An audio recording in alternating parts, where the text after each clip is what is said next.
V01, Chapter 11 RM. Fort Alness, Outer Perimeter, May 4th, 2025. Private First Class Alicia Moore is walking along with Corporal Andrew Steele. They are escorting their two new comrades, Rory Mercury and Lelei Lalina. Second Lieutenant Johnson contacted them and ordered them to protect the two while they are gathering dragon scales. Is it just mean, or does everything smell bad? Alicia asked as she passes this troll corpse. Well, they've been dead for a few days, Rory responds. What did you expect? It is just there are a lot of them, she replied. I just never seen so many dead before. I have, Rory states, at least 30 times, probably 50. How is it being so old? Andrew asked, standing there as he keeps looking. Rory lifts a body like it is nothing and tosses it so Lelei can get to the dragon corpse. It has its ups and downs. I spent most of it traveling around. She looks at Rory and can tell she does not want to dive into her past. She understands that. They only met this week. Let it go, Andrew. A lady is allowed to have secrets. A lady? Andrew said, looking at her. What about dudes? She, Rory, and Lelei all collectively say no at once. She chuckles and looks around. So how long will this take? Normally removing scales takes hours for each dragon, Lelei said, but I have a spell that allows me to remove them quickly. She watches as Lelei points her staff at the dragon corpse. She sees this purple glow, and then this beam hits the corpse. She sees the scales begin to vibrate, and one by one scales come off. Impressive. Damn right, Andrew comments as he watches. She looks back around, just making sure no one sneaks upon them. She knows they should be safe, however, this is war, and war have many unknowns. So far, they have harvested 5 dragons, and there are 3 to go. So, what do you do with these scales? They are mostly used for magic, Lelei replied. They are used to help enchant items, to help forge swords and armor. There are some powerful spells where you need dragon scales. Plus, some medicine and potions. Some warriors think dragon scales make good armor, Rory adds. Some warriors want it, however. It is so expensive the benefits don't seem good enough. Interesting. She mumbles and looks around. She hears this loud sound coming from the base. She looks over and sees 3 missiles being fired, hearing northwest. She looks over and sees both Rory and Lelei freaking out. What was that? Lelei asked nervously. We are under attack, but where is the bastard? Rory yells as she looks around. She chuckles, see this. Don't worry. It is friendly fire, ladies. What was that? Rory demands. It is an M142 HIMARS, she answers. Probably firing MGM-140 atoms. First Cav is engaging the Empire and local allies to the northwest. Friendly fire support. She watches Rory slowly lower her halberd as she gets used to the missiles being fired from alness. If you say so. Let's hurry up, Andrew said. I don't like being out here in the open. Roger that, Andrew, she responds. She feels way to open right now. She does not want to die for some dumb scales.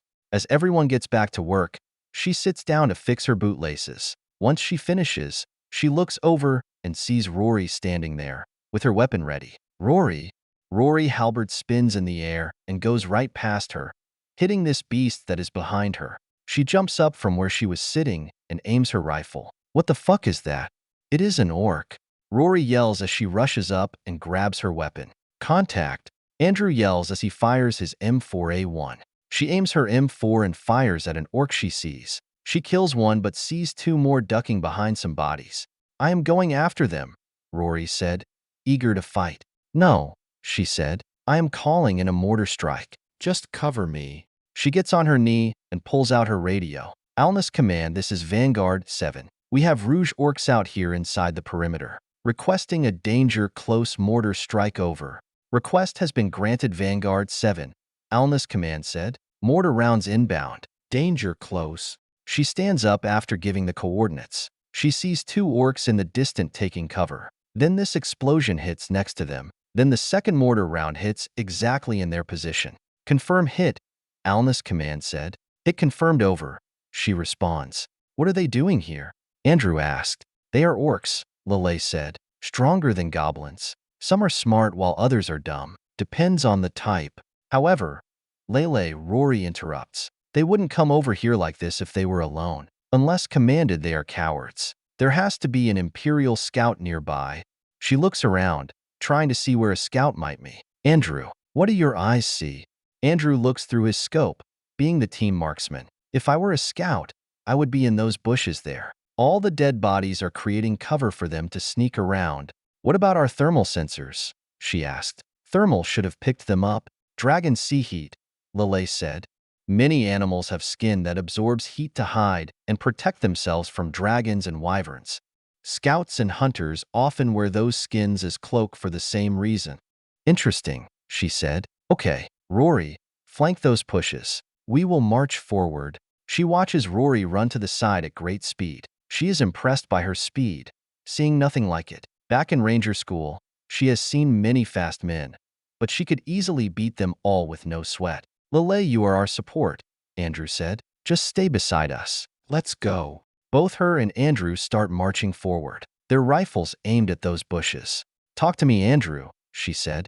My thermal doesn't show anything. Wait, Andrew said. I see something. It is faint, but someone there. She then sees an arrow coming out of the bushes, but Lelei takes out the arrow with a deflection spell. They hold their positions and open fire at the bushes. She cannot tell if they are hitting anything, but she sees Rory moving around. Hold fire. Right then Rory bursts into the bushes and two males get tossed out. She rushes forward with Andrew by her side. When they get close, she holds her rifle at the man getting up. Stand down.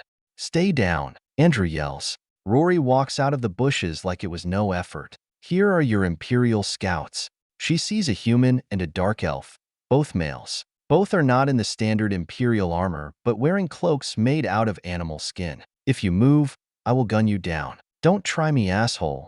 Now what? Lelei asked. A response team should be here any moment, she said. They will take over. And we go back to base, Andrew said. Enough fun for one day.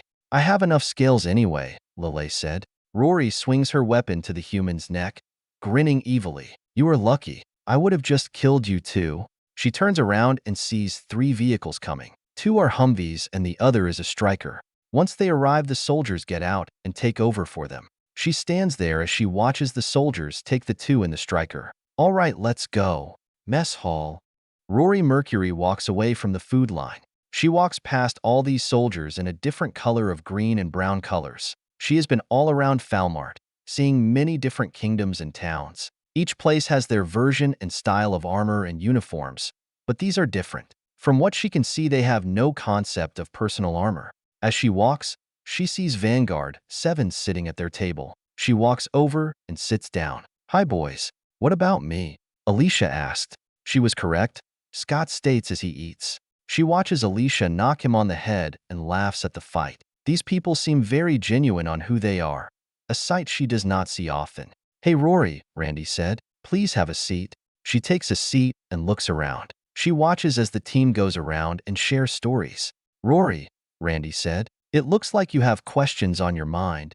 I do, she replied. You people are so different from anything I have ever seen. I just don't understand some things.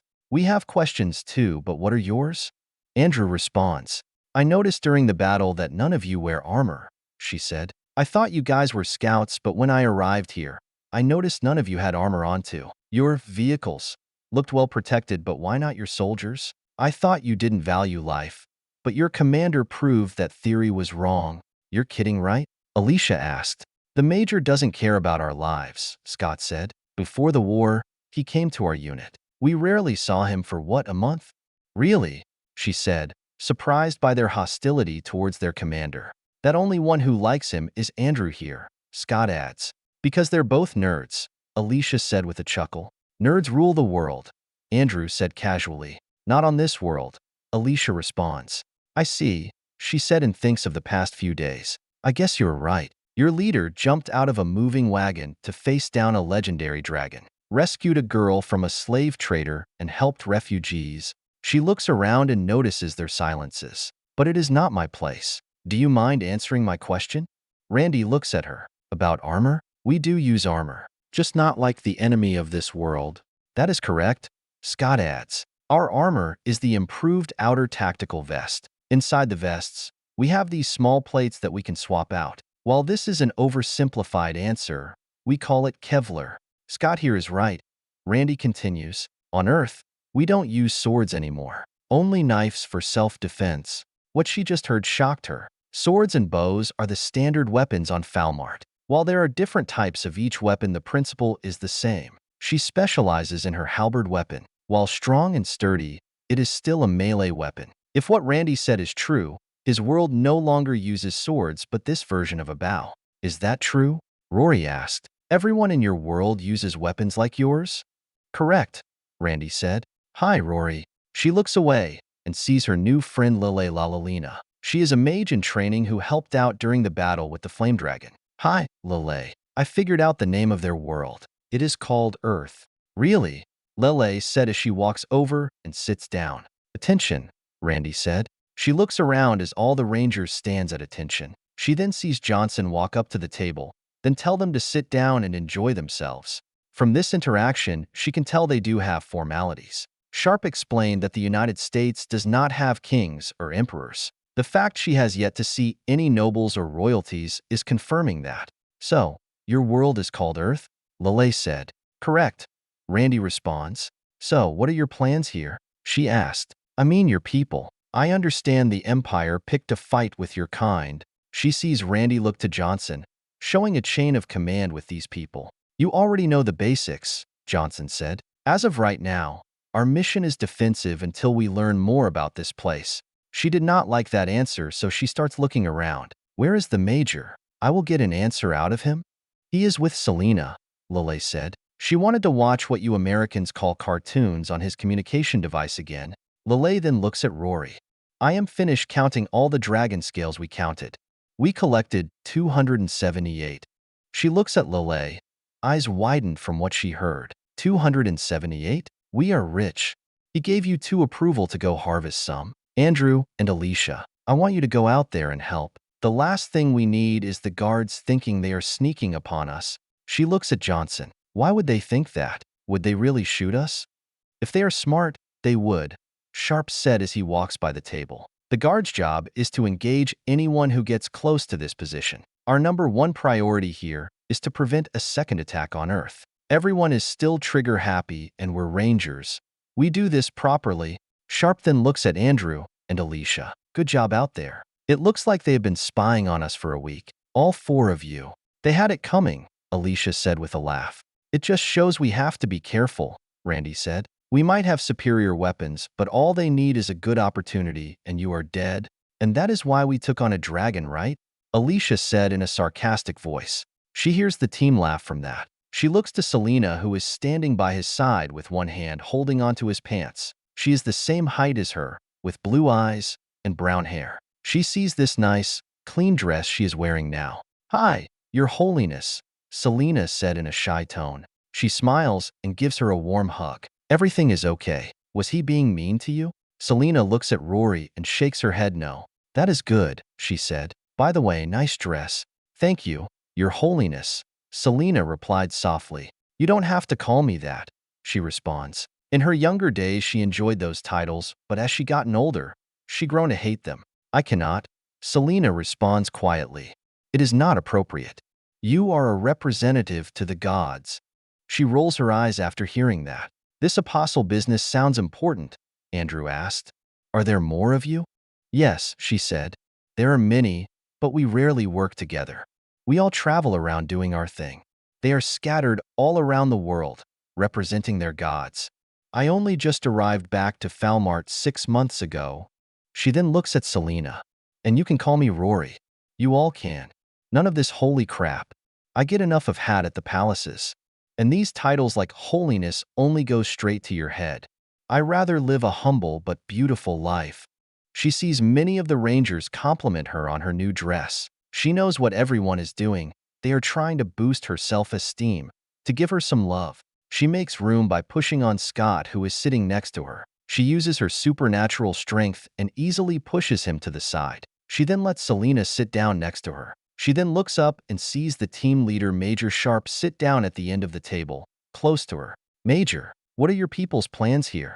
She asked, testing him. That is simple, Sharpe said. As I said, our primary mission is to prevent a second attack. And now we know who the enemy is, that being the Empire. We are going to find them and destroy them, She takes a light, nervous breath, wondering what he means by that. What about the people? Sharpe looks at her confused. What about the people? What do you plan to do with the citizens of the Empire? She asked again. She wants to know if she is trading one evil empire for another. Nothing, Sharpe said. Rory, Randy adds, we do not attack civilians. As long as no one takes up arms against us, we have no ill will to the people.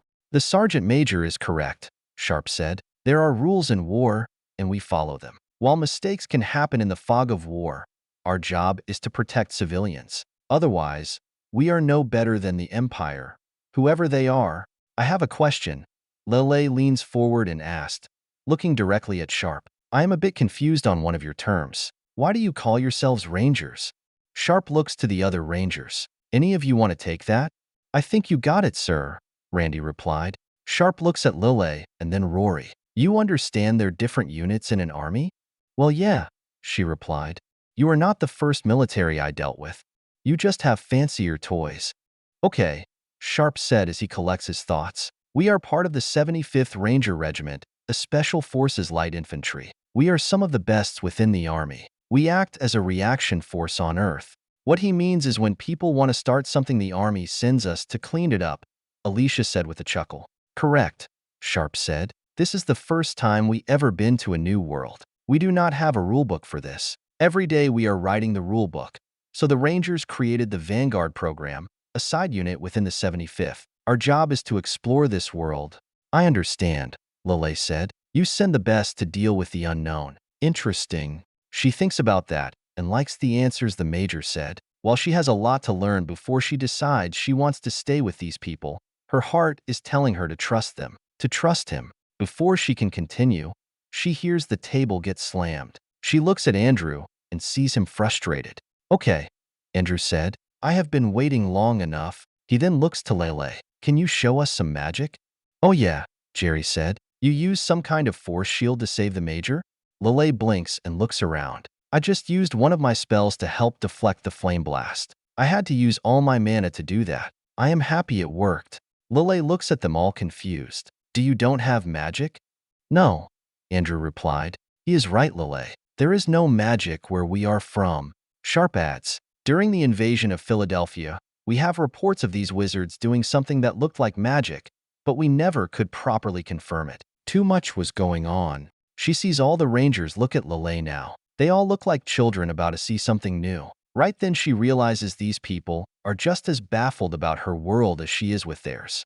As Lelei explains what magic and how it works, she thinks about the situation. These people came here before they were attacked. They are like children and do not fully know what to do in Falmart. They have good intentions. She already knows those good intentions can only go so far. She and everyone else on Falmart understand how brutal these lands are, and it is clear these people do not fully understand that yet. Sharpe said that they do not kill the innocent, but how long will that last if they do not understand who is good and bad? She looks up and sees Lelei using her telekinesis to lift this tray. She sees the amazement in their eyes as more items on their table start to float up. She giggles and pats Selena's head, giving her comfort. V01, Chapter 12, Heritage RM. Fort Alness. May 8, 2025, 1. The clock is 0953 and Ranger Team Vanguard 7 is currently getting ready for their mission, doing their final checks and making sure they have all the supplies they need. They will not be the only team getting ready. Vanguard 3 and 6 will also be preparing. There is also another team there, called British. Rory is sitting on the hood of one of the JTLV. She is watching as the soldiers putting supplies into them. She sees Major Sharpe and Lieutenant Sarah talking to the other team leads. It is interesting that in their world everyone is human, but they name themselves based on their respective kingdoms, or as they call it, nations. The ones she has been dealing with call themselves American, the so-called leader of the free world. The British are supposed to be their closest ally. Same with the Canadians and the French who have arrived. She also finds it interesting that in their world these Americans are the dominant power, just like the empire of this world. She has yet to get to spend a lot of time with these other nations that are coming through the gate, but it seems there is this mutual respect between them. She wants to find out if these Americans are just like the empire or different. In her 900 years, she remembers a time before the empire. They started out from a small city called Sadera 600 years ago and expanded from there, brutally conquering nearby lands and kingdoms. The vassals they have now are more like slave states that the emperor can use at will. She finds it funny that the empire is the most powerful power in this world. They have expanded far and wide, conquering not just human cities but other races and creatures too. Goblin kingdoms, many different elves tribes, the warrior bunnies, and other hybrid races. And right then, a loud noise comes there that they call speakers. Attention, this is Lieutenant General Stanford. As you all know, today is June 6.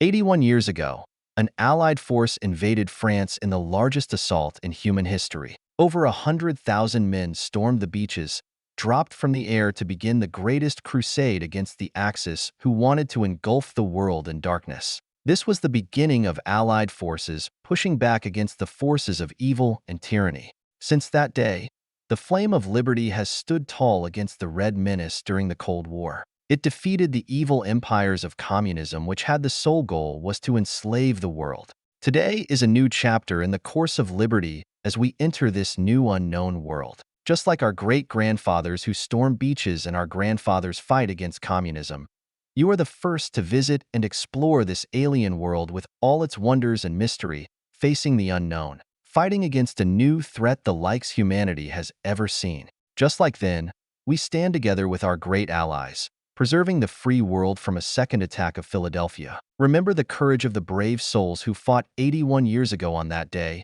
and when you are out there, exploring this unknown world, either facing the legions of the Empire or building relations with the common locals. Just like every step they took on Normandy, every step you take will create history. Let us always remember our values that were guaranteed on that day, and let them guide us through this new chapter. Stanford out.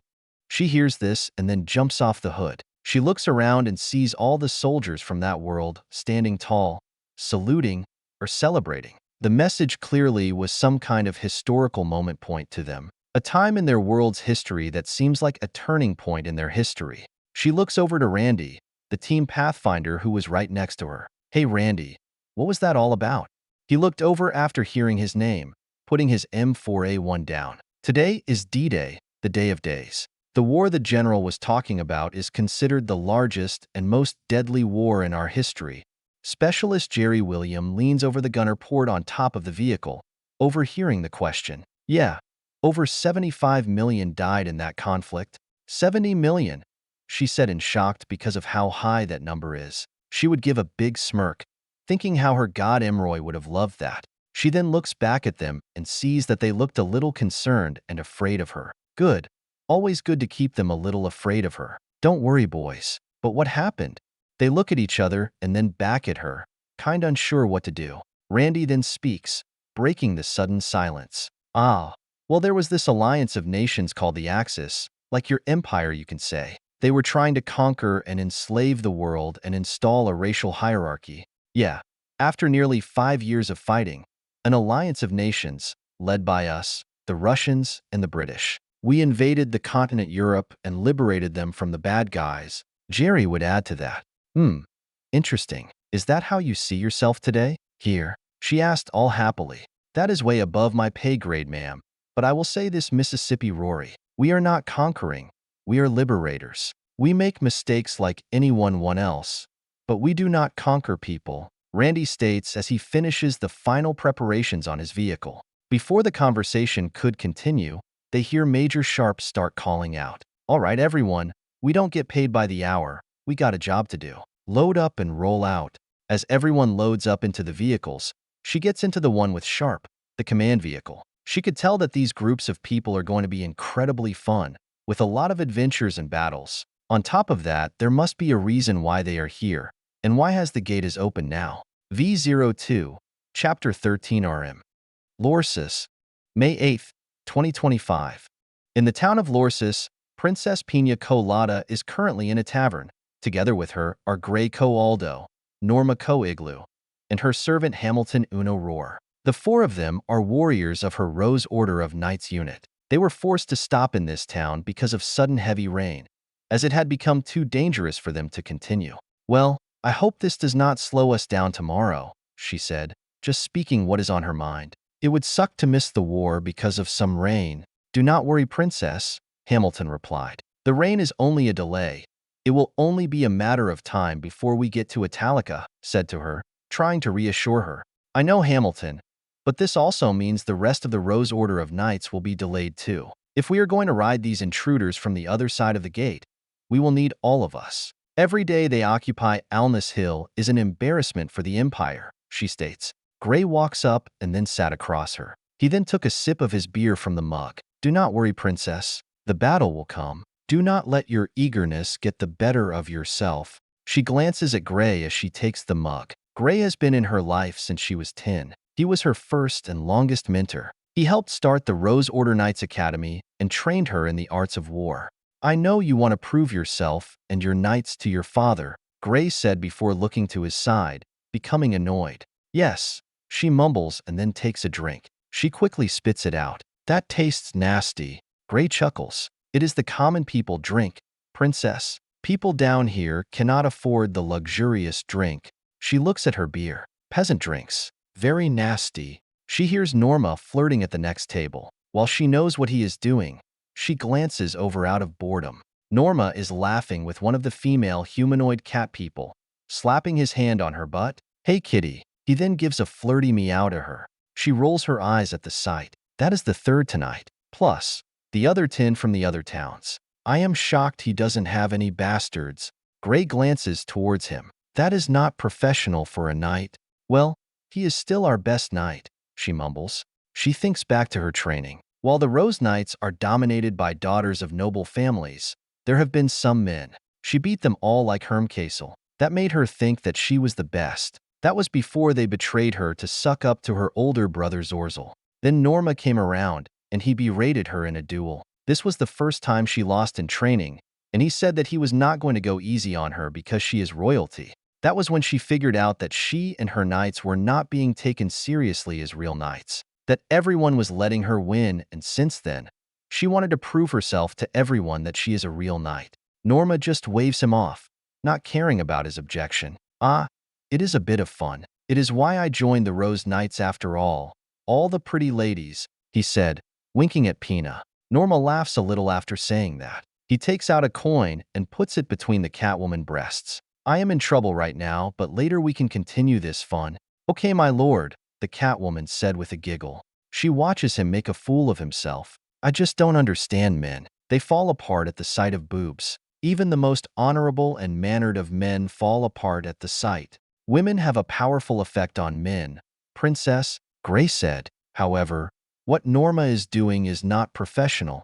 At least he respected me when it counted, she mumbles. After her first duel 4 years ago, she offered him to join the Rose Knights. While he joined for not the noblest reasons, he never treated the female knight as less. Norma walks over and sits across Pina and please, don't worry. We will crush these new enemies, chase them back to their world and conquer the ladies. Norma, this is serious, she comments. We have one chance at this. If we fail, the Rose Knights will be a joke forever.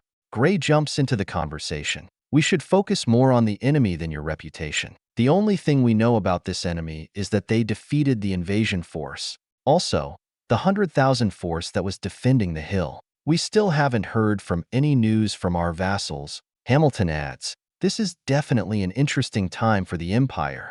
Yeah. You're acting like they haven't lost anything either. Didn't our latest scout report that the hill only lightly manned? They have to be at their limits, Norma stated as he looked at some other women. Before anyone could comment, they would all hear a laugh coming from a nearby table. A man with a big mug is looking down at the table. You act like victory is certain, and yet you haven't faced them in battle. They have no honor, and they give none. Hear that Pina stands up, getting angry. Watch how you speak, peasant. We will defeat this enemy.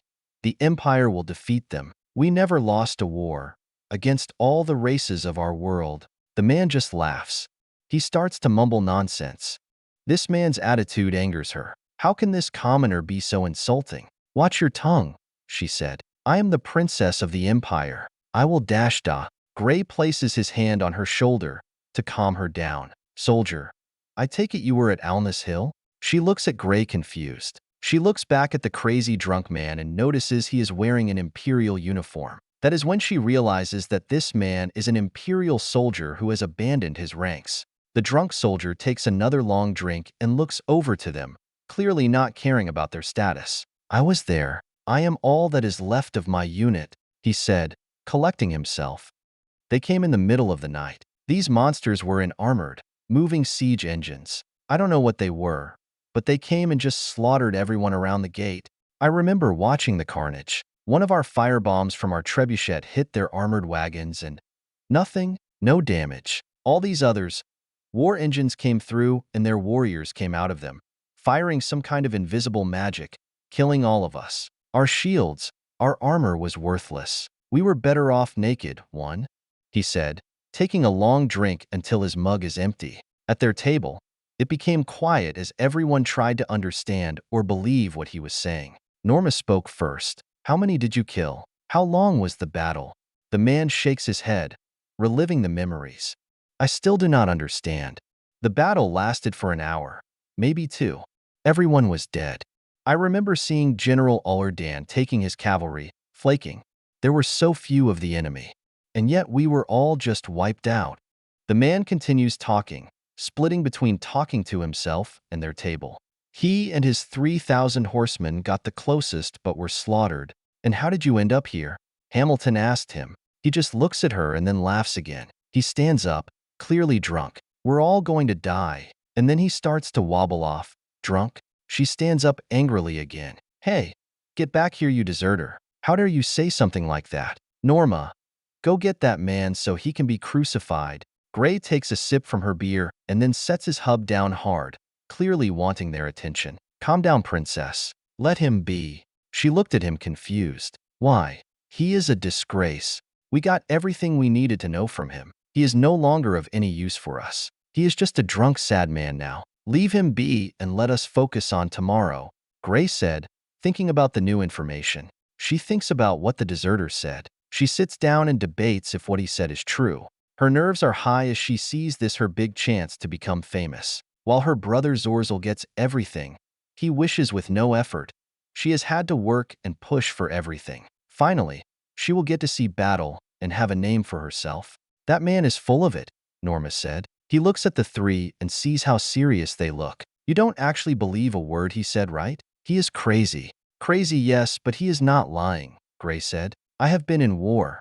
I have seen battle. Battle can do that to someone. Watching your men get killed all around you can break a soldier. Now, I do not know how much of what he said is true, but that is not the point. The lesson is this. We are facing an enemy that directly threatens the Empire. V02, Chapter 14 Siege of Italica RM. Italica, May 10th, 2025. Italica is a major trading hub for the Empire. Two of the Empire's major highways connect to the city. One is the Appia Highway that goes east to west, crossing the rich farmlands of the greater Elis region to Sadera. The other being the Roma Highway that follows the Roma River. It moves south from Italica to the port town of Budum on the Blue Sea. These two highways are the heart of connecting the Empire. Italica sits right at the joint of these two highways, making it one of the crown jewels counts within the Empire. 5,000 imperial citizens live in Italica. Most of the population is human, however, Italica has a decent size of command races like elves, Nikos or cat people, lions, bunnies, and more. While not one of the largest cities within the Empire, it is one of the wealthiest towns and has been a target of large hordes and bandits. Normally, the Empire would have at least one legion defending this important city, however. Most of the men were sent off to fight the enemy from the gate. Since the war with the warriors from the other side of the gate, most of those soldiers have either died in the battle of or deserted into the countryside. Also, there have been reports of survivors forming outlaw gangs and raiding parties, raiding towns for food and promised riches. It has been 2 days since Princess Pina Colada and her 3 fellow Rose Order Knights reached Italica, and in those 2 days, the situation has fallen apart. A massive horde of outlaws attacks the city on the 2nd day, nearly overwhelming the defenders. These were not normal bandits but deserters. This made them well-equipped and well-trained. Her comrade Norma quickly took command of the wall defenses, barely repelling the attackers. After killing dozens of them, the outlaws withdrew back to the forest line. This isn't good. We don't have the manpower to withhold another attack, Gray said. looking at the city militia. Most of these men are traders, farmers, sailors, and other non-combat trades. None are soldiers. Norma is cleaning the blood off his sword, just arriving from the wall. He is all serious, not in his usual cocky self. Yeah, I bet some of the outlaws were guards to this place. They seem to know the city defenses well. She walks along the eastern wall as she thinks. She looks down and sees the women tending to their wounded husbands and sons. She notices many of the men are older or younger. The Count, Colt Formal, took all the fighting men to the other worlders and died in battle. She states, "This means we are probably the only professionally trained fighters. And let's not forget that fool Colt outlawed the guilds, leaving no one to hire for help," Norma states. "Hiring mercenaries have never been an ideal thing," Gray said. "I found trusting soldiers who only value money usually ends badly. Friends today and enemies tomorrow." After listening to how bad the situation is, she asked, "Well, what is the plan then?"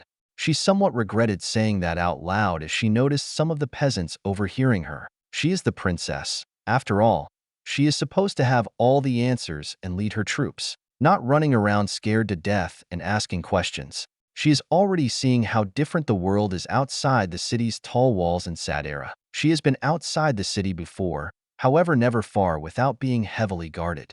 Gray looks to her and speaks up first. "Nothing right now. They were just weakening our defenses, Princess. Norma and I will go to the wall and see to the situation. You and Hamilton go get some rest in the palace." She takes a deep breath and nods. Few hours later, Princess, wake up, we have a situation." Pina awakes as someone speaks into her ear. When she wakes up, she is seeing her servant Hamilton. "What is it?"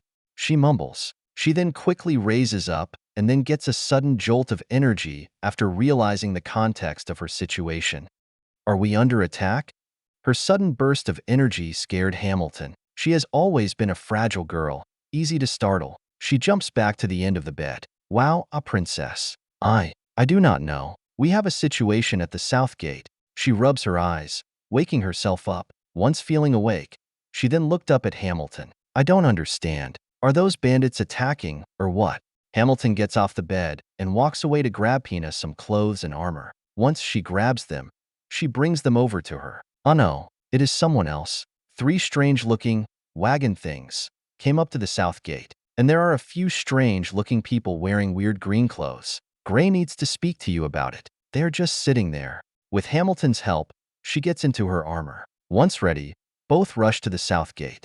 As they walk through the town, you can feel the stress and fear in the air. Some of the people trying to get ready for the next battle, but most others are simply scared to death of the coming attack. Most of them are probably not going to survive the next attack. Once she gets to the gate, one of the remaining guards guides her to the peephole in the wooden gate. She sees these strange green-looking metal wagons. "Where are the horses that pull them?"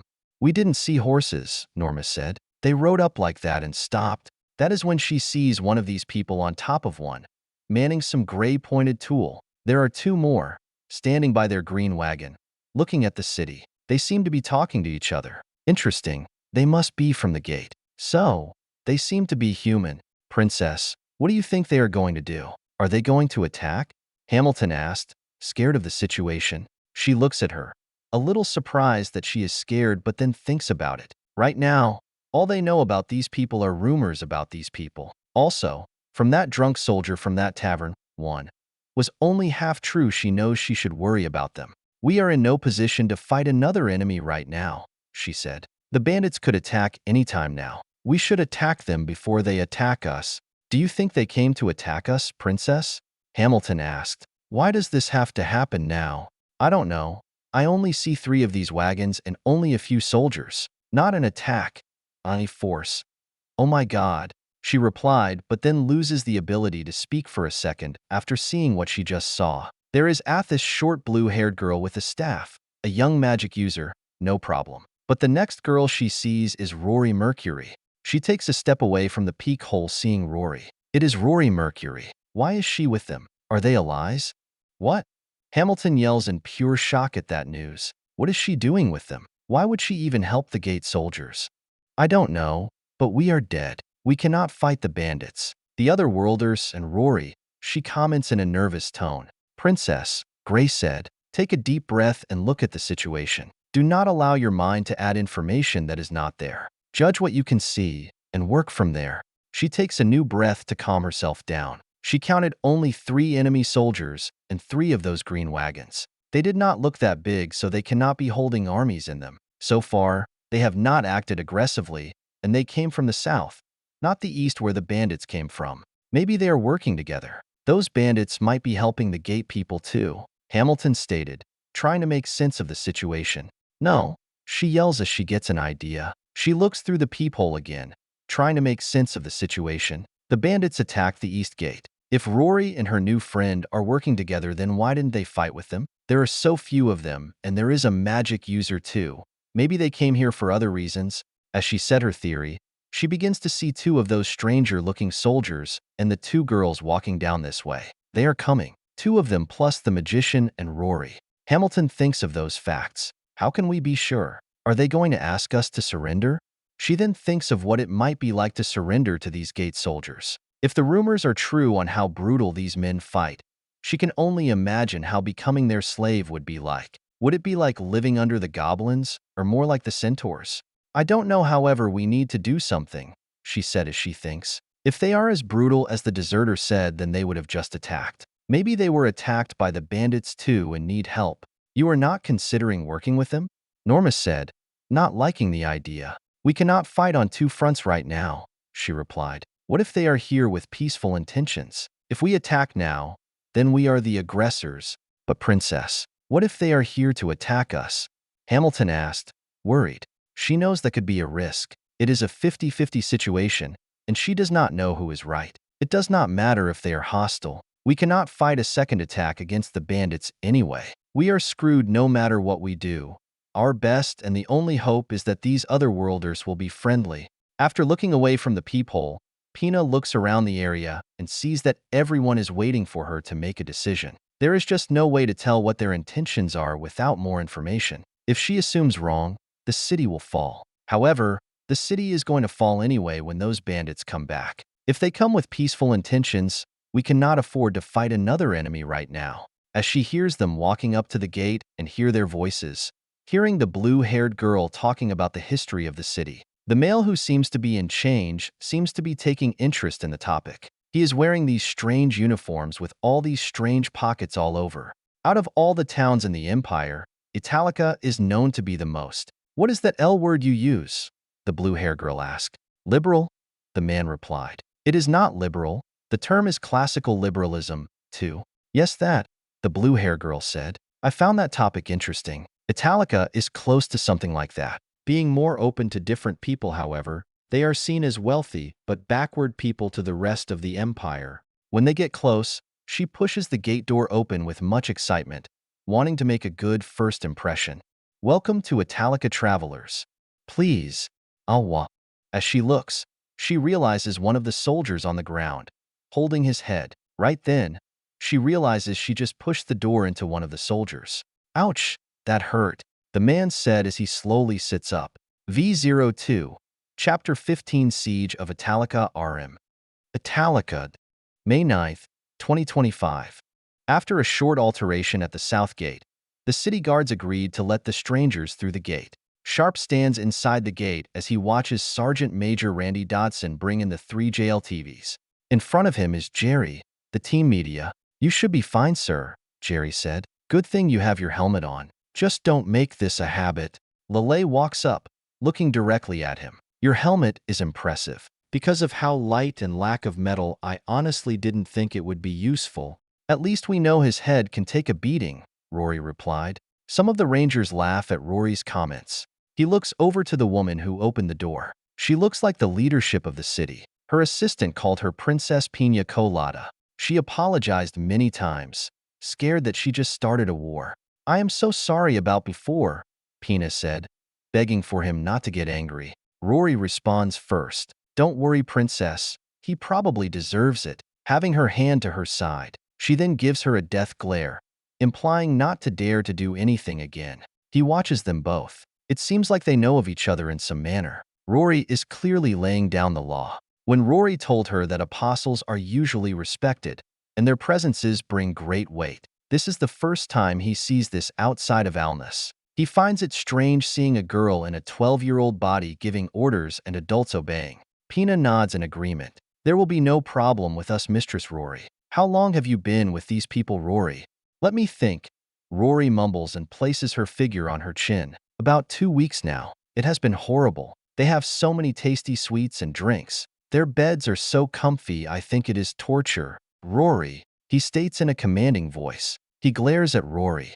Be nice. Rory giggled at him and fist bumped Alicia. Okay, Major Sharpe, whatever you say. He sees Pina and her 3 knights look at him and Rory in disbelief. What?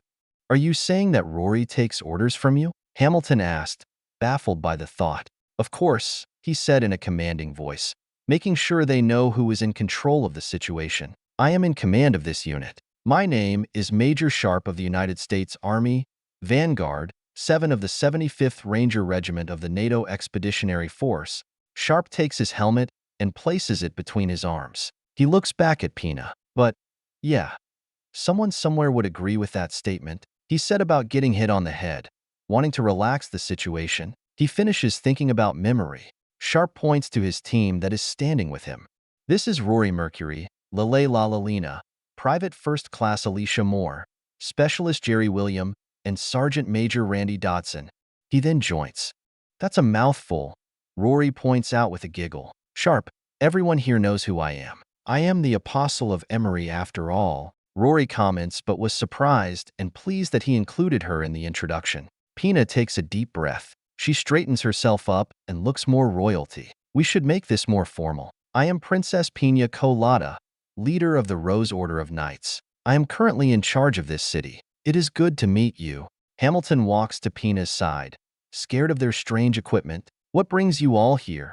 To Italica. Are you here to take our souls, Rory? Not right now, Rory said. He shots Rory a commanding glare, giving her a warning. Sorry, Rory mumbles and looks away to study the town. Lelei, she said. Lelei looks at him for approval. Are you sure you don't want to?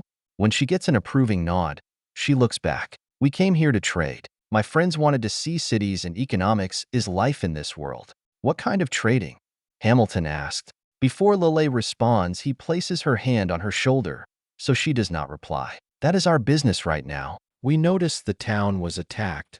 Pina nods. Correct. We are under attack by bandits. Wait, you came all this way just to trade? She suddenly asked, shocked by what he said. Out of all the things he could say, that seemed to be the most unlikely. Yes, ma'am. He responds, in his regimental tone. Is there a place we can park our vehicles? Vehicles? Americans? Pina asked herself. You call wagons vehicles? Ah, yeah, Hamilton. Oh, yes, you can park those wagons at the market square. There should be enough room there. As long as the bandits attack, there shouldn't be much market activity. Hamilton answers in a haste. She then looks at the metal wagons, and then back to Sharpe and Rory. Do they need any food? There is a small chuckle from the Rangers, thinking what she said was funny. No, they do not eat food, Lelei responds, being the only one who did not chuckle. Okay, he said. Can we go into the city, Princess? Ah, yes, Pina replied. He nods at the approval to come inside. He and the other 3 start heading towards their vehicles. Alicia, tell command that we are entering Italica. He orders Alicia as they walk away. As the other worlders walk away, Pina takes a deep breath and leans against the wall. She watches as their armored wagons start to drive away without horses, heading into the city. Well, that was a near disaster. Actually, I thought you handled that very well, Gray said as he walks up to her. Really? Pina asked as she looks up at Gray. The first contact we had with those Americans was me hurting their leader. Maybe the Senate was right. I am just a hopeless woman. Hamilton rushes over to her and kneels to her side, holding her hand. No, Princess. We are here. Everything will be okay. I believe in you. Listen to Hamilton, Princess, Gray said. It seems like they understood the mistake, and they don't seem to be worried about us. I think they mean what they said, coming here to trade and to learn. They must be just as confused as we are. It might be because Rory is on their side. Hamilton adds as she stands up. Why in the world would she do such a thing? I have no idea, she replied as she places her hand on her forehead as she thinks. That changes everything. If they converted Rory to their side, this will be harder than I thought. We will need the full might of our regional forces to fight her and them. That is when Gray walks right up to Pina and speaks into her ear. Did you see who was in those wagons? She glares at him. No, I did not. I was a little busy preventing a war. Take a look, Gray comments. She signs and then forces herself to look over to the vehicles. In one of the vehicles, she then sees this other girl, sitting in one of the chairs. So, it's some child. Why is that so shocking to you after today? I am not completely sure, however. I believe that might be Princess Selena of the Edras Kingdom, Gray said, thinking. Pina looks again, and her eyes widen after coming to the same realization. Wait, of the Edras Kingdom? We conquered them already, and their nobles agreed to be our vassal. She should be on her way to the capital city as a gift to my stupid brother right now. Why would she be with them?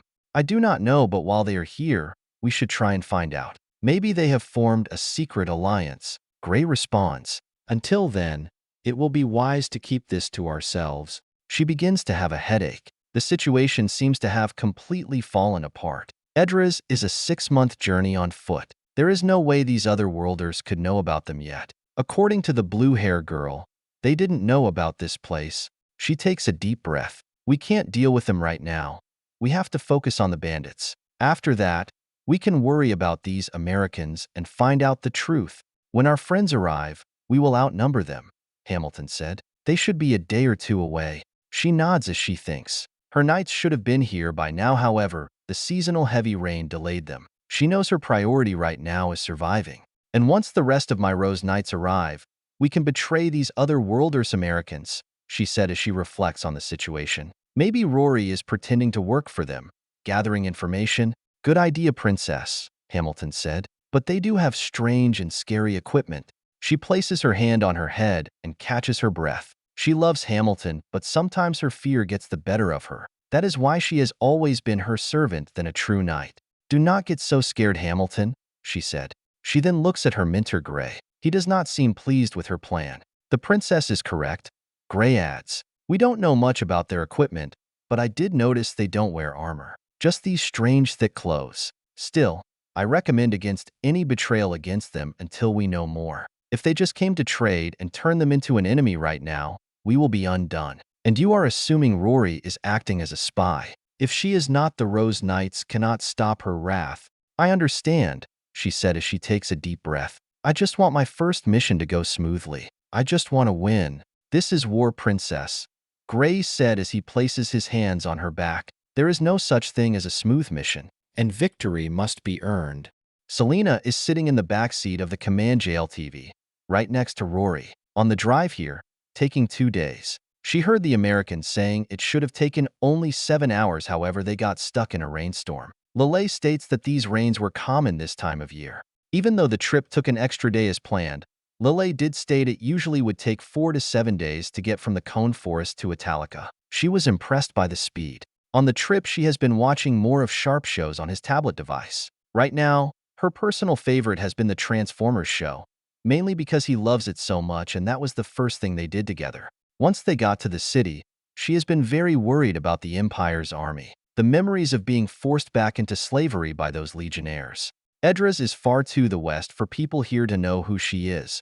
However, Pina is royalty too, and royalty seems to know each other. She remembers those 6 months of walking here, still having nightmares about how she was treated during that trip. The only source of comfort right now is that these people she is with will not allow them to take her.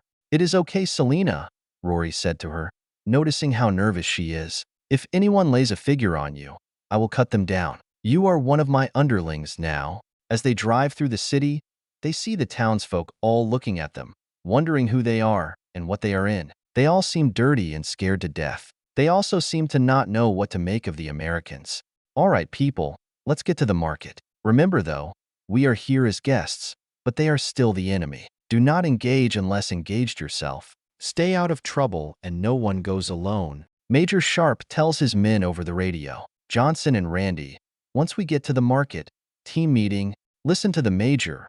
Randy adds, I have seen this situation back in Syria and Afghanistan. During a crisis, you never know what someone will do. Stay together. Once he is down talking over the radio, he leans back into the vehicle to face the girls. Selena, As long as we are here, I want you to stay close. Got it. I don't want you going out alone here. Stay close to me or Rory. She smiles, feeling far more comfortable and safer now. While his tone seems harsh, she already has seen what he would do to someone when he freed her. Yes, sir. She then smiles back at him, but then they hear Alicia speak out loud. Oh God, this place reminds me of an HBO or Starz show. Alicia comments as she looks out her window. Like Spartacus? Andrew asked as he drove. That is the show I was thinking about, Alicia said. This place is disgusting. When they get to the marketplace, they will see normal market things like food, drinks, tools, etc. But they will also see men and women of all ages as slaves, standing on tables or locked in cages. She looks around and sees not just human slaves, but other races. She has seen this sight hundreds of times. She sees Lelei and Rory, and they look numb to the sight. However, she can see the horrific look on the Americans. They seem to be struggling to understand what they are witnessing. I thought you said this place was more like us? Alicia asked Lelei. That is correct, Lelei answers. Alicia, Rory adds, this is far better than most places I have been to. Most places are far more brutal as those societies consider themselves better. Lelei nods. In Italica, you are not allowed to abuse their slaves. You must feed them and cannot remove children from their slave parents. It is imperial law that you cannot outlaw the institution. Wrong is wrong, Lelei, Andrew states. It doesn't matter if you beat you, wife, with a fist or with a stuffed animal. It is still wrong. Look at that though. Those over there are not human. Steele comments. That looks like a cat and that looks like, well, I don't know. That is a bunny? They have bunnies? Yes, Lelei said. From what I understand on Earth, it is just humans who live there. Falmart has dozens of different races. Humans and elves are the most common, but you will see many others like cat people, fairies, deer people, and more. While it is not common, some interbreed. Andrew eyes a cat Parison up before getting nudged by Sharpe to stop. Sorry, they look like Nikos to me. Nikos? Lelei asked, confused. It is the Japanese term for cat people, Andrew explains. It is like this in every anime. So why are most of the slaves cats or Nikos? Alicia asked. Cats are considered the most exotic of all the races, Rory states. Unlike most other races, they are weaker and not warlike. They were easier for the Empire to conquer and do as they like. Most people with wealth like to have them as a maid or as a sex slave, being more exotic. But recently bunnies have been taking over that market in the past few years. This is depressing, Alicia comments. She can feel this horrible feeling coming from inside the Americans in the vehicle. Is this really not normal where you come from, Sharpe? He takes a deep breath hearing the question. Not in my country. Well, not in most countries. Our world banished slavery about 150 to 200 years ago, but there are still some bad places who try to do it. We try to stop them, though. Alicia speaks up afterward. We ended slavery a few hundred years ago, starting with the British Empire. It took nearly 100 years and lots of wars, but most of the world has banned it. She thinks for a second. So yeah, in our world we do not like the subject. Wait, if you are the dominant power of your world, why don't you just force everyone to stop? Lelei asked. There is this country called Libya, one of the major hotspots of slavery back on Earth, Sharpe replied. It is our fault they became a slave state. Back in 2011, the French, British and we overthrew the dictator hoping to bring in peace and democracy. He then looks at Rory and Lelei. We easily won the war, however it all fell apart. Power does not mean we can force our values onto a people. You have to be careful with such power. Don't forget that Al-Qaeda, 2, killed our ambassador there. 3, Alicia adds. That really screwed up our plans to help them. I remember watching that when I was a kid, because there are billions of people in our world. And while we are the dominant power, we also cannot be in every city everywhere. That would spark another world war. We do try though. A Rouge group about 10 years ago called ISIS, 4, and they were trying to recreate the Islamic slave trade. We were able to push them back, stopping them. While the institution is still on Earth, it is mostly supported by Rouge organizations. As Andrew drives, he adds to the conversation. Sir, weren't you in Mexico fighting human traffickers? He looks over to Andrew but remains quiet, not pleased by the question. He then just points out the front window. Parked there. What is Mex? She was about to say before feeling a hand on her right shoulder. She turns around and sees that it is Rory. She looks at her, confused by seeing her shake her head, placing a figure on her lips telling her to be quiet. Clearly, Rory did not want her to continue the subject. The JLTVs roll up into the marketplace and stop. Everyone then gets out and begins to set up camp. Sharpe gets out of his command vehicle and takes a good look around the town and thinks about his options. Both Second Lieutenant Charles Johnson and Major Sergeant Randy Dodson walk up to him, reporting for the team meeting. Johnson takes a glance around. "So, what is the plan?" "We hold up here with them," he said. "Sir, why didn't we just turn around? Why are we involved?" Randy asked, confused about why he is getting us involved. "Because our mission is here," he said. "And more important is that there is a large enemy force out there. If we were attacked while out there, we would be surrounded." "But sir," Johnson said, confused, "we have superior weapons and their arrows cannot penetrate the JLRV's armor."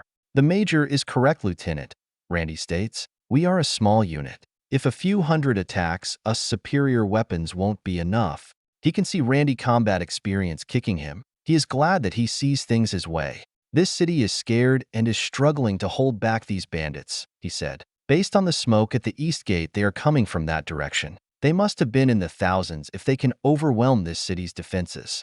He then glances up at the smoke in the distance. "Because of the smoke, that means their scouts probably saw us. If we leave now, there would be no way we will survive. The roads need time to dry. Truth is, this is the safest and only option." He sees Johnson impressed. "That is very well thought out, sir. Especially off the top of your head." He smirks. He has heard his men gossiping that he has seen combat. "I have had enough kings and generals." 5.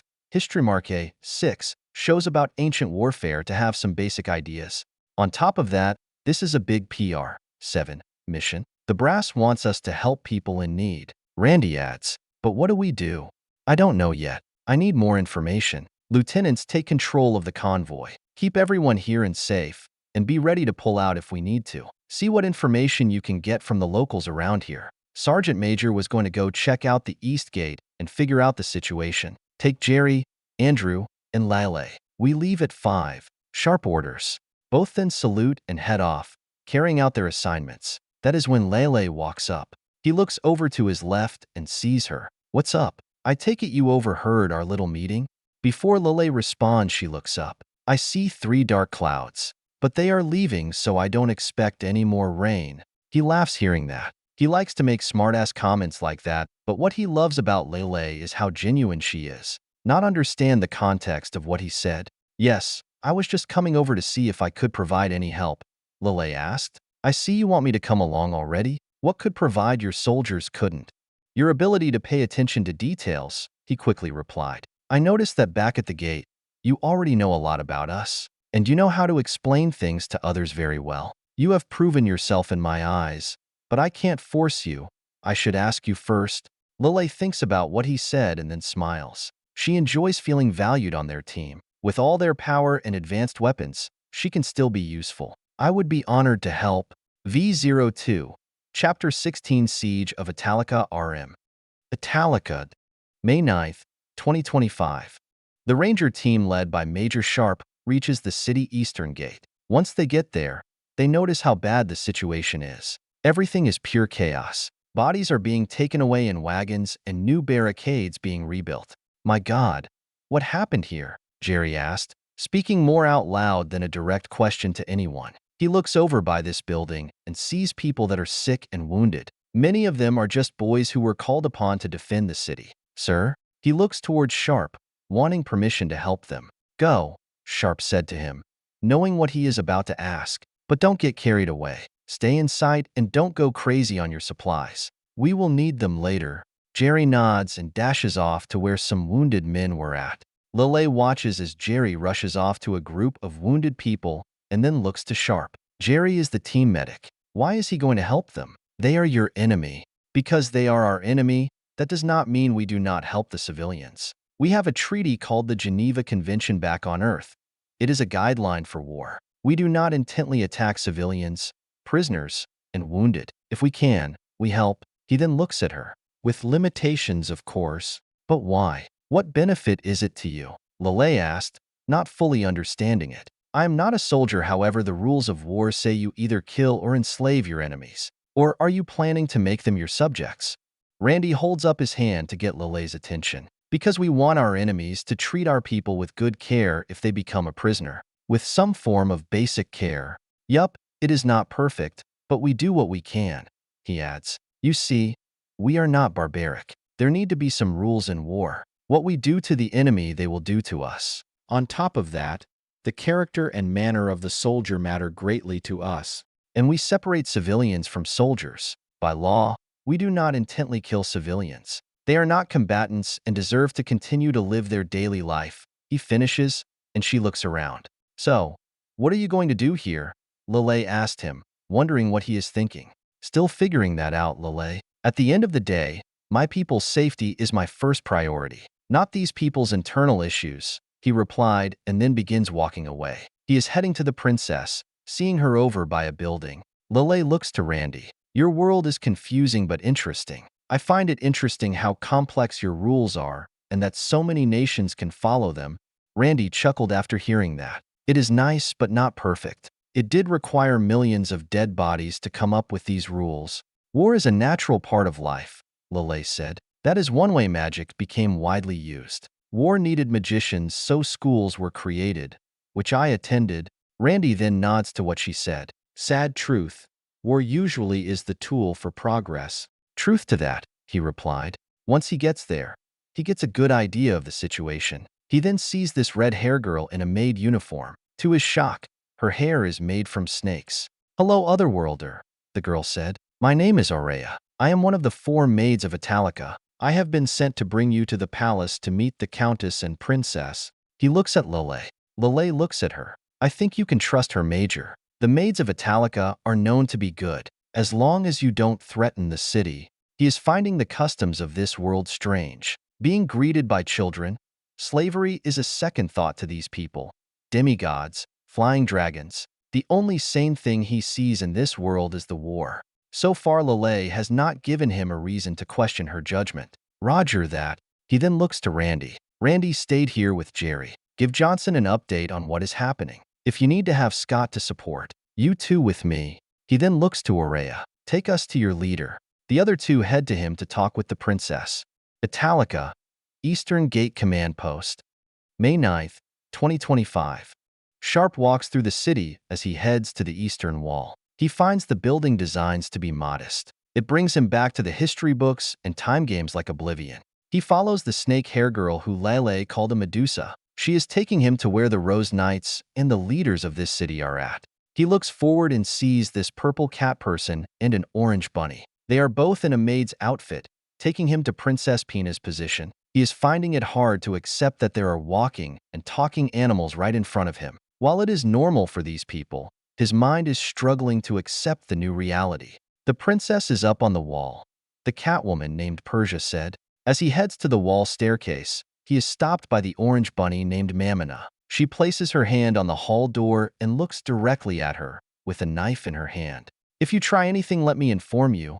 Me and the other maids are master assassins, Mamina said in a threatening tone. He looks at the bunny and then smiles, getting a sarcastic thought. Master assassin, you say? Then you must know Batman. Tell him I say hi next time you see him. It's been a while. After saying that, he opens the door and heads inside. He glances back and sees this baffled look on Mamina's face. He finds it hilarious leaving people confused like that. While they are trying to figure out what he just said, he is already thinking about the next issue, helping him maintain control of the situation. As he walks in, he sees Princess Pina standing there looking around. She looks nervous, making him wonder if she is inexperienced in these manners.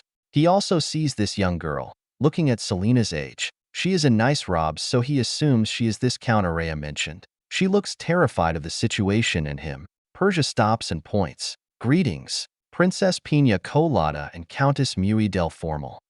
Here are the other worlders you summoned. He leans closer to Lelei and whispers, tell me about these titles. Princesses are female leaders, usually of kingdoms, but Pina is the princess of the empire, Lelei said. She is one of the political leaders of the empire, but why she is here I do not know. They rarely leave their castles or cities, especially for war. A count is usually a leader of a city that is not part of a kingdom or larger governing body. I see, he replied. He then looks up at the two. He did not know he was dealing with one of the head leaders of the empire. Right now, that changes nothing as he has to focus on surviving today. At least he understands their chain of command. What is going on, princess? Actually, is there something else I should call you? He asked. You. Hamilton pointed towards him. You will respect your princess. You do not approach or speak unless called upon. He looks at the brown hair girl with some surprise. Back at the gate, she seems more of a submissive, shy girl, but now he is wondering where that fire came from. He quickly figures it out. She is the princess servant and protective of her. A part of her respects that. Andrew takes a step forward, providing protection for him. With all due respect, you don't speak to the major like that. We are here helping. He places his hand on Andrew, so he knows everything is okay. Princess Pina raises her hand to her servant Hamilton after hearing that. It is okay, Hamilton. She then looks at him. Normally that would not be the proper thing to tell someone, however you people are different. You can just call me Princess Pina. He looks up to the left and sees Gray and Norma talking about something, most likely on how to defend against the next attack or judging him. He watches and is amused by what he saw. He looks back to Pina. Who are the attackers? He asked as he looks up at the wall, analyzing it. Being a little confused, Pina looks at him. Ah, we are assuming they are ex-legionnaires. How many are there? He asked, just being very direct this time. You cannot speak like that to your highness. Hamilton interrupts again, getting angry about this common enemy soldier not respecting royalty. Again, Pina calms Hamilton down and looks back at him. She is confused about the way this soldier is acting now. Looking around, at roofs, the gate, the people. I don't know. About 500 attacked us yesterday, but Sir Gray believes that was just an advance force to weaken our defenses. I agree, he comments and then looks back at her. Thank you. He then looks to the girl standing by what looks like a townsfolk military officer, not wearing the same armor as the Rose Knights. And you must be Countess Mui Formal. You're in charge of the city? Yes, Mui said in a scared tone. She is trying to act tough, but struggling to do so. There is no shame in being afraid, he said. He can see Pina and Hamilton confused on why he is talking past them. There is no greater test in facing death in battle. The unknown factors of what the enemy will do. The fear that this will be the end of the city. But do not fear, he said. It is the end only if you choose it to be. Now, can I get a good view of the wall? I like to get the layout of the field and city. Why are you not asking me? Pina asked, annoyed that she has been cut out of the conversation. I am in charge, and she knows the layout of the city, he replied without looking back. Yes, Mui said. Up those staircases. The south you can see most of the city. The man next to her said. Who are you? He asked. This is Head Knight Brolin Taluos. Gray answers. He is the head knight of this city. He has been helping us organize the peasants. Most of the fighting age men have fled, are dead, or joined the bandits. I notice, he said. Thank you, ma'am. You all can follow me if you like. Andrew contacts Randy and gets him up here. I want his point of view. He then starts to walk away, heading to the staircase that leads up the palace balcony. Andrew and Lelei follow close to him. He can hear Randy call over the radio. Pina, Mui, Hamilton, and Gray walk up behind him. All of them seem confused by his attitude. They also seem confused about what Andrew is doing. When he gets to the top of the wall, he notices he has a good view. As he expected, the city is dense with buildings everywhere. The only open place is right before the east gate where the militia can make a stand. Outside the gate is a wide open field, just like the southern gate. There is no natural defense the defenders can use. Gate, small, 2 OPs, he said, talking to himself. He then gets to the top of the wall and starts looking around. Hey, Norma yells as he storms to him. What are you doing up here? Your kind is allowed here, peasant. Why are we wasting time with these people when we have a crisis happening? Norma, Pina said, calm down. She then looks at him. However, you are not in charge here, Major Sharpe. I am, and you will do as I command. Sharpe ignores them and walks right past them, deep in thought. He then points out the tree line and then looks back into the town. Okay. That Norma marches over, his hand on his sword handle. Hey, I am talking to you. I will not tolerate your disrespectful attitude. Get the fuck back. Randy yells as he gets on top of the wall. His hand is on his M4A1, ready to use it to defend Sharpe. What? You do not get to speak to me like that. I am a noble knight. Norma yells back to Randy. That is when Gray, save your energy. Norma, let them be. The rumors are correct, Brolin said. You people have no honor. That is when Gray looks at him. What brings you up here and disrespect our leader like that? I disrespected no one. He responds as he thinks about the situation. He then looks at them as both Randy, Andrew, and Lelei walk up to his side. He then walks right past both knights again. Looking around, we can do it. We need to hold the line right there, but this can work. He again, speaking to himself. What are you doing? Norma demands, not liking that his enemy is freely walking around up here. He looks at him. We are going to help defend this city until the cavalry arrives. Help defend this city? Brolin asked. There are so few of you, and the only real warrior you have is Rory the Reaper. However, there are too many of the enemy. Your numbers will not be enough. Gray points down the wall. The bandits were trained by the Imperial Army. They will flood over this wall like water. Brolin is correct. Even Mistress Rory cannot be everywhere at once. You 8 are not enough to supplement our numbers. So, it is hopeless? Mui asked. After listening to that, he looks to Gray. So, what is your plan? We are working on that now before you show up, Gray said. There are no real soldiers here left. A few guards, but not enough to hold this city. Only the peasant, Gray replied. He then looks down at the crowd and looks at all the confused and frightened people. The people are scared, sensing there will be no tomorrow. Many are struggling with the most basic soldier tasks. They are not soldiers. They are too used to the protection of the Empire. Their moral is gone, and they can barely muster the will to fight to know they do not stand a chance. We can't rely on the peasant, Brolin said. Our warriors were sent to your world, but none returned. This is your fault on why we are defenseless. It is our fault for killing your men when you invaded us. Andrew points out, maybe next time don't invade other countries. This is your mess.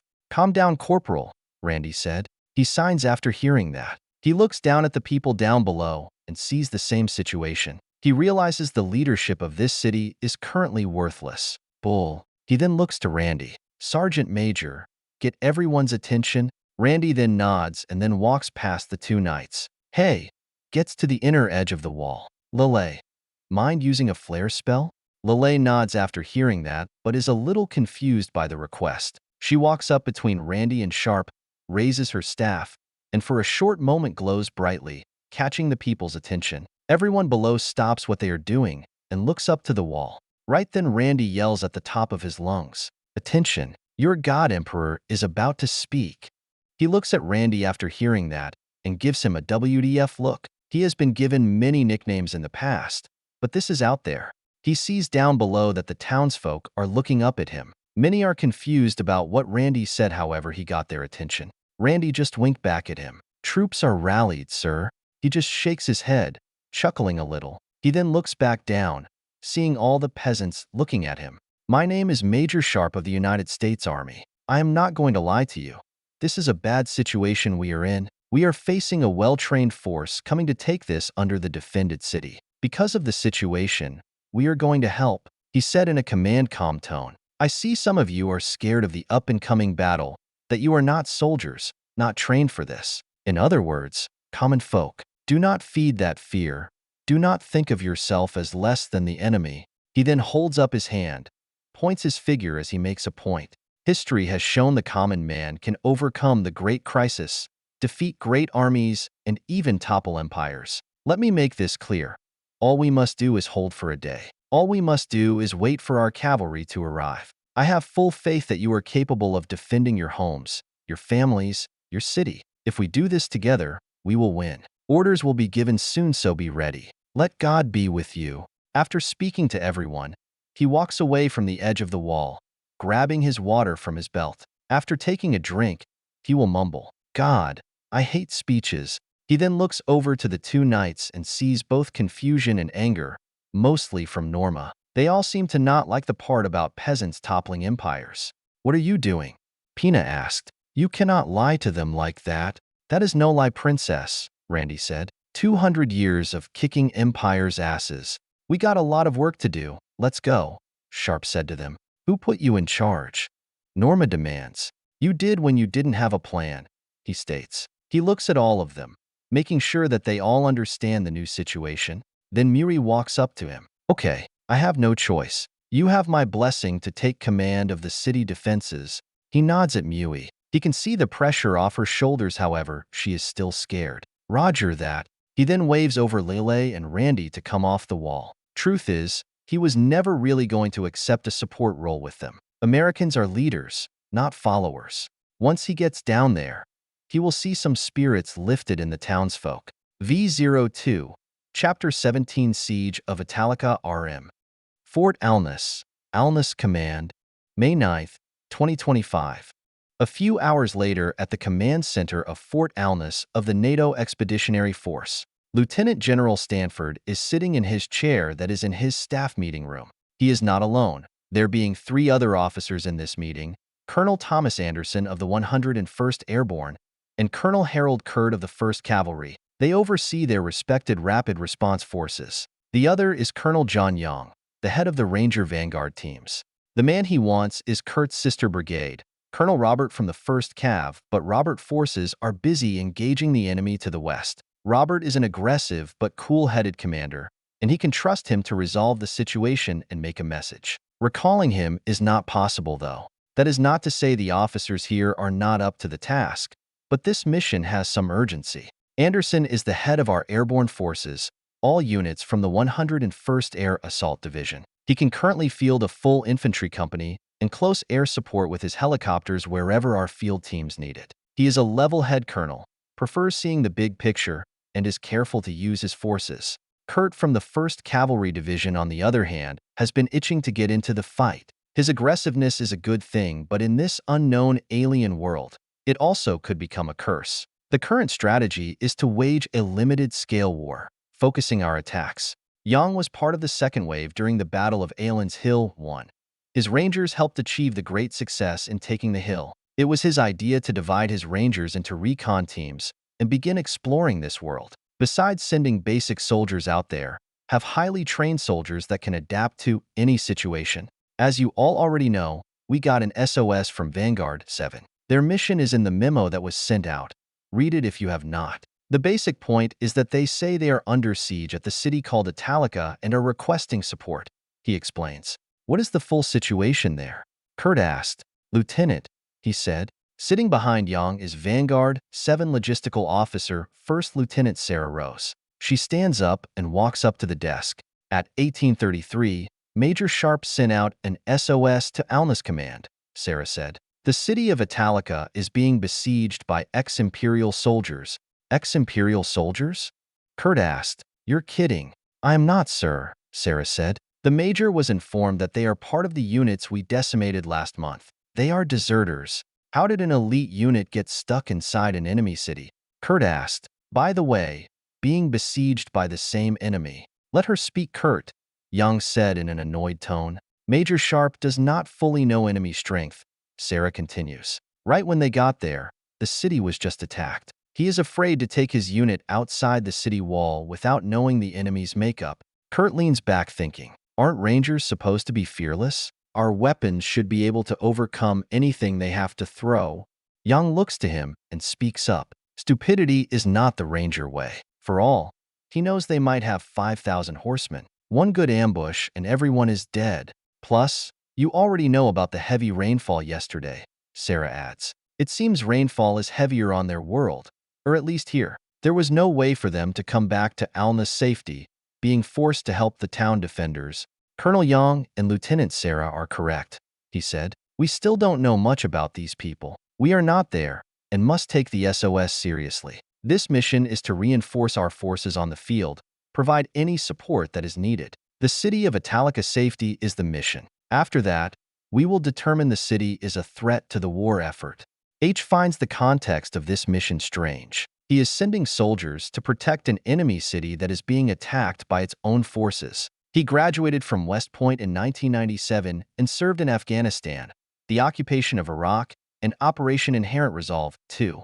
While he has seen many strange situations in war, never one this twisted. However, he sees a chance to gain some ground without laying siege to a city. Seeing U.S. troops coming to the defense of an imperial city, besides attacking it, might sway some opinions in the city. He wonders if Major Sharpe is thinking the same thing, trying to create an opportunity, or this is just dumb luck. Everyone nods, and then again Kurt speaks. My forces are ready to go. When they see our tanks roll up should scare them away. Not good enough, Anderson responds. The memo made it clear time is not on our side. I agreed with Anderson, he said. It will take hours for ground forces to reach the city, and as Lieutenant Rose stated before, the highway is covered in mud. If it took the JLTVs an extra day to get there, then it might take you two. Our only option is an air assault, he continues. Besides Kurt, until the 2nd Armored Division arrives, you are our backup reaction force. I understand, sir, Kurt said. We will get into the war another day. Colonel Anderson, get your boys into the air ASAP, he orders. Yes, sir, Anderson said. Everyone nods and leaves to carry out their orders. He sees Lieutenant Sarah Rose leaving after all the colonels. Lieutenant, hold up for a moment. Sarah stops and walks up to his desk. She then stands at attention. Yes, sir. While being very professional, he noticed that Sarah seemed nervous that her team is under siege. He understands the feeling of sending soldiers into battle while staying safely back at base. He also heard the drama of Vanguard 7. As a general, he knows what is going on and knows Major Sharpe was not respected by his troops. Sarah's concern shows something different. You seem concerned, Lieutenant, he said. Worried about your team. Of course, sir, Sarah replied, confused. They are my team after all. He nods, understanding the feeling. It is not easy to send your team while you stay safe, never knowing they will come back. Even the most elite warriors have a bad day. Sarah takes a breath. With respect, sir, but I am not that worried. He looks at her. Why is that? I know your team has struggled with your new commander. Rocky starts usually build stronger bonds, sir, Sarah said. Interesting response, he said. You passed West Point with a 4.0 at Ranger School. While you did struggle with the physical section, you aced all the schooling. With your mind, you could have done anything in the army, but you stuck being a ranger. Why is that? My dad was an infantry captain in the army, Sarah said. Going the easy route is not in my nature, and besides, I want to be with the best. If I can help the best win, then I did my part. Soldiers cannot fight the enemy if they do not know who to shoot, sir. And Major Sharpe? He asked. I know you two don't get along. I wouldn't say we didn't get along, sir, Sarah replied. Just differences.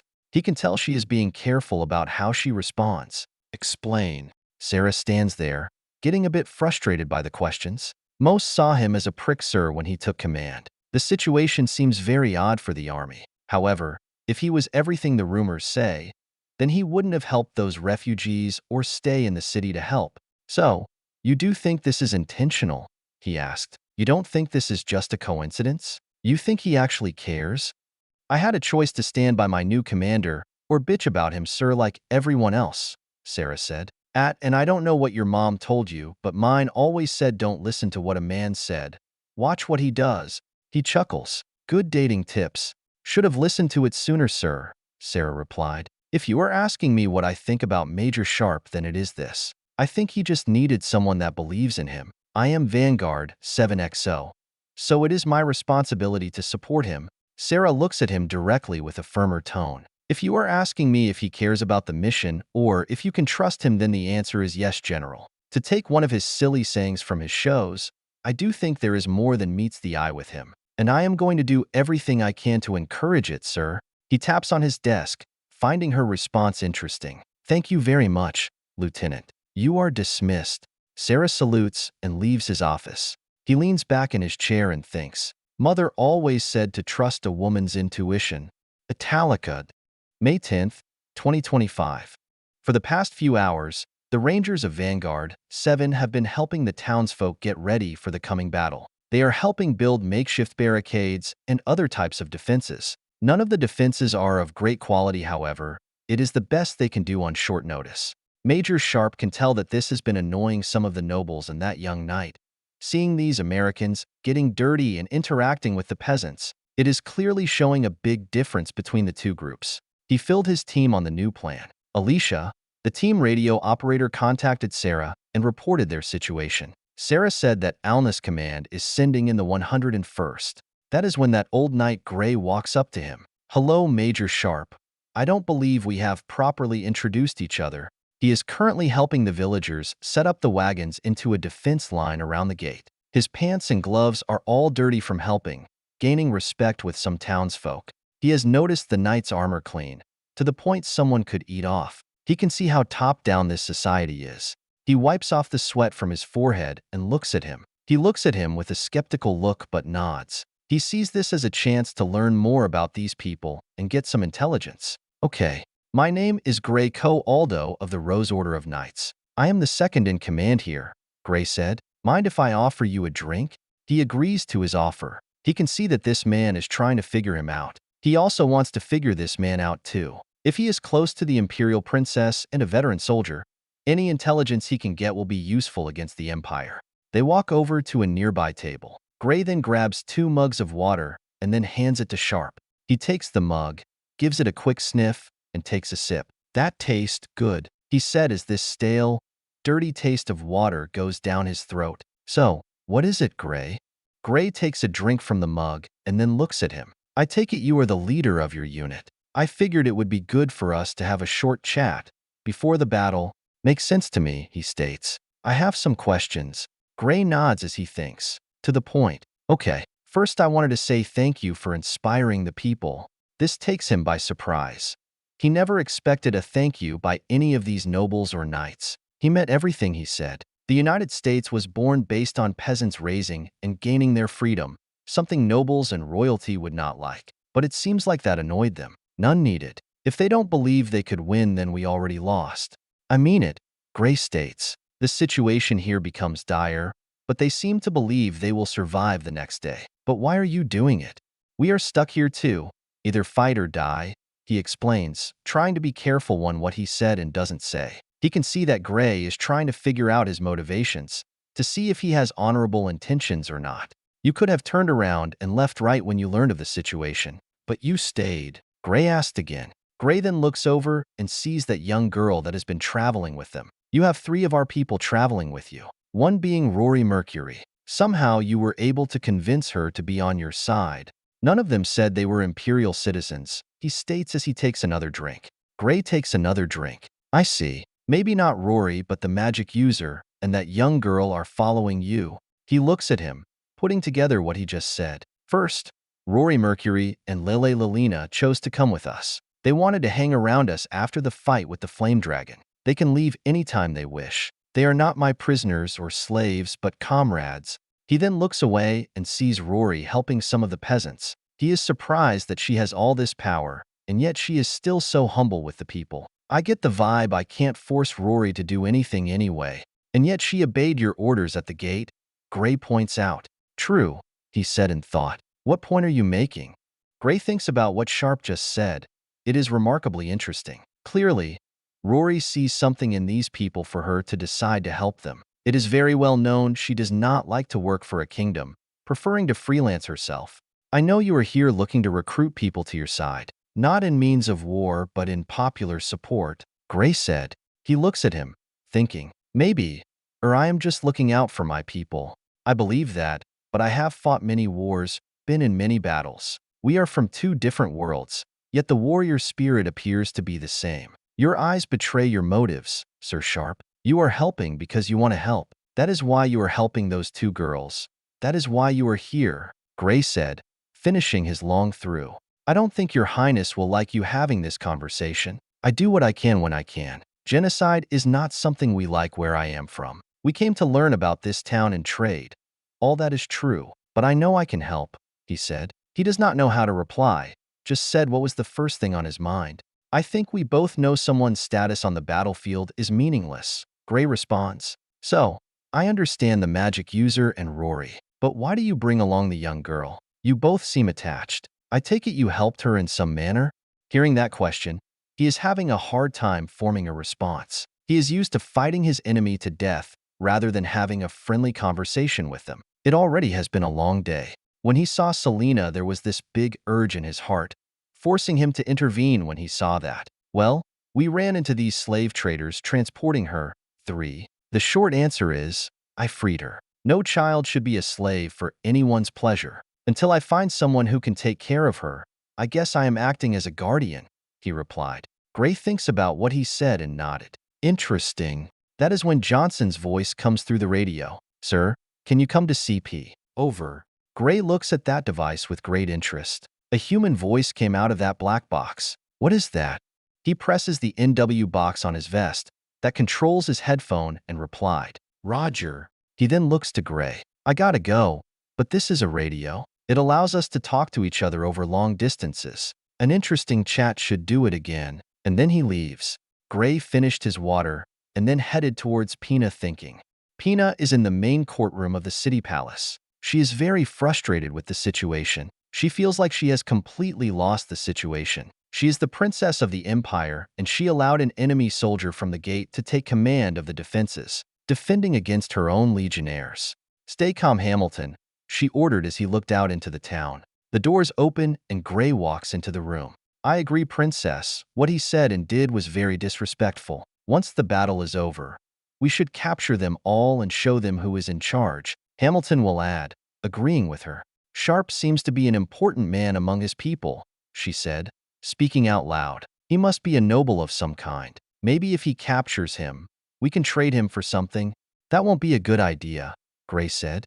They look at Gray as he approaches. Speak, Gray. Give some wisdom during this crisis, she asked, desperate for his opinion. These Americans are quite different. We need to be careful with how we interact with them. Right now, they are willing to help us, and he said his people are coming tomorrow. Gray explains. She does not fully understand what Gray means. She can tell that they are different, but they cannot be that different from the Empire. It is normal to take a nobleman hostile and ransom him for money, slaves, or something. How though? They only just got here unless they are a scout force, she asked. And let us not forget we are at war with them. Once our truce is over, we should take advantage of them before they do that to us. Gray listens and thinks. However, that man is a warrior. He is not here with ill intent. He could be a great enemy or ally.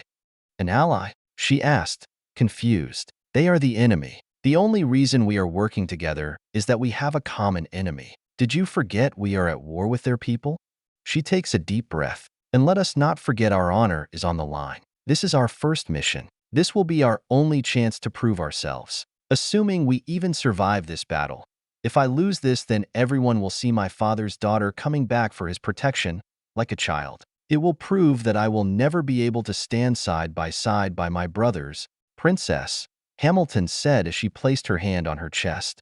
Your Highness, Gray said as he kneels. I believe you need to relax and stay focused. In war, you must focus on the matters at hand. Mighty generals have fallen because they try to reach out for more before they are ready. I am not saying you are not, but if you think about what the Senate will think of you, then you will lose now.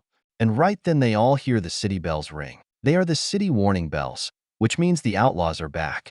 Sharpe gets back to his vehicles, where his team is now. Most of them have been helping around, but since it got late, they came back here, mainly for safety reasons. Alicia walks up. Sir, so what is the plan?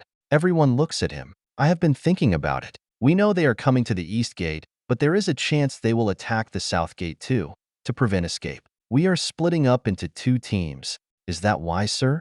Second Lieutenant Charles Johnson asked. Can't be helped. Selina and Lelei, I want you to stay here with the vehicles. Johnson and Williams stay here too. This is our fallback position. If the city is going to fall, we get the hell out of here. Take our bets, he explains in his command but confident voice. Everyone else will go to the East Gate. We hold as long as we can. When the airborne gets here, we will coordinate our support, he orders in a calm tone. Everyone nods their heads after hearing the orders and then goes get ready for the battle. For a moment they all look surprised by how he calmly is giving orders. None of them expected him to be able to act during a crisis. All the Rangers rally and follow their orders. Selina then walks up and smiles. She has his helmet in her hands and then holds it up to him. He smiles at her and takes it. Thank you. Good luck and be safe, sir, Selina said in a soft voice, trying to look tough even though she is scared. She looks nervous. He puts on his helmet and smiles. Thank you. And no worry, kid. This is nothing compared to one of my many missions in the Philippines. He then looks down at her and sees she has no idea what place he is talking about. Never mind. That is when they all hear the bells ring. At the gate, there is smoke and flames. Everyone, This is it. Randy begins to yell, gathering everyone. That is when Rory starts laughing and then bursts out of their mini-camp, rushing to the east gate. V02, Chapter 18 Siege of Italica RM. Italica, Palace Balcony, May 10th, 2025. Princess Pina stands on the palace balcony watching over the battle. She tries to count the number of bandits out there, but is unable to figure out the total number. She cannot believe the size of the force attacking the city. Princess, Hamilton said in a scared tone. There are so many.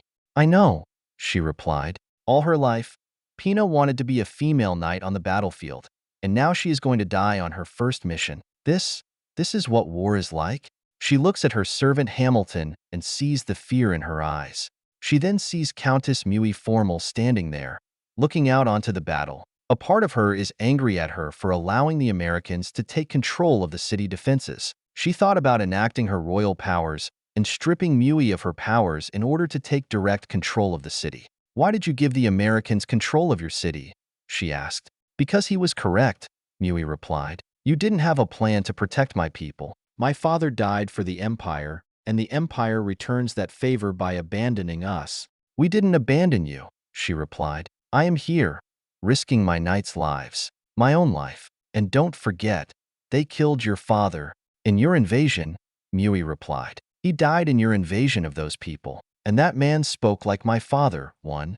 Now she wished she had used her powers to strip Mui of her countess, but it is too late. She looks around and sees soldiers clashing on the eastern wall. It looks like the bandits are making one massive push to overwhelm the gate. She can hear screams and cries throughout the city. Princess, Hamilton said, shuddering a little. I think you should escape. She looks at her servant. She has been very loyal, serving her since when they are young, too. Gray is still out there. I promised to defend this city, and I won't let these Americans take the glory. A part of her wants to run, knowing she can escape from the north to the Roe stream. But she knows her knights are coming. They will come too late, but when they arrive, they will be slaughtered by the horde of bandits. Italica, Eastern Gate. The attack came out of nowhere. None of the sentries that were on the wall noticed the small sneak attack. Some of the bandits were able to get on the wall, distracting the city militia, allowing the main force to advance against the East Gate uncontested. Vanguard 7 is rushing to the Western Gate after hearing the battles. Sergeant Major, take Alicia and guard the gate. Everyone else with me. We've got to hold the wall. Sharpe orders over his radio. Everyone acknowledges his order and splits up into the assigned teams. It takes some time to get back to the wall as many of the townsfolk are getting in the way. Everyone is panicking and the little discipline that was left vanishing. He sees the ranks forming up, but they are sloppy. Randy is a war veteran from the Middle East, and Alicia's record in ranger training shows that she specializes with close combat. He hopes they will get to the militia's position and rally them to hold the line. The sun begins to rise, peeking over the mountains to the east. He stands there and looks at the view. He finds it surprising that they attacked this early. The nights in this world are darker than on Earth. He wonders if that is because there is little light pollution, or something related to the planet's orbit around its sun, or as Lelei calls it, flare. Knowing that the enemy does not have night vision, he wonders if they have some way to see in the dark. Maybe they are species that can see at night, so they can organize without torches. Once they get to the stairway that leads up the wall, the situation looks like it is falling apart. Suddenly, a bolt of lightning shoots out from a crowd of the attackers. Sharpe's rangers finally gets up on the wall and take cover by the wall's battlements. They begin opening fire on the bandits below, trying to present as small of a target to the archers shooting volleys of arrows at them. Holy shit, there are a lot of them, Andrew comments, looking over the wall. He looks to where Andrew is staring, and his eyes widened at the sight. There must be thousands of them, far more than he expected. He sees where that bolt of lightning came from and assumes it is a magic user like Lelei. This is like the Battle of Helm's Deep 3, Andrew mumbles. This is the first time he even thought about there being an enemy magic user. The only time he has faced one was clearing out that Imperial staging area, 4. So the idea of it hasn't become normalized for him. That is something he should have expected given what world he is at. He is still fighting like he would fight a modern military on Earth, and must check his bias. He starts to wonder what else might be out there. Scott, hold this position and provide suppressive fire, he orders. Scott is the unit support gunner, using an M240 machine gun. Sharpe then rushes down the wall, Andrew right behind him. Fighting is happening all along the wall as more and more bandits keep climbing up siege ladders. They must have set them up during the sneak attack. To their right, one of the militiamen gets hit by an arrow, falling off the wall. The militiamen around him start to panic, and the attack comes. Stay away from the edge. Stay low. Don't get sniped, he orders as arrows fall around him. After the two of them kill 3 bandits who were on the wall, he gives the hand signal to Andrew to throw a grenade. They toss a fragmentation grenade towards the base of the nearest siege ladder /R. Once that was done, they could hear the screams of people dying after the small explosion. All right, we will work our way down and frag these bastards, he said. Andrew nods as he fires his M4A1. Before they could start moving into position, they hear Scott yell, "Incoming." Both look out over the battlefield and see a large boulder flying towards them. They jump for cover as the boulder hits the wall, causing some damage to the wall. What the fuck was that? Andrew yells, confused about what just happened. Don't think about it and get back in the fight, Sharpe tells him. He is forced to use his rifle as a shield when one of the bandits that got on the wall attacks him. That is when the bandit was split in half before his eye by a large halberd. "No dying on me today, Major," Rory said to him in a flirtatious tone. She then winks at him. She holds out her hand and helps him up. He looks at her hand and takes it, being pulled up. Both look at each other in the eyes, giving a respectful nod to each other. Then, another boulder flies towards the city, smashing the wall again, taking out a mixed group of militiamen and bandits.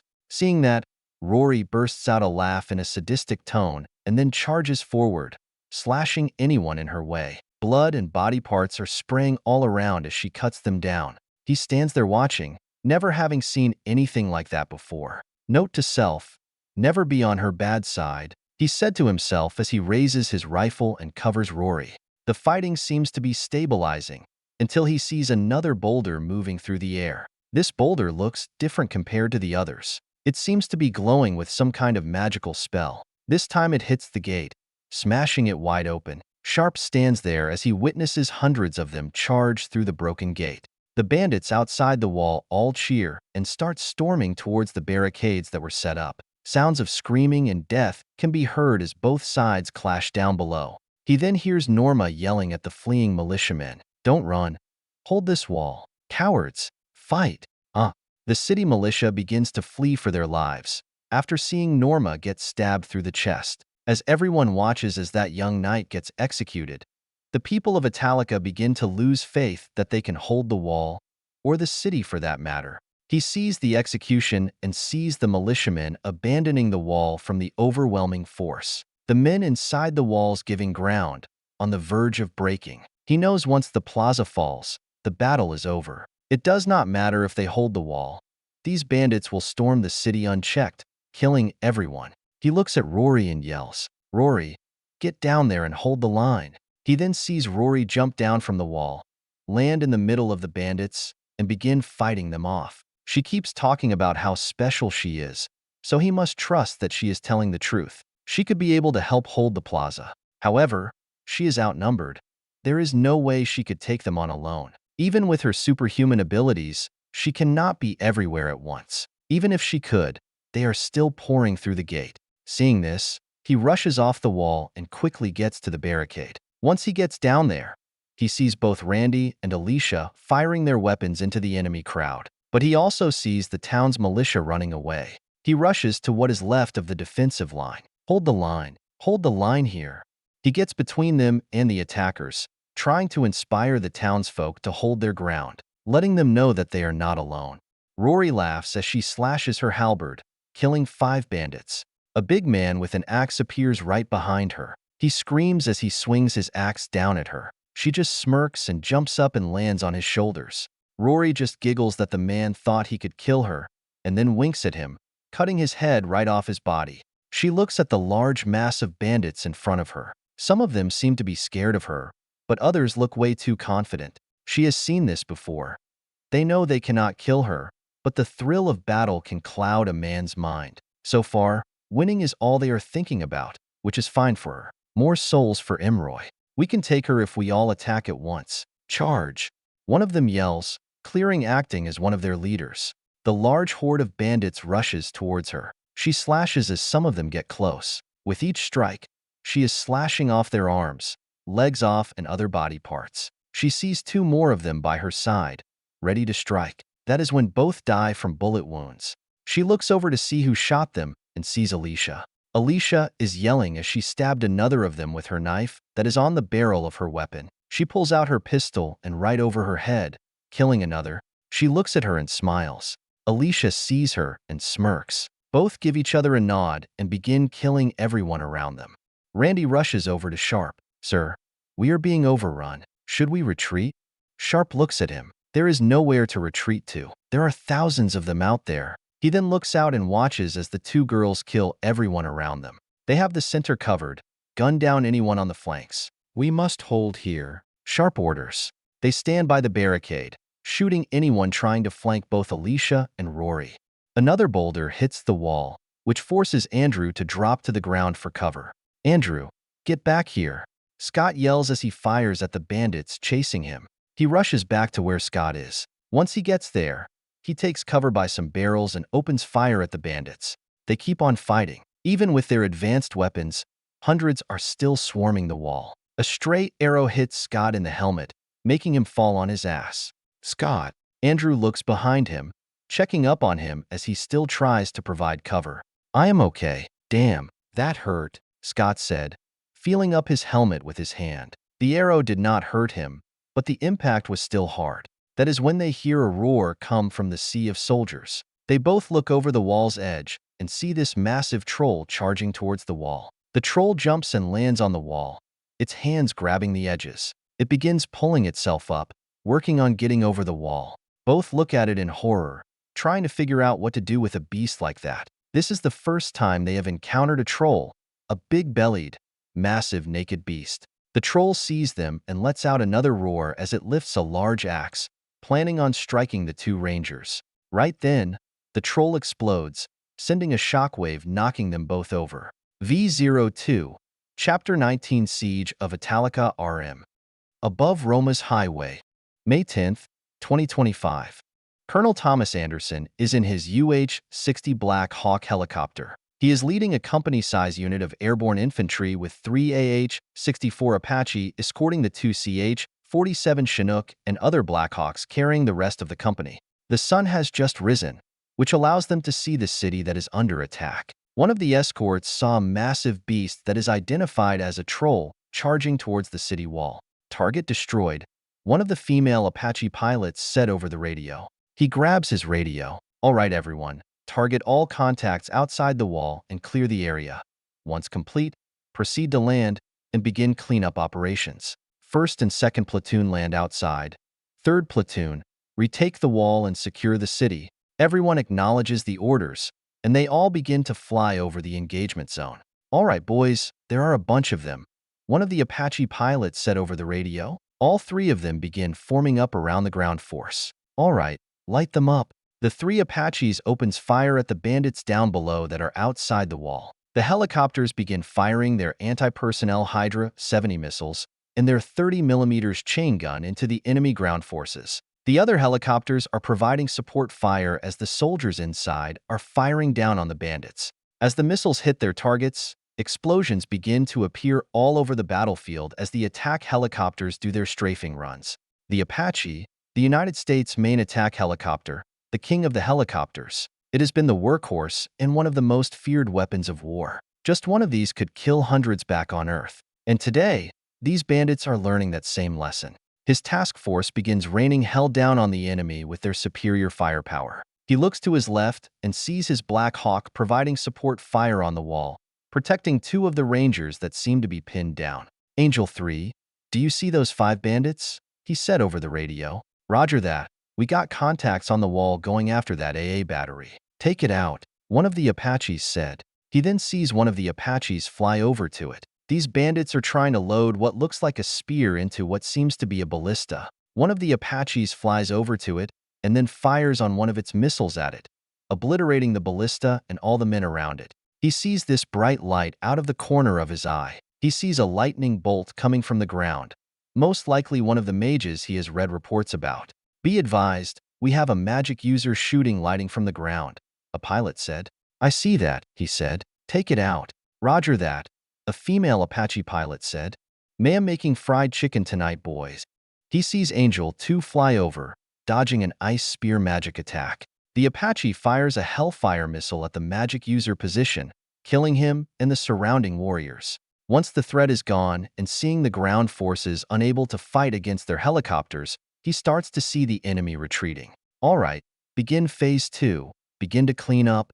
Everyone on the ground is looking on in pure horror, all trying to understand what these things are and watching as they just slaughter the enemy. Most do not know what is happening. Sharpe and Randy ignore their allies' air support and continue to engage the enemy that is within the walls. He can hear the Apaches giving them enemy hell on the other side of the wall. He wishes he could witness the fight, but he is needed here. However, Sharpe notices the bandits inside the city are not retreating. He does not know if they feel forced to continue the attack, or if they do not know what is happening to their comrades. They're not retreating? Randy shouts, confused by that sight. It seems like the men inside the city are still committed to the fight. Don't think about it. Just dash, he said before being interrupted by his radio. Vanguard 7, this is Angel 2. We are beginning cleanup operations. You have 10 seconds to clear the courtyard, the pilot of the Apache attack helicopter said over the radio. He hears what the pilot said, and then looks up to see the situation. The Apache flies over, and then hovers above him. He sees the chain gun under it getting ready to fire. He grabs his radio. Alicia, Rory, fall back. He hears nothing. He can see them still fighting. They are too engaged in the fight to see what is happening around them. We have to get them out of there, he tells Randy. Both rushes into the enemy and forcibly grab Rory and Alicia. What are you doing? Alicia yells as Randy flips her over his shoulder and then begins running back to the barricade. Rory looks confused as she gets picked up in Sharpe's arms. She looks up at him, shocked that a mere mortal would rush over to save her. What are you doing? Air support, he replied. Once they get back to the barricade, they all stop and look over to the bandits that are on the wall. They reform their lines and are marching forward, all behind their shields. That is when they all watch as the Apache above them opens fire. In one strafing run, the chain gun lays waste to over 200 bandits. Their shields prove to be worthless, all being shredded into pieces by the chain gun. As Rory lays in Sharpe's arms, she watches in pure shock as the bandits just tore apart, watching hundreds of them get slaughtered within seconds, their armor being completely useless. This is the first time she witnesses the true power of these Americans. Courtyard clear. Begin perimeter patrol, the Apache pilot said. Princess Pina and her longtime servant friend Hamilton are standing there on the balcony. Since the beginning of the battle, they have been here watching. They are looking at this strange flying thing just hovering there, witnessing it killing hundreds of men in seconds. Her brain wants to tell her that it is a metal dragon, but it is not. It's a monster, Hamilton said, terrified. Her body is shaking at the sight of it. What is that? Mui asked in a horrific voice. She is unable to find any words to express what she is seeing. As the flying monster flies away, she watches as the other of these flying beasts fly all around the city. She sees another one hovers over the eastern gate. She can see people inside them, either coming out of them once they landed or sliding down on ropes. Just past the wall, she sees these massive explosions happening in the distance, slaughtering the retreating bandits. The Empire has artillery that fires pots which can explode into flames. She has seen explosions before from their fire pots and flame magic, however, this is on a far greater scale. This is the cavalry Sharpe was talking about? Hamilton asked, making that connection. This is the American military she heard of. This is who we attacked the other side of the gate. This is who killed hundreds of thousands of our soldiers at Alness Hill. In only a matter of minutes, the bandit force was wiped out by just a couple of these Americans. This is who we went to war with. That soldier from the tavern was completely right. She realizes Muri made the right choice and most likely she will be spared by these people. She sees the battle coming to an end. Only minutes ago, all hope looked lost, and now it is a massive victory for the Americans. She can feel her bones shaking, unable to process what she is seeing. We are finished. Rory Mercury stands there and watches the American reinforcements start to land and attack the bandits, while American troops start to offload from their helicopters and begin to secure the area. Once the soldiers land, they form a circle to protect the Chinooks and Blackhawks. They open fire at the bandits, picking them off with ease. She has never seen anything like this before. She has seen large battles before, sometimes in the hundreds of thousands. However, she has never seen a smaller force be able to easily wipe out a larger force like this.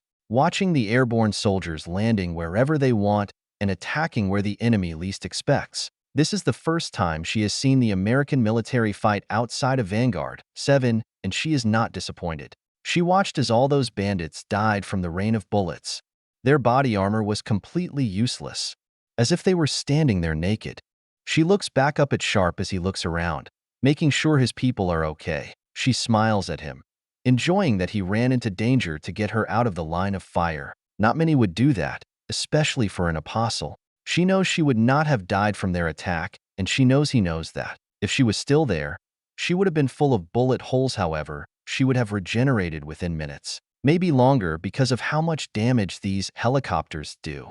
But that is when she realizes that even though he knew she could not die from such an attack, he still wanted to protect her from unnecessary harm. The first man to ever do that in an awfully long time. That is when she feels his hand in an interesting position. She then looks down and realizes his hand is on her breasts. She can see it is not intentional, just the position she is in when he went to save her from the battle. She knows it is an accident, however she cannot help it. She looks up at him and sees the sweat coming from his helmet, the gray eyes and the shine of the sun bouncing off his sunglasses. She cannot believe this man just went out there into danger to get her. She told him that she cannot die until her 1,000 years is up. She cannot believe he would save her even though she explained that she could not lie. She could recover through her regeneration abilities. While she cannot read his mind, she believes they could have escaped when they learned the city was about to be attacked. But their escape would have resulted in the slaughter of this city. He could have ordered them to leave, since it would have been the safest and correct decision. And the thing is that she could not have judged him less if he did. That is war, but it is not their war. Italica is an imperial city, not an American city. They have no responsibility to protect these people, but she can see he wanted to. She is the apostle of love, and she can see in his eyes he loves life and war. The question is, which one does he loves more? Then Sharpe looks down at her. Are you okay, Rory? You're not hurt, right? She looks at him, enjoying that he asked her that. She then giggles and then smacks him on the head. 35 minutes later, Sharpe is outside the wall with his team. The airborne soldiers are policing the bodies for any intelligence and gathering any prisoners or wounded. There are a lot of dead bodies littered everywhere. He wonders if this was anything like back in the old days of Earth after a battle. Some airborne soldiers bring over some prisoners and set them down. To his surprise, some of them are women, though the vast majority are still men. While most of them are humans, he sees some elves, orcs, and some other races he has yet to see. This one female looks like a hybrid of a female human with bird legs and feathers. He begins to wonder how many different kinds of hybrids there are in this world. It is interesting how many different hybrid species are there. That is when Alicia walks up to him. Does your face still hurt? She asked, chuckling. She is not alone. 2 others of his rangers are with her, checking out the prisoners. Yes, he mumbles, slowly. Why did she hit you?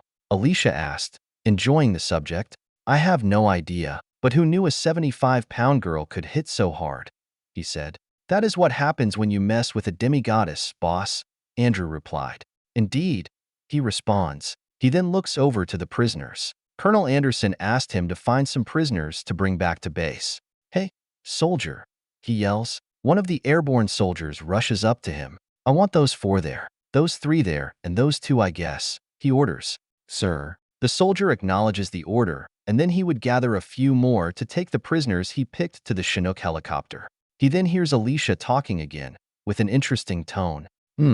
Boss, why are they mostly women? Got some evening plans? Alicia said, implying something more, but also in a joking tone. Still, kind of weird hearing her imply that. Excuse me, Sergeant, he responds in his regimental tone.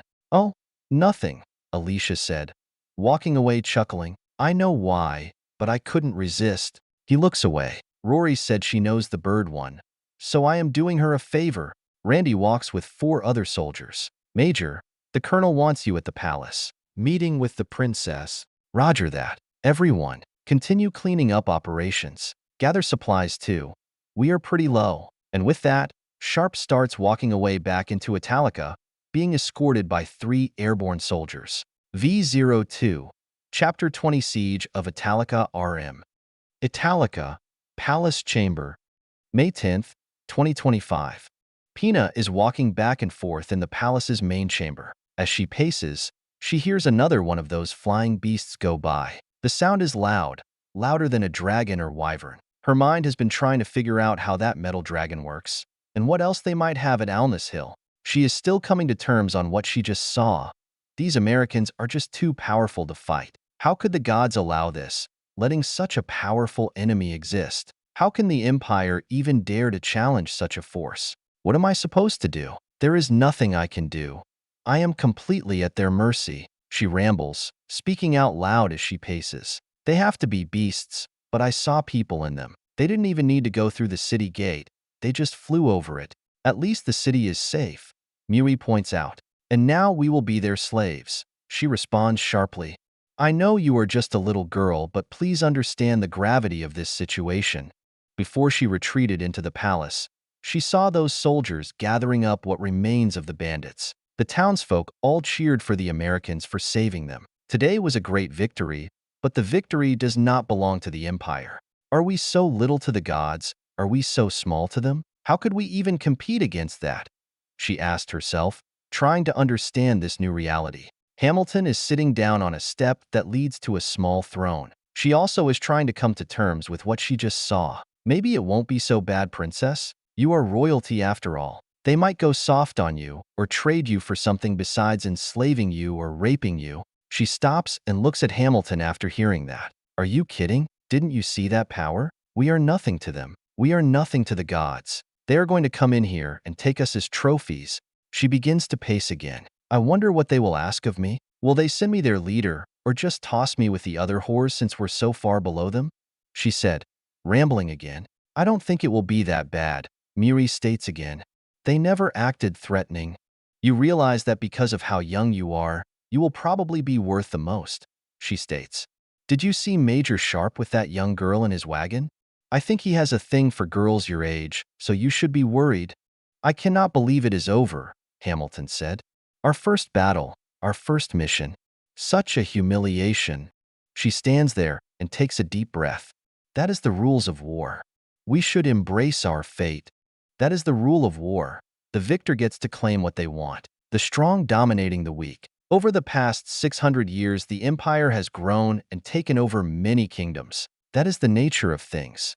She thinks back to all the times the empire had conquered lands, enslaved the local population. The men would be taken to work in the mines or for personal sport. The women taken to become servants or trophies to the legionnaires. In all 19 years of her life, she never once considered that one day she might end up as someone's trophy. Her stature was supposed to protect her. As she ponders on every scenario that might happen to her, one of the palace maids comes through the door. This one is a humanoid bunny with long ears named Mamina. Your Highness, the leaders of the other worlders has come to visit you, Mamina said. Let them in, she orders. To her confusion, Mamina seems relaxed, like she does not fear these other worlders. Hamilton stands up and walks over to her princess side. No matter what, I will be by your side. Pina looks at her and nods, smiling at her. Thank you, Hamilton. You have been a great servant and an even better friend. It has been an honor. She then looks to the maid. Let them in. It is time to face fate. Mamina walks up to Mui and stands by her as Mui sits on her throne. She allowed Mui to sit on her throne, wanting to stand up to face these Americans. She wanted to stand there with what little pride she had left.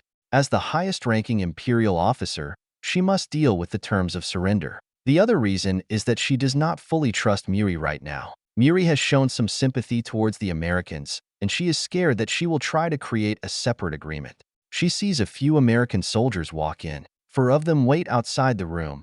They must be their escort. 2 men walk in after the maid escorts them to the door, one of them being that Major Sharpe. These 2 must be the leaders of their army. To her surprise, that blue-hair magician will walk in with them. Major Sharpe speaks first. Colonel, this is Princess Pina Colada. She notices that Colonel looks older than Sharpe. She assumes that this man is Sharpe's superior. She rules out that Sharpe must be a noble. The colonel then looks towards her. "Hello, Princess Pina Colada. My name is Colonel Thomas Anderson of the 101st Air Assault Division, under the command of the NATO Expeditionary Force. Do you mind if we have a seat?" She takes a deep breath. She did not understand the meaning behind those words, but she understood the message, that this man is clearly important and high up their military. She could guess that he is even higher than Major Sharpe. "Yes, we can, Colonel Thomas Anderson," she responds, trying to maintain her cool. Both her and Hamilton takes a seat, both nervous. The other three take their seats too. Settling in, she looks up at Anderson and Sharpe. Both are wearing the same style of strange uniform. There are many kinds of green colors all over it, with all these other devices all over their uniforms. What looks like a small flag is on their shoulder. "Just call me Colonel Anderson, thank you," Anderson said in a calming tone. "Okay, Colonel Anderson," she said. "I want to start off and say thank you and your comrade for helping and saving the city." She is planning to appease them, hoping that they might be more lenient on her and the people of Italica. Sharpe speaks first. "Wait a moment, I want to set the record straight. We never would have held it if it were not for the people of this city. They deserve a lot, if not all of the credit themselves." "That is true," Anderson said. "When we flew overhead, I was surprised by the size of the enemy. They were very well prepared." He then looks to Mui. "You should be very proud of your people, Countess." "Thank you very much," Mui replied, trying to look tough. She looks to Sharpe, confused by that statement. Why would he give the peasants credit? It was their strange flying dragons or wagons which saved the day. His team stayed and defended the wall. She wonders if they are trying to form a wedge between her and Mui. This was exactly what she was trying to prevent. She wonders if this was related to what he said in his rally speech about common people able to raise up and topple empires. She cannot imagine the people of Falmart wanting to or being capable of overthrowing the empire, but maybe something like that happened where he is from. "But the peasants would have fallen if your people weren't here," she replied. Sharpe shakes his head. "Nope, there were thousands of them. We would have been slaughtered. But the people held the line and dashed off." He stops, seeing Anderson look to stop talking. Then Anderson nods, agreeing with Sharpe. "Credit isn't that important. The battle is over. Our people and the city is safe," he said, and then he reached into a briefcase and pulled out a piece of paper. "Princess, we do have a list of terms." He then hands the piece of paper to her. "This is it, the fate of her, and is on this paper, and there is nothing she could do to change their demands." She wonders how much treasure they want, or how many slaves they want from the city, or if they are going to demand that she surrenders to become Sharpe's or Anderson's sex slave, or maybe as a gift to their superiors, or to be ransomed to get money from her father. The more she thinks about it, the more she wonders if her father would even pay for her release. She nods to them, and then looks at the list. "You write in our ways?" "No. Miss Lelei Lalina helped us in the translation," Sharpe said, giving Lelei complete credit. She sees the blue-haired woman with a staff, Lelei. This confirms her theory from yesterday. 1. The Americans have recruited locals to help them against the Empire.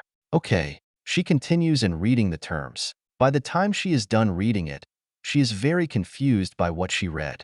There are only a few terms. 1. Allowing trade between Italica and Alness Hill, duty-free. 2. That NATO be allowed to establish a diplomatic outpost in this city and protection for the personnel there. 3.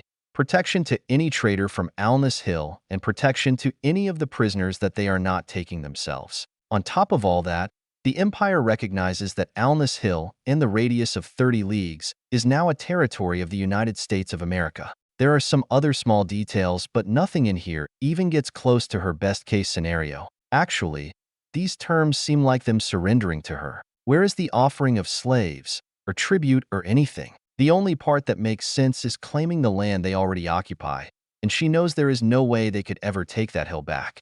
"Is this a joke?" she asked. "Do you think you can pull a fast one on me because I am a woman?" "What are you talking about?" Sharpe asked, confused. She looks at them, and she sees the two men looking confused. It is probably her face that also looks confused. "What is the meaning of this? I don't understand your terms. Is this a trick?" Both men look at each other and then back at her. "I don't understand, Princess Pina. What is wrong?" Colonel Anderson asked. "It has nothing to do with you being a woman," Sharpe said.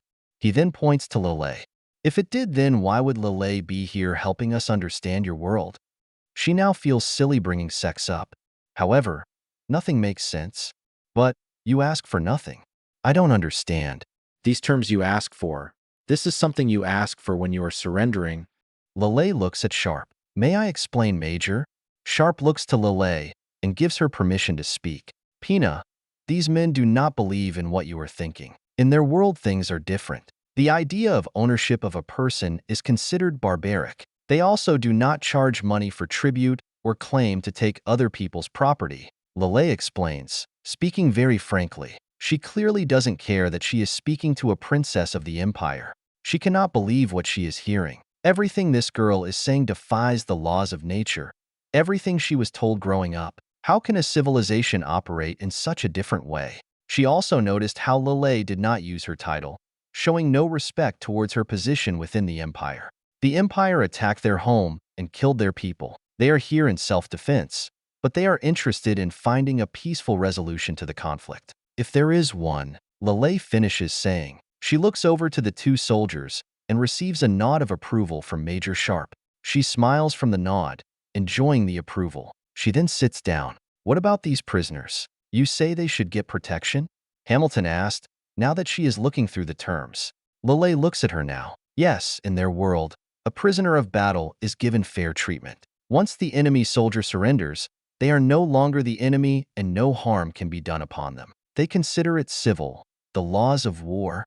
In short, you cannot sell them off as slaves or force them into slave labor. Sharpe added to what Lelei said. Here is an example. We have about 5,000 of your people as prisoners of war back on Earth. When the war is over, we would be glad to bring them back, no catch. And if you have any of our prisoners, we expect them to be treated with respect and returned back to us. Sharpe adds. Anderson leans forward. Do you have prisoners of ours? Hearing that amazed her. They have that many of her people, and they have done nothing to them. No, the Empire doesn't have what you call prisoners of war. Can I have a list? I know people who crossed the gate, she asked. Anderson thinks for a second on that request. That could be arranged, but for right now I can't promise that. I will have to bring that up with the State Department, one of our governing bodies. But I do not see an issue in releasing a couple. Before we leave, if you don't mind providing a name list so we can see if we have them. Thank you, Lelei, for your help, Anderson said, looking towards her. Lelei nods her head, acknowledging his thanks. Anderson then looked back at the princess. So, do we have a treaty? She looks at the paper again and thinks, this is very strange indeed. Maybe they do not know what they are doing. That is when she remembers that flying beast slaughtering hundreds of those bandits in a short period of time. No, she cannot assume they don't know what they are doing. It sounds like she can refuse this treaty, however. What is the alternative? It is clear this war will destroy the Empire no matter what. We cannot come close to competing. Trading 1,000 of our soldiers from every one of theirs, we all will be undone. The fact is they are offering a peaceful resolution of the current situation. She looked back at them. What about this diplomatic outpost here? What are you considering? She asked. Anderson answers the question. It is to allow both yours and mine side to remain a diplomatic channel. So, we can talk and work out deals and agreements. There will be a few guards there for security, but it is not an occupation if that is what you are thinking. Our ambassador will cooperate with Countess Mui Formal. She will act as your envoy to us. After thinking about the treaty proposal, she decided it would be the best to accept the treaty. They are actually being far better than she ever thought. I accept the terms. We shall have this treaty.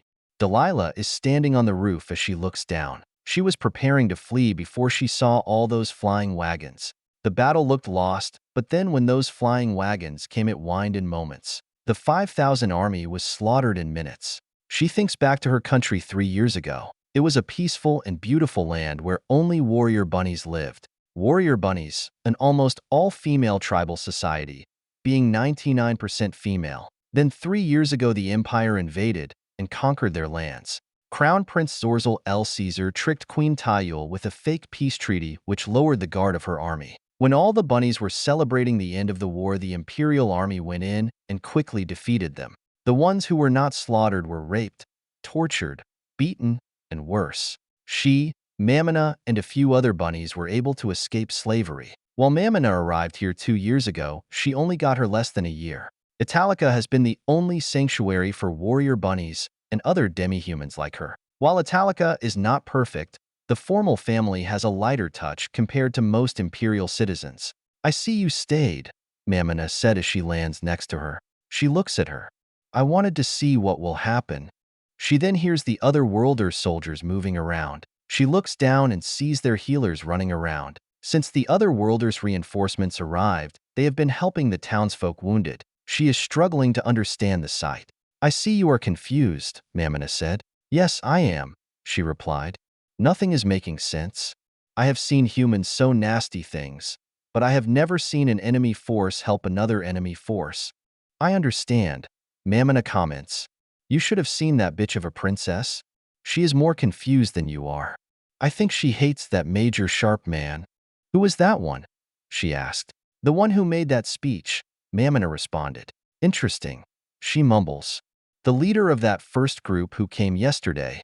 She remembers seeing them arrive. Besides the strange metal wagons, they had taken little interest in them. She cares little of human affairs, and if humans want to kill other humans, she does not want to get in their way. But listening to that human male named Sharpe, she felt like something was different, too, with these people. Sharpe talking about the common people toppling empires. That is a phrase that she never heard before. She is telling herself that he was just saying that to get the people to fight, however, that does not make sense. The other worlders did not have to stay and fight. They had no stake in it. And they fought bravely. Her eyes are showing her that they are helping. I don't know if I can trust them. Not after what humans have done to us. You know me, Mamina said as she crosses her arms. I trust no one outside the formal family. I do wonder what God bless means, she asked as she thinks about the speech. I wonder why he didn't phrase it, let the gods be with us. I have no idea, however I doubt he misspoke. Mamina answers. She takes a breath as she collects her thoughts. But you should have been in the meeting. It was very interesting. It is human things, she states as she watches a helicopter fly by. I mean it, Mamina replied. They talked about something called the Geneva Convention. 3. Apparently, slavery is illegal on their world, and they are required by law to treat defeated armies with honor. She looks at Mamina, not believing what she just said. Even if half of what she said is true, then there is something to them. At least enough to have some faith again. Maybe they are what we need to save our people, she said. She looks at the other worlder soldiers on patrol. They seem to be handing out supplies, treating the wounded, gathering the bandits so they are no longer a threat. She sees Sharpe and the other worlders leader walking through the city as they talk to the people. She can see that they have no noble standards. Noblemen and royalty maintain some form of separation from their people to remind them who is in charge. She understands that is needed in a military chain of command, however, this is different. Maybe, Mamina said, but as I said, I trust no one. It is my job not to. As you said, they are human after all. She thinks on that as she watches the other worlders walk through the streets. We might not be able to get back home, but if they are half of what they seem, we might be able to save our people. I do not want our people to end up like the cat people and the succubus. Both of those races, cultures, and domains were destroyed by the Empire. If nothing happened, the warrior bunnies would just be this exotic group you find at the slave markets or in the slums of a brothel. I think I will go to Alness and see what these people are like, she said. Maybe one day we can save Tayul. She then sees a group of other worlders. It is the same ground that first came. She jumps to the roof in front of her and then on the street. She lands in front of some other worlders. Hello. My name is Delilah. Thank you for saving my city. The soldiers look at each other. Then one of them leans in. Cool. You are a bunny. And an unchained one too, the female soldier said. I thought this place was just going to be an HBO show. She has no idea what HBO means, but this confirms what Mamina said about them. It seems the standard imperial oppression is not the norm for them. My name is Corporal Andrew Steele, U.S. Army. I am Private First Class Alicia Moore, U.S. Army also, Alicia said. It is nice to meet you, Delilah. What can we do for you? Andrew asked. I was wondering if I could go to Alness. V02, Chapter 21 RM. Fort Alness, Vanguard Headquarters, May 10, 2025. For the first time in weeks, everything is quiet at the base. Well, relatively quiet for an army base. The military base at Alness Hill, now being called Fort Alness, has been a buzz of activity since the invasion. 1. Most of the Vanguard teams, which are made up of Ranger from the 75th Ranger Regiment, are out on missions. When Major Sharpe's unit called in reinforcements, the bulk of the airborne forces were deployed. It is nice that the base is quiet. The rainstorm yesterday canceled many missions, leaving the base with a strange sense of peace.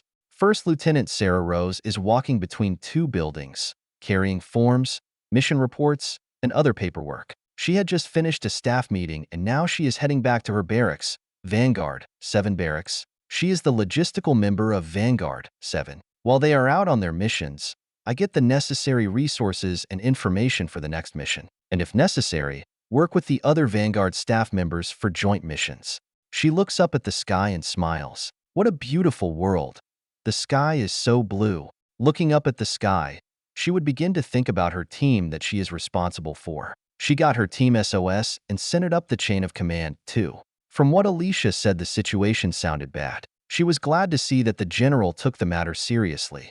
She knows the 101st went there, but that was the last she heard of them. They will be fine, she said out loud, speaking to herself.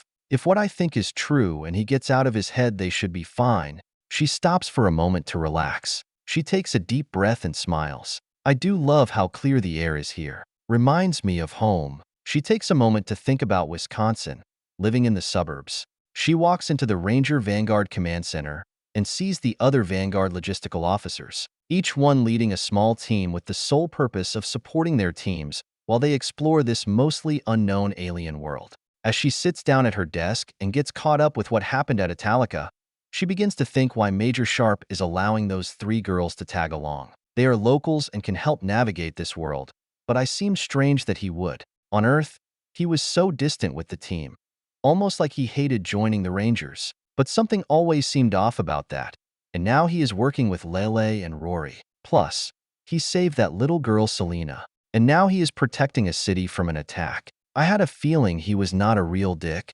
Italica, May 10th, 2025. After the treaty was formalized and signed, Colonel Anderson and Major Sharpe are walking out of the East Gate. Are you sure you don't want an escort back to base? Anderson asked him. We got it, sir. We still have to complete our original mission, he responds. He looks around as they leave the city walls. There are dozens of airborne soldiers guarding the Blackhawks and Chinooks. Soldiers loading up a dozen prisoners into a Chinooks for integration. Besides all that, there will be dead bodies everywhere. Something on your mind, Major? Anderson asked.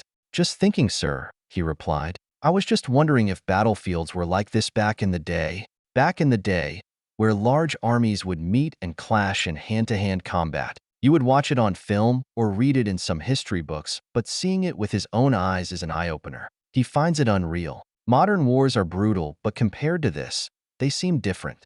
Don't know if it's just the difference in technology and culture, but all this just seems strange. It feels like going back in time, seeing yourself in the mirror. One of these days, some professor will figure this out, find some answer, he comments. Probably, but I don't think they had flying horses 2,500 years ago, Anderson said, looking out in the sea of bodies. He looks at him and watches as Anderson looks back at him. He then starts laughing. Who knows, sir?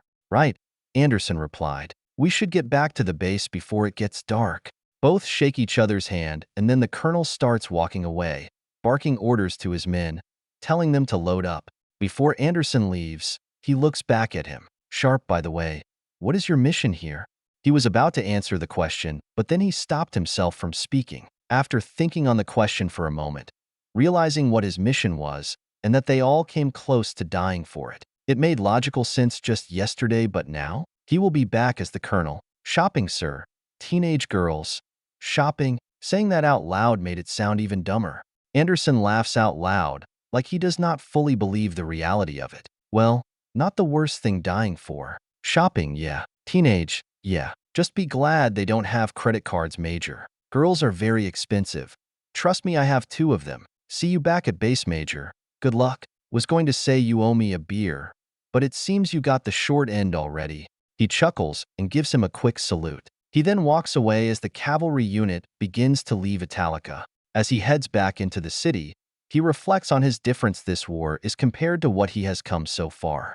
Selena is walking along the streets of Italica. Growing up, she was told stories of this city, an amazing hub city with many riches from around the known world. Too bad her first time here was during a battle. Most of the city seems to be closed as the townsfolk work on recovering from the battle. She is not traveling alone, but with Lelei and Rory. Lelei is taking the lead, seeming to know where she is going. Coming here was her idea after all. I take it you've been here before? She asked, staying close to Rory. Even though the city seems appreciated for their help in saving the city, at the end of the day they are still subjects of the Empire, and that scares her. So staying close to Rory brings some felt of safety. Only a few times, never for a long period of time though. We rarely stayed in one place. Lelei comments. I don't know what the big deal about this place is. Just looks like another city to me. Rory said out loud, yawning as she speaks. She seems to be a bit tired. That would not be surprising though after everything she had killed. I don't know. I heard nothing but great things about this place, she said back to her. Yeah, after living 900 years and I have found that most towns pretty much start looking the same. Rory comments, not caring. Lelei suddenly stops and then opens the door to this shop. Good, it is not close. They all go inside the merchant store. Once inside, they see all this pricey merchandise all around the store walls and tables. Lelei walks straight up to the merchant and begins to talk to him. Rory just wanders around, looking for anything that looks interesting. She starts to go looking around, seeing what the Empire has to offer. Most of it is items she sees are unimpressive. Back in her country, they had had beautiful pottery, a textile that was second to none. That was until the Empire started burning villages down and causing so much destruction. As she walks, something catches her eye. It is a small wooden figure dressed in the ancient army. It looks different from the other wooden figures all over this shelf. That is when Rory walked up. What do you have for Miss Selena? She said in a cutie tone, implying there might be a hidden message. She gets startled for a moment, and then her face blushes a bit. So cute. I didn't mean to startle you, kid, Rory said, and then looks down and sees the figure. Interesting choice. She looks down at it, and then back at Rory. Why is it? Who is it? He looks different than the others. He was an ancient warrior general before the Empire existed. Way before, Rory said, recalling the information in her head. His name was Kiso Sura. It was during the Dark Ages, thousands of years ago. At least I think so.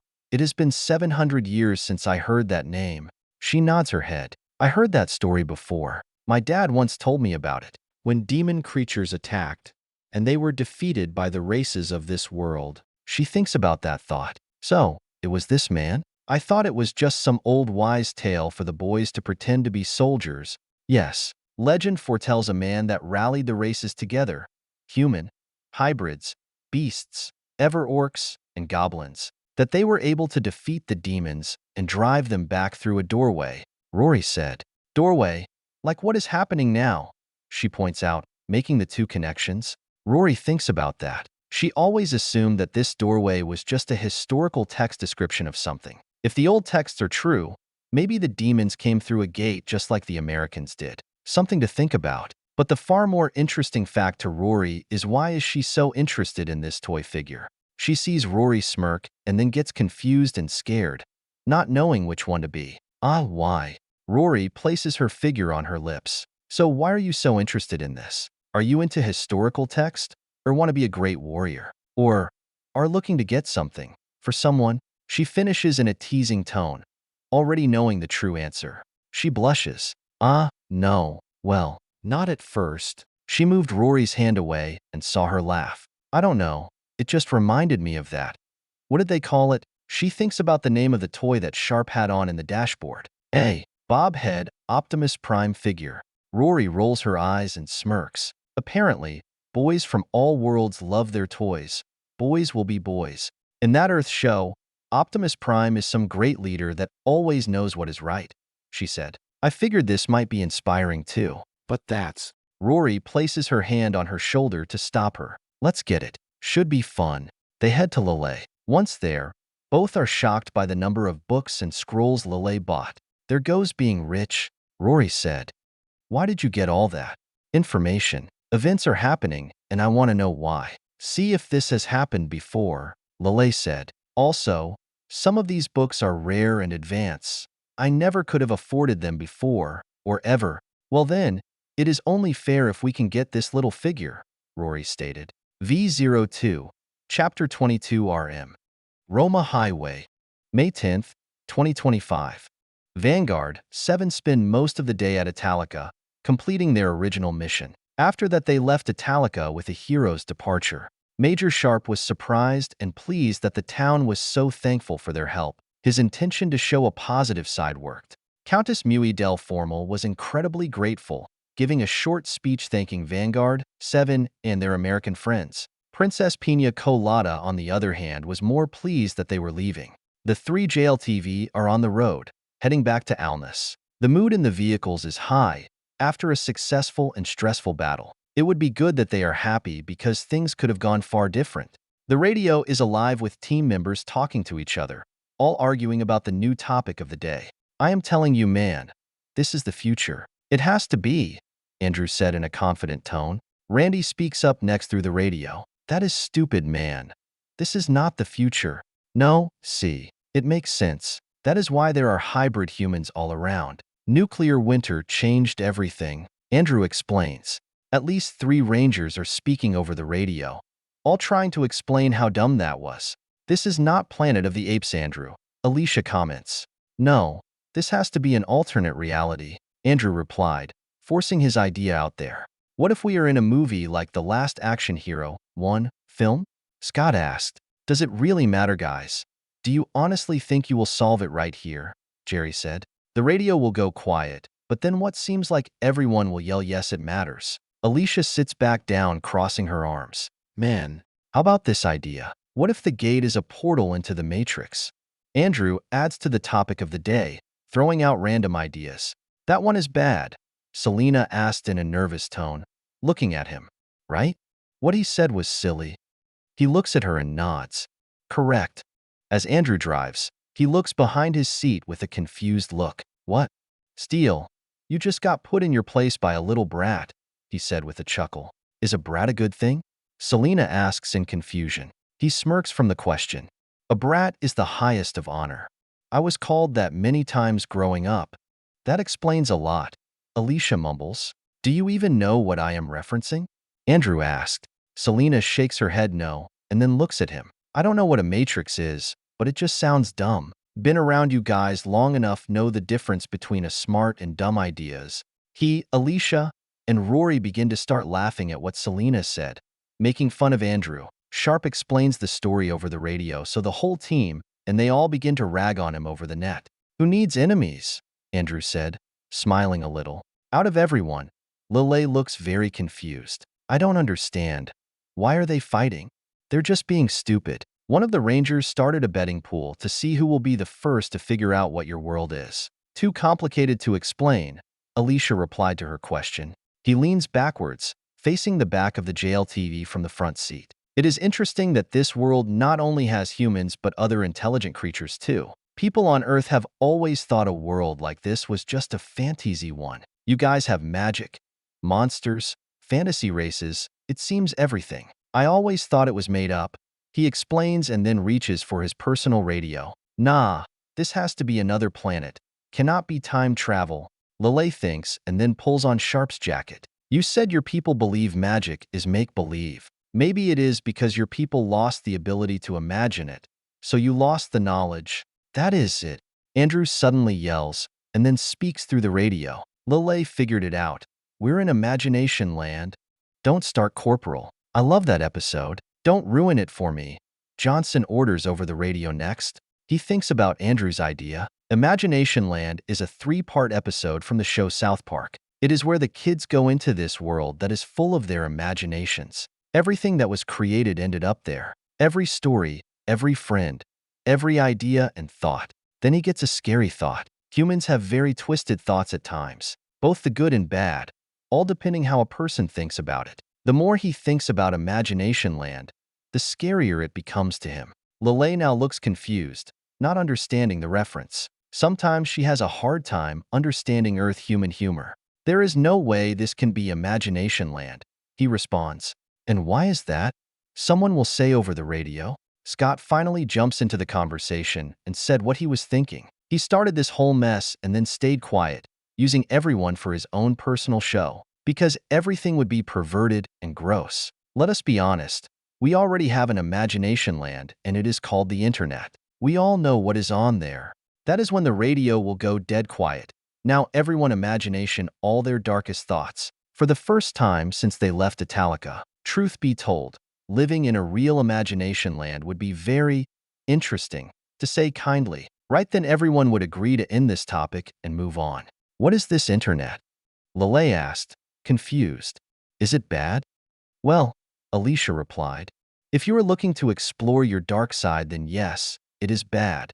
Rory will burst out laughing, thinking how that was funny, understanding the full context behind all of it. Oh, thank the gods. I was beginning to think you were all these purists, but no.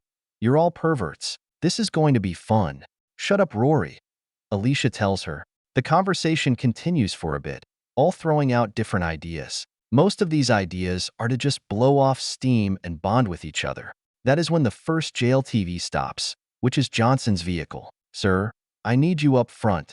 We have contact with what seems to be cavalry. The convoy stops as ordered. Roger, on my way. And all teams stay in your vehicle. Do not act hostile.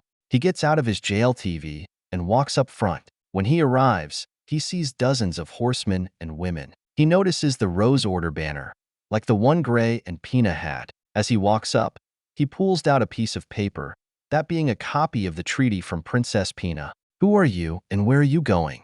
One of the women in blonde hair demands. Are you coming from Italica?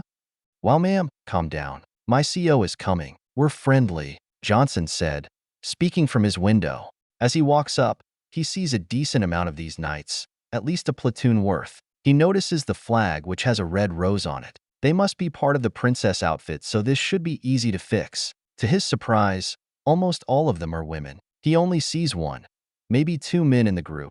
Not that he has anything against that. War is usually fought by men. Ignoring the part that men are on average stronger, in most society, men have always been considered more expendable to be thrown into battle if needed. Still, give someone a gun, or in this case a sword, that quickly evens the playing for everyone. A bullet knows no different, everyone equal to its deadliness. Hello there. My name is Major Sharpe of the United States Army. I am in command of this unit. What is the issue, ma'am? He asked. All of the female knights look at him with this pure hatred in their eyes. So, you're the enemy leader. I am not impressed. Why are you coming from Italica, and where are you going? The blonde-hair lady will say. Hold on. Here, he said, and then hands her the document. We were visiting the city. We are on our way to Alness Hill. We have permission, Dashda. Hearing that name Alness enrages these knights. You're the enemy from the gate. Warrior, prepare for battle. A darker hair woman yells, holding out his sword. Wow, wait. He raises his hands, trying to calm them down. We have permission to travel back there. We mean you no harm. This document is from Pina. Then he realizes he should have added Pina's title. Then why is there smoke coming from Italica? You attacked them, the yellow-hair women say, not listening to him. Sharpe turns around and sees smoke coming from the city. It did not even dawn on him that smoke was coming from the city. It makes sense if she is assuming they attacked it. Ah shit. Attack. The blonde-haired woman yells. Open fire. Johnson yells over the NW2. He realizes the treaty is about to fall apart. Everything his team just did in Italica would be for nothing if the treaty falls apart. His superiors will have no choice but to attack Italica if the treaty falls apart, turning them into an enemy. He would hate to come back here and kill those townsfolks for a misunderstanding. He thinks about letting the M2 Browning .50 caliber take them out. However, they are so close it might result in a few friendly casualties. Plus, he just made some inroads with the enemy leader, and killing her own unit is not a good way to build on that relationship. He understands what a unit is. It is like a second family, sometimes first. He turns around to look at his unit. Hold fire. Fall back. Back to base now. The first vehicle, Johnson vehicle, backs up, ramming into the other, then turns left and drives away. The other two also drive away, following it. He knew they hated leaving, but he always knew Johnson would obey his order. And right then, everything goes dark as something hard hits him in the back of his head. Hours later, Why the hell did you leave him behind? Alicia asked, yelling at Johnson. Stand down, Private. He gave a direct order, Johnson said. Alicia stands down, about to burst out angry, but then manages to control herself. Yes, sir. Vanguard 7 drove away and is now out of sight, away from any road. They would be holding up by the tree line, close to Italica. Why did you leave your commander behind? You could have easily killed them, Lelei asked Randy. Randy has his arm crossed, clearly not liking the situation. It's politics, kid. If we open fired, then the treaty which we just signed would be worthless. Italica might retaliate, which means we would. The Major understands what happens when a small event escalates into a big one and wants to avoid it, and Second Lieutenant Johnson looks over, overhearing them. On top of that, we weren't in a good position to fight. All trapped inside the vehicle. So, are we heading to base as ordered? Alicia asked. No, gear up, we're going light. In and out. Johnson orders. Italica, May 10th, 2025. Boses Co Palesti, one of the Rose Order of Knights' greatest warriors, one of Princess Pina's most loyal knights. All her life, she has sworn to serve her princess, waiting for the day to prove her loyalty. For years, she has known Pina has been wanting to prove herself to her father and bring honor and glory to the Rose Order. She looks to that other world dweller called Sharpe from the other side of the gate. While riding on her horse, heading back to Italica, she looks back at that strange man. When he woke up, she took him back to one of our wagons and had 2 of our knights beat out information from him. Well, at least they tried. She must admit, he is resilient on torture. Sharpe is currently tied to a rope that is connected to a wagon. He has a black eye and bruises all over. Strangely, he is currently humming some strange song, something about a highway. It is strange. He told this story about a flying beast killing all these bandits, saving the city. There is no way that can be true. We are close to the city, and yes, it looks damaged, but they were the ones that came from it. That is when Beefeater Ikedi rides up to her side. Has he given any information how he got this fake treaty? Nope. Still saying that the princess just gave it to him, she said. Impossible. There is no way she would give a treaty like this to them, Beefeater said in a confused tone. She then looks at the document that is currently rolled up in her hand. But the terms do seem to be like they surrendered to her. Maybe she already defeated the people from the gate, and they were the last of them. That is when she pulls out this knife that she took from that man. I bet. Look, this is their primary weapon, this dagger. How can cut down a man with this? They must be stupid from where he is from.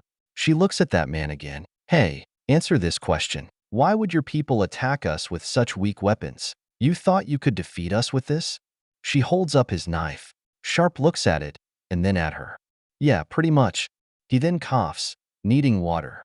We thought about coming here in sandals, but we thought that would have been too stupid. That answer just infuriates her. Is Sharpe just mocking her or what? You will pay for your sins, attacking the great empire and for mocking me. She then hits him hard in the chest. I don't understand what the fuss has been about. Your people abandon you at the first sight of trouble. If all of your people are like them, then taking Alness Hill will be easy. Beefeater adds, too easy. We will never earn glory with such a weak opponent. She comments, not impressed by these people. Well then, why not you do it then? Sharpe said in a sarcastic tone. That would just earn him a hit in the gut from a large wooden bat-like object. Once they got into town, she expected to be met with celebration by the townsfolk. That all the people would be happy that the Rose Order of Knights were able to drive the enemy away and capture their leader. But it was all quiet once they got there. They noticed that some people are giving them these disrespectful glares and then walk away. Beefeater quietly speaks to her. Is it just me, or is something off here? It seems everyone is upset with us. Maybe they are still shocked from the recent battle, she replied, guessing on the matter. As they walk through Italica, she can see the peasants staring at her. She gets the feeling that the Rose Knights are the enemy, not the Otherworlder. While they are well trained and armed, if they decide to attack them, they will have no chance. Maybe we were late? Beefeater guesses. We did get stuck in that rainstorm and had to go around. That is when she again looks at Sharpe again, as she hears children run up to him. She sees these 2 little boys and a little girl giving the soldiers some bread and water. Sharpe waves at them and tells them everything will be okay. He keeps reassuring the kids and the townsfolk not to worry. Witnessing that confused her more. A deep feeling that something is completely wrong sings in her gut. She starts to wonder if the city did surrender to this man. If so, then why would not have they attacked and ran away? Yeah, Beefeater said. Something is not right? Has the city rebelled? You know the formal family, she replied. They are soft people. Cow pies have more integrity. If it was not for their wealth, they should be purged for their backwards views. Being soft on the enemy. Just like the bunnies. As they ride through the city, they keep getting the same reaction for the townsfolk. She hears many of her knights whispering as they try to figure out what is going on. Some think they are traitors while others start to guess that maybe the otherworlders were correct.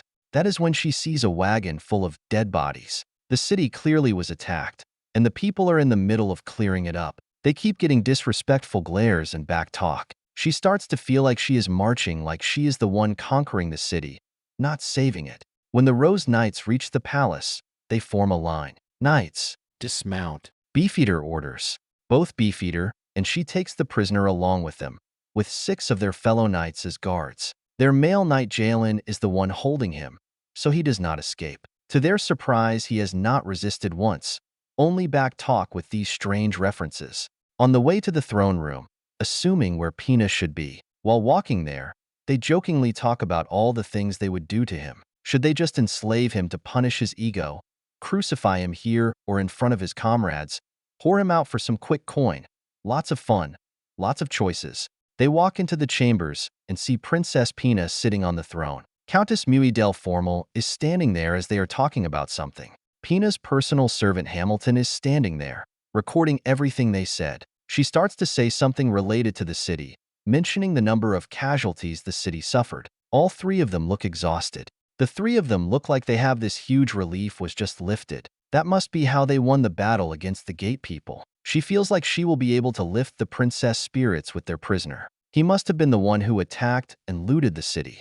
The 3 of them look to Beefeater and her, all happy to see them. I am so happy to see you all here. I cannot believe it. Oh, thank thee. Who is that? Pina suddenly asked with her concerned voice. She begins to feel a huge amount of pride within her. My princess, today we Rose Knights brought great honor on our first victory and glory. While on the way here we faced and caught one of the warriors' leaders who attacked Italica. I also have to report that once we entered the city, the peasants here have been very disrespectful towards us, Beefeater explains. They provided food, water, and kindness to the enemy prisoner while ignoring us. She looks at Mui. I know the peasants of this city have been through a lot, however, treating imperial knights with such disrespect is a crime. I will deal with it. Now show me this prisoner. I wish to seek my revenge on him for daring to attack us. She signals 2 of her knights to bring up the other worlder's prisoner. They drag him and set him down on his knees. Princess Pina, she said, this is the enemy we intercepted outside of Italica. She can tell something is off. She can see Mui panicking, like her world just came crashing down. She then notices the same reaction from Pina and Hamilton. Even the maids look scared. Right then, Hamilton's mouth drops wide open, not believing what she is seeing. By the gods! Mui sits down and holds her legs, taking a deep breath. The head maid walks over to ease her stress. Sharpe looks up and smirks. Hey, Your Highness, long time no see, he said in an exhausted voice. He then gives her a wink. V02, Chapter 23 RM. Italica, Count Palace, May 10th, 2025. Princess Pina stands there in pure shock, while staring at her 2 Rose Order leaders, Beefeater Ikadi and Bozes Co Palesti. They have been her most loyal comrades for years, even being some of her closest friends. But right now, her mind is scrambling to figure out what she is witnessing. This war was supposed to bring glory not only for herself but for her knights too, for showing that they belong in the realm of men. Now, everything seemed to be falling apart. Italica was attacked and almost destroyed. Then, she discovered that the enemy is far more powerful than the Empire and would face certain death if they fought. She thought she was able to secure some form of peace, hoping to take credit for bringing the war to a quick end. Seeing Major Sharpe on his knees there, she is ready to pass out from the sight. Her mind could not take the sight. After his people saved the city and became heroes of the city, they gave favorable treaty terms, saved her from slavery, and they asked for nothing in return. And this is how the Empire returned their kindness. It hasn't even been a day, she mumbles in disbelief. She can see them both looking confused, realizing they did something wrong but still cannot figure out what it was. Both gets on one knee. Your Highness, what is the matter? Are you not pleased with our gift? Beefeater asked in a confused manner, trying to impress the princess. Yes, we ran into those warriors from Alness, 3 leagues outside the city. Their forces scattered without a fight, Boses said in a not-so-confident tone this time, trying to show off her achievement however, still trying to figure out what she did wrong. Pina places her hand on her head, trying to deal with the growing headache. All she could think about is the capital city of Sadera in flames as those flying metal beasts laid waste to everything. Boses and Beefeater and the rest of her knights will be the reason Sadera burns, because of their incompetence. That is when Major Sharpe spoke up. Ah yeah, can I jump in? He said weakly, coughing. Jump in? You are bound. You can't move. How can you jump? Boses said towards him, shooting him an evil glare. Sharpe just ignores her Boses and just keeps looking at her. She can see no fear in his eyes. She cannot tell if he knows his people will come for him, or knows she will not do anything to him. The fact that he is not scared scares her more. She can tell that he is trying hard just to stay sitting up. Yes, Major Sharpe. All the Rose Knights in the chamber raised their eyebrow, shocked and confused that she knew his name. One? No, 2 things. Sharpe mumbles with a cocky smirk. 1. Don't worry about anything. Just a misunderstanding. Nothing as bad as the cartels and North Koreans would do, or the Legion of Doom. 1. Especially those blasters. I don't know, he said, slurring his words a little. Seek an 2 bed please. He will finish, a little breathless. Hamilton, Pina yells. She would not have to say anything else. Hamilton would just rush to him and hold him up, removing the bounds. Can I get some help? Hamilton asked. That is when Muri orders Mamina and Persia rushes over. She sees her knights look at each other with confusion. They do not understand why Hamilton and the maids are helping the enemy. We will take it from here, Persia said. You knights have done enough, Mamina adds. She sees them take Sharpe up the stairs. Princess, what is the meaning of this? He is the enemy. Boses yells in frustration, not understanding what is happening. Hamilton turns around to face her fellow knights. Are you girls stupid? She yells. Watch your mouth, Hamilton, Panache said. You might be a Rose Knight, but remember your station as a servant. She can see everyone shocked that Hamilton raised her voice. She has always been the shy and submissive one in the group. She would never speak ill to any in the Rose Knights. Stop right there. She yells at her old friend Boses. Do you know that you all just did? We just signed a treaty with them this morning. This damn morning. Hamilton might be a servant, but clearly, she is more intelligent than you all combined. She can see this fear across all their faces. They all figure out the gravity of the situation and know they all screwed up. Beefeater begins to get nervous. She knows what Pina is talking about. Your Highness, I believe I have the treaty you speak of here. She reaches down and pulls it out of her bag. That man, Sharpe, gave it to us. She could not believe what she just heard. That American even showed them the treaty that she just signed, and they ignored it. Are we that inferior that we cannot even honor agreements? You saw the treaty and ignored it? Boses speaks up first, but then calms herself down. She got back on her knee. We thought it was a fake. We saw smoke coming from Italica and thought they attacked the city. The terms made no sense. Yes, they are the enemy, ma'am. Why are you helping that man? We are at war. They have no honor. They abandon their own. Beefeater said before being interrupted by the princess. They saved the city from certain death. We were attacked by bandits. If it were not for them, everyone would be dead or enslaved. You fools. The people from the gates saved us all. She yells at them, still struggling with what is happening. Everyone in this city sees them as heroes. Hamilton yells. When they left, they were given a hero's honor. You brought him back in chains, which was a spit in the face to every peasant in the city. We might have to deal with a revolt now, she adds, frustrated with the situation. She crosses her leg and thinks, trying to regain control of her emotions. All my life, I was told that women had no place in war, that the battlefield, honor, and glory are the realm of men, that women did not understand the meaning of honor and couldn't understand the weight of the situations, that we are too emotional and soft-hearted, she said, repeating what she has been told growing up. I created the Rose Order of Knights to prove all that wrong. And on our first mission all this happened." She leans forward and places her hands on her cheeks. Horses ass, I can't believe this. Did everything they say was true? That we cannot handle this? Our only place in this world is to be married off to some nobleman and have babies? She sees all her knights kneeling there, none of them able to respond to her question. She wanted to yell at them more but didn't see the point. She leans back and takes a deep breath. She begins to explain what happened and how his people flew here in metal flying wagons and destroyed the enemy within minutes. How they defeated the enemy, but then asked for nothing in return. Everything in the treaty was their idea. And then she went off on a massive rant about how the Empire will be destroyed by their overwhelming weapons and that she just secured a line of hope for peace. Maybe, just maybe saving the Empire for certain defeat. But they just might have ruined it all. Pina gets angry easily, especially when she is told she cannot do something, but she rarely explodes on her own people. She is always an example to her people, but this time she let everything out on these two. All day, these feelings and the stress of the situation have been growing in her, and she finally let it all out. They tried protesting at first, but then they realized that they screwed up. "I am sorry, Your Highness," Bozes said, trying to keep herself from bursting out. "Please let me make it up to you." She drops herself back into her throne, crosses her legs, and thinks, I need to think. I will deal with you all later." The team reaches the southern gate. The 3 guards were knocked out by the Rangers, who snuck up on them. They all are wearing their night vision devices, which allow them to see in the dark. Rory stands there thinking how strange the way these people are moving is. They are running around like children playing some hiding games. They are heroes of this city.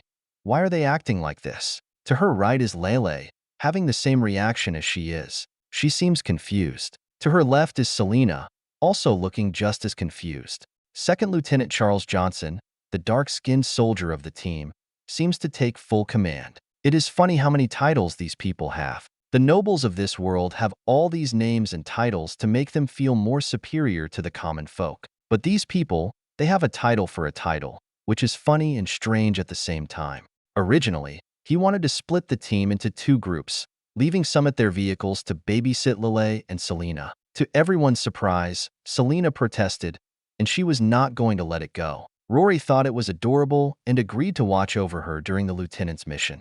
As the soldiers move from building to building, slowly heading towards the palace, the 3 girls just walk down the middle, watching them do their soldier thing. As they get close, they run into a female Nico-looking human in a maid uniform. She is standing there, looking at them. "Ah, finally. I was beginning to wonder if that smell was not you. My name is Persia. I will escort you back to the palace." All the Rangers will look at each other, clearly confused. "Smell?" Scott asked. "Yes," Persia said and looked at Scott. "Well, I mainly smelled you, good sir." There is some laughter coming from the other Rangers. Persia looks at them with a smile. "Yes, out of all of you, he smelled the nicest." The laughter ended hearing that. Andrew and Alicia smelled themselves, wondering if they smelled bad. Lelei walks up to Persia. She is a cat humanoid, or what Andrew said before, a Nico one. Her kind has a great ability to smell and hear from long distances. She probably knew we were coming before we got to the gate. "You're kidding?" Randy asked, shocked by that.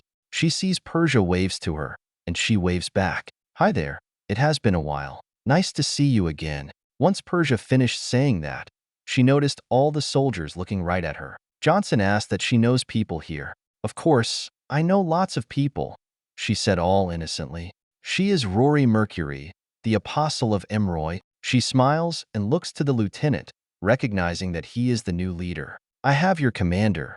We are treating him. You are all safe. Please follow me."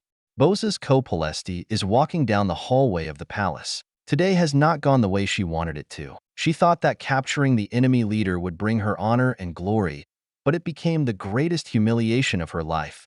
But well, now comes the second worst humiliation of her life. Her and Pina had a very long talk about what she could do to make things right, and now Her Highness wants to offer herself to earn that man's forgiveness. Do whatever she has to do to fix this crisis. Lay, please, or even marry if he demands. She hates every bit of it, wanting to marry someone she loves, not because of some diplomatic relations issue, especially with an enemy of the Empire. What a disgrace. However, She has always been loyal to her princess. They have been friends since they were children and highly respect her. She was one of her first students and joined her Rose Academy, even if her father hated it. If this is what she must do to earn her place by her side again, she did it. As she gets close to the door, she hears all this noise coming from the room. It sounds like music, but it sounds so hard, loud. It does not matter. She has a duty to do and will fulfill it. She opens the door, taking a deep breath. Once she opens the door, she sees all these people all in there. They are all the same people she saw before. In those strange metal wagons, plus Rory Mercury, some blue-haired girl, and another dark brown-haired girl. Hamilton is here too, playing some game with paper cards. She sees some of Muri's maids here joining in the fun. Persia, Maya, and Aurea. And that is when she sees that man called Sharpe, sitting up on the room bed. Sharpe is shirtless, bandages covering some of the wounds I personally gave him before. It looks like he is enjoying the fun with everyone else. He is playing with his knife, flinging it between his fingers, showing off to this little girl. What is the meaning of this? She demands. Bozes? Hamilton asked. What are you doing here? The sight angers her so much. Today has been her most humiliating day in her life, and now this? Pina wants her to have sex with him to please him, so he does not go back to his people and report what happened. She has no idea how to do that with all these people, and besides, he is the enemy after all. Risking a pregnancy to please the enemy in this manner angers her to the point she is ready to explode. That is when she hears her name, coming from Hamilton. She waves over to her. Bozes, why are you dressed like that? You bastard. She takes her slipper off and throws it at that man and storms back to her room. V02, Chapter 24 RM. Italica, Countess Palace, May 11th, 2025.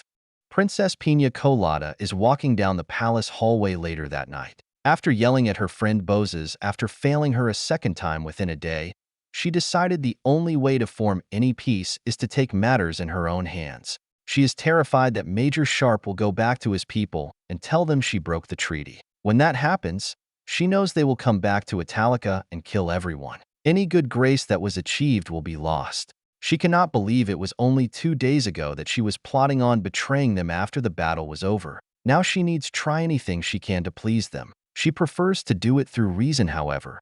He is a man.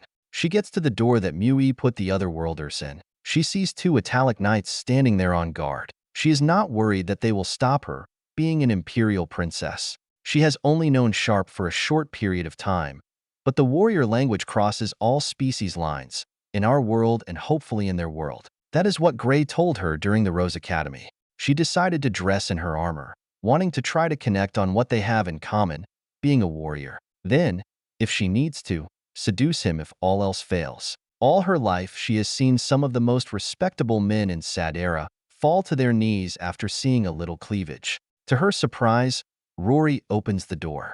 Oh, hello there. What are you doing here? Rory asked, smirking at her. Princess. That left an uneasy feeling in her body. I am here to see Sharpe. Rory finished for her, chuckling. Clearly, she can see how nervous she is. Yes, him, the major. I want to talk to him about the treaty, she said, making sure the princess understands that she is in control and in authority here. There is a short pause from the conversation as Rory thinks. She then gives this big smirk. Oh, he is not happy about that. After what happened, she glanced up, placing a figure on her chin. I have to say, assassination by Slipper, very creative. Not that effective, but creative. And I was wondering when you were going to show up. What do you mean? She asked, confused. Countess Mui was here, Rory said. She came and thanked them for saving her city, and that they are welcome guests and under her protection. Clearly, she is doing a better job than you. Rory then chuckles, not caring about her title. Also, if your knights try anything, you will have to face Countess Mui formal maids. We all know what they are capable of. They are under their protection. Just don't forget that last part. She reaches out and pokes Pina on the nose. Hearing that, she becomes scared, but would do her best not to show it. Do they believe she just tried to assassinate him? She cannot believe that she is negotiating with an apostle that is protecting the enemy. I understand. Can I please see him? Rory stands there thinking, toying with the princess. Nano, sure. He is on the balcony. She let out a small relief. This has turned out to be harder than she ever thought. As she walks into the room, she sees everyone is asleep, either laying on the floor, on a chair, the kid on the bed. It seems that they had fun. They all must be tired after a hard day of fighting and their interaction with her Rose Knights. She then sees Hamilton. She sent her here to apologize and try to make amends. She sees her servant laying on one of the sleeping Americans' arm asleep. She believes the soldier is named Andrew, but she is not sure. As she looks around, she can tell that they all had fun. As she follows behind Rory, she sees Sharpe on the balcony. Rory lets her in the room, and as she walks outside, she notices Rory shooting her a scary glare, a warning not to do anything funny. Seeing that look annoyed her, that Rory would assume she has no honor. But it was her own knights who broke the treaty and attacked him, so she cannot get angry. She watches Rory walk away, and then she stands there, looking at him. "Hello, sir, Major Sharpe." She sticks out her hand as a greeting. Her people do not shake hands, but she has seen these people do that and decided to use their greeting. Sharpe takes her hand and shakes, a bit weak hand though. Understanding though. "Major is just my military rank. Can call me Sharpe." She nods, feeling a little embarrassed by that mistake. "I did not know your kind had the same greeting as us," Sharpe said, surprised. "Actually, no," she replied. "I saw your people do it before you left the city." She notices that left an impression on him for some reason. "Anyway, are you okay?" "I apologize for what happened." Sharpe waves his hand. "No worry. Lelei was able to use her magic to help smooth the pain." Magic? Remarkably interesting. What Sharpe just said confused her. "You don't have magic on your world?" "No, we don't. Everything we have, we invented, built. Magic only exists stories, never in reality. Until now," Sharpe explains, still not sure on how to think on the subject. She found that interesting. Magic has been a normal part of her world since forever. A world where magic does not exist is just weird. That is when she realizes that they are just as confused as she is. What she witnessed, their metal machines, are so foreign to her, while magic is so foreign to them. They are so different. Can there be peace with such a difference? "What do you mean no worry? Are you not angry?" she asked him. She sees him think. Clearly, he is not happy. "Why are you here?" Sharpe asked. That question confuses her. She wonders what that even means. She stands back up straight. She is the princess of the empire who takes pride. "I am here to personally apologize to you." "No. Why are you here?" he said again, choking a little while talking from the chest pain. But the look in his gray eyes tells her that he means business, that he will not accept a weak response. She never has been asked that question like that before. "I'm here to represent the empire, to protect my nation, to keep the empire strong today, tomorrow, and the future. I am here to protect my country, our values, our planet from another attack," he said to her. That is when she realizes what he meant before. The biggest issue so far for her, and apparently for them too, is the lack of understanding from each other. What confuses her about his answer is that he did not mention anything about honor and glory. She wonders if he is just assuming. She already knows about those two things. In sadera, warriors always talk about gaining glory for themselves on the battlefield, going off on these military campaigns and coming back as a proud warrior. He is a fellow warrior after all. And what is more important than gaining honor and glory? The romance of war? However, his answer was based on protecting his people and nothing for him to gain, and that is what is bothering her. What she wants is to gain personal glory and be able to talk into the Imperial Senate chamber respectfully, that she did her duty and helped save the empire, standing among all the great men of the empire who served equally. She nods her head, feeling somewhat more relaxed. "I came because I want to talk about the treaty." Sharpe seems confused now, looking at her. "What about it?"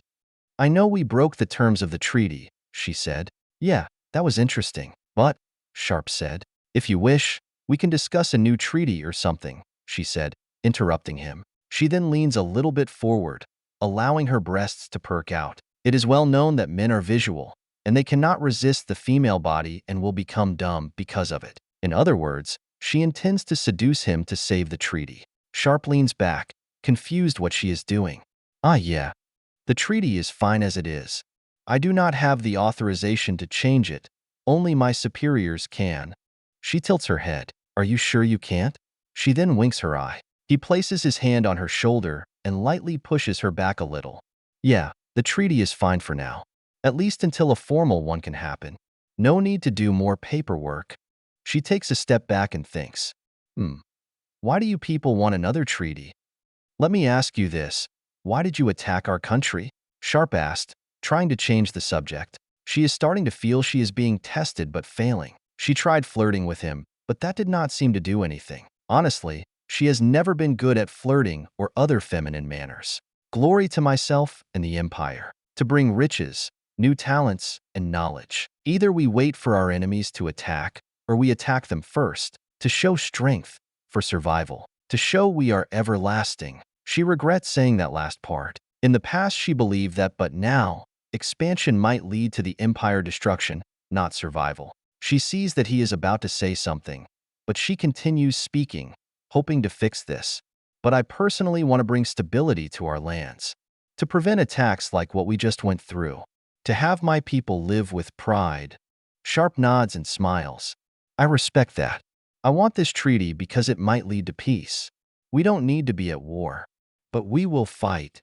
She leans against the balcony and thinks. If he represents his people, all he seems to want is peace. With so much power in their hands, it seems that they are not interested in more. That colonel from before, he could have asked for anything, but everything he asked would just protect their people and allow a way for them to communicate. Maybe there is more, she mumbles. Oh, what? Sharpe asked, confused. She blushes a little, not realizing that she spoke out loud. Oh, nothing. So, now what? Won't your leaders be angry for what happened? She shrugs, thinking about that question. They might be upset, but will probably listen to any of his recommendations. She is trying to flirt with him again, wanting to seal the deal, hoping to gain influence over him. I am not worried, Sharpe said. He takes a step back to get away from her. According to someone on my team, I probably deserve this in some matters. Karma. Karma? Karma is, if you do something bad to someone, life will punish you. Same if you do good to someone. It is just a saying, Sharpe explains.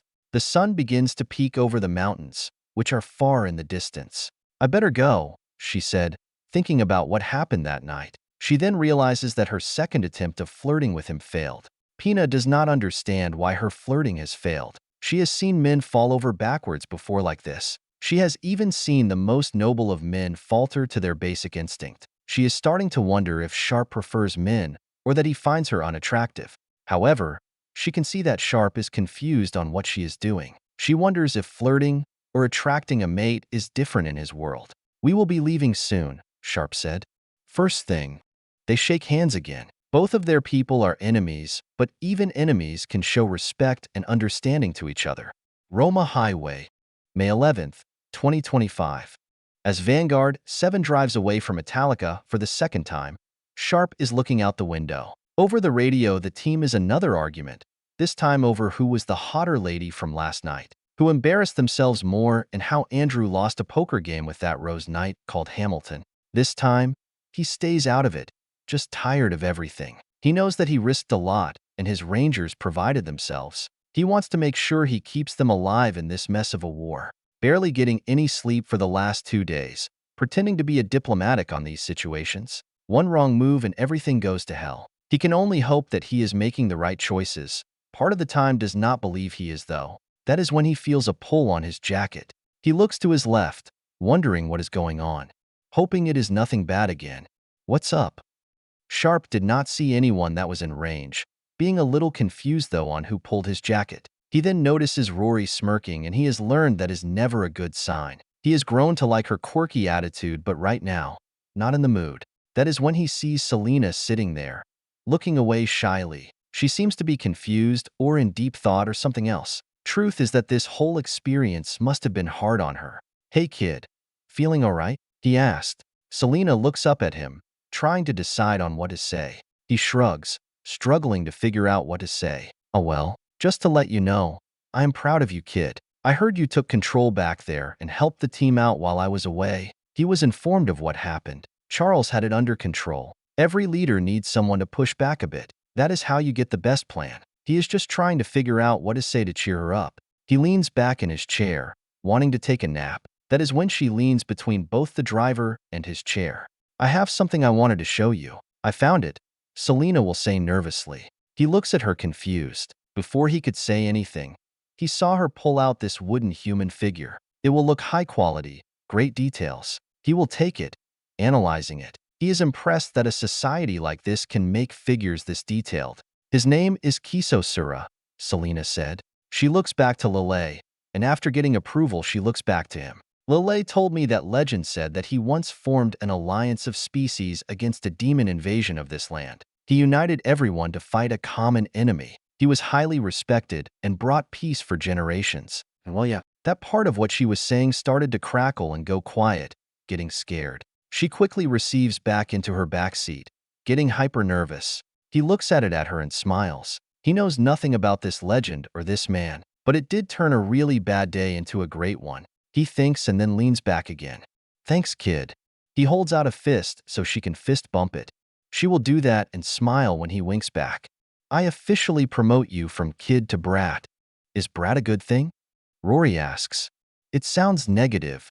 Nope, Alicia said as she works on her radio station. It is a negative term meaning you're annoying. He then leans back, adjusting his helmet. And that is why it is great. He then gives the girls a wink with a chuckle. That makes no sense, Lelei said. All great things make no sense, Lelei, he responds. But I like it, Selena mumbles. He then goes back to his chair and leans back. All right, I'm taking my nap. Don't wake me unless we're already dead. He will put his cap over his eyes. Also, I got a new mission planned once we get back to base. What? Alicia states with confused anger. Another, after all this. You kidding? Yup, he replied. Codenamed Operation Ice Cream. V02, Chapter 25 World Order RM. Washington, D.C., White House. May 12, 2025.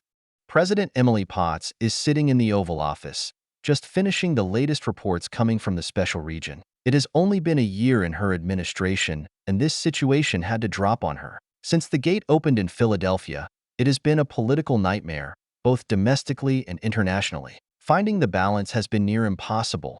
All her political capital has been used just to maintain some stability.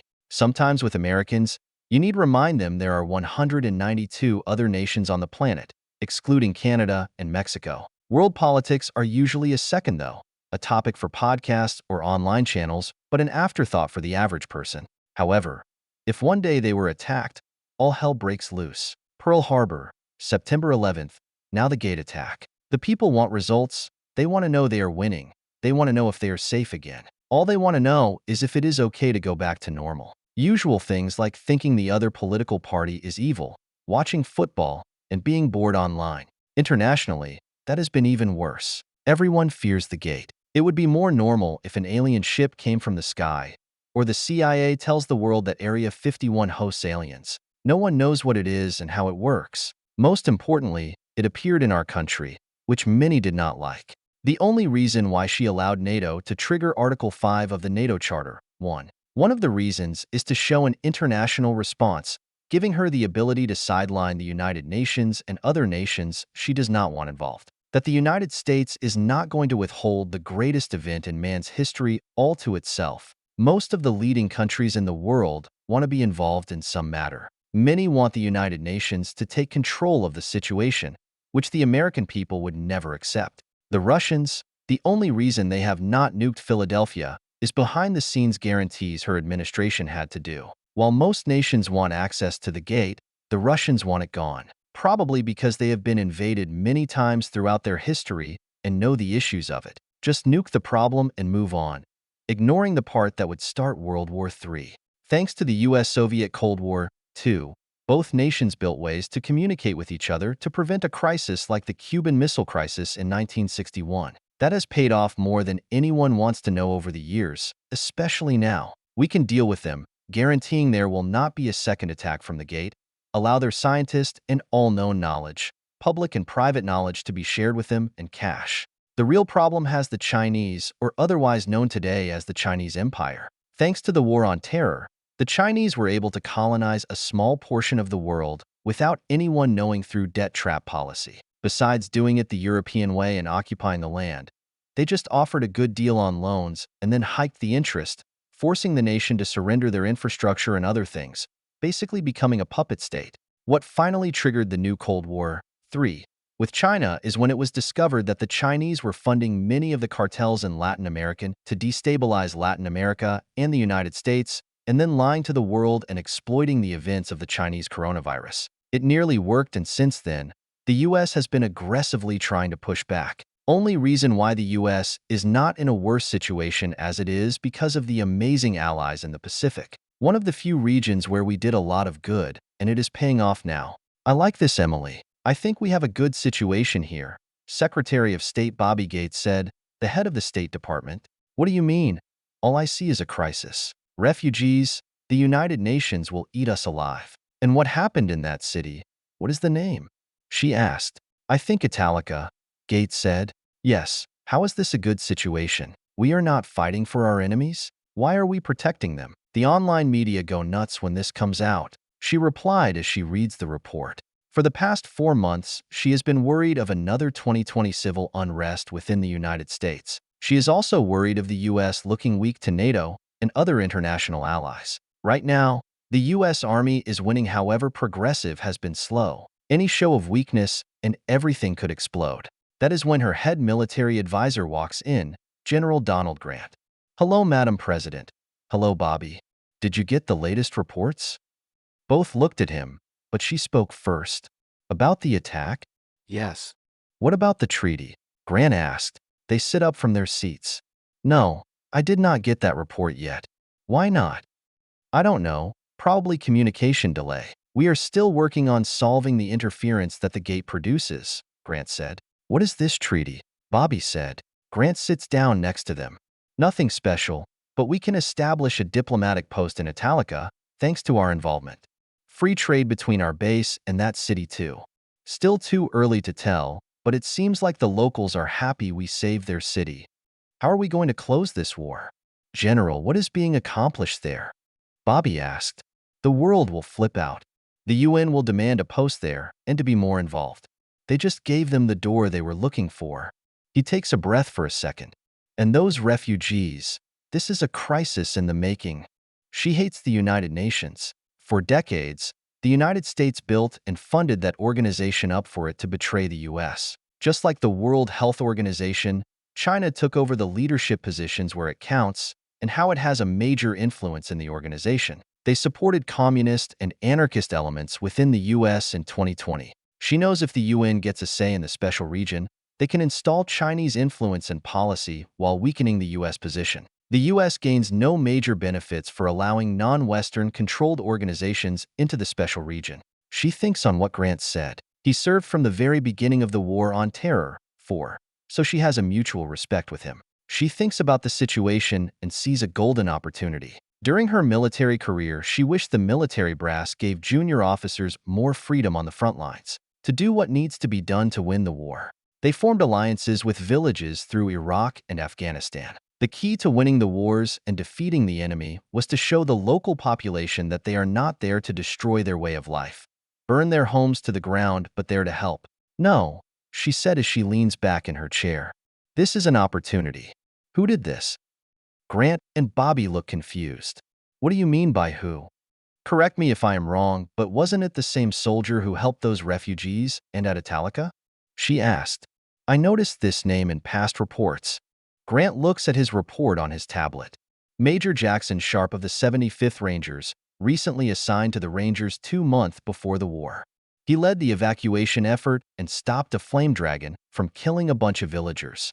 He made an alliance with a magic user and Rory Mercury, a demigoddess.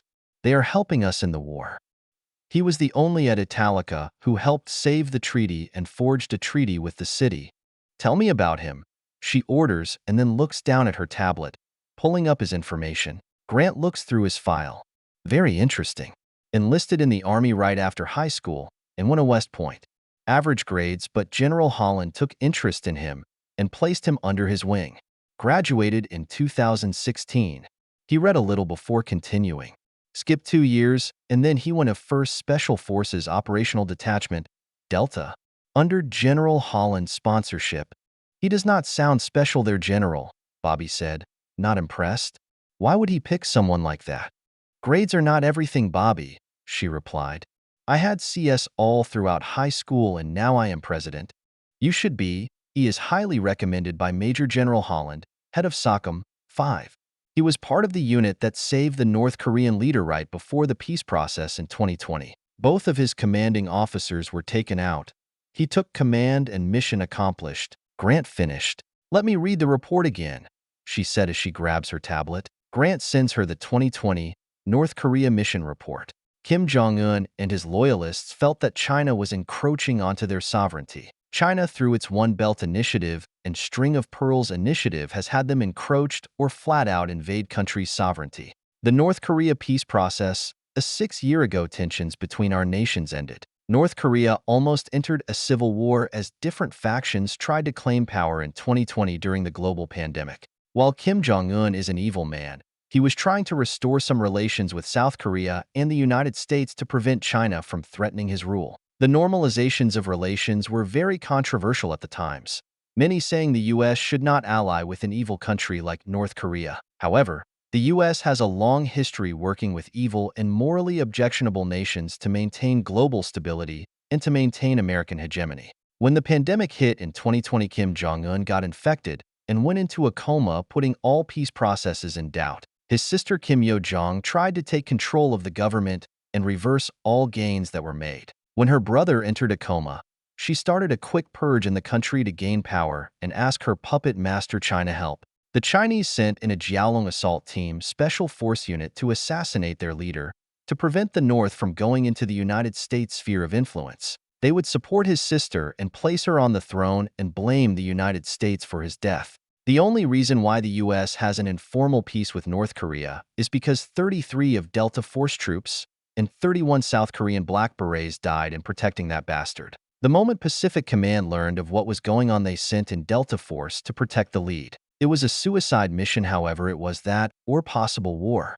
Almost all of the Delta and Black Berets died in that operation. However, the mission was a success. It was a slaughter on both sides. However, they were able to protect Kim Jong-un. Loyal North Korean special forces came and saved the survivors. At the time, Captain Sharpe led the remaining U.S. ROKSWC 5 and PASOF 6 special forces to kill Kim Yo-jong. She refused to surrender, and if she escaped to China, which would spark a hot war. Sharpe killed her, which he nearly lost his life.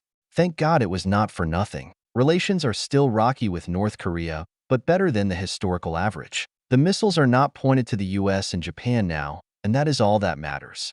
Because of the Chinese COVID-19, both the US and China were able to use to explain Kim Yo-jong's death and prevent a war, and the world population never learned how close they were to World War III. Because Sharpe was forced to take command when all his superiors were killed and killed Kim Yo-jong, he was promoted to major and given his own Delta Command. From there, he led missions all over Southeast Asia. That is enough. He knows what is going on. He seems to have his head to the ground, she said as pondering on that information. For the record, Madam President, he does not have a clean record. There have been some mixed situations in his record. Take everything with a grain of salt, Grant said. I just want to give you both sides of him. No, she replied, now leaning over her desk. I think I get the picture. Geopolitics is not a theory to him in a classroom. He lives it every day. He understands how to ready the facts on the ground and see the big picture. He provided us an opportunity. We need to take it. What is happening at Alness Hill with the refugees? They look at their paperwork. Usually White House staff already know what is going on and have answers for their president. Everything with the gate is unknown territory. There is no rule book here, so we're all just making it up as we go. We have a manual if gray or green aliens just land in the farmer front lawn, but nothing like this. To help relieve resources of the base, Lieutenant General Stanford allowed them to build a small community close to the base, Bobby said. But I have issues with this. Now we must protect them, provide resources to them. They are the enemy. Why are we? He was cut off by her. No, only if we say that. We need to control the message here. We are not at war with everyone in that world. We can have peace, dialogue with them. This is great. We can allow the UN to establish a culture center there. With our supervision, correct? Bobby asked. She nods in agreement. That should hold them off for now. That also showed that we are not going there to conquer them and steal their resources. That should be good for PR. 7. And deflect statements that this is another American imperialism act. Everyone agrees, now seeing the opportunity. Grant then thinks and puts down his tablet. What about the nations who want access? No, we have full control of the gate. Period. We will only allow troops from NATO and our other allies, she states. However, everyone will be allowed to bring items that they believe will represent their nation's culture at the center. That should confuse the Chinese for a while until we get a better handle on the situation. I will get the details ready for you, Bobby said, writing down notes. Speaking of other countries, I do have a list of nations who want to get involved. Grant brings up, like always, the US is doing most of the heavy lifting. While we complain about that, we prefer that. We do not want our allies to be strong or too weak. Currently, the US has Canada, Japan, France, Italy, Australia, and the United Kingdom through the gate. The other NATO nations are mobilizing for war. These make up the major players who will be fighting at this stage of the war. What surprised them all? Japan was the first to offer military assistance to the United States, catching NATO off guard. There are many theories why they did, but mainly because a new special relation is being formed between us and them. Others also think that this is a show of force, that Japan is no longer this isolated tiger and willing to take a role in the world. This shocked both the UK and France. The English feel threatened by this new relationship and want to show they are still kicking. In France, they will not want to be left out. I have Czech Republic, Poland, the Baltic states on the line, Grant said. Only a small force, but they want to help provide security. Approve, she said. It will still piss off the Russians and Chinese off, however. Allowing our smaller NATO allies will help keep the international pressure off us. All right, gentlemen, I think this is good for tonight, she said. Now I need to talk to Prime Minister Narayana Chetty about the recent border clashes. Narayana Chetty, the Prime Minister of India. While Western media is focused on the South Pacific, China over the past few decades have been aggressively encroaching into territory on their western borders. They are currently occupying territory from India, Nepal, Afghanistan, and others. V02, Chapter 26, New Allegiance RM. Mute's journey. It has been 8 days since arriving at Alness Hill. This is the second time she has been to this hill. The first time was nearly 4 months ago, right before the summer season arrived. The original was that they were supposed to be the second wave that was attacking the world on the other side of the gate. At first, it seemed like the invasion was going well. That was what I was told by her troop leader. But then all communication from their forces from the other side was suddenly lost. The Empire sent in a small force to find out what happened to them, and they never came back.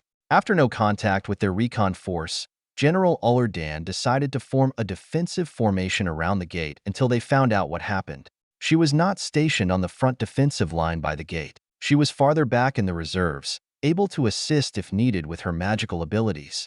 Being a siren, a humanoid bird species, she has the magical ability to create and control wind. The Imperial Army uses her kind to create wind shields, to knock arrows and ballista off their course. There was a massive, large force here from all corners of the Empire. The Empire is massive, covering most of Falmart. In addition, she never realized how many different types of races they had influence over.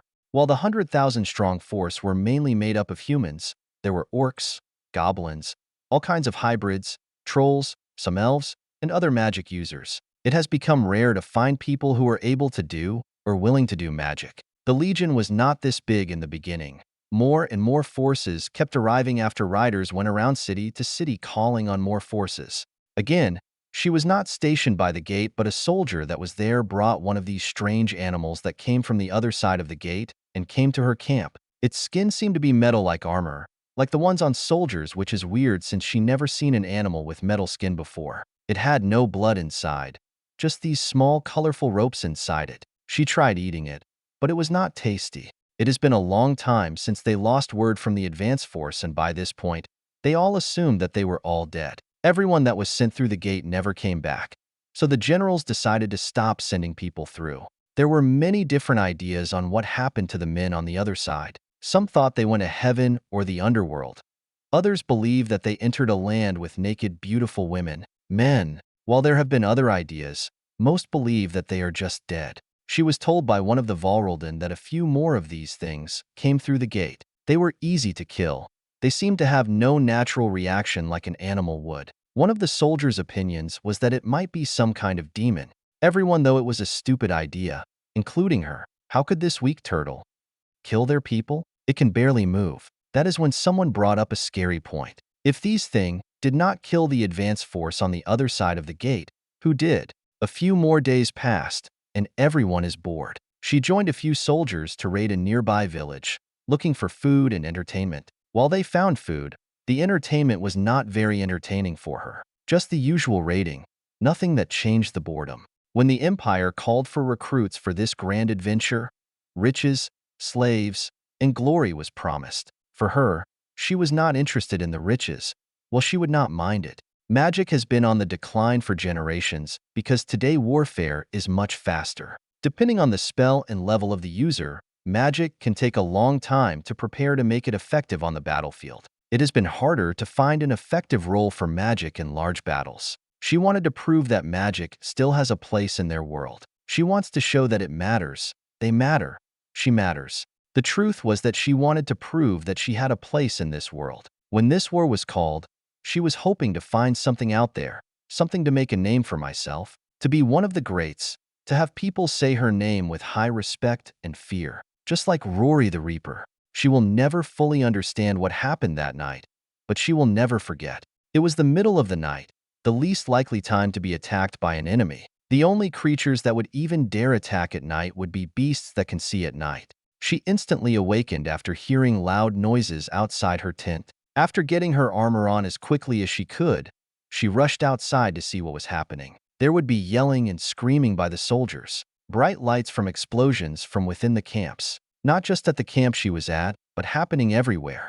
That is when she heard a lot of strong sounds and bright lights, all coming from the gate. Seeing these strange-looking wagons or small armored elephants coming out of the gate, making loud sounds. These strange-looking soldiers would be pouring out of these wagons.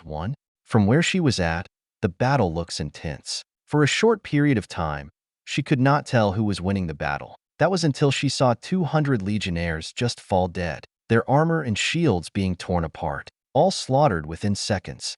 That was when hundreds of cavalry units rode close to where she was. He was yelling, giving orders. Soldiers would be rushing to him. Rally around? She does not remember everything he said, but it was a short speech about how they were going to drive these barbarians back. She honestly had to say that for a short period of time, she felt some hope and warmth. They were going to counterattack and drive the attackers away. She got into position and began casting a spell, trying to create a windshield to block their arrows. There had to be about 5,000 of them ready to charge the hill, and they all charge. Some trolls and large goblins, including the hobs, are taking the lead at charging the hill. She remembers becoming very confused when she cast her spell, ready to blow any arrows away. She has done this spell 100 times, but it had no effect on their weapons. She watched as the army fell apart, barely getting halfway up the hill. An explosion would appear close to be, killing a large formation. She would get blown away from the blast. If it weren't for the fact she is a siren, she would be dead. A soldier would help her get back up from the ground. As she got up, she saw everything. Everyone on and around the hill is dead or dying. Nearly 100,000 just gone, and the sun has yet to even break. More and more of these strange metal wagons that make these explosive sounds would keep pouring out of the gate. There's strange-looking soldiers pouring out of the back of these weapons, but not in armor nor carrying shields. Since then, she ended up with a large group of bandits. Most of them were soldiers from the Battle of Alness Hill. All of them were angry, frustrated, confused, feeling like they were robbed from what they were promised. Glory, riches, none of that happened. Death is a normal part in life. But this defeat just felt different. She knew she should not have enlisted into the Imperial Legion, but she let her ego and pride get in the way. All her plans and goals and dreams are gone now. Just survival is left. She was nearly raped and taken by those men after they lost purpose. The only reason she was not enslaved and spared is because she was one of the last magic users. That just means she still had use. It was decided that she would join a raid on some nearby villages. Many of the soldiers feel like they were robbed from their promises, glory, and riches. It was only a matter of time until they decided to attack Italica, too, the trade hub in the empire. Many of the soldiers were once garrisoned in that city and knew how to easily take it. She provided a windshield, covering their troops as they claimed the city. It was simple enough. Everything was going good until they showed up. Again, the battle was over in minutes once these Americans arrived in their flying metal horses. 3. She froze during the battle, not knowing what to do. What spell do she use on these things? What spell are they even using? So much power, she did not even know what to do. That is how she ended up here in alness, in an American prison. She finds the cell similar, however strange. While the basic design is normal, she does not know what the walls are made of. It does not seem to be a dungeon, though. The jail bars seem to be normal, though, which was her clue that this was a prison. They took some of us, leaving the rest who survived the battle with the Empire. Most of them who were taken were the last few women who were fighting with the bandits. She thought her life was finally ending. Whoever these people are, she was now their slave, and she could not do anything about it. She could only assume what they are going to do. For the past few days, one by one of them would be taken out of their cell. When one of them left the cell, they never came back. That was until it was only me and 2 others left in the cell. Her once fellow comrades barely talked to each other since arriving. All too depressed about the current situation, their minds just were racing, trying to guess who would be their master, or would she just be tossed in a whorehouse? Or maybe even worse, be crucified? She cannot think what is worse, being crucified or become a sex slave. That is when one of those soldiers would walk up to the cell again. He is holding something, reading something on it. He must be especially important if he knows how to read. Maybe a noble. Bird, lady, please follow me, that man said, pointing to me. She is tired of fighting, so she decided to get up and follow him. He would not be alone, as there would be 2 other soldiers following behind me. They would look fully equipped in whatever they wear for war, but they do scare me. She would be escorted into a room with a desk at the center. She watched him go inside and sit down on one of the chairs. "Please have a seat, ma'am," he said to her as he reads the documents that are in his hand.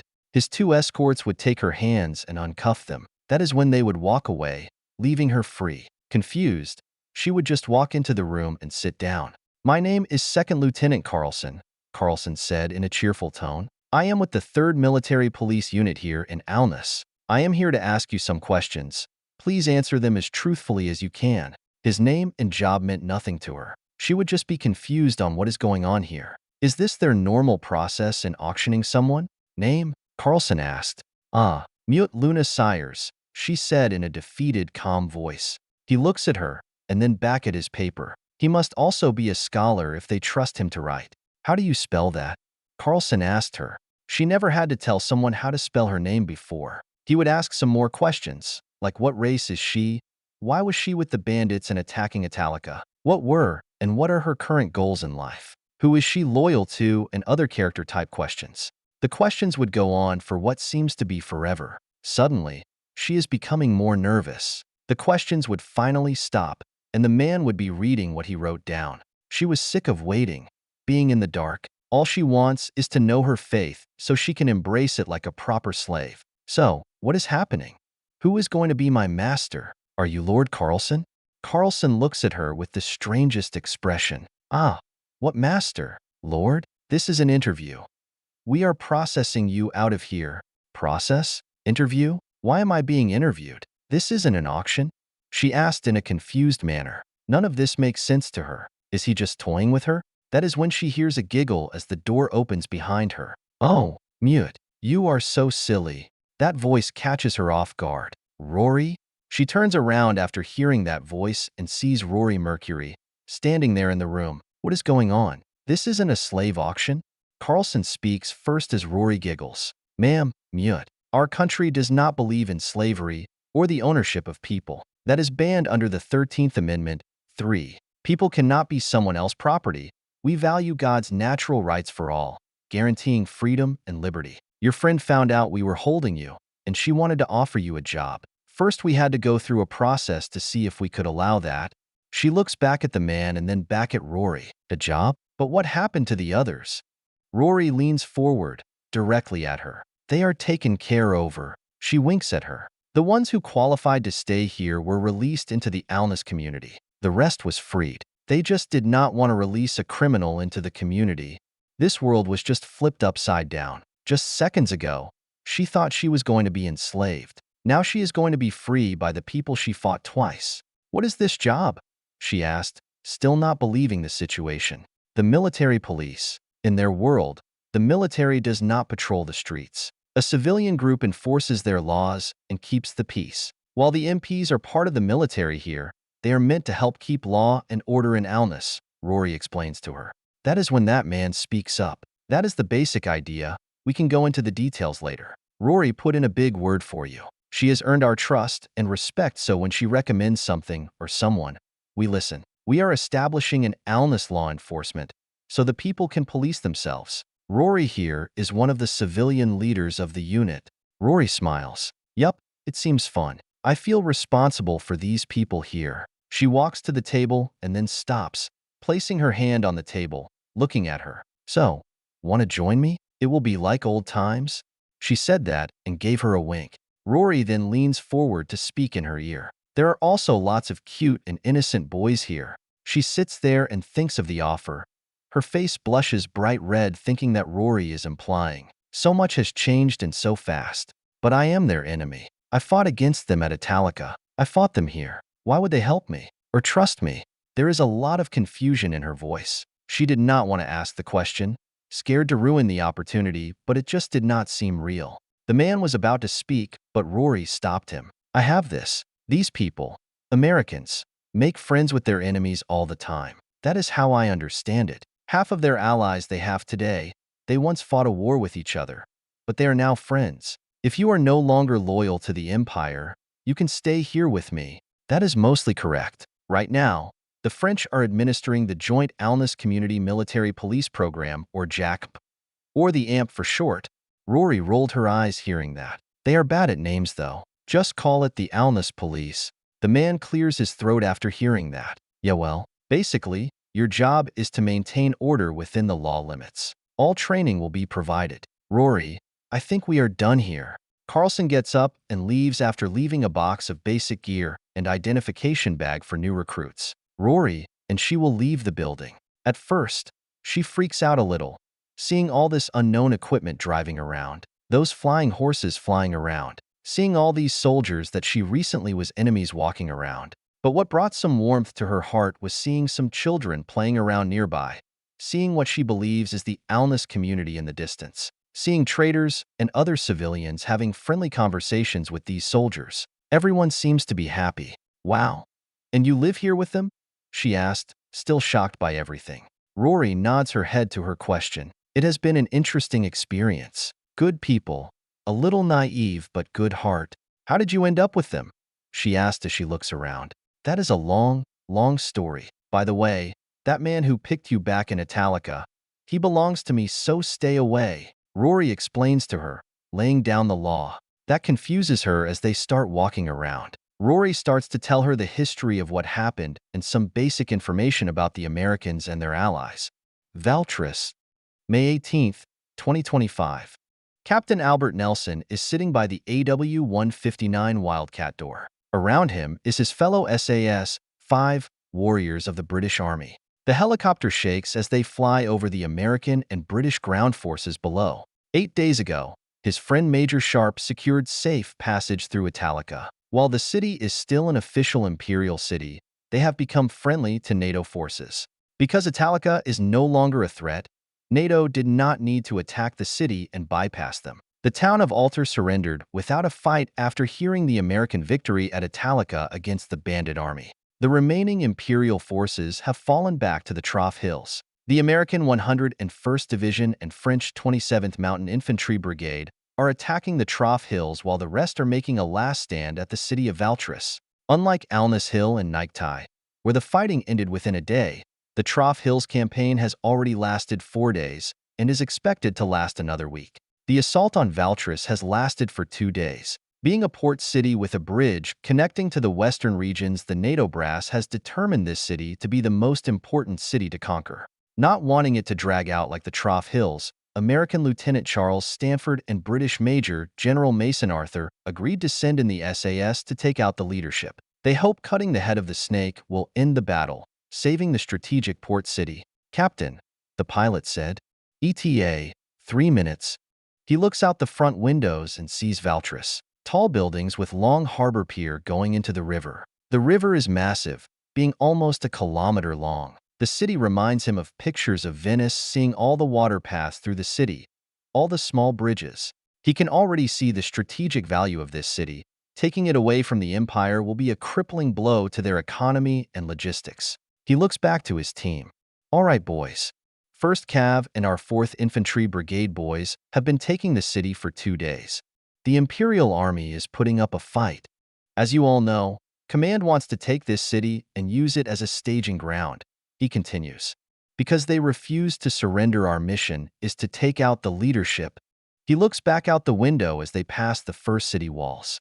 He sees smoke everywhere. He sees where once there were defense batteries of some kind all destroyed. He sees both US, British, and Dutch soldiers fighting in the streets as they engage the Imperial forces. He sees an American and British Apaches flying around on search and destroy missions. Suddenly, he sees this water coming out one of the river paths and starts hovering next to this building roof. The water then forms into a spear-like object and then freezes into an ice spear. The spear fires towards a nearby American Apache. To his disbelief, the ice spear hovers in the air and then launches at the Apache. The Apache fires flares, but they seem to do nothing. 2 spears pass it, but the third one, it is the back rotor. It spins out of control and lands into the river. Fuck. Corporal Julian Barrett. I see why the brass wants to end this battle now, he said. Magic Man. Sergeant Connor Reed comments. They can just create their own artillery out of thin air. He then sees American artillery leveling that houses. 5 rounds hit the building before it collapsed. It looks like everything was leveled, probably killing that mage. So far in the war, magic is a wild card. The only thing they know about magic is what fantasy media back on Earth, and their new mage ally Lelei Lalina. She explained what magic one thing is, seeing, experiencing it, and planning around it is another. Whoever did that is dead now, he said. They might take one of us out, but we will take 10 of theirs. Thank God they make themselves a target.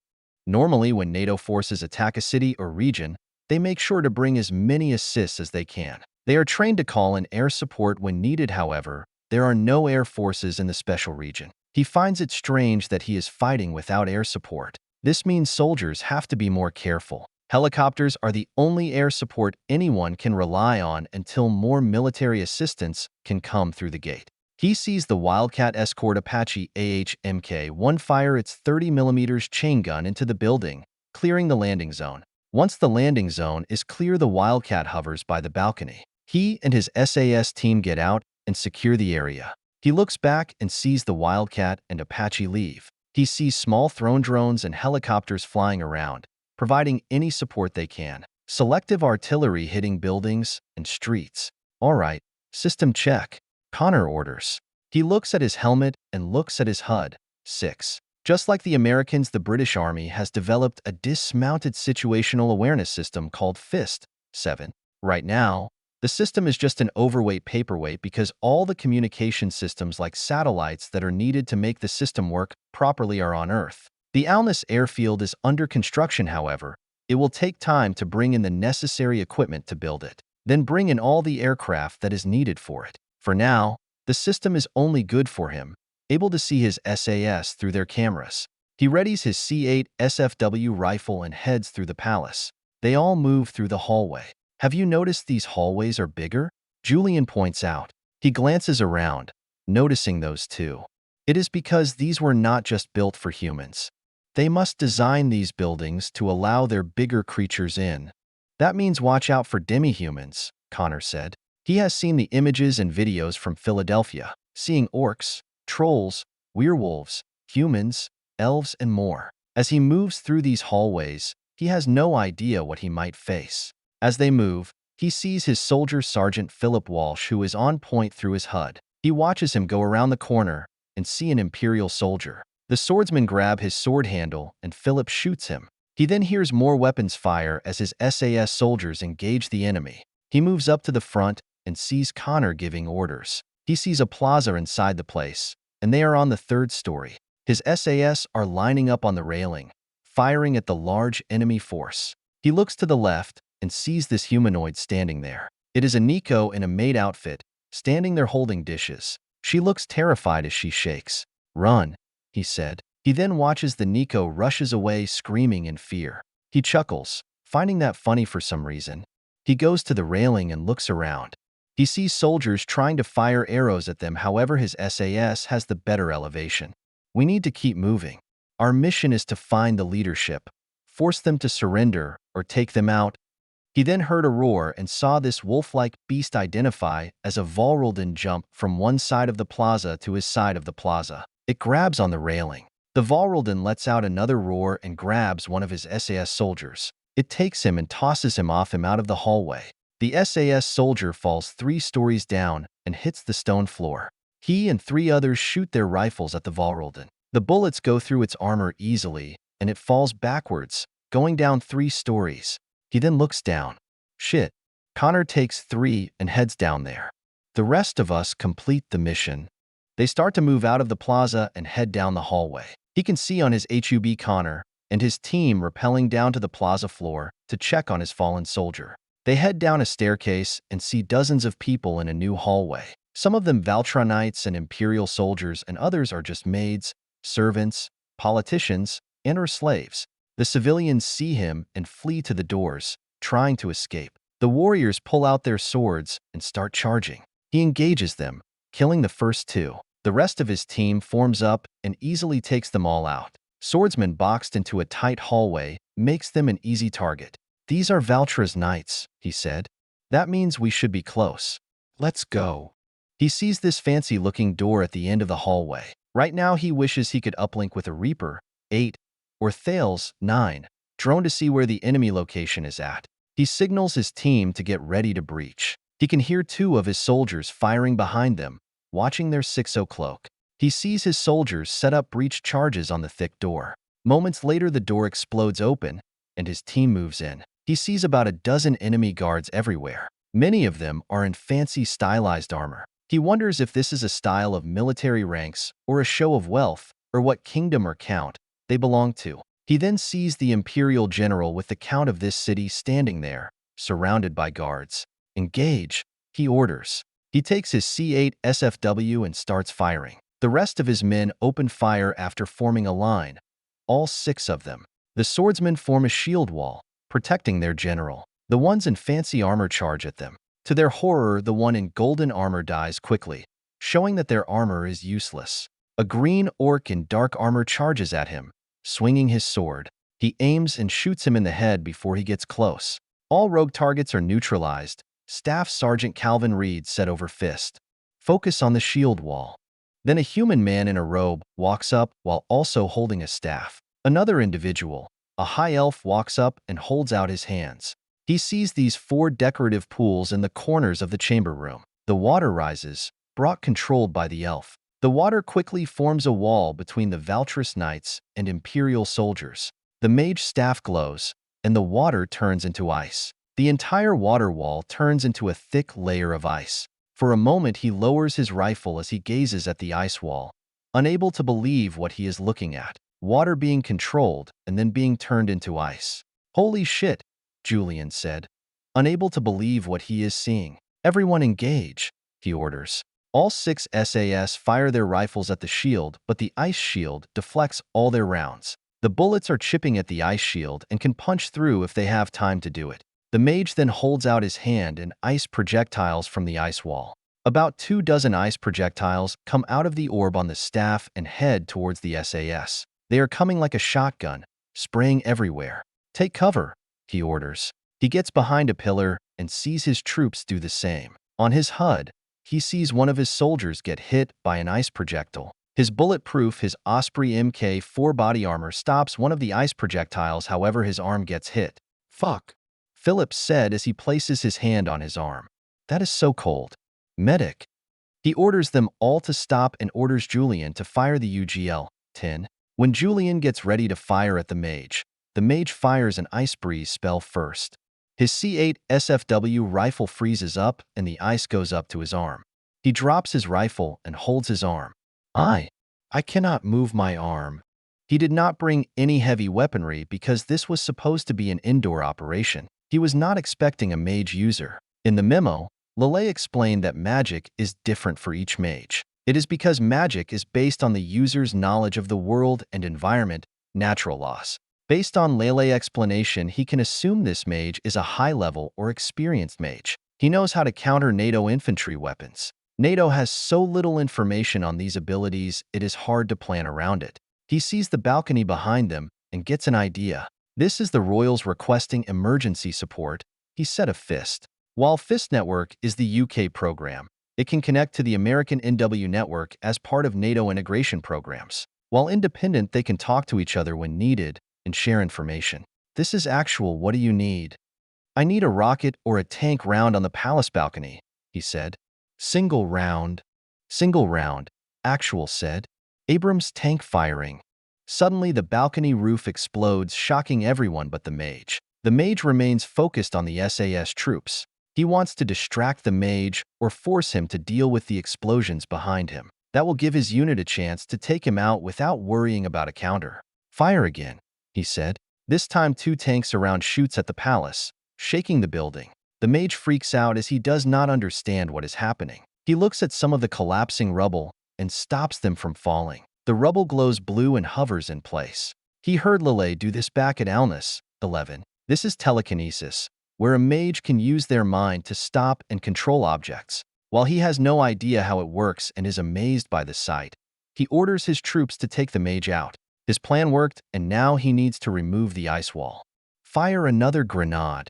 Calvin fires another grenade from the ULG. The 40mm grenade blows up the ice wall and kills the mage. The rubble falls onto the ground, shaking the room. Seeing that the area is clear, he investigates his hub to check on Connor. He can see his troops have secured the fallen SAS. The 4 soldiers he sent to recover the body are okay and in a secure position, waiting for backup. However, the other is dead. He sees that the room is clear and starts walking towards the leadership. The Imperial General walks forward, not scared of their presence. Stay still, or you get a bullet in your skull, he orders. The general stops. He is wearing the standard Imperial armor with many different designs over it. He has a red cap on him. He stands there with pure confidence. You other-worlders dogs, the general said. You think you have one? The Empire is enduring, forever. Every battle you win only bolden us. We never give up. We never surrender.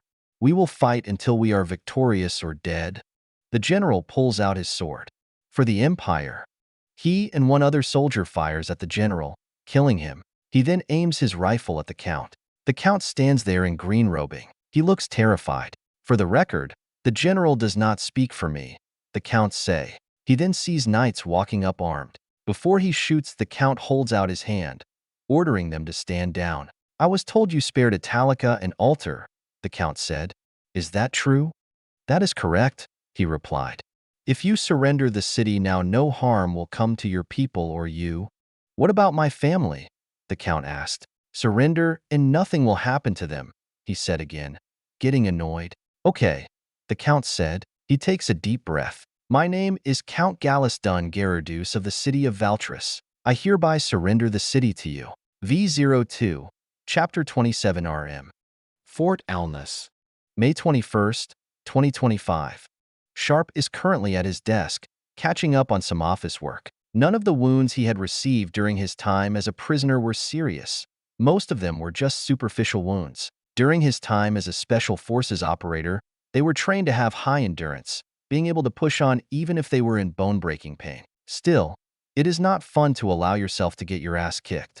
Thankfully, most of his work was already done, thanks to his team's logistical officer, First Lieutenant Sarah Rose. Since becoming an officer in 2016, one of the most infuriating parts of his job is the bureaucratic side of the job. He usually pushes the work off for as long as he can or dumps it on Sarah. He feels bad doing that, but he cannot stand the work. Since being assigned to the Ranger Unit Vanguard 7, she has been a massive help in that department. Transferring to the Rangers was not an easy adjustment for him, but for some reason, she went out of her way to assist him and take on that extra burden for him. He doesn't understand why, but he has enjoyed that. That is when he is drawn out of his thoughts by a pair of footsteps coming into his office. It is First Lieutenant Sarah Rose. Hello, First Lieutenant. Enjoying the morning? Hello, sir. I am having a good morning, thank you. I do wish that I had that second cup of coffee, Sarah said with her usual smile. I have these report requests for you. And please call me Sarah or Rose when we're not formal. He takes a breath and thinks on that. He knows that he usually mentions someone by their rank. More, he said after hearing that, getting a little annoyed on how many reports the brass has been wanting. It does make sense for most of these requests though, since most of them are related to the Siege of Italica, 1, and Battle of Valtris, the only other major engagement since we invaded. Truth is, the Pentagon has no idea who the enemy is and how they fight. There was not a class at West Point teaching how to fight dragons, elves, defend against magic, and slay Roman soldiers. Truth is, there is no playbook for this kind of war. Everyone is just making it up as they go. The United States spends about $800 billion a year in defense. That includes training soldiers, learning, adapting to what our enemies are doing, and research and development. We built super complex systems to prepare for the next war, but right now the military's best sources are fantasy books, films, and other shows. Most of the US's satellite-guided weapons are nearly worthless in this world, at least until the US Space Force can build the infrastructure for that. NATO has found some workarounds like using drones for localized guidance or painting a target with a laser, but both are only so effective. Yeah, they want all the information possible, Sarah answered his question. If you don't like it, you could have just let the city fall. Based on the short time she has gotten to know him, she knows he never would do that. She just does not understand why he is willing to take that risk. And let 10,000 be raped and murdered? He replied in a distant tone as he thinks back on the battle. He takes the paperwork from her and then begins to review them. What is this? Sarah leans over, seeing what he is looking at. That is a memo for tomorrow's training. He schemes the memo, looking for the important parts. The subject is about ancient Earth warfare. A few experts from America and Europe will be coming here to help train our officers on how they fought back in the day. It looks like it will be a 2-day event. The training is a great idea, but this is going to push the other work back. More personal work. Sarah, mind doing me a favor? He said as he puts down the paperwork. That is when he sees her smile and she roll her eyes. I was wondering when you were going to ask, Sarah said, rolling her eyes with a smirk. Hearing that confuses him. I take it. I ask for a lot of favors from you? Sarah nods her head. She does not seem angry by his consent favors. I have a jar of favors in my quarters. She sits down on the spare chair. I'm joking, by the way. What's the favor? He did not know that he had been dumping personal work on one of his officers. Never mind. Oh no, I got it. It isn't a burden, sir. That is my job, Sarah said with a smile. He nods and pulls out a notepad. There are some items I need to order from Earth. After saying that, he thinks about it for a moment. It is still weird saying that. Yeah, astronauts spend hundreds of thousands of dollars getting an education and spend years training, just hoping to get that small chance to go into space. And here we are, he said, chuckling at that weird fact. Sarah takes the notepad after he hands it to her. Looking over it, she notices most of the items on the list are for Vanguard, 3 new members, Rory, Lelei, and Selena. Mostly for Lelei and Selena. After reading the list, she glances back at him. This list is bad. Why is that? He asked, confused. Question. Why do you want these? Sarah asked him in a curious tone. She knows why he wants the items on his list, but she wants him to say it. She wants him to start talking about his feelings more, to loosen him up more. He leans back into his chair. It is far easier to say what's on my mind while on the field. Rory and Lelei have been a great help. They don't have to be here or help my team. Sarah slightly nods her head, understanding where he is coming from. She has wondered why his record is heavily classified for some reason. There seem to be a lot of rumors about his record. Soldiers like to talk. To everyone's surprise, he has already shown to have a lot of combat experience. One of the few within the 75th Rangers. He never went to Ranger school, which is baffling to everyone. But from the opening invasion to how he handled the Flame Dragon, 2, refugees, in the Siege of Italica, she has heard that the troops have started to warm up to him and are impressed by his leadership. When he first arrived and took command of Vanguard 7, he seemed like one of those positional leaders. He was always angry, never wanting to be around the unit.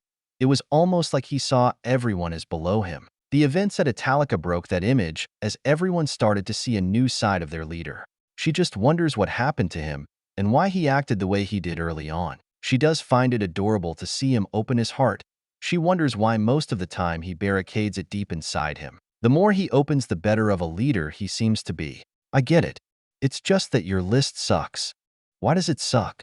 He asked, confused. He created that list of items he wanted to get the girls, that being Rory, Lelei, and Selena. To start with the fashion choices, just no. Sarah smiles at him after saying that. Don't worry, I will fix everything. And these books? I know you like history and science, but don't you think this is a little bit much for Lelei? He groans a little. He put a lot of effort into picking those dresses, and he thought he did a good job. It shows how he has no idea what fashion is. I don't. She is very smart. In the past few weeks, she has shown a good grasp of how our technology and society works. So far, Sarah has only been able to spend a little time with Lelei, but in that time, she has been impressed by Lelei intelligence. You are right, sir. Give it enough time, and she will be the smartest person on this planet. I am surprised you did not put an astronomy book on this list. I know you love space. I can see you two talking about that for hours. After hearing her say that last part about space, he shakes his head. Negative. It was decided by the State Department not to share major life-altering technology and ideas. So, Star Trek rules? Sarah asked, already knowing what he is thinking. Also, negative? Sarah is referring to the popular show Star Trek, a science fiction that takes place in space in the future. In that show, the Federation is banned from sharing technology to less advanced species. The theory is that less advanced species do not have the proper knowledge, experience, and mindset to use advanced technology responsibility. They believe the cultures will fall apart if they advance too quickly. It is like giving a nuke to a 3-year-old on a cultural level. Yes, Star Trek rules, he said, agreeing with the example. But the Orville is another great example. God, I love that show. 7 seasons and still going strong. Anyway, I always thought that was a stupid rule, but its dose makes more sense now, Sarah said, thinking deeply on the subject. Rules like that might have prevented a lot of bloodshed in our planet history. Hindsight is a bitch. Yes, he said. It is not that I don't trust Lelei, but it is that I don't want to overload her and the others. If you have a worldview that has been around for thousands of years, and you suddenly tell them everything they ever knew is wrong, that usually does not end well. Besides, I do not want to just tell them everything. Sometimes it is better to learn something on your own, earning the knowledge. You put a lot of thought into it, Sarah replied. I am impressed. All right. Besides, because of the gate, we recently learned a lot of assumptions about the universe turned out to be wrong. Can't teach what we don't know. It sounds so innocent to share our understanding of the universe, even the right moral thing to do, but it could highly damage the culture of this world. For most of human history, we thought the Earth was flat, even though the world only accepted the idea the Earth is round only about 500 years ago. We do not want to radically change everything they know too quickly. It is just like the teaching a man how to fish example. There is value in learning knowledge and ideas on your own. You value it. You take ownership of it. The big question here is when so you help, and when do we step aside? Truth be told, everything about the gate has radically changed our own science and place in the universe. While it is unlikely, this point probably will surprise us if the sun revolves around their planet. I take it, that is why you asked me to get the residence forms? Sarah asked him. He nods. Yeah, I want to see if I can get them under some kind of legal status under our government. Make this a bit more official. Make sure we honor our arrangements. So, what about Selena? Sarah asked. When asking that question, Sarah would have this big grin on her face, clearly enjoying some thought. What about her? He asked, showing how he can be thick-headed.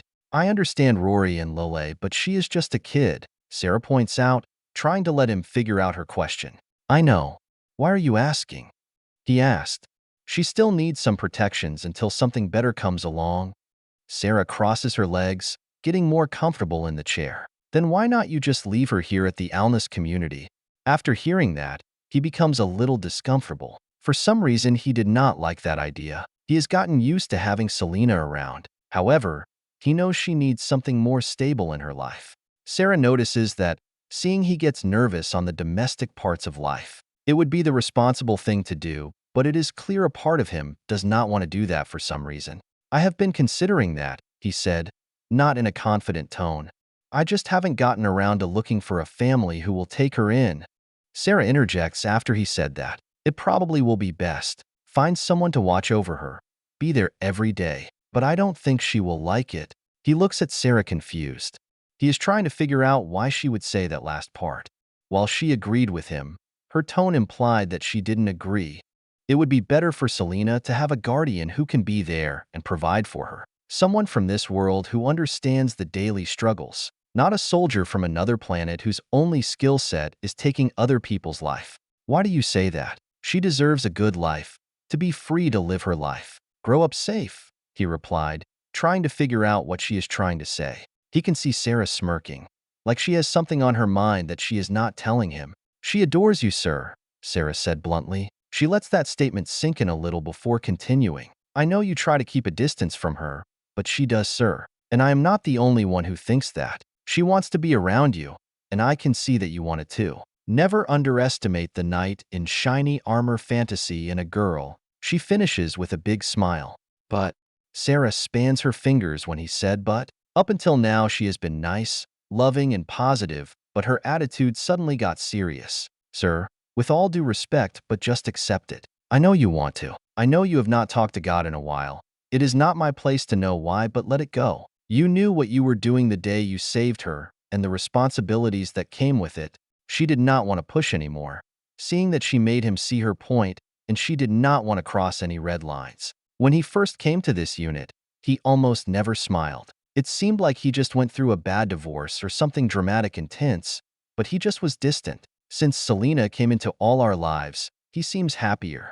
To his surprise, he is not used to seeing her with a backbone. He would respect that about her, and even liked it. She must have seen his crystal necklace in her drawer before or something like that. He nods, in agreement. He then leans forward, picking up that wooden figure that is on his desk. Selena got me this back in Italica. I think his name is Kiso Sura. 3. Sarah grabs it to analyze it closer. Her expression shows how impressive the quality it is. Who is he? I think he is a general from 1,000 years ago or something. Apparently, he saved this land from demons, or some army of monsters. She was inspired by my prime toy on my dashboard, he said, remembering the memory. See, Major, that is how she sees you. I know how girls think. Trust me, last time I checked I am still one. When she is done with the figure, she will put it back on his desk. You didn't have to save her, but you did. She knows that. Every girl wants a father figure who is a hero, to model after, to be there and protect them. A man around them so they feel safe. To know when the world is collapsing around her, there is that one man that can stop it. He leans back in his chair and thinks on what Sarah said. He never fully considered the idea and had no idea that is how Selena thought of him. He finds it strange and confusing that she sees him in that manner. But the truth is that he likes it. He knows if he is going to keep the 3 around, he is going to start training them how to use our equipment and our ways. As he thinks about that, he hears Sarah mumbling about the list that he gave her. Clearly, she does not like his ideas of gifts. Probably a good idea. He never was good at getting people gifts. Before Sarah speaks, he would stop her. Don't need to hear it. Do what you think is best. But for Lelei, I am adding a driving permit. She seems old enough, and it will be good for her to learn. I think she will like it. After writing that add-in down, Sarah stands up. Will do? Don't worry, sir. I got this. It is all on your credit card anyway, so all is good. Once she stood up, he stood in attention and saluted. Once acknowledged, she then begins to leave. He nods after what she said and then realizes what she just said. Wait, what? By the time he realizes, she would already walk out the door. God damn it, that explains a lot. He considers that a nice break, but time to get back to work. It looks like more exploration missions would be happening. With the ongoing building of the airfield at Alness Hill, both Selena and Lelei are sitting on a patch of grass by a fence, watching the recently arrived aeroplanes be set up. There are all different kinds of them. She sits there looking out, amazed by all the different parts and designs of the other worlders' flying machines. She thought she had seen complex machines in Rondell before, however, this blew them out. She wonders how the other worlders are able to invent such beasts. What do you think that one is? Selena asked, pointing to a large one that is being built.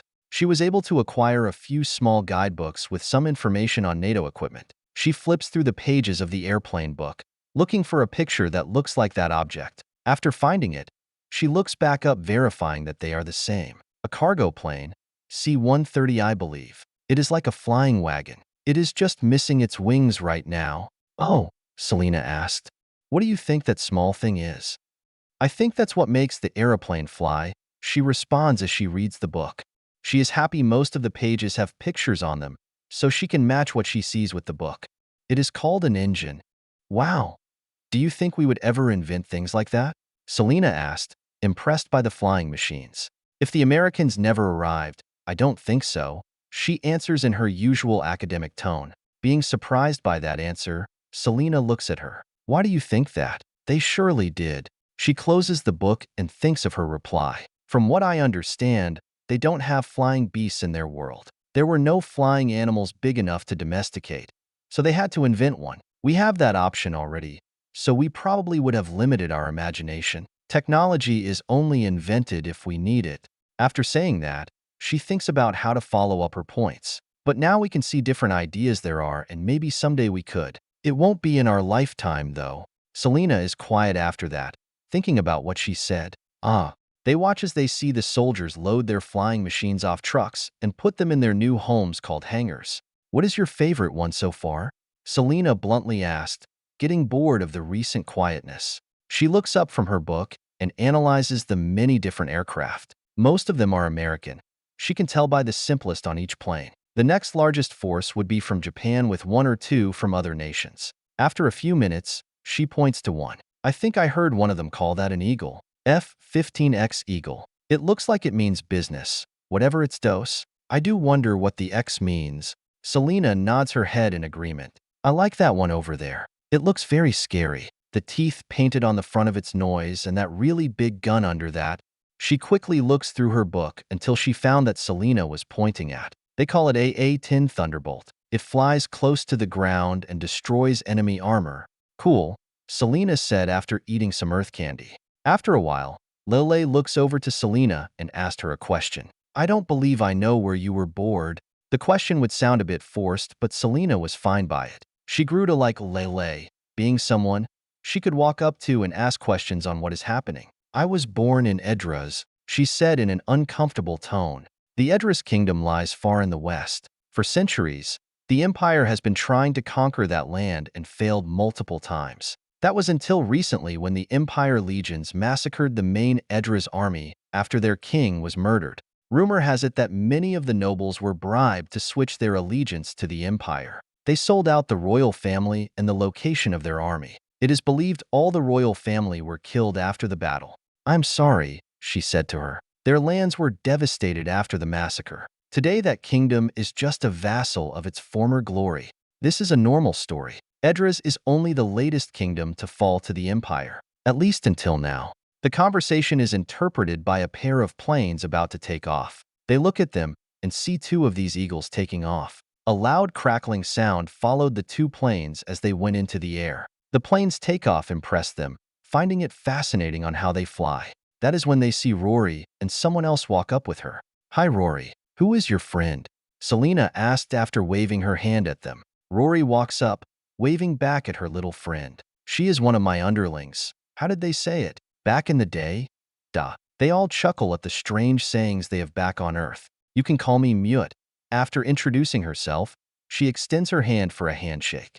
Both Selena and she accept her handshake. She notices the military police bag around her arm. I see they let you become a police officer. Before Mute could respond, Rory jumped in. Just recently. No one is going to ruin this town under our watch. Yup, I'm going to do my part. I think I could put my magic and abilities to good use here. Mute added to what Rory said. Yeah, when I am out with Sharpe's team, she is going to represent me here. Someone I can trust, said Rory, showing her confidence in her siren friend. That is when a helicopter flies over them, heading to the airfield to land. The three notices Mute a little nervous after seeing that. Rory assures her, letting her know she does not have to fear them anymore. I cannot believe they have such strong flying beasts, said Mute. Unlike the other three girls, she is still not used to them. She has been on the receiving end of their war machines a couple of times now. She stands up from the ground and brushes her robe off. Those flying beasts are called helicopter. They are not their strongest flying machine. Those are the aeroplanes That is when Selena holds out a small bag of candy. Would you like some double M's? They are very tasty. Selena, they are called M and MS, she corrects her. But there are two M's on the bag and that just sounds boring, Selena said, determined to stick with her new name. Double M's just sounds better. After Mute takes some M and MS, she notices that Selena and she don't have MP badges. Wait, if you're Rory friends, why don't you have MP badges? Didn't they offer them to you? That would just confuse her since she was the enemy not too long ago, and they gave me one. Why not their friends? They say I am not old enough, Selena replied bluntly. They said the same to me. They have age restriction laws, and we are technically too young. They don't consider it ethical to allow children into the military, she explains. That confuses Mute. She has been working, studying, adventuring since a young age. Probably the same with these three girls too. But I thought they were about freedom? That doesn't make sense. That's what I said, but they are set in their ways, said Rory, freely expressing her opinion. Actually, they don't consider someone as an adult until the age of 18. Until that age, you have restrictions on what you can do from their parents. They see children as someone who needs to be protected, raised, and educated while being protected from the brutality of life, she said in response to Mute's question. Selena giggles after eating more M&Ms. Yeah? You can't get married before that age, can't get employment, and can't fight. They are silly. Why do they do that? Mute asked, wanting to understand their strange culture. Both her and Selena both look at each other and shrug their shoulders, not knowing how to answer that question. Seeing how they could not figure it out, Rory places her hand on her hide and rolls her eyes. Guys, it actually has sense. There is value in protecting children. Trust me, I have constantly learned many things over the centuries. Lelei, imagine if you could spend 20 years just studying magic without worrying about anything else. She looks at Rory and thinks about that question. That would be amazing. I would be able to learn and accomplish so much. The other magic user, Mute, would commit to what she just said. Yeah, my abilities probably would be twice as good. Maybe they do know what they are doing. That is how they were able to create these amazing tools like those flying machines.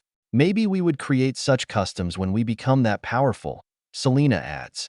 Maybe, Mute said back to Selena. Anyway, Rory, we should get going. I really wanted to see those flags raised. Flag raising? Selena asked, interested in that subject. Yeah, apparently a few more countries arrived yesterday. It is their custom for each nation to host their flags side by side. It sounds very interesting, and she wanted to see it, Rory said to Selena. Rory continues that thought. I think there are 10 countries, maybe more, she said, thinking of the number.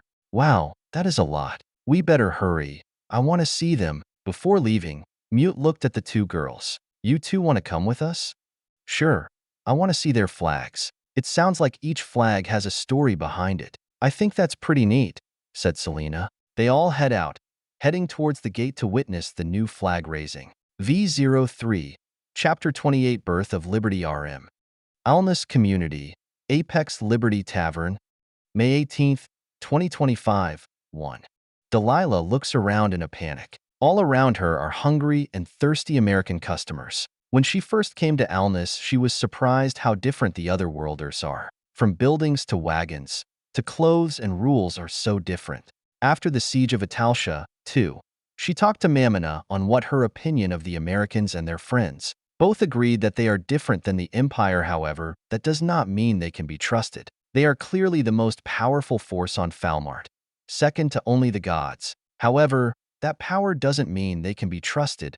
3. She agreed with Mamina that more information needed to be gained by these other worlders, and that she would come to Alness to learn more about them. Hey Jalen, I need another 3 burgers. The Americans are coming in waves today, she said in a frustrated voice. Since when the first refugees came to Alness, the American government agreed to build a town next to the military base 4. The place has grown rapidly in a short period of time. Besides being the safest place on Falmart, it has become a trading hub with the occupied cities in the region. While still small compared to Italica and Valtris, there has been many different types of industries that have been established. There is an entertainment center, blacksmiths, farm markets to help supply the growing military and civilian presence, and many different kinds of textile and luxury stores. That is only some of the growth of the town.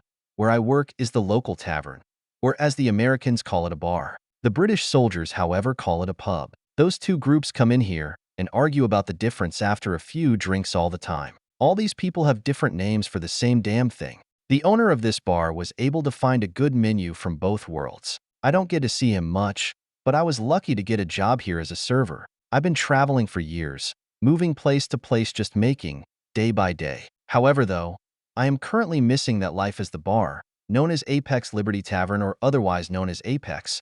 Right now the bar would be unusually busy. More? Where are they coming from? Isn't there a war going on or something? Jalen said, taking the order from her. He is one of the head cooks in the back that runs the back. I do not know much about him but he seems fine. USA, USA, USA. Rants and cheers coming from a crowd that just came in. It will be another wave of Americans, acting very goofy for some reason. You usually get these soldiers someone in and relaxing, blowing off steam or acting a little bit flirty, but today just seems overkill. Beats me. It has been like this all day, she said back to him as she prepares 7 drinks. Looking around, she sees some of the other servers moving around in a panic, trying to serve everyone. That is when one of the alness customers that is sitting at the front booth said something. Can you please tell them to stop yelling? Damn these other worlders. Look, sir, I will get you your refill in a second, but it is their bar. If they want to act like a bunch of fertile cats, that is their problem, she said back to that customer. While most of the alness residents are happy and loyal to the NATO forces, some are not fully convinced of their true intentions. They have shown extreme kindness and restraint on dealing with the common folk here, which is very unusual for a people with so much power. I personally agree with those people. It does seem weird, and I cannot trust them. Not after what happened to my people by the Empire. However, I do feel safe here, and my gut has not let me down yet. That is when she hears something break, coming from a crowd size of 8 over to the left. She looks over there and see 2 broken plates. Hey, you are paying for that, she said, shouting at them, with some swear words that followed that. Damn bastards. See, they cannot be trusted. They are so full of themselves, the man said, grumbling again. He seems to personally hate those people. After spending much time serving food and drinks to many of the customers, it seems that more and more people keep coming in. Something must be happening for all these damn Americans to be off duty all at once. It must be the Americans because there has been some of the other foreign soldiers acting professional and on duty today. A few alness residents walked in, but they seem annoyed by the over-energetic Americans. It seems that a little tension is building up. That is something she does not want. What the hell is going on? She said again, getting annoyed that she must keep breaking up these groups. She thought this would be a nice calm job, enough to get stable again. That is when an off-duty soldier at one of the nearby front booths speaks up. It is their birthday. After saying that he takes a drink, based on the flag patch on his sidearm, he is part of the Italian force station here. What do you mean their birthday? He stands up after finishing his drink. Today is the birth of their nation. They celebrate it every year. Parties, beer, hot dogs, fireworks, everything. Today is when they declared their independence from the British Empire, a once powerful state throughout our world. That is weird to celebrate your people country birthday, she replied, confused. Tribes and countries rise and fall all the time. And besides, why are they acing like it is a big deal? I don't recall the Empire or any other kingdom celebrating this founding. I am not American. It wouldn't be proper. But according to them, they were one of the first free nation of the modern world. Liberty, rights, all that, the Italian soldier said. It is not often when a weaker country defeats a more powerful one, especially when you're trying to succeed from them. The other man from before would just grumble. Bullish, I don't believe any of that. You all look good on the outside, but inside. He takes another drink from his mug. Never trust the outside. You're all hiding something, expectably them. She looks back at where the Italian soldier was at, but he would already be gone. Guess it was just quick drink. That is when she hears the street intercom system that the otherworlders established. It is one of the few features that they included in the construction of the town. It allows them to speak into the town somehow, send message if they want to. For tonight's show, please report to the alness airfield, Lane 3. The show will start by 9 p.m. That is when she hears another crowd on the other side of the bar getting a little too reckless. Hey, I told you to keep it down. She then feels a slap on the ass and hands off the goods, she yells. Sorry, One of them say as they all laugh at whatever they were talking about. After some time in dealing with this, finally 5 military police showed up. Finally, I requested you guys hours ago. We are sorry. We've been busy preparing for tonight, Mute said. What is Theo? She would not need to finish her question as she looks at some of the Americans. Any issues? Yes, they are being annoying. Already some small property damage. Get them out, please. They're annoying my customers, Delilah said, wanting things to get back to normal. The man next to Mute points to the other 3 MPs, ordering them to escort them out of the bar. There would not be a problem as the current crowd leaves the bar. Once the last group leaves, the bar would finally feel calm. Finally, she said, letting out a sign of relief.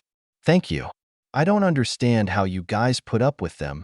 Good riddance, that one man said out loud. Excuse me, sir? The soldier next to Mute said. He seems to take a little offense of his attitude. At first, she thought he was an American MP, but then she sees the flag on his arm, and it would look different. You heard me, glad they're gone. Just wish for the rest of you leave as well, the man said, turning around. He would not be the only one as a few other customers overheard what he said and jump into the conversation. Sir, please be respectful. The Americans and their friends are here to help and protect us. We own them a lot, Mute said, trying to calm that man down. Then someone else would speak up. Let him speak. That man has a point. How do we know they are not just as bad as the Empire? Any day they could turn on us. Yeah, we are powerless if they turn on us. Some person said and then a few others started to talk about the topic, starting a debate. Some of the customers are explaining how great things are now with their help, but others say it is just an illusion. Then Mute would be trying to calm everyone down, telling her story on how they offered her a job. It seems that only confirmed some of the people that some people are selling out. Look, we have just accepted it. We are being occupied. You have soldiers outside walking around all the time. They even convinced some people in alness to occupy their own people. She said that in a convincing tone. Look, the Empire went to kingdom, promising peace and better times. Acting all friendly, and once we let your guard down, that is when our women being raped, your men being murdered, and our children as servants.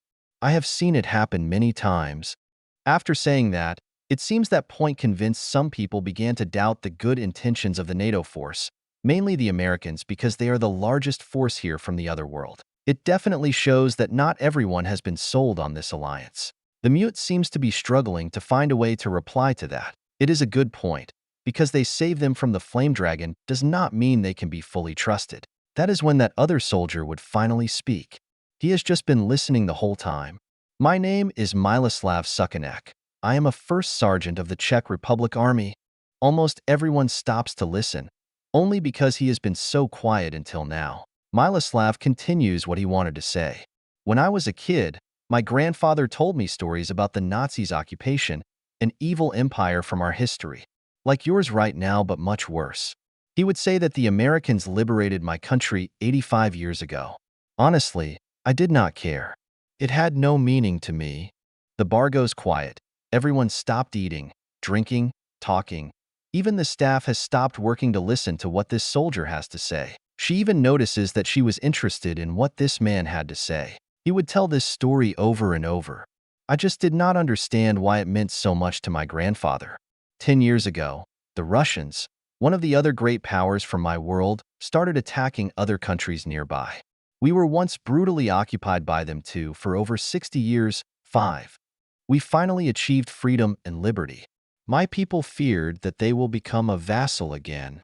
He looks around the room, unfazed by his story or by the amount of people listening. I love my fellow English and French comrades, however, it was the Americans who came to our aid. I was still a kid when I saw over 100 of their armor vehicles carrying hundreds of their troops through my country. As they passed us, my grandfather gave one of the Americans a glove from a sport that we play on Earth. That glove was given to him by an American when he was a kid. They came back to guarantee my home against the Russians. My country is a small, poor nation. If we got invaded, you would barely notice it on a map. They came anyway to protect us, willing to risk their blood and treasure for nothing in return. 6.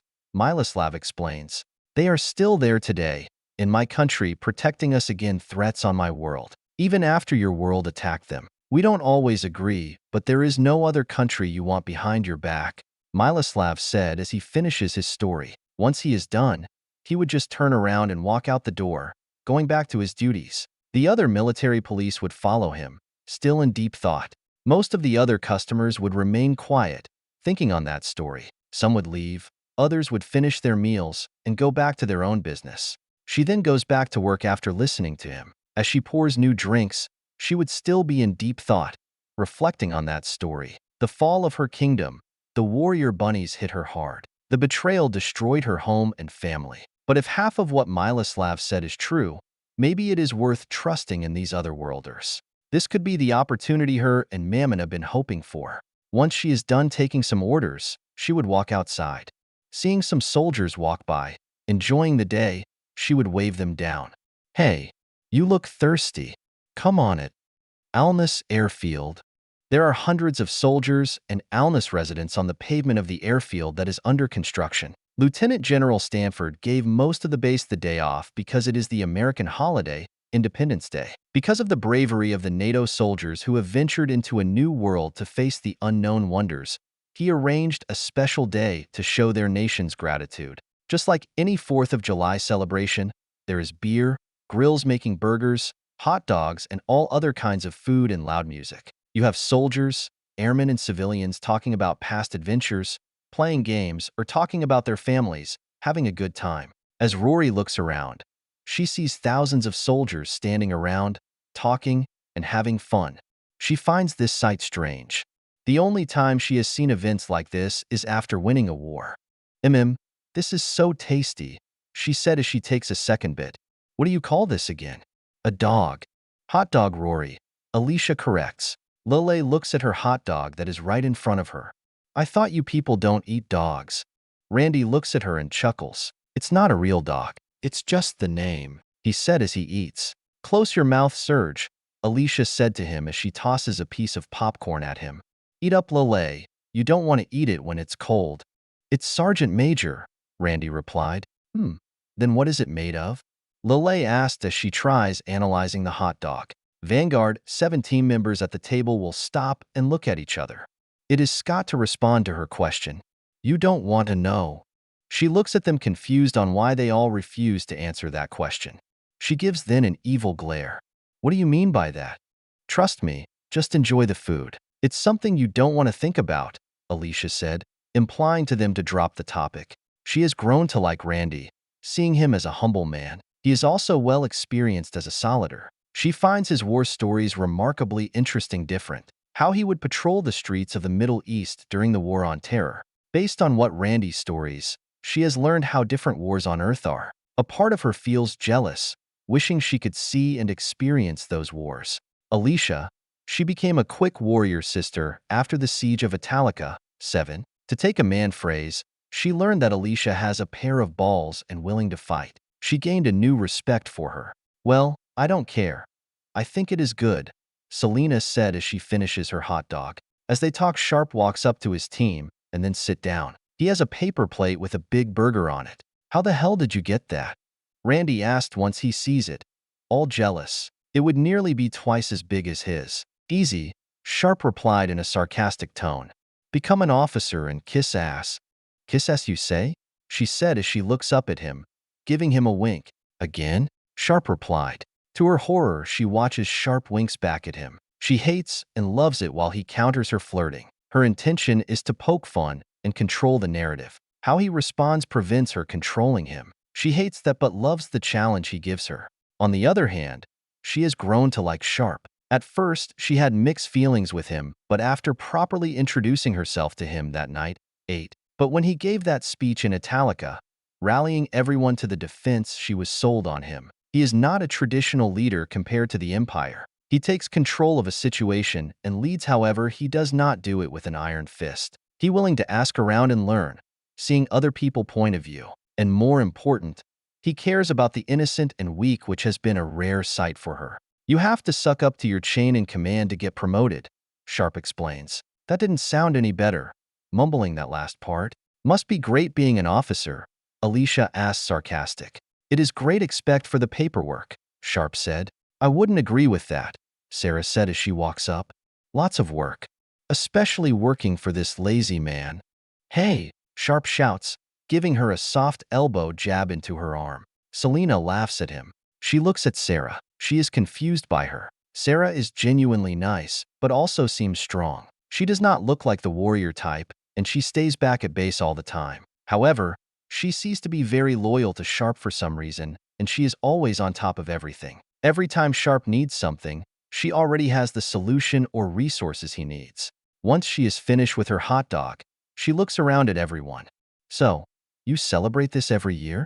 On this day? They answer her question yes, that this is a special day for their country. All just because this is the birth of your country? Correct, but it isn't just that. Johnson adds to her question. She sees the black man in the unit, Johnson. To her surprise, the Americans have many different skin colors compared to other Otherworlders nation. He seems like a reasonable man. Then what is it? That direct piece of information has always seemed fuzzy to me, said Lelei, wanting to join into the conversation. She looks at Lelei. She became close friends with Lelei, mainly because she is a native like her, and because she has been able to understand these Otherworlders easily. Every time she feels confused by something, she can ask Lelei for an answer. What surprises her the most is her views on the Empire and how negative they are. She believes this is because she was not born in Rondell, one of the Empire crown jewel cities. She is a nomad, so she got to see the world before being influenced by the Empire propaganda. Countries come and go, Sharpe said, but what we celebrate is the founding values of our country. The people having a say in their government, having control in their own lives, without government interference. You have your own destiny, and you should control it. Yup, and to top that off, the right to bear arms and blow stuff up, Randy said in a cocky voice. Once he finishes saying that, Alicia then tosses another popcorn at him. Sarah chuckles at that. Yup, America has many different cultures, ethnic groups, religions, and even political ideologies. Point is, we can all come together under a shared core values. Liberty and freedom. And that is a good thing, Andrew points out. She looks at Andrew. He seems like a nice kid. A little shy, but he seems to have a lot of respect for Major Sharpe. Out of all the Otherworlders, he seems to have the best understand of this world. She has seen Sharpe go to him to explain some things about fantasy while they are driving or in downtime. So, normally you all would celebrate this day with your family? Selena asked everyone as they finished talking. Oh yeah, usually talking about the kids and how fast they are growing up, said Randy. Still can't believe it's legal to let you have kids, Johnson said with a chuckle. Randy gives him the death clear hearing that, but then chuckles. May I see your kids? Lelei asks Randy. He pulls out his wallet and shows his wife and 2 kids to everyone. They all look at the picture, enjoy the picture. It would not be long before some others of the team begin pulling out pictures of family or other relationships, all talking what it is life back home. After looking at Randy's picture, Rory looks over to Alicia. Correct me, but don't you have a sister? Alicia looks over to her. Yeah, she is my younger sister. She's adorable. Is she a soldier like you? Rory asked her. Nah, I am the only military brat in the family. She trying to build up her streaming channel. She's an independent journalist. There is a short pause. Well, trying. That is cool. Trying to become an independent journalist. That's not an easy thing to do. Andrew adds. If she's doing that, she must be hot. Alicia glares right at him. Hey, that is my sister, wait. What does that mean? I am far better looking than her. Over the past 5 years, more people get their news more from independent people than multinational corporations. It has become far more common in people trying to make a name for themselves and trying to establish a streaming brand. Fight, fight, fight. Once Alicia begins to threaten Andrew, she starts to encourage the fight. It would not be a real fight, just 2 teammates poking at each other buttons. As they all talk, Selena looks over to Sharpe and Sarah. Major. Sharpe interrupts her with his hand. You can call me Sharpe. It is okay. She nods hearing that. So, I don't fully understand why all of this is so important. Sharpe put down his burger and think on her question. He notices Sarah and some other listening in, probably wanting to hear what his views are. More likely because he keeps his views and beliefs close to the chest. Sharpe looks at her. The average person can accomplish great things. They just need the chance to do so. In our world, all the power has always at the top until that point. The kings and emperors do as they please, and the people always forced to follow. She glances at her and realizes she is paying close attention to what he is saying. It seems like she is more interested in an in-depth answer than just being curious. People shouldn't be attacked and harmed for what they believe. As Sarah said, people from all walks of life can bring value and ideas that a king could never think of.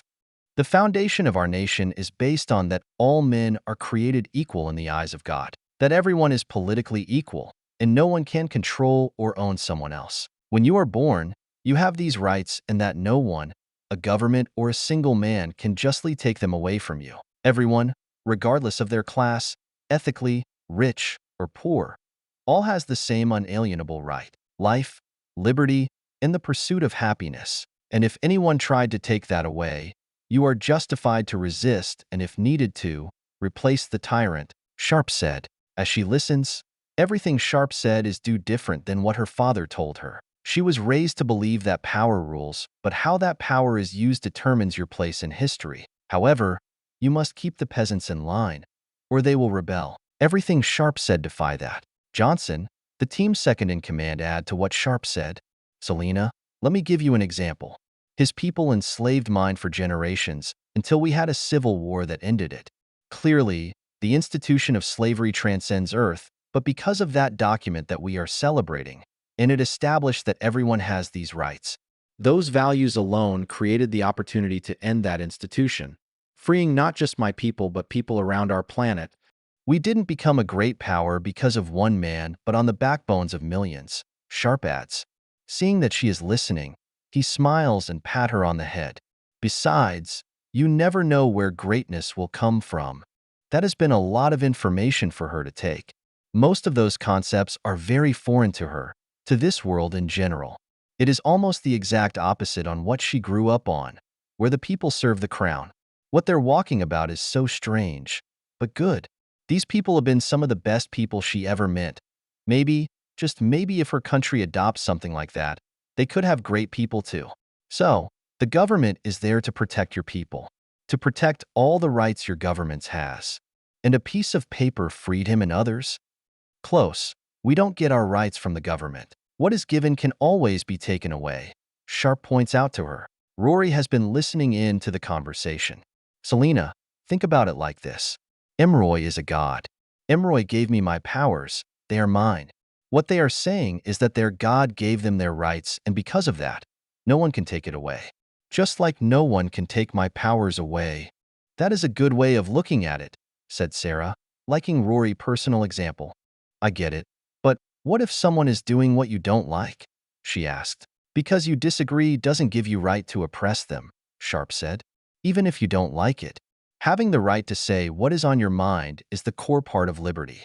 If you cannot say or express what you believe in, then you are not free. Just remember, what you do to others can always be done to do you. That is why you should always respect other people's rights, said Sarah, adding to the conversation. She smiles at Sharpe. She likes how much attention he is giving her, him trying to explain things about her world and life lessons. She feels loved and safe for some reason. Thinking what has been said, she looks around and then towards Sharpe. She smiles, enjoying how different that view is. I think I get it. As everyone talks, Rory stands up. Okay, so is this it? Food and talking? Oh no, we still got the main show, Randy points out, smirking. Scott leans back in his chair. Yup, it is almost dark. You ladies are going to love the fireworks. Fireworks? Lelei asks, confused on what he means. They are small explosions, used for entertainment. Trust us, it is epic, said Andrew. What is up with you people and explosion? Said Lelei. She begins to realize so much of their technology is related to something exploding, either in a small scale like firing a bullet to their missiles. Everyone chuckles at that, all realizing she has a point. Everyone gets up and start heading to the other side of the pavement. I didn't realize how many people live here. Wow. Rory points out as she sees all the thousands of people around, gathering for the main event. The military is very large, plus the town is nearby, so the local population is more scattered. Here, you clearly can see how many people there are on this one hill. Right then they all see these flares going up into the sky, and then explodes into many different bright lights. Everyone at the airfield looks up and watch all the different kind for fireworks going off. They all begin to see many kinds of fireworks, some that makes loud sounds, other with big bright and colorful explosions, others bigger and others smaller. Seeing all this, she grabs on Sharpe jacket and holds it, so nothing could take her, and feels safer. All three girls are amazed by how pretty they are. "Lelei, you should try doing something like that with your magic," said Rory, lightly nudging her arm. "That wouldn't be appropriate. Magic is not a tool for someone's entertainment, but to be used in a responsible way. Also, I would not want to ruin everyone's good time," Lelei replied. She overhears that. "No, Lelei, do it. It would be so cool. Please." Lelei turns around after hearing her agreement. She then looks up at Sharpe to see what he thinks. He nods with approval. "This is a good time. Show everyone what you can do." Lelei agrees to Rory's request after Sharpe's approval. She then closes her eyes and begins chanting a spell, concentrating as much as she can. As Lelei begins chanting the spell, she begins to glow a bluish color as energy forms around her. It takes a few minutes as she spends that time focusing on her spell. All around her, energy begins to build up around her as she powers up and chant her spell. Her cloths begin to flap around a little, like she is in the middle of a windstorm. Slowly, Lelei raises her staff up into the air. Once raised, she finishes her chant and opens her eyes. Right then, this beautiful white-shaped bird that looks like an eagle comes up from the ground. She will be in the center of the bird as it materializes around her. And right then, the spell bursts into the air. Short streams of energy trail its wings as it flies around as fireworks explode around it. The white energy bird flies around, and after about 5 minutes, it would stop, extending its wings out, and then explodes. 52:9 states in 3 different colors, red, white, and blue, would appear from the eagle. 52 stars to represent the 52 states in the United States. Those 52 stars would slowly fall into the audience. Everyone around would all be clapping, enjoying the show. As the fireworks continue, everyone enjoys the time together. Happy 4th of July, everyone. Have a great time. Let's all be thankful that we live in a free nation. Be proud to be an American. Let's always remember all the people who fought so we could be free. Free to blow our fingers up once a year. V03, Chapter 29, Contact Vilgla RM. Earth, Philadelphia, May 21st, 2025. Ambassador Harland Willington is sitting in the Humvee as he is being transported through Philadelphia. All around, he can still see the reconstruction from the invasion. The death toll has reached 10,000 with thousands of more wounded. Buildings that were flattened during the battle having to be torn apart and rebuilt. The larger ones having to be studied to either be fixed or torn down and replaced. He sees the Army engineers helping in the process, expanding the area around the gate. The gate appeared on a major road, surrounded by buildings. Now the military is expanding the area to maintain the defense of the gate. 2 weeks ago, President Emily Potts had summoned him to her office. He spent nearly 15 years working for the State Department, working with nations all around the globe. My most recent post was in Tanzania, helping the Eastern African community turn itself into the long-sought Eastern African Federation in 2023. That was not an easy assignment, taking years and work. When the State Department thinks about Africa, it usually becomes single focus, either fighting terrorists, economic trade, or countering China colonization efforts on the continent. Outside of those 3 things, the State Department falls far short for Africa. It is not their fault. They cannot put all your resources everywhere, and sadly somewhere must give. Those Eastern African nations have been trying to form a federation for decades now but have failed. In recent years, those nations have been getting close to unification. Not wanting the Chinese to swoop in and bring them into their sphere of influence, he was tasked in helping them. His last assignment was not easy. He had almost no support from Washington, D.C., and little influence in the larger strategy. However, that turned out to be a benefit for me, since that allowed him to act more freely and be more flexible in the rules. He was able to convince Tanzania, Kenya, South Sudan, Rwanda, Uganda, and Burundi to rely on U.S. support and use us as a base model for their new nation. It helps that we are the largest federation on the planet, almost 250 years. As part of President Emily Potts' 2024 presidential promise to bring unity and patriotism to the United States, she promises to include U.S. territories into states. Puerto Rico became the U.S. 51st state in 2021 after 100 years of attempting. The territory of Guam became the 52nd state in 2023 because of its strategic location in the Pacific. After the successful unification in 2024, most of my duties became smoothing everything over. That assignment has been the hardest and most rewarding in my life. His goal was to retire after this assignment, but then the attack in Philadelphia happened. When he got back to the State Department after the attack, the public view of the department looked very professional, calm, all-knowing, the usual. In private, it was in pure chaos. Everyone at the White House was trying to maintain its diplomatic and military relations with all the nations of Earth, make sure that our enemies or allies did not take advantage of the situation. Most importantly, and only a few people know this, prevent the Russians from nuking the gate and end what they see as Pandora's box. Everyone who was not trying to prevent World War III from happening was doing research on what just happened and who just attacked us. Usually, they are able to strike very quickly, bring God's hell with us. This time thought, months after the attack and almost nothing has been learned about the gate. When the president recalled him from Africa, she and the other Joint Chief of Staff and cabinet officials were there. Because of his accomplishments with East Africa, they want him to lead the diplomatic effort on the other side of the gate, currently known as the Special Region. He believes his experience in Africa will be a massive benefit in the Special Region in trying to form friendly relations with the locals. The mission the president gave him is simple but at the same time the most complex task in human history: coordination relations with a Roman-like classical antiquity-era people, manage our NATO and non-NATO allies, the United Nations Cultural Program, and maintain a prosperous town on Alness Hill. He thinks there was a class about this back at Harvard. Simple. When he got to Philadelphia, it is be cloudy and raining.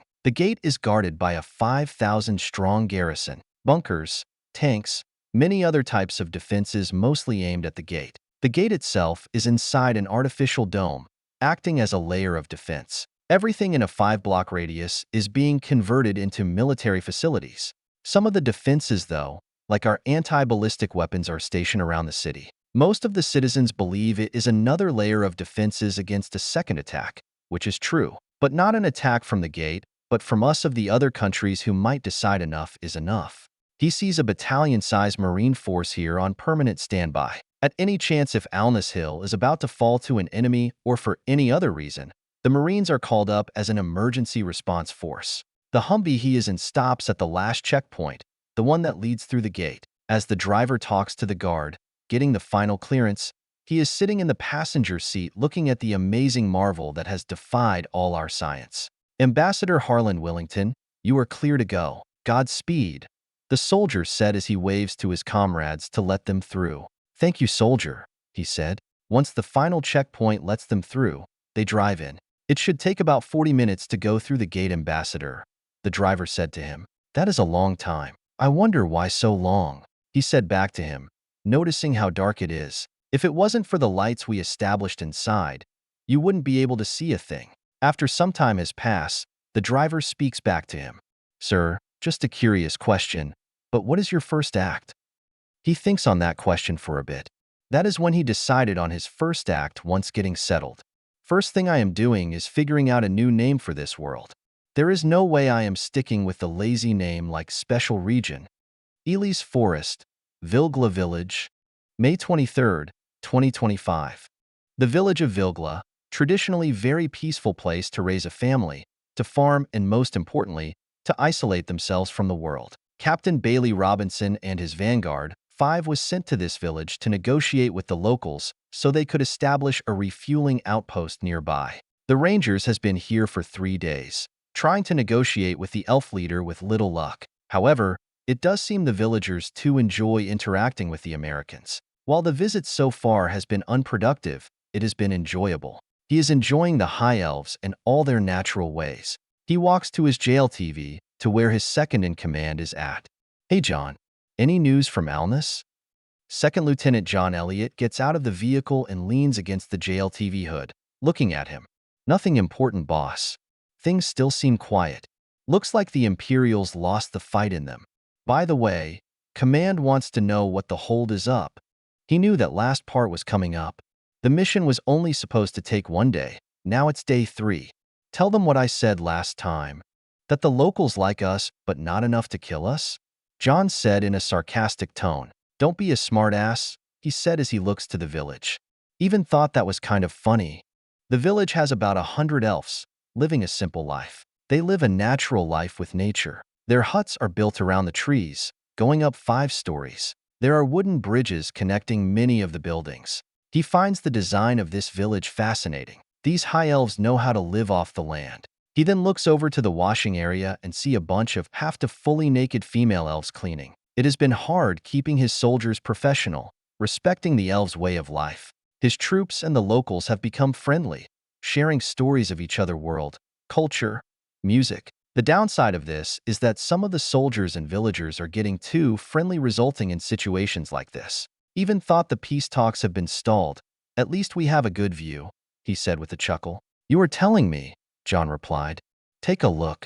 He looks at what John is looking at. He sees 2 naked male elves practicing hand-to-hand combat. He is impressed on how skilled those 2 men are. However, he knows what John means, being a black gay man. You need to come out of the closet, man, he said jokingly. I will be happy to, sir, once you propose, John sarcastically replied. If it wasn't for the war, I might settle here, seeing how much they take care of themselves. No marrying the enemy, lieutenant, he replied. Of course not, sir, John said, speaking freely. You think they would be cool with our help? All we want is a land route through here. Nothing else. This reminds him of the 2009 movie Avatar. The humans in that story needed this special and offered everything to the native aliens. The natives rejected all offers, believing the offers a threat to their home and way of life. It ended up in a war. You would think, but I get it, he replied. Being friendly is one thing. Picking a side in a war is another. They allowed safe passage for the empire for generations. In return, they can maintain control of their lands. Why throw that away for a bunch of strangers? Best of intentions don't always means best results. John then snickers a little. Damn, politics suck wherever you go. At least we have a good view. I am gay, and I even find the elven ladies here attractive. It will be hard keeping our troops from getting too close to them. I said stop being a smartass, he comments. He has a point though. Bored soldiers, on an exotic land with people we believed were just fantasy. It has been hard keeping the men professional. I wonder if an elf and a human can have children? John asked. He never thought about that. He sees human-like creatures all over the place, so he assumes they can. It is just one of thousands of questions scientists are working on back on Earth. That has been another problem here. He sees Larson with one of the younger women elves headings somewhere into the village. He knows it was only a matter of time this would have happened. The meeting with the elder begins in an hour, he said. Tell command that we will try again. We'll relay that, but they won't be happy, John said back to him. Bailey just grumbles hearing that. He knows there are 5,000 soldiers from that US, UK, Dutch all gathering around Valtris, waiting to push through the Elias Forest. NATO is trying to prevent another Trough Hills campaign. That engagement lasted almost 2 weeks and 7 soldiers were killed. Since the Elias Forest is a far larger region, the last thing NATO wants is to spend a 2-month-long campaign to clear it out. Besides, the point of the Ranger Vanguard program is to make friendly contact with natives, to turn them against the Empire and spearhead the war effort. Easier said than done. I am going to go around talking with some of the villagers, he said. Before he walks away from his jail TV, the vehicle gunner, Staff Sergeant Tomas Espina, speaks up with some concern in his voice. Sir, something doesn't seem right, Tomas said, looking around carefully. That catches both him and John with surprise. Over the years, they both have learned to trust Tomas' gut. Talk to me, Staff Sergeant, John orders. Tomas takes a quick look around before looking down at his 2 officers. The mood has changed. First time here I feel threatened. As he finished up his sentence, an arrow hits him in the back.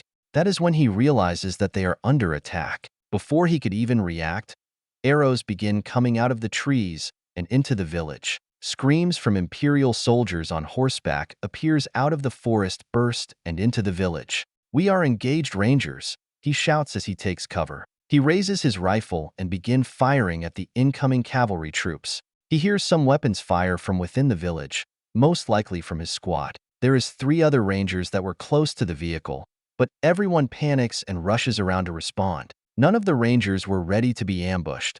being told that this was a safe place and at war with the Empire. As 10 or 12 horsemen be charging towards them, the .50 caliber that Tomas is manning a light up, killing most of that cavalry charge. With that .50 caliber back up, it was able to suppress some of the enemy soldiers from getting too close. Looking over to his right, he sees 2 of his rangers firing at some imperialists. "Get over here. Watch out." As he said that, he sees a horseman coming around one of the huts. Before the rangers could react, that horseman swung by, cutting off one of his men arms off. "Captain," one of his rangers said, coming from behind. That ranger has an arrow in his chest, leaning against one of the JLTV, now only using his pistol. That is when he hears someone yell behind them.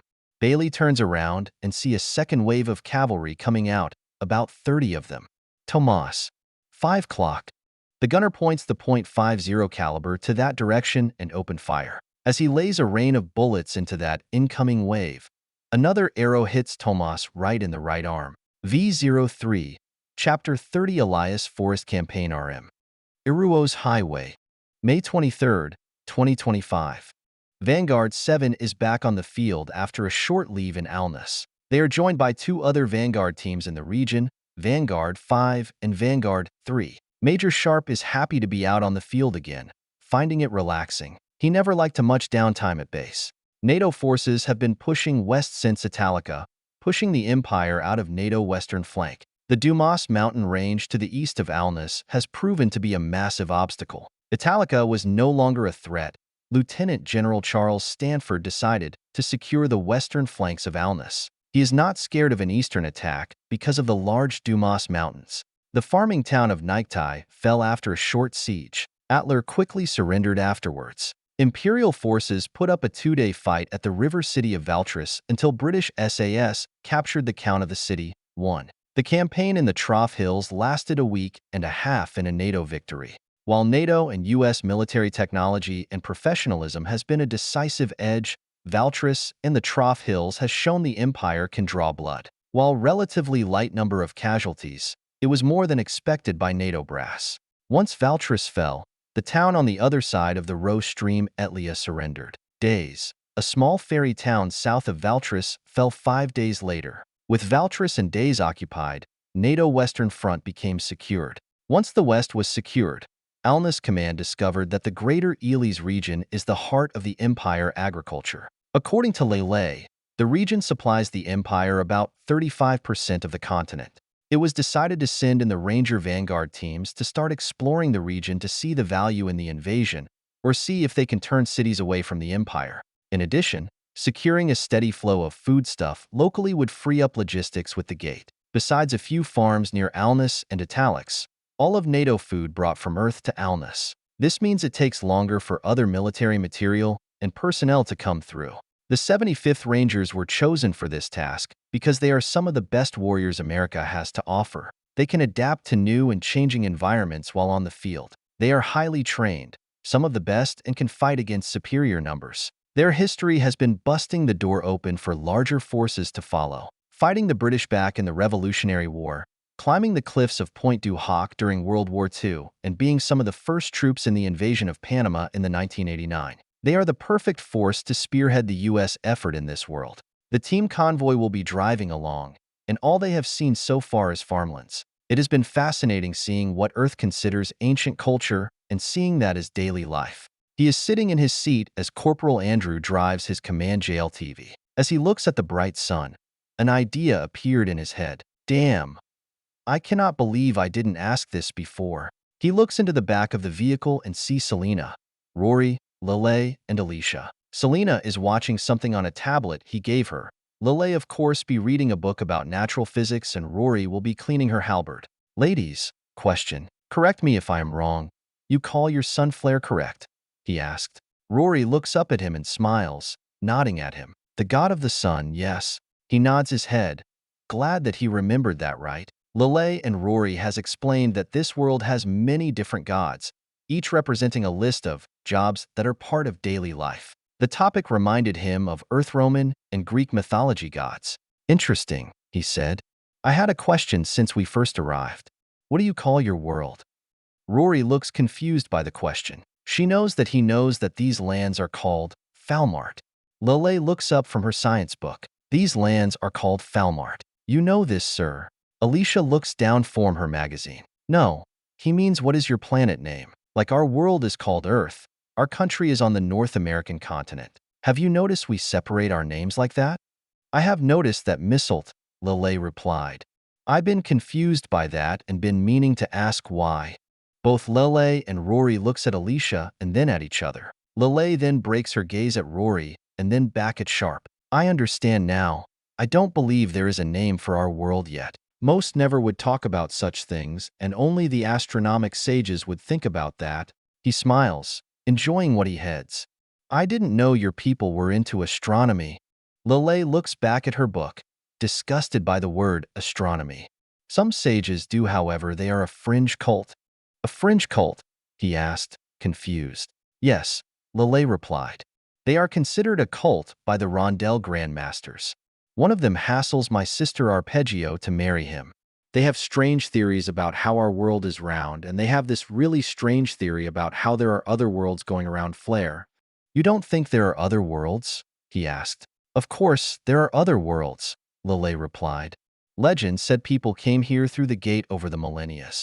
But the idea we orbit around Flare, and such is nonsense. Like, how can your world orbit our Flare?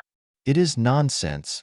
He can see the frustration in Lelei with the topic. While she doesn't know it, she is talking about the heliocentrism theory, too. While Lelei has proven to be very smart and been able to grasp many complex scientific theories, she sometimes still follows the old ways and see things through her people-limited perspective. He sees Alicia about to correct Lelei, and he shoots her a warning look, warning her not to say a word. While he liked to tell Lelei and the other girls the trust about the universe, he does not want to break their understand of their place in the universe. He does not want them to rely on his people too much for knowledge and become dependent. He wants them to still discover the knowledge for themselves in some ways. Something on that scale would have a god name, Rory adds, like Wereheron, the god of the forest. But he wouldn't be the name. It could be the god of Merida. She is the goddess of fertility. She gives life to us all, Selena proposed. Why would my god be the name? Rory asked. Selena is hesitant to respond, still building up her confidence. Because there is life all over the world and Merida is the goddess of fertility. That means having babies. Mother once said the world is like that we are all part of our world. The world gives life just like Merida. He realizes that his innocent question turned into a far bigger subject than he intended. Nothing is simple in this world. At least it is interesting. He looks to Selena. I didn't know you were religious. Merida is the core goddess we worship back in Edras, Selena replied. My middle name is Mir, to represent my goddess. Merida has no temple here for me to worship at. Your middle name? What about your last name? He asked. I don't have one anymore, Selena said quickly, struggling on going on. When you become a slave, you lose our last name plus. All my family is dead. He sees Rory rub Selena back, showing support. He does not fully understand how someone can just take a last name just because they were a slave. Maybe the slave can forget their last name, but that took years if not decades, not months. He assumes she just does not want to talk about how her family died.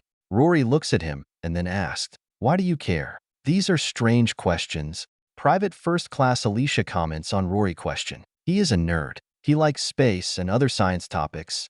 If you haven't figured that out yet, ready, she said, hinting at the Optimus Prime figure on the dashboard, next to the Kisosura figure. It is not that it's important, it's just about knowing stuff for the sake of knowing something.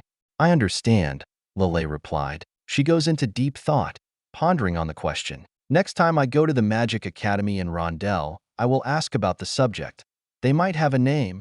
Lelei has told him what Rondel is before. The reason she was in the Cone Forest was because she was getting special training by her master Cato L. Alteston. He was in Rondel when his team met her. The Magic Academy is in the city of Rondel. The city is home to many magicians, scholars, and what the Americans call scientists, and other professionals and intellectuals. For the everyday people, information like this has no meaning since it does not help them in anything. After hearing that, Rory rolls her eyes. I know what they're going to say. Last time I was there, I remember them using the word Uros for some reason. I forget why they were talking about that, but they didn't know what god he is. They don't even know if he is real. It is a topic that doesn't get much attention though, at least since the last time I was there, she said, now pondering what that bit of information. I never heard of that name before, Lelei said. My master would have told me during my training. He is considered a false god, Rory replied. I only remembered the name because of the topic. Last time I heard that name was about 350 years ago from the southeast continent Telerif. He looks at Rory. Interesting. What do you call the moon then? Uros, that god of cosmos. Lelei replied as she reads. Rory nods. Yes, Imroy and Uros has been competing against each other since the dawn of the world. I have faced against his apostle throughout the centuries. Hold up, Andrew said with a surprised tone in his voice. There is another one of you? Rory looks at him with a no-shit look. Of course there are. There are dozens of us. Each god besides Wereharen have an apostle that represents them. Not all of them are on Falmart, and we travel around the world all the time.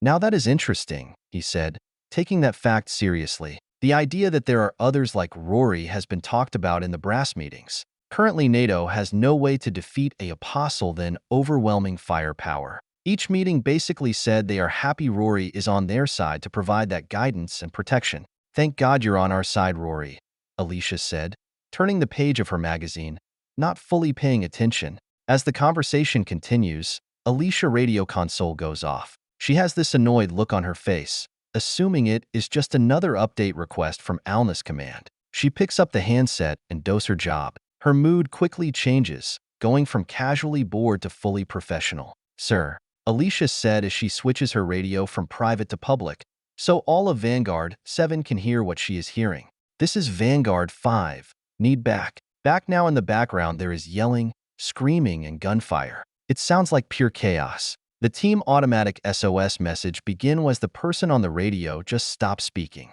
As the message went on, he ordered the rest of the team to triple time it and head to their last known location.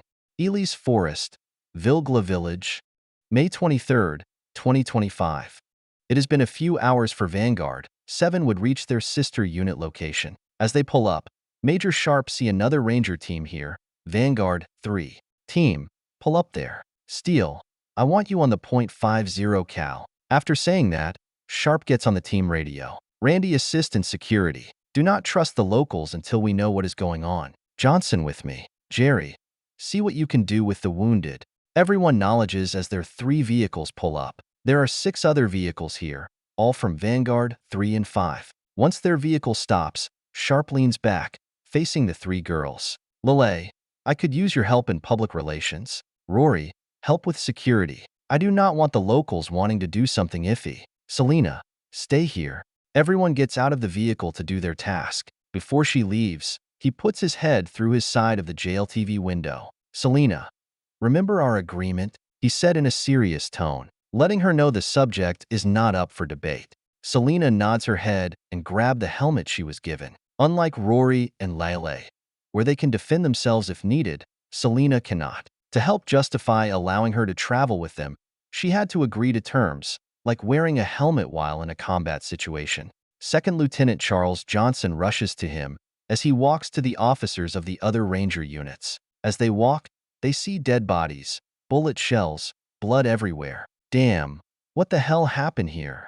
Let's find out, Sharpe said back to him. Once they walk to the other officers, they look at both Sharpe and Johnson. Captain Bailey, the leader of Vanguard 5. Right now, he looks like he just finished a crash course from boot camp. There also be Captain Charles, leader of Vanguard 3. Hey guys, statues report, Sharpe said to them. Captain Charles is the one that speaks first. We got the SOS, came here as soon as we could. By the time we got here, the fighting was already over. That was an hour ago. He takes a glance around, just seeing all the dead bodies that are being gathered into a pile. Then he looks to Captain Bailey. What happened here, Bailey? Exactly as it looks like. We were ambushed, sir, Bailey said. I see that, but how? He said again. I talked to the village elder. He said he does not know how the Empire found this place. Charles said, speaking for Bailey. They are not friends with the Empire, and this village has been in hiding for generations. No idea, sir. He looks directly at Bailey. You're kidding? He said with a sarcastic but serious tone. Have him explain this. Bailey raised his hand to interrupt him. Hold on, sir. The rest of the unit would be dead if Elder Elfif didn't help us out. It only takes one, sir, Johnson comments. The three officers look at him, acknowledging he has a point. He looks back at Bailey and then just realizing something. What Bailey just said. Rest? What do you mean by that? I will show you. Follow me, Bailey said in an angry tone. He begins walking away as everyone follows him. As they walk, Bailey explains what happened in the fight. First, arrows rained into the village. Still don't know how they got so close. This place was supposed to be safe. After that, cavalry just came out of the brush and then they were right on top of us.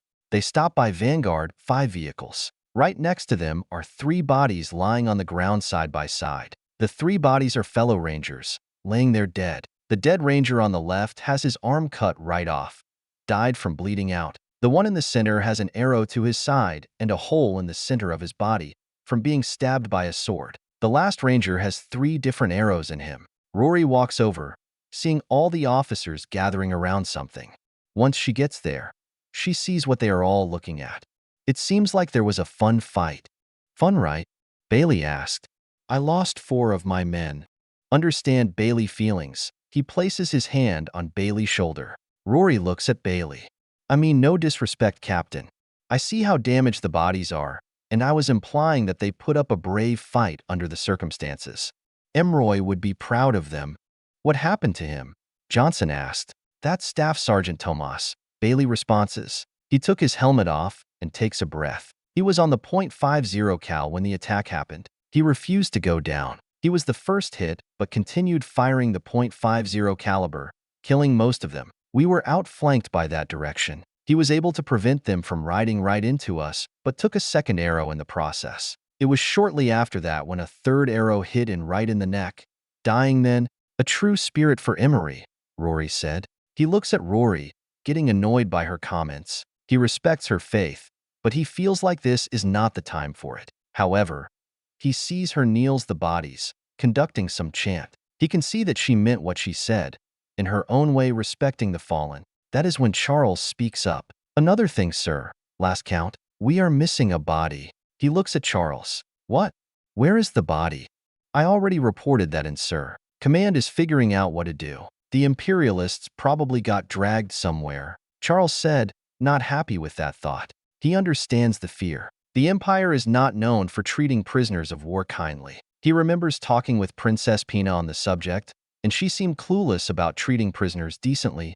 3. Have you sent out search teams? He asked. Not a large-scale search yet, sir, Bailey said. Area is still too hot. We don't know what is out there. I don't trust the locals. Didn't want to divide us in this situation. He takes a deep breath, hating everything that Charles just said. However, he had to agree with his decision. The price of command. Sometimes you just must pick who is more important. No, you made the right call. I think we have the resources to being looking around, he said, and then looked to where Rory's supposed to be. Rory? When he looks there, she already be gone. Wasn't she just there? Selena is walking through the elf village with Lelei. Most of the elves are cleaning up the mess from the attack. A few of their people also died in the battle, mostly by arrow fire. The mood in the air is tense as everyone seems either scared or angry on what just happened. In her home kingdom, there was a large elf population, wood elves to the north and high elves to the south. Her people were usually on friendly terms with high elves, being more civil. She has always found elves interesting, being so different and yet so like humans. Lelei wanted to see if she could help any of the villagers, and she did not want to stay in the vehicle. Both agreed to stay with each other as they explore the area. It looks like they are not used to being attacked, she comments as she sees the situation. I don't think anyone is Selena, Lelei said back to her. No, back in my country, being attacked was quite common. You can become numb to it after a while. It being a part of life, Selena said back to her. Both remain quiet for a bit as they look around. After some time, Selena was the one who broke the silence. Lelei, what do you think will happen? When I saw Sharpe walk to his fellow rangers, he seems angry. Not just him, but the other rangers that were on guard seem angry too. I don't know. From what I understand, they will not take Luz on their side very well. Lelei said that based what she has seen from them, they are soldiers, Selena. They accept that they could die anytime.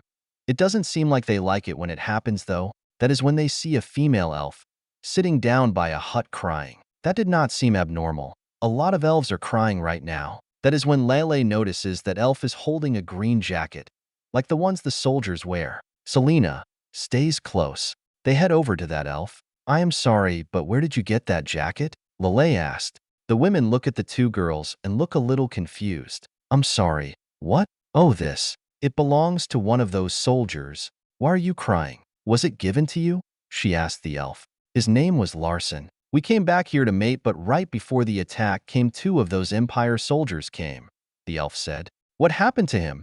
She asked her in a soft but leading tone. The elf looks at her. They took him. Larson was trying to protect me, but they took him. Lelei leans in after hearing that. Did you tell the Americans? The elf shakes her head no. The elder doesn't want us interacting with them right now. But you need to tell them, Selena said to her. She takes the elf hand. Come on, we need to tell them. But the elder, the elf said before Selena interrupts her. The attack only happened a few hours ago. The gravity of what just happened is still settling for the villagers. No, the Empire is going to kill Larson unless we stop them. They cannot help him if they don't know who took him. Let's go. You can follow me, Selena said as she begins leading the elf women to Sharpe. Lelei follows behind the two, impressed by Selena's sudden action. As they get close, they can overhear Sharpe asking where Rory is and some arguments with the village elder. Major Sharpe, Selena said as they walk to the rangers. He and the other officers are very confused on why there is an elf with her. What is the meaning of this? Elder Elfif said, not liking what he sees. Hey, don't you yell at her, Sharpe said to the elder.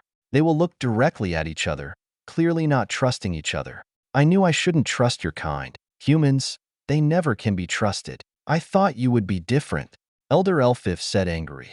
Our fault? You promised our safety, saying that the Empire didn't know where your village is, Bailey said, pointing his figure at him.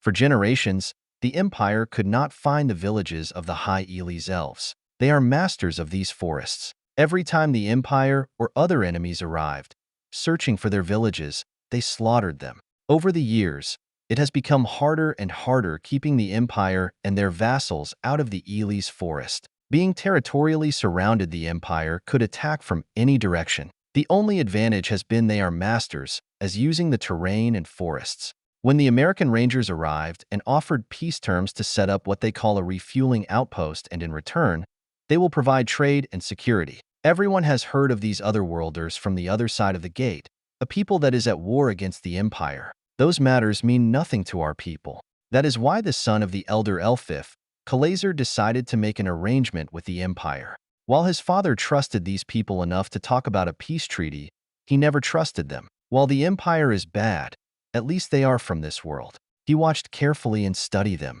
They act friendly, say the right words, however he knows this cannot be. Humans have always brought war to these lands and cannot be trusted. He does not understand why his father tolerated these people. What was his final straw was seeing one of these rangers. He thinks his name is Larson, flirting with a female elf. Not just any elf, but one he wishes to mate when he becomes a man and warrior. He will not allow these humans to come here. Strip them of their culture, lands, and women. He knew had to act quickly. There was not a lot of time to warn the other villages and form a proper army or challenge his father. He was able to recruit a few, but if this plan going to work, we needed more. It was decided to ask the Empire for help and ride these otherworlders from our lands. As future elder, he agreed to allow the Empire forces to move throughout lands if they leave us alone. The attack went off as planned. The elves that are loyal to me helped sneak the Empire legionaries through the forest, so my people could not detect them. While the attack was happening, he was surprised on how many these otherworlders were able to kill. Their magical weapons are nothing he could even imagine. They are truly a powerful enemy. Seeing that only removed any doubts he had about his plan. After the attack, he helped them take the one who was trying to mate with his future wife. Once he got his revenge, he decided to stay by and watch. He knew more otherworlders will show up, and it will be someone in charge, a nobleman or something. He is hoping to start a war between his people and the otherworlders. Guarantee there will be no peace. He has been sitting in this tree, watching, seeing more and more of their strange metal wagons appear, or as they call them, a vehicle.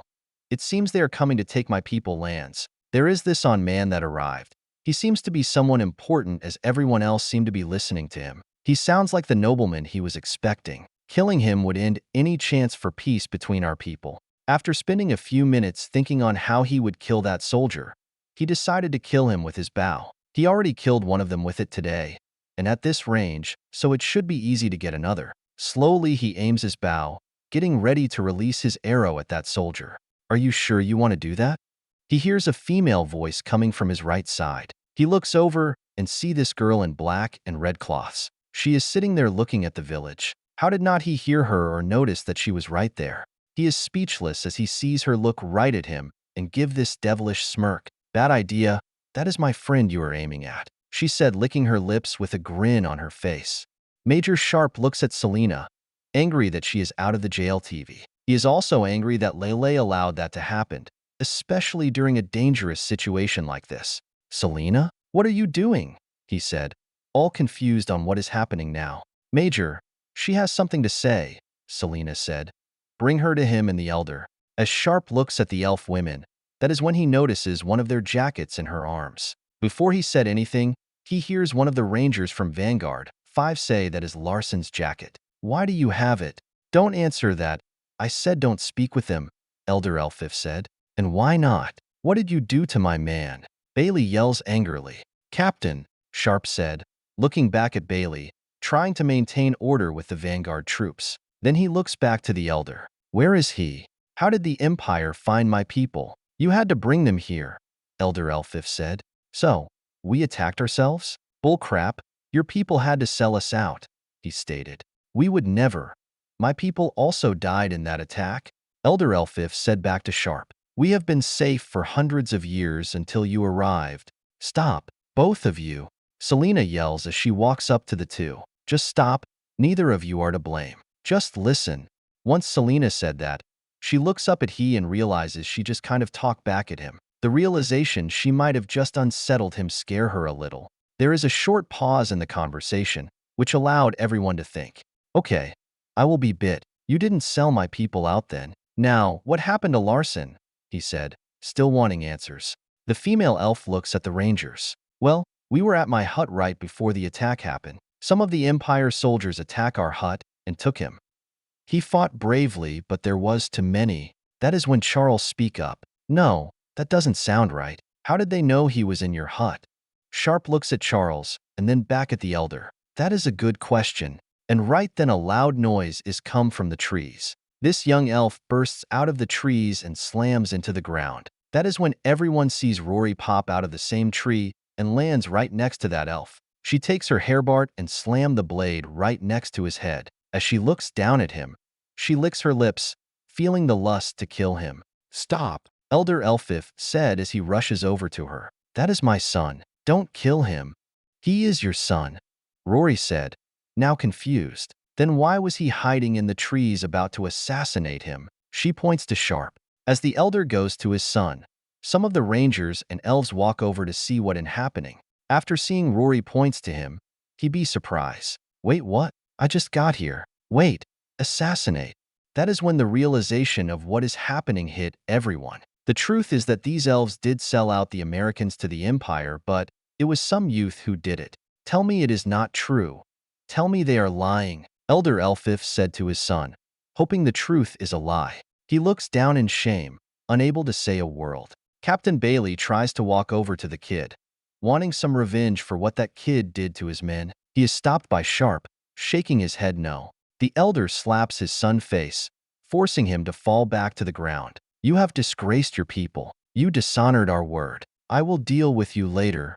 Wait, Sharpe said. Where is our man? The elder looks back down at his son. Answer the man. The young elf looks around and realizes his situation. After much thought, he decided to speak. The Empire has them. There is a fort east of here. They probably took him there. I promised a prisoner for their help go get rid of you. After hearing that, him then walk away, heading to Alicia. Rangers, mobilize. We're going hunting. As everyone gathers up, getting ready to leave, he stops Selena. 2 things, Selena. 1. Never do that again. You could have gotten hurt. After hearing that, she feels sad, like she dishonored him. Before she could speak, wanting to say her opinion, he stops her. 2. He said, showing 2 fingers. You stopped a bad situation from getting worse and found the truth. I'm proud of you, good job. After saying all that, he walks away, giving order to both Vanguard 3 and 7. Selena stands there a little confused. Is he mad and happy at me?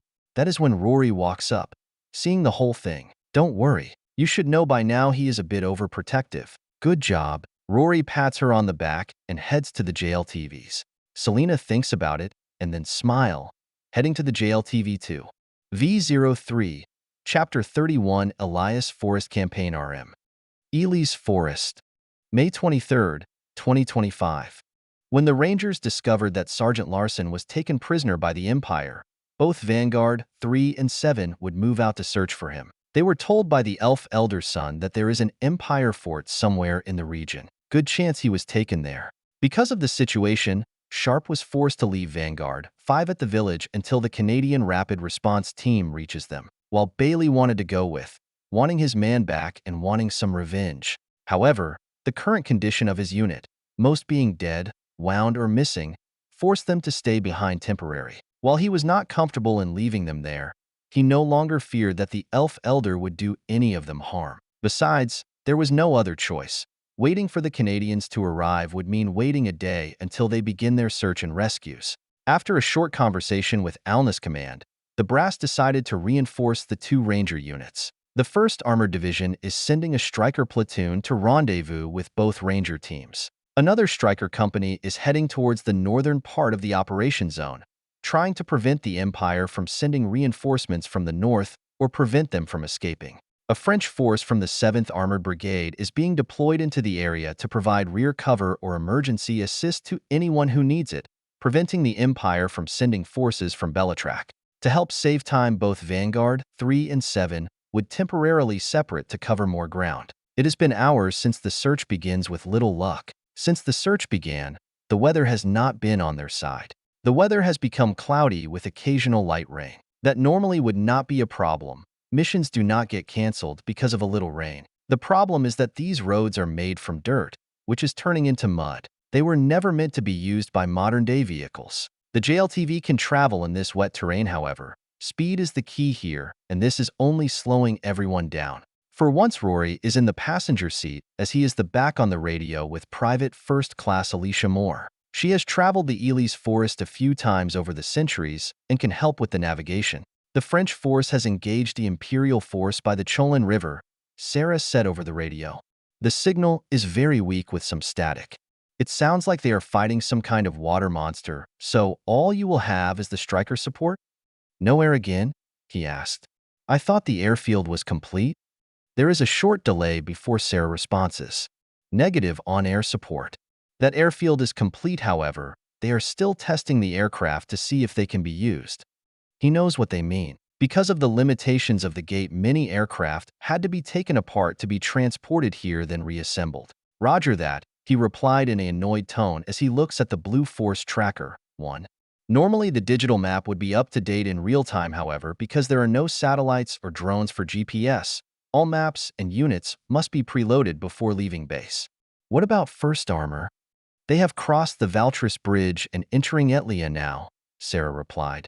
I am connecting you too, so you are on the same comms.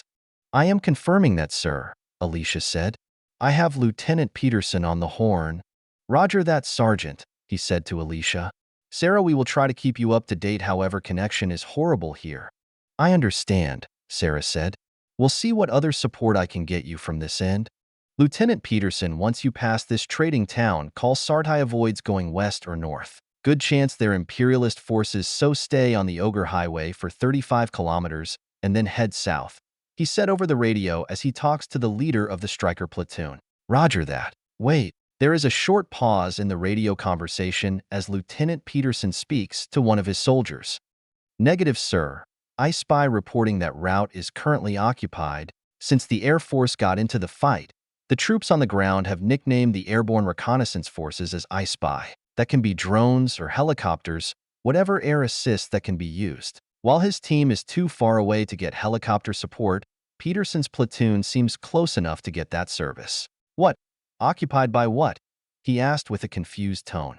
I am being told a herd of what looks like some kind of 3-horned sheep.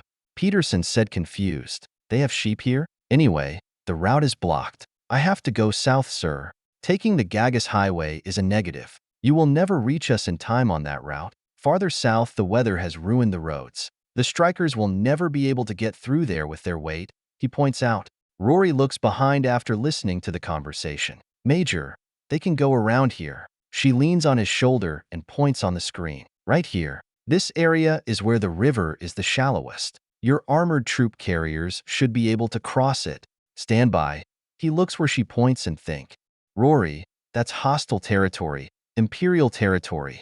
Good chance they will be engaged without support. We only just secured Etlia, and that's it.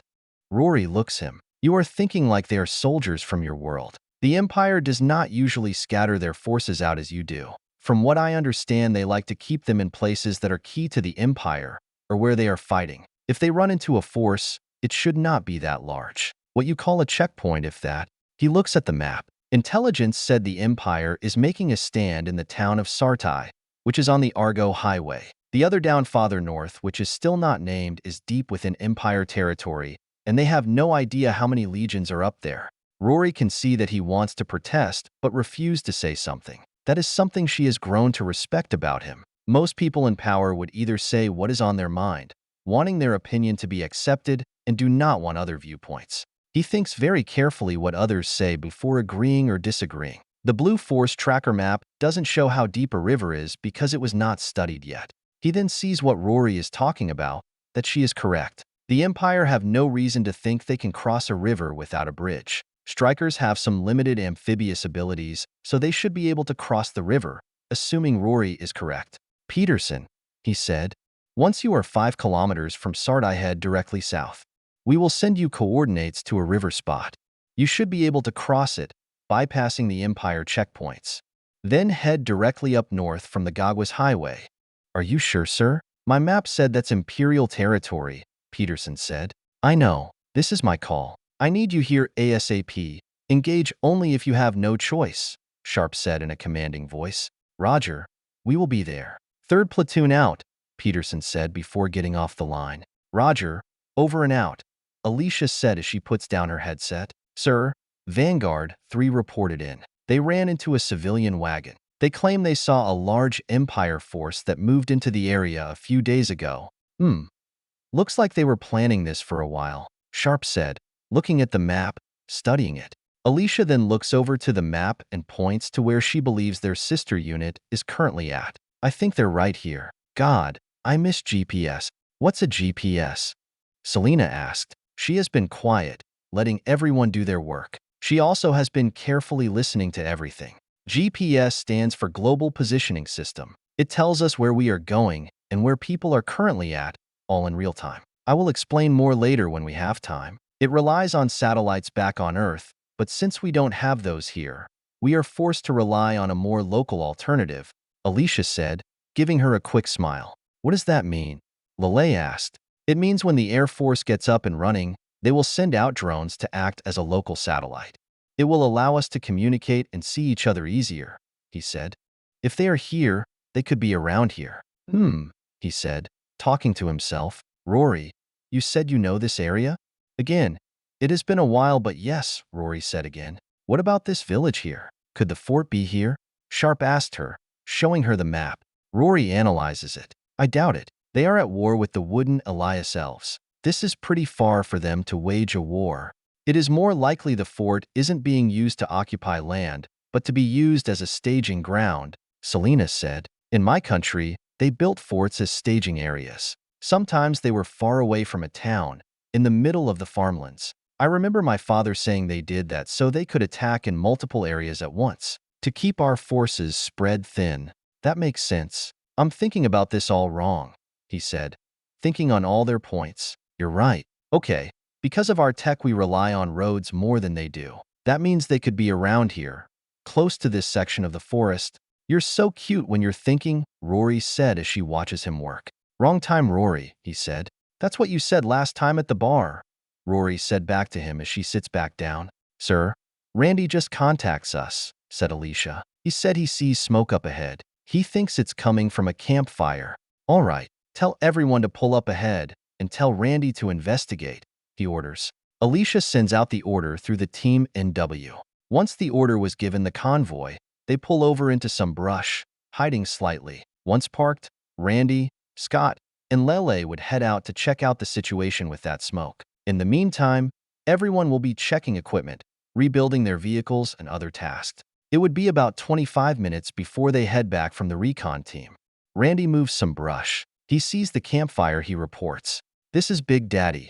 We are at the location." The smoke indeed came from a campfire, he said over the radio. "Roger," said Alicia. "Update me as soon as possible." He looks around. He sees about 25, maybe 30 Imperial soldiers. There are some tents up, implying they have been here for a while or planning on to. Many would be by the fire pit, talking, laughing about something, others putting things away. That is when he sees something different. Most of the people he sees are human, but some look like dwarves, like Gimli from Lord of the Rings. He can see about 5 of them around 2 of the wagons. He looks at Lelei, who joined his recon mission. He requested her presence because of her knowledge of alien life. She looks cute with cameo paint on her face and the tactical vest. She sometimes reminds him of his daughter. "Lelei, what are those?" he asked her in a quiet voice. Lelei moves up, looking around a tree. She looks through his binoculars. "Wow, you can see so far. And those are dwarves." "I thought so. Let me guess. Miners, addicted to gold and wealth. Hate elves," he said. Lelei looks at him, surprised that he knows so much about dwarfs. "How did you know that? From another one of your fantasy stories?" "Yup. Honestly, that creeps me out," he said. "So much they thought was make-believe has turned out to be true. All the good, bad, and probably the ugly. Do the Empire employ dwarfs into their army? Don't want to shoot someone we shouldn't." "I don't know," Lelei said. "I am a nomad and I never concerned myself with military matters until I joined you guys. I do not know the inner workings of the Empire. All I know is what I have seen or been told before by my master." That is when Scott arrived from his recon mission. "Sergeant Major, I count 8 wagons. I think they are a supply convoy." He sits down as he said that. "Also, I think they're dwarfs with them." "Yeah, I just saw them. Was trying to figure out if they are working for them or just with them," he said, thinking, "Why does that matter? They are with them. There is the enemy," Scott said, getting a little antsy. "Aren't you supposed to report this, Sergeant Major?"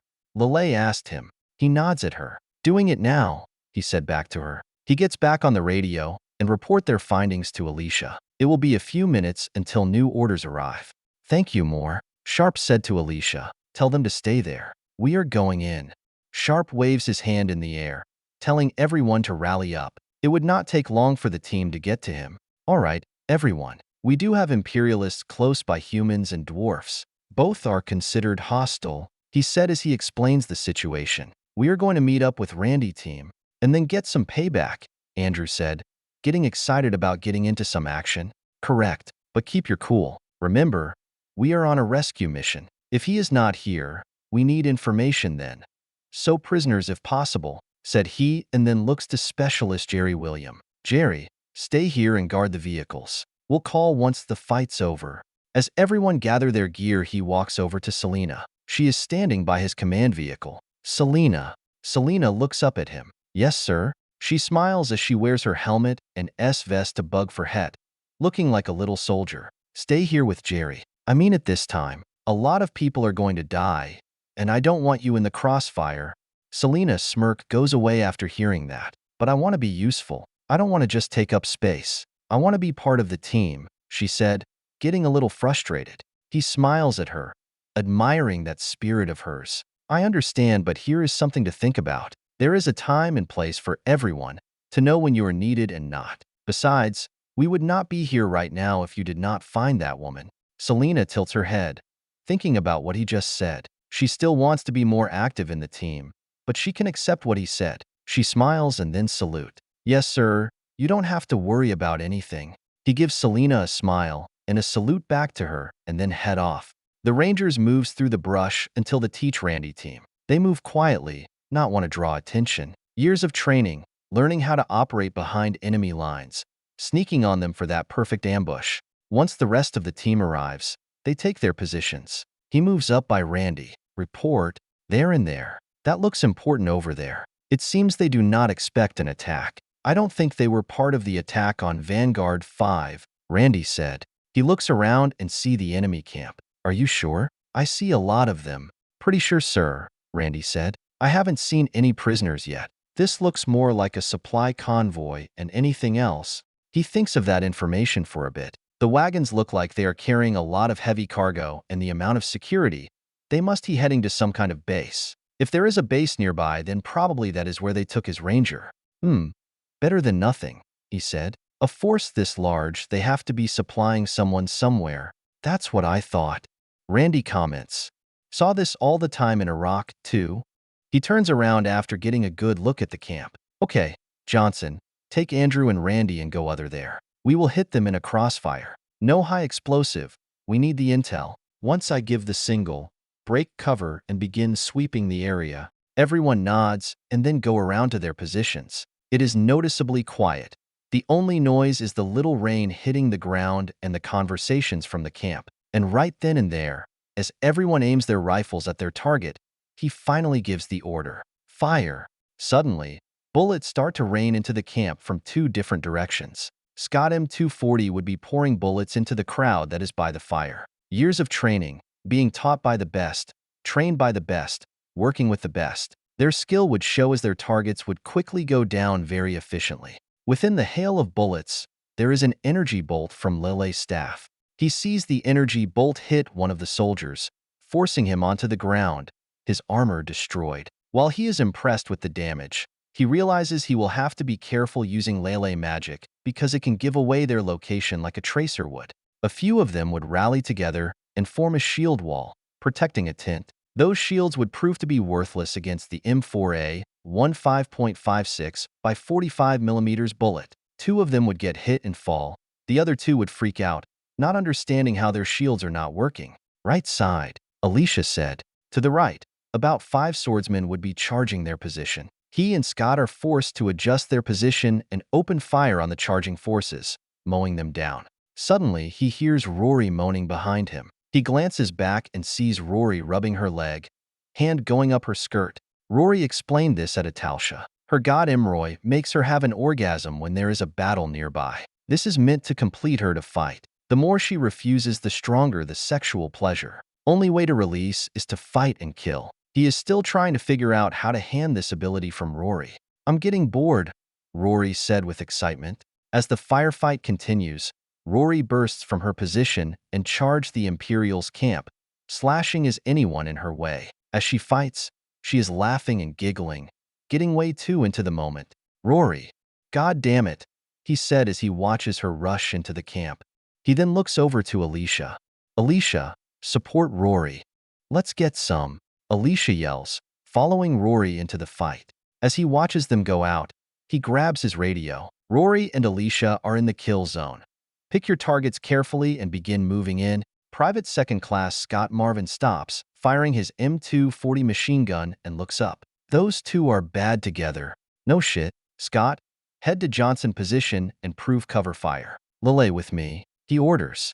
Scott gets up from the ground and moves left, heading to the other team. He moves forward, firing his rifle when he sees a target. Lelei follows right behind, staying close. As Rory slashes a human soldier in half, Alicia fires a bullet from her M4A1 into the skull of a dwarf that came from behind her. She looks behind her and sees a dwarf with his battle hammer on the ground. She then looks to Alicia and gives her a thumbs up. Alicia smiles and gives her a thumbs up too. That is when they hear this strange sound. They both look towards the tent and then see this tall cyclops that comes out of this tent. It raises this large wooden club, about to swing it down at the two. That is when a bright light appears, blinding everyone. A sound of gunfire would be heard, and then a large thump would be heard. When the light disappears, they see the large cyclops laying on the ground with a bullet in its head. They look the other direction and see Randy. You two okay? Randy said as he lowers his rifle. Both smiles at each other and give him a thumbs up. We're okay, Sergeant Major, Alicia said in a confident tone. That is when she sees Sharpe and Lelei walk up. Thanks, Lelei, for the assist, she said to her. You two, you need to stop charging in like that. You're going to get yourself killed, Sharpe said. She blinks after hearing that. No one spoke to her like that before. We will see. Sorry, sir, Alicia said. I just couldn't let her go out there alone. You two are bad together, Sharpe said. Secure the area. Any prisoners, move them there. Vanguard 7 begins moving around the camp, collecting weapons and searching for information. A few Imperials would try to put up a fight as they retreat, but the battle is pretty much over. V03, Chapter 32, Elias Forest Campaign RM. Elias Forest, May 23, 2025. Out of the 30 Imperialists that were at the camp, only 3 of them remained alive. Everyone else that was at the camp is either dead or ran away during the firefight. The fight only lasted about 7 minutes, and the Rangers destroyed the Empire convoy. The 3 that remained were arrested and placed by the side as they searched for any useful intelligence within the camp. Because some of the enemy soldiers did escape, Sharpe ordered Johnson and 2 other Rangers to secure the perimeter and prevent a counterattack. Once in a while, you hear a few gunshots in the distance. Johnson team engaging the Rouges. As everyone else either secures the area or searches the camp for information, he is on the radio again, giving alness command an update. Lieutenant Colonel, 3 prisoners, 2 human and 1 dwarf. Your job isn't gathering prisoners, Major. It is to find our boy. You are taking way too long, Major. Lieutenant Colonel Kaysen says with an annoyed tone. Should I have to find someone else? No, sir. We will get him home, he says in a calm voice. Good, Kaysen says. I don't understand what the problem is. They couldn't get that far on horses, sir. Even on horses, we have a massive area to look without any assist. If the Air Force gets off their lazy, he says, protesting a little. Don't give me excuses, Major. I don't care if the Air Force is taking their sweet time setting up. Get it done. Over and out. Lieutenant Colonel Kaysen says as the radio goes out. Roger. Then the conversation ends. Jackass, he mumbles to himself, frustrated by the conversation. He has not worked with Kaysen for long. He only recently being posted to alness, but he is beginning to see that Kaysen is one of those leaders that prefer lead from behind type of officer. Since the number of troops being committed to the region, Lieutenant General Stanford decided to place a higher-ranking officer in command of the operation. That is when Alicia walks over. Sir, the other teams have reported in. Peterson platoon has broken through the Rigrant River, only light resistance. They are heading north on Gagas Highway, however. The Vanguard 3 lead ran into a dead end. He is requesting new orders. He is glad to hear some good news. He just wishes he had this 5 minutes ago. All right, tell them to rendezvous here, he says to her. He then looks to the 3 prisoners and thinks. Before Alicia walks away, he looks back at her. Alicia, where is Lelei? Alicia stops and turns around. Ah, over there, I think, by those wagons. He nods and then walks towards that direction. As he walks in that direction, he steps over the few bodies and small pools of blood and mud. He then sees Lelei looking through a wagon. She sticks her head up after hearing a gunshot in the distance. I think they are enjoying themselves. Oh, hi, Major Sharpe, she says after seeing him walk up. Yes, they are, but if they stop a counterattack, I am fine with it, he comments. Hello there. I think you're right about that, but as long we're not attacked, I am fine with it, he says to her, ignoring the random sounds of gunfire in the distance. He notices that she is ignoring the sounds of gunfire too, far better than he expected from a native civilian, especially for a 16-year-old. You seem to be doing fine. Yes, Major, Lelei says. If I hear gunfire, that means it is you people, so I am safe. And I am a nomad, remember. We already were at risk of danger until I moved to Rondell to become a mage. Well, you have more balls than most 16-year-old Lelei, he says. I am impressed. I don't know what it is like on your world, but girls do not have balls to speak of, Lelei says, confused by the reference. I assumed you people had the same male-female reproductive parts as we do, since we are human. He chuckles hearing that. Needed that. He enjoys how innocent Lelei is on such jokes. Being a smart young girl, and yet sarcasm goes right past her. Nah, you are right. Boys and girls. It is just a saying back on my world about being brave. Oh, Lelei says back at him as she begins looking through a chest. Is there something you need, sir? He leans over the edge of the wagon, looking at what she is doing. Actually, yes. I am looking for advice. We are running out of time, and an interrogation going to take too long. So far, the 3 of them have been very defiant. Well, have you gotten a chance to see what they were transporting? Lelei asks. Nope, I haven't had a chance, he responds. Lelei stands up in the wagon and points to two of the wagons in front of her. Both of those are carrying ore. I guess wherever the dwarfs mined it, they were shipping it to that fort. Yeah, that is why I was hoping to extract the location from. He then looks at the two wagons with the ore again. He then begins thinking about how dwarfs are portrayed in his world stories. Lelei, can you tell me what you know about dwarfs? He asks her. I am sorry, but I don't know much about dwarf culture, but their kingdoms are in the mountains. They rely on trading what they mine with the outside world for other goods. All I really know is that they are a major or source for the empire. That is what my master told me, Lelei says. All I need to know. Thank you, he says. He then begins walking away, thinking on what Lelei said. He just needed to talk to someone to put all the facts he had together. He walks over to the three imperialist prisoners. They are sitting on the ground as Randy standing next to him guarding them. More accurately, he is semi-tormenting them. That is enough, Sergeant Major, he says to him as he walks up. Randy looks at him, a little upset, but I was about to pull out my nice big knife. I wanted to see who screams the loudest. Maybe next time, he says. I might enjoy that. Now get everyone ready to leave. As Randy walks away, he sits down and pulls out his special ordered Colt M1911 pistol. What was once the standard pistol for the United States military, now many special force units prefer this sidearm. While not as modern or modular as newer pistols, this pistol has one massive punch with its .45 caliber bullet. One shot and the enemy go down and then stay down. Well, time's up, people. I must admit, all three of you have impressed me. I figured at least one of you would have spoken by now, he says, just talking freely, as he sits there in front of them, making sure the dwarf can see his pistol but in a non-threatening way. See, I respect loyalty to your country. I do. But here is this one problem, he continues. Over to the side, a few of his teammates stop and watch what is happening. Correct me if I am wrong here, but I think it has crossed your mind too. We are here to stay in this world. He takes a short pause and then looks over to their JLTV. See that? That's our metal vehicle. Then he looks back at them. With his hand, he lightly knocks on his rifle, making a metallic noise. This is our weapon. Then he looks directly at the two human prisoners. We are not going anywhere. That pretty much leaves two options on the table. Either he continues to do this with his hands, he expresses the recent battle that just happens, or then with his free hand reaches into one of his pockets and pulls out a coin.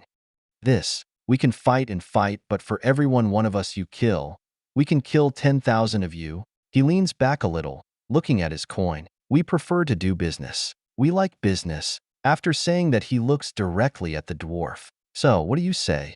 There is a short pause in the conversation. The two imperial humans are confused about what he is talking about. The dwarf, however, understands what he is implying. Most of what he said meant nothing to him, but that wasn't the important information. The dwarf again looks at the vehicles and then look at the other soldiers, clearly thinking. He then looks to the three girls that are with them. They are clearly natives to this world, however. They are also working with these other worlds. Finally, the dwarf looks to be. I believe we have an understanding of Sir Sharpe. Major Sharpe will be fine, he says as he stands up. He then signs to one of his men to release the dwarf. Steele removes the handcuffs from the dwarf. The dwarf stands up after being freed. I am Dulan Iaslan, of the Jaslow Mountain Kingdom. I will tell you where the location of the Empire Fort. Thank you, he says, looking at him. He then holds out his hand. On my world, a handshake is a sign of trust and honorable intentions. The dwarf looks at his hand, a little confused about the gesture. After the explanation, he accepts that handshake. Now what? Before he can answer, the two human Imperials begin to protest on what just happened, just realizing that they were sold out, saying some strange slurs towards the dwarf. The protests did not last long as Randy points the barrel of his rifle into their faces. You had your chance, boys, now shut up. After that interruption was over, he looks back at Dulan Loslan. You are free. I will give you a document. You or your representatives can go to Alness Hill, and we can begin trade talks. Make sure you bring the document. First, the fort, Elias Forest, Biblis Hill, May 24th, 2025. After Dulan Iaslan gave Sharpe the location of the Empire Fort, the team leaves the camp behind. All three teams are gathering close to what is called Biblis Hill. Apparently, the fort was only 35 kilometers where Vanguard 3 was at. However, They were heading in the wrong direction, meaning they have missed it. Kaysen was happy that they finally got some solid leads. The rest of the operation is going well. The French unit has engaged a large force close to the Gagas Highway and is in the process of beating them. Sometimes they can hear their heavy weapons being used in the distances from the French forces. That is good because that means their southern flank is secured. It only will take a few hours to Byblos Hill. By the time Vanguard 7 reach the location, the other teams will set up there, setting up in a defensive perimeter. After a short meeting with the other officers, it was decided to wait until the next day to attack the fort. Doing a night assault might be too dangerous, even with night vision. Rory is walking around the camp perimeter. Usually, these people are continually active, either telling interesting but probably half-made-up stories, playing card games, or other activities, but this time, she notices everyone is quiet tonight. She sees most are asleep or in light chatter. Andrew over by a table, playing some card game with give others. It looks like gambling of some kind. Randy writing a letter to his family and Lelei reading a book. That is when Alicia walks up to her. Hey Rory, shouldn't you be getting some sleep? Actually, do you need to sleep? She giggles a little from the question. Yes, I can sleep, but I do not need to rely on it as mortals do. It is more for pleasure than a need. She knows it is more complicated than that. She cannot go a month without sleep, but she can go days without feeling a negative effect from lack of sleep. It is just like hunger. Apostles do not need to eat food to live, however, that does not mean they cannot starve. She always wondered why the gods give their apostles the abilities not needing to sleep and eat, however, still feel the negative effects from lack of it. Ah, that sucks. I love to sleep, Alicia says, walking up to her side. What are you doing out here? Just keeping watch. I don't want anything to happen to you until the fun starts tomorrow, she says, laughing at that last part. She then glances at Alicia. By the way, thank you for running in after me. You are crazier than me. Alicia smiles at her and places her hand behind her head. Huh? Yeah, I can be. I get way into it sometimes. Besides, I can't leave my girlfriend hanging. Girlfriend? She says in confusion. I am not into women. Alicia laughs. It is just a term we girl use. While it can mean a romance relationship, but most of the time it means we are best friends. Hearing that, she smirks, enjoying the feeling. A light girlfriend, but we are going to be girlfriend, then you need to keep up. She then gives an evil chuckle. Damn, you're good at that, Alicia says as she looks away. Years of practice, Alicia, she says back to her. Alicia thinks about what she just said. She is having a hard time even imagine living that if her has. So, what is it like, living that long? She smiles and go away as she thinks. There isn't a word to describe it. I have seen so much over the centuries. Most of the time I just wander around place to place, doing Emery will. In all that time, you never worked for someone, loved someone? Alicia asks, lightly bumping her shoulder. If you were saying if I had sex, then yes, she replies, giggling. But I usually stay alone, not working for a group of people. I was interested in some people once in a while, never long term though. Most people see me as this distant figure, like how you see a statue, she says, holding her halberd close. Alicia listens to what she said. Wow, that sounds somewhat lonely. You never tried to settle down, find a man? Honestly, I never really found someone that was interesting, she says. While most saw me as a distant figure to be worshipped, I also felt like I don't belong here. I try to do good with my abilities. Anyone who defies Emery, but after nearly 1,000 years things are still the same. She is surprised how much she is opening with her past. She usually keeps a tight lip on her past. Now that she thinks about it, most of the time no one ever asks. Alicia is able to say something, but Rory prevents her. When I first met your team back in that village, I was going to kill all of you. I thought you were doing harm to those villagers and were taking Selena to enslave her. Like the others, that is when Alicia realizes what nearby happened back at that village. That seems so long ago now. Helping those villagers against that flame dragon, one. Hey Rory, I heard a rumor that you were planning on attacking us when we first met? She laughs when she heard that. Don't worry, I have no interest in betraying you people. Your people have done more for this world in a shorter time than what I have done in the past 1,000 years, she says, taking a deep breath afterward. You mortals stood face to face against the flame dragon when you didn't have to. Save the refugees after that, and then help the people of Italica. No one would unless there was something to gain. You have nothing to fear from me. Alicia looks away, into the distant darkness of the night. Well, don't give our world too much credit. We fall short all the time. So, for you have only seen one side of us. People are still people, and they do bad things. Besides, that was Major Sharpe who ordered us to do that. He is just trying to look good with the brass. Officers. She holds her hand out. You don't actually believe that? Yeah, Rory, I do. Alicia, you have only seen him here, not back on Earth. One day, he just appeared in our unit as our leader. If you are a ranger, we know who you are. But no one knows where he came from. He has been quiet, closed off, and is hiding something. We all see it. He has proven to be a good commander, but trust has to be earned and I can't trust him. She lets Alicia rant until she says what she wanted to say. Alicia, what does my god Imroy represent? The random question confuses Alicia. It seemed to come out of nowhere. Ah, war, darkness, being insane, committing a crime and other things like that. Alicia says as she is questioning herself. Correct, but there is another that is less commonly known. Most people do not identify it with Imroy at all, she says, still looking out into the distance. Alicia seems to be lost now. She has heard Rory talk about her god many times. This just seems strange to her. I don't know. She smiles as she looks to Alicia. Love. Imroy is the god of love too. Love is essential for all acts. You cannot fight without it. You cannot commit a crime without it. Love is the core of everything, of all motivation. It is what makes us alive. Yeah, I guess I can see that, Alicia says, thinking on that. But why are you telling me that? Then an idea pops in her head. Wait, are you implying that about the Major? She nods in agreement. She can see the confused and protest look on Alicia's face. I can sense everything my god represents in people. I have to admit I was confused at first at the village and at alness, too. But everything he does is about love. Well, that is not good, Alicia says in their shocked tone. You are telling me our CO is secretly addicted to war and violence? That he is insane? And how am I supposed to take comfort in that? Alicia says, thinking on the meaning of what Rory said. This time she is a little annoyed at Alicia. My gods, you people can be hard-headed. Look into his eyes next time you face him. Fighting the dragon, helping those people, getting involved with Selena, Lelei life. Even right now, his sole motivation is finding that missing ranger. He just loves his people, his country, all of us, including you, she finishes, giving Alicia a big smile. It is easy to see if you just look. Everything he has done is because of love.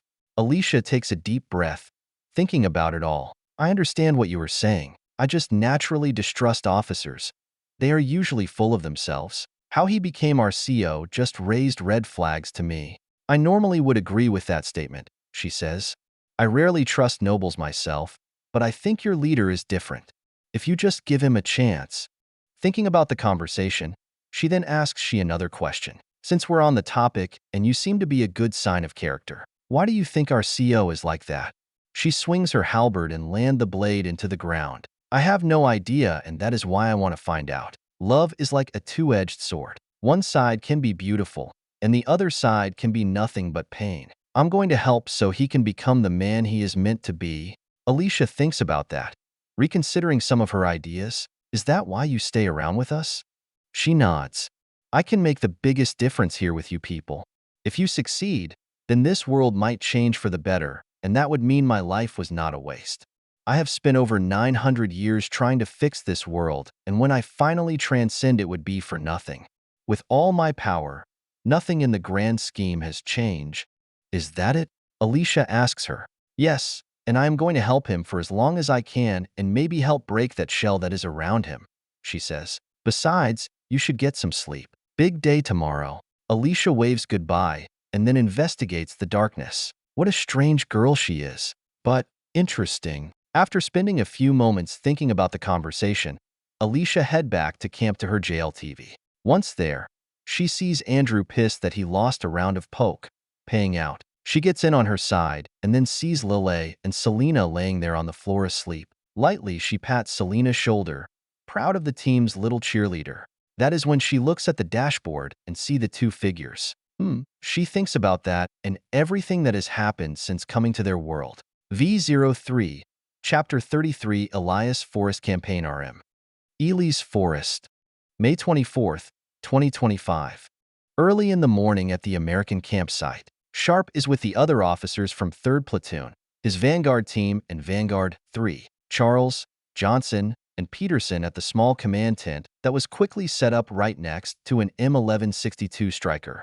The four of them have spent most of the night devising a plan to recover Larson, assuming he is in the fort. The main force will act as a distraction as a smaller team break the fort, form one of the sides, and retrieve their captured ranger. During the night he decided to send a joint light tactical vehicle out to recon the enemy fort. The team that was chosen is from the Vanguard 3 unit. Everyone is watching them as they begin their report. Peterson platoon deployed a RQ-11 Raven drone for short-range intelligence and battlespace communication. This has allowed him to see the recon team through their NW-1 camera. I will admit, I am impressed, Charles said as he looks at the laptop. What they all see is this large fortification with tall stone walls. There seems to be this large courtyard with what looks like a 3-story keep to the right of the fort. They also can see many kinds of projectile weapons like ballista and catapults. I would guess, brigade strength, he said, thinking out loud. A standard NATO brigade is about 5,000 soldiers, however. That can vary. Maybe, Peterson said. With the strikers we can take it. Johnson looks carefully at the screen. Sergeant, can you get a better look at the courtyard? There is a short delay over the radio. We can hold on. What are you thinking, Charles? Sharpe asked. He sees that Charles was about to respond and remembers that both of their first names are Charles. He then looks to Charles. Sorry, not you, Captain. Doesn't it look a bit empty? I thought it was horsemen who attacked Vanguard 5. The stables look pretty empty for a base this size, Johnson replied. The others look carefully. The recon team moves to get a better view of the fort courtyard, and that is when everyone else sees what Johnson saw. You're right. The stables are pretty empty. Maybe their cavalry left, said Charles. That is when Peterson brings up a point no one wants to hear. Or maybe the soldiers we are after were never here. So far, all we've been doing is guessing. There is a short silence after Peterson said that. If what he said is true, then that pretty much is an end of their mission. Unless we have solid proof that he's not here, we are going in, he said. I want to get him back too, but we can't just bust the door down for nothing. We cannot fight them all and do a search of the area, Charles said. Or he is in there and the cavalry left. They have to know we are out there somewhere, he replied to Charles. A short debate begins between the four officers, trying to decide the best course to proceed. After a short period of time, they all hear the recon team speak. Be advised, we got movement inside the fort. We see 7, no 11 imperialists by these posts that look like crosses. That is very strange. Wait, there are people on those things? Said one of the rangers on the recon team. It looks like they are bringing someone to the post. It's a crucifixion, said Johnson. Saw it on some historical streaming channel on Mines before. Okay, I heard of it before, but what is it? Lieutenant Peterson asked, watching the screen. It is when you nail someone's hands to the cross and let them bleed out, starve or die from a lack of hydration, he said, crossing his arms. Damn, that's brutal, Peterson said. Wait, we have a visual, said the ranger team over the radio. We see the package. What the fuck are they doing to him? Everyone stays quiet and watch the screen. They can see Sergeant Larson down there with that crowd of imperialists. That is the good news. As they watch, they all see them giving Sergeant Larson a crucifixion, too.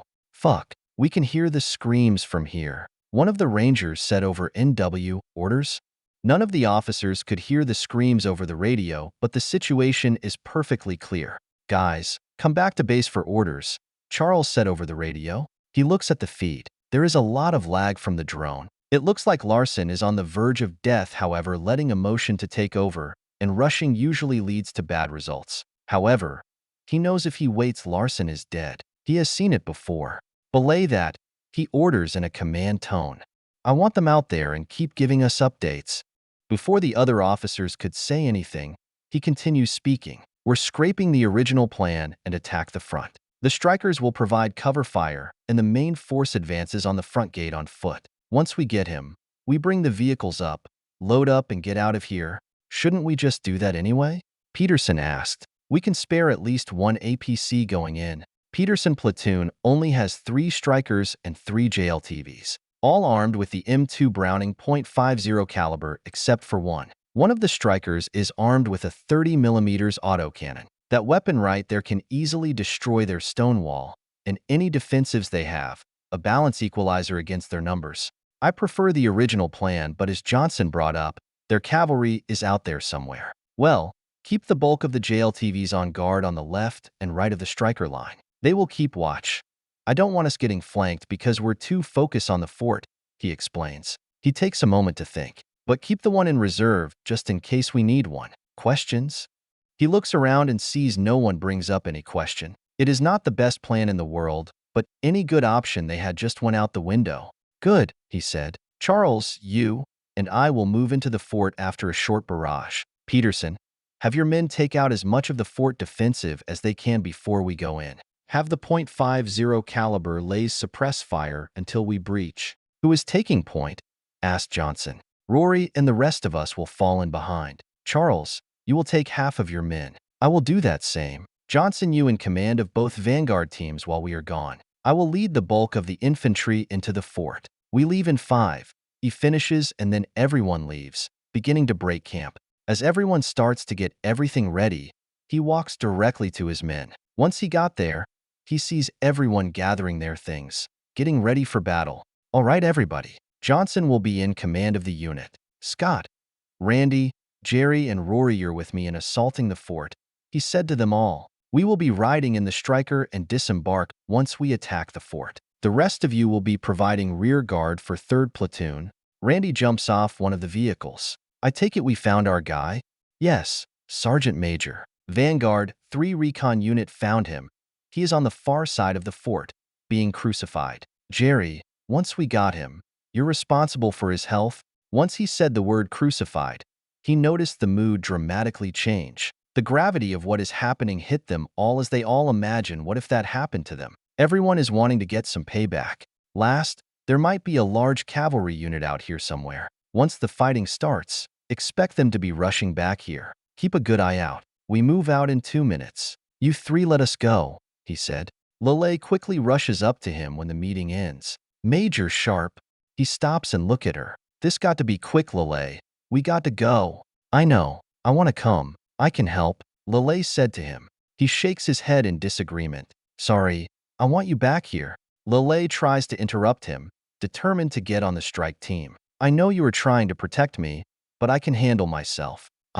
This time he interrupts her by holding his figure up. Lelei, I know you can handle yourself. I need you here because I need someone I can trust if something happens. This is not about you. It is me. There's a large enemy force out there somewhere, and if they come, I need someone I can trust that can handle the situation. She stands there and thinks. She then gives him a nod. I understand. He nods his head and lightly pats her shoulder. He tries to say something, but the words are not come together. He then walk away. As Lelei walks back to the vehicle, Alicia walks over. That is a bit strange. Lelei looks at her and nods. I think he is overcompensating for something. Yeah, maybe. Alicia thinks for a second. Get ready. I'm going to make a few calls. Did you get a chance to see the other worlder before they nailed him to the cross? A guard said as he leans against a stone pillar on the wall. No, I did not. I was stuck up here, covering your shift again, the other guard said as he stays close to the fire pit, wanting to stay warm. But I did hear the screams. Yeah, he was a screamer. It was so funny watching him struggle. I do not see what is so threatening about them. They do not carry a sword, just a small dagger. They have these strange toys that don't seem to do anything in a fight, the first guard said. The other guard looks at him. I was told that they all use bows, so they don't have to use swords. Well, I didn't see a bow on him. He had this long black metal thing, but the engineers couldn't figure out how to put an arrow in it, the guard said with a yawn. They are strange people, but what is that? The guard said as he looks out into the distance. The other guard looks in that direction, and what they see are them strange things just quickly appear. We're under, he said as he gets blasted away from the enemy attack. Sharpe is in the back of the striker. The APC is bouncing around from the terrain, but nothing he has not handled before. I am honored that you picked me, Sharpe. Emroy is going to be thrilled today, Rory said as she looks at Sharpe. Like everyone else, she is in the back of the M1162 striker. Don't go too crazy, Rory. This is a rescue mission, he said. I know. Still doesn't mean I can't have some fun, Rory said. Don't worry, boys. I know you all have my back. At least I know one of you do. After saying that, Rory glances at him and winks flirtishly. She is referencing the Battle of Italica 3, when he rushed and saved her before their helicopter killed all the Empire soldiers she was fighting. He looks at Rory and then glances back. These are his men, but some others from Peterson platoon. He could see them confused, not understanding the context. All they see is this child flirting with a grown man. He looks forward. No comment. That is when they hear the strikers and JLTVs opening fire on the fort. The weapon fire sounds very intense. They are letting everything they have on the fort. If they take out the first layer of defenses, then everything else should go to plan. Alpha 3, adjust fire. Engage the battery on the east side of the wall, Peterson said over the radio. The fort gate is down. I repeat, the fort gate is destroyed. One of Peterson's 1st Cav men say. 2 forward batteries are down. First-line defenders are falling back, said another one of Peterson's men. All right, Major, deploy, Peterson said. Begin providing suppressing fire on the rest of the fort. The sound of their heavy weapons is lightening up, only growing more intense. Everyone wants to bring down the hammer to these guys after what they have done to Vanguard 3. The back ramp of the striker opens. Once open, he and everyone else rushes out from the back end up the striker. He moves around the side of the vehicle and begins charging towards the fort. To his left and right there are American soldiers, all charging the fort as their heavy weapons give the fort lead. A few of the soldiers stop to fire at some of the enemy soldiers that are still alive on the wall, however. There must be resistance moving forward. As they rush closer, the wall looks destroyed. He can see 3 breaches already and many more massive holes. Captain Charles, he yells and then points to one of the breaches. Charles sees him give the order and then rallies his soldiers around him. Once his group is ready, they head to the breach in the fort wall. Rory, of course, outruns all of them. Once she gets close to the front of the wall, she jumps up to the top of the wall and then over it. As he and everyone else reaches the gate, they can hear many screams of what sounds like people dying from a gruesome death. He looks to everyone that is around him. U6, storm left and clear. Everyone right and engage. Cover Rory as we advance. I cannot believe you are letting a child fighting, one of the soldiers said right before they hear more screams. Randy replied to him, Kid, you're about to get a crash course on Rory 101. She is causing all those screams. She's worth 10 or 30 of us. Right then all the soldiers move through the destroyed gate and engage any enemy soldiers that were right there. On the other side, they all see about 30 dead Imperialists all around Rory. She is just laughing about the slaughter she just gave. Some of the soldiers stop to see that, all shocked at what they are looking at. It is a sight that only sees on some Amin's show, but it is happening right in front of them. For a lot of them, this is their first real combat mission in this world. He walks up to them and yells, Hey, get your head in the game. Move out, Rangers. They all acknowledge his order and begin to engage the enemy. After getting his men in order, he sees hundreds of Imperialists all around. There is a line of about 200 soldiers forming up, all behind their shields and slowly being marching to their position. That is not be the only issue. On the far side of the wall, the other ballistas that we could destroy is being turned around to face them. Form a firing line and engage. As his men form a line and were firing into the incoming force, he gets on his radio. Captain Charles, your location? He sees some troops that are by that breach, but not as many as he thought there should be. This is Charles. I am on the wall. We found a staircase. Charles said back to him. Roger. Secure the walls and engage the batteries on the other side of the fort, he orders. Roger. Charles said. It is not be long as he hears fighting going on top of the wall. He sees tracer rounds from Charles' team form the wall fly through the air, towards the Imperialist on the other side of the wall, providing suppressing fire to the 2 ballistae. That is when he sees a rocket fly and hit one of them, destroying it. He begins firing at the enemy swordsmen that are in the courtyard. About 200 form up in shields, however.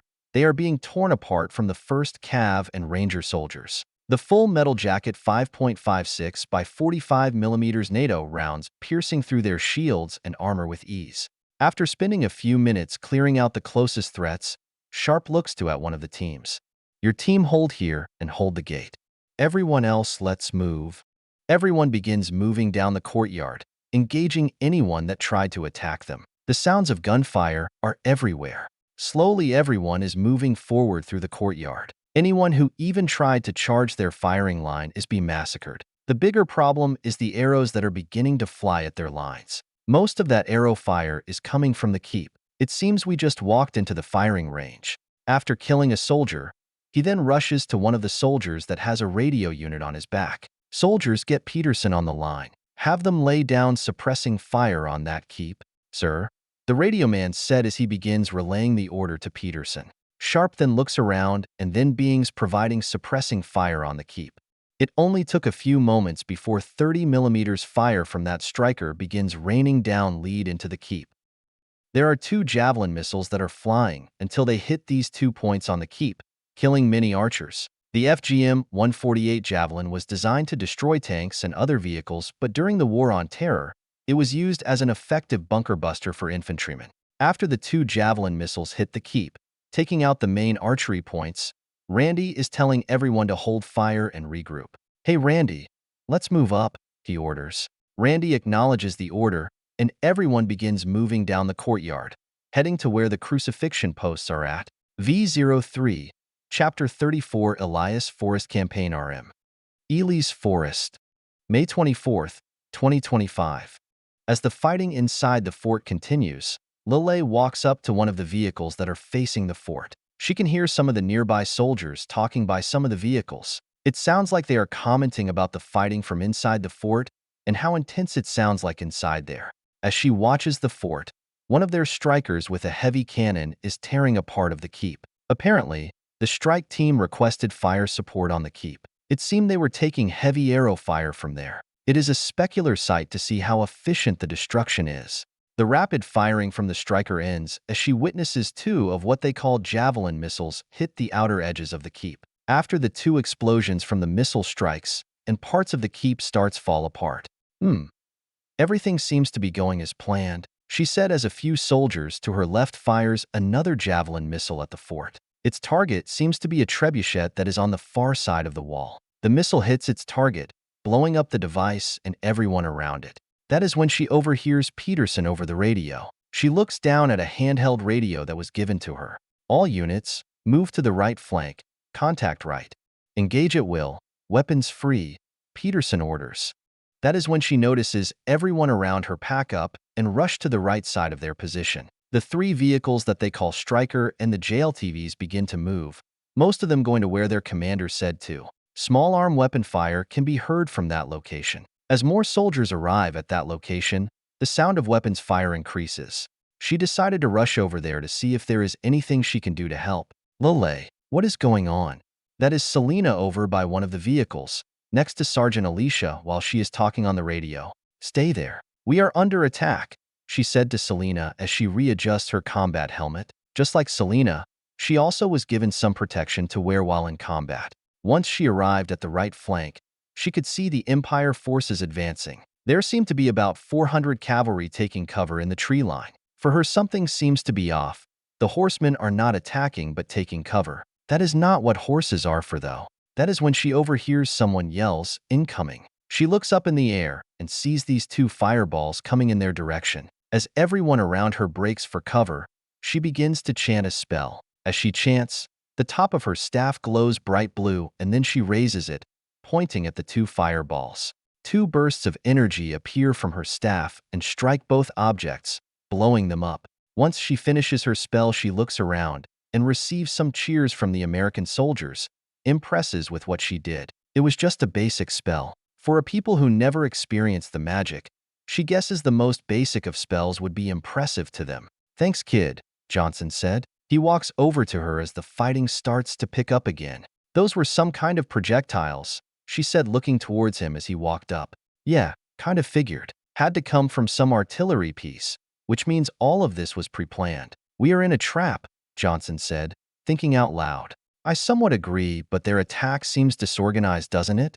I mean, I'm not a military expert, but why are there so few of them, and why haven't they properly attacked?" she said as she looks over to the Imperialist lines. After their failed artillery attack, the Empire cavalry did attempt to charge their lines but was torn apart. However, it just does not seem there was enough Imperial soldiers in the attack. They know how advanced these Americans are, so why are they attacking with too few numbers? Their only advantage is number. Is it all they could spare? I was thinking the same thing. That fort can hold far more than what we are facing. Could just be an undermanned base, Johnson said as he looks at the battle with her. Either way, we have to take out that artillery. Want to come with us? She smiles and nods her head. As they begin rushing to where Peterson located, Selena catch up with them. Lelei, she said, panting for air once she arrives.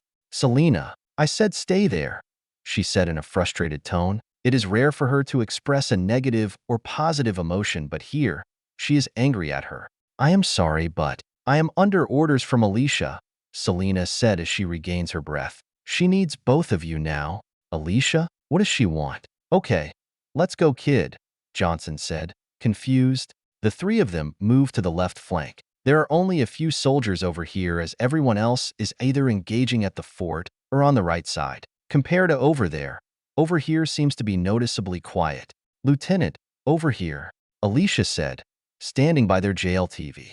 Alicia, what are you doing? Going to get in the war? Johnson asked her as he walks up to her. Sir, two things. One, look, Alicia said, and then points out the direction she is pointing to. They all can see a large cavalry force organizing around the tree line. It is the main force, she said, speaking her mind. The fighting over there is a distraction. That is why they wouldn't fully comment. Sacrificing a small force and hoping that it would overstretch our forces, Johnson finished saying as he realizing what is happening. Johnson grabs his radio. Lieutenant Peterson, this is Johnson. I need people on the left side now, engaging the main army, about to be flanked. There is a short pause over the radio before Peterson replied. What? I have no one I can send you right this second. We are taking out their artillery and routing the rest. We can't disengage. Well, sir, Alicia speaks up, interrupting them both. I was able to find air support. Well, Sarah did. Johnson looks at her confused. What? There isn't any. Sharpe already tried. Lieutenant Colonel Kaysen said there wasn't any aircraft currently available. I asked Sarah to go around the brass to see if anything was happening. It was just a shot in the dark. But she was able to find out that there's a gunship on an evaluation run right now. Alicia replied to both Johnson and Peterson. She was surprised to hear Alicia say that. She never could imagine going around her superiors at Rondell, but in this case, it seems like it was a good thing. So, that still is going to take time, Peterson said before being interrupted by a soldier. Here they come. Alicia, contact the gunship and get them over here if they have ammo. Everyone, prepare to fire. Johnson orders. She watches everyone prepares for the incoming force and then looks at the incoming cavalry. I have an idea. Hold your fire. Trust me. After saying that, she rushes forward so that the Americans are a good distance behind her and inform of the Empire forces. She could hear them calling out her name, telling her to come back. She ignores them and focuses on her plan. Once she thinks she is far enough away, she closes her eyes and begins to chant. As she chants, slowly there is a glow appearing all around her. She begins to sweat, concentration greatly. A small but intense blaze of wind is forming around her, building up a massive amount of energy. She has been practicing spell casting all her life, being trained by some of the greatest masters in the world. Never she has ever felt this much energy, power moving around her. As the horsemen get closer, she finishes her chant and opens her eyes. A bright bluish form of energy is gathering into her staff. It takes all her strength and knowledge to control this spell. Once they get close, she pushes her staff towards them, and then a massive sonic boom bursts towards the hundreds of horsemen. The sound is massively large, louder than any jet could produce. Many of the ones in front of the charge fall off their horses from the blast, holding their ears in pain. The sudden sonic boom scares not just the Empire soldiers, but also the horses. Not knowing what just happened, they fly back to the forest. She watches them run away, at least temporarily. That actually worked. And right then everything goes black as she passes out. The fighting in the fort has been brutal. There must have been hundreds of troops within the fort perimeter, but they were not ready for Sharpe's command overwhelming firepower. The biggest threat was the archers within the keep. That normally would not be a problem, but they did have good cover. That was until the keep got hammered from concentrated fire from 30 millimeters and missile fire. Seeing the keep be taken out of the battle, It seemed like the infantry decided to pull out of the courtyard and try to make their stand on the walls and the smaller buildings. Them retreating is perfectly fine for him. The goal is not to take the fort, just get their man back. After gaining control of the courtyard, they were able to go to the crucifixion area without much resistance. He, Jerry, and a few other soldiers rush over to the crucifixion area. "Okay, Jerry, you're up." He then looks up at Larson, extremely angry by the sight. Two soldiers begin trying to take him down, but then Jerry, Vanguard, 7 yells at them. "Don't. If we don't do this right, we will do more harm." He looks at him. "Jerry, we can't just—" "Major, I got it. Let me do it right. Just keep us covered," Jerry said at him, and then looks at Larson. He starts to study Larson to see what the best way is to free him without doing more harm. He orders a few soldiers close by to help.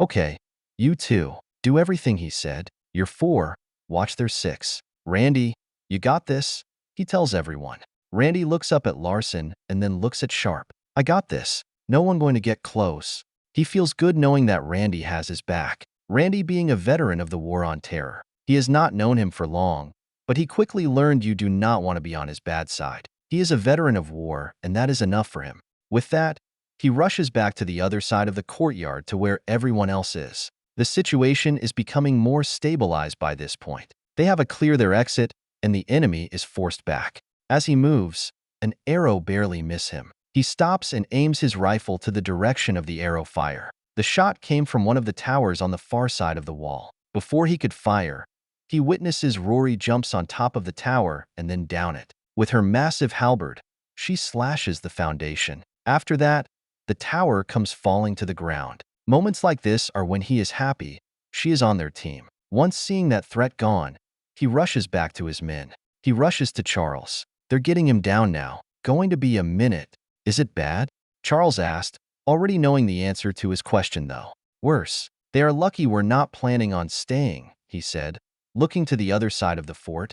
"You're damn right. No Geneve conviction BS. 1. Here after that, Charles said, venting a little. That is when they both hear a loud engagement happening on the other side of the wall. They look up and then heading to a staircase. "Looks like that cavalry came back," Captain Charles said. "Yeah, shouldn't be a problem," Sharpe replied to his commit. When they get on top of the wall, they and a few other soldiers that were on guard be looking out to their comrades and see the intense engagement. They witness as they move to attack the force and see Trebuchet shoots at their location. A magic shot hit that volley, sparking a massive cheer from the soldiers on the wall. Now I see why you keep these kids with you," Charles said to him in a cocky tone. "What's that supposed to mean, Captain?" Sharpe said back to him. Charles just shrugged his shoulders. "Last year you would have found that funny, sir." "I know. I have been trying to work on—" "Wait, why were those shots coming from the forest?" he said, realizing something is wrong. Charles looked at him confused, but then realized that fact too. "It shouldn't unless all of this was a trap. They were waiting for us." "Oh no, I thought I took the hardest job. I expected an attack, but this is far more organized than I expected," he said, speaking out loud. That is when both hear a soldier give off a warning about a large cavalry force coming from the right flank, a far larger force than that one that is currently engaging their forces out there. "Shit, they're going to get flanked," he said as he looks at the events unfolding in front of him. "Charles, you're in command." Before Charles could say anything, he has already dropped most of his gear and jumped down from the wall, using some of the broken cracks and debris to hop down. Once he gets down, he runs as fast as he could to get back to the convoy. There are some scattered imperialist soldiers around between him and the convoy. As they attempt to attack him, the enemy soldiers on the wall are picking them off as he rushes back to his comrades. As he runs, a massive large sound and a tense wind hit him out of nowhere. His ears are ringing, and he falls on the ground. That sound is the loudest thing he has ever heard. After adjusting himself for a bit, and with sheer force of will, he gets back up and runs back to his men. He passed a few soldiers, and they look confused to see him back. As he runs, he sees his people all recovering from what also hit him. The closest thing he could think of was a sonic boom, but far more intense than the ones he witnessed before. He reaches to Johnson and Alicia by their vehicle. In an exhausted voice, he orders for a situation update. To his frustration, all of them just look at him, shocked or confused that he is there. "Sir, where the hell did you come from? How?" Alicia asked, confused about his presence. He interrupts her. I said sit rep, he said panting. That is when he sees Selena looking over Lelei. She is laying against the vehicle. What the? She is the okay boss. She is just out cold, Johnson said before he finishes his question. Yeah, she did some kind of spell. It scared the Imperialists away. But it looks like it took everything she had to do it, Alicia adds. No, they're coming back. Once they rally together, they are going to hit hard, he said, finally catching his breath and wiping the sweat off his head. That is when Peterson and a few soldiers rush over to them. They are all wondering what is going on and were surprised to see him back here. Both lieutenants update him in on what has been happening and agree that this has been set up. The terrain is good for the Empire. They can hide in the forest and attack. They can attack and kill many of them before they can hit, but they can only kill so many before they get close. Just like what happens with Vanguard 5. Holding here means they could attack from all sides. They are not able to concentrate our firepower. Besides, half of our forces are in the fort. They could move into the fort, but that means they have to take it and hold off an attack. The strikers are fine while out in the open, but the infantry are the ones at risk, but leaving the JLTV means they lose their mobility. Running some quick scenarios through his head, he sees them winning all the fights, but with heavy causalities. This was supposed to be a rescue mission, not a major engagement. Another thing, sir. Lieutenant Rose was able to go around Lieutenant Colonel Kaysen and found a gunship. It is going through a specs evaluation to determine it is combat ready or not. Alicia said, it is on its way, about 5 minutes. They say they can do one strafe round only though. That's all the ammo they have on board. He looks at Alicia, a little angry about that news. He is not mad at her but annoyed that he spent the past 24 hours trying to get some kind of air support and got stonewalled. The thing is about the gate, fighter jets and helicopters can be moved through easily. The problem has been the bigger aircraft. They do not fit through the gate. Like the AC-130U, the larger aircraft had to be taken apart back on Earth and reassemble here. He wonders if Kaysen did not know the Air Force had some aircraft assembled, or he did not bother to ask. He guesses the latter, but politics does not matter right now. Having that gunship, in the beginning, could have been useful but now it seems too late to matter. That is when he looks back at the fort and then takes a quick look around. Larson was bait for them. All of this has been planned out. They are in their kill zone. They plan to weaken us and then charge into us. Why not let them? Sir, what are you thinking? Alicia asked him. They all can see the wheels turning in his head. Alicia, contact Captain Charles. Tell them they have to hold out. They should be safe in the fort, he said. We are going to fall back and get some distance from the enemy cavalry. They look at him confused about that order. Sir, we should go get them now and pull out, Peterson said as he protests that order. Negative, he said. They need to stay there for now. We hold here for them to regroup and charge. It should be very soon. Move your men here and here. I want gaps in the lines, so they have a path. You have gone crazy. There is no way I am going to give that order, Peterson responds angrily. Everyone looks at him, wondering if he has lost it. That is when Selena speaks up. We are baiting, right? Is that your plan? They all look at her and then each other. Bait for what? The gunship, Alicia said, snapping her figures. They are scattered right now, however, though if we can get them in the open and close enough, they're dead, Johnson adds. He nods his head, acknowledging that is his plan. Picking up the men at the fort will take too long. The biggest threat is the forces out there. Once they start attacking, they fake a retreat. Now give the order, he finishes, a bit annoyed that it is taking this long to follow his orders. V03, Chapter 35, Elias Forest Campaign RM. Elias Forest, May 24, 2025. Everyone is moving quickly, trying to get Sharpe trap ready before the Imperialist regroups and arrives. Throughout the battle, it became clear that the Empire set a trap for the American forces to lure them into a fight on their terms. He decided to use their trap against them. Direct engagement is not ideal right now because U.S. forces are currently separated. They could try to evacuate the troops at the fort, but that risks being ambushed by both the troops in the fort and from the forest. On top of that, who knows what other surprises they might have. The plan is to lure the main Empire force in the forest out and into the opening, away from the fort and into a kill zone for the gunship. There is too many to just engage them without taking too many casualties. As that bastard communist Stalin once said, quantity has a quality all its own. US infantry can kill a lot of them, just not all of them, expectably when we're flanked.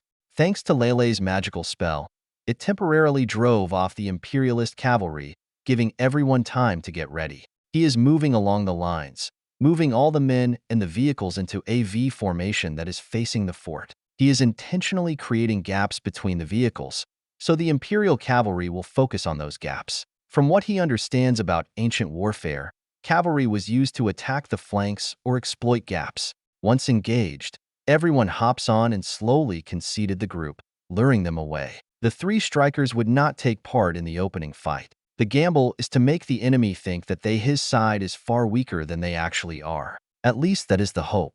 He walks up to his vehicle after getting everyone in formation. He looks at Alicia as she talks on the radio. "All right, Angel 3, stay off station until we call. We don't want you to scare them away until the fun begins. Over and out," Alicia said to the gunship operator. "Is the gunship ready?" Sharpe asked. "Yes, sir, but they stressed that they did not come equipped for combat. One pass and that's it," Alicia said back to him. "That is all we need if we get them in one place," he said. "Also, a good job of looking for support." "Actually, sir, it was mostly Lieutenant Sarah doing. She apparently has a friend on the base that's in the Air Force," Alicia replied. He thinks about that for a moment. "Going to have to thank her big time for this." Alicia smirks for a moment and then speaks softly. "Could just take her out for dinner." "What was that?" he asked, glaring at Alicia. Alicia gets a little embarrassed, trying to think on how to respond. Thankfully, she was saved when Selena popped her head out the jail TV window. "Hi, Major Sharpe." Lelei resting well but seems she is still asleep. That is when she looks up at him. "Hey, where is your helmet and body armor, soldier?" "If I have to wear mine," she said with a cheeky smile. He looks at her and then shakes her head. "I ditched mine and don't worry. I've been through worse. Fucking North Korea," he said, thinking back on that memory. He then looks back at Selena. "Stay in here with Alicia. You are responsible for Lelei. Can you do that?" Selena give him a salute. "I can, sir." He nods at her and then walks away. The radio had some chat about possible sightings of the Empire. Once he leaves, Selena looks over to Alicia. "Alicia, what is a North Korea?" Alicia caught that too. She ponders on that piece of information. She looks over to Selena. "You know the Empire goes around enslaving people, raping and murder and all that? Well, yes, they are far worse. They're one of the few hellholes on our planet," Alicia said. "And I don't know why he said that. Don't worry about it." They both hear weapons fire. It seems the fight is finally starting. Sharpe rushes up front after hearing some gunshots. Johnson should already be there. "Are they coming?" Lieutenant Johnson looks at him. "Seems like it. They're there and there," he said as he points to 3 different directions. As expected, the Imperial cavalry is attacking from both the left and right sides. A smaller but third group seems to be trying to flank from the far left side. A good strategy for them, but he was expecting something like that. "Good," he said confidently. He stands there and watches as the 3 groups charge at them, picking up speed. Watching them coming is really fascinating. It looks like there is a total of 700. All 3 groups coordinate together very well for limited communication methods. In the ancient world, this would be a nightmare scenario for any infantry. As they got closer, he stares at them. Johnson looks at him, getting a little concerned. "Fire." Johnson relays his order through his radio set. Sharpe abandoned his back at the fort when he stripped down. He needed all the speed for his sprint. Right then, rifle fire erupt across the line. Semi-fire slowly be picking off some of the horsemen as they continue to charge. As ordered, the M2 Browning .50 Browning guns on both the JLTV and strikers remain quiet. The order is to help create the illusion they're attacking a far weaker force. His gamble relies on that. It seems like the plan is working as they keep charging, even though they are taking losses. The 3 groups are heading for the gaps between the vehicles.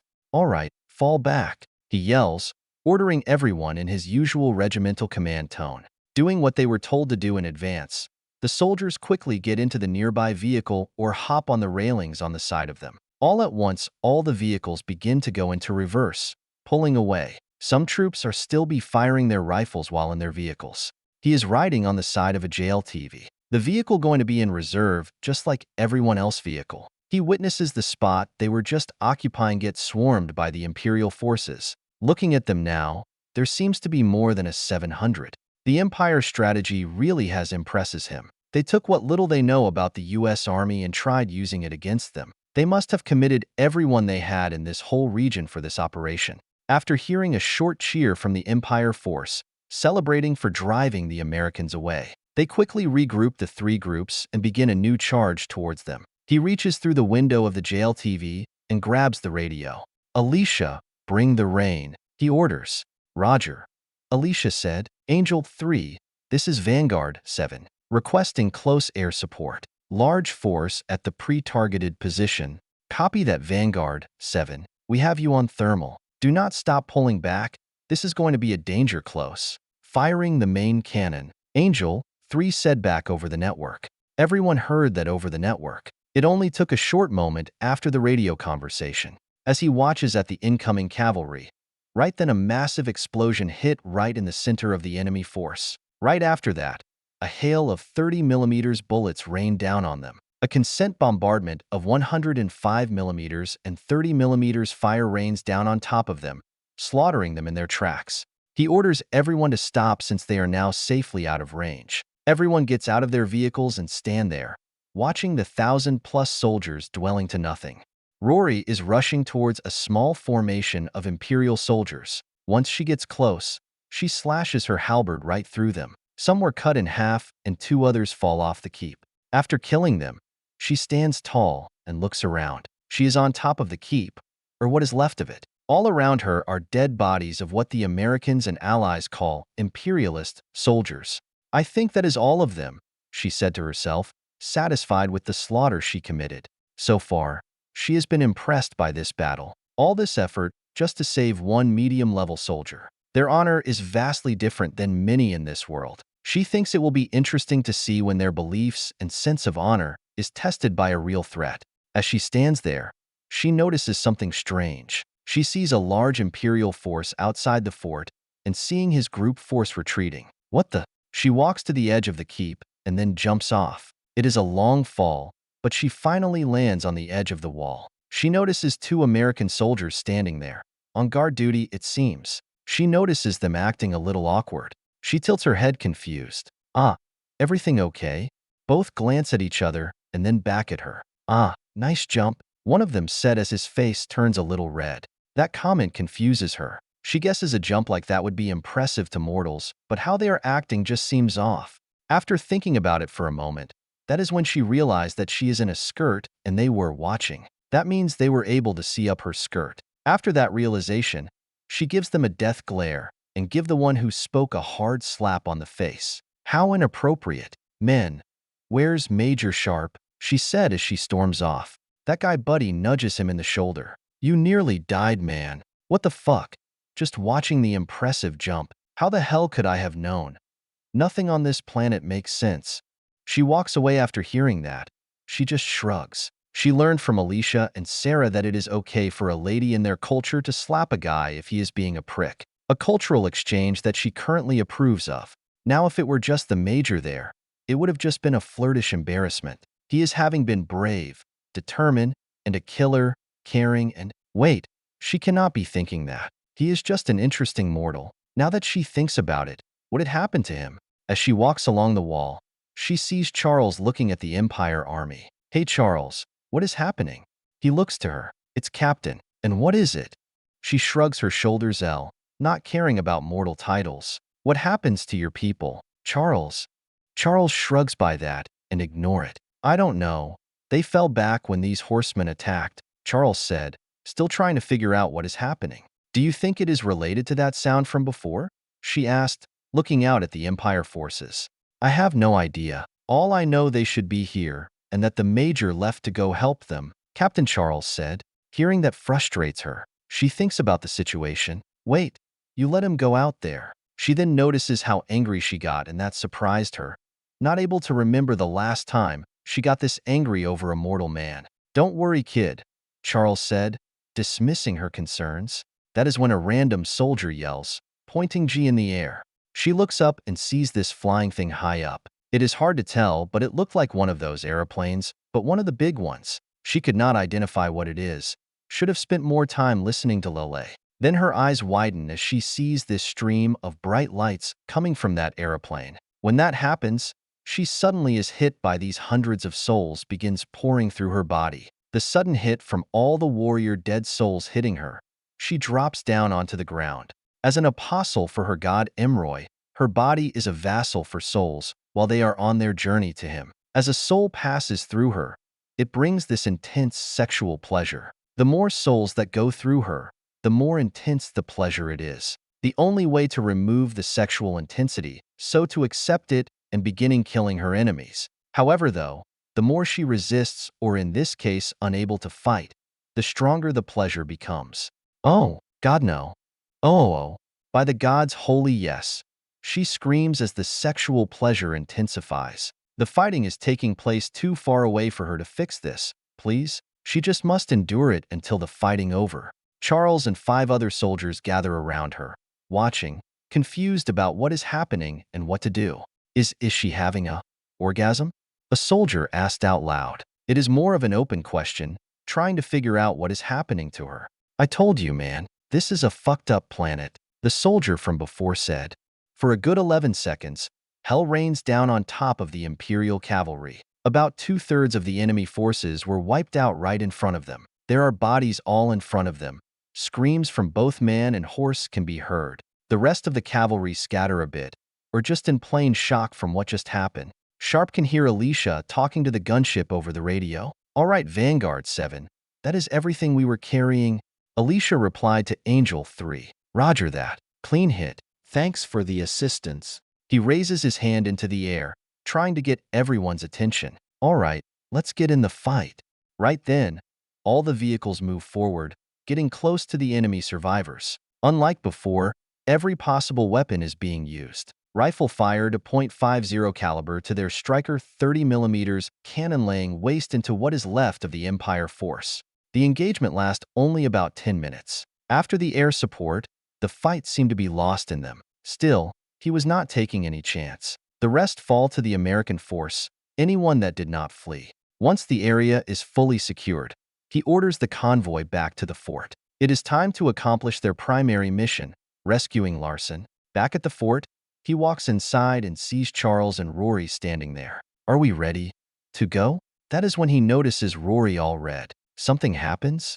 Before Charles could speak, Rory raised one figure. Nope, I'm ready to go. When she finishes speaking, and then she storms off, heading off to Sharpe's command vehicle. That is when Charles places a hand Sharpe's shoulder. I have no idea how the hell you put up with them and stay sane. He looks at him, simply confused. After thinking for a moment about the context of the current situation, he realizes what might happen. Oh, that. Yeah, you don't see that every day. Nope, Charles said. Glad they are on our side. Yup, he said back to him, agreeing with the statement. Larson going to be okay?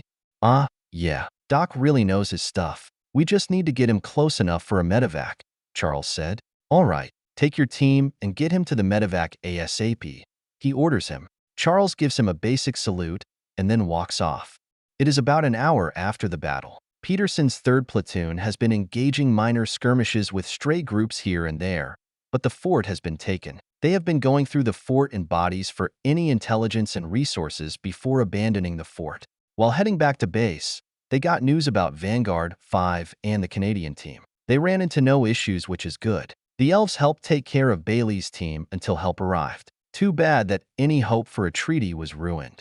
Lieutenant Colonel Kaysen was pleased that the mission was a success, however, was angry with the unauthorized airstrike, especially since the team went around him. Currently, Vanguard 7 is heading back to Alness with new orders. It sounds like operations in the Elias region are going to be winding down, at least for now. During his engagement at the fort, NATO deployed another striker company formed the 3rd Cavalry Regiment and a mechanized platoon, the Italian NRDCITA Support Brigade. Lieutenant General Stanford wanted a quick and safe path back to friendly territory for the Rangers. So, they were going to occupy the town of Sardai on the Argo Highway when his forces passed them. He leans over the center armrest and looks in the back of his vehicle. Hey, Alicia, if Kaysen asked, tell him I ordered you and Sarah to go around him. She looks confused at him. So, lie to him? You don't have to worry. I am not afraid of him or any officer. I know you don't. But if any happens, Rory, will you? He said back to her. Yeah. Who else is going to charge into battle after me? Rory said with a big grin. Then she looks at them. So, you guys call that a gunship? It is that destructive? Actually, it is far more destructive than that, Alicia said back to her. It was just on a training mission, so it wasn't at full capacity. It is beloved in the Special Forces community. Sharpe adds to that. Saved our boys many times in hot situations. Rory is impressed by that. Every time she goes about with these people, she learns their weapons are far more deadly than she could imagine. It is just, I have never felt that much intensity in my life. So much death so fast, so much pleasure. I actually couldn't think. I can only imagine, Alicia said, thinking about the subject a bit. He remains quiet, not knowing how to respond to Rory. That is when Lelei begins to wake up. She slowly sits up, holding her head. You are finally awake. Glad you're all right, he said to her, a bit relief. Yeah. Did it work? What happened? Lelei asked as she looks around, trying to figure out what has happened since she passed out. Corporal Andrew Steele tells her what she missed, all in an interesting way. I only believe half of that, Lelei replied. No one ever believes your stories, Andrew, Alicia tells Steele. She then looks back to Lelei. So, what on earth was that? Lelei closes her eyes, gathering her thoughts. She then looks at Private First Class Alicia Moore. That was a new spell I've been working on. It is based on a sonic boom, like what your aeroplanes produce. It is airplane. Alicia corrects. How do you even know about that? And how could you make a spell from it? He asked. He sounds interested in her answer. Well, I was just walking around Alness a few weeks ago, and I heard your planes do a sonic boom. I went to the airbase and was able to find a pilot to tell me what that noise was. He explained some basic details about it. With that, I was able to find the appropriate books to do research. Lelei explains to them all. Yeah, okay, but how did you do that? You made it up? Alicia asked again, not getting that part. See, natural magic is only as strong as your understanding of the world. For example, if you understand how fire works, then you can make a spell around it. That's all I did with this. Lelei explains again. She thinks for a second and continues. Magic has been in decline for centuries in our world because our understanding is extremely limited. Your science allows you to understand the world on a far higher and deeper level. I can use that knowledge to revitalize magic and enhance my own knowledge. Sharpe is impressed after hearing all that. I'm glad. That came in handy today. You saved a lot of good soldiers. He then thinks about what she just said. Lelei, also be careful. It is a cliché, but great power comes with great responsibility. You need to be careful about what you decide to use and who you share that knowledge with. Lelei nods her head in agreement. I understand. She has already thought about what Sharpe just said. She has been greatly privileged to be the one to have access to their knowledge. Everything they know she can see. She decided a long time ago that she would not break that trust. That is a great quote. Must have been a great man on your world who said it. That is when Lelei notices Alicia roll her eyes and leans back into the chair. He chuckles and looks forward again. That is when she sees Steele burst out laughing. Uncle Ben from Spider-Man. Elias Forest. May 24th, 2025. There are imperialist soldiers all around the fort of Gather, in the Elias Forest region. Dozens of soldiers are gathering whatever supplies are left and piling the dead bodies into piles. The fort is practically destroyed. It would take months just to gather the resources to rebuild it. The fort was built to wage war against the Vilgla people and their sister tribes. The Elias region has always been a source of much food product for the Empire, and it has always been important to maintain control of it. It was a symbol of the Empire's strength. All feared it. My lord, we gather the rest of the survivors. They are waiting at the stables, a soldier said. There are not that many of them. A pair of hands reached down to the ground, picking up this strange golden color shell. There are hundreds of these things all around the ground. They come from the weapons of the warriors from Alness. A fort of this size can hold about a legion worth of men. Historically, a force that size could easily maintain control of this region and put pressure on the elves in the forests. The man stands up, analyzing the strange piece of metal. How interesting something so small and light can cause so much destruction. These metal arrows are more effective than the Empire's most powerful of a ballista. He begins walking through the fort, following one of his most trusted commanders. Underneath him, bodies lay on top of each other, pools of blood around them. The smell of death is everywhere, a scent he is too familiar with. Analyze all the bodies. It seemed traditional way of fighting does not affect this new enemy. Clumping together behind shields seem to be worthless. Those small metal arrows just price through their shields. As he approaches the stables, he sees 6 men. 5 of them are humans, and another one is a lion. They are sitting on the ground with this defeated look on their faces. Once they see him walk up, their eyes widen and place their arm on their chest, saluting. One of them speaks. "My general, what are you doing here? I thought you were still up north." All of them go quiet after a hand is raised by the man. He sits down on some debris, looking at them at eye level. "Now, tell me everything." V03, Chapter 36, A Time Off RM. Fort Alness, May 28, 2025. Sergeant Harvey Frost is currently in the back of one of the Army FMTVA-2 transports. He just finished Ranger School and was able to get assigned to Vanguard 7. Since the attack in Philadelphia, a lot of Americans been wanting to get payback. Since the siege of Italica, 1. Coalition forces, which include NATO and non-NATO forces, have been able to expand their presence in this new strange world. Since the U.S. 1st Expeditionary Force went through the gate and completely destroyed the enemy force there, 2. We have developed complete dominance over the region. And then again, U.S. fought them many more times throughout the months. There have only been a limited amount of news coming out of the State Department and the Pentagon. They are being careful not to release any information that could hurt culturally. But what has been released show that our forces have been able to come on top of anything this world has to offer. So the public statement been telling us.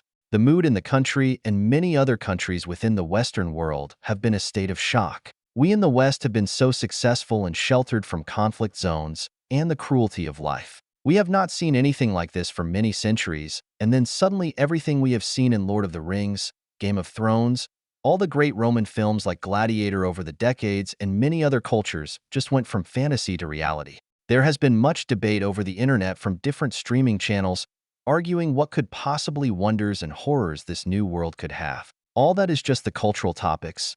The fact that there are magic and other races that are throwing a massive curveball. No one has been able to find a scientific or religious reason for any of it to exist. It is not that another world made the first contact with us. It is that we know so little about this new world and people have a hard time accepting what they do not understand. The only reason that there has not been global protests and riots, or even wars, has been the fact that the military has been an overwhelming success in the war, bringing some sense of stability in the minds of people. The illusion that the government has things under control, and there is some sense of normality. The FMTVA-2 that he is in, there are new soldiers and some civilian scientists. Since the NATO Expeditionary Force has secured the gate on the other side and the risk of a second attack low, the governments have been wanting to learn more about this strange world, to see if there is any new knowledge that can be learned and, more importantly, resources. Basic truth in life. They want to know if there is anything worthwhile in this world before getting more involved. In front of him are 2 French scientists and 4 British scientists. There is some Japanese, Australians, of course, Americans and other country scientists in some of the other vehicles. It has become clear that we are going to be staying in this world. Let us hope we have learned from past mistakes. A bright light appears as they get closer to the end of the gate. It attracted everyone as they looked towards the light. The reality would finally hit that they are going to another planet, something you only could imagine not long ago. Truth is, all this reminds him of that media franchise called Stargate. The military going through a gate to another world, to explore new places, meet new people, better stand our place in the universe and more. Once through the gate, he can see everything. Thousands of soldiers walking around, doing whatever they are doing that day. Aircraft of all kinds flying around and a huge number of buildings everywhere. They said that Fort Alness has grown big in a short period of time, totally about 20,000 Allied forces. That is not including the civilian town that has been recently built. All this is very impressive. The second thing he has noticed has been how clean the air is. He hears one of the civilian scientists' comments about the air and how much cleaner it is than on Earth. That is very strange to hear. Back on Earth, it just hits home that they are really in another world. Their transport stops at a station and he jumps off once ordered to. He then walks over to a check-in booth. "Hello, here are my orders." He hands over a document with his current orders on it. The soldier takes the document and reads over it. "You're being transferred to Vanguard 7? Yes. I heard they've been on the front line of this world. I want to be where everything is at, he said back to him. Well, you're in luck. They just arrived yesterday. They are on the east side. Report by 1700. Good luck. The soldier in the booth said. Roger that. Which way is east? He asked him. You're a ranger. Figure it out. Next. The soldier said as he begins working with another person. Okay, he said as he walks away. Part-time prick. As he begins walking away, he looks down at his document, reading the address. Then he walks into something strong and furry. Hey, watch it. He then looks up at this tall-looking dire wolfman. Holy shit. Yup, when they call it an alien world, they meant it. Rory is laying on her bunk, stretched out as far as she can. Oh yeah, she said as she yawns and stretches. After that, she flops on the bed. I love their beds. They're so soft. Yeah, they are nice. I wonder how they make them, Lelei said, pondering on the thought. Who cares? It is not like you can make a magical spell from them, she said and then sits up, looking at her. Can you? I don't believe so. If I could, what could I use a mattress for? Lelei replied. You could comfort your enemies to death, Selena said, thinking on the topic. You're spending too much time with the Rangers, Lelei said. Besides, magic needs to be used responsibly. You and your responsibility. Loosen up, Lelei, Rory points out. That is when they all hear a knock on the door. Selena gets off the bed and walks over, and then opens the door. Hello? It is First Lieutenant Sarah Rose and Sergeant Alicia Moore standing there. What is strange is that both are not in military uniforms, but in what the military calls civilian clothes, what they call sundresses. Can we come in? Sarah asked. Yes, of course. Selena lets both in the room. The house that her, Selena, and Lelei live in while at Alness Hill, it is one of the few non-military buildings with electricity. A small thank you for all the help she and Lelei been. It is powered by this wired-looking glass panel on top of the roof. The two women walk in and look around. Nice place. Better than my barracks. I have to sleep with a bunch of men, Alicia said. Very nice. That is when she looks at everything and noticed them smirking, holding back a chuckle. Shut it. It is okay. I can only imagine the problem, Sarah said back to her. You're an officer. Don't you get your own room? Alicia said back to her, shooting her a glare. Well, I am just a lieutenant, so I have to share with this other woman from Vanguard 5, she said, rubbing that point hard at Alicia. It sucks though. Alicia crosses her arms and looks away. Officers. Hate you all. As the two bicker a little, Lelei raises her hand halfway. Excuse me, but why are you two here? And why are you not in your military clothes? Sarah looks at her and smiles. Easy. I was wondering if you three wanted to walk around town with us? I heard the UN Culture Exchange Center is set up. There are a few other stores that been set up, with both world stuff in them, and I was ordered to come with her girl day. Alicia jumps in, quoting with her fingers. It was your idea, Sergeant Moore, Sarah said back to her, a little annoyed. Alicia moves her hands sideways, showing that she does not care. Since when do officers listen to grunts? In the background, she hears Selena chuckle at their bantering.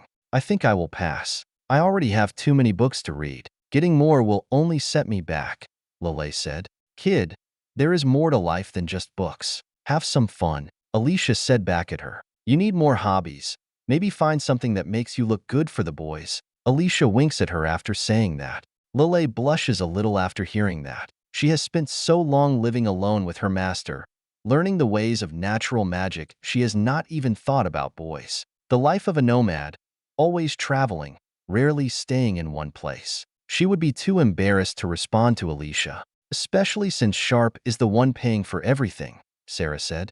Wait, he is. Alicia looks back at her, surprised by that. Wait, does he even know? Hey, it is his fault.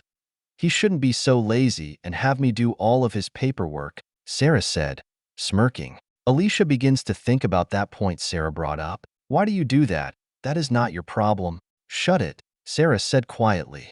I want to go, Selena yells. It has been so long since we've been around town. You all can go. I am going to stay here and enjoy this bed. Besides, I only wear this style of clothing, so what else is there? Her clothes look like an Earth Gothic style of clothing, all black with red lining. And besides, I have to go check on my MPs and see how they are doing. And right then, Both Sarah and Alicia grab her arms and drags her off the bed.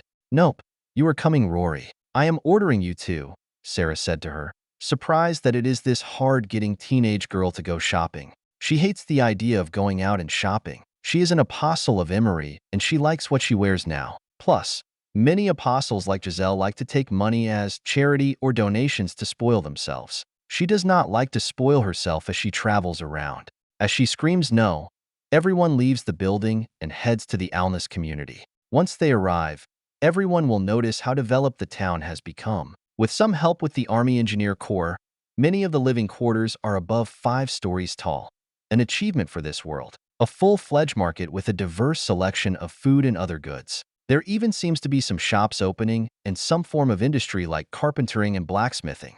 Even the mood in the air feels positive, seeing everyone around, mostly all happy and active. A spark that seems to be lost in big cities on Earth. As they walk down the street, a horse that is pulling a wagon full of some kind of reddish-looking watermelons passes them. "Wow, this place has surely grown. You people know how to build a town," Alicia said, speaking out loud. "Yes, we had to put a pause on the construction and figure out an address system. The community has grown so fast the military has not been able to keep up with the growth. There's still no independent governing system to manage the town." Sarah commits to what Alicia just said. "Isn't that what the alness military police is for?"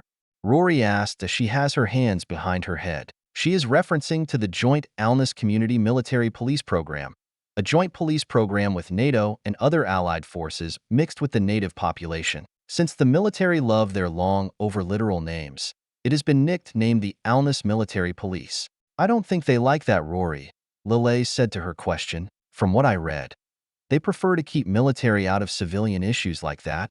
"Yup, the military is designed to fight wars, not nation-building or enforcing laws. Besides, that wouldn't be ethical," Sarah adds to what Lelei said. "When we first came here, we were not expecting to be supporting a town. Why do you people make it so complex?"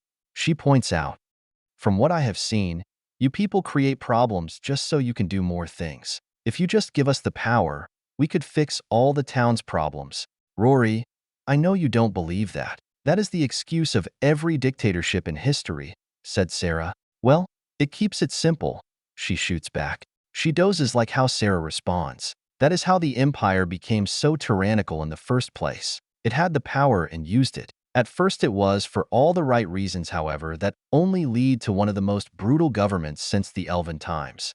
Selena looks up at Sarah, a little confused about something. "Lieutenant Rose, why do your people separate power so broadly? Why does it matter who polices the streets or govern?" "Because, kid, the government sucks at everything it does. Always over-promising and under-delivering," Alicia said, making she tosses out her opinion first. "Alicia," Sarah shoots her a short glare, wanting her to be nicer. "But she is kind of right. Power can corrupt. The reason why we separate law enforcement and the military is because both require 2 different skill sets. Also, history has shown that tyrants have used the military to oppress their people. That is what happens to our people during colonial times."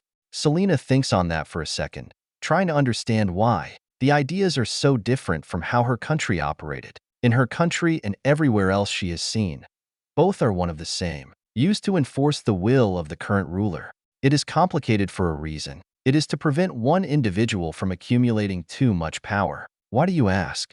Sarah asked her. Selena thinks about her reply. "Well, I am just curious. It is so different from my country." "So, you're saying is that your military is meant to defend, and your police are used to maintain order?" "Yup, kiddo," Alicia said before Sarah could reply. She then shorts her a smirk, intently trying to get under her skin. Selena thinks about the conversation as they walk over to the cultural center. There are 4 guards in front of the building.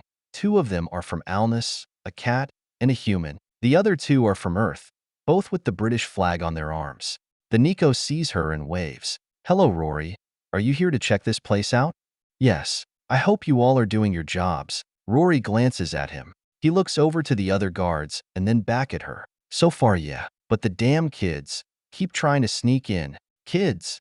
Lelei asked, confused about the problem. "Yes, kids. There's so many kids around here, playing and getting into trouble," the Nico said. "Probably because there is nothing for them to do. No school for them to go to. They cannot just leave the town and play because it is dangerous out there. The general doesn't want our troops thinking they are the enemy by accident, Sarah points out, thinking. Lelei then looks to Sarah. Correct me.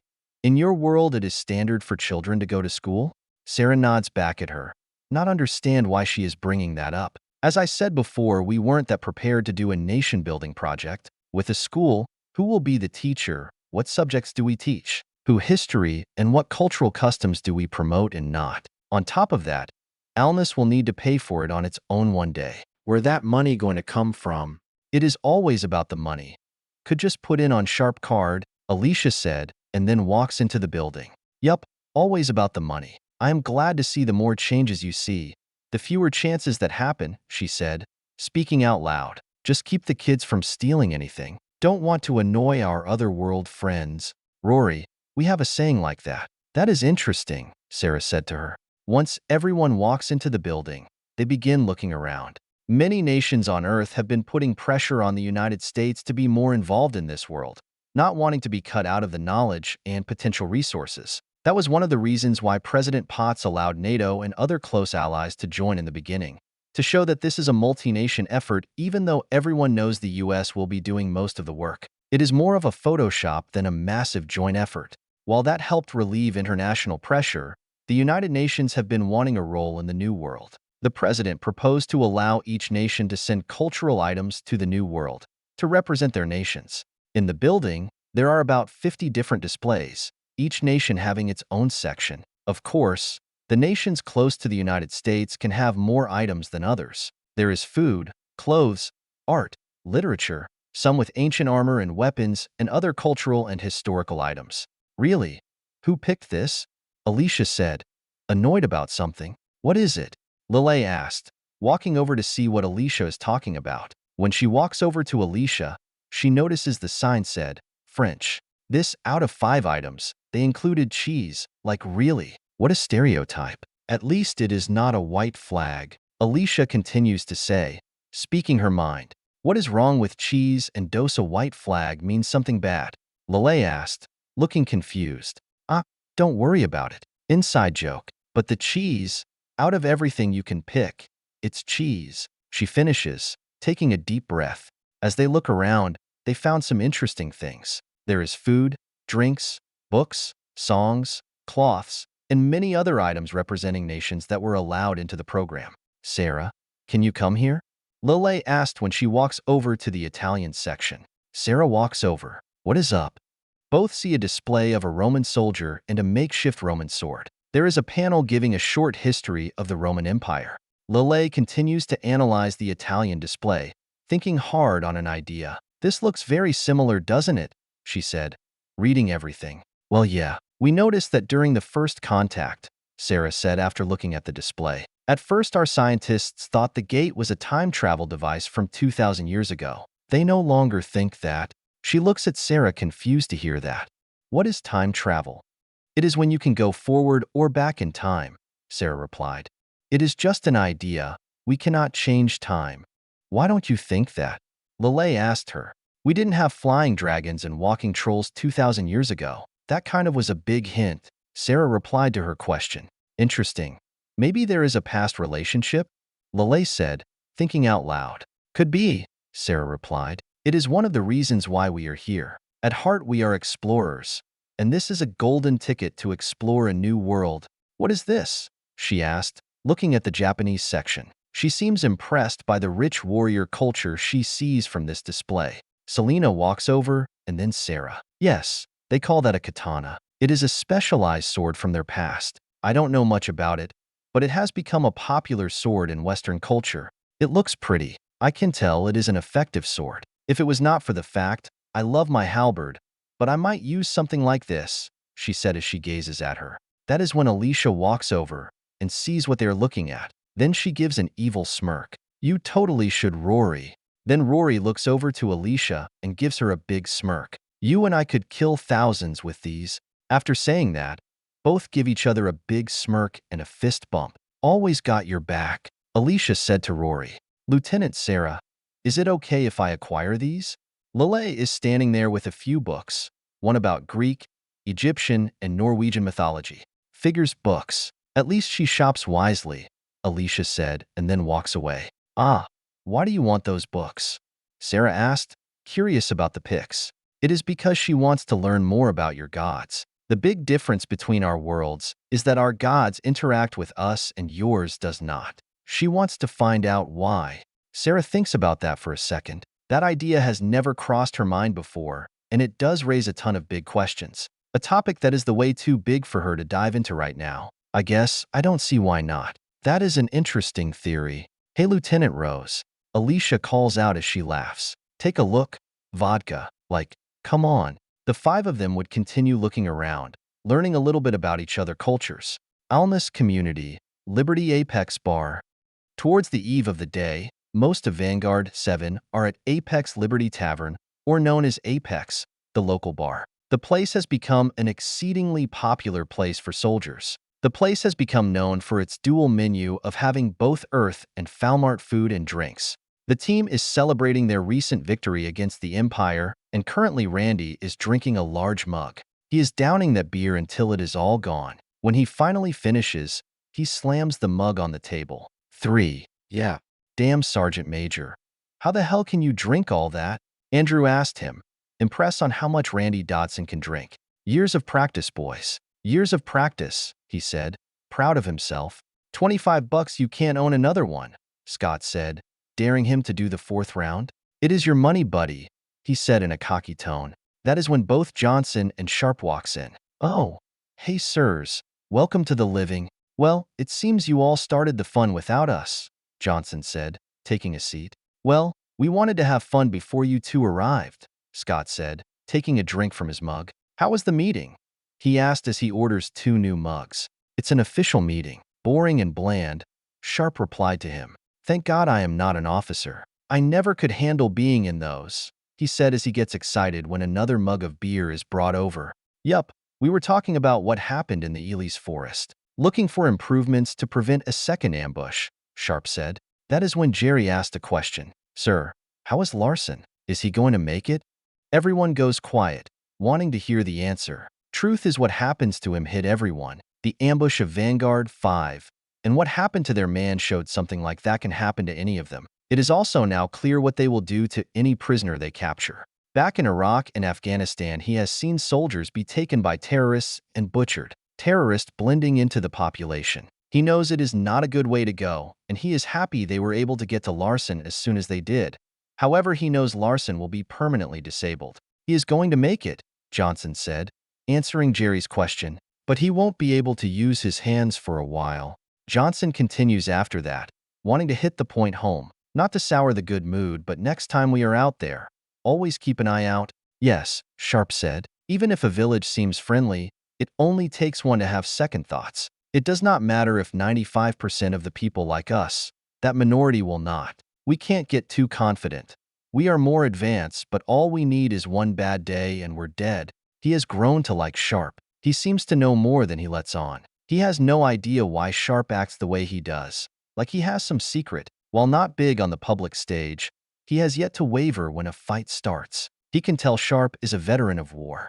We will be having a meeting, talking about a new strategy for upcoming engagements, Sharpe added. But in the meantime, enjoy tonight. We all did kick their asses. He finishes, taking a drink for the recently arrived mug. Yeah, that airstrike was epic. I never got to see an AC-130 strike before, Andrew states, excited about witnessing that moment for the first time in combat.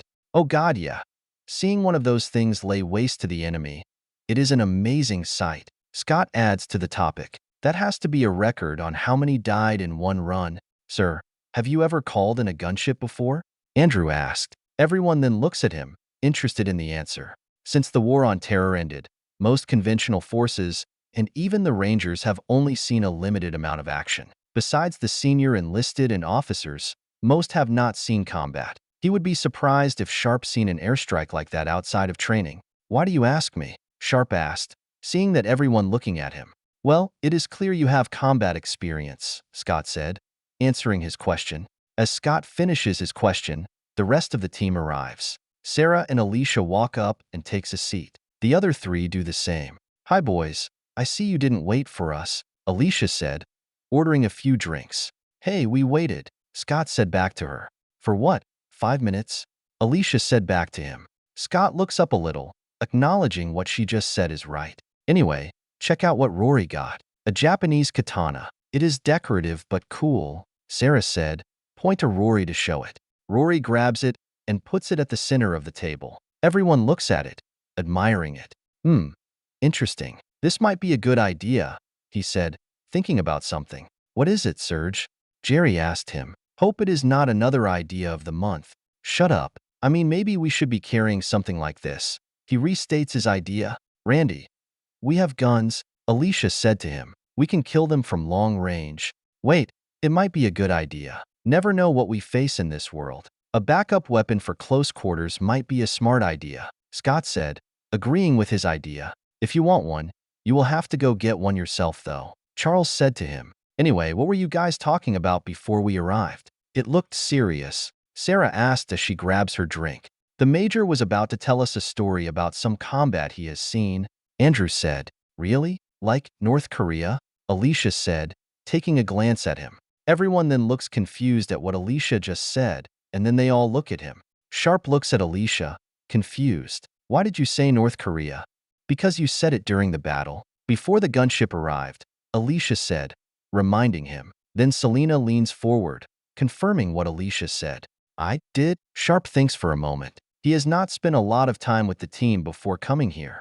Hearing what Alicia said and noticing that Sharpe did not deny it shocked him. Sharpe command with Vanguard 7 was supposed to be temporary, but then the gate happened. While they obey his orders as professionals, there has been a little tension between each other. Now he is convinced there is more going on that the brass did not want people to know about. He has seen cover-ups to many times in his time in the army. As I said before, classified. I can't confirm or deny any combat I might have been involved with. Sharpe said that he notices all that did was annoy everyone. Since he'd been assigned to this command, they have been trying to gather any information about him. It makes sense. Anyone would want to know who their boss is.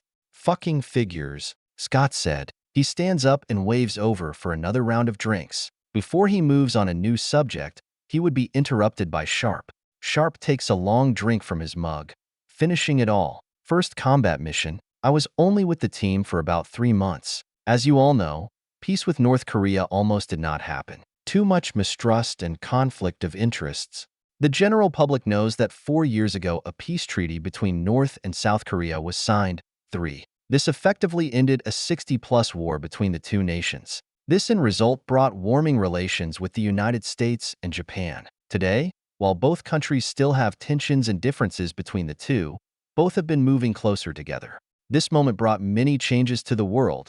This on paper brought North Korea into the American sphere of influence, even though it is still rocky. This peace has been the official start of the Sino-US Cold War. Right before all this happened, the Chinese saw a potential nuclear Korea on its border now threatening them besides the Americans, Japanese, and South Koreans. Everyone stops and listens, mostly shocked that he said something. It was a month before the peace process. The Chinese decide they were not going to risk the North switching sides. They wanted to try and replace him with a new puppet government. Our job was to stop them. It was a high-risk mission, low chance of success, but we understood what this could mean. Sharpe stops for a second, gathering his memories. 40 of us went in and joined the South Koreans. In short, we had to rescue Kim from execution. The Chinese got to him before we did. They were close to the border, but we were able to stop them from crossing it. We got caught in a bloody firefight, lost our CO, XO, the sergeant major, and the bulk of our leadership. We were surrounded, and we only had one option. I told Garrett and Nicholas to take Kim and run. The rest of us stayed behind in cover. Link up with the North Koreans SFs that was sent to help us, ones who were still loyal. He then pauses again, gathering his thoughts. They are no memories he enjoys remembering, but the mission has shaped his command style for years. We held just long enough for help arrived. They got Kim out of there on time. He was going to reject the peace terms, but after that, well, the rest is history. Only 5 of us came out alive, though. Everyone went quiet, not understanding how they should take that. It is clear that the story is highly classified. Sharpe wasn't kidding. He knew there was something, however, he was not expecting that. He had no idea his commanding officer is Special Forces. While Ranges is considered Special Forces, they would not be called to do a mission like that. After that, they promoted me to an officer. They say I was officer material, taking command in a situation like that, and was able to achieve mission success. Still, think that was BS, but it did keep the team together. It was the most brutal fighting I have ever seen in my career. Then he would stop himself, getting a little emotional. Wait, how could any of that happen? That is some high-level stuff. You were in Delta? Alicia said with that realization, connecting the dots. Sharpe looks over to her and glares. Sir, were you in Delta? He asked him directly. He looks right into his eye. When Sharpe does not respond, his eyes widen and leans back. Holy shit, our boss was Delta. That explains a lot. But damn, Scott said, thinking out loud. Sharpe then stands up, putting his mug down. Thanks for the memories, boys. Enjoy the night. And then he nods his head and leaves. After he leaves, everyone just looks at each other. Well, I guess why he is so reserved, Scott said out loud. Can we trust someone like that, though? He's willing to sacrifice people for the mission, Randy said, taking a sip from his mug. I don't think that is a problem, Alicia said. She remembers the conversation she had with Rory the other day before assaulting the fort. She has had much time reflecting on that conversation and putting the dots together. He is not going to let anything bad happen to us. I have seen everything I needed to see here. After saying that, she takes a long drink. Alicia notices Rory smiles and nods her head, giving her approval of what she just said. Hearing that surprises everyone. Alicia has been the most distrusting to the Major. It is surprising that she said anything supportive about him. He holds up his mug in the air. To Vanguard 7, we live together. We kick ass together. The rest cheers their mug with his, and all take a drink. V03, Chapter 37 New Bonds RM. Italica, June 1st, 2025.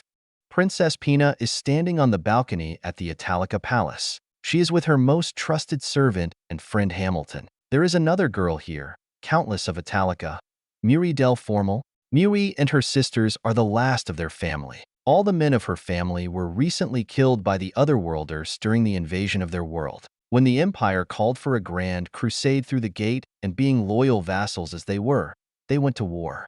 Her older sister Elle and Louis were already married off to other counts and dukes years ago. With both of her parents dead now, she is left to run Italica alone. All three of them are looking outside past the wall, watching the large flying wagons the Americans call a Chinook. It is slowly hovering down to the patch of grass. There's two of their soldiers on the ground, holding these glowing sticks with others acting as security. It seems like they are giving it flying directions. The villagers are also watching it, from the walls or the other tall buildings. They seem to be enjoying the event. That makes sense. They are the ones who saved the city not that long ago. All three of them seen this flying device before, during the siege of Italica. 2 of these Chinooks came to the rescue, and once they landed on the ground, dozens of soldiers came out from behind it.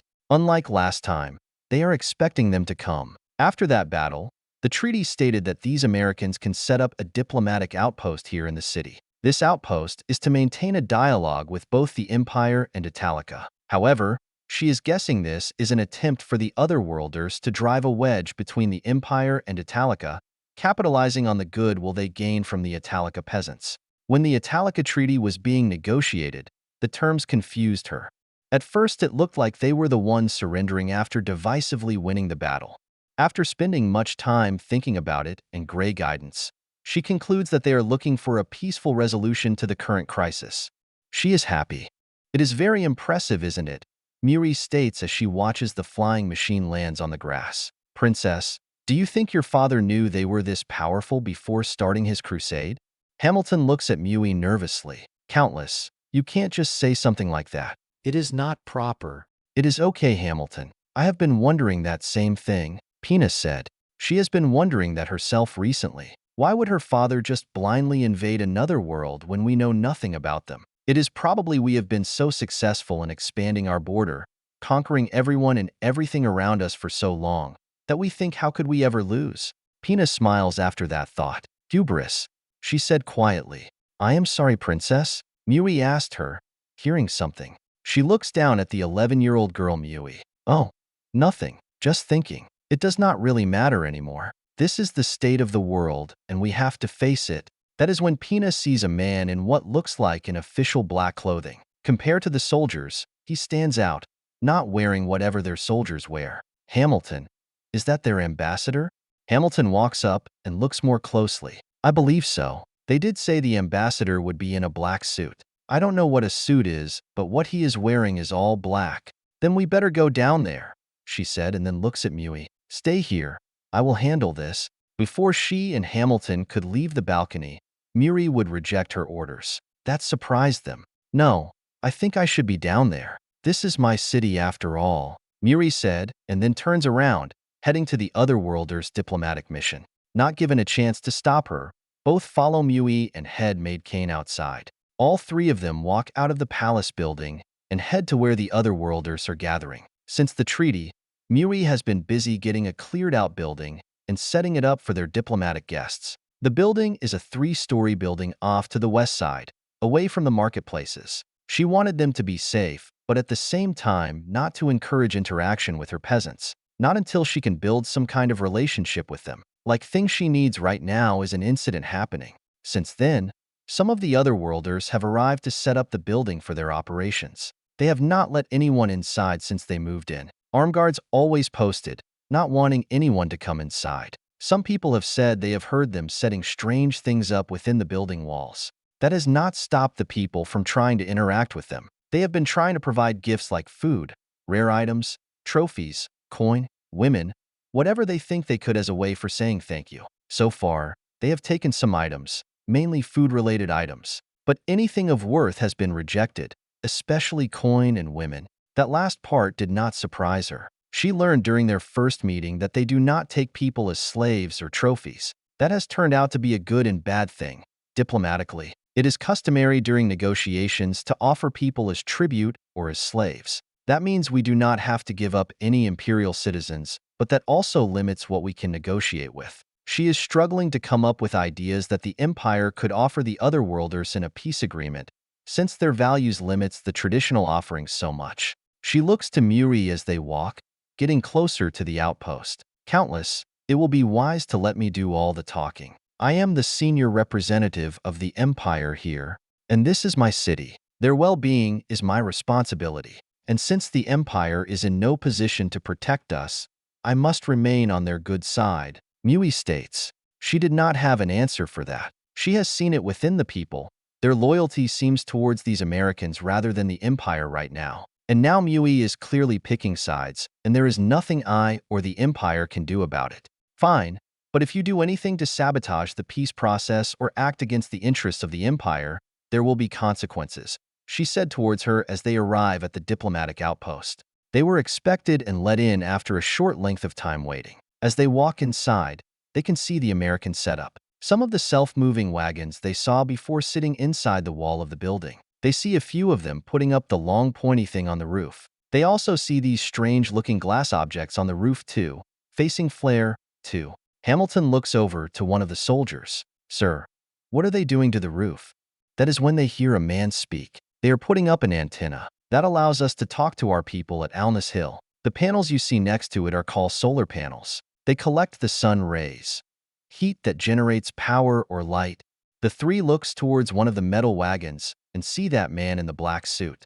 I am Ambassador Harlan Willington of the United States of America. I represent my country and our allies here in the special region. He walks over to them and looks at the three. He is surprised by how young they are. His reports state that he would be talking to children by Earth standards. However, it is still strange seeing it firsthand. I take it you are Princess Pina Colada, and you must be Countess Mui del Formal of Italica. Nice to meet both of you, Willington said to them. He then extends his arm for a handshake. Both Hamilton and Mui wouldn't know what to do with that hand, but she remembers when Major Sharpe did the same thing. 3. She takes the hand and shakes it. Thank you for coming. I hope your visit will be productive. Willington nods his head in agreement. I do too. Let us go inside and get out of this heat. The four walked inside the building. As they walk in, the three girls stop. What? It is a hot day today. How is it colder in here than outside? Hamilton said as she raises her hand up, looking at it. Mui closes her eyes and smiles. It feels so nice, so relaxing. What magic is this? She notices how different the temperature is too. She still does not understand these people and how their devices work, but the only time she has seen them using magic was during the battle. But the magic user was not from their world. She was from our world. They do not have magic in their world. No, they don't use magic. That is correct. What you are feeling is AC. It regulates the temperature inside a building, Willington said to them, enjoying how impressed they are. They begin following him again, looking everywhere. Princess, Hamilton said quietly, they can control the temperature. It has to be some form of magic. No, she said back to her. Their understanding of engineering is far beyond us. We must assume their engineering has surpassed the dwarves. Remember that we cannot get too distracted by all this dash-da, she said before suddenly stopping. They all get to the main living room of the building. There is a large table in the center, some decorations around, pictures of these men, probably famous people from their world. Flags are around. There are these 3 documents on displacing on the walls too. How strange. But what got their attention was that there were no lanterns or torches on the wall. What they see are these poles that are producing light. Light without fire. The room is light up like the flare is lighting up the room himself. Where is the fire coming from? She said, confused. Willington thinks about how he is going to respond. He now regrets to bring them inside the building. Should have gone over to them and talk. In an environment they would be more comfortable with. He has talked to people before, nations in the third world, but this is a whole new level. They don't even understand what electricity is. He knew that from his reports, but an oversight when planning this meeting. It is a different kind of fire. It promotes light without needing to light it, he said to them. Please have a seat. All of them then sits down at a nice oak table. I think we should get right to it. My leaders are interested in ending the current conflict, he said. We want to end this conflict too, Pina responds. I have a list of terms I like to discuss. He did not comment. He just wants to sit there and listen. He learned a long time ago listening is a key to negotiating. Pina pulls out a piece of paper and looks through it. All current territory that is being occupied by your forces need to withdraw. This excludes the territory that is stated in the Italica Treaty, that territory being Alness Hill. It is smart that they just give that piece of land up and move on. In that treaty, Pina agreed to allow the U.S. to annex Alness Hill and the surrounding territory around it. He already knows the Senate and President would never giving up this side of the gate. We know that you have been accepting peasants into your base, Pina said. We recognize that town of Alness, however, if any criminals of the Empire escapes there, we have the right to have them returned to us. You agree not to intervene in internal affairs of the Empire and our vassals. This includes trade and civil strife. He thinks for a moment and looks at the princess directly in the eyes. I can agree with some of it. Assuming we sign a formal peace agreement, your internal affairs is none of our business. We also will have to define what criminal means. As he said that, he notices the princess all excited by that. However, if a kingdom or city-state wants to deal with us, economically or security, we have the right to accept. After saying that, he notices Pina's mood changed. She had to expect something like that. That is not the interesting fact. The Countess Mui seemed to react more positively to what he just said. They must not be on the same page. My concern is that you might try to split up the empire, she said at him.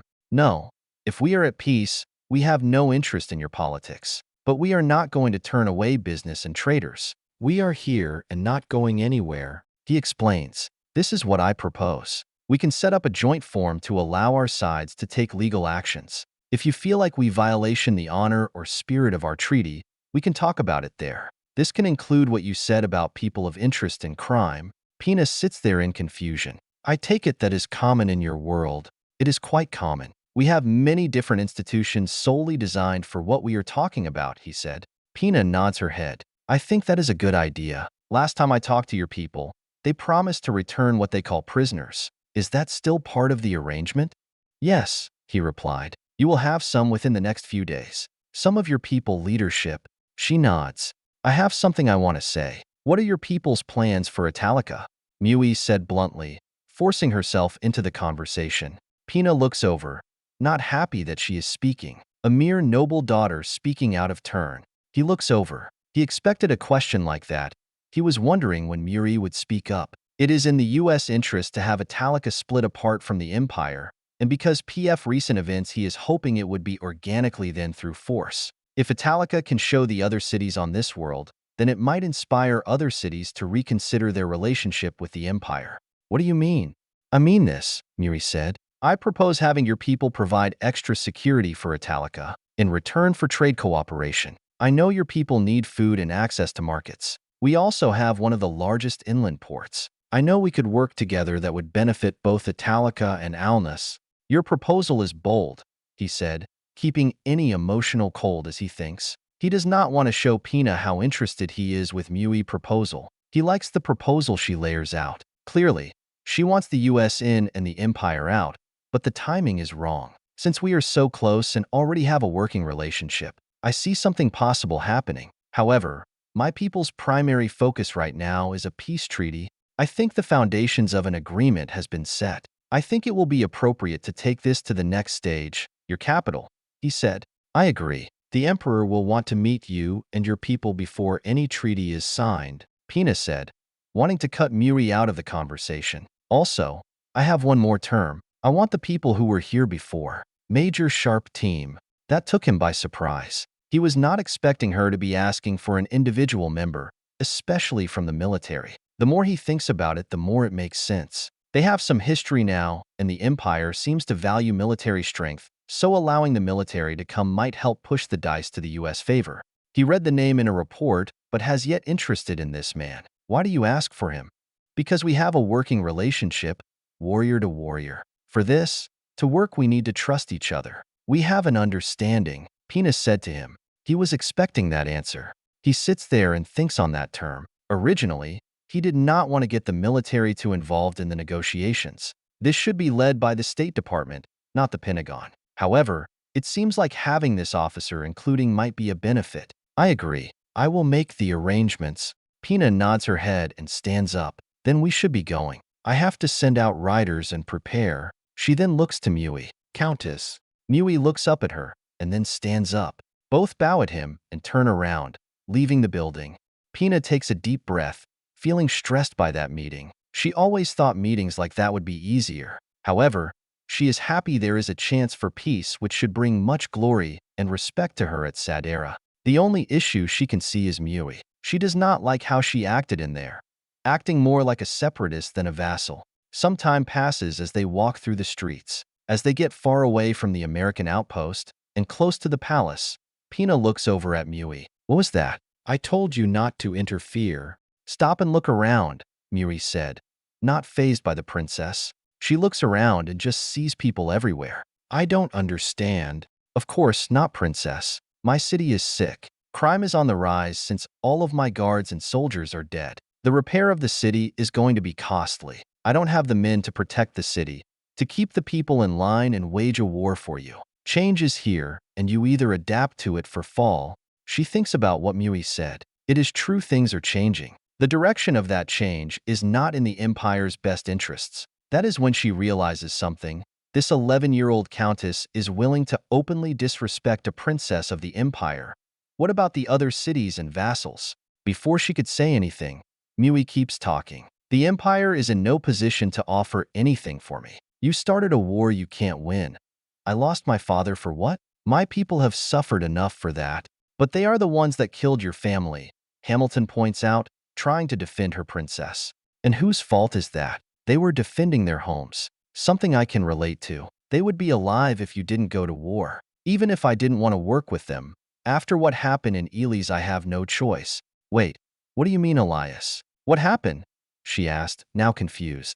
They get to the palace and Muri walks in. I found out this morning. The NATO are going to Elias. I have seen all their war wagons passing through. Valtris fell in 2 days. They already problemed through the Elias Forest. Your legions there will be slaughtered just like before. She stops and looks at her.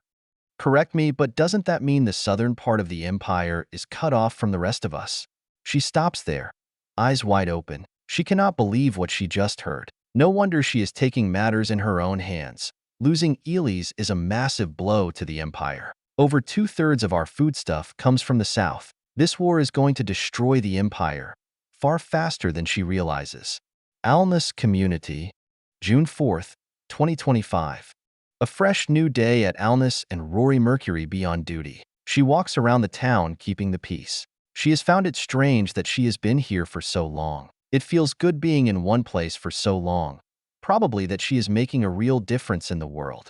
A hidden thought on that, though, after the Flame Dragon, 4, and personally witnessing the force they have here afterward, she realized even as an apostle, she has no chance in fighting them. She probably can kill many of their infantry until their bullets tear her body apart enough. However, their largest weapons would destroy her too quickly. Sooner or later she would fall. She believes that if all the apostles of this world units together, they still would not be able to stop them. She is fine with that, though. Their true character has shown. In her opinion, that is no longer the problem. The war with the Empire will win in their favor when they decide to end it. Right now, the only advantage the Empire has is how little knowledge the otherworlders have of this world, and it will only be a matter of time when that advantage will erode.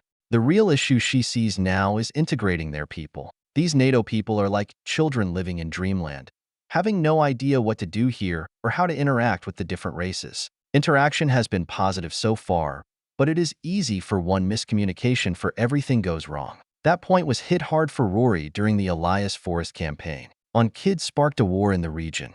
"Hi, Mute. How is everything today?" she asked as she walks up to her.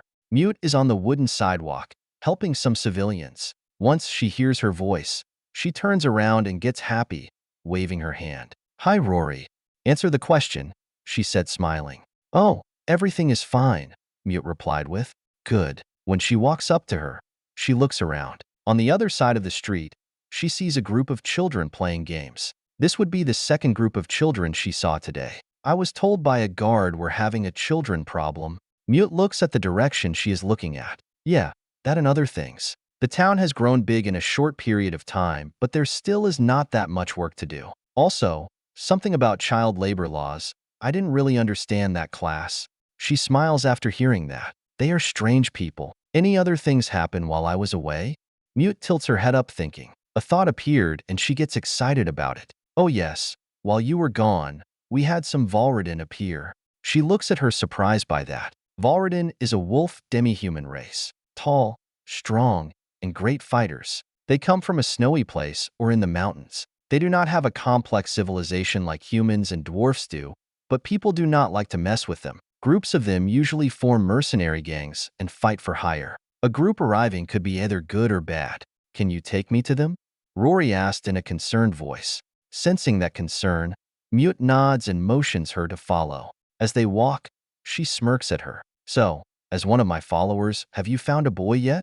That question took her by surprise. She looks over to her in shock. "What? Of course not. I am a siren."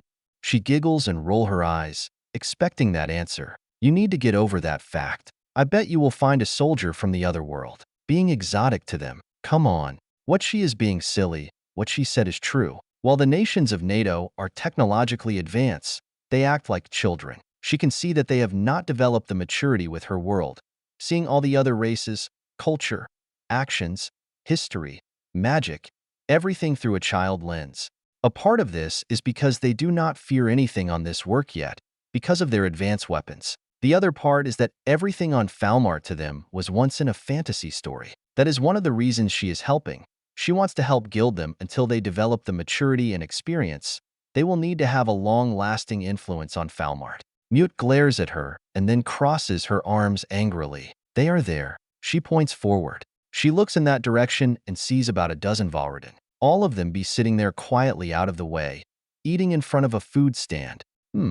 Seems like they are not a problem," she said to herself out loud. Before Mute can respond, she walks forward to talk to them. "Hello, all of you. I am Rory Mercury. Are you enjoying your visit?" she asked, testing their reaction. They all look at her and were impressed to see her here. A few of them say her name in a surprised voice. Some were too afraid to approach her, all but one. "Hello, Ms. Rory Mercury. We are all honored to witness the Apostle of Emroy," the Valradin said, getting on one knee bowing. She enjoys having him bowing. Unlike some of the other apostle who uses their power for glory and riches, she never abused her place. But still, seeing this made her feel like she still matters in this changing world. "You can stand back up. Thank you for the flattering," she said to him. "Now, what is your name?" "Name? My name was taken by my tribe Alpha. You can just call me Wolf," the Valradin said. She tilts her head in confused. "Where is your Alpha then?" No one should ever have their name taken. He is not here. I joined this group a few months back. They took me in their group. Wolf said. That is nice of them. What bring you all here, Dash? She said, almost finishing her sentence. She notices him looking up into the sky. That is when she hears a helicopter flying by. She giggles a little, realizing she finally able to say the word right. She decides to look up too, but it was Mute who points it out. To her surprise, it is flying unusually low, heading into the military base. She then notices all the Valradan looking up at it, amazed and confused by the sight. That is when she realizes that they probably have not gotten used to the sight. It is a helicopter. It is a normal flying machine these otherworlders have. Wolf looks back at her. Helicopter? What does it do? She looks back at the helicopter and notices more details. The helicopter has the medevac symbol on it, and it is heading to the army hospital. She knows that means it is carrying wounded soldiers. The Empire cares about its soldiers. That is one reason why the Imperial Army is so loyal to the Empire. However, the Americans and the other allied nations from Earth take it to another level. She has been surprised how much energy and value they place in protecting their wounded. She has even heard Sharpe say, "We don't leave our people behind, dead or alive." That they are willing to sacrifice many to protect one, but at the same time one is willing to protect their many comrades. The more she is around them, the more traits she finds are different, strange, and exciting. She looks back at him. There are many different kinds. They are used to attack the enemy, transport troops, and supply quickly at long distances. That one you just saw picks up wounded soldiers and civilians from the battlefield.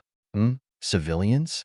Wolf asked, confused what that word means. People who are not soldiers. Villagers, basically, Mute said, including herself into the conversation.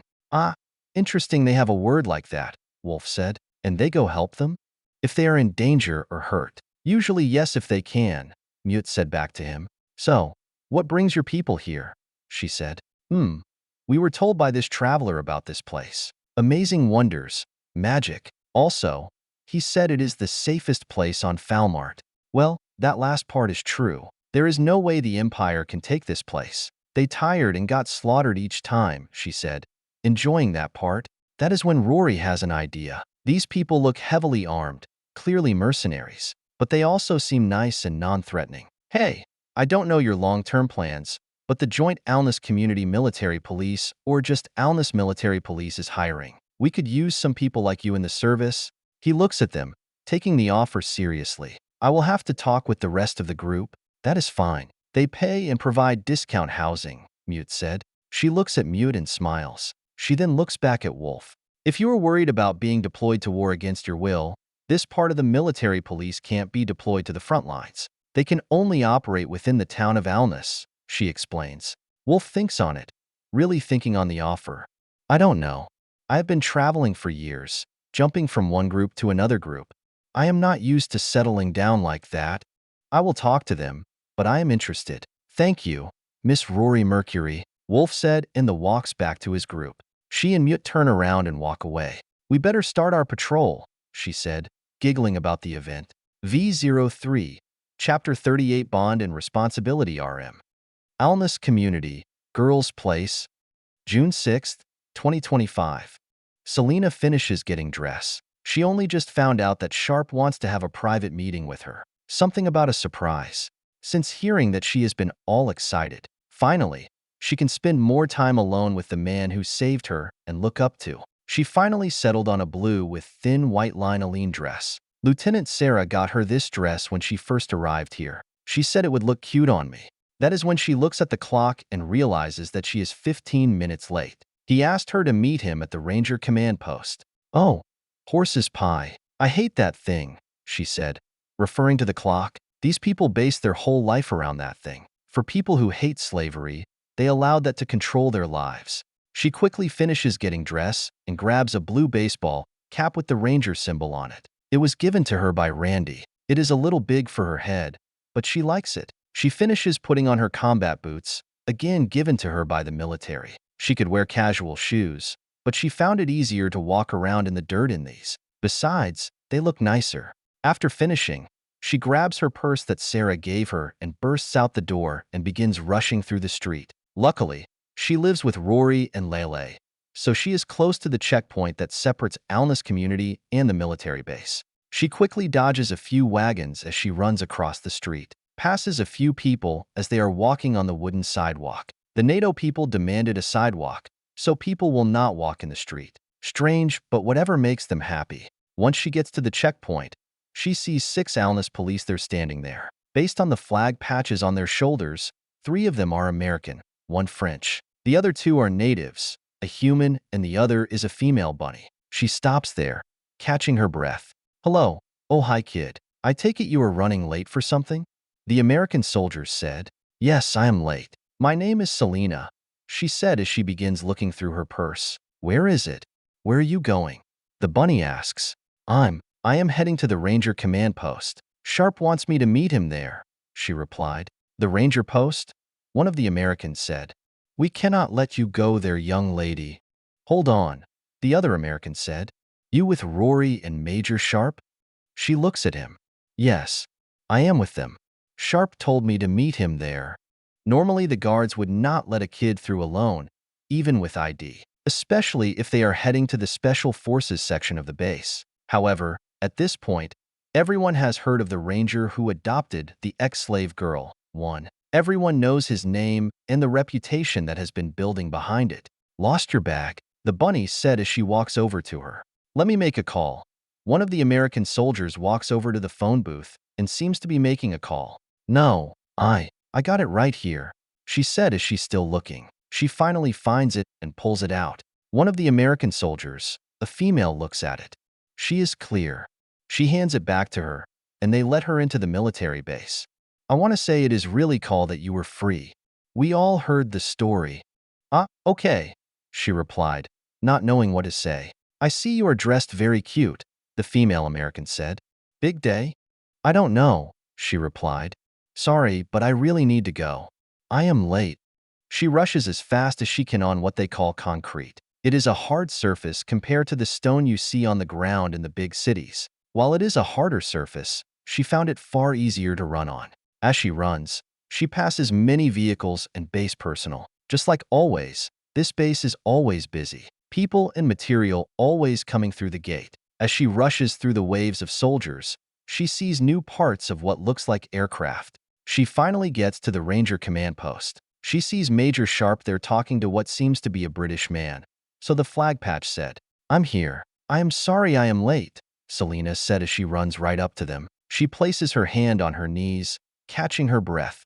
The British soldier chuckles. "So this is the kid. Well, enjoy you too." Sharpe looks at him. "See ya, Captain. We will finish that mission briefing tomorrow." They both shake hands, and then the British man walks away. Sharpe then looks at her. "You're late." If it weren't for the fact the guard called him to let him know she is coming, he probably would have started a search party. "I am sorry. I was picking out a dress," she said, finally catching her breath. Sharpe laughs at that. "Well, you already have 2 things down being a Western girl. Late and picking clothes." When that soldier walks away, she looks up to Sharpe. "Who is that?"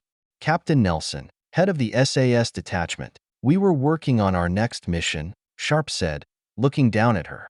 "SAS?"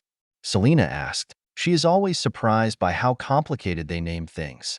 "Sorry, they're another special force team like us. SAS stands for Special Air Service, and don't worry about it. Let's head to the Humvee," Sharpe said as he begins to walk to a nearby Humvee. She follows him thinking. She then smirks. "Special Forces?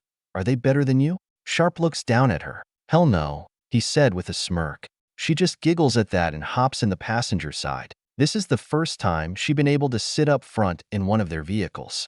Sharpe gets in the driver's side of the vehicle. As they move through the base, it is noticeably quiet between the two. The quietness is uneasy for her, as she is not used to it. Back home, it was always loud, since her people are a very community nation. The short period of time she was a slave, she heard those imperial mercenaries laughing, cheering, having a good time with each other or with her. It was never quiet, since Sharpe saved her. She has been wanting to get around him more, alone. So far, she only has been able to do that through Lelei and Rory. She has been wanting to ask him but has been too scared to ask. While she knows Sharpe means no harm, she still gets scared because of her time being a sex slave. This has been a moment she's been waiting for a while, daydreaming of everything they are talking about. stories they could share, but silence from the man who saved her life. She wondered if they got to know each other more that she would not be scared all the time. She does not understand why. She does feel safe around him. But he is always so quiet and is always emotionally distant. She has been finding it hard to approach him when Rory or Lelei are not around. Somehow, they've been able to communicate with him without issue. After some time in the truck alone, he would be the first to speak. "How is everything? Are the quarters good with you? No one harassing you three?" he said, clearly trying to start a conversation. "Yeah, everyone's fine. The house is great. One of the nicest rooms I have ever been to. But Rory can be a handful at times. But she is fun," she then thinks. "Also, did you know Lelei talks a lot when she is alone? It is kind of funny." "Really? Figures," he said back to her. "Academics like her do that a lot. Helps process what's going on in their heads." Sharpe drives into a driveway. The sign on the building said shooting range. As he parks, she looks at the sign and at him. "What are we doing here?" "You will see the kid," Sharpe responds. After he gets out of the vehicle, he opens the back door and pulls out a black box. "You're going to want to come with me." She nods and then gets out. She sees only a few soldiers around. There is some gunfire coming from the building. Out in the world, when she hears gunfire, it is usually chaotic. Here it seems more controlled and calmer. She then follows him inside the building. He must have come here to practice shooting, but why did he ask me to come along? She guesses it might be fun to watch. At least she could get to know him. Sharpe walks up to the counter and talks to a woman behind a counter. They talk for a minute, then finish. Once done, he waves to her to follow. "We are in section 14. "Okay, so, you come here often?" she asked as the wall down a hall, heading to section 14. "Not that often," Sharpe said as he thinks what next to say. "However, I enjoy coming to the shooting range. It helps clear my head if I feel lost or stuck on a problem." She takes the lead and finds their section. That is when she opens the door and heads inside. It is a large shooting range, but this spot seems more private. He walks in and closes the door. He places the black box on a table. "What are you shooting today?" she asked, looking out on the range. "I'm shooting nothing." "You will be," Sharpe replied. She turns around surprised. "Wait, what? Are you sure?" "I don't know if I should. It looks hard and—" "Calm down, Selena," Sharpe said, trying to stop her from rambling. "Yes, unless you don't want to." "Ah, yes," she responds with some excitement. This turned out to be far more interesting than she thought. As she takes over, he sits down on a chair. In his hands is a small pistol. In her time with these people, she has learned the difference between some of their weapons: rifles, machine guns, sniper rifles, and so on. What is in his hand is a small pistol, small compared to his Colt. "Do you know what this is?" Sharpe asked. She nods her head. "Yes, that is a pistol. You use it as a backup yourself." Sharpe smiles at her, glad that she has been paying attention. "Good. I am glad you are learning the terminology. When we are out there, I want you to be able to defend yourself." Sharpe then holds it up at her so she can fully see it. "This is a Glock 43, great for self-defense. It should be easy for you to grip it. The recoil should be more manageable for you." He pauses and looks at her, all seriously. "This is a lot of responsibility, but I trust you. Do you want that responsibility?" She looks up at him and feels the gravity of the situation. She realizes that this is not a game. After a short pause, thinking about his question, she nods her head. "Yes, sir." "Okay," Sharpe said. "Today I am going to teach you how to safely use it. To start with, this is a tool, not a toy. Do you understand the difference?" After looking at the pistol for a moment, "Yes, you use this to kill your enemies." Sharpe ponders on her answer. "No. Well, yes, but I wouldn't frame it like that. When you fire a bullet, the intent is to kill someone. But it is important on why you pulled the trigger in the first place." As he speaks, he shows the trigger to her. What he said somewhat confuses her. "Isn't the point to kill your enemy, though?" "That's the byproduct," Sharpe responds with. She speaks first after that. "Okay, why do you kill then?"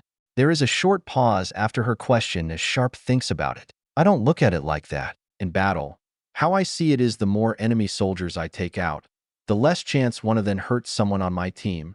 "I think I understand. A gun is a tool to protect your loved ones," she said, and then thinks more about the question. "Yes," Sharpe replied. "Not everyone sees it like that. Some people see this tool to take revenge or to project power on others.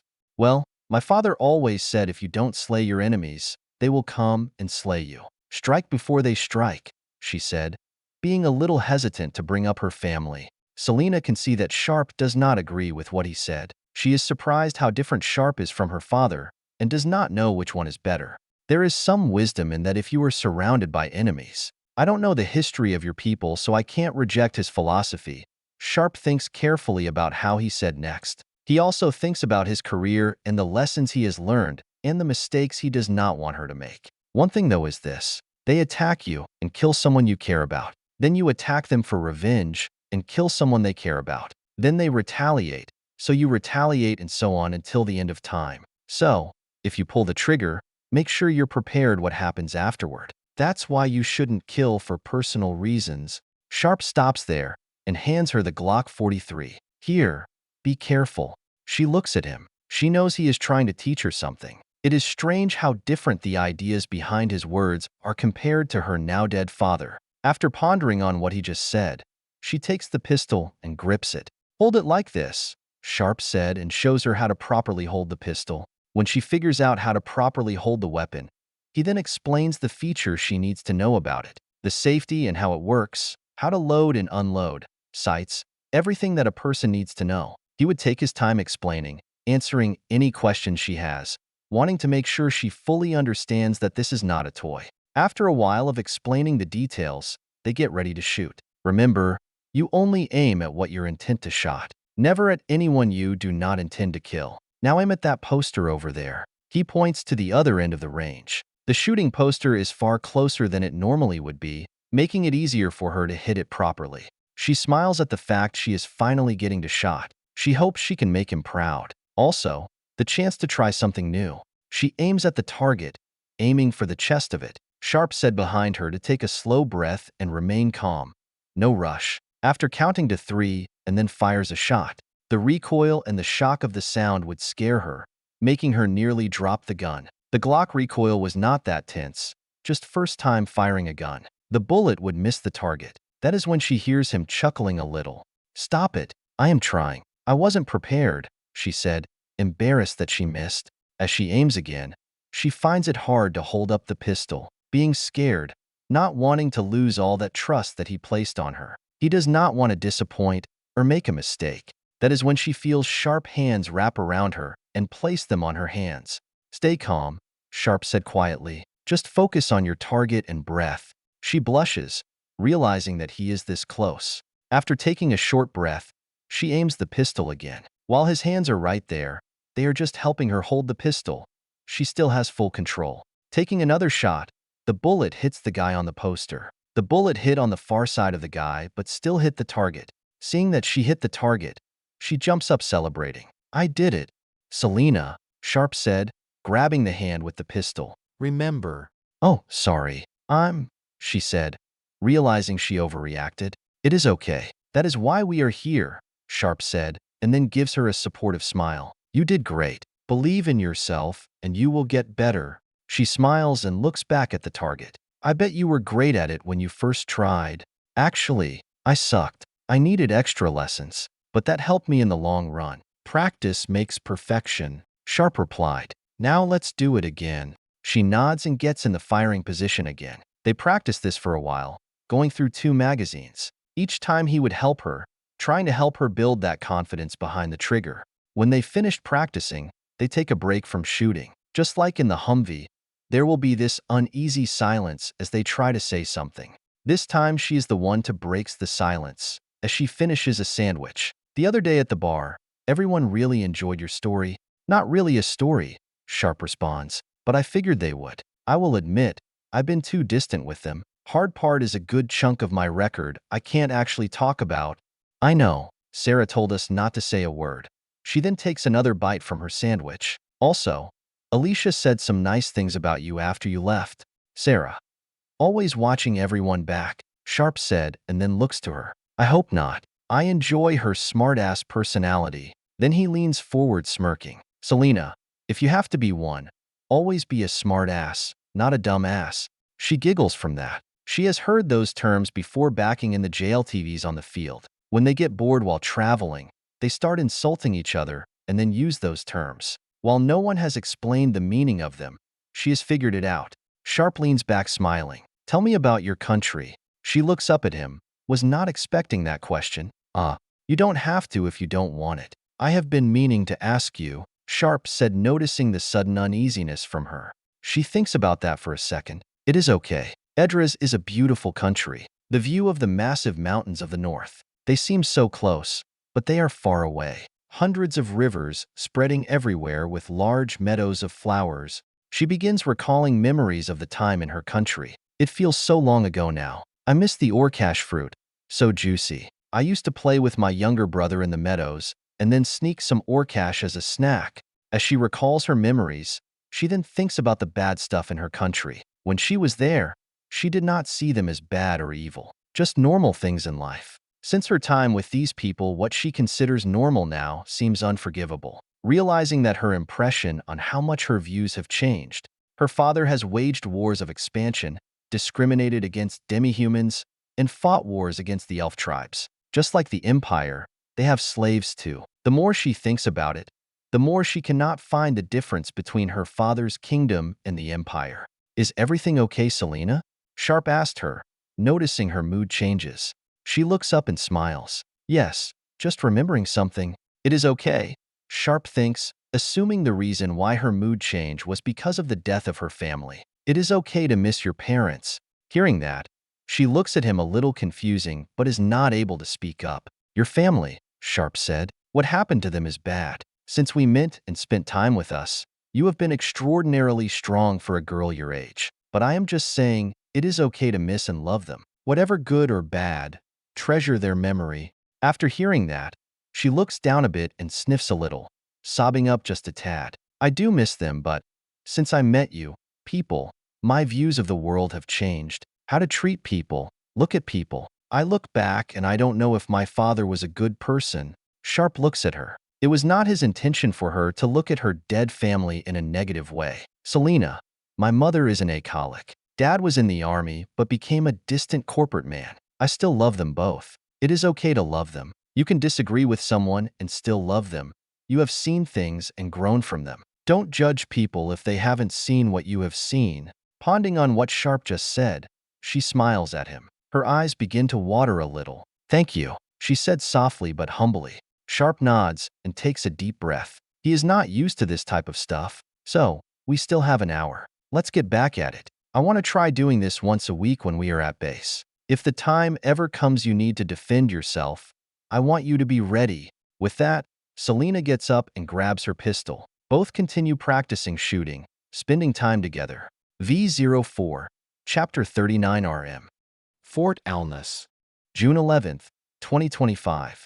Only 34 minutes ago, Vanguard 7 got the word to mobilize. The team is currently outside, loading up their JTLVs for the sudden mission. It is early in the morning with light rain at the base. Right beside their vehicle is two M1083-1 transport trucks. They are currently being loaded by some imperialist soldiers. Private First Class Alicia Moore wipes the sweat off her head from the heavy heat. I thought we had 3 more days on base, she said, complaining. Randy walks past her, carrying some ammo boxes. Knock it off, Moore. This comes with the job. Yeah, but what about our next mission? She said, testing her radio equipment. We spent 2 days in classes for our next mission, and they just take it away. Oh, come on, Alicia. Stop complaining. What is done, Corporal Andrew Steele said as he loads up some supplies. She looks around and sees the Ranger team loading up, getting ready for their next mission. She looks back at her radio, annoyed by the older technology. The U.S. Army uses advanced digital radios and Blue Force trackers, however, because there are no satellites on this world. Having a good connection to the NETT Warrior has been a struggle. The only source of reliability is when drones are flying above, acting as a temporary NW single until something more permanent is established. I know, I just hate wasting my time. She then hits the radio. Damn, I miss satellite radio. When she hits it with her hand, the radio set turns on and acts normally. Wow, that actually worked. Andrew laughs, watching the event happen. Yeah, that actually works sometimes. When I was a kid, my computer was not working. Frustrated, I kicked it and then it works. She looks up him with, Andrew, you're always something. That is when the new member of the team, Private First Class Harvey Frost, walks up. He tosses his bag into the back of their JTLV, I don't know why you are complaining so much. Any chance to get out there and see this world a gift. Alicia looks at Frost, the new ranger on the time. Even thought he has missed a lot, he has adjusted well into the team. He asked to be on this team, and she thinks he is crazy for that. While some of her opinions of Vanguard 7 leader, Major Sharpe has changed, she still does not fully trust him. Look, new guy. Few things, she said. The view is pretty, and the world is brutal. Everything out there wants to kill us. So, watch your sweet ass, otherwise you will be in a body bag. We are lucky our weapons are so powerful many of the villages just submit to us. Andrew looks to him. Yup, everything you think they told you back on Earth. Not even the surface. He then moves his hands, expressing what he is going to say next. An example. They have these beautiful Nikos everywhere. Frost looks to him. Catgirls? Or do you mean Nikos? What the fuck are Nikos? She asked. Nikos is the Japanese name for cat people in Japan fantasy. Andrew said, and then elbows Frost in the shoulder. Oh yeah, not just that but all different kinds of women. Very exotic. Frost starts to think about what he said. So far all he knows is what has been released by the government. She looks over and rolls her eyes. Boys never grow up. Andrew looks at her. Weren't you talking about how hot some of the guys were the other night? No. What are you talking about? She said, confused. You were pretty drunk, Andrew replied. You couldn't shut up about how hot this one guy was. Bullsh. Oh damn, I was, she replied, realizing she might have embarrassed herself like that. Do you remember his name, or what he looked like? Andrew shrugs his shoulders. I don't know. I don't really pay attention to other guys' looks. As both guys laugh, she looks at Frost's bag and then back at him. Well, what are you doing here, Frost? Frost looks at her confused. I am assigned to your team. I know. I mean here, in this vehicle. Your bag is in the girl's spot, she said. Frost looks at his bag. What girls? Wait, you mean that ones you guys been hanging out with at the bar? Andrew chimes in, siding with Alicia. Yup, they usually ride in this vehicle. That is not really up for debate. They like to stay close to the major. I see someone is abusing their new rank, she replied. Frost just looks confused. Those kids, that isn't proper to have them come with us. She laughs at what he said. Nothing in this unit is proper. You will learn that fast. Still, that's their spot. How does the major allow that? Frost asked. He pretty much doesn't have a choice. First Lieutenant Sarah Rose said as she walks up to their vehicle. One can turn him and all of us into animals with magic. The other is a demigoddess who is stronger and faster than all of us combined. And the last, well, she is just adorable. Everyone looks behind and sees Sarah. Unlike Sharpe, she likes Sarah. Alicia reminds her of a mama bear type. Nice, respectful. Warming, however, if anyone crosses her or her team, she will slit their throats. What always confused her is why she is respectful for the Sharpe since he has treated her. Hey, Lieutenant. Came down to say goodbye. Wait, why do you have your bags? She said after realizing she has her bags. I am coming with, Sarah said. This is an escort mission after all. Wait, it is? Andrew asked. I thought this was a diplomatic mission, whatever that means. I was wondering why those imperialist jackasses they were here. Sarah looks a little annoyed now. I take it he didn't tell you? It is both. Our main mission is in Italica, but since we are going down there anyway, we have to escort the prisoners. Expect for the wake-up call. We haven't seen him all morning, she said. And I didn't become a ranger to babysit a bunch of barbarians. Neither did I, but that is the mission, Sarah said. That is probably is because he is pissed. He has been working on that mountain mission for the past week now. Also, Private First Class Harvey Frost, if you really... As the conversations suddenly get interrupted by this guy yelling, they all look over to one of the 2M-1083. Sarah looks over and see the Imperial prisoners from the Battle of Philadelphia. She sees about 40 of them being loaded up. Part of the potential treaty is to hand over a few of the thousands of prisoners we have. Part of a goodwill gesture for peace. Normally, the American government would not do something like this, but with their overwhelming technological edge, most do not see this as a threat. A few of the Imperial men are yelling, struggling a little bit. They are not happy with how they are being treated. I am a member of the Imperial Senate. Your dogs can't treat me like some common slave. Another one of the Imperials spoke up. You all will be killed, and women enslaved for this. You all will pay. A few more start to say further insults and begin to resist going into the truck. As the prisoner speaks, Alicia looks towards everyone. And that pretty sums up why I hate people in power. They must be afraid of the truck, Andrew points out as he watches. Probably. Such babies they are, Alicia adds.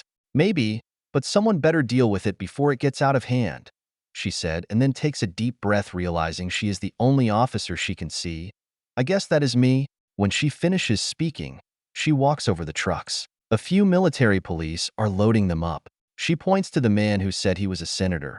You stop complaining and get on. We are law. As she spoke, everyone could hear some of the Imperial prisoners called her a cunt. That caught her off guard as she looks at the back of the truck. She was not offended by the word, however, shocked on how childish they are. Hey, shut up. We kicked your ass in battle how many times now? Maybe you should be a little nicer before we change our minds, she said in a more authoritative tone. A woman cannot speak to us like that. Know your place, woman. Some kid said that looks like 15 days.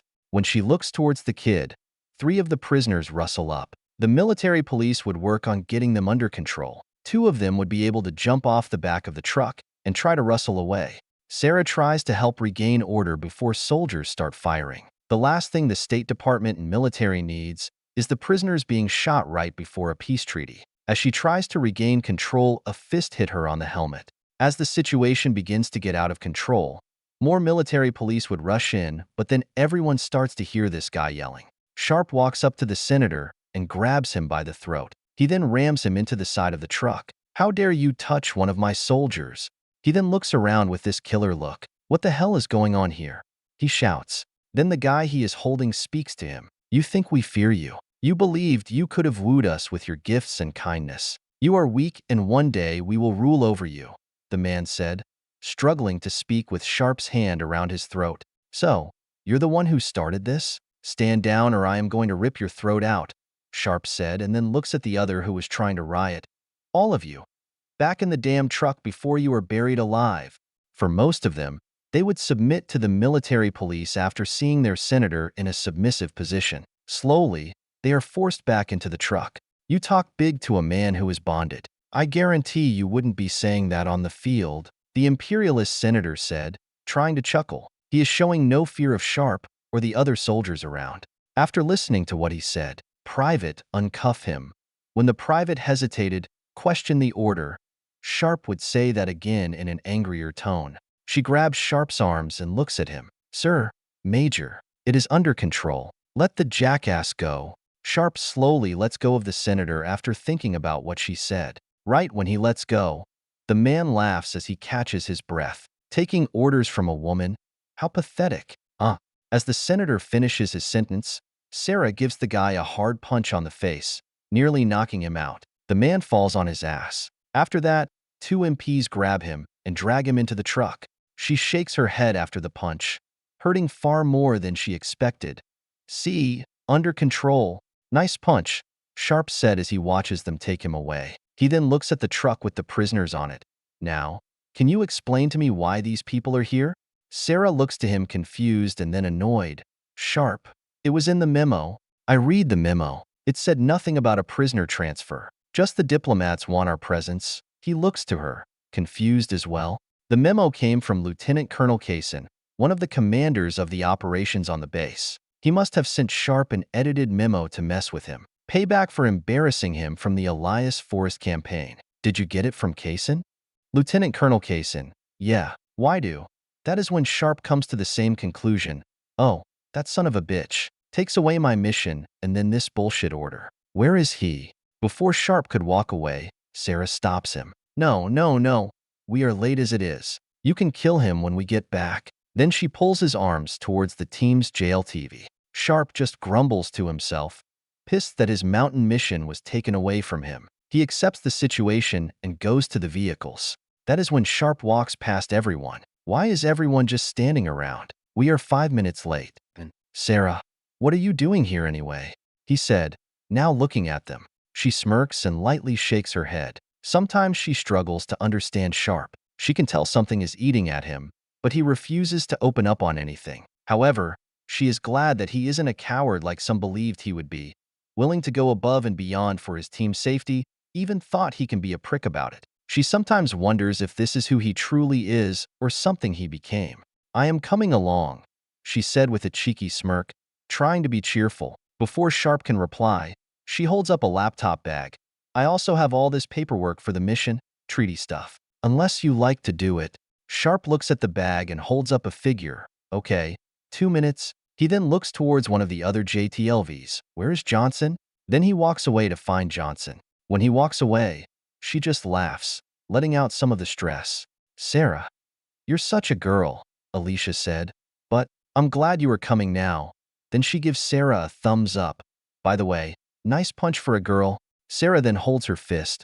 Why thank you. I didn't pass ranger school because of my looks, even though it probably helped. Hand still hurts though. Really? I never would have known, Alicia said in a sarcastic voice. She notices Sarah glaring at her and just laughs at her look.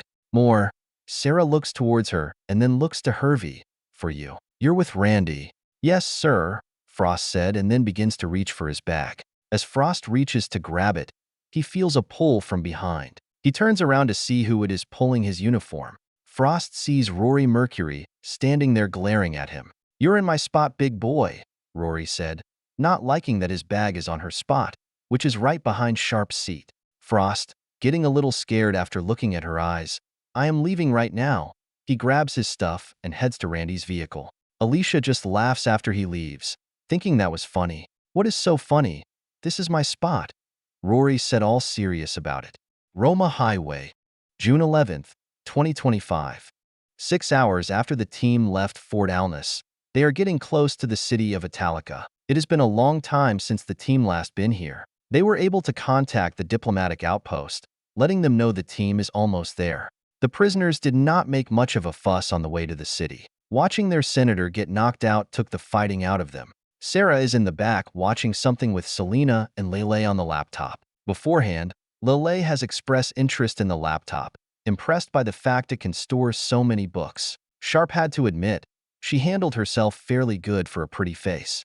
Rory is currently leaning forward between both Andrew and Sharpe's seats. You need to stop complaining about it, Rory said to Sharpe, teasing him a little. No, goddamn Vanguard, too. I am going to kick Major Davis ass next time. All that work and they get the mission with the SS, he complains, really upset that his mission got taken away from him. This better be worth it.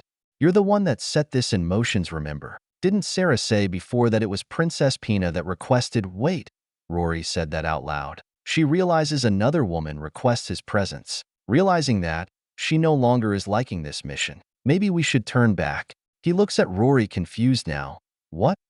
That is when Private Second Class Scott Marvin speaks through the team radio network. Hey Vanguard 7, Italica is right up ahead.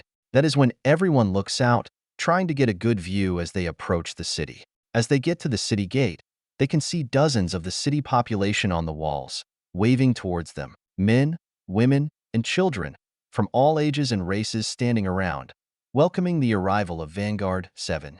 As they pass through the city gate, people are gathering around, all celebrating this team return. The mood inside the team vehicles would improve. Everyone be waving back as they drive slowly. Hi everyone, we are back, Alicia said out the window. Now this is the welcome I like. As he looks at the crow, he can hear Sarah say something towards him. What? He said back. Selena speaks for Sarah this time. She said, what's wrong? He chuckles at that. Oh, nothing, he replied and then thinks. It just feels weird seeing people thanking you. Almost everything he has done over the past 8 years is classified, so he and his old team never got a big celebration to thank you. It never has crossed his mind until now. Well, how does it feel? Sarah speaks up. Weird, but I could get used to this, he said. Someone walks up to the jail TV and hand him some gifts. Sorry, no thank you. The team reaches the outpost gate. 3 Marines open the door for them, so they can drive right in. Marines are always the one who defends American diplomatic installations. Lelei looks at the Marines and then looks to Sarah. Why do those soldiers look different? They are Marines. Technically, the United States has 2 armies, one for the ground and another acting as naval infantry, Sarah explains. Wait, you have 2 armies? Why? Selena asked, confused by that. She would not be the only one. The other 2 girls are confused by that. He looks behind. Because we can. That pretty much sums it up. On our world, the The US is a massive continent-sized island nation. So, we control the world's seas. The Marines attack from our ships. Sometimes they help the army fight inland. Depending on the war, they would know what Sharpe means by continent-sized island. They all have seen a map of Earth and all the nations at the cultural center. Sarah nods and then adds to what he said. They are also considered American 911 force. If a crisis happens, they are usually the ones called first. Also, they are the ones who protect our ambassadors and embassies. Still, isn't that a waste of resources? Lelei asked again. Maybe people have made that argument before, Sarah said. But here is something about America. It is a core value. We love and demand competition. In sports, business, politics, and the military, he points out. That is why we have 3 air forces, Space Force, 2 navies, 2 armies, and well, 3 if you count the National Guard. That is when Alicia decided to make her point. However, Marines are usually assholes. So, stay away from them. Alicia, that is highly unprofessional, he said. Even if it's true, Alicia said back to him. Especially when it's true, he replied with a chuckle. He then looks forward as their vehicle stops. The United States Army and Marines always had a friendly rivalry. While on the same team, they always want to outbeat each other. He had to work with some before while in Asia. All the vehicles pull into the compound. Just like last time Vanguard 7 came to Italica, it is tight when inside the compound. No one expected so many vehicles to be arriving here this quickly. The 2 trucks transporting the prisoners stop on the far side. Some of the military police and Marines begin unloading them. Princess Pina walks up, witnessing the people she has chosen are be offloaded.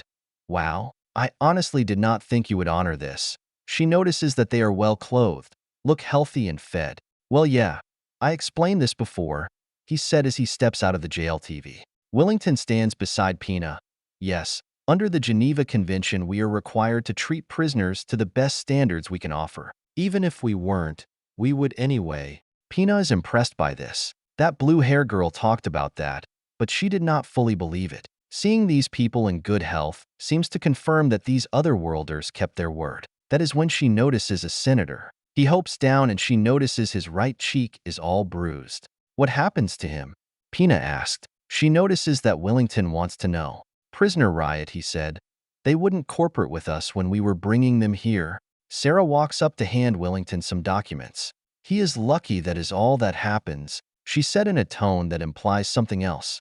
As the prisoners offload, many of them see Princess Pina. Seeing here, many begin to cheer, thinking that she forced them to return them. That same 15-year-old kid would begin to preach.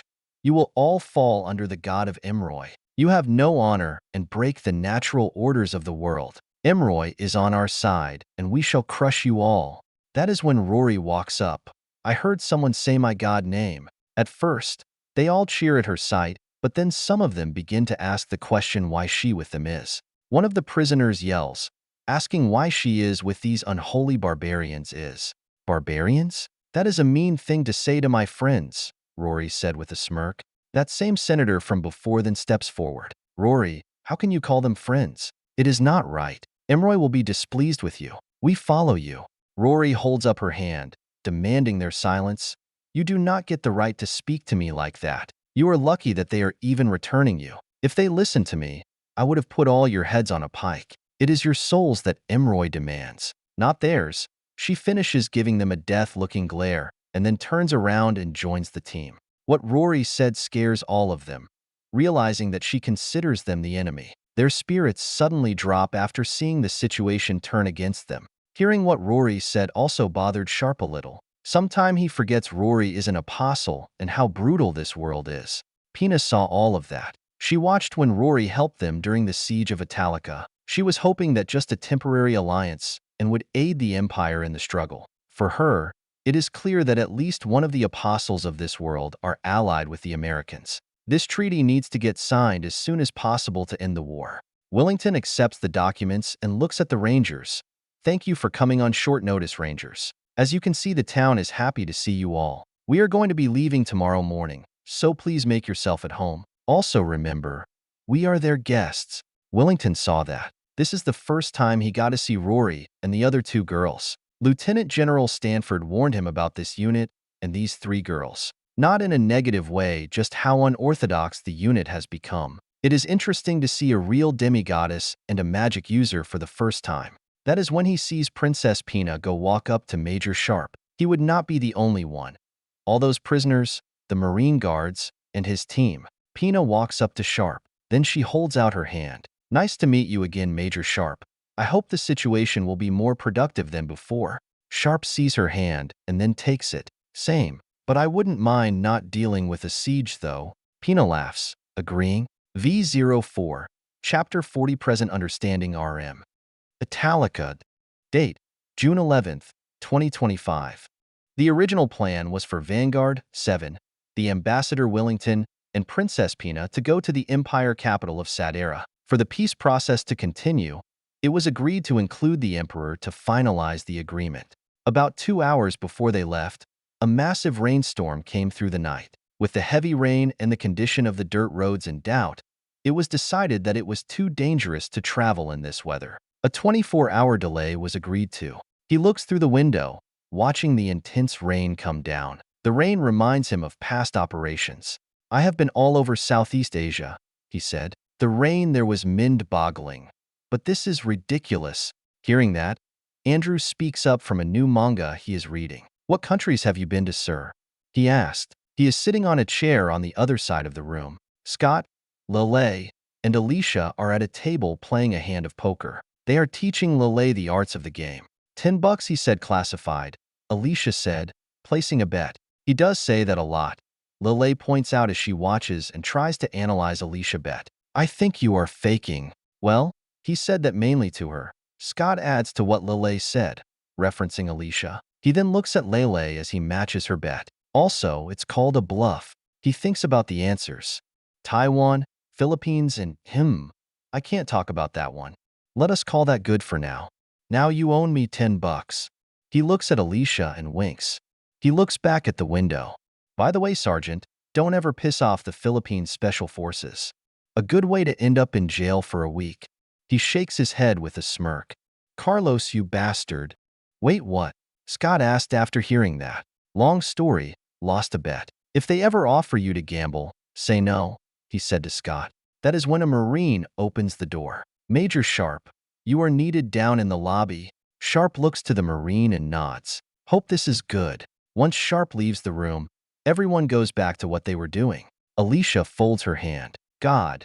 Even when he said something, he's still encrypted. Yeah, but hasn't he has opened up more since that story from the bar? Lelei points out. Isn't that what you wanted? Yeah, that's good. Can't trust a hollow man in battle.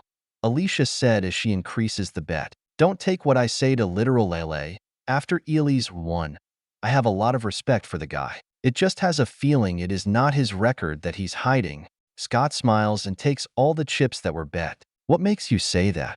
Women's intuition, Alicia replied to him. Now deal again. Sharpe hear all that, but ignores it. Italica, U.S. Diplomatic Outpost Alpha. Date, June 12, 2025. Sharpe follows the Marine downstairs into the makeshift lobby. Once he arrives there, he sees Ambassador Wellington arriving as well. There also is this Nico standing there. She has glasses and purple hair. Sharpe wonders if the purple hair is natural or some kind of dye color. He recalls seeing her before when he was wounded by one of the Rose Guard. She and some other maids helped take care of his people that extra day. Mr. Ambassador, what can I do for you? Sharpe asked him. Wellington looks to the Major. Actually, I was just summoned to. That was me. The Nico say. My name is Persia, a servant to the Countess of Italica. I bring an offering. Countess Mui and Princess Pina offer a small feast until the storm pass. To build on our new friendship between us nobles. Sharpe was about to reject the offer, but then the ambassador would accept it. We will be happy to accept the offering. I think a nice meeting out be healthy, to better understand each other. When should we arrive, and who is invited? Wellington said, and then asked her. Persia looks slightly confused. Didn't I say nobles? Sometimes my mind forgets to say what I am thinking. Wellington smiles, seeing the misunderstanding. No, you did. We don't have nobles in our society. I take it you mean our leaders that we currently have here? Persia nods her head, also seeing the cultural misunderstanding. Yes, what you consider to be your nobles then. Also, Rory Mercury and the other two girls are also invited if they wish to come. What she said would confuse Sharpe a little. He understands why Rory would be invited, since she is the demigoddess of Imroy, but Selena and Lelei? Why Selena and Lelei? Persia looks over to Sharpe. The blue hair magic user. She is one of the heroes of Italica and a close friend of yours. For the other girl, it would be rude not to invite the hero of Italica daughter. Sharpe would stand there, looking more confused. He then looks to Wellington and sees the same confused look on his face. He can tell the ambassador is doing the math in his head, and it is not adding up. Sharpe delays his response, not really knowing how to commit to that. Actually, she isn't my daughter. I am just helping her until she gets back on her feet. Oh, you could have fooled us, Persia said with a big smile. Well, a plate is already planned. They are welcome if they wish. Thank you. Wellington intervenes. When should you expect us? Persia looks to him now. I will come back here when everything is ready. She then bows and leaves. After she leaves, Sharpe lets out a relaxed breath. Well, if I know this was going to happen, I would have let the city burn. Wellington chuckles at that. I understand your feelings on that. You are still going through. I know. Isn't it why I am here, right? Sharpe said as he looks to him. Do you want to invite them all? He would be referencing both Sarah Rose, Charles Johnson, and the three girls. Yeah, however, it is optional for the three girls. Then Wellington will think about what he just said. But it would be better if they come. Show a sign of respect and trust.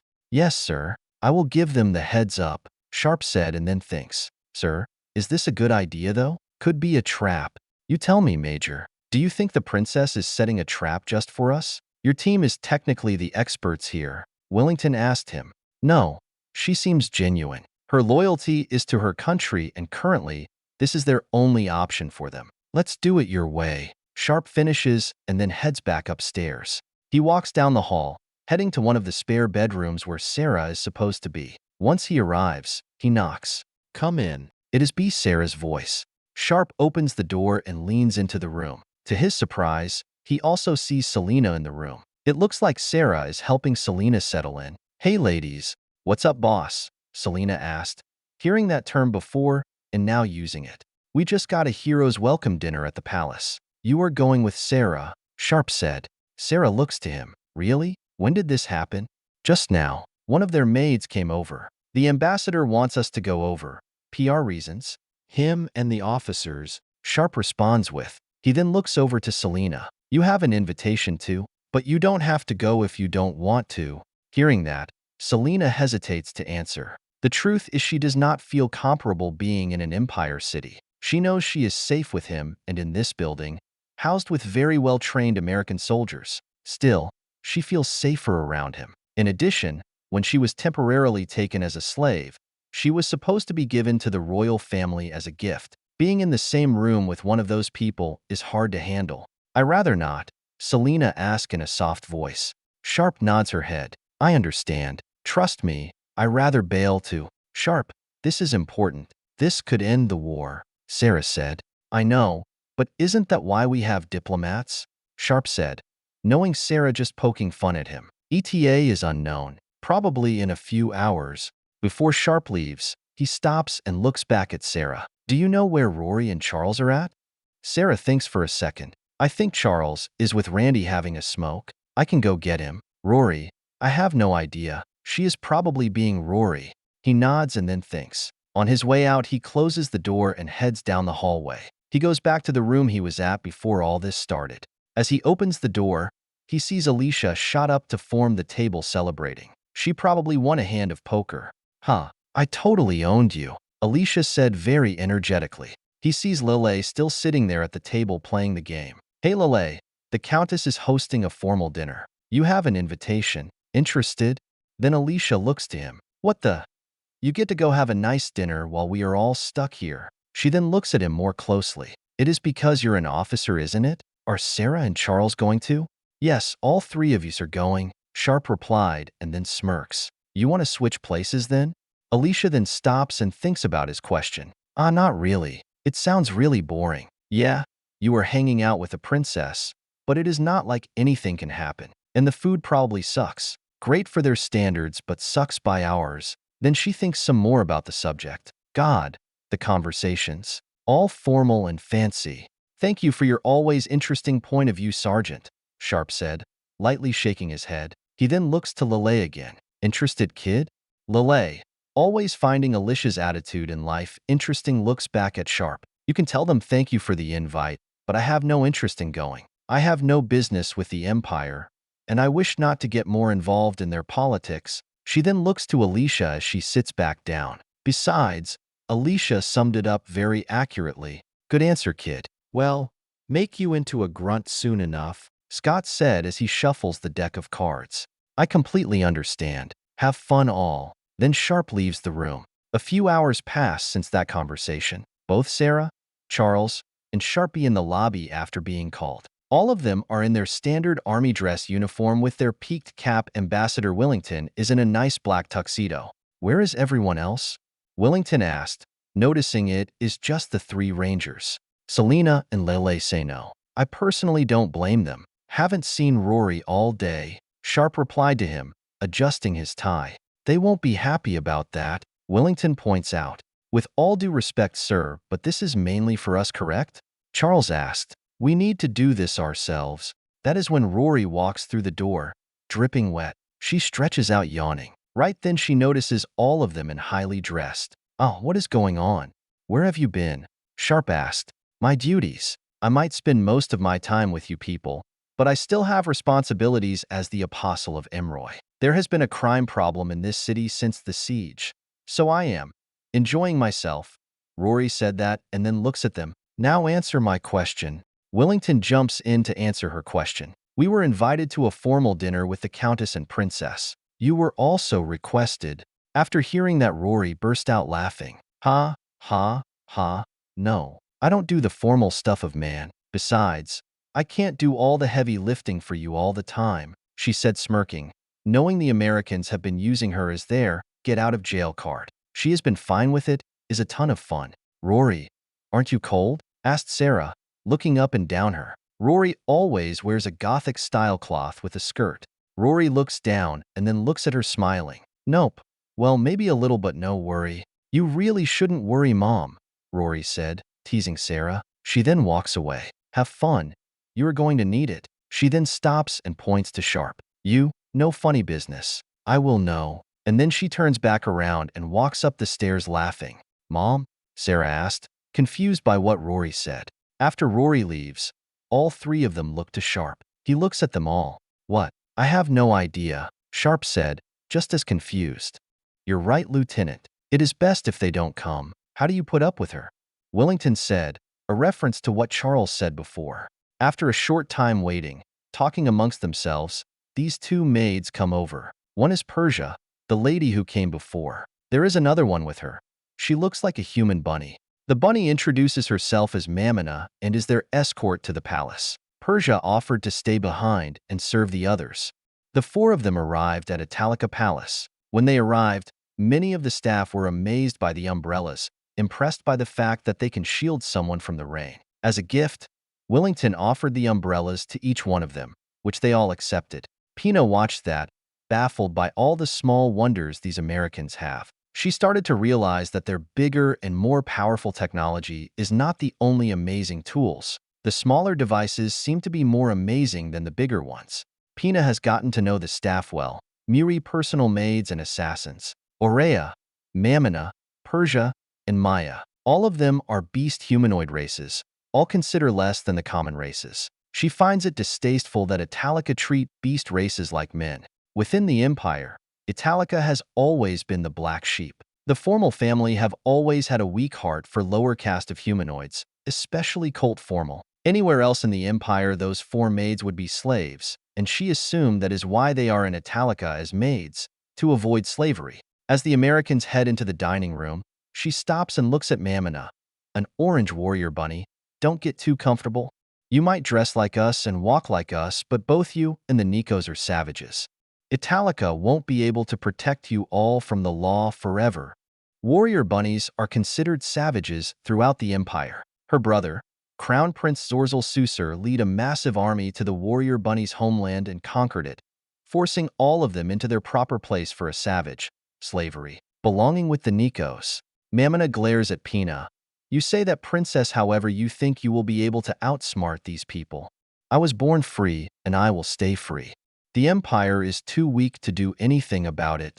Hearing that angers her. Not just the words, but the tone too. She felt like Mamina knows something that she does not. Not wanting to create a bigger scene, she goes into the dining room. Everyone sits at the table, being served food and drinks. There is clearly some tension in the air, not really knowing what to do. She does not know what customs the Americans have, and from her last encounter with them, she noticed how different they are. The only person that seems comfortable is the ambassador. Pina takes the head seat. She wants everyone to understand that she is representing the superpower on Falmart and is in charge. Her father taught her to always display power in front of others. Otherwise, they will see you as weak. I am sorry for the meal.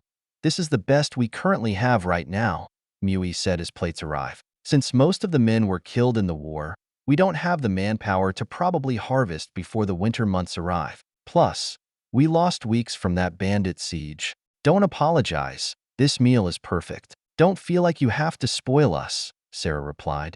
A line of waiters brings plats full of food. The portion of the plates looks like this hybrid of beef and ham. With it is the brown kikrish fruit. And last, a bowl of soup with these strange-looking plants inside it. However, the portions are small. She looks at the plate, not impressed. She is used to the big meals at the capital. She was surprised that Sarah brushed off the small amount of food. She considers the size and low quality to be offensive, however, she keeps that opinion to herself. To help break the uneasy silence, Wellington looks to Mui. Countess Mui, how long has your family led Italica?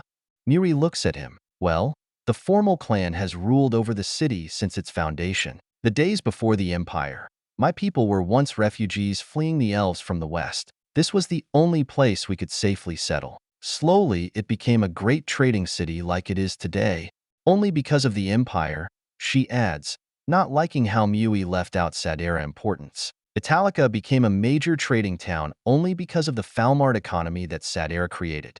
Mui glares at Pina, but then continues telling her people's story. Sharpe looks at the meal. He takes a bit from the meat. The food tasted plain, nothing special. That is when he tastes this strange, unknown flavor. He looks at Johnson. Do you know what that taste is? Johnson looks at Sharpe. I don't know, sir. It is like this beef and pork combined. But that doesn't seem right. I know what you're saying, Sharpe replied, also trying to figure out the mystery flavor.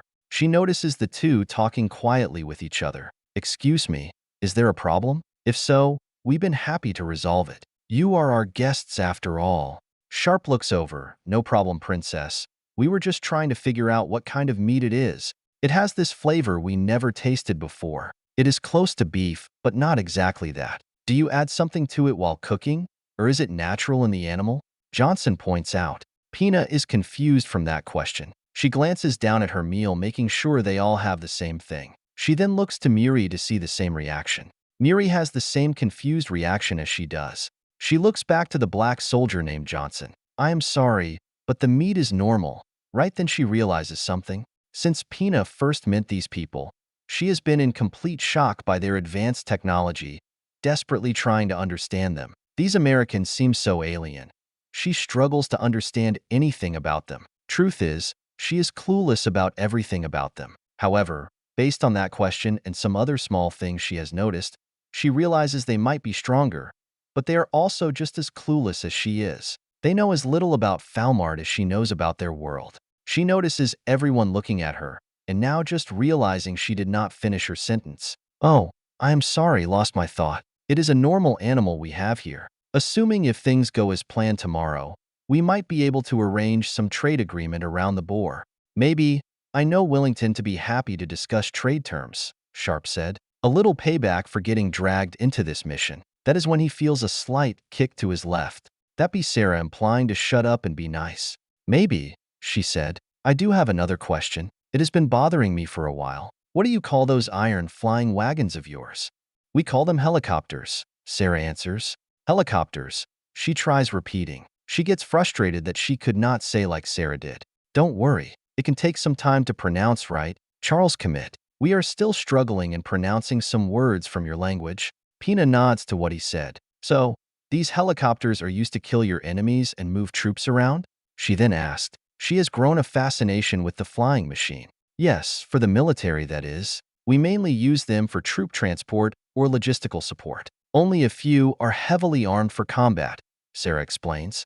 Wellington leans forward and adds to the conversation. However, they also have civilian roles. We use them for search and rescue, gathering news, cargo transportation, or VIP transport. So how can we get one? Mui asked. That wouldn't be an option for a long time. They are not like horses, feeding them and letting them sleep. It takes a major amount of labor to maintain them. Wellington responds and then thinks. Maybe one day, though. Pina leans forward, looking at the ambassador. You said search and rescue? Yes. If one of our citizens go missing, we have government services that go out and find them, either in the mountains, on sea, or elsewhere, Wellington said. You really put that much energy in finding one person? Mui asked, kind of surprised by that. Here, if someone goes missing, that is not the government problem. It is who the strongest rules. We try to. Sometimes life is just cruel, but we try, Wellington said. It is the government's sole responsibility to protect its people. Sharpe adds to what Wellington just said. That brings me to another question. My maid said your people do not have a noble class? Mui said. How does your society run then? Wouldn't it be anarchy? Not at all. Our country is a union of 52 states. They are like mini nations, you can say. We are all bound to a document called the Constitution. It creates a 3-branch government that represents all 51 states. Basically, the document forms a federation that represents all our states, Sharpe said in a nutshell. Only a few nations on Earth still follow a feudal society, Wellington adds. That system proved to be a failed. What Sharpe and Wellington said kind of confuses her. Parts of that sound like he was describing her empire, however, not having nobles governing the country sounds alien to her. The empire has many different vassals. I guess you can say they are like your states. I wouldn't agree with that conclusion, Your Highness. Wellington interjects. Our states and your vassals are not the same. All our states and the people who live in them are all equally protected under the law. How can you do that? Pina asked. Like this, Sharpe continues. He pulls out a pen and looks for a piece of paper. One of the maids would give him on, and he thanks her. Sharpe then draws the American federal system out, the 3 branches of government and the role they each play, explaining how the system is designed to represent the people of America, but to make sure the majority overrules the minority and in reverse, to prevent from one state from gathering too much power and override the others on the federal level. He then draws out and explains the state level. Sarah jumps in at bits to help explain the purpose of the states and how it is a balancing effect between the 2 levels of government, how the people elect their rulers regularly, and how it works. The conversation goes far quicker than expected as Pina quickly picked up how their system works. To her surprise, it is extremely complicated, but simple to understand. She did not need to hear everything to figure out their system is designed to prevent any form of dictatorship, like her father and his father's. Pina glances at Mui and guesses what she is thinking. A system like this could hugely empower her city. Not just her, but all others too. Decentralization of power. However, though, the idea does seem to have many interesting ideas that could empower the empire even further. The throne would not have to worry about their vassals' rebellions all the time. I think that is enough. How our system of governing is not a state secret. If you have a deeper question, I will be happy to provide information and talk about it, Wellington said, wanting to stop this topic. Princess, while we are at your capital, I would like to learn more about how your system works. Our scholars would love to know how. Excuse me, Sharpe said, looking at the princess. What actually is the empire? Pina looks at him knowing the answer. She was hoping to avoid giving any information about how her people operate. Well, we have a senate like you. They create the laws and manage the everyday duties of the empire, she said, speaking very carefully. The senators are people who have many investment interests in the empire, either with trade, generals, nobles, and many others. My father Molt Sol Augustus, the emperor, has total say over the empire, though. We guarantee the flow of trade between clans like Italica and provide security against monsters and demons, she finishes. Normally, yes. If a war is called, vassals are called to join the imperial army. After the war, the spoils come back to each of the kingdom and cities who joined in the war. Muri adds and then glances at Pina. Most of the spoils usually go to the empire as a tax. I think that is good for tonight, Wellington said, declaring the conversation over. Throughout his career, he learned not to overdo the politics. After the treaty is agreed to, I personally would like to learn more about your country. She looks over to him.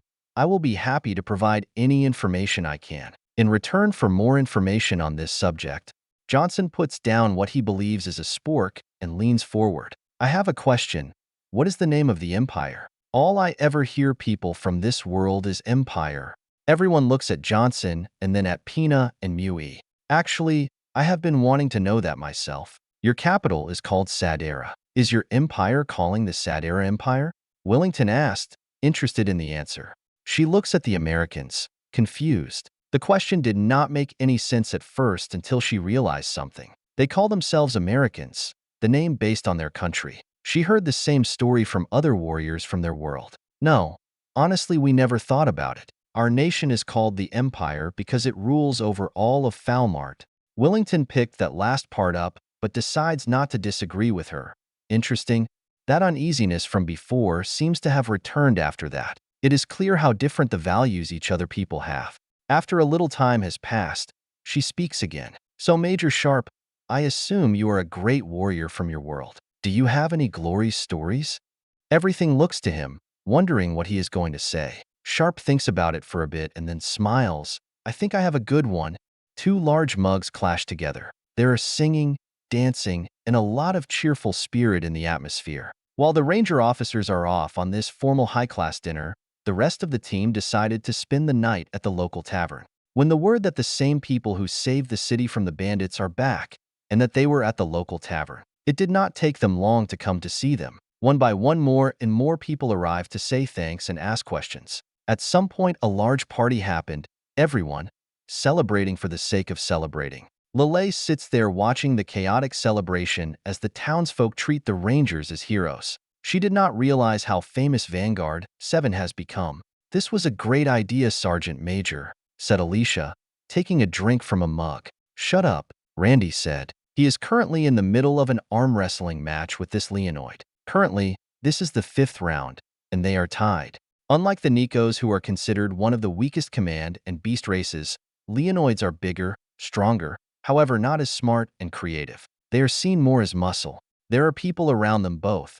Some are rangers, and the others are local villagers, all cheering for one of them. While Randy is strong for a human, this Leonoid has the advantage. Andrew and Frost are at some table, flirting with some local girls. Scott has been talking to someone that looks like he was once a soldier. They are probably telling war stories. Surprising, a maid named Persia came along. She said that she is their personal escort while they are in Italica. Curiosity, she has been around Scott since they arrived at the tavern, listening. Lelei is sitting at a table, watching everyone. Alicia walks over. Come on, sweetheart. Enjoy the hero's party. Lelei has never been called a hero before. She remembers seeing paintings of powerful mages at the Magic Academy, however, she never thought she would be among them. I shouldn't drink. Your people have rules against underage drinking, she said, watching some people making food of themselves. Truth is, she never enjoyed the taste of alcohol. Well, yeah, but we are not in our world. Besides, you helped in the battle. This is also for you, Alicia said, already a little buzzed. I'm sorry, but I am not a fan of the taste of alcohol, she said, looking back at her. Oh, I hate this stuff. That is not the point, sweetheart. Alicia stands up and grabs Lelei's arm. Come on, let's have fun. That is when the team medic Jerry walks over and grabs Alicia's arm. Let her go, Alicia. If she doesn't want to join in, she doesn't have to. Ah, come on, Alicia said, annoyed. Go play over there. I think there's a cute guy over there, Jerry said, pointing in some random direction. That got Alicia's attention. She then looks over to come directly and walks off. Jerry looks over to her. Sorry, Lelei. They shouldn't have forced you to come along. She finds Alicia an interesting character. She is surprised that she's been able to keep up with the male soldiers with ease. Everything about her baffles her, Alicia being a lot like Rory. She shakes her head. No, it is fine. It is interesting watching you people like this. Jerry smirks. Yeah, this line of work can get stressful. Sometimes it is good to just let yourself relax. He then sits down at the table. She sits back down and looks to him. Why are you not drinking with them? I can't. I cannot stand the taste of beer. It is not my thing, Jerry replied, watching Randy get beat at arm wrestling. So why did you come then? she asked him. Jerry looks over to her. Because we are a team. Being part of one sometimes means you do things others want to do, even if you don't want to.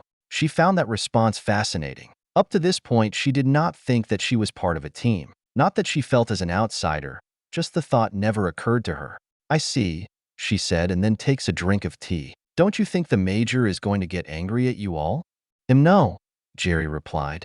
He probably will get annoyed that everyone hung over, but that's all.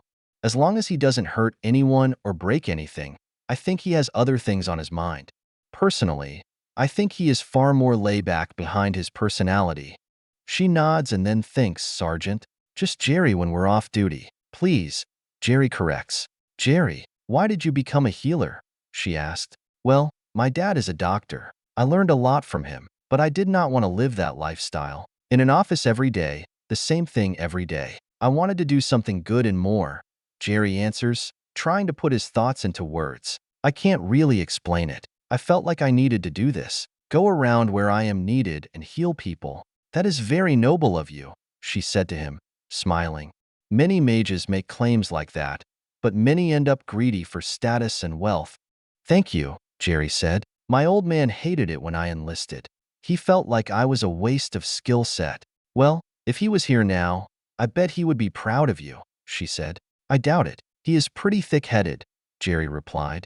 No, ever since our people met, you always took care of everyone. The refugees, you make sure everyone was healthy. In the Elias Forest, taking care of your people, even the elves. You have done good work here in staying true to your purpose, she points out. Jerry sits on what she said, thinking, thanks, Lelei. That means a lot. And both heard this loud crash as someone gets tossed onto a table. It seems like everyone has too much fun. Outpost. June 12, 2025. The formal dinner at the palace has ended. Sharpe left with his two other officers, Johnson and Sarah. The ambassador asked if he wanted to stay, but he declined, stating that he had enough high-class culture for one evening. When they got to the Italica diplomatic outpost, the Marine Guards let them in the building. Well, that was entertaining, Johnson said. First time going to one. Hoping it is the last. Why are both of you being so negative about the whole thing? Sarah said, taking off her peak cap. He looks to her, taking off his. What are you talking about? You were bored half of the night. I could tell. Not the point, Sarah states. Still, Major, that was an interesting story. I don't believe half of it, Johnson said, chuckling at the memory. Classified man, Sharpe said in a sarcastic tone. I can't confirm or deny any of it. And what about the part with the Yetis helping out the insurgents?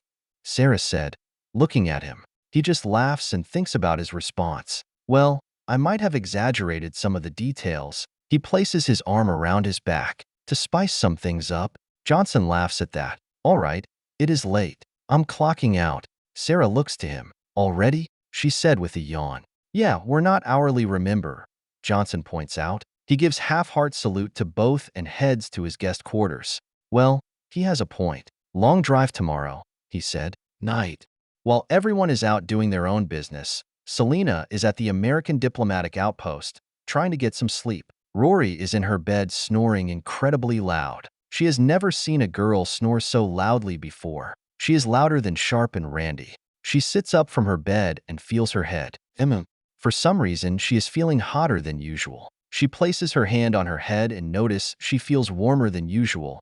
She looks over to Rory. Rory, she said softly. She looks over and notices Rory still snoring. With a second thought, Selena decides Rory probably is not the best person to ask questions. She looks around to see if Lelei came back yet, which she finds out that Lelei has not. Selena moves over to the side of the bed and sits up. She feels this wetness in the bed and on her legs. She moves the covers and sees blood between her legs. Before her mother died, her mother told her the day a girl becomes a woman is when she begins to bleed. Why now? She asked herself softly. She looks back over to Rory. Rory rolls over, still asleep. Apparently, when Rory falls asleep, she sleeps like a rock, which is odd for an apostle because they need little sleep. As she sits there trying to figure out what to do next, wishes Lelei is there. Sharpe. Maybe he is back by now. Well, no, I don't want to be a bother, she mumbles as she holds back tears.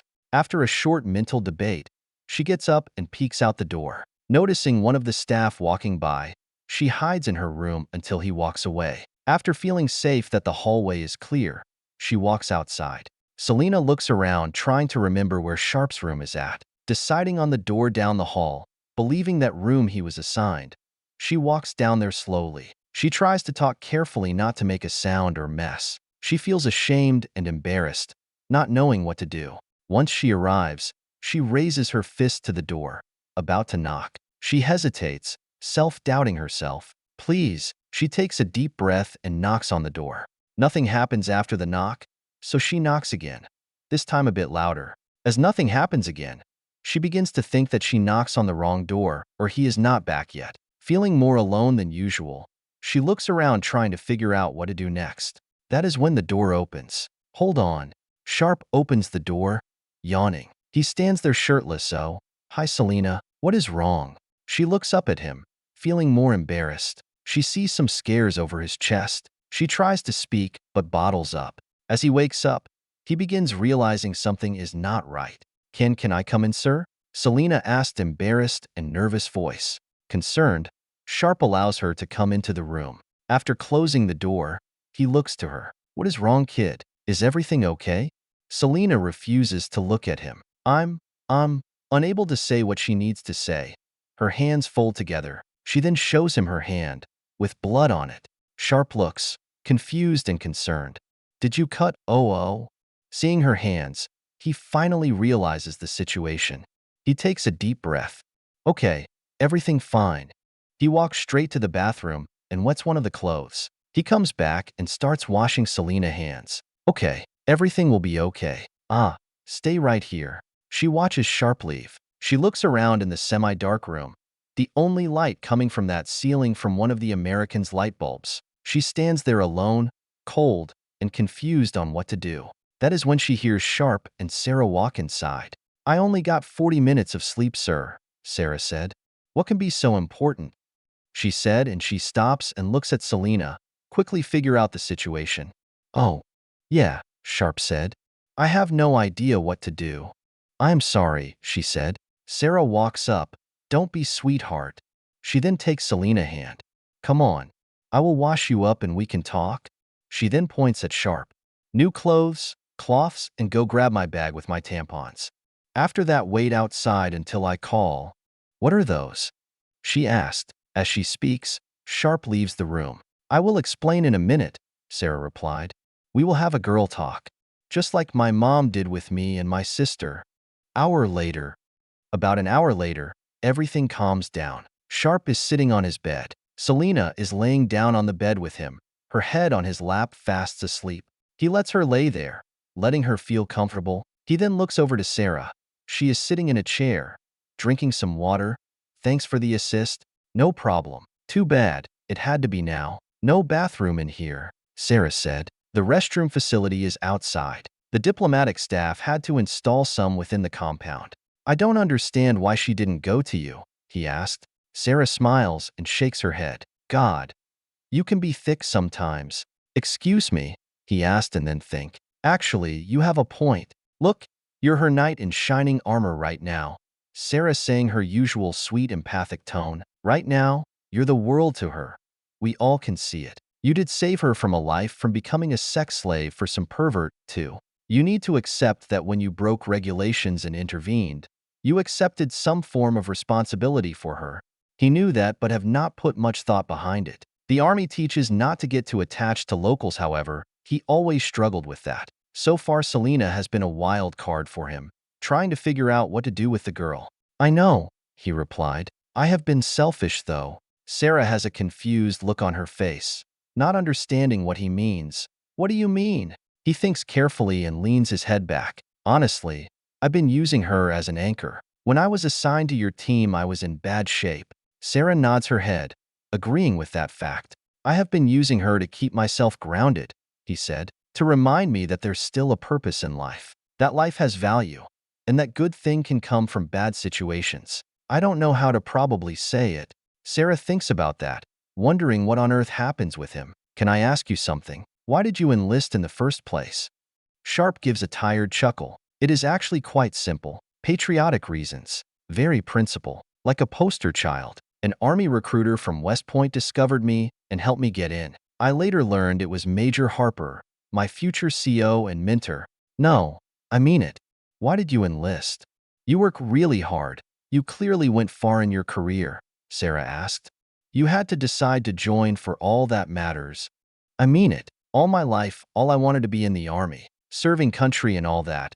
He responds and then thinks, I thought I could make a difference, make things different, stop the bad guys. But then I realized no matter how hard I tried, I actually was making things worse for people. Come on, you need to give yourself more credit. The world doesn't work like that, Sarah said, trying to understand his meaning. Nope, you can't understand, he said and then pauses, not liking where the conversation is going. Anyway, I enlisted for all that.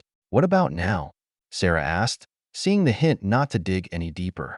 That none of that principal patriotic things matter if you don't have something to care about, he said, and then thinks about what he just said, like it was a realization of something. Sarah smiles. I don't believe that you believe all that doom and gloom. Get off the G.I. Joe hill and enjoy the moment. You want to help people, be yourself. He looks at him and nods, thinking it over. What about you? Sarah looks surprised. Me? Damn, nothing exciting. Bull, he said, chuckling. Sarah giggles slightly and takes a drink from her bottled water. Well, my dad did his 20 in the army. So was his father and so on. But he only had daughters and my sister had no interest in army life. So I decided to continue the family tradition. Plus, I wanted to have some adventure, do something with my 20s before adopting a family life. So, you became an officer? He asked. I was a 4.0 student. West Point was interested in me as one of my high school teachers served during the War on Terror. He helped me get a sponsorship into West Point, Sarah explains.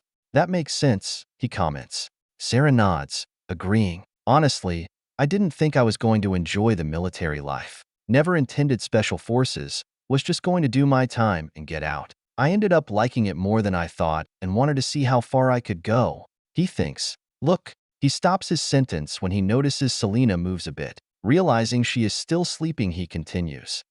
Look, I didn't get a good chance to say it before. Thanks for the help at the Elias Fort. Sarah knows what he is talking about. She went around normal channels and redirected an AC-130 gunship from a training mission to assist him.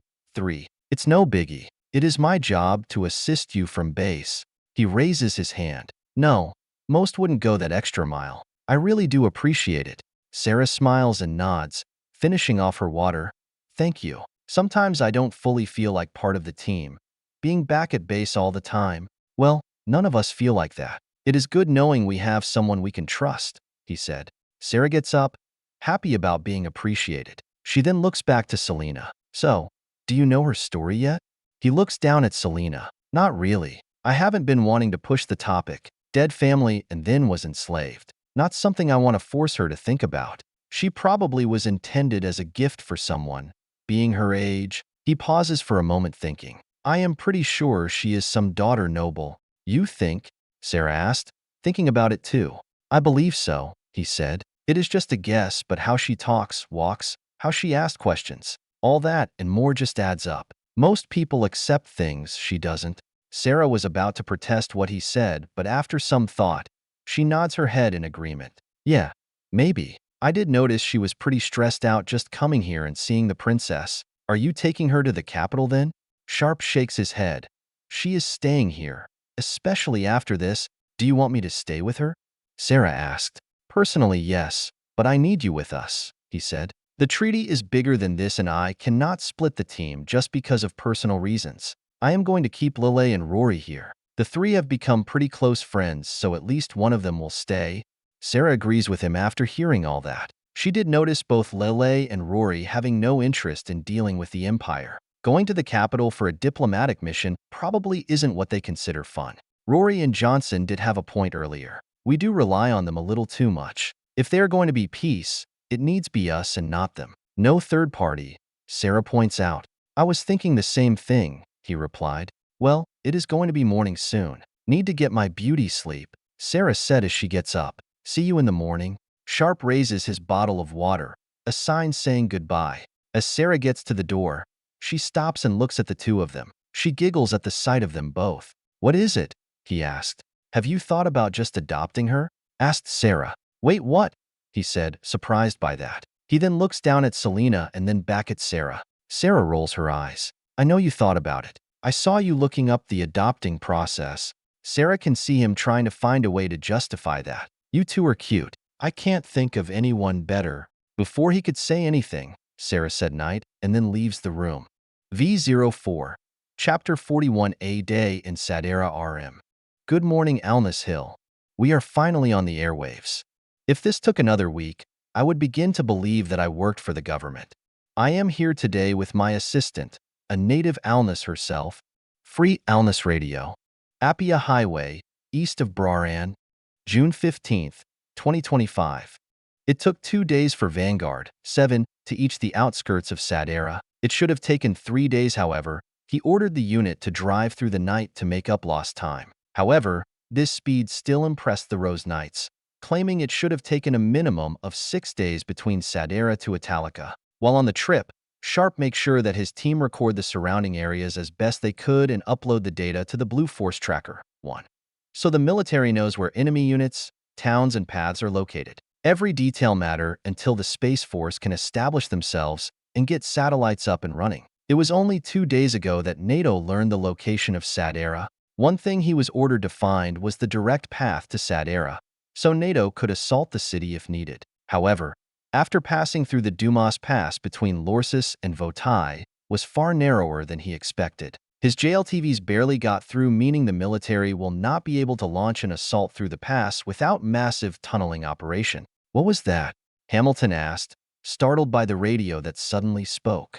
That is a radio station. It seems like our outpost in Italica got their tower up. We are able to listen to Alness. Andrew answers Hamilton's question. Assuming we stay in range, Alicia points out after a long yawn. The single is currently bouncing off a Global Hawk about 40 clicks south from here. Ah, all I have to do is talk through this thing and everyone can hear? Free Alness Radio. Yes, they can. We are in life. In today's news, our diplomatic outpost in Italica has finally been open. Word has it that our boys there had warming welcome. Free Alness Radio. After a short amount of time listens, both Hamilton and Pina realize what they are listening to is news. How impressive that is. One of the reasons why the Empire has been so successful is its post network. Either horseback or flying a wyvern, new orders or information can quickly get to a place, allowing the Empire to react quickly. However, even that still takes time. These people can magically just talk to someone like they're face to face, even if the other person is far away. That changes the war of war and even managing the Empire dramatically. Yes, they did. Today I am here to talk about the current expansion projects that are needed for the Alness community. While trade between Italica and from the Elias region Valtris and Etlia have become productive, Lieutenant General Stanford was the troops to buy local food to help offset the logistical challenges from the gate. Currently, everything the military needs are being imported from Earth through the gate. Free Alness Radio. Vanguard 7 finally is on their way to the capital city of Sadera. The rainstorm that hit the other day has passed, and the team was able to leave Italica the next day. Leaving was rough as the roads were all muddy, forcing the convoy to move slowly. That only lasted about 15 miles until they reached the dry road. As planned, Rory, Lelei, and Selena are staying at the American diplomatic outpost in Italica. Because of a lack of interest on their part and other personal reasons some of them have, they wanted to stay behind. This is a diplomatic mission after all and not an armed assault. Pina sits in the back of Sharpe's vehicle. She is not alone. Her servant Hamilton be with her too. Both her trusted lieutenants Boses and Beefeater are in a different vehicle with the ambassador. Sitting inside this vehicle seems very unnatural. Pina looks over to Hamilton. She sees the same uneasiness expression. How could something move without horses? Pina looks forward and sees the 3 Americans up front. The female soldier named Alicia be sitting behind the driver. All around her are all this strange equipment. She's seen her talk through them before, like during the siege of Italica, too. She was able to summon helicopters and wipe out the bandit army. There is the driver of this horseless machine and their leader Sharpe by him. She cannot believe how different these people machines are. Last night dinner was a major learning experience for Pina about who her enemy is. Her biggest mistake was assuming they were like her people. They seem so similar and yet so far apart. While at times the dinner was acquired and tense, to her surprise she enjoyed the conversation. Even if she doesn't agree with a lot of what they said, she enjoyed learning and seeing different points of view, even making her question some traditions she considered normal. The idea of liberty seems to dictate most of their decisions and how they see the world. It defies everything she has ever witnessed. It is an idea that sounds too good to be true. She wonders how they react to the goblin and demon races, as they do not care about any form of decency. No, the Empire must endure this crisis. For centuries, it has been the Empire that has maintained the stability of this continent and stopped the endless hordes of the goblins, orcs, and the other demi-human race. And one day, we will acquire this technology and reclaim our rightful place of Falmart hegemony. Hamilton leans forward. Please correct me, but on your world, there are no monsters? That depends on what you mean by monsters, Alicia responded. With her hand, she points to both Steel and Sharpe, implying that they are both monsters. We do have little insects, always creeping around. Hey, Andrew warns. It's a joke, you baby. Alicia chuckles and looks back at Hamilton. To answer your question is no. There are no monsters. Wow, Beefeater said.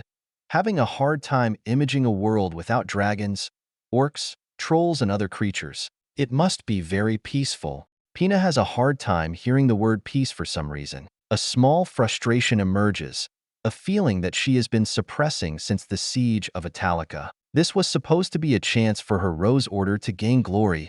3. To finally show everyone that she is worthy to fight for the Empire, that they are not a joke. How can you achieve glory if there is peace? How can you prove yourself? Pina asked, a little frustrated. Does she want peace with the Americans and their allies? A world without war. How can you achieve honor and greatness without war? Wow, back it up there, Dash, Alicia said before being interrupted by Sharpe. There is no glory in war, yet from the blackness of its history, there emerge vivid colors of human character and courage. Those who risk their lives to help their friends, Sharpe said with a tone of experience. Sharpe then turns around a little bit, so he is facing the Rose Knight's direction. There is no glory in war, only duty. There has been enough blood stained on earth for someone's ego and greed. He then looks to Pina. As long as you chase glory, you will never achieve it. If you do your duty, you may one day be rewarded with it. There is a short silence in the vehicle, but it is Andrew who speaks first. Who said that, sir? Asked Andrew. Sylvia Cartwright. One of my old teammates shows it to me a few years ago, Sharpe said. Who the hell is she, sir? Andrew asked him back. Some old New Zealand politician who never fought a battle in her life. Sharpe looks to him and then away. I like the quote, though. What Sharpe said baffled her. She looks at her fellow knights and see the same reaction from them. The realization that their warrior values are different shocks her. What wonders what the point of war without achieving personal glory and honor is? How could warriors such as Sharpe not want glory? That is a very interesting point of view, but war is a necessary part of life. If you don't fight, then someone will come and take everything you have, she said, countering what Sharpe said. That is a whole another conversation. If someone is coming to harm you, you have no choice to fight back. You must rise above the threat, Sharpe replied. Andrew interrupts. Second Amendment, baby. Hooah. Alicia expresses. Anyway, while you two have your philosophy debate, I like to make a correction. She then looks to Hamilton. We might not have your version of a monster, but Earth history is very bloody. It still took 2 world wars and a Cold War to achieve the stable peace we have today. We are people too. We just try to live our lives as freely as we can. Sometimes that means fighting the bad guys. Pina likes what the American female said, but something sounded off. It is not what she said, but how she said it. The context of what she said is that they do not consider this a major war. World wars? What does that even mean? The continuation of this war could result in the fall of the Empire, but to them, is this just some sideshow? Like the war against the warrior bunnies, the northern campaigns and Edras for the Empire? Before Pina can ask more questions than she has, a voice would be heard from one of their other talking boxes. She hears one of the soldiers saying that they are approaching the city. That could not be true unless he means the small trading towns between Sadera and Italica. She highly doubts that these people could not tell the difference between a village and a capital. That is when she hears Hamilton confirm they are approaching Sadera. She adjusts herself so she can see through the window. How can we be here already? It is at least a 6-day ride at best speed, Hamilton asked. Impressive. How fast can these things go? Pina asked, surprised but not that surprised. Every time she has run into these people, it is always something new. According to my Blue Force tracker, the distance between Italica and Sadera is about 600 kilometers, and we drove through the night. Sharpe leans back to face them. We could have been here sooner, however, the Dumas Pass was far narrower than I expected. Impressive. How long have you had all these machines? Pina asked. About 120 years ago, Sharpe replied. That's about when it became more mass-produced. She picks up that term he said at the very end. Mass-produced? You can make these in large numbers? Yup, Sharpe said as he looks forward again. He and everyone else lower their windows. As they approach the main wall, Pina notices the Americans looking at the wall and gate, impressed by the wall designs. That seems strange that they would be impressed by a wall. Damn, that is a tall wall, Steele said. It is like going back in time, Alice said, speaking out loud. Hearing that made Pina wonder if they have walls around their cities. How could that be? Having defensive walls around important cities is standard. Wouldn't their cities be constantly attacked by outlaws and bandits?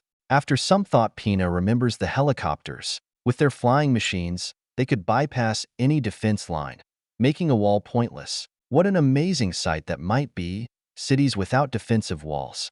The vehicle stops when they approach the city gate. Sharpe gets out of the vehicle and then lets Pina out so she can allow them through. It took a bit for the guards to open the city gate, having to use 2 humanoid minotaurs to open it. Once open, the two go back to the vehicle and begin driving. Sharpe reaches for the radio. All right, everyone, smile and wave. No one gets out until of their vehicle until I order it. Randy, let my vehicle take point. Do not open the windows. Let's remember, folks, Johnson adds. They are imperialists after all. You have nothing to fear, Pina said. They are peasants.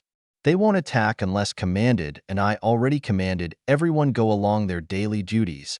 The convoy moves through the city. Sadera is a massive city with thousands of people walking around in nicer robes than what they saw in the countryside. Buildings going about 3 stories are made from this clean white stone. Flowers and market shops are scattered everywhere.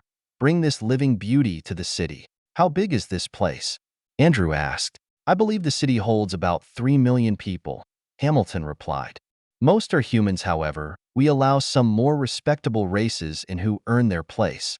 The Rangers be looking around, impressed by the city design. Most of the buildings have these detailed designs on them. However, Sharpe sees slaves everywhere. He saw down an ally of a long time of people chained up. He sees slaves doing their master's bidding. Everything he originally saw in Italica, but 10 times worse.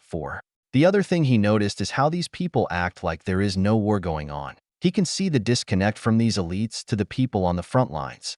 Pina leans forward. Go that way. That road takes us straight to the Imperial Palace. As she gives the driver directions, she notices that Sharpe is focused, keeping a mental record over every he sees. Don't you like the city? Pina asked, trying to read him. He thinks very carefully about how he wants to answer her question. He wants to bring up the slaver and abuse he just saw, however he knows he must be diplomatic. It is impressive. New respect for architecture. When we have peace, I will be happy to look around. Pina smiles from that. I will be happy to personally show you around. I can show you the arena. Our market has items from all corners of Falmart. And in the end, I can take you to the women's bathhouse. I know a lot of women would be an honor to mate with a great warrior like you. Alicia and Steele laugh at that, which confuses Pina. What is so funny? Pina asked. He looks behind at Pina. They're laughing at you trying to hook me up. I will pass. I am a shower person anyway. Pina sits back down, happy that she got some positive response from him. Thinking back on the glory debate, maybe they are right about finding glory another way. Ending this war and maybe becoming allies. If she could achieve that, she has lasting glory for generations to come. After going through the streets of Sadera, they finally get to the Imperial Throne Hall. The Rangers park their JLTV and get out. There are royal guards all dressed fancier than the standard infantry they have been facing. They all are watching the Rangers, but stay as they are. After ordering everyone to dismount, Sharpe walks up to his men. Just like last night, he is in his military dress uniform for this diplomatic event. Sarah and Johnson are also in their dress uniforms. Okay, Johnson stays here and watch everyone. Frost, more with me and Sarah. Everyone else stays here. He orders to them as he puts on his peaked cap. Sarah walks over and adjusts Sharpe's tie. How do you still not know how to tie? He stands there frustrated a little. I hate ties. Once everyone understands what they are doing, Sharpe, Willington, and Pina meet. They all go inside the Imperial Hall, which leads to the throne room. The door is massive with all these details designs all over it, probably a record of important events of the Empire. Everyone who is going inside walks in. As they walk through the halls, there are massive detailed pillars. There are guards, senators, nobles, and all these other people all around. There is probably about 200 people in here for the peace process. At the end of the hall is a throne. The throne is on top of this step platform, clearly towering everyone in the hall. Willington moves up so he is in front of the Rangers, taking the lead. Sharpe is fine by that. He is the one in charge of this after all. The situation feels weird but uplifting. Last time he was part of a peace process, it was extremely bloody. Hopefully, this time it would be better. Why hello Emperor Augustus. Let me properly introduce myself. My name is Harland Willington, ambassador for our expedition force. It is a pleasure to meet you, Willington said. Then everyone all around them would kneel to the emperor. The only ones who are standing are the Americans. The idea of kneeling, especially to a dictator, does not sit comfortably to Sharpe. Americans never kneel, so he orders everyone to stay standing. He wants to show the Imperials that they do not control the situation anymore. Sharpe looks over to the ambassador and notices him standing there. He expected Willington to order everyone to kneel for diplomatic reasons. He respects the ambassador more. This is Major Sharpe, and these are some of his soldiers. They helped your daughter during the siege of Italica, Willington said. A little tension arises as everyone noticed that they would not kneel in front of their emperor. Before any major complaints, the emperor waves them off. Everyone stands up after seeing that. So, you are the people who are occupying my territory? Based on my reports, I was expecting you to be taller and bigger, Augustus said. In addition to that, did you hear that we also breathe fire and shot lightning out of our eyes? Willington responds quickly. There be a short pause after that. The silence ends with the emperor starts laughing. A power enemy with a sense of humor. I do like that. Now you came for peace. I do have a question relating to that. Why are you interested in peace? Augustus asked. My people are pioneers, explorers at heart. We push the boundaries for knowledge and truth. We are interested not in the territory but trade, goods, and understanding, Willington said. Augustus thinks about that response. Interesting. And yet for a peaceful people you have a powerful military. Willington smirks understand where is going on. We call that diplomacy with a big sick. Peace can only be achieved through a strong military. Augustus smirks after hearing that. You speak of peace but fully understand the means of war. You and I know that peace is the gap between wars. While we prefer good relations with nations, preparing for the next fight is always required, Willington said, and gets more serious. You don't become number one sitting on the sidelines. Agreed. We are two worlds, but we understand the deep truth of life, Augustus said, gaining some respect for the ambassador. As the two talks, a loud door opening sound echoes throughout the hall. My, are these the troublemakers? I do not see what the big deal has been, Zorzel said as he laughs. He walks up to the side of the Rangers. He sees Pina facepalm as Zorzel enter the meeting. He sees this as a bad sign. He looks over to him. Ever since he is telling him that something is off with this man. Red flags everywhere. He looks over to Pina and sees her embarrassed by his sight. This is my eldest son, Zorzel Ei Caesar. The next emperor when my time is done, Augustus said. Son, say hello to the Americans. He looks at them and sees Sarah and Alicia. He gives them a sexual glance, clearly objectifying them. Oh well, I hope we get more of these exotic women in your treaty, Pina. But I see nothing special about these Americans. Seeing his advances on his female soldiers makes him defensive. Not believe they are female, but because they are his soldiers. He steps between them and Zorzel. Back away, Prince. Wait. He then realizes how Zorzel spoke. His mentor Major Harper education him to listen to how people speak. That a person can figure out someone's life story and how they think based on how they speak. That was advice that helped him on many missions. What do you mean more? Willington caught that too. He realizes that the situation has just gotten worse and only deteriorating. What is the meaning of this? he said, looking to the Emperor. Right then they all hear this weak feminine voice coming from one of Zorzal's personal guards. American, I am American. Pieli, please help me. Please.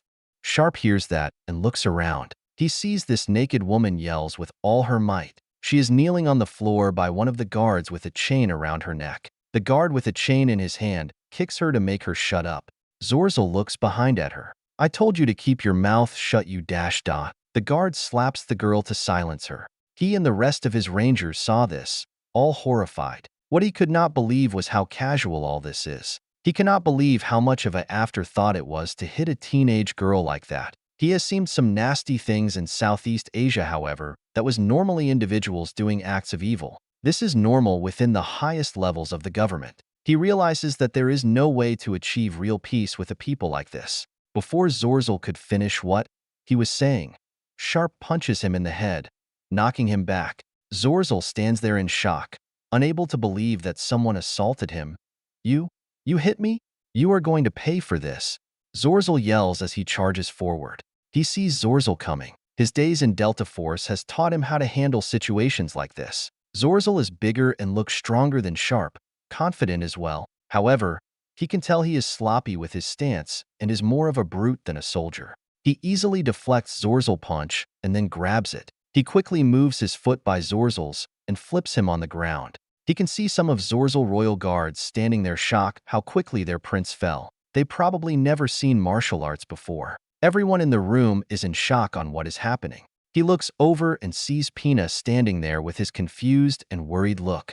Zorzal turns around, now holding the punch spot on his face. You will be crucified for this? He said in pure shock, having a hard time believing that someone hit the Prince of the Empire. I want all of their heads now.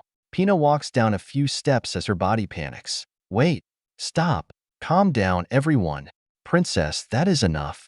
Willington said right at her in a demanding tone. All the guards in the hall raises their weapons and begin moving towards the rangers.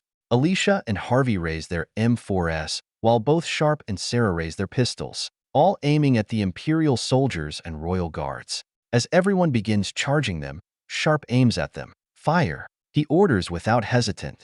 All the rangers inside the hall open fires at everyone that is charging at them. Royal guards fall in large groups, barely getting close. Many would try using their shields as protection. The tactic is to advance slowly while behind cover. However, their shields prove to be worthless as their bullets tear right through it, killing them all. In less than a minute, nearly 50 guards are laying on the ground dead or bleeding out. Everyone else is hiding behind pillars or crowing against the walls. Hold fire. Sharpe orders. His rangers cease fire but hold in formation. He looks around and sees that the enemy is stunned. He assumes the throne room never has seen battle before, so they are either shocked by the bold engagement or shocked by how many of their comrades have died in such a short period of time. He looks to the guards who are protecting the Japanese American. He raises his Colt M1911 and aims it directly at the two guards. He gives them a glare that said he will give them no mercy. He notices the two guards getting the message and let go of the girl and back away. Lieutenant? Roger, Sarah said, and walks over to the girl. She kneels and holds out her hand. Hey, you are safe now. Come with us. Seeing that she is free from the guard, she gets up and pushes her exhausted body towards Sarah, grabbing onto her. Both start to walk back to the other rangers. Zorzal gets up quickly and gets between them.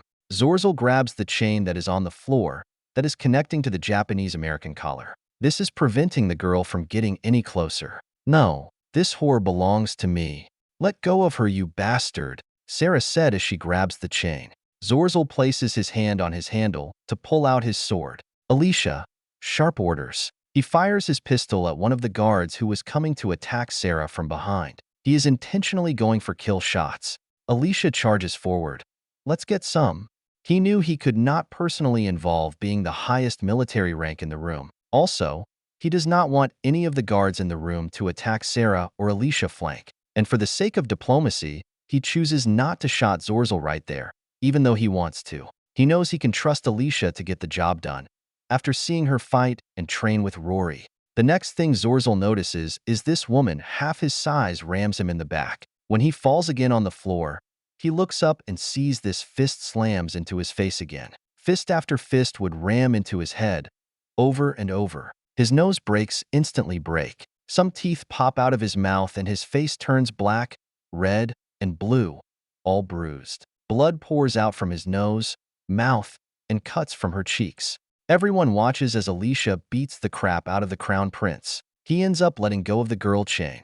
Sarah quickly grabs the slave girl and bring her back to the ranger's position. The girl's grabbing her as tightly as she can. "You son of a bitch. I kicked guys like you assess back in high school," Alicia said, getting too into the moment, letting everything she has into his face. Once Sarah brings the girl back to the ranger's perimeter, she looks at the girl and smiles. "You are safe now. We're U.S. Rangers." "It is over now," she said in a motherly tone. Sarah then feels a tap on her shoulder and sees Willington handing her his jacket. She nods and takes it, wrapping the jacket around the girl. "Thank you." A few guards try to run to Zorzal guards. However, he shoots them in the head, killing them. No one moves. He looks around to get a sense of the situation. "Anyone move, I promise you I will gun you down like dogs. Including you too," he said. And he looks over to Pina and Molt. Pina falls on her rear as she watches the events unfold. There is so much blood in the room, so much death. She is struggling to understand what is happening. They were so close to achieving peace, and in a matter of seconds, the peace treaty is gone. She can only help but watch as her older brother gets beaten. Sarah then walks over to Sharpe as he watches Alicia continue her brutal beating. "Sir, isn't that enough?"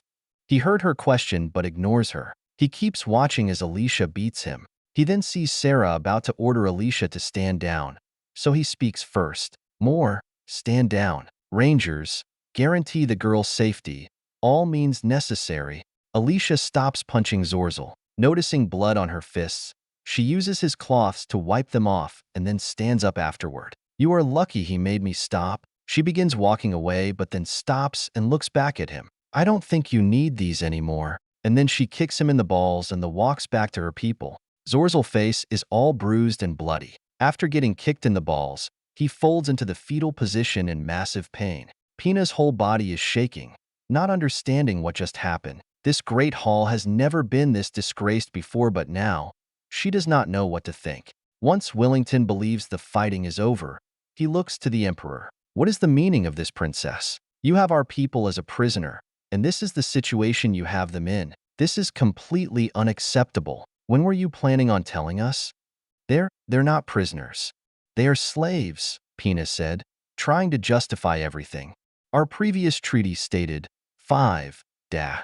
Don't bullshit with me, Princess. You know exactly what we mean," Willington said back to her in a calm but an authoritarian voice. "Speaking of our previous agreement, a set of standards was agreed to with prisoners of war." Pina sits there knowing this is only getting worse. Her heart feels like it has just disappeared, desperate to justify her actions and keep the peace process going. "That did not include your people, Dashda. You dare say that?" Sharpe yells as he looks directly at her. "I believe you and I had an understanding. You knew your people had ours, and you did not say anything. You saw that we treated your prisoners with dignity and respect, but you," he said, only getting angrier. "You and I shook hands. 6. I am holding you personally responsible for all of this. There will be no peace as long as you have one of our people, regardless of nationality," Willington continues, wanting to take control of the situation and prevent another firefight. Pina can see in their eyes that all trust and bonding they had means nothing, that they are more enemies now than before they met. All the conversations they had since Italica, the dinner, on the ride here, all meaningless now. She is speechless on what to say. She doesn't understand how these people are so upset over a slave. She wonders if she is a daughter of a noble, but remembers they do not have nobles. "Major," Willington said, "I think we are done here. Take your people outside." "Ranger." He is interrupted by the Emperor himself. Augustus stands up from his throne, unfazed by what he has seen. "I see your true weakness. Your willingness to throw everything aside for a single slave. This will be the downfall of your people. Remember that as you go back to your hill." Sharpe has the urge to speak, but holds his tongue. He is forcing himself not to engage anymore, knowing every muscle in his body wants to kill all of them. "You are completely wrong, Emperor. It is the sworn duty of the state to protect its people. It is a core value of ours. We in the West do not accept this kind of treatment of anyone, on Earth or here, Wellington said. Wellington can see Augustus about to speak, but this time he stops him. The time for diplomatic manners is over. We have faced and crushed far greater empires than yours. I have seen your world, and some of the evils we defeated do not even compare to you. Our people are not trophies for your amusement. Now remember this, Wellington states, making sure everyone catches what he is going to say. Think very wisely on your next move. If anything happens to our people, we know where you live. Then he turns around and begins walking out of the hall. The Rangers would follow him, making sure no one tries to stop them or take the girl back. Sharpe follows behind, making sure no one is left behind. He has always followed the officer philosophy that the officer is the first in and last out. As everyone walks out, he stops and turns around, taking one last glance at Pina. He is extremely pissed. All that talk about mutual respect, and all just to be used as a tool. Then he looks to Zorzel. Zorzel is laying there as two guards help him up. He sees Sharpe looking at him and feels this deep chill going down his spine. Without needed to say a word, he faces said that he is watching the prince. He can feel his handshake. His breathing gets heavier. He has seen people like him before and wish he could peer them out of existence. Sharpe decides to raise his sidearm and put a bullet in Zorzel's head. Before he does, he hears Sarah's footsteps. Sarah walks back in the hall after noticing that Sharpe was not with them. Major, we need to. As she looks at him, she sees this cold-blood killer look in his eyes, a look she has never seen from him before, or anyone else before. Sir? Sharpe looks at her and then nods. Roger. Both walk out of the hall. As the Rangers walk outside, they see dead bodies all around. The two Rose Order ladies, Boses and Beefeater, are over in the corner in pure shock of what just happened. Probably their first time seeing the American weapons in acting. The outside team looks like they had to fight off the guards who were trying to get inside. Two of his men are on the .50 calibers, and everyone else armed to the teeth. Johnson walks up to them when they arrive at the vehicles. Sir, we heard gunfire and then everything went to hell out here. He then sees the girl. Who is she? A liberated prisoner, Sarah said. Jerry, get over here. You're riding with me, Sharpe said, and then looks to Sarah. Can you take her to me? I got it, sir, Sarah said, already taking care of the situation. Wait, you can just leave after this, Pina said as she runs out of the hall. Wait, we can still work this out. He sees Pina and then looks to Wellington and Johnson. Ambassador, in the vehicle. This is a military matter now. Lieutenant, load everyone up. I want her support just in case. He then looks to Alicia. Alicia, update command. I will help her, Wellington said, knowing that his mission is over. After giving his orders, Sharpe walks back up to where Pina at. You request my presence because you said we had a mutual understanding. Do you still believe that now? He holds out his pistol, making sure she understands the gravity of the situation. If any of you follow us or stop us, I will be burning the city down, he said right at her, and heads to his vehicle. He gets in, and then the Vanguard convoy drives off. V04, Chapter 42 RM. This is alness news. 2 weeks from now, Secretary of State Bob Nelson will be meeting the other NATO nations. Very little has been said, however. It is widely believed in setting up a new organization for the special region, or otherwise known as Uros by the State Department. The goal is to provide medical attention to the people in alness and to conduct research to find cures from our world. Free Alness Radio. Fort Alness. June 16, 2025. It has been a long day for Vanguard 7. It was only that morning when everyone thought there was going to be peace. All the stress and horrors they have been through and witnessed was supposed to be resolved with that treaty. At least that is what the unspoken hope was. Apparently, it was a false hope. With the realization that peace is no longer an option, the war is going to escalate, and everyone knew it. Now that it is known that the Empire has taken people from Earth as slaves, the question is, what are we going to do about it? This operation has been a massive disappointment for Sharpe. Roger that, command. Thanks for the escort. We will get you more information, he said over the radio to Alness command. Then Sharpe grabs his vehicle radio so he can talk to his team. Everyone be advised, we have AA-10 inbound for escort. Until we get to Italica, keep eyes out. So far it seems that Sharpe's threat that if anyone stopped them from leaving has succeeded. He can hear both First Lieutenant Sarah Rose and Specialist Jerry William talking to the girl. Jerry has been trying to giving her medical attention. She has many cuts and bruises. Once they got out of Sadera, they are giving her some food and water. When they first enter the city, it looked unbelievably beautiful and civilized, ignoring the slavery part. On the way out of the city, it just looks like a house of horrors that would see from an HBO or Starz show. The only good thing that has come out of this ordeal is the fact they saved one of their own. That alone was worth coming all this way. Everyone in the convoy is trying to comprehend how something like this could happen, but for him, he has seen similar things during his tours in Southeast Asia. As the convoy heads to Italica, Sarah pops her head between both front seats. "Hey, Major, what's the game plan?" Sarah asked. "We go back there and kick their ass," Andrew commits, in an angry tone. He is usually one of the more cheerful rangers on the team. "Quiet, Corporal. Just drive," he orders in his commanding tone, trying to control his anger. He then looks to Sarah. "I just got off the horn with Lieutenant General Stanford. He wants info now."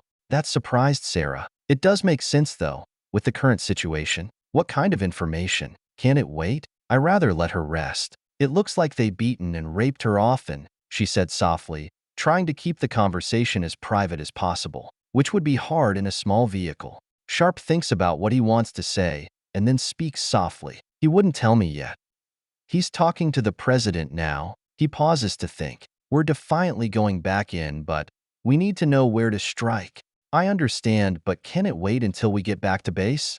Sarah asked again. "Negative," Sharpe said. "Since they know we value prisoners, Command believes they might try moving or do something far worse to any more of our people, and I agree. Time is not on our side." Sarah takes a deep breath, knowing the task she must do. "Okay, I can do this." He looks at her. "I know you can do this." She smiles and nods. Before heading to the back of the jail TV, she looks back at him. "Was it like this when you ran into Selena?" Sharpe would not commit, but his lack of words said enough. "Sir, command back on the NW-1. It is Colonel John Young," Alicia said. Colonel John Young is the leader of the Ranger Vanguard teams in the Special Region. Sarah nods and heads back into the back of the jail TV. The girl is drinking down some water. She is cuddling to herself as she sits down in one of the back seats. She was given a thicker military jacket and any spare clothes for her. It would not be much since they were not prepared for a situation like this. The blanket is probably the warmest, softest thing she has felt in nearly a year, and she is holding it close. Sarah is still struggling. Look at the Japanese-American girl in her state. He cannot understand how a man could do such a horrible thing to a woman. She tried to clean her up as best as she can, cleaning off any stains and put bandages on her wounds. "Excuse me, mind if we talk for a minute?" she asked the girl. The girl would not answer, just looking down. Sarah can clearly see some bruise marks on her cheeks. Her hands seem cut and an imprint around her wrists and neck, probably from the chains. This reminds her of a time in high school with an abusive boyfriend. He always wanted to be in control of the relationship and was not afraid to fight for it. That did not mean she did not fight him back before dumping him, but sometimes some people like their victim to fight back. Looking at the girl, though, nothing her experienced seems to come cloth to what this poor teenager. The girl has black hair with what looks like a bob cut. She has the most beautiful light amber eyes. Sarah sits down next to her after being ignored. "My name is First Lieutenant Sarah Rose. We are here to help." After a short delay, the girls glance over to Sarah. It is too late. Late? She is a little confused by that, but then thinks about the context. What a long time to be someone's personal sex slave. "Do you mind telling me your name?" she asked. Sarah can see the girl think, deciding to say something or not. Or is it that she is trying to remember her name? A slave probably does not get to use their name often. "My is Noriko Mochizuki," she said in a soft, tired voice.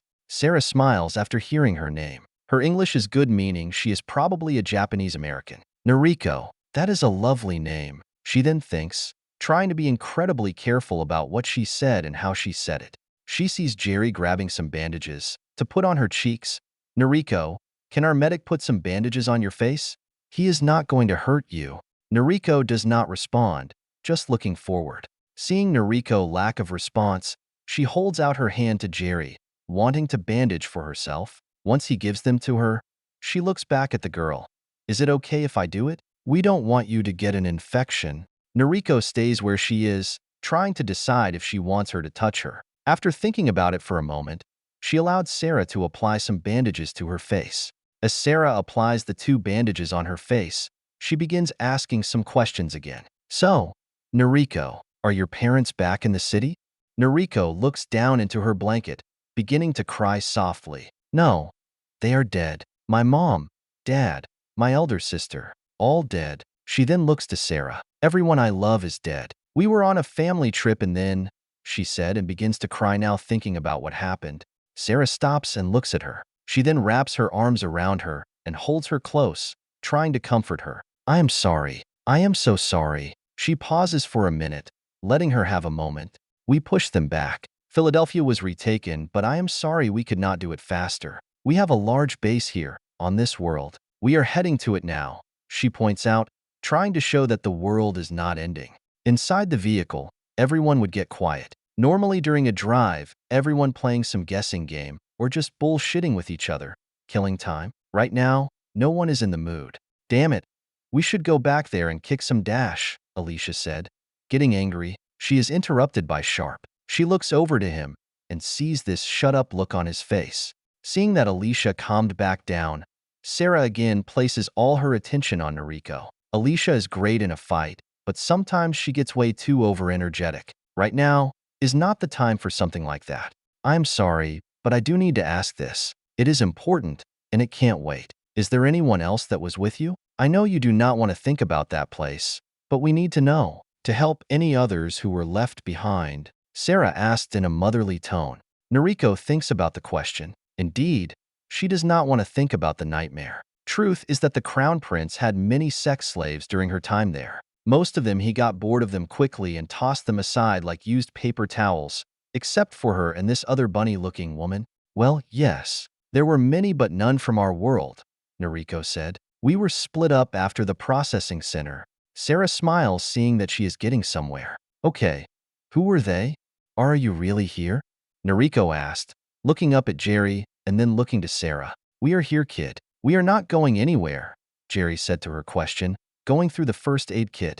Yup, we are here. The United States military is here, and we are not going anywhere until we get everyone back. No matter what, she said to her, smiling. We just need any information you can give us. Feeling the reality that Noriko was saved from the Empire, from her master Zorzel, she takes a light breath. Well, most of us got split up early on. Most of the men were taken away for the games, to the mines or something else related to the army. I think most of them are dead by now. Then Noriko looks back down into her blanket. The group I was with was mostly women. We got split up, given to people. Most were given as gifts to royal family members and nobles across the empire. All I remember is Amira Harab and this other man. She sobs a little bit, trying to remember. I can't remember his name. Sarah lightly pats her on the back. It is okay. You are doing great. Can you tell me what you do remember about him? He was an American. I could not really understand him. I think he was from Brazil. Is from Brazil, Noriko said, trying to recall any memory she has. Sarah tries to speak, but she stops her. I think he was an exchange student at a college. Sarah looks to Alicia and points, and then symbols to write everything down. Alicia, catching that, begins keeping a record of everything that is said. Okay, that works, thank you. Anyone else? Just try your best, she said again. There was another, but she is dead. She tried to escape but was. Noriko struggles to finish that sentence. The memory of the girl being used as an example if anyone ran away is too extreme to think about. It is okay. You were great and brave. You helped us out a lot of Noriko. When we get back to base you can rest if you want. We will get them back. Italica, June 18th, 2025. As Vanguard 7 left to the capital city of Sadera, the girls decided to enjoy the city of Italica. They are escorted by one of the Countess Maid Aurea, a Medusa. Unlike most other Medusa, she has the body of a human girl, but her hair is red living snakes. She is being a tour guide to the city, and to make sure no one messes with them or gets separated. Do you think they are fine? Lelei asked as she walks along the street. Rory yawns, stretching her arms. They are fine. It is only boring politics. How can they screw that up? It is the Empire, though. Have they ever been honest? Selena said, thinking on the topic. Rory intentionally ignores the question, glancing away as she wraps her arms behind her back. Deep down inside, she does not want peace with the Empire. She would prefer for NATO to crush the Empire into dust. But that is a fool's dream. Is anyone Selena? Lelei responds to her. People have stolen, lied, and murdered throughout time. Them being human, elves, dwarfs, or goblins. Yeah, if you want to be honest, everyone regardless of race can be brutal. Rory adds to the conversation, but prefer their way. All three of them suddenly stop and look to their right. They see a stand with 3 women and 2 men. Some are elves, humans, command, and beast creatures, all naked and chained up, one of Italica slave auctions. All 3 would feel this sickening feeling in their gut, this urge of wanting to do something, but also knowing they cannot do anything about what they see. Rory, may I ask you something? Lelei asked. Yes, Rory said. You have lived for a long time. Before meeting these otherworlders, did you ever feel this disguise feeling when you witnessed this before? Lelei asked as she. We should go, Aurea said and begins walking off, wanting to keep the 3 moving and away from the topic. Rory begins following them, thinking on Lelei's question. In over 900 years, she has rarely thought about the topic of slavery or even other topics like that. She never sold anyone or owned someone before. Just always been natural to the topic. The institution has been part of life, like breathing. Well, not until that day in the village. Well, honestly, not really. I probably walked past booths like that 1,000 times. Probably more, Rory said, thinking more deeply on her answer now. It never once crossed my mind until recently. Until after the gate? Lelei said. Yup, Rory said, thinking. Lelei thinks on the topic too. She had a feeling that is what Rory was going to say. The topic also never crossed her mind. I was lucky to grow up in the Magic Academy for a good portion of my life. What? All 5 years of it? Rory said, joking. She knows Lelei is much older than that, however, compared to Rory's true age, she's still a baby. I am not joking, Rory, Lelei said in a strong, serious tone. You rarely do, Lelei, Rory said, chuckling. But I get it what you were saying. I have been there. One of the few places where slavery isn't that common. No real need, right? The city of Rondell is the home of many academies and places for worship. While the institution is there is not much of a need for one for research and magic training. Lelei nods, agreeing with her. Well, my point I am making is that until they arrived, I never would have thought anything about it. Yeah, I know. I felt the same way just then too. I really wanted to do something, but then what? Rory said, speaking more from the heart now. Your group is strange, Aurea said, looking behind her now. Is that what you worry about? What else would we worry about? Lelei asked. Look around. Since the battle, we do not have any men left to protect the city. Crime has interested a lot since then, Aurea points out. But thanks for the help last night, Rory. I think Emroy will be happy. Lelei looks over to Rory. Is that what you were doing yesterday? Rory looks away, unashamed. Well, what was I supposed to do? I am Emroy Apostle after all. Besides, they had it coming. They were trafficking children out of the city. Lelei will think about that. Italica was once considered one of the safest cities in the region because of how well defended it was at the time and being relatively close to the Empire capital. They have entered hard times. Selena, stay close. Not hearing an answer, Lelei turns around and notices Selena is no longer with them. Rory, do you know where she went? Isn't babysitting your job? I'm busy enough trying to keep the other Americans on the team alive, Rory said jokily. Right then she realizes the gravity of what Lelei just said. Wait, what?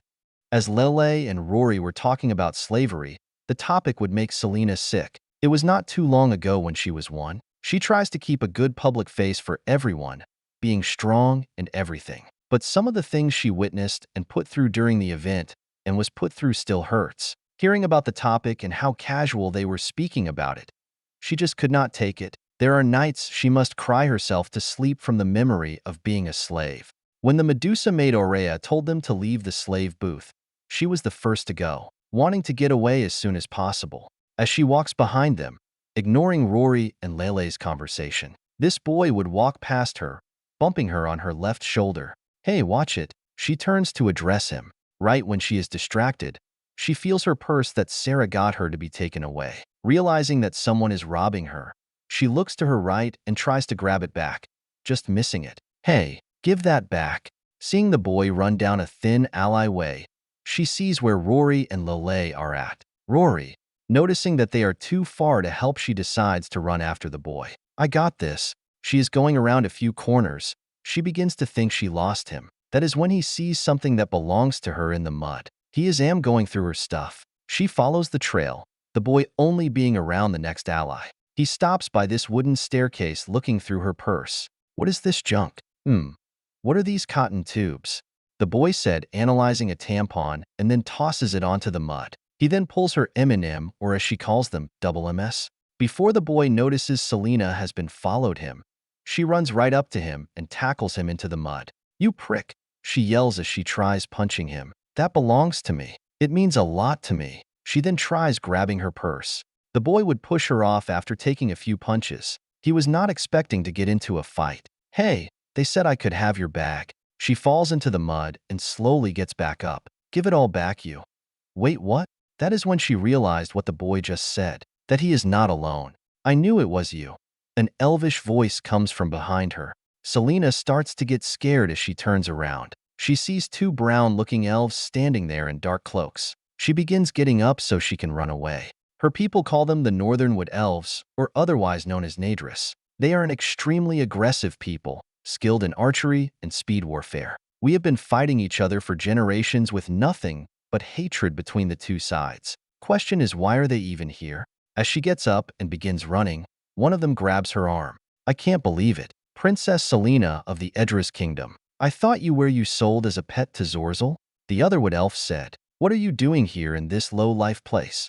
Then the wood elf looks to his friend. I guess he didn't get his new pet. Should we dash da? He stops his sentence from a sudden sharp pain on his hand. He lets go of her, realizing that she just bit him. When he lets go, she tries to recover and then run. However, she would not be able to get far. The mud is thick from the heavy rain, and since they are in an ally, the sun has not been able to dry it properly. Besides, the boy would try tackling her as she passes. He misses her, but able to grab her foot, tripping her. The elf that was bitten then looks at her, incredibly angry. You little barbarian, you are going to pay for that. The other elf begins walking to her, not struggling as much in the mud as she did. What should we do? Sell her to the crown prince, or bring her back to the clan leader? He has been wanting revenge for decades now. The wounded elf shakes his hand, rubbing off the pain. Selling her to the Empire could mean a massive reward. But bring her to Lord Lashen. He will be pleased with this gift. Then Lord Lashen it is. I cannot believe we just noticed you here yesterday. Given it 2 days, we would not be here. The gods have blessed us. Your friends are not here to help. You can't escape. The other elf said. Fear would rain down Selena's body. Growing up, she heard the stories about them, how they massacred whole villages, how we lost thousands of soldiers in the war against them, always hidden, waiting to strike when you least expect them, and what they do to their prisoners, executing them or selling them off to other tribes for money and weapons. That is when she remembers her Glock 43 pistol, too. Sharpe said she can only use it when her life is in danger. This must meet his original intention. As they approach, she quickly reaches out and pulls her pistol out from its holster and aims. Both freezes, confused about what it is, but recognize it must be something important if she pulled it out. She aims and pulls the trigger. Nothing happens. What? Selena said out loud, not understanding why nothing happened. Her eyes open wide, wondering as she panics, trying to figure out why nothing happened. It worked in the shooting range, and every time she uses it before during practice. She pulls again, and still nothing. The two snickers as one of them looked to the boy. Take your gift and go. The boy nods his head and runs off with Selena's purse. She watches him leave, and then looks up as they approach. She turns around and tries crawling away. That is when someone steps in front of her, coming around the corner. She looks up and sees this man in what looks like Imperial knight armor. Seeing that, she backs away a little and then looks at the elves, seeing that she is surrounded. Leave now or be slain, the strange man said as he pulls out a dagger. At first, she thought he was talking to her, but then she sees that he is talking to the two elves. She looks over to them and notices they are not pleased that he is here. Leave an old man. This is none of your business, the wounded elf said.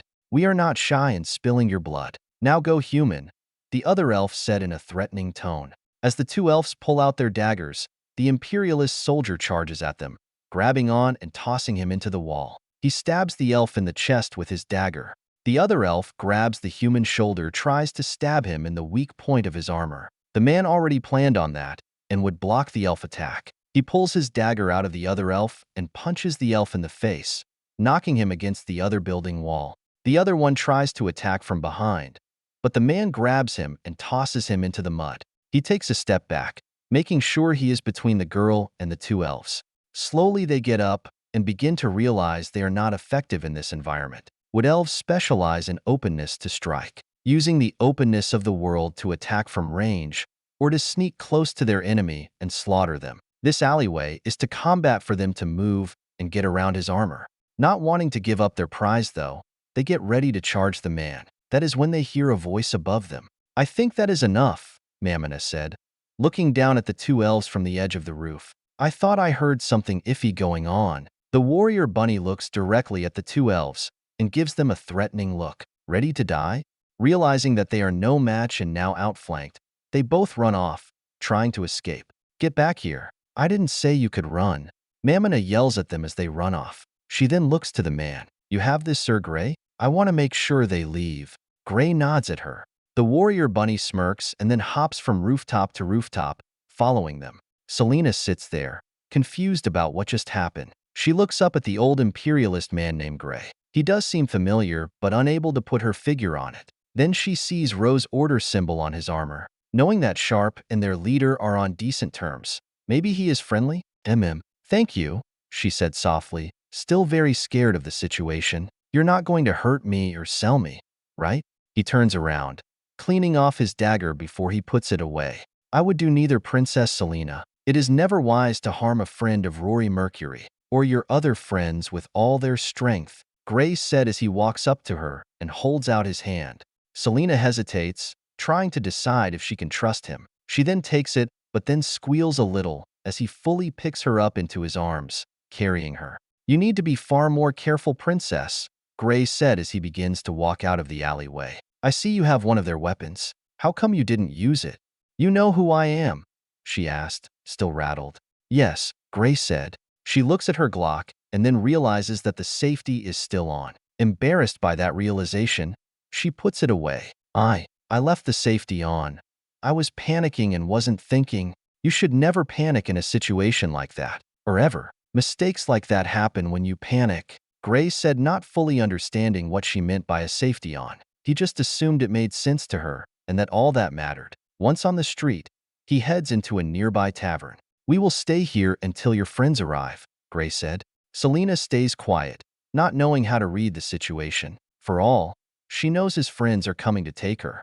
Once inside, Grey lets her down and both take a seat. After taking a seat, she looks at him. "Why did you help me? Aren't you loyal to the Empire? You are with the ones who saved this city, which includes my leader, Princess Pina," Grey said, taking a sip from his cup of water that was brought to them after sitting down. "In return, I am honor-bound to repay the debt." "The debt?" Selena asked. "Never mind. All you need to know is that I mean you no harm. As long as you are in my sight, I will protect you," Grey said. "But we are enemies," she asked, confused. She is not used to people from the Empire helping her. More she thinks about it, it is rare for them helping anyone if it is not their own. "Enemies? What does that even mean now?" Grey looks right at her. "I fought against your father twice in the past 40 years. It was before your time. He was a wise man, but ruthless to anyone who challenged his rule. However, everything he did for his people. I can imagine you are upset on the manner on how he died. However, I do not hold any sympathy to him." Selena sits there, feeling the gravity and serious in what he is saying. The words she wants to say is not coming to form. "What happened to your mother and brother, though? Even you are not forgivable. I have fought many wars, and I have come to believe that the child should not be held responsible for their father's crimes. Being sold off to slavery, especially to Zorzel," Grey said, showing he has no love for the crown prince or her father. He then looks out the window. "I have seen many things in my days, but this is the first time I felt like the winds are charging. All the crusades, wars, thrones, and titles, even the oaths I have sworn, all seem meaningless now."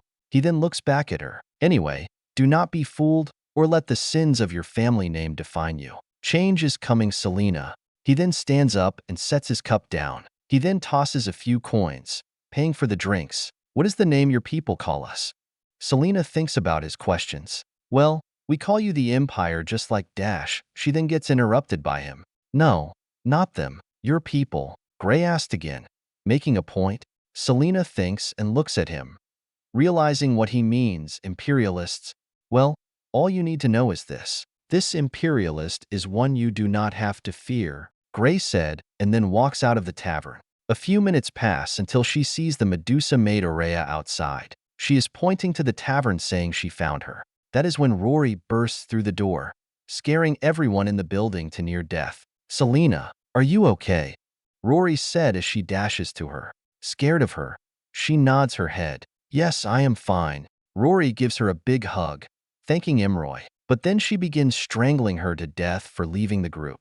Rory, stop, Selena said. No, Rory said and then hugs her. Happy everything is fine. Lelei walks in and smiles. I'm glad you were safe. What happened? Right then the radio Lelei has on her waist begins talking. All teams inside Italica, report back to the outpost ASAP. Repeat. All teams report back to the outpost. We are currently locking down. Repeat. We are locking down the facility. Earth, United States, Philadelphia, January 27, 2025.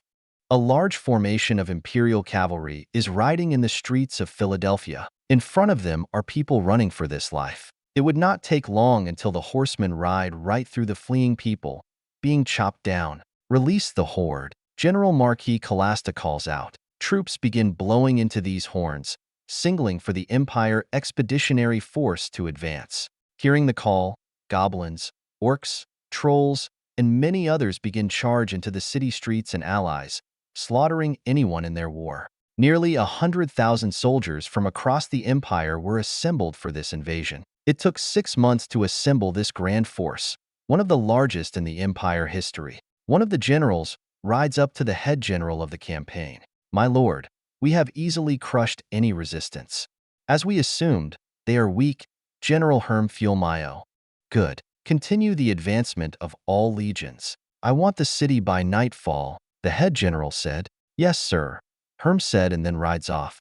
As he rides, he passes thousands and thousands of his soldiers. Dead bodies of this world are littered everywhere. Catching his eye, anyone who has survived is taken to the gate. Screams can be heard from the background of people being slaughtered or taken as a prize. Above are the mighty dragon riders, skilled warriors that can ride dragons. They are flying around, destroying anything they see. After a short ride, Herm reaches one of his fellow nobles, Sir Madra. Hi, there Madra. How is the assault going? Herm asked while on his horse. Madra turns around and smiles. He is cleaning his sword. General, the battle is glorious. They have only seen a few of their warriors, and we have been able to sweep them aside. Herm Fielmayo smiles. Happy about the invasion is going better than planned. We should look for my new throne. This world will need a new governor. He then begins to laugh. Agreed. But I do wonder what all these things are. Madra looks around, point out the tall buildings and the strange-looking metal wagons. This world is very strange. Do not think about such things, brother. We have everything we need at home. Besides, if anything of value, we will force them to make it for us. Herm commits. Then both hear someone crying. They look to what looks like a plaza. The crying sounds like children. Men, over here, Madra said, rallying his troops. They all would march through the plaza and then see a few dead bodies. A man and woman are laying there dead. However, they see 2 kids, a brother and a sister. They both look up at them, scared to death. The brother grabs and hugs his sister tight.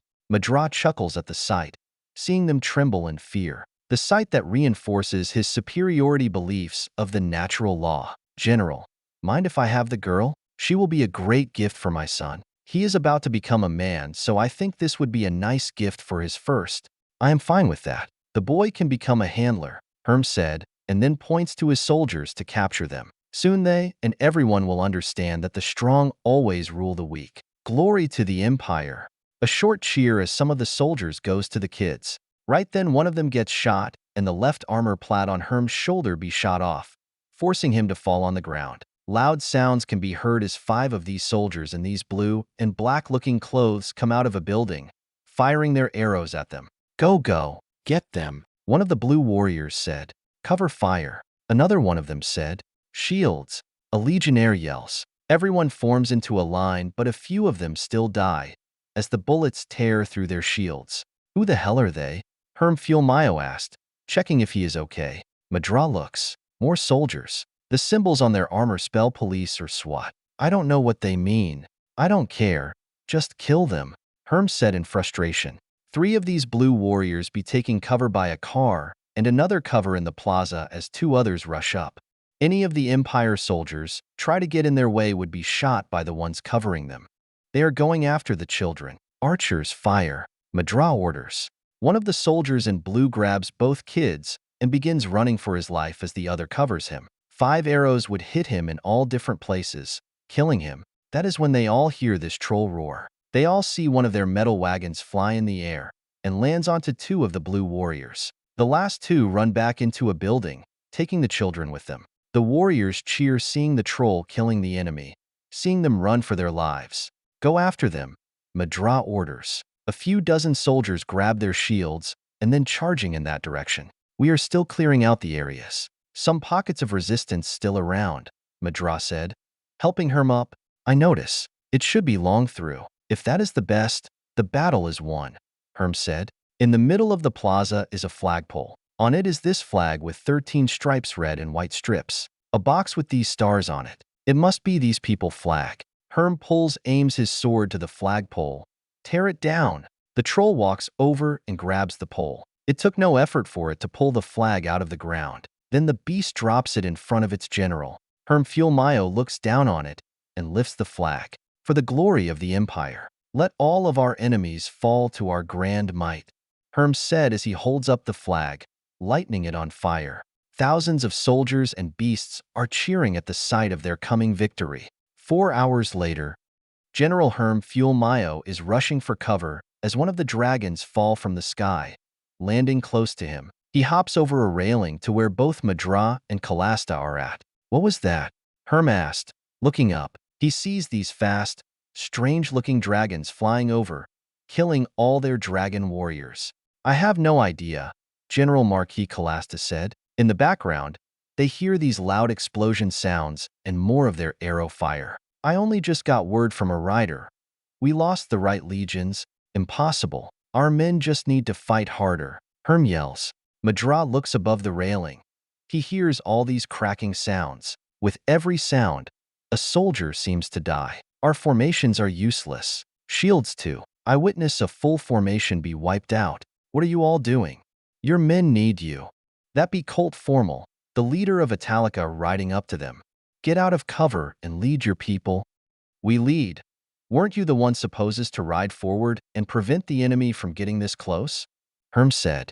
Colt gets off his horse and walks over to Herm. He then punches him in the face, forcing him on his ass. "You call yourself a general? You are a coward. I lost half of my men before retreating. We are the cowards? You retreated from the front lines. That is the sight of a coward. You will be banished for this," Madra points out. There has been a tradition since the Arctic Wars. No imperial army has ever retreated from battle. The idea that everyone is committed to the cause no matter what. Colt has this "I don't care" look on his face. "I witness 1,000-strong cavalry charge into their lines, into their armored wagons and infantry. They all were slaughtered before they even got close. The outline forces are all dead. This battle is over. We have to get what's left of the army through the gate before we lose it."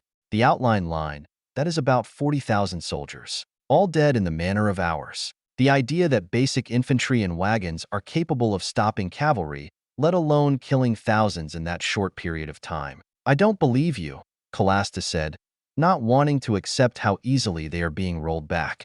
"Huh, lose the gate. You have gone insane. There is no way we will lose this fight," Herm said to his face, getting up from the ground.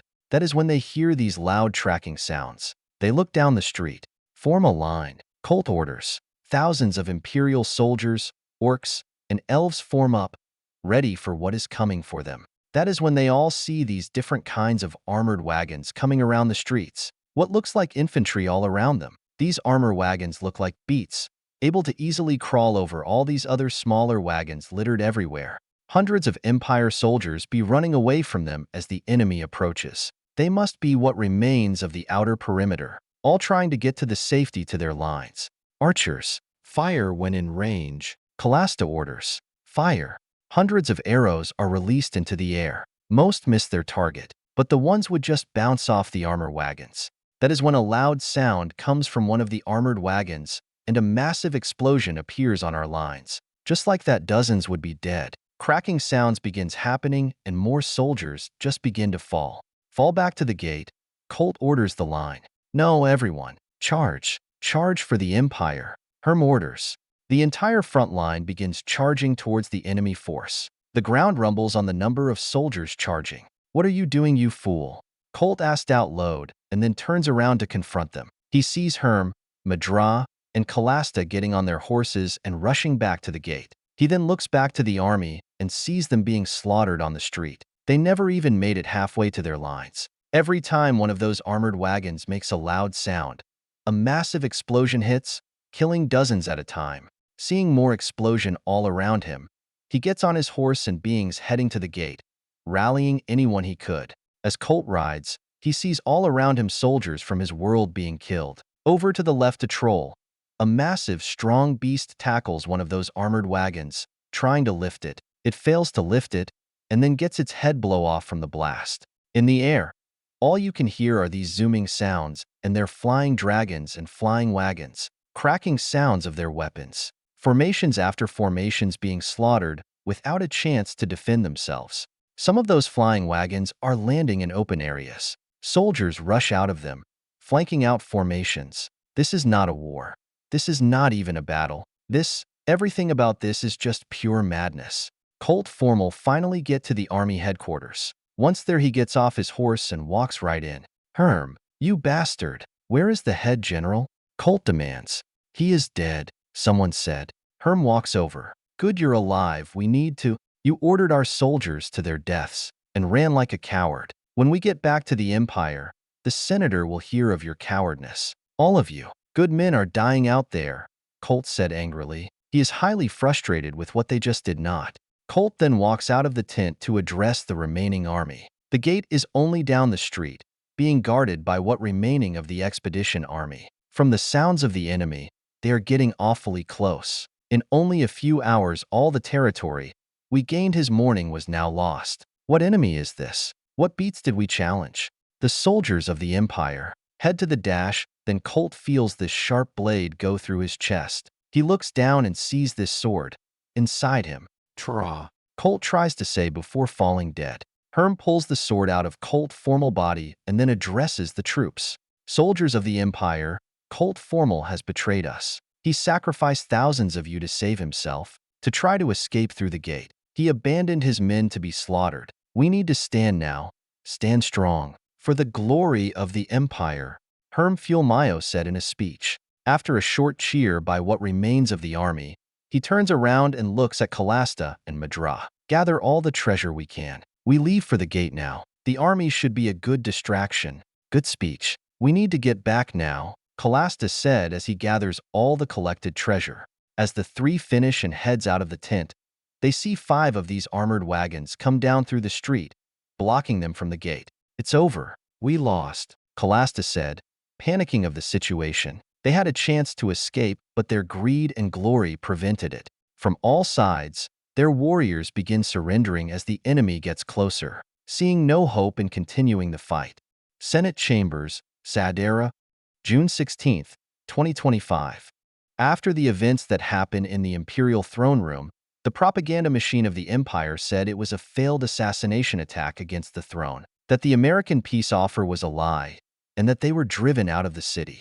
An emergency meeting is assembled in the Imperial Senate building to talk about what is happening next. Ty'll be there helping patch her master Zorzal Caesar face up. His face had taken a massive beating during whatever happens in the throne room. The story he told her was that he fought the Americans off and got wounded in the process. However, she did not believe that one bit. Most of the Empire senators and remaining generals are currently in the room. Even some of the ones that were captured by the enemy. They are debating on the next phase of the war. For 3 years, she has been a sex slave for this man. For 3 years, she had to endure his identical blabbering, every night wondering when this nightmare end. She was once the queen of a small but mighty kingdom of warrior bunnies. The war was short but brutal. At first, it seems like we could outlast the Empire. We slaughtered wave after wave after wave. I just did not fully understand how massive the Empire is. With every legion we slaughter, another one took its place. As the war continued and my warrior bunnies were slowly pushed back, during this time is when I learned that Zorzel was planning to bring in the goblin legions.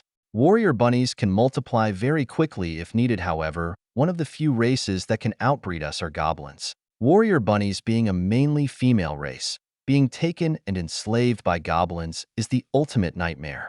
Unlike most other monster and demon races, goblins have no females, which means they need other races to breed with. Fearing losing a war against a combined force and become a vassal state to the goblins, I decided to surrender my people to the humans. I mistook Zorzel as a general who would keep his word. A secret agreement was made that I would become his slave, and in return, he leaves my people be. Before I realized what happened, he ambushed my people and slaughtered or enslaved them. The darkest day for my people, and I signed it away with a false promise. Stop moving or the sticks will come out, Tayul said as she tries to clean out his cheap cut. Zorzel would slap her on the side, angry at her. Don't speak to me like that. His pride is badly hurt. In the Senate chambers, there is a massive argument going on. Everyone is wondering what to do with the war against these otherworlders. None of this would matter to her. In the 3 years, she has been forced to please Zorzel. She has heard and seen many direr times for the Empire, either in war, economics, or some blood rivalry. In its 600-year rule, the Empire has come close to the breaking point many times and bounced back, bring much vengeance against those who dare resist. One of the senators is calling for an invasion of Elis to retake it back from the enemy. My fellow senators, we cannot afford to allow the enemy control one of our major trade routes. We need that foodstuff unless Sadera could starve by winter, a senator said. They just take the food from other corners of the Empire. A general named Woody said. Until they find out, they will rebel against us, some senator said, protesting what Woody said. Do not worry about our vassals. Most of their armies were already destroyed, Cicero Lamoltos points out. Cicero, a long-time career politician within the Senate. A large clap in the room until one of the senators speak up. It is Casel L. Tiberius, a career politician. If we try to retake Elis, with what army? We lost so many already. A cheer of boos would rain down on him. My fellow senator, do you believe we should just bow to this threat? Said Cicero Lamoltos. The Empire has had many defeats, however we rarely lost. Even during our darkest hour in the Arctic Wars, we won. Let us not forget the 30-year war against the orcs and goblins, and now, they are our vassals. What about the 200,000 soldiers that have died at Alness Hill? What about our expedition force that we sent through the gate? Casel L. Tiberius asked the other senator.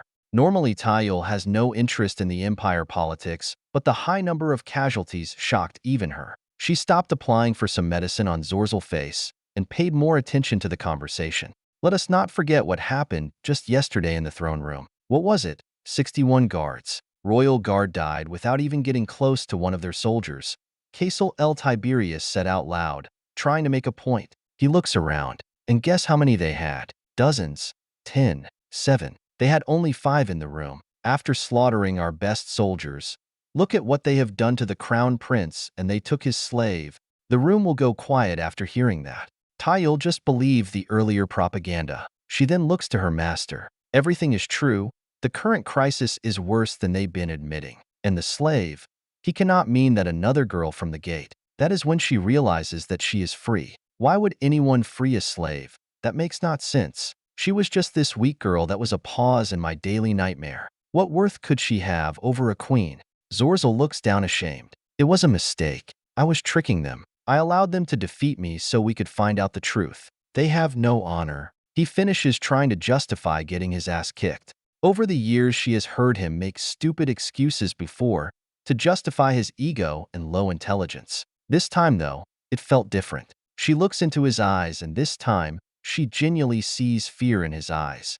That is when she feels him grab her tight and push her down. Why did you stop treating me? Finish up or else. And he pushes her back, trying not to remind her of her place. Cicero Lamoltos then walks to the center of the camber. No one is denying these are tough times, but we have never surrendered or retreated before. I call upon one of the prisoners that we recently rescued from the enemy.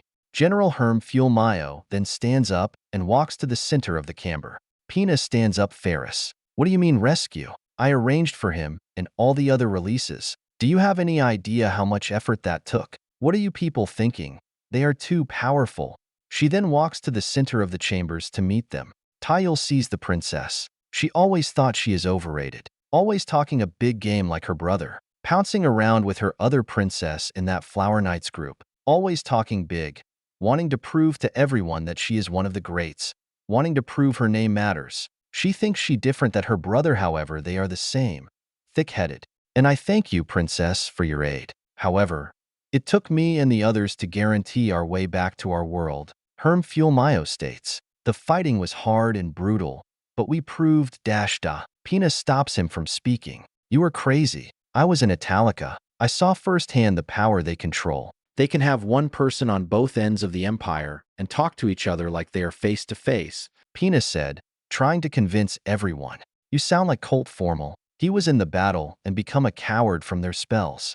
He betrayed the empire, Herm Fulmayo said, implying that the princess is also a traitor, trying to make her shut up. Some senator brings up that she has a good point. Wait, Colt is an honorable man. He never would have abandoned his men, a senator said. When the emperor declared a crusade through the gate, he was one of the first to volunteer his people. How dare you speak so low about him?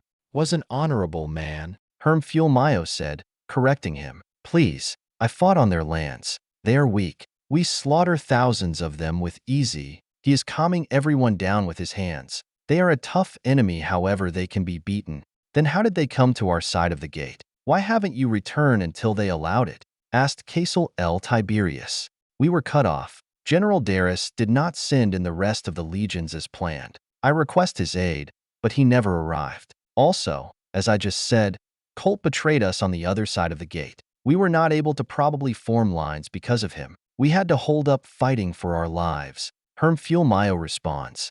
But they took Alness Hill with easy. They took the Elias Forest region without a -. Pina said before being interrupted by Cicero Lamoltos. Everyone, please. We need to understand these rumors. Are we going to believe what the enemy claims? Come on.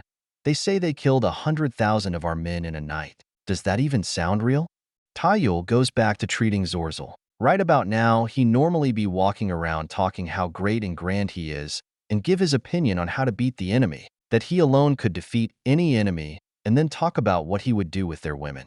This time he just sits there like a child who was just bullied, trying not to be noticed by anyone. She then looks to the emperor. He is sitting on his throne at the end of the Senate chamber. To her surprise, he has been quiet during all of this. He is a man that only cares about one thing, his country. If that means sacrificing 1 million of his people, he will not lose any sleep. In other words, his country is the throne and the power behind it. The situation is far more serious than she originally thought. This is not a foreign threat. This is truly a crisis that even the royal family fears. If any of this is halfway true, this could be an opportunity to avenge her people, to bring pain and death to the empire. V04, Chapter 43 RM. Earth, United States, White House, June 19, 2025. It is currently the middle of the night when President Emily Potts found out what happened in Sadera. She was one of the early supporters of the peace process when she found out about it. Her goals were to prevent another dragged-out war. After 20 years of endless wars throughout the Middle East and Africa, a global pandemic, the American people are tired. The nation is tired and most of the Western world is tired. That does not include the current Cold War building up against the Chinese. With their colonization activities in Africa, the occupation of northern Afghanistan for their Belt Road Initiative, it is taking everything the United States can to counter and contain their influence and protect our allies. After what happened with Hong Kong a few years ago, everyone is nervous in the Far East. Most of our allies only sent a token force to the special region to claim they are our alliance. However, the only real force has been the Canadians, the British, France, and most surprising to everyone is the Japanese. They all wanted to aid with their separate reason, though. Canada close by relatively compared to other nations, and feel a threaten whatever happens with the gate could spill over to them. The English want to maintain our special relationship and show the world that they're not a paper tiger after Brexit. Same with the French after the fall of the European Union, wanting to prove they still have a strong armed force. Besides, the three want to be in the loop when any economic development happens in this strange new world. The Japanese are a confusing one. They want to show the world that they are back and that China cannot bully them. The emerging special relationship between the United States and Japan as the Earth geopolitical balances shift from Europe to Asia, and they want to solidify it. They also have one of the most advanced militaries on the planet, however, they are untested. A good way to train and test their toys for a war against Imperial China than fighting some barbarians. The rest of the international community, especially the United Nations, are interested in having a role in exploring their new world. That cannot happen if the empire remains a throne in the side of the United States, while inferior compared to even some of the weakest country on earth. If they continue to wage war against us, they are tying up economic and military resources that are needed here on earth. After getting dressed in a dark blue business suit and skirt, Potts enters her office and then sits down at her desk. A lot of presidents sat at this very desk, faced massive hurdles, faced many challenges that seem impossible to tackle, and somehow push through them. She then picks up the phone that is on her desk. A line was set up so Stanford can quickly call her if there is an emergency. Lieutenant General Stanford. "Good morning, Madam President," Stanford said, realizing how late it is. "I am sorry to request your presence at this hour, however, we have a situation here." Potts rubs her face, forcing herself to wake up. She leans back in her chair. "My advisor updated me briefly." "So, the peace process failed?" "Yes, ma'am," Stanford responds. "What happened?" she asked. She begins to wonder if it was Wellington. While he did great work in Eastern Africa, he was not the most liked in the State Department. They claimed he is too off the books for their liking. "So," Secretary of State Bobby Gates said, "there is no easy way to explain this but dash," Stanford said. "Just spit it out, General," she said. "There was a firefight at the Capitol throne room. No casualties on our end," Stanford said. Potts jumps from her seat, eyes open looking straight ahead. What the fuck? Who was the idiot who decided to shoot up a royal palace during a meeting of peace? Stanford remains calm over the phone. He agreed with what Major Sharpe and Ambassador Wellington had done. Maybe not in such extreme conduct, however, rescuing one of our own was worth the cost of peace. Potts did 2 tours in Afghanistan and 1 in Iraq as a major in the army. She understands what happens when a war drags out with no end in sight. They better have a damn good reason for this. "How the hell am I supposed to tell the American people about this?" Potts said, beginning to think about the fallout. If she was not awake before, she is now. "I believe there is, Madam President," Stanford said. "The Crown Prince of the Empire had one of our civilians as a sex slave. A 16-year-old Japanese-American girl, one. She and others were taken through the gate during the Battle of Philadelphia, too." She looks down at her desk, not believing what she is hearing. "What? A sex slave? God damn it."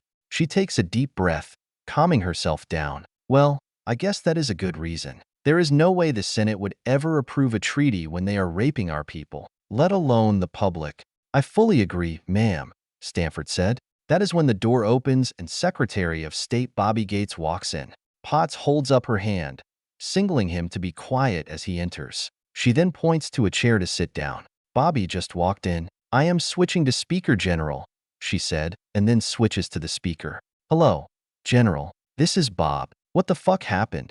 Gates asked. She looks to him. "I just asked that. They have some of our people as slaves."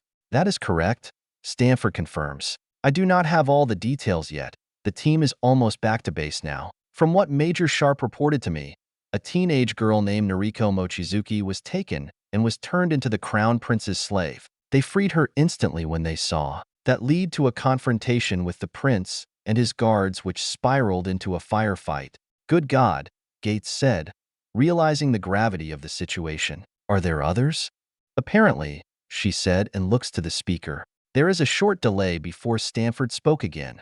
The girl stated that there are 2 others alive within the city. One American and the other believed to be a Brazilian national. Both are not confirmed yet. "Is that it?" "2 more?" Gates asked. I do not know, but I doubt it, she responds. For all we know, they could have hundreds of our people. She did mention that others were brought over, but split early one, mainly on gender grounds, Stanford added. That is when both General Donald Grant and head of the director of the CIA Brent Quinton. About time you two got here, Gates said, looking behind him. What happened? Grant asked, closing the door and walking in. President Emily begins getting both men up to speed of the situation. Potts notices both of their faces, a sign of disbelief of the situation. She does not blame them. She is having a hard time believing it herself. Truth is that they all should have known they'd taken some of our people and enslaved them. The writing was on the wall. Hell, this was common through all cultures up until very recently. How the hell did no one think about this? Probably because of the shock of this strange new world. Being attacked. Monsters, beasts, elves, the fact there's even life out there. Gods and demigods. God knows what else we do not know. Everything hit so fast, and so much we thought was real was tossed upside down. A simple but massive overlook. Lieutenant General Stanford, how come you didn't figure this out beforehand? Gates asked him. Hold on. You can just blame him for this. What was he supposed to do? Walk up to them and ask. Grant said. He is the man on the ground. Didn't he have people in direct talks with the princess? Gates points out. He begins snapping his fingers. What was her name, Pina? Princess Pina. Perfect opportunity to at least ask. Gone. Wow, Quinton said, getting defensive. There has been no evidence that they had our people. We only just got agents in some of the outer cities. Not like the CIA had anything useful, Grant said, glancing at him. He is implying that the CIA has been pretty much useless, going through this history of botch operations throughout their history. What does that mean, General Grant? Quinton asked. Want me to go down the list from this century, or would you like me to start from the last century?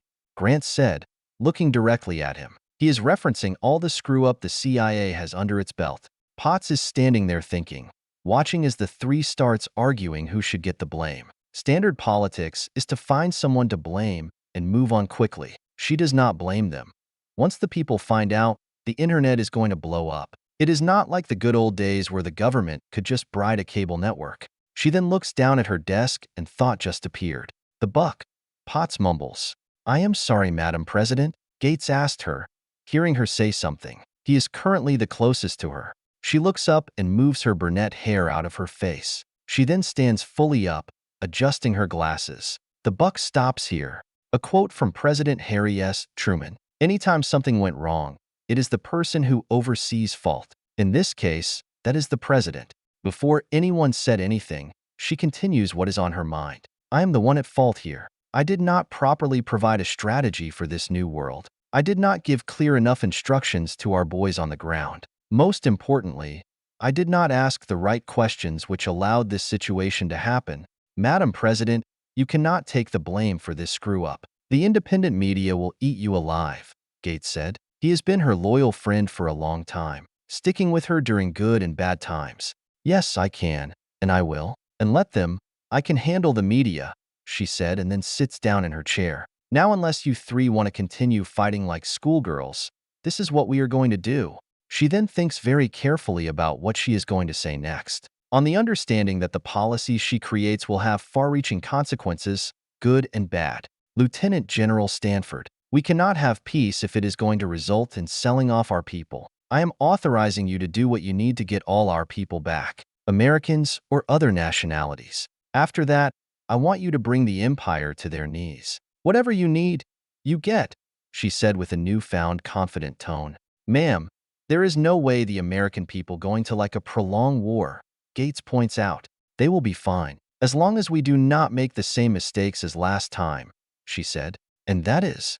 Quinton asked. Leaders caring more about their long-term political careers than the current task at hand. I will address the nation after General Stanford completes his rescue mission, she said as she looks to Grant. Grant, work with Stanford. I want a plan on my desk ASAP. Give him what he needs.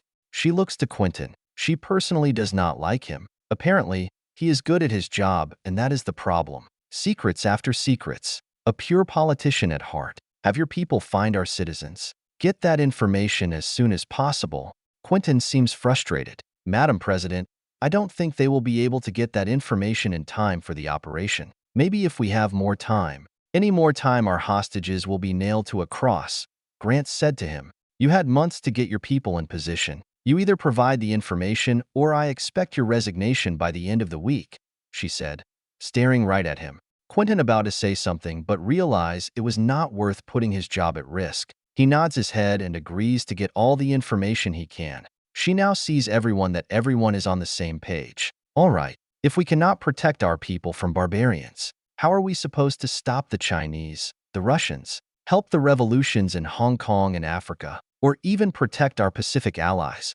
Our nation was founded on a set of principles. Those principles allowed us to grow and expand, challenge the status quo that has been dominant throughout world history. They have been tested many times throughout history, gentlemen. We are not going to toss them out because it is the easy option here. We are going to do what we should have done last year. Fort Alness, Uros, the planet special region called June 22nd, 2025. Wellington is currently walking to the Army hospital. He was only able to get a few hours sleep until one of his bosses, Secretary of State Bobby Gates, wants some good news to give to the president for some upcoming speech. Since the peace process blew up in our faces, he did not blame his boss for wanting something. For the last few months, Wellington has been talking to their other prisoner of war, King Duran of the Elba fiefdom. Stanford wants Duran on the U.S. side to help secure the southern flank.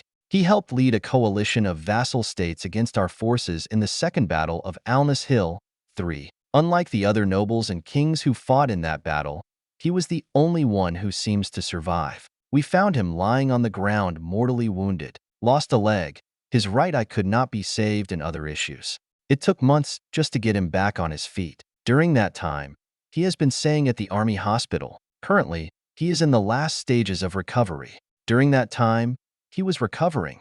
Some of our diplomatic staff has been working with him in ending hostilities. A ceasefire was agreed to, which he honestly did not have a choice since his army was annihilated. When the opportunity to end the war came, everything else had to be put on hold. That means further discussions were placed on hold with King Duran until now. Wellington walks into the hospital plaza. The plaza seems to be only half full today. From the reports he read about the early days of our invasion, this place was full of wounded from the attacks against Alness Hill. Now, it is very peaceful with the remaining people that are still recovering from their wounds. Now, this facility mainly tends to refugees, any of our troops, and the locals from the Alness community. Wellington walks through the plaza as he looks for Duran. The female elf assistant at the front office told him he should be here. It is interesting how fast the local Alness population has integrated with the base. That is when he hears someone yelling his occupation, ambassador. He looks around and sees Duran, sitting in this armchair. Finally finding him, he walks over, adjusting the folders between his arms. Why, hello, Mr. Ambassador. What can I do for you today? It has been a while since we last had our talk, Duran said as he puts down nutrition smoothie. Yes, it has. I see you are enjoying the benefits of Western civilization, he said as he takes a seat next to Duran. At first, he was against trying our food and drinks, believing we were just trying to bribe him. Western? Duran asked, not fully understand the context of the direction. He lightly shakes his head, having his hands not to worry about it. We'll explain later. Duran chuckles and crosses his arms. He is an old man. His manner tells a story that he has seen much in his life and that he had endured much. Even with all that, his attitude also shows that life has not pushed him down. So, I hear your special trip with the Empire went well, Ambassador.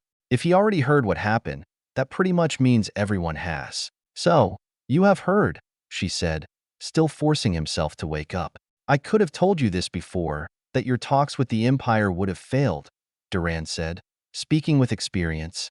This would upset Wellington somewhat. If you knew this was going to fail, why didn't you say that? If I recall, you seemed supportive once I told you I am meeting with Princess Pina. Duran nods his head, knowing he was supportive of the talks. Pina is young but naive. Good intentions, however, she wants to prove herself and has no idea how to achieve that. She is still influenced by her family culture. Trusting her was doomed to start, but not for the reasons you are thinking. She never was ready to handle a task like this, not if her family still influences her. The rest of them would never agree to any terms that makes them weak. And besides, Duran said after another drink, if you didn't run into that sex slave girl now, You would have found out before, and that would have broken the treaty then. If not, it would have been something. Again, then why didn't you say anything? All this could have been avoided. Maybe we could have rescued our people from the Empire earlier. If you knew they had our people, you should have told me, he said in an angry but controlled tone. I did not know about the girl or was involved with any others that were taken, Duran said, and then looks to the ambassador. I quickly learned that your people are far stronger than anyone on this land. However, I also learned you are very naive people. You do not understand the day-to-day life here. If you cannot understand our world, you will fail. Your advanced weapons and tasty smoothies will not endure here, Duran said, trying to share wisdom with the ambassador. He then holds up one figure from his current good arm. Dealing with the Empire results in nothing good. If it were not the girl, it would be something else sooner or later. It is better now you learn from failure now than later, when the cost would be far higher. He was going to protest what Duran said, but notice he was making a point. He could not disagree with what he is saying, not in a debate. It still did not settle well, though. We have a saying for that. If you give a man a fish, he eats for a day. If you teach a man how to fish, he eats for a lifetime. Duran nods his head, resting his arm. That is a particularly good saying. Ours is more related to a sword, but still wise. Still, he said, now wanting to make his point. That lesson did not have to involve an innocent girl. You should have told me, so we went in prepared. The world isn't going to conform to you because you wish it. You must see it to understand it. You fight far away, never seeing your enemy in the eyes. You use words and ideas to counter your enemy. That might be enough in your world, but not here. Duran leans back and then takes a sip from his smoothie. He then puts it down, relaxing. If you genuinely want peace, you must learn and earn it. Only then this world will conform to your will. Wellington sits there, really annoyed. It is true, he thought he would compete for his mission from his desk, talking to the royal family. His ignorance prevented him from seeing the truth. Duran, seeing that the American accept his point. Now next time you won't make this mistake again. Now you won't forget to think about your people. He then looks and sees a folder in his arms. I take it this wasn't a social visit? No, I came to finish our last discussions, officially ending the war between our two states and begin trade, he said. He takes the folders and places it on the small stand between them both. I see. Last time we told you said your people were interested in minerals, Duran said, recalling their past conversation. However, I want more. More? He said, confused. They have not had much time to talk about details. The big problem he has faced so far in this world is the information and resources we take for granted they have yet to discover. So much must be explained and taught. I have been reading up on some of your people's history and economics. You are an empire.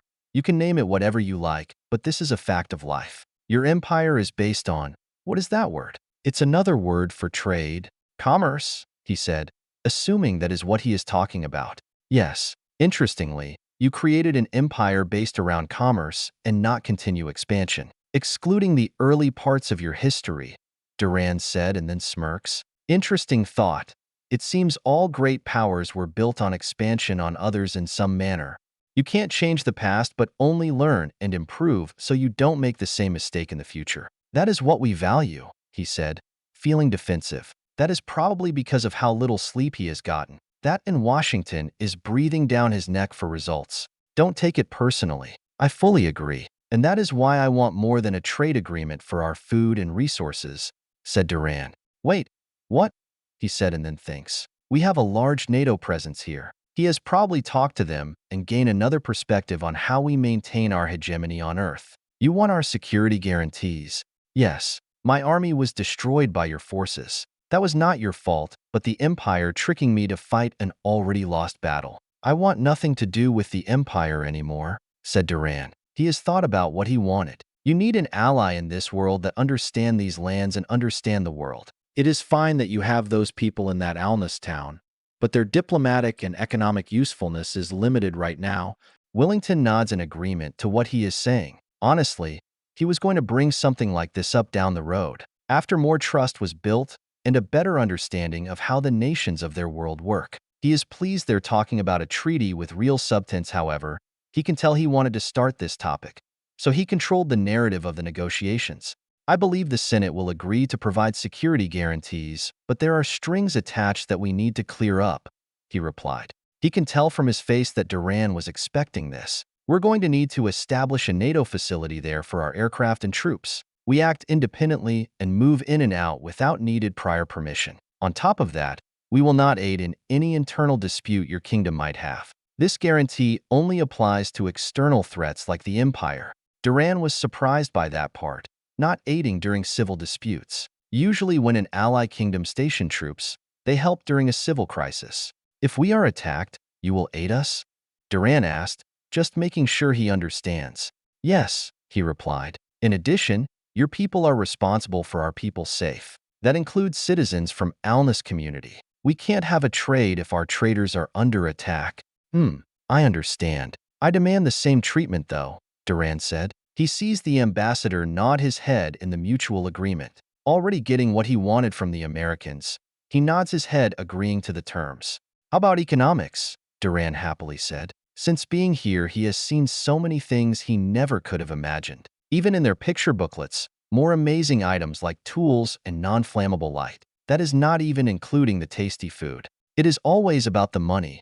He smirks after saying that. Yes, it is. Last time we talked it was related to agriculture. Since then, I have noticed all your supplies come through the gate. Is that still true? Duran asked, already knowing what the ambassador going to say. Already seeing where this is going. He nods his head yes. Of course, when the gate opened, it became a third border for our nation. Supplying this many troops and those civilians must be taxing on your supply wagons. Duran points out, the gate is still like a bridge. You can only bring in so much at a time. We have managed, however, we are a nation of business. One of our primary goals for this world is to establish trade relations, resources, and knowledge.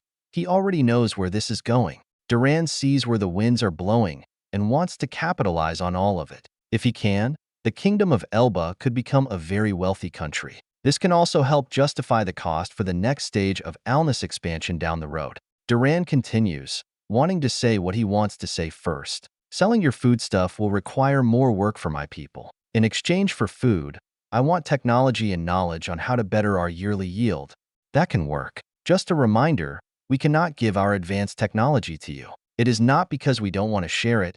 You don't have the short-term logistics and infrastructure to handle it, he said, wanting to make sure he understands they are not trying to screw him down the road. Duran nods his head, already expecting something like that to be said. I understand. As your saying went from before, I fully intended not to be a vassal again. My people need to learn how to use and master gifts. Only then we can be free. Wellington smirks. All right, I agree. Now for my side. If we had this conversation before the throne incident, the Senate might have agreed to a trade agreement. Now, they won't if the labor comes from slave labor. Anyone who sells to Alness Hill must give some of their profits to their slaves as compensation for their work. Your kingdom will figure out how to do this, but fail to enforce it will result in sanctions and fines.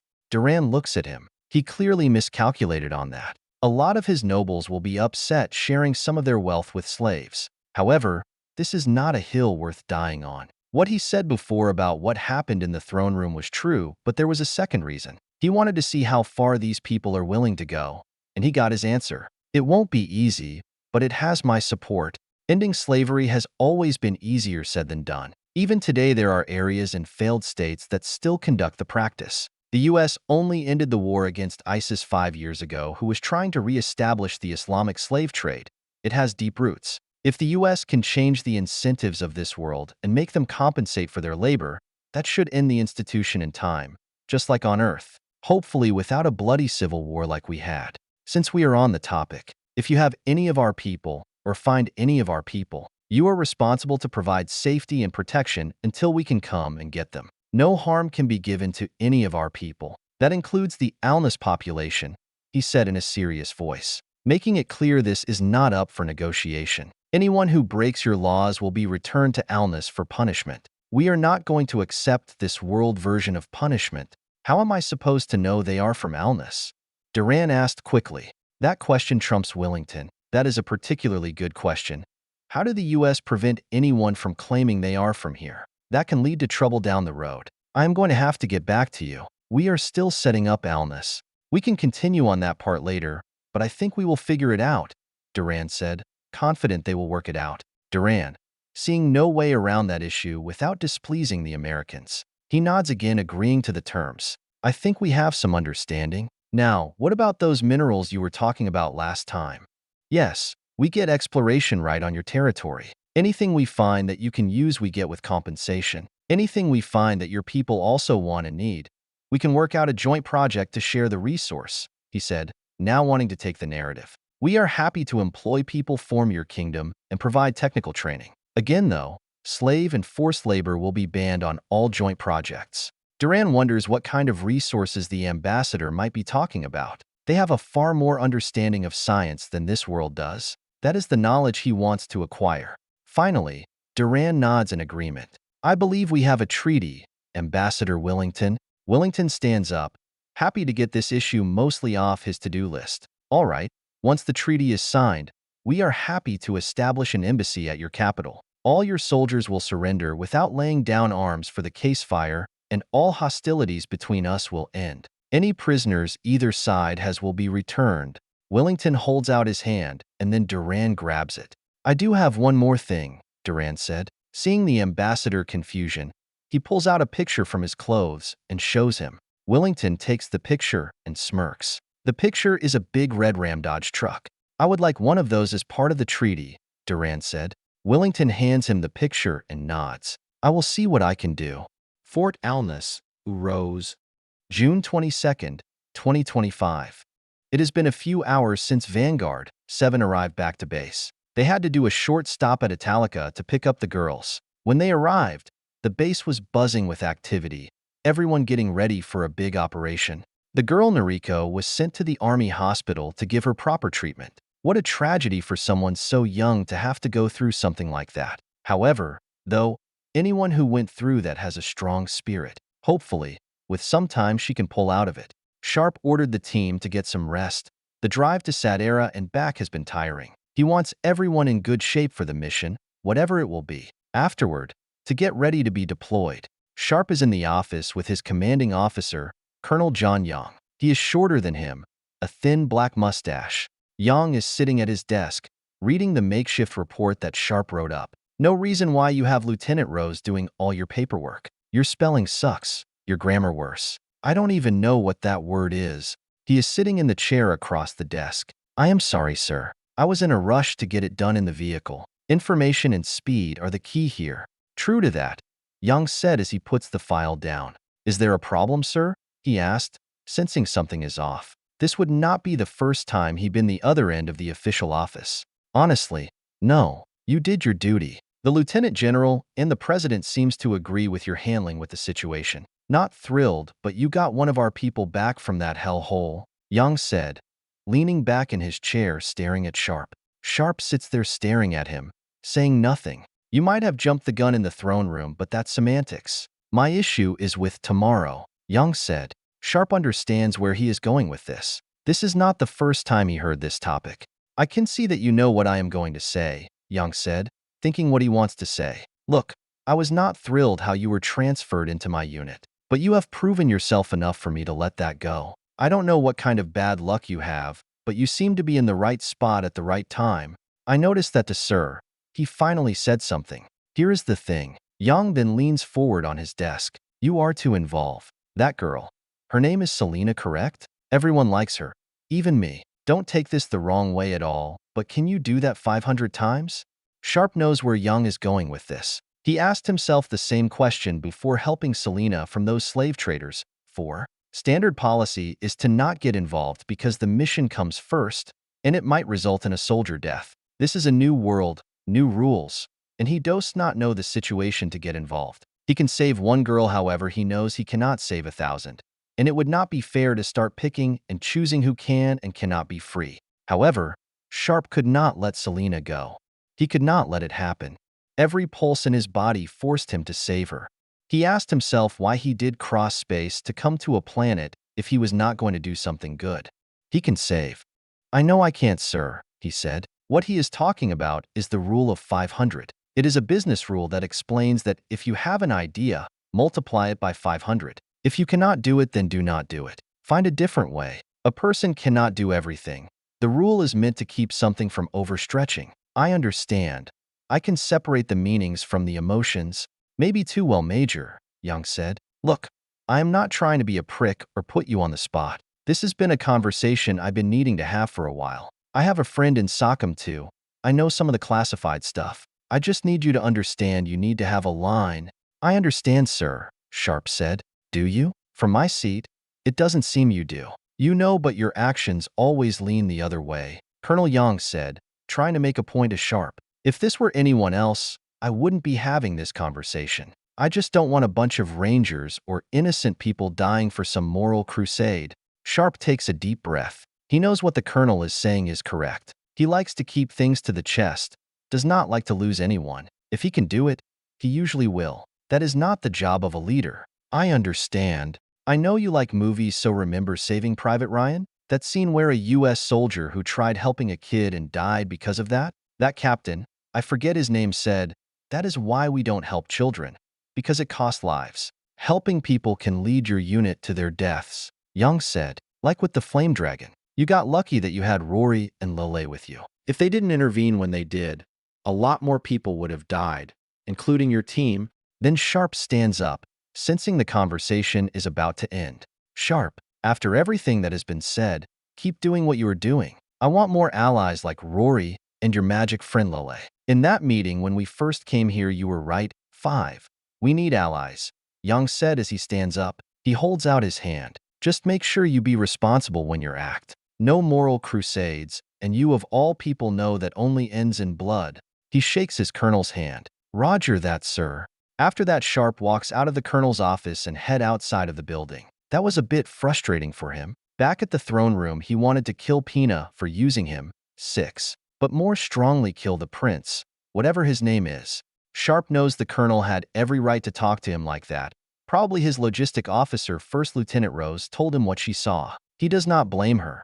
It is her duty, and it was the right thing to do. If she did not come back right when she did, he knows deep down inside he would have put 2 bullets in the Pina and Zorzel head. After taking a deep breath, he is heading to his team barracks to give his team briefing and would need to hand it to Sarah. It is related to the upcoming attack on Sadera. Normally, he would do the briefing, like being hands-on as much as possible. However, he must go with Johnson, Randy, and the other officers and head NCOs to the main briefing. 10 Vanguard teams are going in and a Navy SEAL team. When they still do not know, it seems Stanford is not holding back. It seems he is fully intending to make an example out of this crisis. When his team was on their way back from Italica, they saw an armored convoy heading to Sadera, both American and Japanese. What was strange is they were transporting 3 Apache attack helicopters.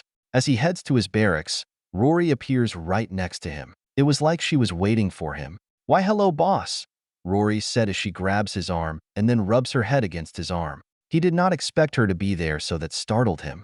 "Wow, I scared you," she giggled. "Yeah, not an easy task," Sharpe said as he catches his breath. "What are you doing here? Shouldn't you be getting sleep?" "Nah, I don't need sleep."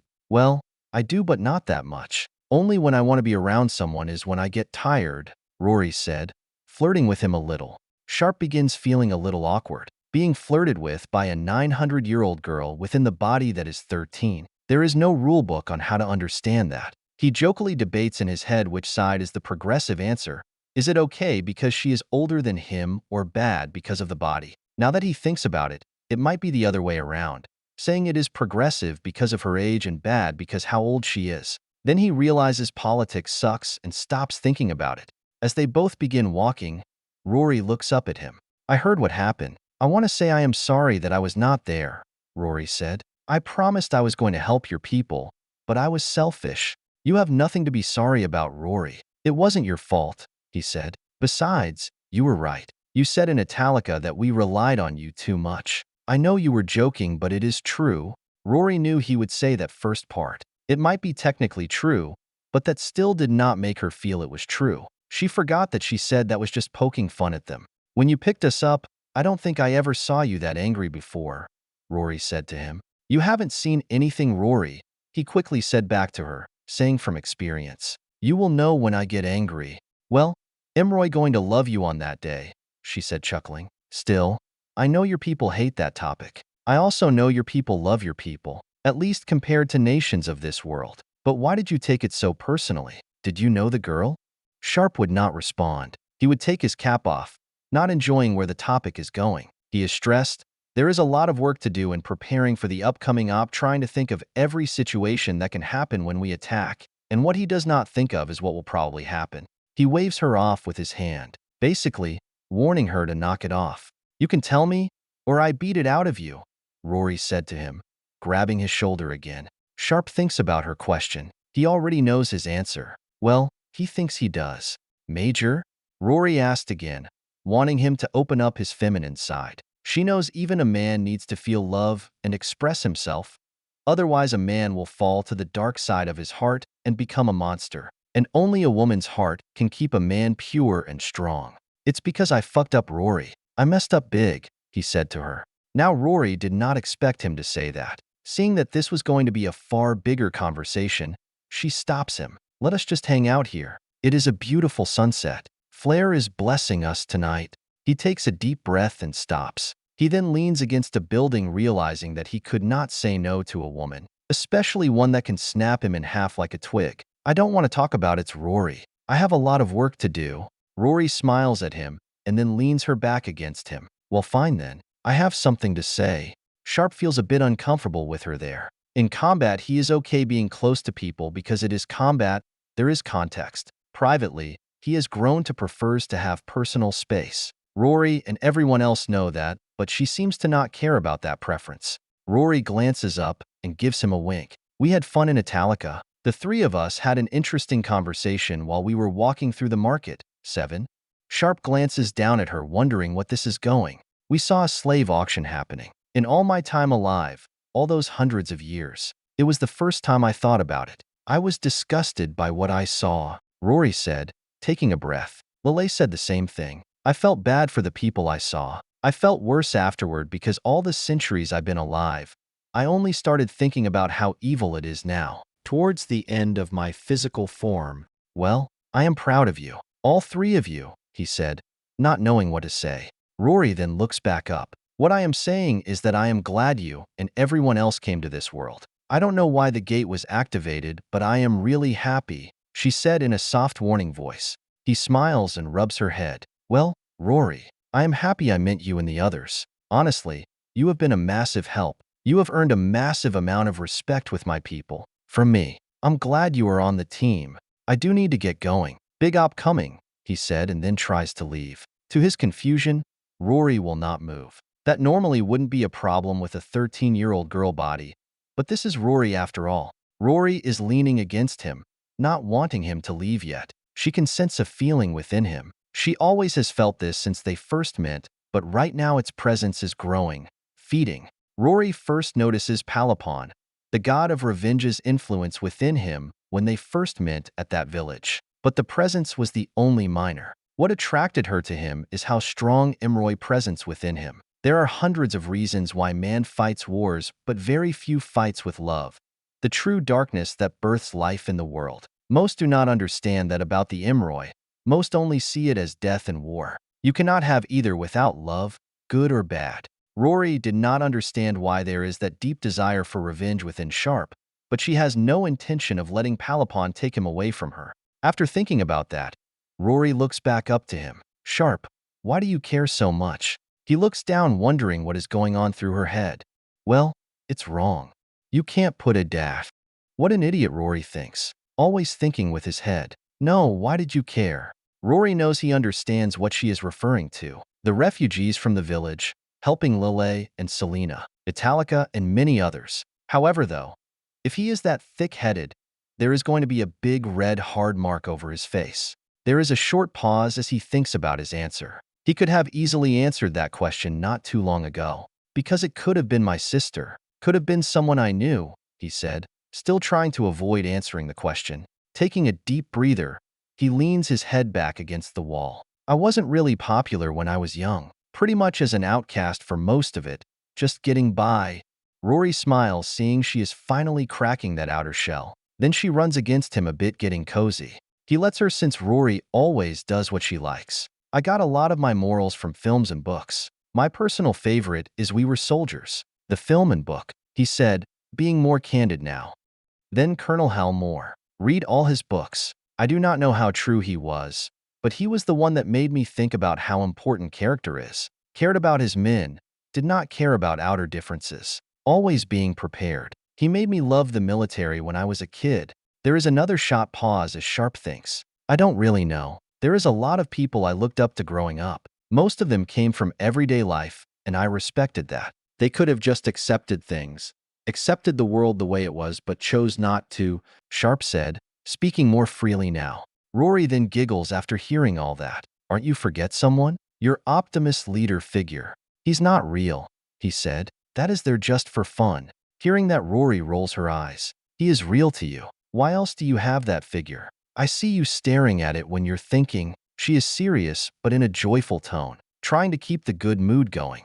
Realizing there is no point resisting since Rory still has him pinned, using her superior strength against him. I have it because I highly respect him, the idea of him. It is there as a visual reminder when I face something I do not know how to tackle. He is a great leader, cares about his people. When he makes a mistake, he owns up to it. Most importantly, he does the right thing because it is the right thing. No BS behind it. He thinks for a moment and takes a light breath. I have it to remind me to keep my feet on the ground.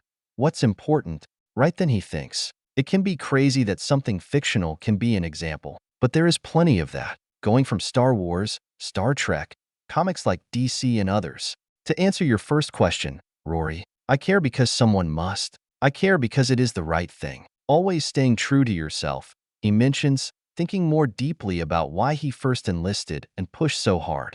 Because life is important, you never know who's going to make a difference in the world. Like the people I read in my books like Moore. While I think life is important and be great, there are people out there in the world. People who bully and do harm to others just because they can, he said, more convicted now. He then looks down and smiles. The reason I do what I do, why I give a damn, is because someone has. Because I can. It is not for wealth or glory, not to be remembered in the history books, but just because it is my duty. It's because I can do something. So I have to do something. Rory looks up at him, smiling at him. She can see some purpose and life in his eyes. When a man goes into battle, it is important to know what God he is going to serve. Is he is going to fight because he is full of hate and revenge, or because of war and love? When they first met, Rory assumed he was just the generic soldier who took orders and fought battles. But saving Selena and then helping the people showed the deep truth. Since meeting him, her belief in him has been proven stronger. She will not allow another god to take him, especially Palapon. Not again. Feeling Imroy warmth get stronger and satisfied by her plan worked, she takes a step toward and turn around. That is when her arm forms a salute towards him. I am ready to go to battle, Major. Just tell me what to do. Sharpe chuckles at her and gives her a salute back. He is always surprised by her and the others. Never a dull day in the special region. First, I need to get to my office. Be ready to go when we are called. It can happen anytime in the next 48 hours. Sadera, Akusho, June 24th, 2025.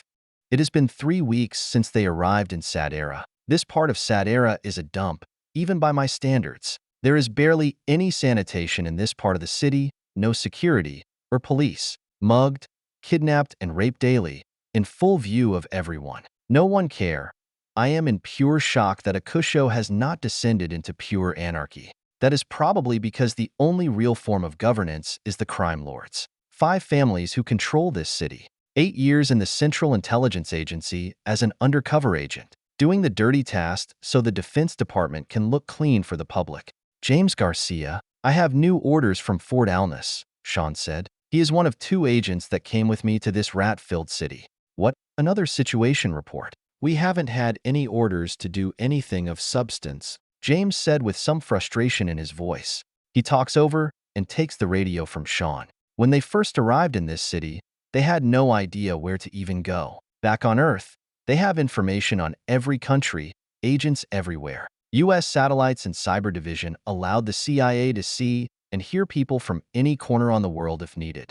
For the first time in the agency history, they are completely clueless on what to do. They have no infrastructure, no data, no pre-intelligence on the enemy. Hell, They had more information on Afghanistan before the invasion in 2001, the most isolated part on Earth.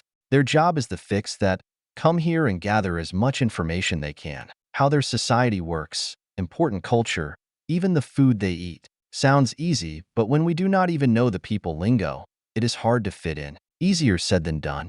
There only been two good things that happened so far on this mission. One is that this cat people that the US called Nico allowed them to use her home as a safe house. James thought she wanted them as security, to prevent someone from breaking to do God knows what. Either way, she helped us get up to speed quickly. The other is making connections with the crime lords.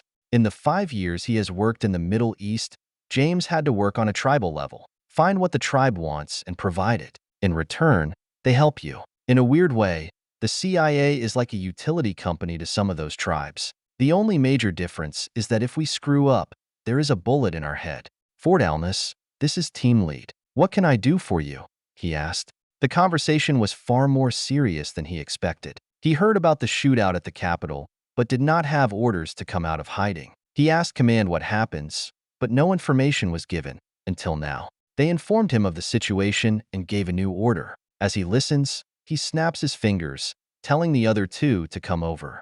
Roger that, sir. We will get it done, James said over the radio. Once he puts the radio down, he looks over to his team. Listen up, it is worse than we thought. Apparently, the Ranger team found one of our civilians as a sex slave. They had to shoot their way out to save her. Really? They just found out? We could have told them that. Why did not they assume they had our people? Tyson Taylor said in a cocky no-bullshit black Southern tone. He is being a bit hyperbolic, but still, the people in charge should have figured it out. No shit. I think our director didn't want to get too involved in the fight, Sean responds. Agreed. But now it's on the front page. That is our mission. The girl that was rescued said there are at least 2 left in the city. Maybe more throughout the Empire, James said, explaining his new order. Our job is to find their location so a strike team can liberate them. How the hell are we supposed to do that? Sean asked, gathering some supplies. What is the time frame? Tyson asked too. We have 36 hours, he answers. They stop and look at him. You're fucking kidding me, Sean said, annoyed by the time frame. We can go to crime lords. They might be able to buy some information. Tyson throws out an idea. At what price? James thinks about the idea. Not seeing a more efficient idea, they should ask 2 million people in sadera. That is when the Nico walks in with some tea. Her name is Neligia. She has short orange hair and has a high spirit of life. From what he knows, she has been alone for a long time. She owns a business inside her home. She fixes clothing and another textile. Not a lot of money, however. It has kept a roof over her head. Be careful in dealing with the crime lords. They are only interested in expanding their power and wealth, especially the Becerra family, Neligia said to them, trying her best to help. James sits down on this homemade wooden chair and thinks about her advice. Thanks for the tip. What's the plan, Blondie? Sean asked his boss. Sean is referring to James, has his darker blondish hair. That includes his beard. All 3 of them have beards in some way, all intended to blend in more. That is when he snaps his fingers with an idea. We play hardball. That a good idea, sir? Our job is to be undercover, not be the army, Tyson said. He nods his head as he listens. Doesn't really matter. The minute we walk into the crime lord's building, we will have a target on our back. That is when they all hear Neligia say something. Everyone in Akusho already knows you're here. So, I wouldn't worry too much about that. That would not be the first time she said something like that. However, though it is completely true, it is easy to tell they are not from around here. No one seems to care. Since they first got here, they rarely have seen the Empire presence here. The only time they have seen an official soldier or politician is when they're doing something shady or buying some prostitute. It has been interesting spying on these elites on what they do in the shadows. Let us make a presence. Seal tells command we will need to establish a safe house here, he said. Tyson raises a point. Didn't we see some warehouse last week? The one with the drugs. That warehouse is owned by the Becerra family, Neligia said, picking up the teacups. James looks to Neligia. Thank you. We can take that from them if they don't want to work with us. He then looks to his team. All right, we're going in and see where the cards land. At least one of the families will work with us. Under the table, James then looks at Sean. Tell command those Marines that are on standby. Send them in. I need them to take the warehouse and everything inside. If they have any SFs they can spare, I will be happy to take them. We will go to the family and force their hand. Do we have an understanding? James asked and looked around. Everyone nods their head. He got the idea from the Dark Knight film. They are crime lords. They only care about one thing: money and power. We quickly push them and back them into a corner. Give them a choice. Give us what we want or die and lose everything. See who breaks and cooperate with us, and then eliminate everyone else who does not. V04, Chapter 44, Operation Nightwing RM. Apex Liberty Bar, Alness Community, June 26, 2025. Delilah is currently washing some glasses while at the bar. Today is just like any other day, soldiers and Alness villagers enjoying themselves. There is laughing, partying, flirting, getting drunk, everything you expect with a bar. Unlike everyone else who are enjoying themselves, she sees this one man who is sitting at the bar booth, alone and quiet, drinking from his massive mug. She decides to walk over to him. Hello, Wolf. Wolf. He is a Valrolden, a tall and strong wolf race. He reacts to her, not liking the cute nickname. What is on your mind, Wolfie? She asked him as she winks at him. She can tell that something is on his mind. Wolf pushes his mug over to her. I just like a refill. She signs and takes the mug. She begins to refill his mug. Come on, what is going on? She asked again. Since becoming a waitress, she has learned a lot about people. She is always impressed by how people open, especially to someone with a pretty face. Probably because people are looking for a place to let out what they are thinking. Wolf breaths. I feel useless. She left her ears bent, confused by his meaning. Wolf is a Valrolden. There are a lot of uses for someone like him. You're joking, right? As she talks, she brings his mug back to him. Look around and tell me what you see, Wolf asked her. She looks around. She sees the usual stuff. Some of the soldiers getting a little too friendly with the waitstaff. People getting drunk, playing games. She looks back at him. I don't see your point. Wolf takes the mug and takes a drink from it. When I go from town to town, people usually need me to help fix some problems. Rescue someone that was kidnapped, kill some goblins, bandit group, or do heavy labor that needs to be done. After that, though, people can't wait for me to leave. Now, everyone here is very friendly with each other. No fear of the world. Protected. How does someone like me make a living? Wolf said. She thinks about what he said. She agrees with him. He has a point. Since her kingdom fell to the Empire, she has been on the run, trying to avoid being enslaved by anyone, having to do many things she now regrets, just to survive. Since arriving here, most of all those feelings disappeared. Never once in the past 3 years, she even felt more welcomed. With the military might of the other worlders here protecting them, nothing seems like a threat anymore. That is when Delilah realizes what he is also saying. This new peace puts people like Wolf out of work. If people do not need to hire security, what does someone like him do? I understand. I used to be an assassin for the warrior bunnies. She brings up. Once my kingdom fell, I didn't know where my place was. But I am here now. The soldiers annoy me at times, but I enjoy this place. I agree. That is why I haven't left yet. I still feel useless though. How can people thrive when they let others fight for them? Wolf said, the Empire is the enemy of all, and yet everyone here lets people form a different world fight for them. That hit home for Delilah. She was a soldier for her country. The Empire either enslaved her people to be raped or were murdered. Yet here she is, waiting for a bar booth as others fight her enemies. The topic made her think about recent events. Those other worlders nearly formed a peace with the Empire, but then throw it away from one girl. It is impressive though, she said to herself. What is impressive? Wolf asked her. Not realizing Delilah said something out loud, she looks up and smiles. That they threw away peace for one person. Not many would do that. She thinks more about that. I just wish the gate opened 3 years ago. Maybe these people could have saved my people. Wolf nods his head. I agree. Most wouldn't. Especially taking the prince slave. Wait, prince? Do you mean Zorzel? She asked, having a new interest in the topic.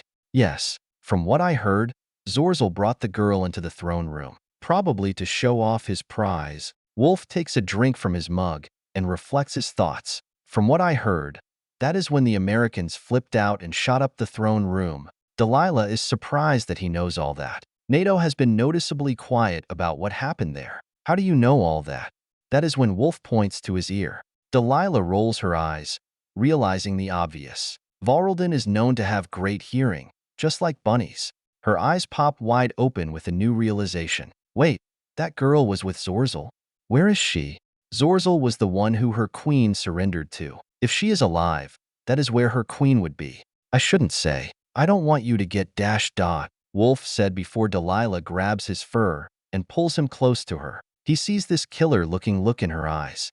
I said where she is, she asked again, not accepting any other answer. Wolf is surprised by this. Most people would never threaten a Varaldin at the hospital, but that is all I know. Delilah lets go of him and takes off her apron. Thank you. She turns around and then leaves.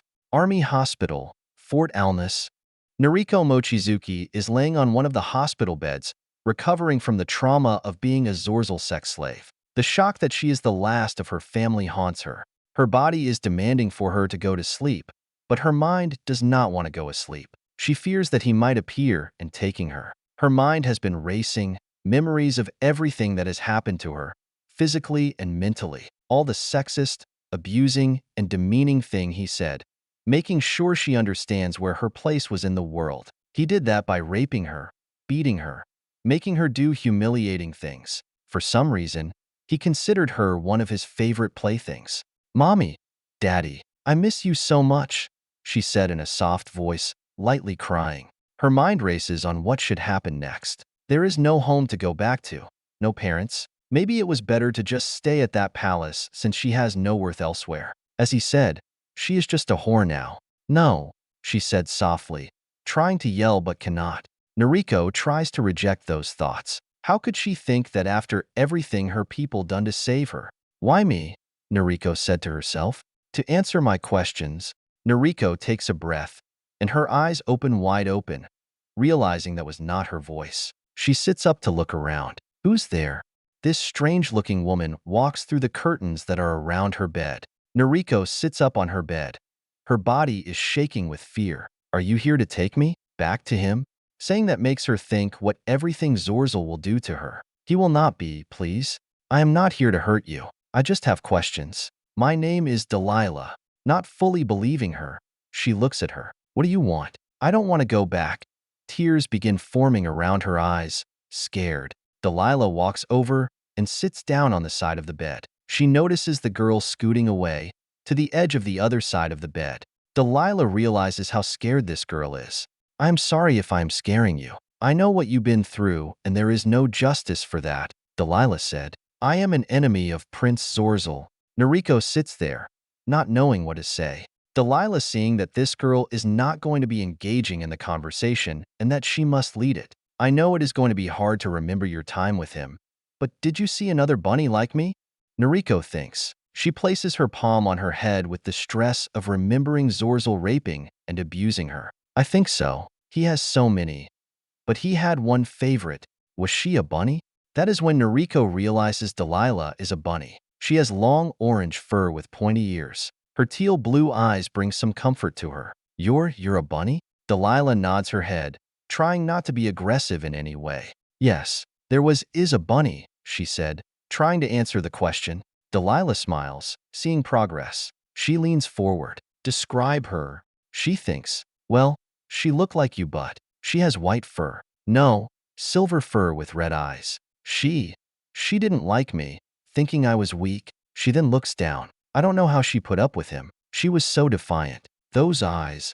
Delilah smiles. Was it Tayul? Noriko looks at her. I think so. I don't know. My mind is very fuzzy right now. Wait. I think so, yes.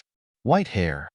That is all I need to know, thank you, Delilah said and begins to leave. As she walks, she can hear the girl crying a little. Delilah stands there realizing that she put that girl through hell again, just to get some information. She turns around and looks at her. By the way, you're not weak. You are one of the strongest girls I know to survive that. Not many could survive Zorzel brutality, but you did. And because of you, others are going to be saved, Delilah said, gives her a big smile and waves goodbye. Noriko looks at her. She hears what she is saying. Maybe. She lays back down and cries. Headquarters, Fort Alness, June 27, 2025. Lieutenant General Stanford is currently in his office having one last meeting with his officers. Operation Nightwing is going to start soon. All they are is waiting on the CIA to provide the intelligence they need for a raid. There are two men in front of him, Colonel John Young, leader of the Vanguard Rangers. The other man is Air Force Colonel Stephen Hintz of the 8th Special Operations Squadron. There are two other men over the speaker, Colonel Robert of the 1st Cavalry Division and Colonel Shunya Kingun of the 4th Combat Regiment. The men over the speakerphone are part of the advance force. Their job is to get in range for the 3 AH-64 Apache they are transporting. They have 3 days to find a launch site somewhere in the Dumas Mountains that is close enough to Sadera. Since the city is too far for most helicopters, excluding the Air Force V-22 transports, it became clear to everyone that there were no good options on the table, only bad to worse. Going trough, the Dumas Pass like Vanguard 7 did is impossible for heavy vehicles. There is no other direct path through the Dumas Mountains, and Sadera is about 1,000 kilometers away over mountain range bigger than the Rocky Mountains. 1. According to Duran, there is a path to the south, however, that would take at least 6 weeks to move around the mountain range and loop round with the highway poor quality. The only option is an air assault, however, that is a logistical nightmare. Only a few units can be carried that far, and it is somewhat a one-way trip. If anything goes wrong, they are on their own. All aircraft will have to use an air refueling from Air Force KC-130 tankers. Sir, I still think you should let go, just roll in, Robert said over the speaker. He has a cocky attitude, but always is sharp in combat. Yeah, and they crucified the prisoners while you're going through the front door. Young points out. They did that with one of my men in the Elias Forest, too. They will do that if they see us coming. What is up with your Americans in using brute force? Kingun asked. It's fun, Robert replied. The second reason a large ground force is escorting the Apaches is just in case of a Black Hawk Down situation. The Rangers and Navy SEALs will not have enough forces in time to protect both the prisoners and protect a down helicopter. If that happens, Robert and Kingun will attempt to strike the city to save everyone there. Stop bullshitting, Robert, Young said. Explosions solves all problems. That is a lie, Kingun said back to Robert, not thrilled with that answer. Calm down, man. I am just trolling you, Robert said jokily. Besides, it did fix my neighbor dog problem growing up. Keep your game on, Colonel. The threat is real. We need to be ready to go in if needed, Young replied. What is up with you, man? Why are you so worried? They are using sticks, Robot explains. Sticks with magic. We still don't know a lot about that ability. And we still do not know much about the different races on this planet. We have no idea what we might face, Young points out. Stanford hates hearing this much negativity, however it is necessary. During his 8 tours during the War on Terror, the Army always had plans and made sure to do their research. The problem now is that they are not on Earth, but on an alien planet. Now that the Air Force set up the airfield, they started launching drones to start reconning and mapping the surrounding area. However, they only mapped a fraction of the territory. The fog of war on Earth is not knowing where the enemy is. The god of war on Falmart is not even knowing where the landmass is, or the types of races they might face. While the Empire is a human-led nation, there have employed many different races within the lower ranks within its military. That opens the door to any possibility. While every U.S. soldier know how to kill a human, they must assume the same weakness apply to an elf, or an orc, or a bunny, or whatever they might face. He thanks God that the Empire is technology weaker, otherwise he cannot see a way the U.S. would have won the war. He is correct, he said, listening to what Young said. Everyone needs to keep their eyes out and expect anything. One screw up and the game is over. That is when they all hear something happening outside the office. The door bursts open and this orange bunny pops through. She closes the door behind her. Once closed, she begins breathing heavily. Damn, there is a lot of them.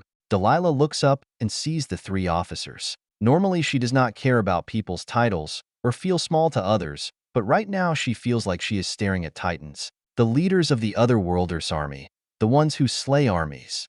Ah, hi there, Delilah said, waving and smiling, feeling nervous. What the hell is going on? Robert asked over the speaker. Delilah's ears pop up, trying to find who said that.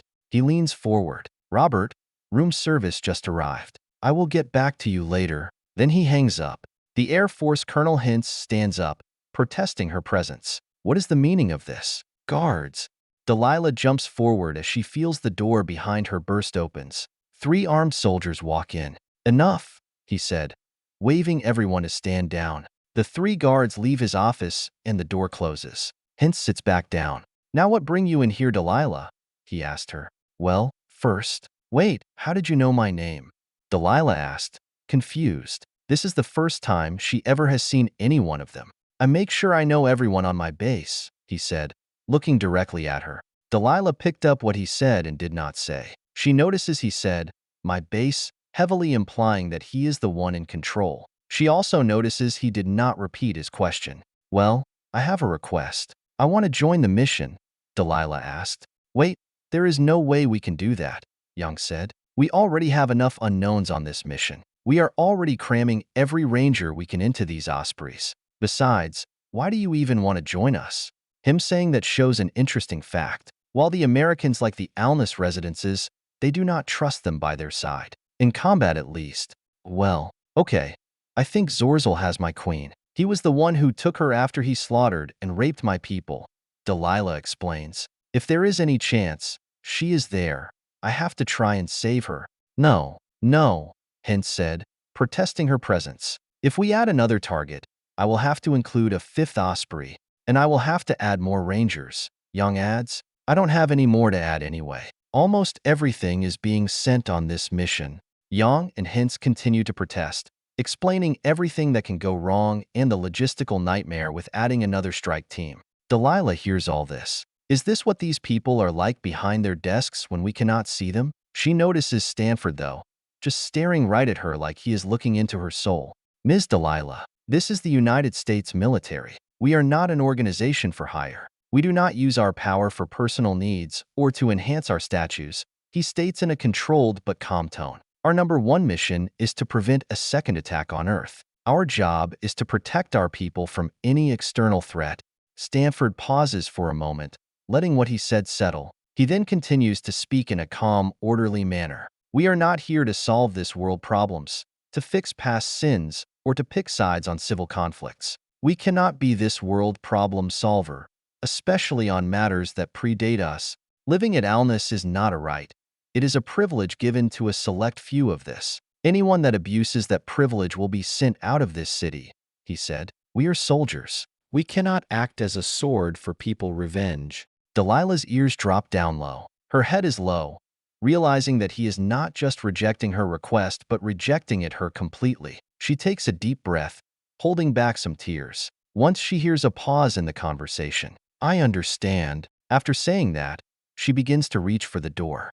"I did not dismiss you," he said. "If you are going to join our ranks, you need to act like it." Delilah is very confused now. What else does he want to say? He made his point clear. Now saying all that, "I do see the potential in helping a political prisoner break free. If you understand the motives of this mission and not have your own personal agenda interfering with it, I will approve your proposal," he asked her, still looking directly at her.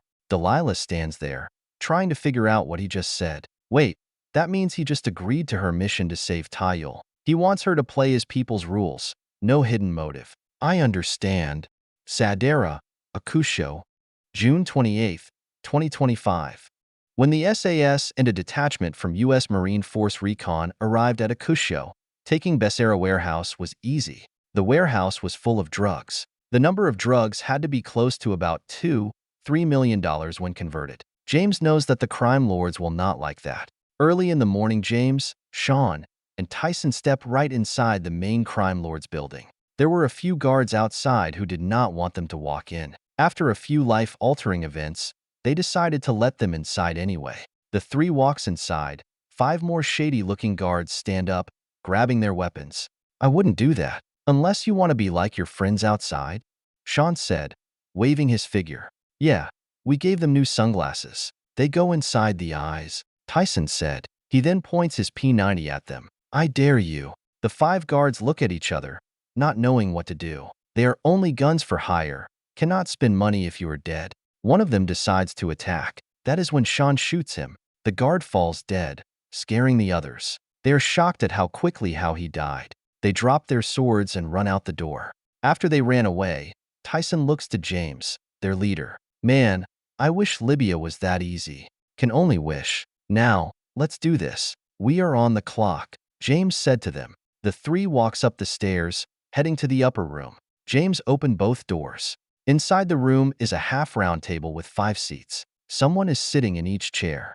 The man in the middle stands up, looking at the 3 American spies. What is the meaning of this? This human male asked, clearly not pleased that they are here. The 3 walks inside, Sean and Tyson holding their P90s up at the guards. I am a door-to-door salesman. I am here to sell you insurance. Not just any kind of insurance, but life insurance, James said, waving his hand around. Another man stands up, a lizard humanoid. The lizard is taller than he expected. Interestingly, James remembers playing as one in a game called Skyrim when he was younger. Guards kill them. End this. Nah, James said. He reaches behind him and pulls out the drugs his people stole. If you touch us, all of this burn. Just disappear. Stop. The man in the center yells. He looks at the drugs, genuinely concerned. Clearly, he is the owner of them. As I was saying, I am here to offer your life insurance. If you act now, I might add in some snake oil. James continues, having a good time. Speak your meaning, peasant. Another human man said. James snaps his figure and points to that man. Hey, that is an insult to the peasant community. He then looks at them, getting down to business. All right, here is the arrangement. I think you know who my 2 deplorable and I am. So let us skip the interdictions. My people are here and here to say. James reaches his hand into his pocket. Right now, we have no interest in putting you out of business. We want your services. The Empire has taken a few of our people as slaves. Some of them are here in Sadera. I want to know where they are. Simple as that. The big man in the middle begins to laugh, sitting back down in his chair. You're joking. You think you can come in here and make these demands? Yup, James said. He then takes out a cigar and places it in his mouth. He then lights it, making sure they all can see what he is doing. At the corner of his eye, he can see that a few of the crime lords are taking interest in his cigar. Just as he planned, the message is clear. We are here for business and we have interesting and exotic things to trade.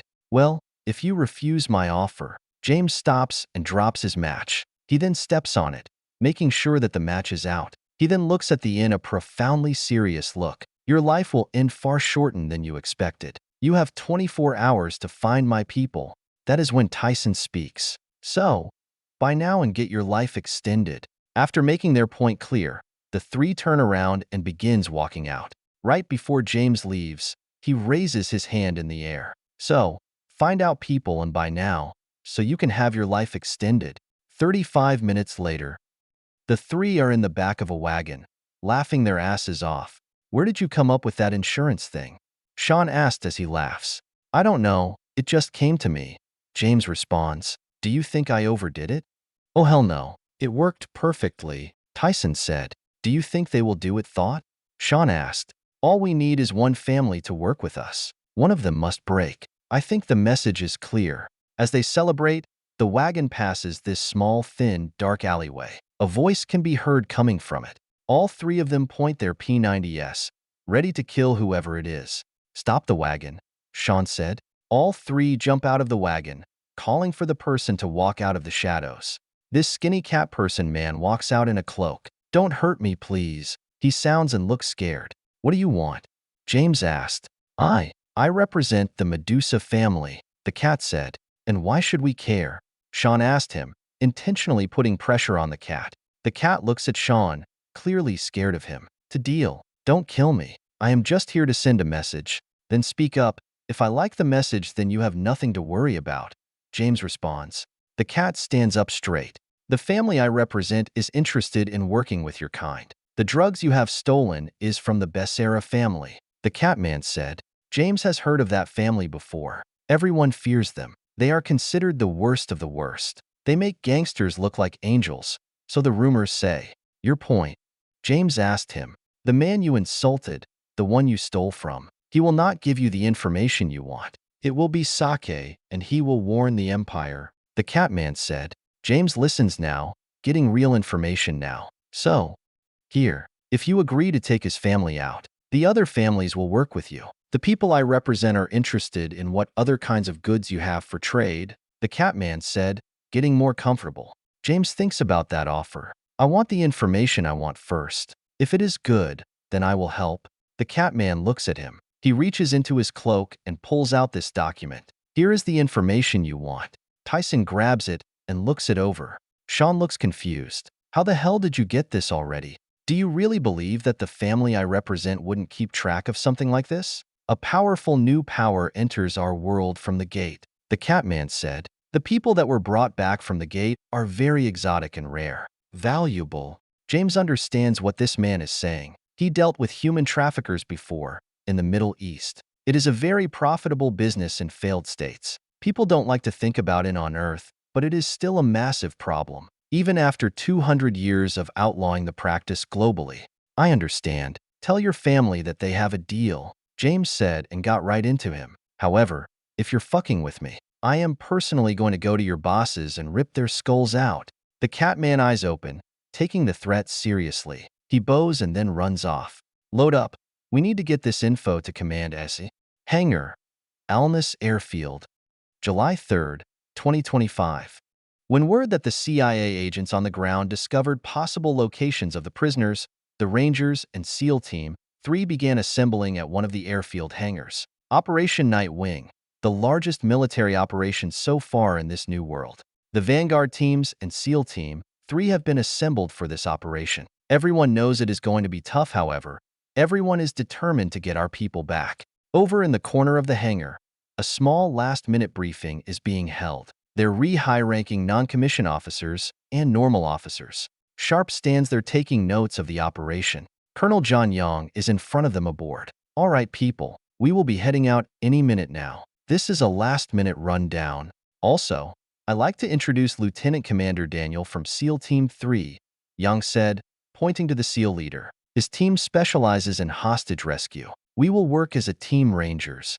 Thank you very much, Colonel. It is an honor to work with you, Rangers, Daniel said to everyone. He then points to a picture of a plaza next to a drop-off. The location is by the palace, where the nobles, wealthy, and royal family lives. The elite part of Sadera. Right here is our extraction zone. It is called LZ X-Ray. Once we have the packages, everyone regroups here. Load up on the V-22s, and we go home. He then turns to Major Davis, leader of Vanguard 2. Major Davis, your team plus Vanguard 1 and 3 will be holding this LZ. You hold at all costs. Because of how compact ancient cities are, this is the only area where we can extract the number of forces we have deployed.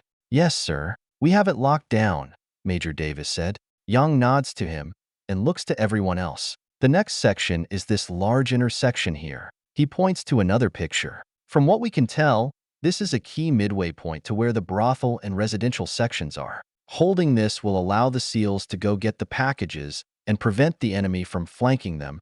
Young then looks to Sharpe. Major Sharpe, that is your task. You hold this intersection. You will have Vanguard 6 with you. You do not leave this location until the SEALs arrive.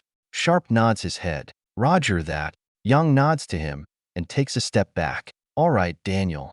You have the floor. Daniel walks forward, taking the stage. As he walks up to the board, before he starts, he gives Sharpe a warning glare. After that, he looks back at the crowd. All right, the SEALs will be deployed at the intersection. We will split up into 2 teams.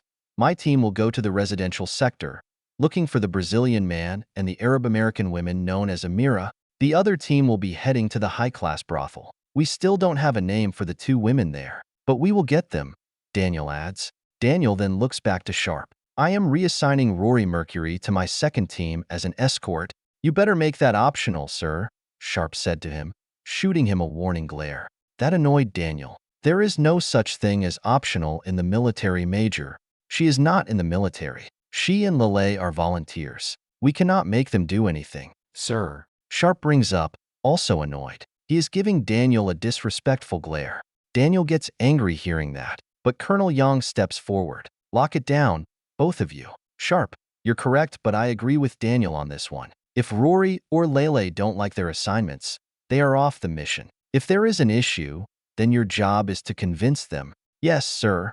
Sharpe responds, not thrilled with them messing with his team. Good, Young said. He then looks at the crowd. All right, people, keep your game on. We are professionals. This is what we do. He then looks to Daniel and dismisses him from the leading the meeting. Alright, to guarantee that we don't face the Imperial Wyvern Corps, the Air Force is deploying two F-15E times S Super Eagles as air support. They will be keeping the skies clear for us. An F-35 will be providing backup support and IRS. They will be remotely controlling two MQ-1C Grey Eagle drones. They will be flying around to provide updates in real time. Once we leave the city, the Air Force will bomb the military bases and what we believe is the Imperial Senate building. As a final warning, in addition to that, we will have an AC-130 overhead. They are considered emergency support only, just in case of a Black Hawk Down situation or if we are about to be overrun. That is my call to make, Yang said, making sure everyone understands. Apaches will be our main air support. Remember though, this is a civilian population center, so watch your fire. Dismiss.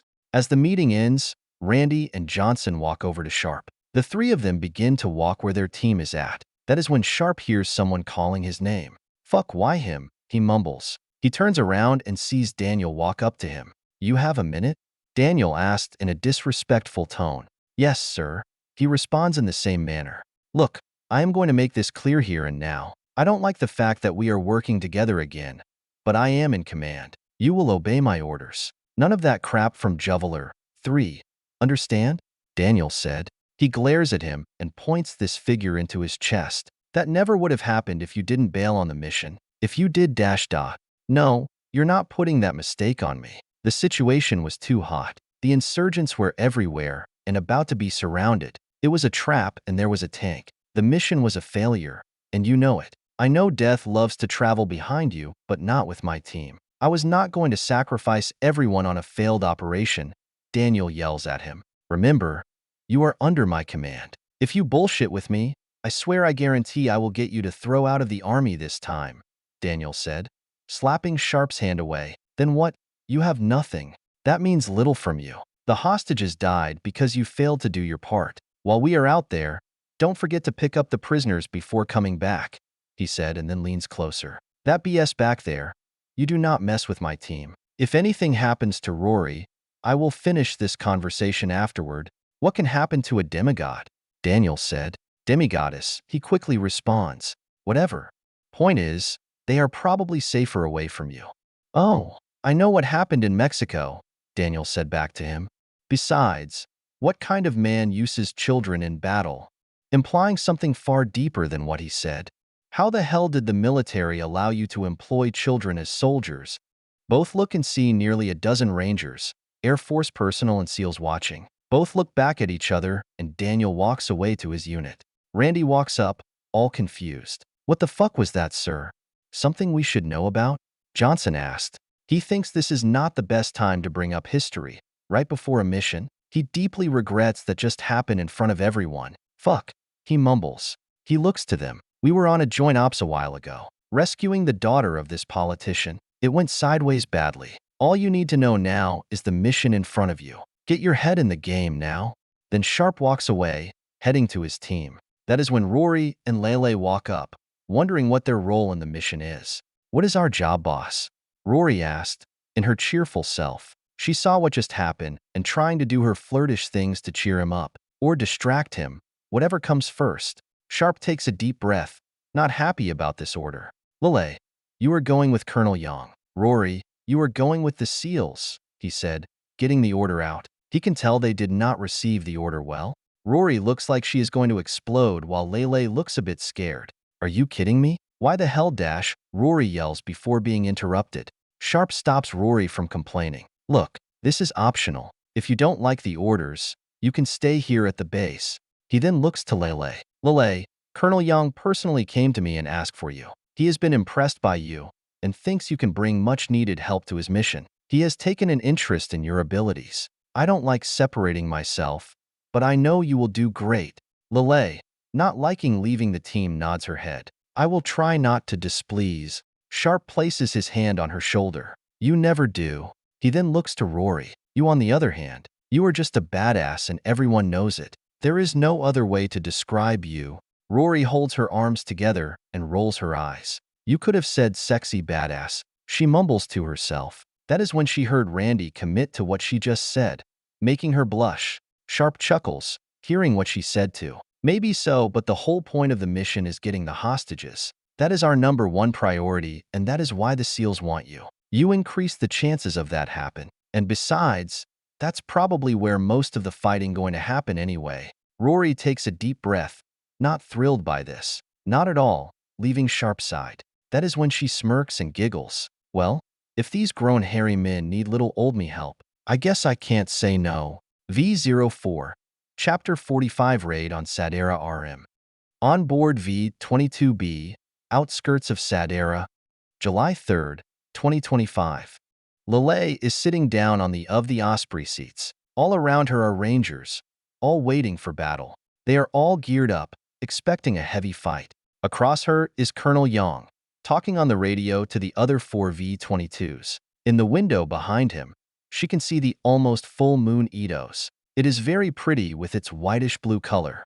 For some reason, she feels uncomfortable and scared. During the flight, her confidence has hit an all-time low since getting on this helicopter, to her surprise. All this time, she did not realize how much she relied on Sharpe confidence and leadership. She has gotten herself into many messes since joining up with these people. All those times it never crossed her mind that she was in real danger. Mentally she knew, but it did not bother her.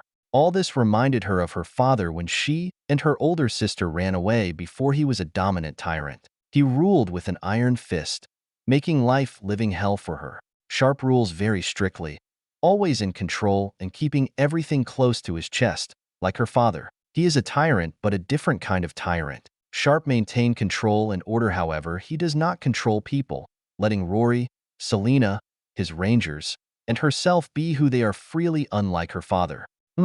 She thinks about that, now disagreeing with herself. Tyrant is not the proper word. While her father keeps people close, it is to protect his ego and insecurities. Sharpe does that to keep people safe. Unlike her father, where he steals people's confidence, Sharpe seems to project confidence in people. Lelei never realized that until now that she is alone. Everything will be okay, kid, Yang said, noticing how nervous she is. She looks up, focusing on him. I know. Yang smiles. He then leans forward, so she can hear him easier. Look, Lelei, I know you are probably not happy that I split you up from your friends. There are 2 reasons why. One is that I am expecting to fight against magic users, or something down that line. Because of that, I would like one on our side, just in case. Lelei could not disagree with him. This is the capital of the Empire. A good chance they might have powerful magic users waiting for them. Then Yang continues. Second, you are reliable. Sharpe always has to keep an eye on Rory and that kid Selena. That's not including some of his other rangers with a wild streak. He is implying Private First Class Alicia Moore. You, on the other hand, never have other to worry about you. Always know what to do when to do it. Always calm and orderly.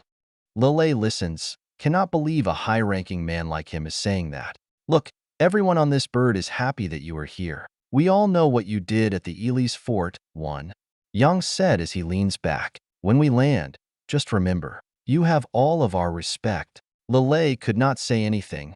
The words did not form in her mouth. She takes a deep breath, now realizing that she is more famous than she, though. Learning that, she feels the weight of responsibility being far heavier, but in a good way. It would not be long before the Osprey reaches the landing zone. When the red light turns green, everyone is rushing out of the Osprey, storming the plaza. A few sounds of gunfire, rangers taking out some sentries. She gets off the Osprey and looks around. She sees the 3 Vanguard teams get into position, getting ready to be counterattack. She takes a deep breath and remembers what Sharpe said, that he is never disappointed in her. Let's go. Intersection. Sadera. As the V-22s hovers the intersection, Sharpe grabs the robe and slides down it. Once on the ground, he pulls out his rifle and makes sure no one is about to ambush them. Always first one down. Once he is happy that the area is clear, he begins directing both ranger teams to their positions. Over to his right, he can see SEAL Team 3 sliding down the rope. Rory, in her usual fashion, jumps out of the back of the Osprey, landing on the ground. She begins running, heading to the objective. Sharpe can tell that she is not happy. He does not blame her, but he is happy that Rory and Lelei are willing to follow his lead even if they disagree with him. A trust he has no intention of losing. He sees Lieutenant Commander Daniel Richmond slide down the rope. He looks at Sharpe, and he looks at him in return. After a short gaze, they break contact to do this mission. Sharpe rushes to this large statue of this soldier, holding a shield and sword. Alicia follows behind closely, taking a position by the statue. All right, Charles, take 4 men and watch the east side. Captain Ager of Vanguard, 6 watch the west side. I will watch the south. Sharpe said over the team radio. Watch out for arrow fire, especially from the north. That wall has us at a disadvantage. Remember, we have the knight on our side, but do not get cocky. If they are armed, you take them out, Sharpe reminds them. To the north of the intersection is this wall, a great spot to place archers. He then points to Alicia. Tell me when we have Apache support. Coordinate with the other teams and have them mark for air support. Corporal Andrew Steele rushes up and slides right next to the statue. Sir, where you want me? As he asked his question, he pulls out his M2010 enhanced sniper rifle. He looks at him. Finally get to use that. He then looks around. Andrew, get in that window right there. Pick off anyone who tries to use the wall. Also, take a spotter to help Alicia coordinate with the Apaches. Sir, Andrew said and takes off. He stands up and takes a quick look around. Everything seems to be calm, for now. Sir, is everything okay? Alicia asked, looking up. He looks down, slightly confused. I am fine, why? Alicia shrugs her shoulders. You seem off. She then smirks. I get it now. You were just worried about them. Figures. He glares at her with, knock it off and stay focused look. Alicia is not wrong. It feels wrong that Rory and Lelei are not there with him. He did not realize how used he got in having them around. To a lesser extent, Selena. He was started to enjoy those exploration missions, everyone traveling around, seeing new things, learning and experiencing together. A feeling he thought was gone forever, but seems to come back. Right then he realizes how much he fully been relying on them. On paper, his team is fully staffed, but to him, it is just not the same not having either of them here. She just laughs and holds up her radio. She then looks up at him again. Sir, what is up with you and the seal man?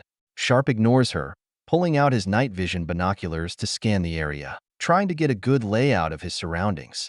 You either tell me, or I make up some bullshit. Randy will believe anything. Sir, Alicia said, trying to pull some strings. Never follow a hollow man into battle. A strong belief she has. More, not the appropriate situation or time for this, he said. He then looks down at her, noticing her rolling her eyes. As he looks through the binoculars, he can see soldiers forming up on the other end of a street. Besides, here they come. That is when some stray arrow hits the statue. Then a single shot can be heard from Andrew's sniper. Sharpe knees down, watches a few of his rangers moving around, getting ready for the incoming attack. He now is thinking about Alicia's question though, remembering that both Charles and Randy came up wondering too. He prefers to keep his past drama away from them. That has been getting harder and harder. The saying seems to be true. You never can run away from the past. We both fucked up honestly, he suddenly said. Alicia was saying something on the radio and noticed him speak. She finished warning every one of the incoming attacks and looks at him. What a surprise. Look, I'm not trying to be a dick. I know I rub off like that sometimes. It is just that a lot of things happen. A lot of it I cannot talk about. I prefer to keep you all away from all of it, Sharpe said to her. My past, my mistakes shouldn't harm any of you. He finishes, politely. Alicia nods her head and gets back to work.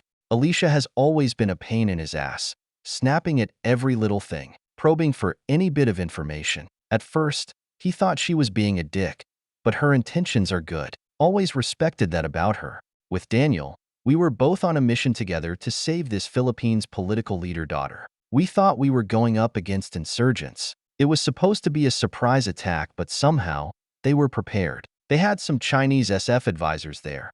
So we were going up against a stronger opponent than we expected, he explains. My job was to draw them away from the compound, and his team was to sneak around and rescue the hostages. Sounds like a no-win situation, sir, Alicia said.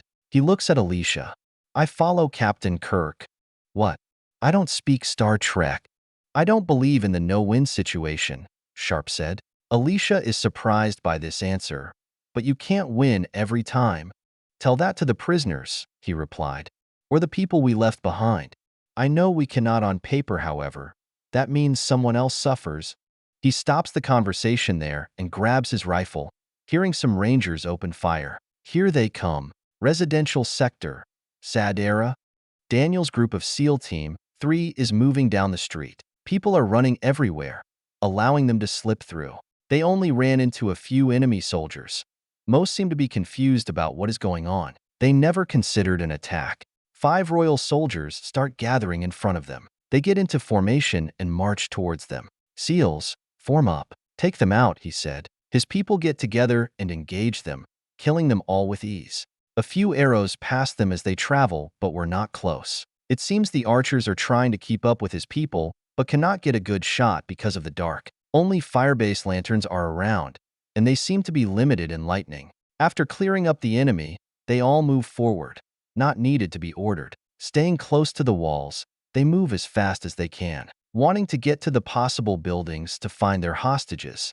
As they move, a SEAL randomly fires his rifle at a target. After going a few blocks, Daniel sees what looks like the residential sector. The fancy buildings and layout of the area look like the ones from the overhead pictures from the briefing. Daniel looks around, trying to decide on how to proceed. Based on the CIA intelligence, he has a good idea of what buildings the hostages are at. Still, he does not know the exact houses. Normally, he would go house to house in an orderly fashion, doing everything by the book. He would prefer to do recon on each building, seeing where everyone is at and what would be the best move. Unlike Sharpe, where he would just go in and storm each building, going fast and loose with brute force. If you do everything right the first time and in advance, you do not need to wing it. You two, take the left. You with me in the street center. You two right. We're going to clear street to street until we get to our first building, he orders. The SEALs around him acknowledge the orders and begin to move. As they move down the street, they end up in a firefight with some soldiers. The strange thing was that they did not seem to be looking for his SEALs, but someone else. Either way, they easily mowed them down.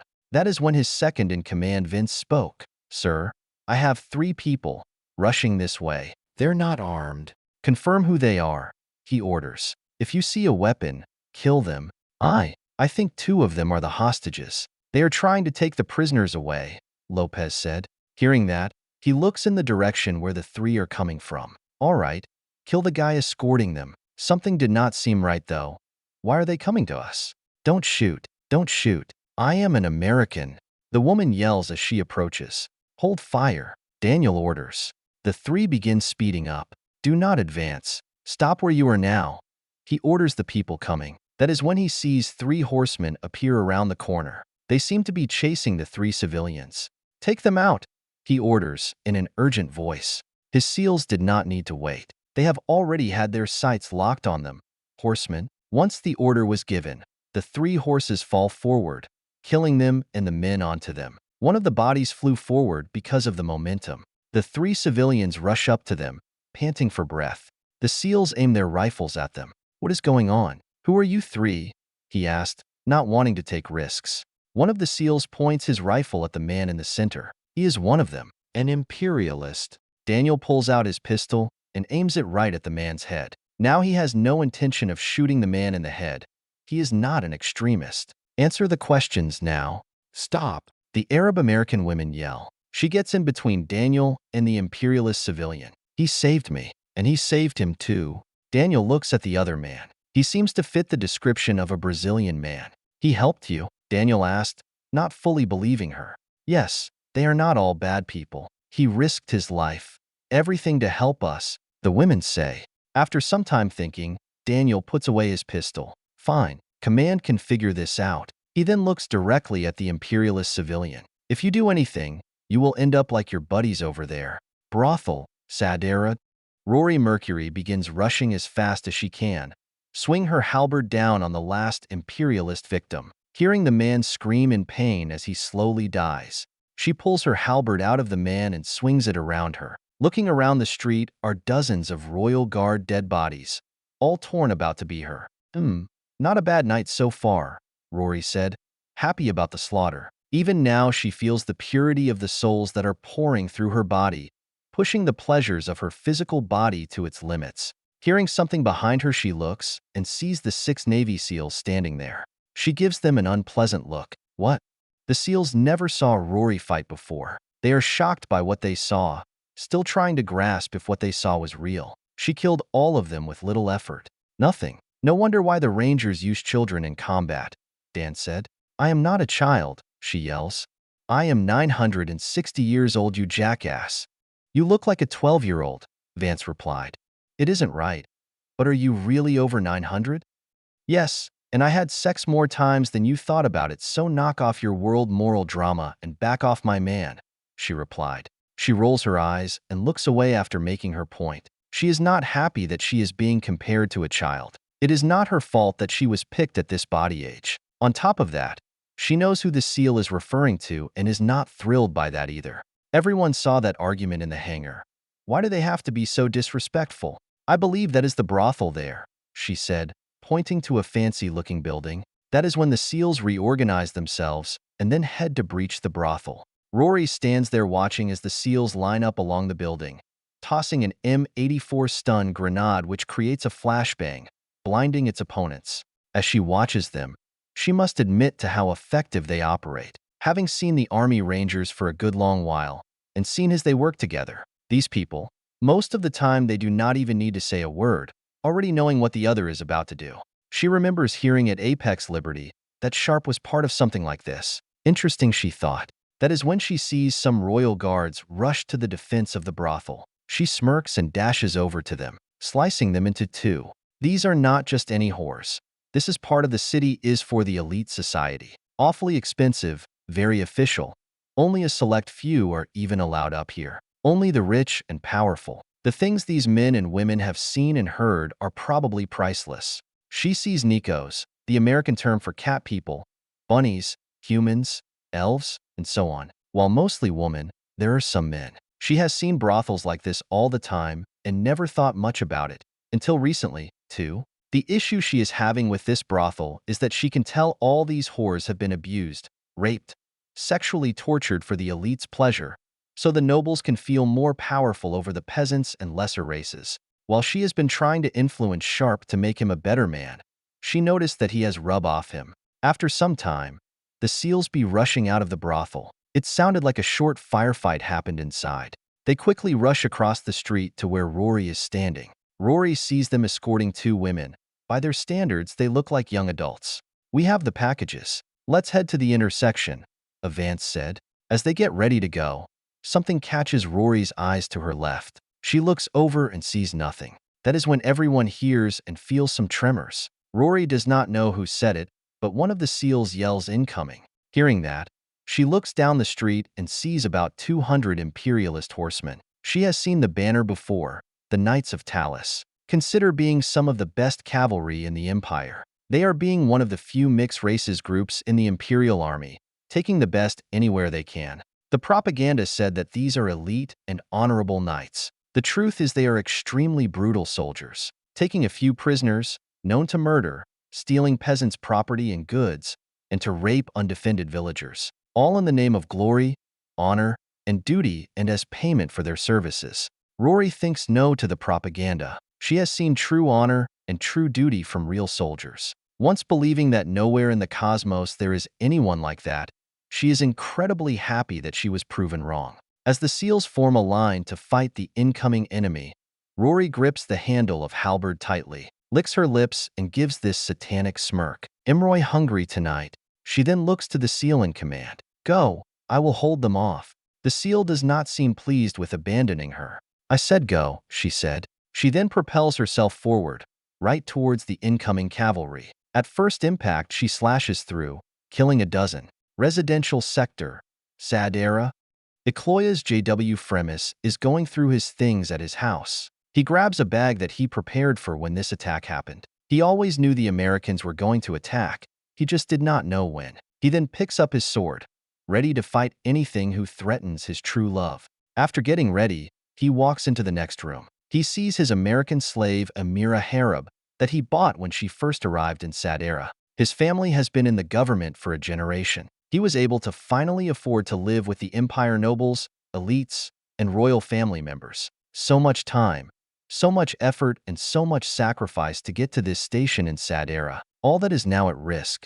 He looks at his beautiful slave, the most gorgeous woman he has ever seen. She has this exotic tannish skin with this smooth, thin, goldish blonde hair. Her eyes glow with green emerald eyes. It took almost all the money he had, nearly bankrupting him to buy her. Never once he regretted buying the slave. So many other men and women wanted to buy her, for their own needs. He still remembers the day he first saw her. She was chained against a booth naked. She was brought up here with the other men and women slaves from the other world. At first glance, he knew he had to have her. He bought her right then and there, bringing her home, safely away from anyone else. "Are you ready?" Ecloias asked Amira. Amira smiles and grabs a bag. "I am ready, honey. Let's do this." Ecloias takes a deep breath and then grabs her hand. He leads her outside his home. Outside, they can hear explosions in the background, the hovering sound of their flying machines that Amira calls helicopters. The battle in the background sounds very intense. People are yelling and screaming, all running away from the sound of battle. Royal soldiers are rushing towards the battle. The Royal Guard, considered the elite of the army. Their sole duty is to protect the elite section of Sadera. The best soldiers from all around the empire is recruited into this branch. They are usually veterans of wars, but when they get this post, they rarely see combat. Well paid, well fed, and little combat. At least until today. While looking around, he can see some people breaking into other people's houses, either murdering the people who live there or robbing them. Ecloia's heart is beating hard as he feels scared of the situation. In hundreds of years, no army has ever been able to strike the empire capital, Sadera. Out of nowhere, the impossible happened. "We need to get to Dace's house. Before anything happens there," Ecloias explains. "Okay," Amira replied. While Amira lived with him, she told him stories of her planet, all the amazing wonders, technologies they have, the ideas about liberty, freedom, religion, everything. The world she came from seems to alien but exciting. Some of the ideas even seem so obvious but simple. Dacis is Ecloia's boss at the Treasury State. They both help manage the coin of the city and maintain trade regulations. He is a powerful man with many connections. More importantly, he has another slave from Amira world. That is what interests Ecloias the most. It took a while to get there with all the people and soldiers getting in the way. It did not help that all of this was happening in the middle of the night. She said her people have devices that allow them to see at night, but he could not even imagine it. Once the two of them finally get to Dace's house, they pass about 13 guards. They are his personal guards, some of the most trained mercenaries in the empire. Even if the city is under attack, it will be awfully hard to get past them. He begins banging on the door. "Hey, Dacis, it is Ecloias. I need your help." The door opens and Dacis greets him. "Ecloias, what are you doing here?" "We need help. My home was attacked," he answers. He is sweating and panting. His face looks like he is scared, all which are true on how he is feeling. Dacis nods his head and allows the two to come inside. "Why did you bring your whore with you?" Dacis asked as he closes the door. He sees no value in slaves. "Anyway, you will be safe here." Amira did not like being called a whore, but remains quiet. She walks into her room, giving the two some distance. Dacis notices the bag Ecloias is carrying and the sword. Normally, he would never allow anyone to come into his home armed. This is Ecloias, though, a long-time employee he trusts. Also, with the current circumstance, it makes sense that he is armed. "I am sorry that I brought her here. It just she was incredibly expensive, and I didn't want to leave her with the thieves at my place," he said. He seems nervous, like something is on his mind. Dacis notices this too. "Are you okay, my friend?"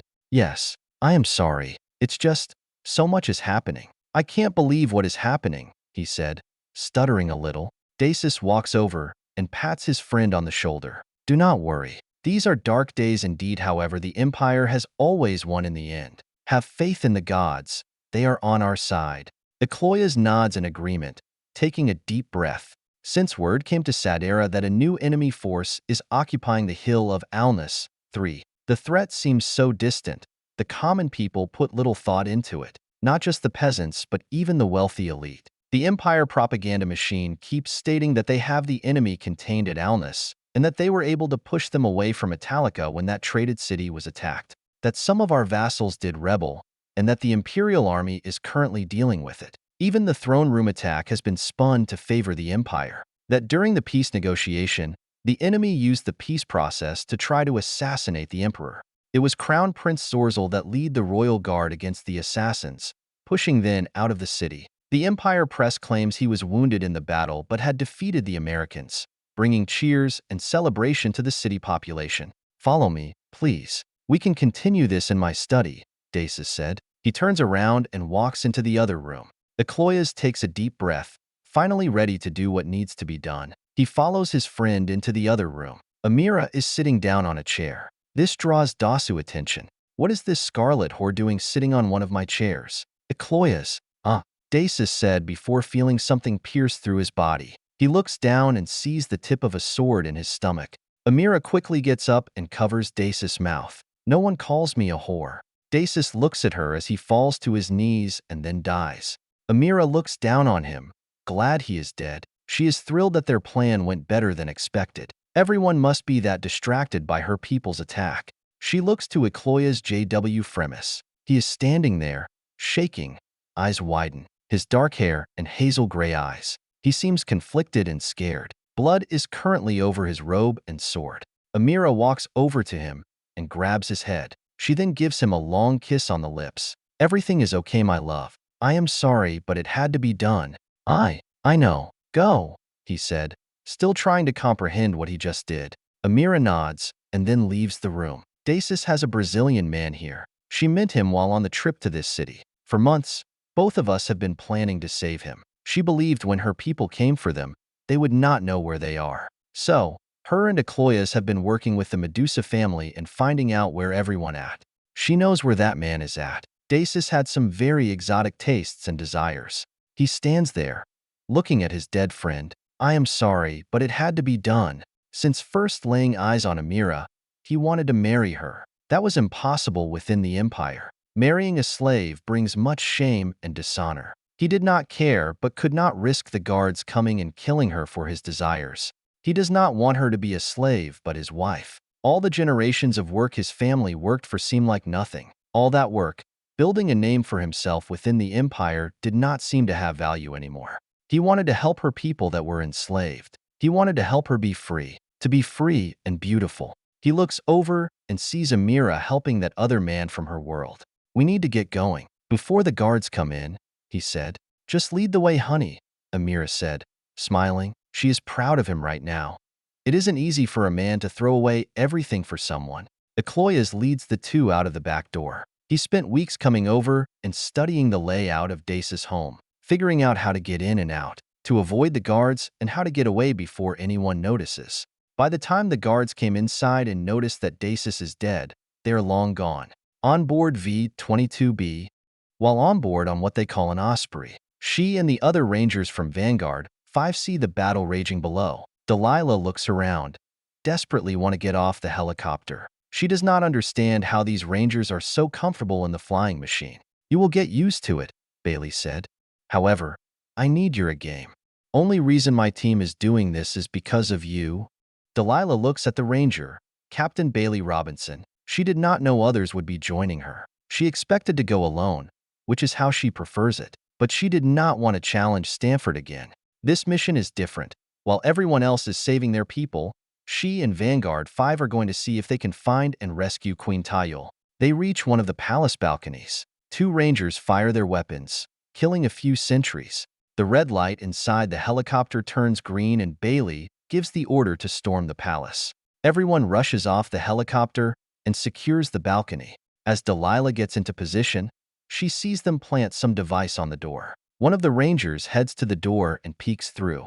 "Clear," the ranger said. Bailey does these strange hand signals. She notices the other rangers understood them and begin moving inside the building. That is when the captain taps her, pointing inside the building. She nods and heads out, pulling out her sword. As the team walks down the hallway, they pass a few servants. They just scream and run away, not understanding that they are the good guys.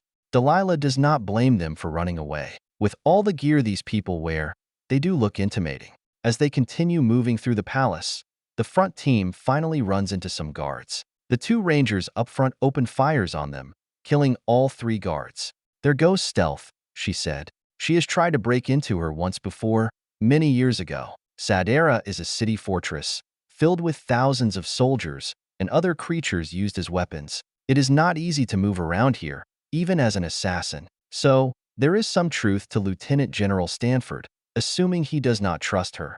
The problem now is that everyone knows we are here.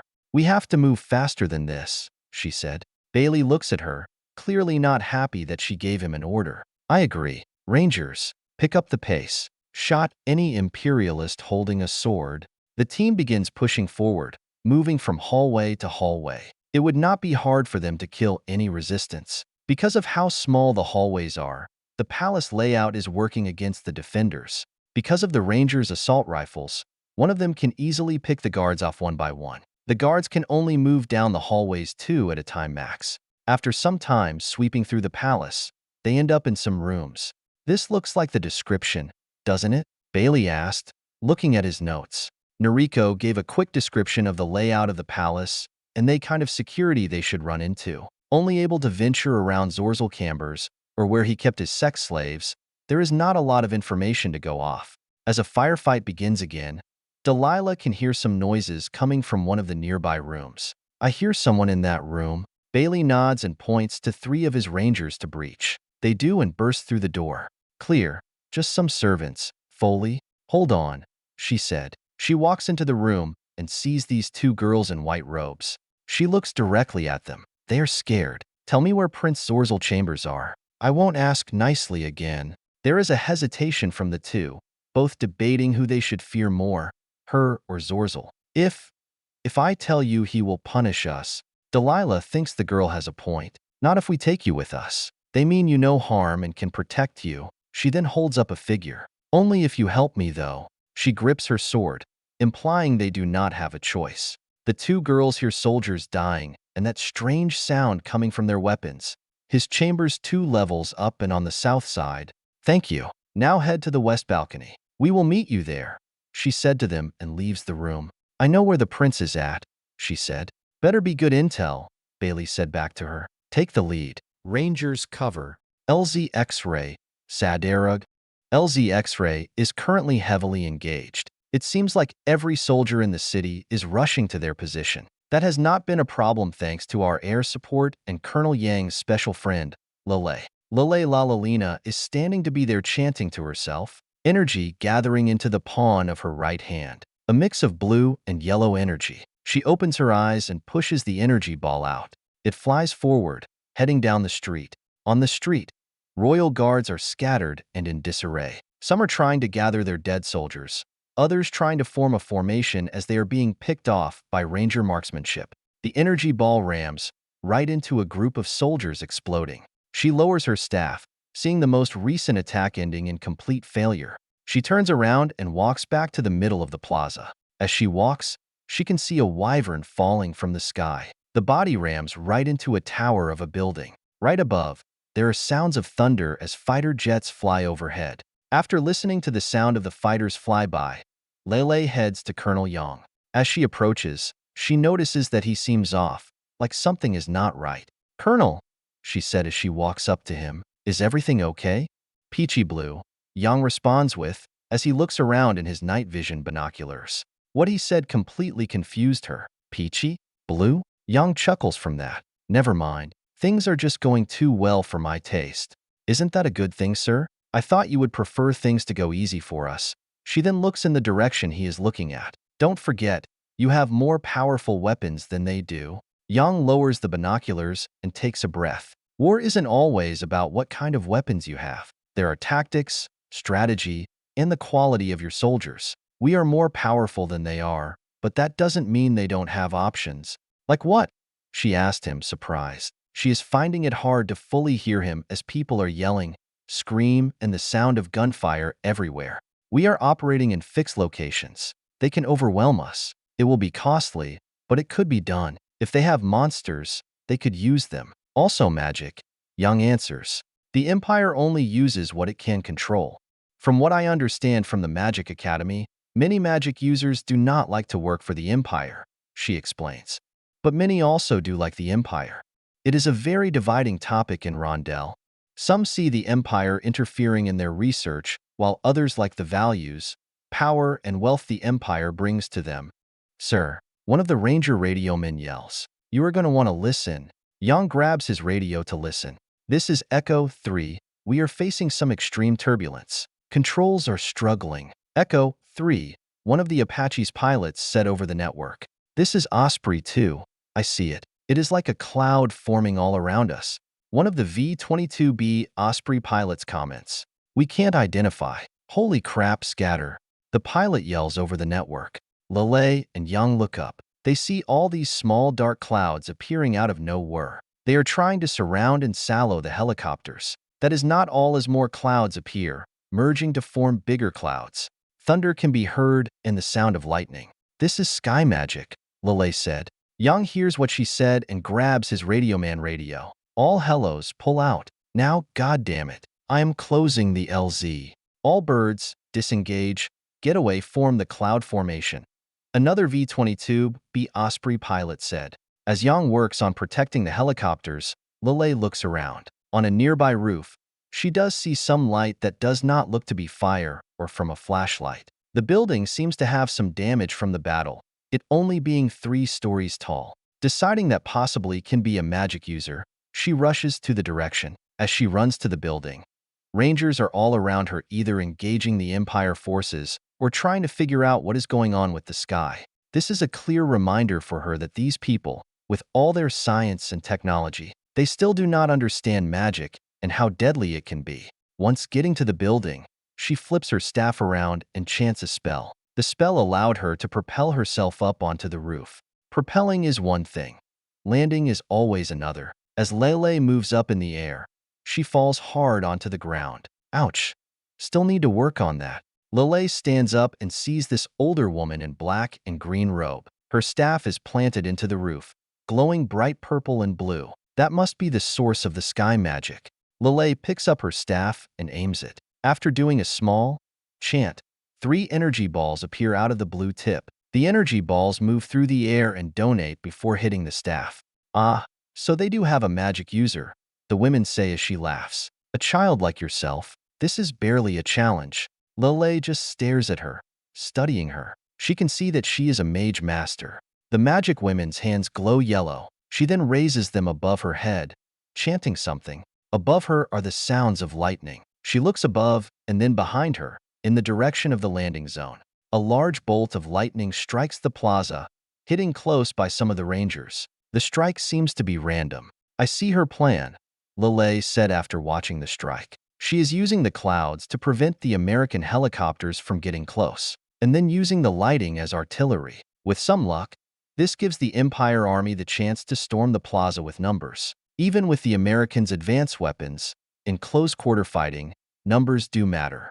Lelei closes her eyes and begins a chant. Items from debris, wood, chairs, anything around her begin lifted. She is using her telekinesis spells, lighting everything around.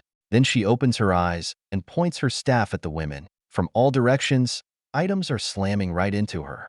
The women respond by using her magical abilities to destroy most of the items. However, a few ideas do hit her.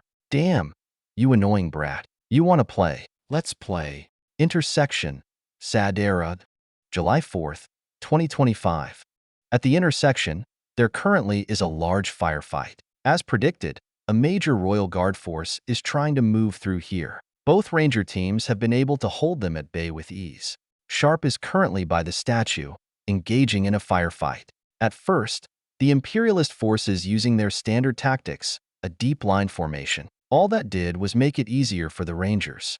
To his surprise, they changed tactics somewhat. Their infantry is now trying to use their shields to protect their archers. While still not that effective, interesting now they are adapting. He stands up and looks around. To him, something does not feel right. Arrows are flying around, but he is not worried about them. Alicia looks up at him. Sir, get down. Sharpe looks around, not seeing the massive counterattack he expected. According to IRS support, it looks like the bulk of the enemy force is heading to the landing zone. He kneels back down and looks to Alicia, his radio man. I want a perimeter report now. Sharpe orders. Alicia nods and contacts Johnson and Ager. Johnson here, perimeter strong. We have archers trying to snipe, but Steele taking care of them. This is Ager. They are probing us, still under strength. Sharpe listens, not liking what he is hearing. Maybe he overestimated the Empire's strength or their ability to counterattack. Sir, Echo 2 is saying Rory is inbound. Hopping on buildings from the east, Alicia explains. That makes no sense, Sharpe responds in a confused voice. Why would Rory be coming back without the seals? And why from the east? The seals' objective is to the west. That is when he hears someone yelling Rory's name. Sharpe stands back up and looks. There is this small figure standing on a roof of a building overshadowing the intersection. Before anyone could react, the person jumps down from the roof and into the middle of the intersection. He lands next to Rangers. Just like Rory, this guy is carrying a massive weapon. It looks like this massive double-edged battle axe.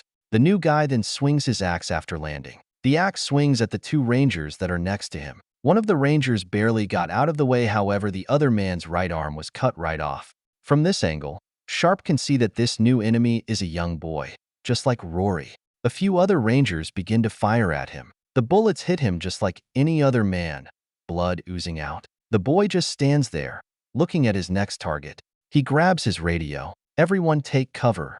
The boy jumps forward to a group of 3 Ranger. They are letting everything they have into the boy, with no effect. When the boy gets close, he swings his axe at them, forcing 2 of them on the ground and cutting the middle Ranger in half. He is moving too easy for them to effectively shot at him. Everyone is afraid of friendly fire. They even cannot use any of their heavy weapons because he is too fast. He's an apostle, a Ranger yells, saying what everyone just now realizing. The boy recovers from his attack and then looks down at one of the Rangers that fell. No, the Ranger yells as he fires. He tries moving away. The boy raises his axe, ready to slam it into the soldier. That is when a bunch of bullets hits him.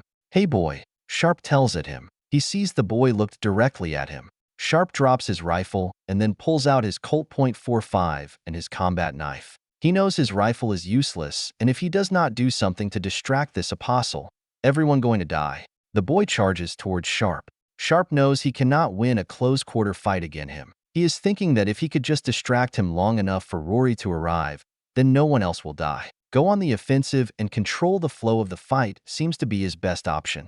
So he hopes. Sharpe fires his pistol and the boy charges towards him. As he swings his axe, Sharpe barely can dodge the axe slamming onto the ground. That is when he steps on top of the axe so the boy cannot use it. Sharpe aims his pistol right at the boy's head and fires a shot into it at point-blank range. The bullet goes straight through the boy's forehead, leaving a massive hole. Blood is pouring out of the hole. What Sharpe saw next is a horrific sight. The boy just looks right up at Sharpe, unfazed by the bullet. Deep down inside he knew that was not going to work, based on his experience watching Rory. Still, seeing it with his own eyes is unbelievable.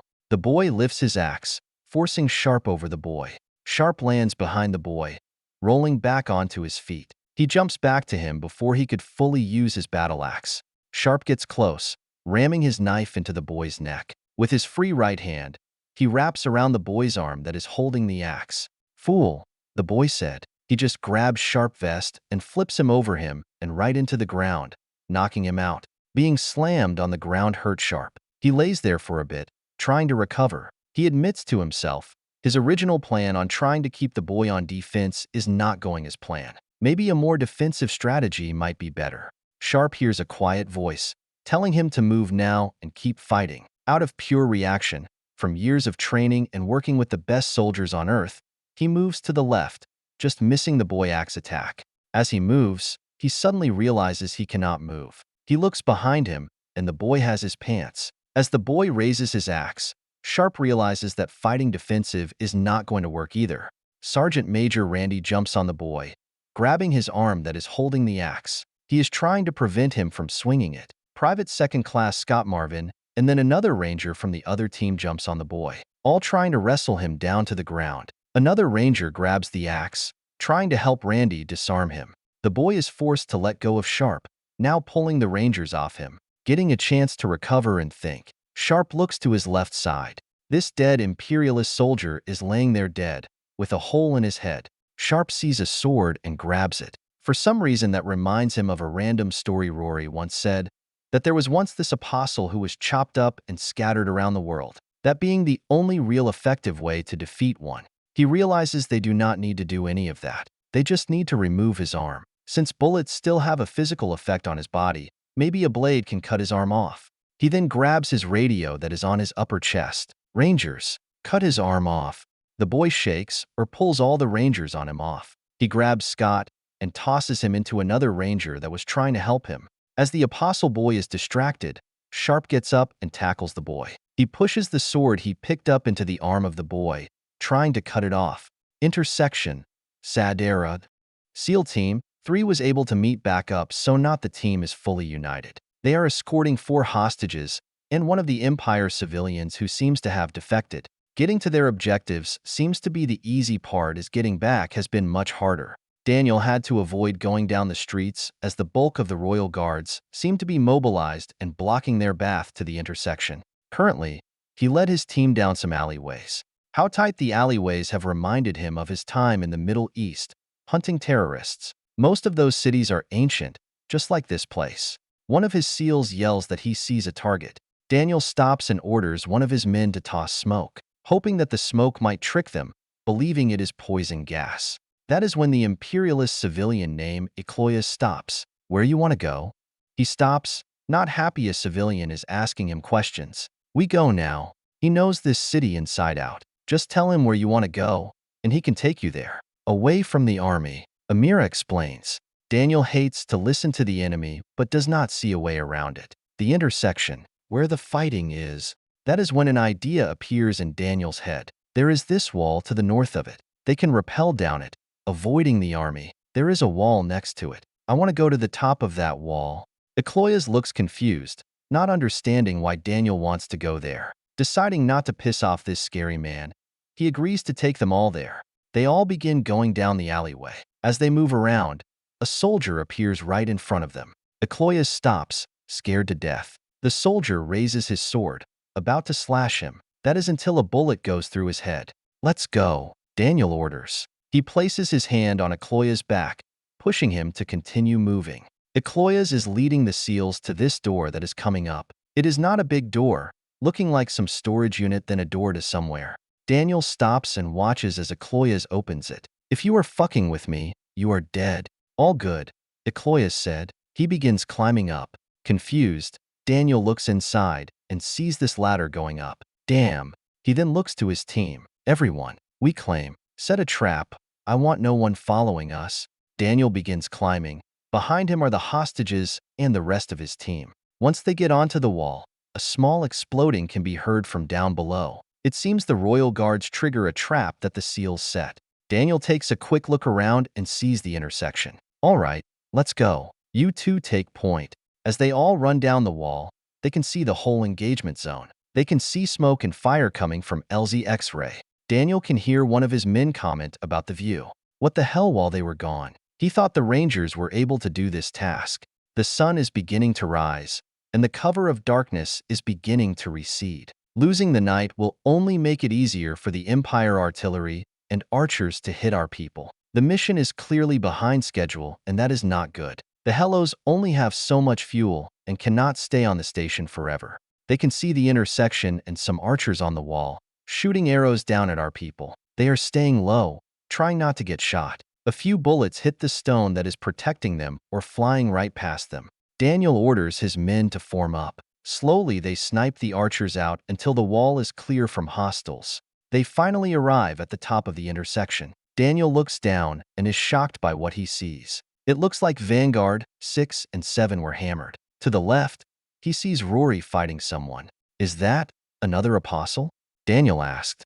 That is when Elias looks. Yes. A doorless house, sadera. Mandalorian, one of the girls taken from Philadelphia. She currently laying on some straw, her neck chained to the wall. She is owned by the daughter of this very wealthy trader. Holding back tears, holding her body close as she tries to stay warm from how cold it is.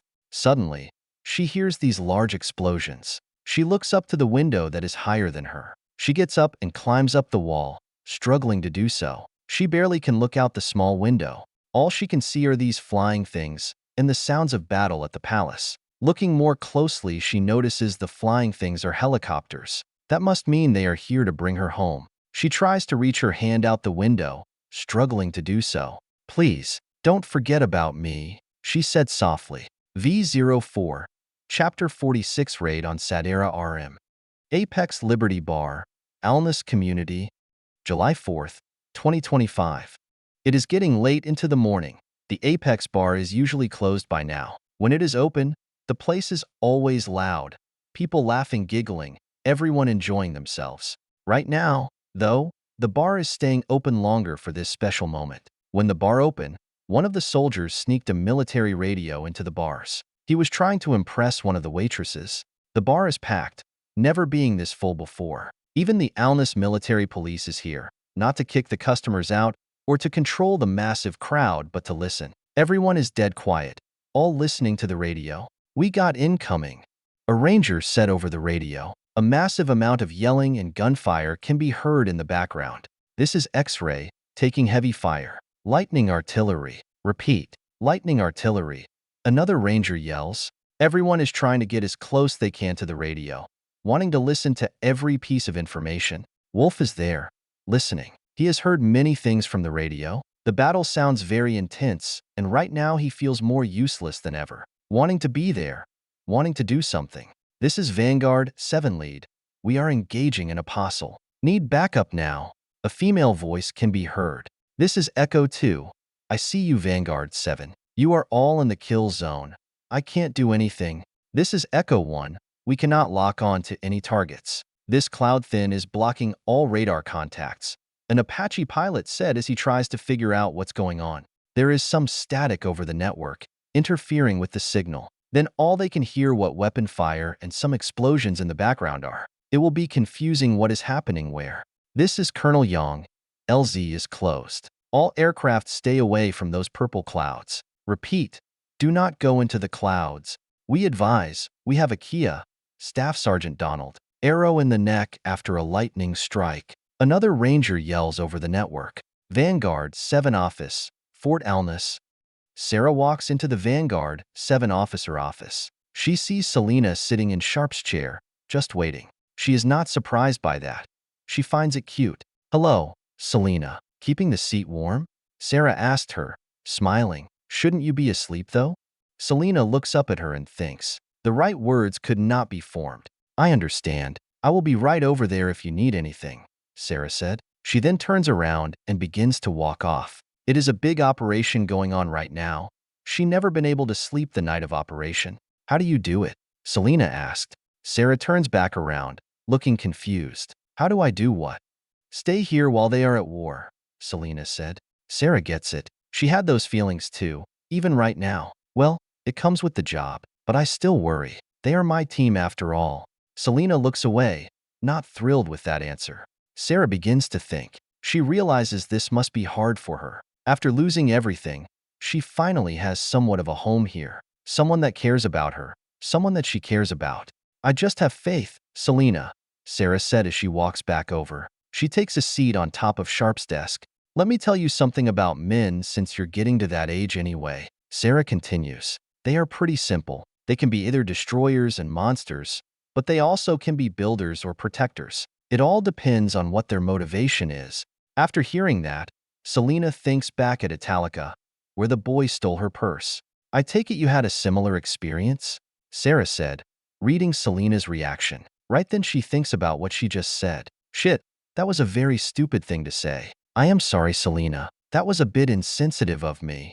Selena closes her eyes and takes a deep breath. Her legs get closer to her, and she wraps her arms around them. Looking up at Sarah now. "It is okay. I understand what you mean." "Yeah," Sarah said. After everything Selena has been through, she understands the cruel side of humanity. Well, not just humans, but all races it seems. This is ending up harder than she expected. "All I was trying to say is this, well damn." Realizing that she is botching what she was trying to do, Sarah takes a deep breath. "He's not going to die. I don't fully understand how this world religion works, but in my world, we pray to a single, all-powerful God. Well, most of us anyway. But everyone else has," Selena replied, implying that everyone else she knew is dead or worse. "But not him. Trust me," Sarah said and thinks. "Look, women like you have a powerful pull on a man. That I was trying to say. If a man loves a woman, it does not have to be romantical. He will move heaven and earth for her."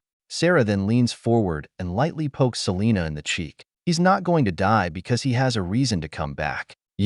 That's worth living, Selena." Sarah leans back and looks away. I don't know what happens, but he is smiling again, talking more, being more interactive with people. That's because of your girl. Sarah then hops off the desk. Selena watches here and thinks. She is not sure she understands everything she just said. However, she does feel a bit better. I believe you. Sarah smiles. Come on, let's watch a movie. Then we can prepare something for their return.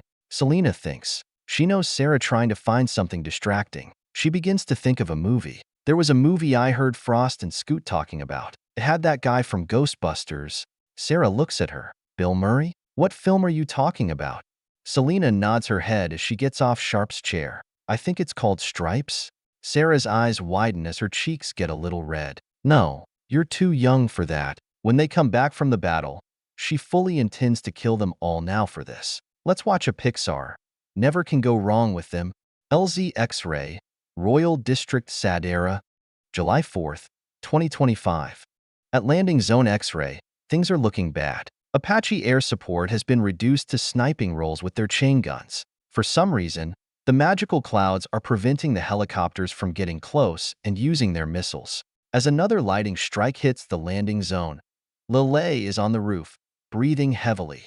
Whoever this magical woman is, she is clearly a master mage. She has even able to block most of Lelei attacks or overcome anything new she throws out at her. Feeling the stress of the situation, she falls on her knees. Ha! You thought you could stand against me, little girl. Go home and play, the female mage said. She goes back to her staff and begins chanting something else.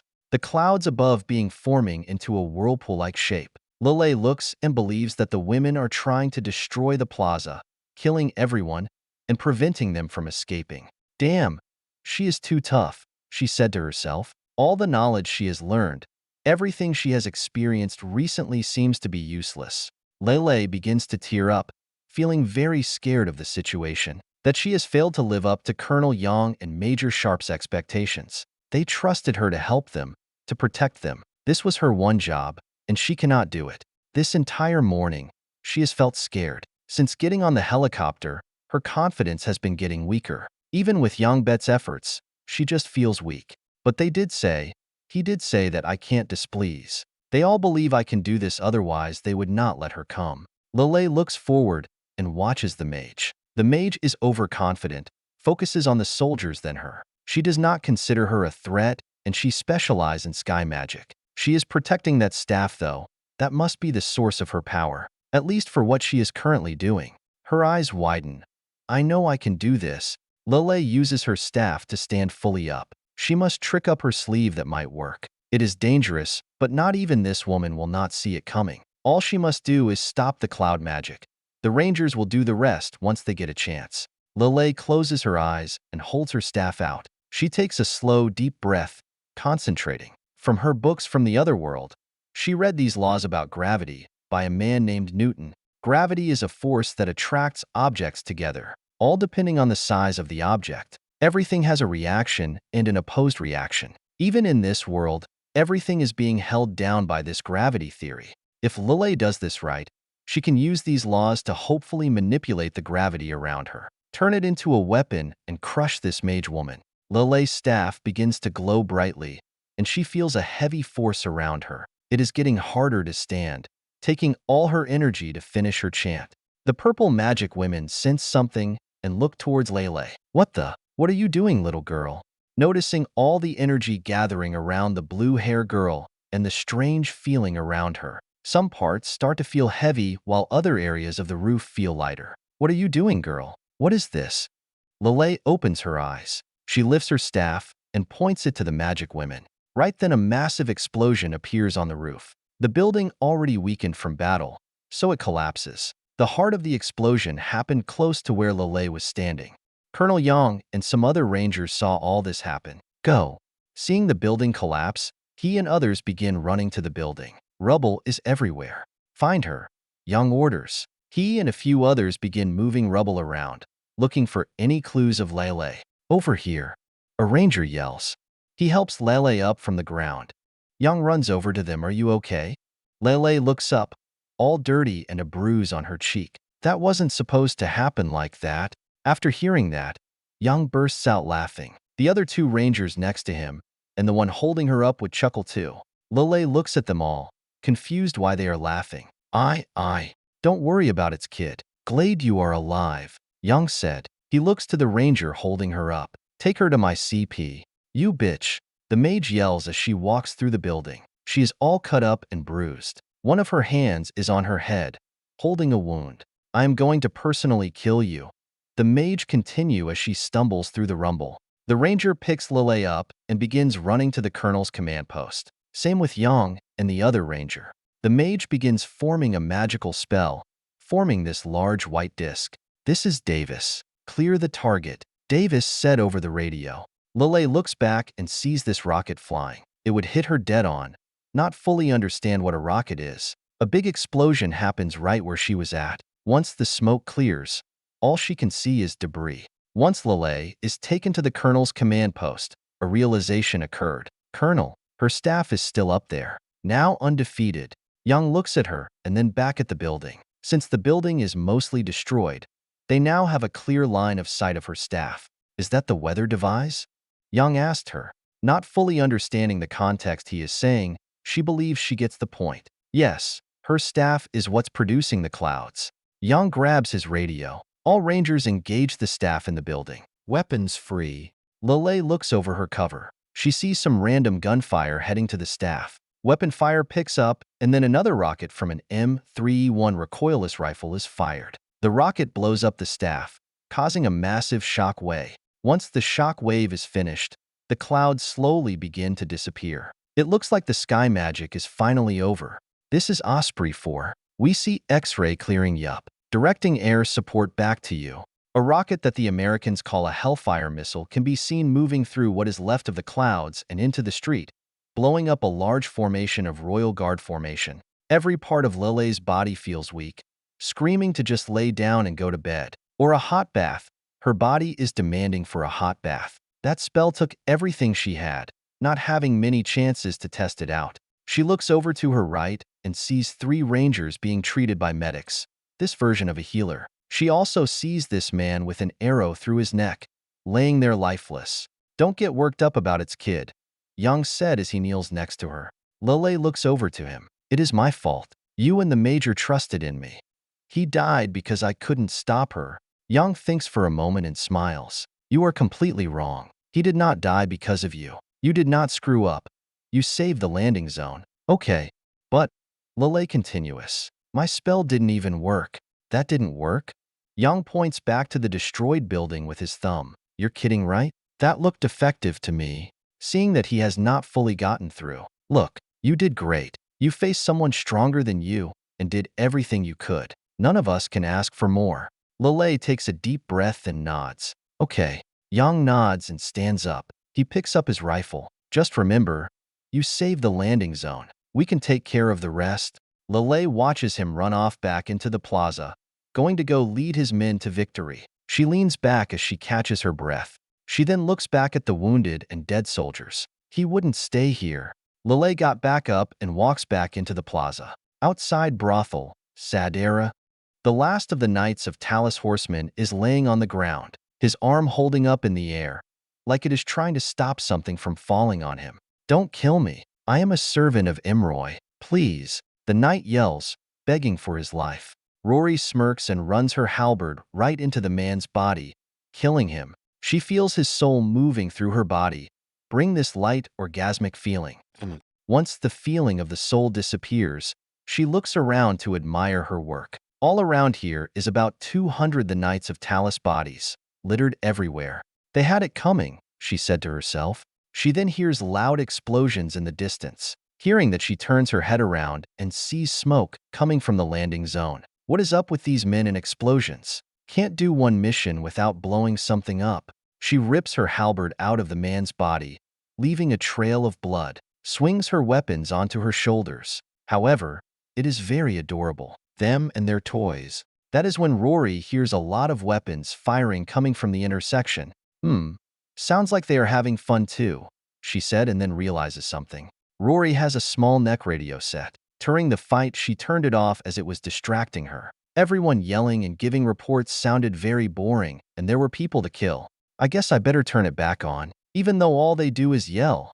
she said, just being silly. After turning that radio back on, she hears how bad the situation nearly got. Even worse, she hears her good warrior friend Alicia. Before she could reply to Alicia, she picks up something she never heard in her voice before. She sounds genuinely scared. We need backup now. Engaging an apostle, Alicia yells over the radio. Rory, do you copy? No, she said softly as his eyes widen. Right then, she jumps onto a nearby rooftop and begins jumping and running, going as fast as she can to the intersection. No, no, no. Stupid. How stupid I am. I should have known, she said, nervously. Please don't be dead. I will kill him if he's dead. Intersection. Sadera. Sharpe is looking right at the boy's eyes. They seem to be dark blue, however, he can see what looks like the aurora lights in his eyes. The boy is holding him down, having Sharpe by the vest. The fight has been tough, but he has been able to beat everyone down who got close, prevented everyone from separating his arms from his body. You're the leader of these people? The boy asked, forcing Sharpe to his knees. Sharpe's hands are on the boy's arm, trying to make him let go.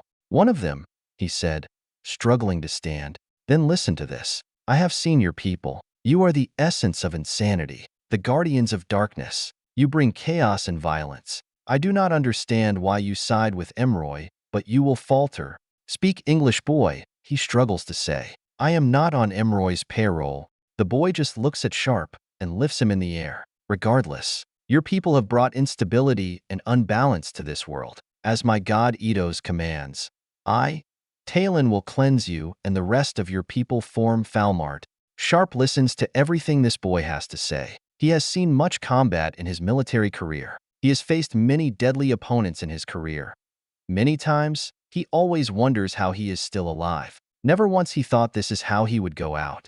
As the boy who calls himself Talon raises his axe, preparing to slice Sharpe head off. Since running into Rory, he has been afraid of running into another one of her. These apostles are dangerous. All he can hope is that he bought enough time for Rory to come and save the others. Seeing the axe, he just begins to laugh. Talon looks confused, not understanding why this man is laughing. Usually, his victims are screaming or begging for their lives. Why are you laughing? He struggles to speak. I don't know. Never thought I was going to die.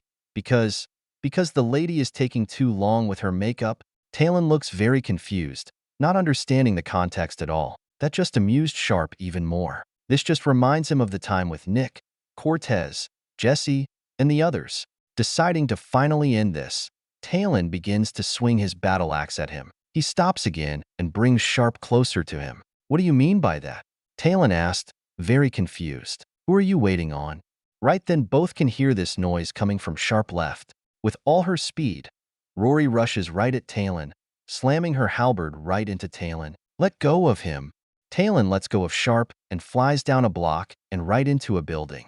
Sharpe falls on his knees, catching his breath. Rory looks down at him with this deeply worried look. Sharpe looks up and gives her a thumbs up, showing her that he is fine. Rory takes a deep breath, showing a sign of relief. Rory then turns around and sees the other rangers. Minnie looks battered like rag towels. When she sees one of the rangers' arms is halfway chopped off and another one is in two pieces. Rory must admit, fighting an apostle, they did fairly good job fighting one. Only 2 dead so far. Rory looks back to Sharpe as Alicia and Randy rush up to him. Randy also looks like crap, like he just finishing fighting a bear. I will take care of him. You all finish the mission, Rory orders. Roger that, he said in a tired voice as Alicia helps him up. Right then Rory charges towards Talon. Alicia starts helping Sharpe over to the statue. Are you okay? Yeah. No, he said, finally catching his breath. Mainly my pride. Your pride? Alicia asked, looking at him confused. As Alicia and Randy sit Sharpe down by the statue, he looks over to the raging battle Talon and Rory are having. I don't know what's worse. Never thought I would get my ass kicked by a 13-year-old boy, or getting saved by a 13-year-old girl, Sharpe said, resting. Not how it works, sir, Alicia said. Sharpe gives her a shut-up look. Situation report. Intersection. Sadera. After the situation started to improve at the intersection, SEAL Team 3 rappelled down the wall into friendly lines. Some of the Rangers helped the civilians down and move them to safety. Daniel rushes over to the statue, where he sees Sharpe. Sharpe sees Daniel running over and stands up. "Lieutenant Commander, I see you finally arrived," Sharpe said to him in a tired voice. "Do you have the packages?" Daniel looks at him, noticing that he looks like trash. Looking around, he sees all the Rangers who fought the Apostle also look like trash. He did not like the question, though, because of the historical context of it. Of course. Now, what is the situation? Intersection is still ours. No thanks to Dashda, Sharpe said before Daniel interrupts him. Talent? Daniel adds. Yup, CIA definitely missed that one. Sharpe commits, looking over to his right. Over there they see smoke and some buildings being smashed. It is like watching two titans who cannot die fight. The sounds of impacts can be heard over the sounds of the modern battlefield. That is when Sharpe notices the imperialist civilian. Who the hell is that? Daniel looks behind him and then back at him. An assist. Now, we should go before the hellos leave us. Sharpe takes a deep breath and looks around. Sergeant Major, get Lieutenant Johnson and Captain Ager. We are moving out. Like the word that everyone moving out, the imperialist civilian rushes over to Daniel and Sharpe. Two Rangers and a SEAL aims their rifles at him. They all yell, "Do not move." Wait, wait, wait. The man yells. What is it, Ecloius? We need to leave, Daniel said. There is more. Ecloius answers. What do you mean more? Sharpe asked, not believe the reality of this. Why didn't you bring this up before? Daniel asked him, angry at him. Amira rushes up. I am sorry, we're all scared. So much is going on. No more of this. The mission is completed. This is the list we were given. The CIA didn't give us of any extra survivors, Daniel said. Where did you think the CIA got that information from? Amira said. You are telling me he is a mole for the CIA? Sharpe asked, taking more interest in the conversation now. Well, not directly with the CIA. It is a long story, Amira said. I don't care. Look, half your men are wounded. One critical and the other is dead. I was on the wall. The landing zone is in smoke. We leave now, Daniel explains, making it clear there is not another option. No, we are not leaving anyone behind, Sharpe said right at Daniel. Not now, Major. This isn't up for discussion, Daniel responds. You're going to do this again, aren't you? That other hostage is going to get crucified just for revenge after this, Sharpe explains. Ecloius, where is this person? Daniel asked. Over there. Ecloius said, pointing. There is this semi-tall building by some market zone, less than 2 miles away. No goddamn way we are going over there, Daniel said. Ecloius, how sure are you? Sharpe asked him again. Daniel looks to Sharpe. I said no. I am very sure. I have seen her there many times. Ecloius answers. Sharpe looks to Daniel, getting very annoyed by time. Tonight has not been a good night. You're honestly going to do what you did last time, aren't you? God damn it. They argue on what they want to do. Sergeant Major Randy walks over. Hey, knock it off. Both of you. Both stop their fight and look at the Sergeant Major. It's done, Daniel said. Sharpe looks at the building and then back at Ecloius. Fine, you win. Daniel is surprised by that. Sharpe looks to Randy. Randy, tell Johnson Daniel is in command. Gather everyone and head back to the LZ. He then looks to Ecloius. You're with me. If you're lying, I will personally slit your throat. Wait. No, Major Sharpe. I am ordering you to stay here, Daniel said. Sharpe looks to him. He wants to say something and decides against it. He looks to Ecloius and heads out. Both of them head out, Sharpe following him to some backdoor alleyway. Daniel stands there, not knowing what to do. God damn it, Sharpe. This is what I am talking about. Private First Class Alicia Moore walks up and watches him laves. She then looks to Randy and the rest of Vanguard 7. So, what are we waiting for? She and then the rest of the team follow Sharpe and the other man down in the alleyways. Daniel stands there as Vanguard 7 leaves. Fuck. He then points to the Vanguard 6 team leader. Captain, take the survivors and head to the LZ. I am giving you the bulk of my team as an escort. You 3 with me. Daniel and 3 other SEALs begin chasing after Vanguard 7. Palace, sadera. As Vanguard 5 and Delilah move down the hallways, they are leaving behind a long trail of blood and bodies. Currently, they are hung up in a 3-way split of a hallway. Fire in the hole. A Staff Sergeant Trenton Hicks yells. He tosses fragmentation grenade down a hallway. A few seconds later, an explosion, killing everyone down there. Go. Captain Bailey orders. Everyone gets up and moves down that hallway. As they move down the hallway, there are some details they notice from Noriko's description. Out of nowhere, a Valraldan breaks through the wall and rams right into one of the rangers. Another ranger that was in front of him falls forward from the sudden attack. The Valraldan looks down at Staff Sergeant Gerald Foley, grabs him with his right arm, and then bits down on the ranger's left shoulder. The range scream loudly from the huge amount of pain. "Get off him, you bastard," Bailey orders as they all try to reorganize themselves. Delilah takes her sword and pushes her sword right through the Valraldan's side. That angers him and begins moving around, trying to reach for Delilah. As the beast moves around, she pulls her sword out of him and then lands. Using her natural speed, she bounces around the Valraldan, slashing from all sides. After many strikes, the Valraldan falls backward dead. "Oh damn," one of the rangers said, shocked on what just happened. One of the other rangers helps the wounded man up. "He looks bad, sir. We need to get him out of here." Bailey looks at the wounded man. This is great. His team was already under strength from the Elias Forest campaign. He cannot afford to lose more men. "I can go. You guys help him," Delilah proposes. "We are close already. If you just hold them off, I can save her." "You have 5 minutes and then we are out of here," Bailey said to Delilah. He does not like the idea of splitting up but has no choice. "Go. We have your 6, Bailey finishes. "My 6? Delilah asked, confused by the term. "Just go," Bailey adds. Everyone else, defensive position. Delilah runs off, letting them cover her. 6. Just around the corner, she sees another 2 guards. It would be easy to take them out, using her speed to get around them. While the rangers are good, she is finally happy she does not have to slow herself down for them. After going around a few more hallways, she sees Zozel family crust on the wall. She has finally reached Zorzel chambers. She leans against the door, trying to hear what is inside. "You take the left. Be ready," someone said. Sounds like 4, maybe 5, Delilah said to herself. She looks around, seeing if there is another way in. Seeing a window, she gets an idea. He is a prince. He has a balcony for her to break in. She hops through the window and grabs the side of the outer wall. She looks down and realizes how high she is. Wow! Shouldn't have looked. Slowly, she moves to Zorzel's room. After a good few minutes, she can look inside. Her eyes open wide, seeing her queen Tayul standing there naked. Zorzel has his big boy sword standing by her side. Also, there are 4 other royal guards in his room. This is not going to be easy. "Kind of wish they were with me," she said to herself, referencing the rangers.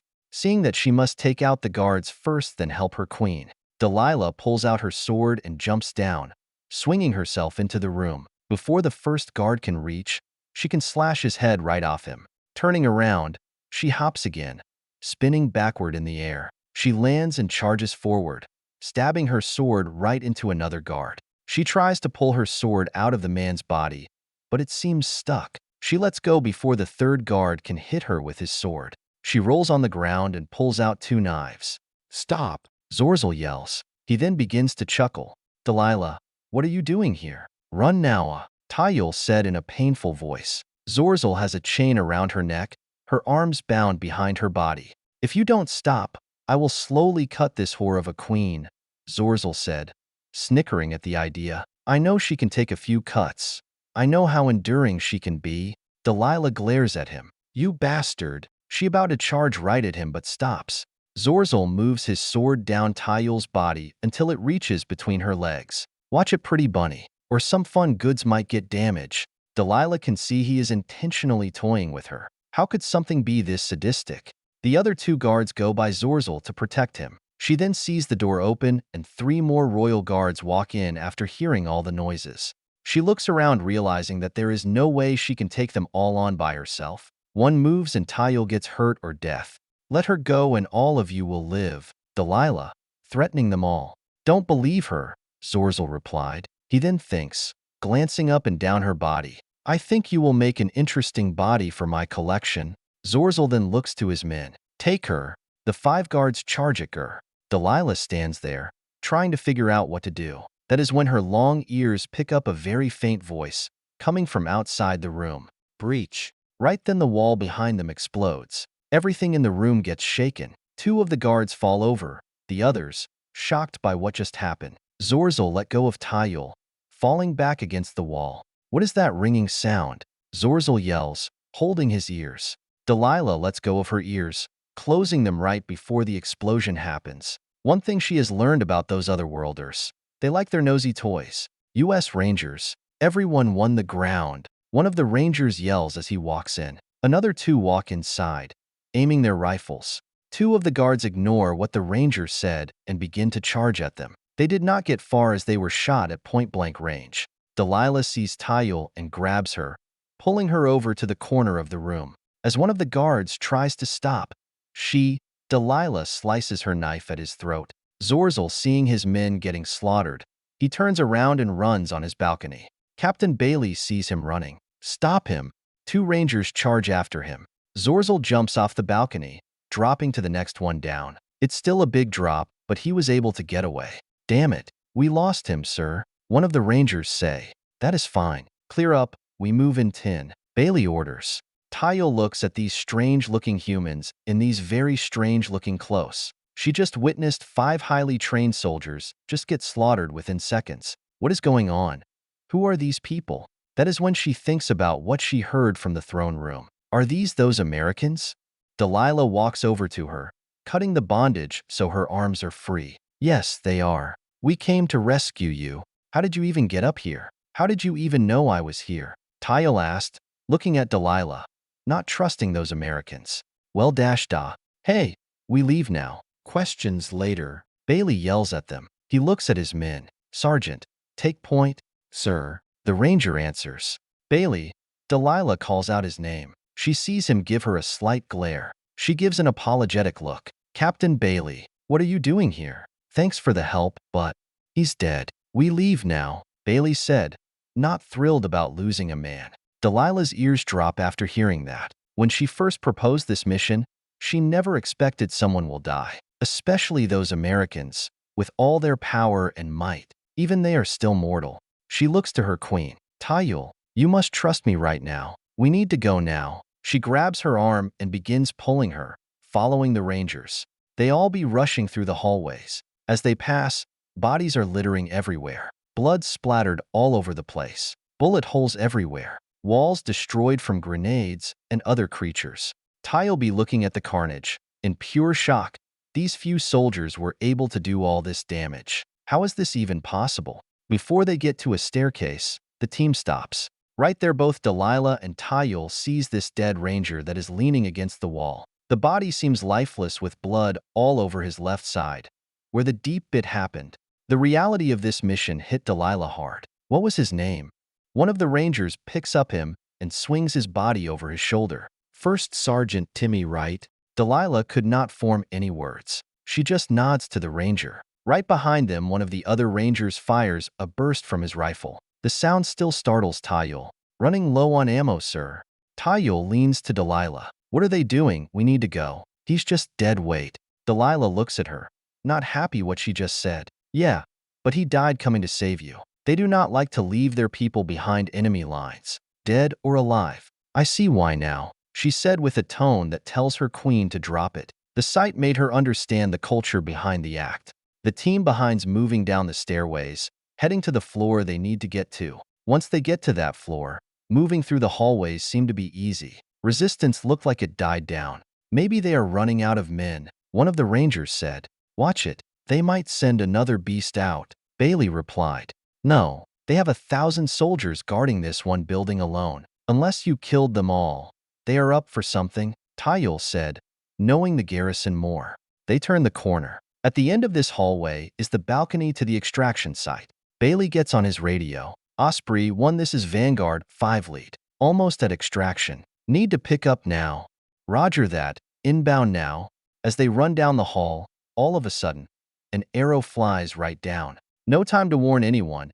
Everyone just gets out of the way at the last second. Except for the last Ranger who was firing his rifle at the team's 6 clocks. He falls forward, screaming in pain. That is when they find out they are trapped. Royal Guard soldiers and archers are covering the extraction point. And now there are some troops behind up, both forces keeping the team pinned down. Unlike before where the hallways were an advantage for the Rangers, now it has switched. Delilah kneels there looking around. She watches as the Rangers fire at the enemy. They might be able to fight through, but it will be a tough fight. She looks around and sees this open window above. It is small and tight, but she thinks she can slip through. "Captain, cover me," Delilah said. She would not wait for him to reply. She jumps up against the wall and propels herself through the window. Once through, she grabs the edge, just nearly slipping. Once Delilah stabilizes herself, she begins moving along the side of the palace, just like last time. She keeps going until she gets to the balcony. Looking at the balcony, there seem to be about 15 soldiers outside and a few more inside, all trying to block them from getting here. Maybe they understand they are trying to escape from this location. The flying machine they call an Osprey arrives. There is a man on the side armed with a minigun. Delilah waits here and watches, and that minigun rains a massive amount of bullets into the balcony. She waits until the attack stops.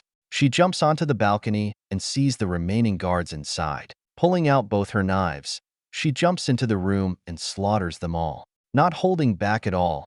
All her anger about how they treated her queen and her people unleashed. Unexpectedly, she even wanted to take revenge for the Rangers who got hurt and the other who died on this mission. Never met them, never seen them before, but still, this is very personal. Tayul stands up as they all hear those soldiers yelling and screaming. The sound of slaughter. She smiles, remembering how great of an assassin Delilah was. That's the Delilah I know.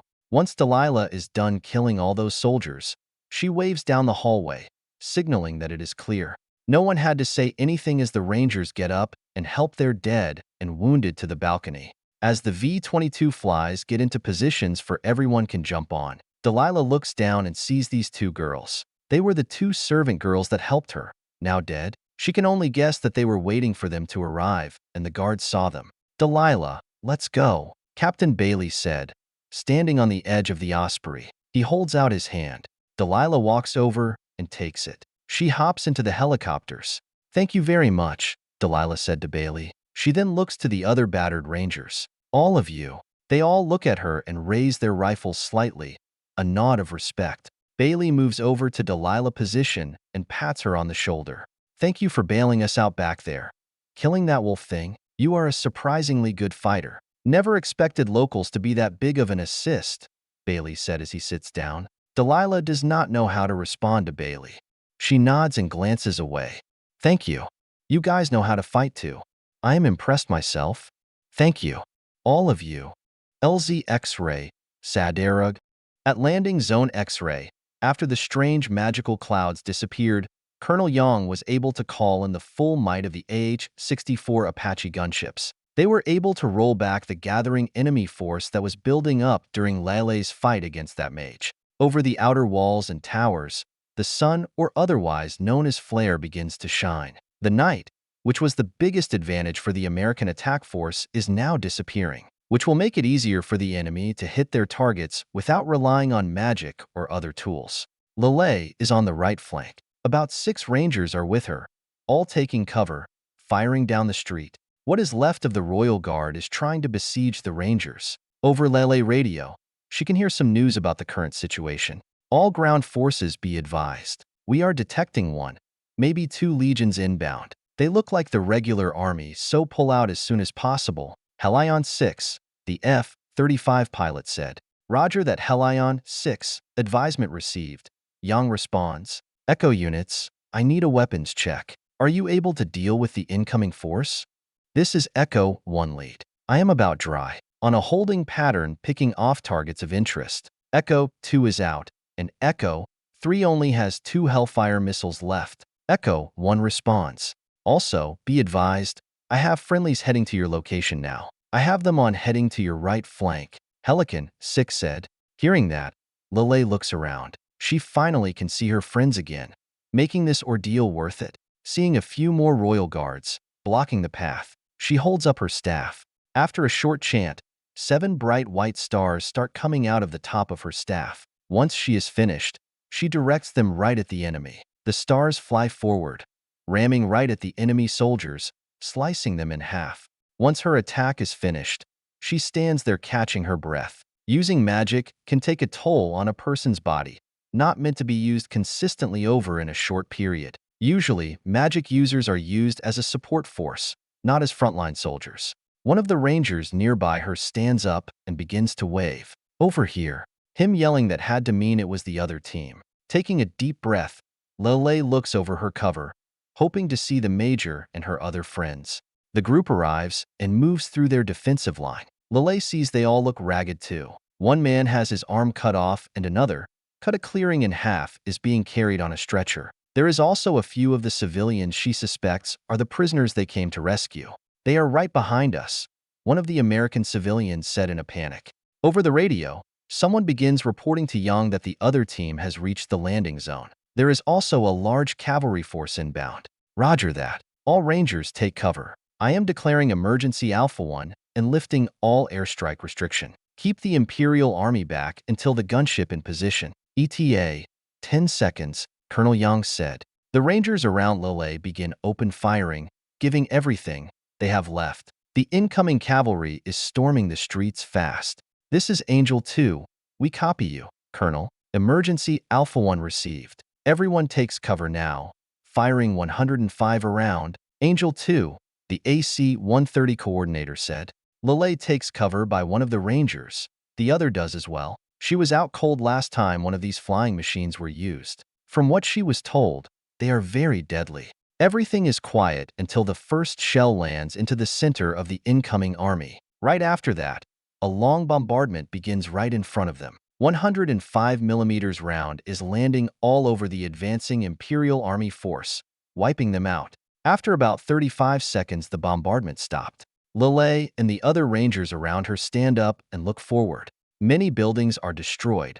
Bodies of Royal and Imperial Army soldiers lay on the ground dead. In the background, she can see more soldiers. However, though, they are not advancing on us. They seem to be retreating. Civilian casualties are probably low. They had plenty of time to run away, fearing for their lives. This is Helion 6. Drones are showing that the enemy army is falling back. It looks like the will to continue the fight is out. We'll keep a Grey Eagle on them, the Helican 6F-35 pilot said. After looking around, she looks back to the advance team. She wanted to go talk to Sharpe, wanting to just hug him and cry. She wants some of the confidence and feels secure again. The night has been stressful. As she looks at them, she notices something off. Wait, Lelei said, speaking to herself. There is a lot of people missing. Where are Sharpe and the rest of Vanguard 7? A SEAL who looks like he is in charge. To her surprise, he is not that Daniel man who Sharpe fought with before. They aren't coming here. He's taken them on some cowboy mission to look for another hostage. Lelei looks at him. Not understand this cowboy reference she keeps hearing. Wait, so they are out there? We can leave them behind. I don't know what the plan is, but we are not leaving anyone behind. Now, I have to go report to Colonel Young, the SEAL said, and then rushes off. Lelei thinks about it, now getting worried about her friends. She runs to Young command post, wanting answers. As Lelei runs, she passes many rangers. Some of them are gathering their things like they are preparing to leave. Some look beaten up. That lightning strikes seem to have hit the landing zone hard. Medics are treating those soldiers who were harmed by the lightning or hit by arrows. To her surprise, not as many were harmed as she originally thought. Still, a lot of people got hurt because she could not stop that mage woman sooner. Once she arrived at Young, he seems to be angry. What do you mean they went on a side mission? God damn it, Young said, not taking the news well. Want us to go after them, sir? The SEAL asked. No, we are pulling out, Young said. Get your men and the hostages on the Osprey now. Wait, we can't leave them, Lelei interrupts. Young looks over at her. We're not. This just makes it more complicated. He's going after more of your people. Isn't that why we are here? Isn't that why you are here? Lelei said in a tired but determined voice. Soldiers have to act when the opportunity arrives. That is why I respect your kind. You act. Lelei takes a deep breath, not knowing where that speech just came from. Young tilts his helmets up a little bit. On it is this large cut that ripped into the camouflage. Probably came from an arrow. Well, that is interesting. Hope on my hello, kid. We're going to go after them. Young then looks to Major Davis. Major, you're in command. Get everyone out of here and home. A doorless house, sadera. What the hell was that? Scott asked. That was 105 rounds. Gunship. Randy responds as he fires his rifle. Right now, both Vanguard 7 and Daniel's unit from SEAL Team 3 is in a firefight on the main street. Ecloyas, how much farther? Daniel asked him. Over there, that building. Ecloyas responds, pointing to a tall building on another level. Sharpe walks over. We need to get off this street. He then grabs Ecloyas by the shoulder. Is there another way? Sharpe can see that Ecloyas is scared shitless. The only thing that seems to be keeping him mentally together is both him and Daniel's continuation of asking questions and direction. He has to say, though, a huge amount of respect. Not a lot of civilians would not volunteer to do what he is doing. That way. Around those buildings, Ecloyas stutters, sounding very scared. All right, Sharpe, my team will make a point. Clear the rear, Daniel said, and looked to his SEALs. He gives them commands and the move down the alleyway. Sharpe looks to Lieutenant Johnson. Johnson, you take our 6. No one gets behind us. Everyone else moves out. One by one, Rangers from Vanguard 7 falling back into the alley, right behind the SEALs. Sergeant Major Randy Dodson and Private First Class Harvey Frost stop at the fort within the ally. Everyone left be moving right, running down the very right path. Go Rangers, go. Randy looks to Frost. Ready the grenade launcher. Frost loads his M320 grenade launcher that is attached underneath his M4 rifle. Lock and loaded, sir. Fire it right when they gather, Randy orders.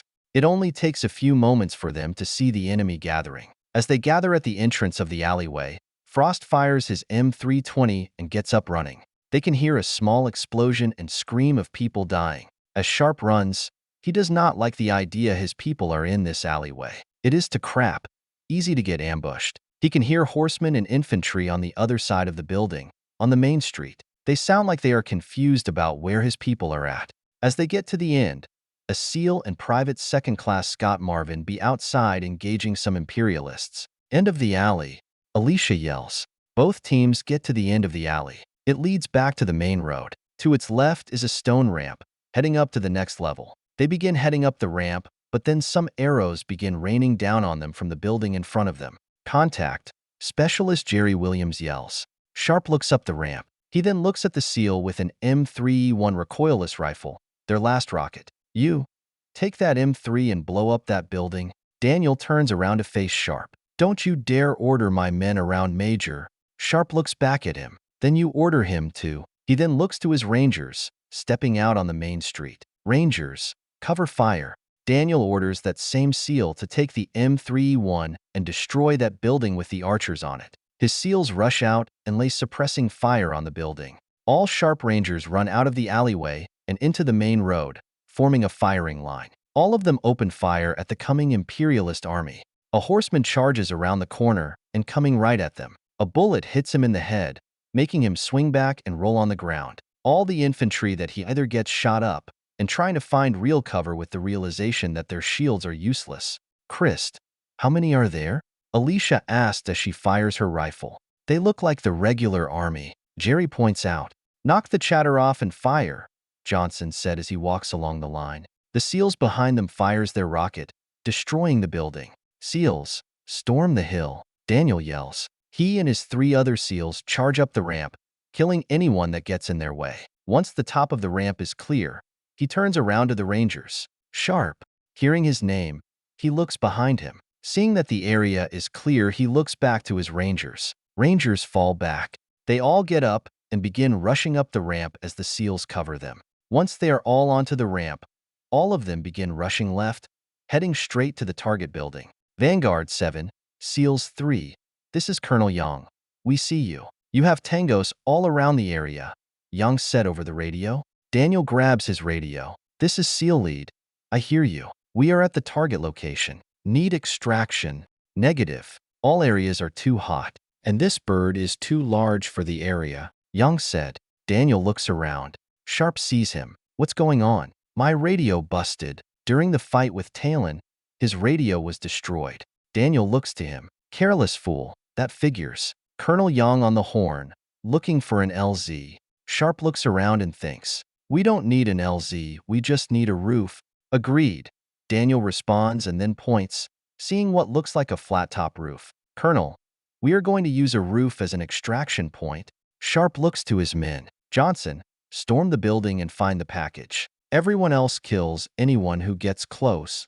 With what? We're almost out of ammo. Scott said. Then use your helmet then, Ranger, Sharpe said. Looking away, Daniel looks at the building. I am going to clear that LZ. We will cover from there. Sharpe looks at him, and then it's Steele. You are going to need a snipe then. Andrew, you're with Daniel. You trust me with one of yours? Daniel asked. Just looking for a good reason to kill you, Commander, Sharpe said back to him. He then reloads his Colt pistol. Hold this line, everyone. As the SEALs move out to create a new LZ and Sharpe outside helping keep the Imperialists back, Johnson and Frost to go inside the building. They break the door down, aiming their weapons. The room is full of jewels and other items that look expensive. Stay focused. Let's check the rooms, Johnson orders. They move around, beginning to break down doors into any room they see, each time calling out U.S. Rangers. Once the main floor is clear and no sign of the prisoner, they move up to the next floor. Outside, they hear a short string of mini gunfire. I hope that guy is telling the truth, Frost said, clearing the second floor. You and me both. Just make sure you don't miss anything, Johnson said. Fuck, I hate this country, he then mumbles. That is when they see this man appear out of nowhere. What are you doing at my house? U.S. Rangers, stand back. Frost yells at him. Where are our people? Tell us now. The man picks up what looks like a butcher knife. Seeing that, Frost fires at the man, shooting him in the shoulder.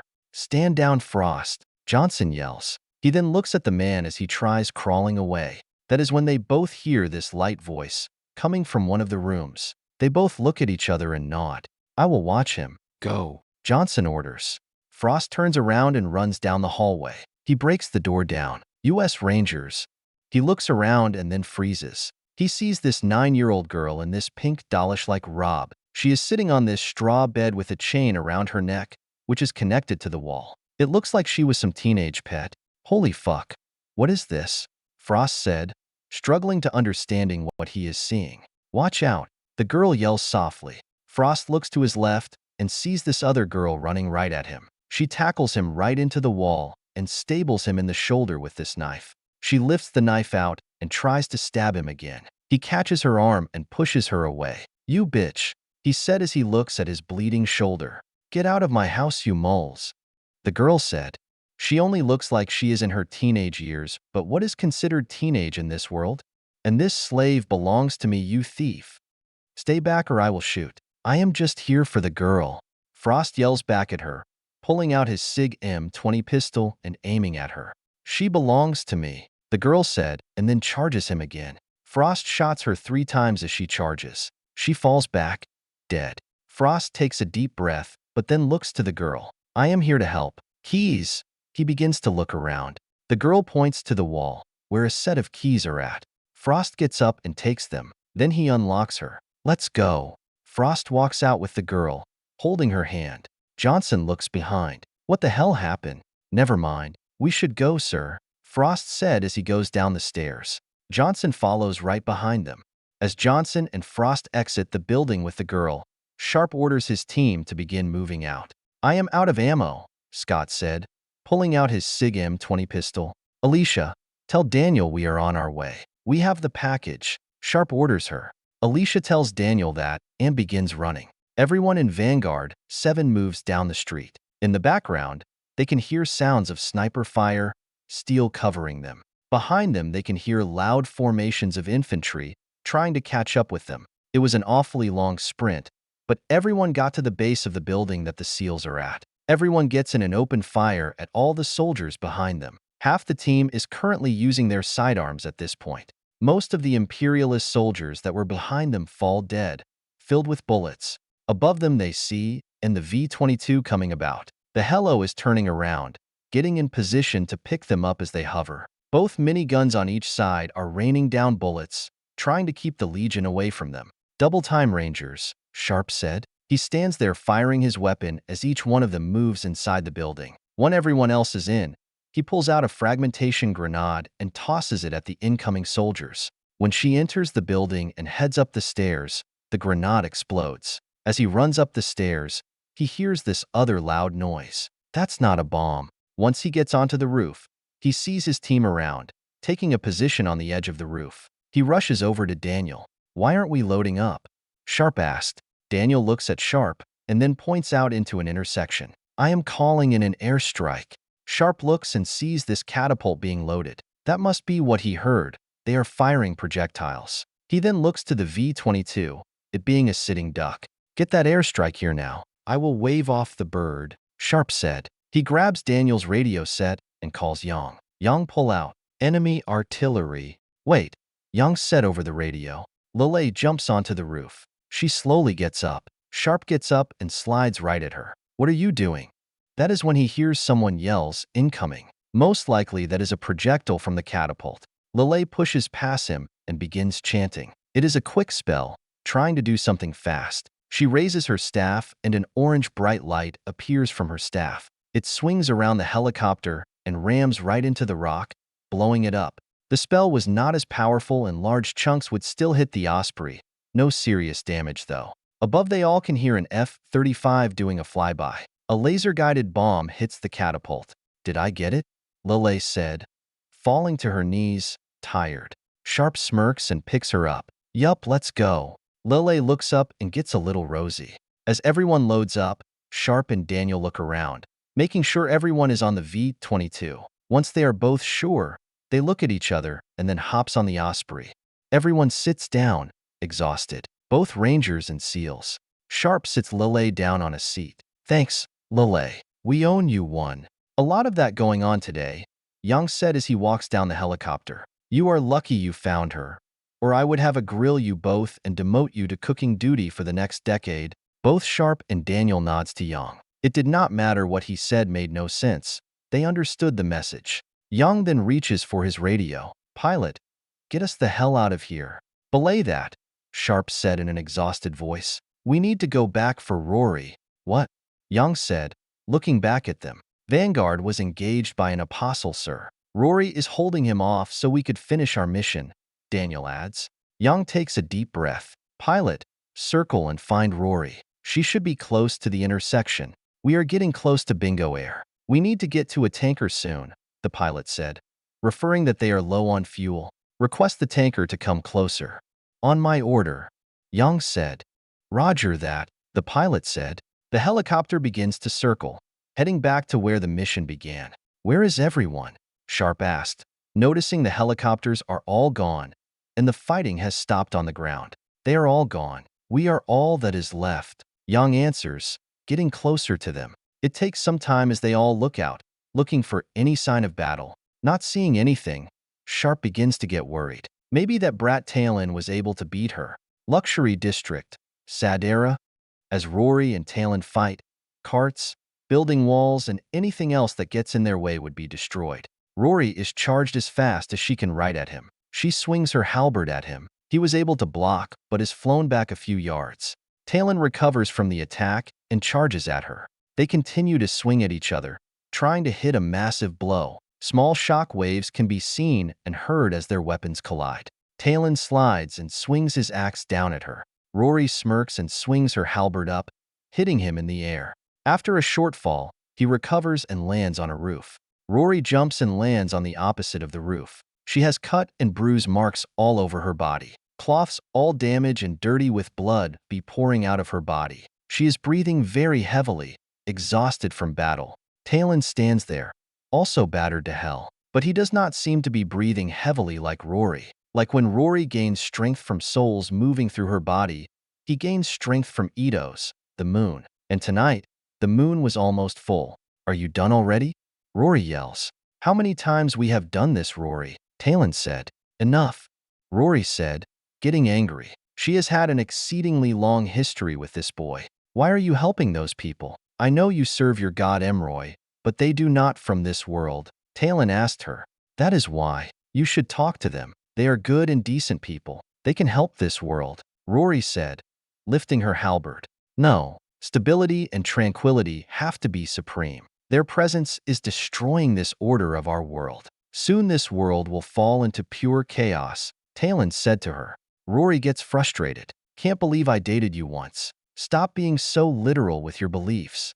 She then tries to calm herself down. They are not here to destroy anything. They are not the bringers of chaos. You sound like them, Talon said. Look, they did all this to free a few slaves. All this blood and carnage. A stable world is a top-down power struggle, everyone knowing their place. You used to believe in that, remember?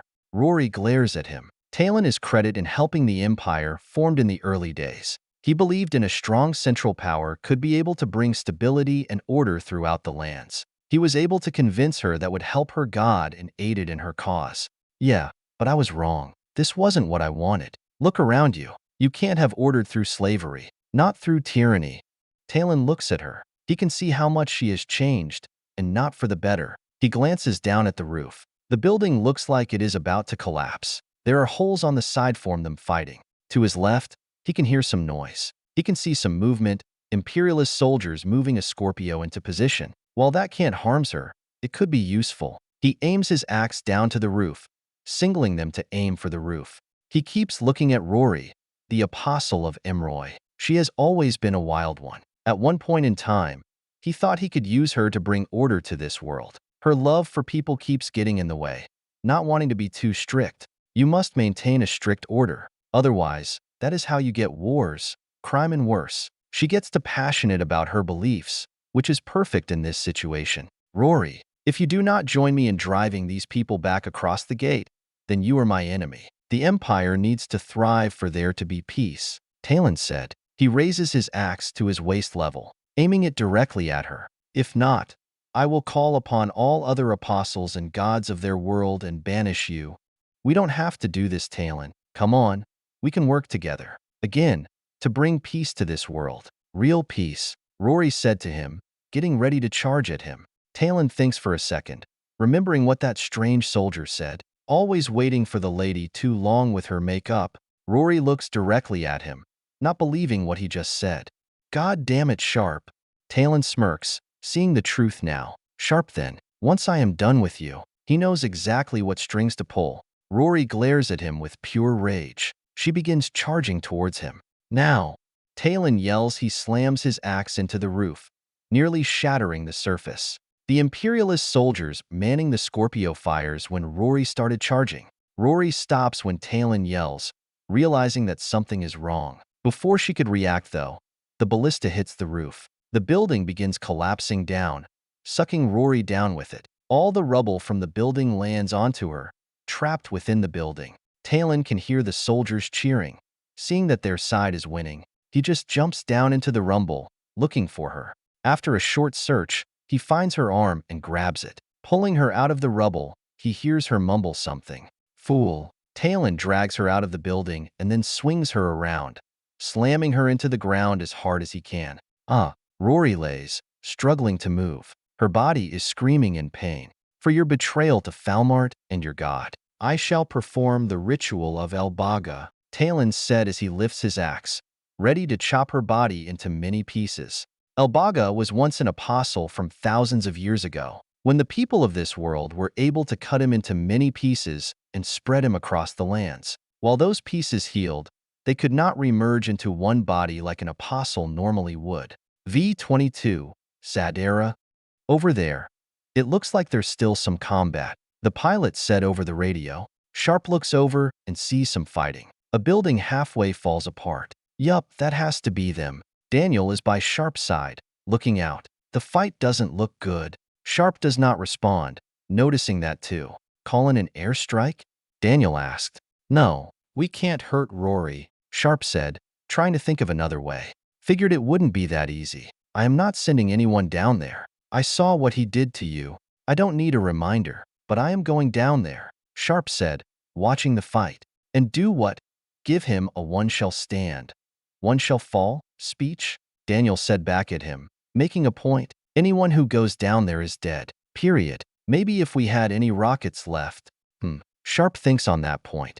Daniel looks at him. We don't have any more rockets. All the Apaches are gone. We got no ammo. We have that. Sharpe points to a few Imperial soldiers preparing a Scorpio. Daniel looks. Not fast enough, or enough impact. And then Daniel looks inside the helicopter, directly at Lelei. Unless he did watch as Lelei destroy that rock from the catapult. Sharpe looks at Daniel, and then at Lelei. That could work. Lelei looks over, tired. What is it? Kid, do you have one more in you? Sharpe asked, confidently smiling, with a sense of certainty that victory is guaranteed. Even though he all banged up like everyone else, not ready to give up quite yet. Lelei sees that and smiles. She takes a deep breath and slowly stands up. Anytime. Roger that, Sharpe said as he nods at her. They look back out of the V-22. Young walks back up to them. Wow, both of you. What are dash da? Sharpe and Daniel point their index finger at Young, telling him to wait a minute. I take it you are going down there? Daniel asked him. Yup. I take it you are taking the wall? Sharpe asked him. Yup. Daniel responds. You know why I hate you. You go head in, not afraid of a fight. Always the direct approach. And you know why I hate you, Sharpe said. Always trying to outthink everyone. Taking the side approach. Then both agree on the plan and say at once, let's go this. Luxury district. Sadera? Right then, a sniper round would go right through him. The shot goes right through him, but this time he moves back. The shot had a massive amount of punch to it. Talon looks around and sees in the distance one of their flying wagons. Hey! He hears and smaller bullets begin hitting him, while still packing a punch, not as powerful as the first one. Talon looks at the man who is now shooting at him. He sees that man from before, the one Rory tried defending. Let's dance, boy! Sharpe yells, reloading his pistol. Talon begins to rush towards him, getting his battle axe ready. As he starts, though, he falls face first into the ground. Rory was able to grab his foot after hearing Sharpe's voice. You prick, she said softly. She gets up and jumps over to Sharpe. Rory struggled to land. Holding her side once, she touched the ground and is breathing heavily. What are you doing here? Saving your ass. I thought you were super strong, Sharpe asked her, chuckling slightly. Rory glares at him and gets angry. It is not my fault. He is at full strength because of the moon. Calm down, Sharpe said. He then gets into his normal cold voice. You can track his movements easily, correct? He asked her as he watches Talon. Rory looks over to him confused. Yes? Why? When he is about to hit me, pull both of us away as far as you can, Sharpe explains. Can you do that? Rory looks at him, not understanding what he is saying. Sharpe, I can't protect you. My halberd is in the rubble. Rory, trust me, he said in a soft, tiring but a cocky voice. Rory smiles and grabs the back of his vest. Talon gets up. Why won't you just die mortally? Talon raises his axe and pushes his body as hard as he can, heading directly at him. He takes his axe and slams it right at where they are. At the last second, Rory pushes off the ground, brings Sharpe with her. They fly back about 15 yards and fall on the ground hard. Talon stands there, his axe deep into the ground. He used a lot of his strength in that strike, wanting to kill them. Back at the wall were the Scorpio, Daniel and two of his SEALs with Randy, Scott, and Lelei be there. It was easy to kill them. Soldiers around it. Once clearing the Scorpio, the three begins loading up. Lelei looks down from the wall, watching the fight down below. She takes a deep breath, gathering all the energy she can. I can do this. I know I can. I know you can, Daniel said, committing on her mumbling. He keeps you around for a reason. Time to show it. Lelei looks at him. You have a strange way of being nice. Daniel looks at her and nods. He then looks at his men. Ready to fire? Ready, sir, Randy said. Back at for alness. There have been many training classes on medieval weapons. Experts from Earth have been allowed to come so everyone here has a basic understanding of what they are fighting against, just in case they might need to use them, like right now. All right, aim where Sharpe is, Daniel orders. The two SEALs and two Rangers move the Scorpio and aim it right at Sharpe and Rory position. You are up, kid, Daniel said. Lelei closes her eyes and begins focusing all her energy. She first used her sonic boom spell during the Elias Forest campaign. It was large and just pure raw power. Since then, she has been working on controlling the spell more. This time, though, they just need a micro version of the spell, just enough to propel the ballista shot from the Scorpio so it goes faster. Increasing the speed to Mach 1 should be fast enough to hit him before he notices, with enough kinetic impact to cause some real damage too. Enough to get out of the city. When Talon charges towards Sharpe and Rory, Daniel orders the team to fire the weapon. The ballista begins flying, heading to Talon position. Lelei holds out her staff and casts her spell. She manipulates the ballista as it flies. Everyone hears this small sonic boom, pushing the ballista much faster. Sharpe and Rory be laying there, slowly recovering from the hard drop. Then look up at Talon. Talon stands fully up, but then the ballista rams right into him. Because of how fast the ballista was going and all the kinetic energy, Talon flies right into the next building. Rory just watches. "Ah, what just happened?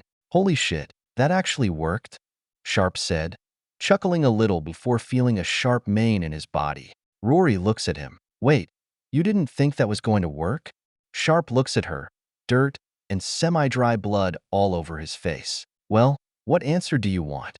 That is when Sharpe receives a light slap on his face. Rory stands up and rushes over to the rubble. She picks up her halberd and runs back to Sharpe. Sharpe slowly stands up, feeling his body giving. "Come on, old man," Rory said, smiling. She helps him up, and they both begin rushing to the Osprey. Rory looks over to the wall and sees 5 people there, running in the same direction as they are. She can see blue hair. Must be Lelei. She smiles, happy that they had her back. Since the Osprey cannot land, a rob line is sent down. Sharpe grabs it and buckles up. He then grabs Rory and holds her close to him, making her blush. They slowly raise to the helicopter. Once up there, everyone that inside helps them in and sit them down. The Osprey moves round once Sharpe and Rory are on board. It descends to pick up the other team. As they are loading up Daniel's team, someone yells, "Look!" Everyone looks outside and sees that boy Talon slowly moving out of the building. He is stumbling, finally showing signs of fault. "By God, why won't he just stay down?" Johnson asked, shocked by how much damage he can take. "Leave that to me, Lieutenant," Young said. He then looks to Alicia. "Private." Alicia smirks, happy to follow this order. "Angel 2, this is Vanguard 7, requesting 105mm support. On target marked as Foxtrot." The Osprey begins flying away. "Vanguard 7, this is Angel 2. We copy that. Firing 3 105mm rounds. Stay clear," the AC-130 coordinator said. Everyone looks out of the back of the helicopter. They see these 3 shots ram right into the spot Talon is standing at. After the final shot, a large crater can be seen as they fly away. As they fly away, Sharpe was about to head to his seat. Before he goes, something catches his eye. He looks down and sees a man in a cloak looking at them, standing on a rooftop. On V-22B, heading back to Fort Alness, 45 minutes later, Sharpe is sitting on one of the seats. Almost everyone is asleep or resting in some way. It has been one hell of a morning. To his left is Rory sleeping, holding onto his arm while her head lays on it. To his right is Lelei, laying her head on his side fast asleep. His arm is around her. He is happy for them, happy for his team. While beaten up, they never gave up and came out on top. Not without issues, of course. He is proud of both girls, both overcoming many challenges, proving how deep the trust everyone has in each other. That is when he sees Daniel walk over and take the seat right in front of him. Sharpe takes a deep breath. He must admit, he did a good job in the end. There was no way he could have taken on Talon alone. His support was a great help, even with their differences. Daniel looks at Sharpe, and then the 2 girls on both sides of him. He shakes his head but then reaches down into his pocket. He pulls out 2 cigars and hands one to Sharpe. Surprised by this, Sharpe reaches with his free hand, which is on Lelei's side. He grabs it and puts it in his mouth. Daniel then pulls out a match and lights Sharpe's cigar. He then puts his in his mouth and light it. Both lean back and rest while on the way home. V04, Chapter 47. Good morning. The United States President Emily Potts addressing the nation, July 4, 2025. My fellow Americans, I give you this address today about the current events in the special region. As you all know, a situation arises with some members of the royal family of the empire. With my full support, we quickly arranged terms for negotiations. I authorized the State Department to form a delegation to meet with the emperor. The goal was to lay terms for a peace treaty, effectively ending the war. Once the delegation arrived in the capital city Sadera, they found an American girl that was taken during the Battle of Philadelphia and turned into a slave. The bravery of our U.S. Rangers and the diplomatic team swiftly freed the girl and brought her back to our forces at Alness Hill. We later learned that the Empire has more of our people as slaves. The exact amount is still unknown. Fearing the safety of any other of our people that were captured, I authorized Lieutenant General Stanford to launch a rescue mission to get all our people back. I am here to tell you that the mission was a complete success, with the freeing of 4 Americans and 1 Brazilian national. The battle was intense, however, the bravery and professionalism of our Army Rangers and Navy SEALs allowed them to overcome the Empire forces and free our people. However, this situation should have never happened. While exploring and waging war on this new world, my administration, I should have foreseen that this barbaric medieval world kidnapped and enslaved some of our people. Because of this, and if the enemy continues to hold our people as slaves, there will be no peace.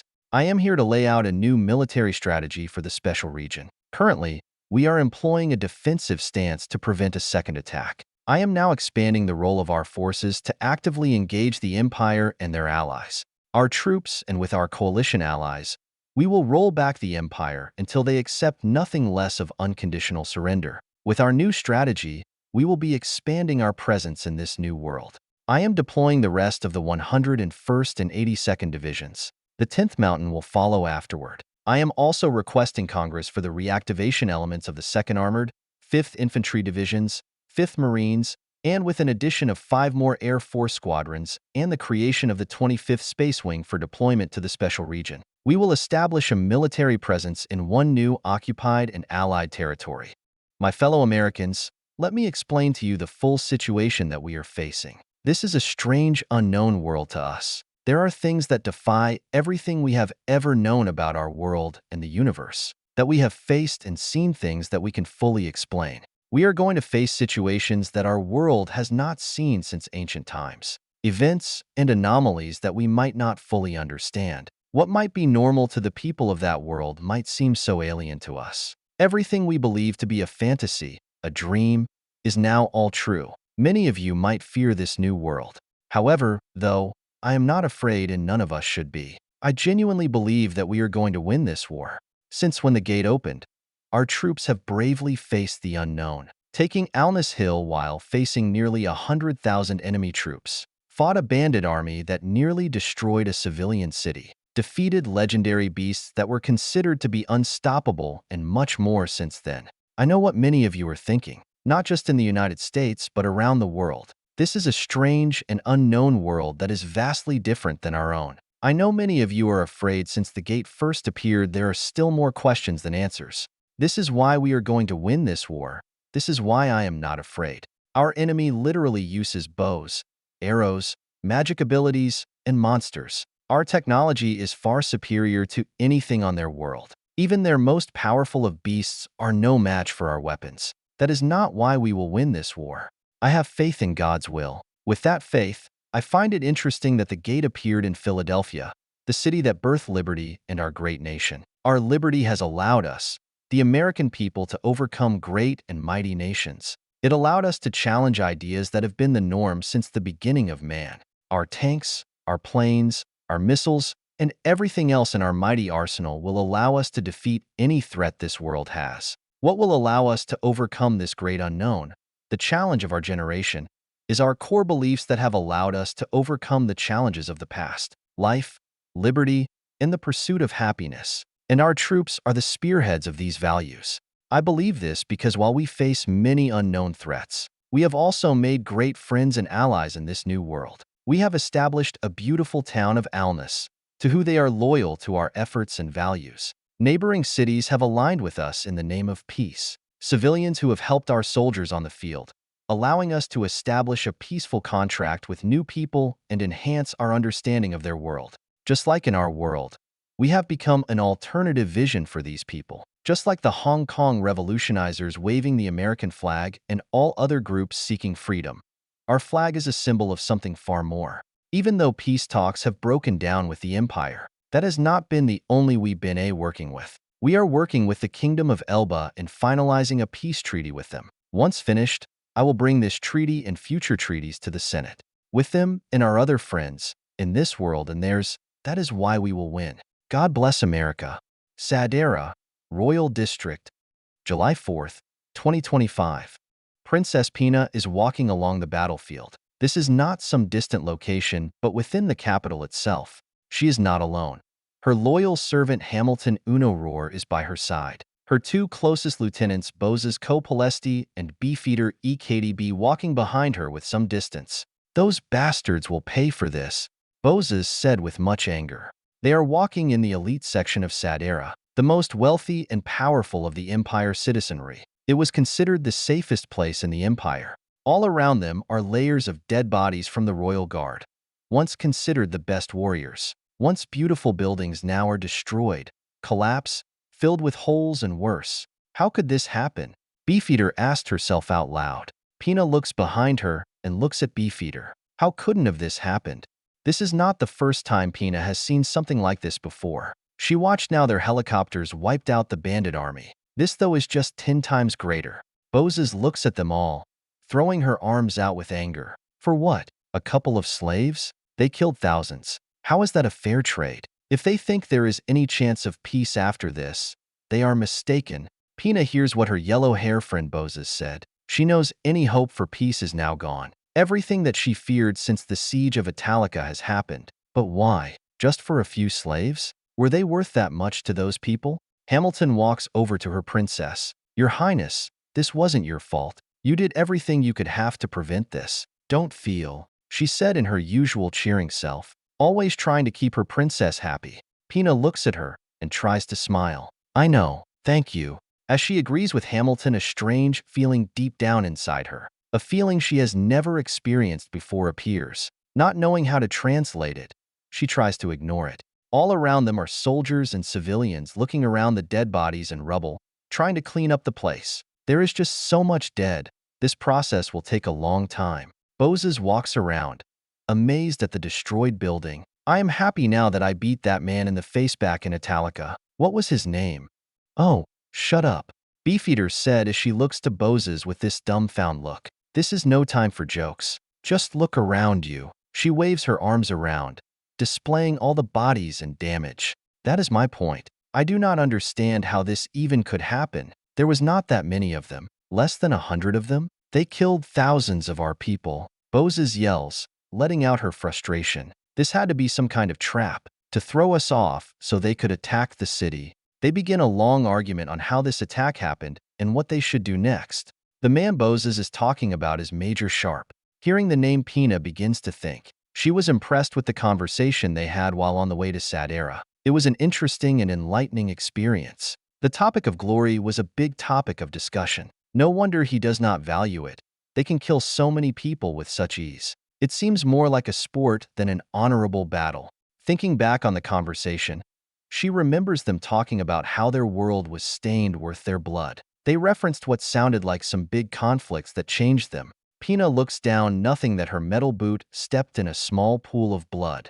Remembering more parts of the conversation. There is no glory in war, only duty, Pina mumbles, trying to understand the meaning behind those words. Beefeater walks over. What was that, Your Highness?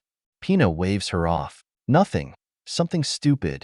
A horseman rushes up to where Pina is at. Once he arrives, he looks down. Your Highness, the Senate is calling for an emergency meeting. You have been summoned. Pina looks at the man confused. The Imperial Senate building was destroyed right after the enemy attack force left. By one of their flying air machines dropped one of their firebombs on the building. The Senate is still alive? Yes. None of the senators were killed. The cowards failed to assassinate our leadership, the horseman said with confidence. You must report there now. Then he rides away, to do whatever task he has to do. As the man rides away, Pina looks around again. It just does not make any sense. Yes, we are at war with the people on the other side of the gate. But this is just pointless bloodshed. All this just to rescue some worthless slaves. Wouldn't they have a large population in this world? Couldn't they just replace those few that we take? None of it makes sense. Pina looks over to her comrades. I am needed at the Senate. Tell the Rose Order to be ready to leave. And then we finally strike back. Payback for this, Bozes states, wanting to get into the fight. Bozes, you saw what happened at the throne room. We are all good as dead, Beefeater said, honestly saying what everyone thinks. As the two argue again, Pina and Hamilton head to the Imperial Senate building. As the two walks through the city, the carnage can be seen everywhere. Pina stops and notices Hamilton is lagging a little, distracted. Hamilton, we must go, Pina said in an annoyed tone. Hamilton pops with surprise and rushes back to her princess. I am sorry, princess. It is okay. I know it is horrible. We just need to go, Pina said and looked at her. Is there something else? Well, I just noticed. Where are their bodies? Hamilton said, asking a strange question. Pina takes a glance around the head bodies and sees that now that she thinks about it, She has not seen a single American body at all. Talon did report that he did kill one of them and wounded another. Our people had to kill at least a few others. Did they take them with? If so, why? When they reached the Senate building, the facility is in ruins. Only one bomb was able to destroy a structure that has stood since the early days of the Empire. There are a few guards are standing outside, but as Pina walks past them, the safety and security they are supposed to represent seem meaningless now. Inside in the Imperial Senate building is a massive argument going on with the senators and generals. Pina walks in, ignoring the loud debate. The roof is caved in. The once white stone and beautiful marble now blackened with death. Both her and Hamilton sits down on a fallen pile. The floor is stained with this black scorch. As the arguments go on, many more senators and generals jump into the conversation. It is the usual talking points. One side wants to continue the war. Some even want to attack Alness Hill directly. Others want to continue to find a peaceful solution. As the debates go on, Pina can see one thing about them all. In their eyes, they are genuinely afraid. That is when Pina hears General Calasta say something that just stunned her. Today has been a great victory. The Empire drove away from the enemy attack in only a few hours. This assassination attempted on the royal family was stopped, thanks to Crown Prince Zorzal. I know many of you are scared of what happened, but I believe this is the turn of the tide, Calasta said in a confident voice.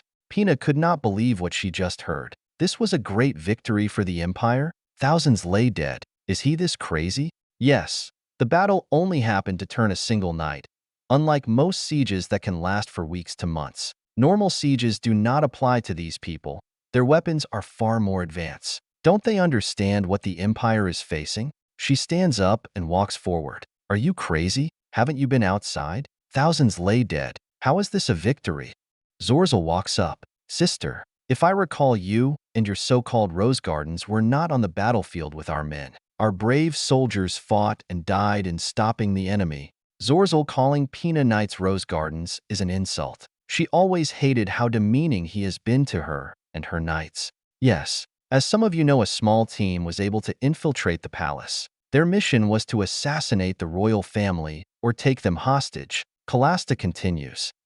He then looks to Pina. If it wasn't for Prince Zorzal and his defenders, they would have probably come for you, next princess. No, that is not why they came here, Pina said, challenging them. Then what was it then? Calasta asked her, smiling as he crosses his arms. Everyone in the room then looks directly at her. The pressure begins to build and sensing the room turning against her. They came to rescue their people. A few people in the chambers can be heard laughing at the idea. Do not be silly, Your Highness, Marcus said. He is her father, most loyal advisor. When he speaks, everyone listens. You are correct that we lost a massive amount of our soldiers in the defense of this great city. Are you honestly telling this Senate that the enemy did all of this just to free some slaves?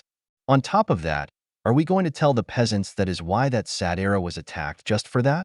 Senator Cicero Lamoltos explains, we cannot afford to lose any more credibility, or the city will plunge into chaos. Pina stands there not knowing how to respond. What Marcus said made complete sense. No army would ever launch such an attack for a mere slave. Maybe if they were noble blood, but a slave, never. That has been the order of things since the beginning. And what Cicero also said makes sense too. It is not like we can tell anyone that our best defenders were massacred, even though what they are saying makes sense. Before meeting these otherworlders, she never would even consider what she said. Still, her feelings keep making her self-doubt herself. Everything sounds right, but it does not feel right. Not anymore. I guess not, Pina said. But still, we cannot attack Alness Hill. We can't fight them. They are too powerful. Are you saying we should surrender? Has that been your plan all along? Calasta states. Pina struggles to react to what Calasta said. What? Speak your meaning?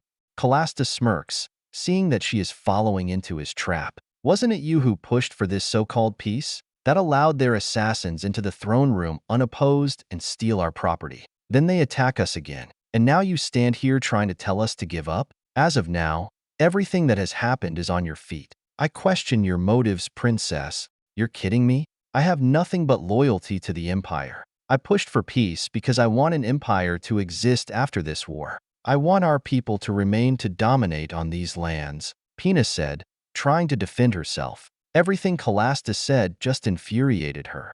I was at Italica and I saw their raw power. I did everything to find a way to save the Empire. Pina yells into the chambers. What she said felt forced, more like she was trying to convince herself of her motives. Everyone in the chambers notices that. And yet every act you have done has resulted in the slaughter of our people, Zorzal said to her. He then looks to the chamber. Look, these are a hard time, but we can't follow the weak heart of a woman to lead us through these hard times. Zorzal continues to look around. They have failed to kill me twice. Even if we wanted peace, that door has been closed thanks to my sister. Our only option is war. The fact that I am still alive, that everyone in this chamber is still alive, that our leaders from our expedition force have returned. All this shows that the gods are on our side, he said as he raises his fist into the air. Many of the people in the Senate chamber begin to clap. Pina walks back to her seat and sits down, feeling defeated. Both of her hands held up her head as she looks down at the dirty floor.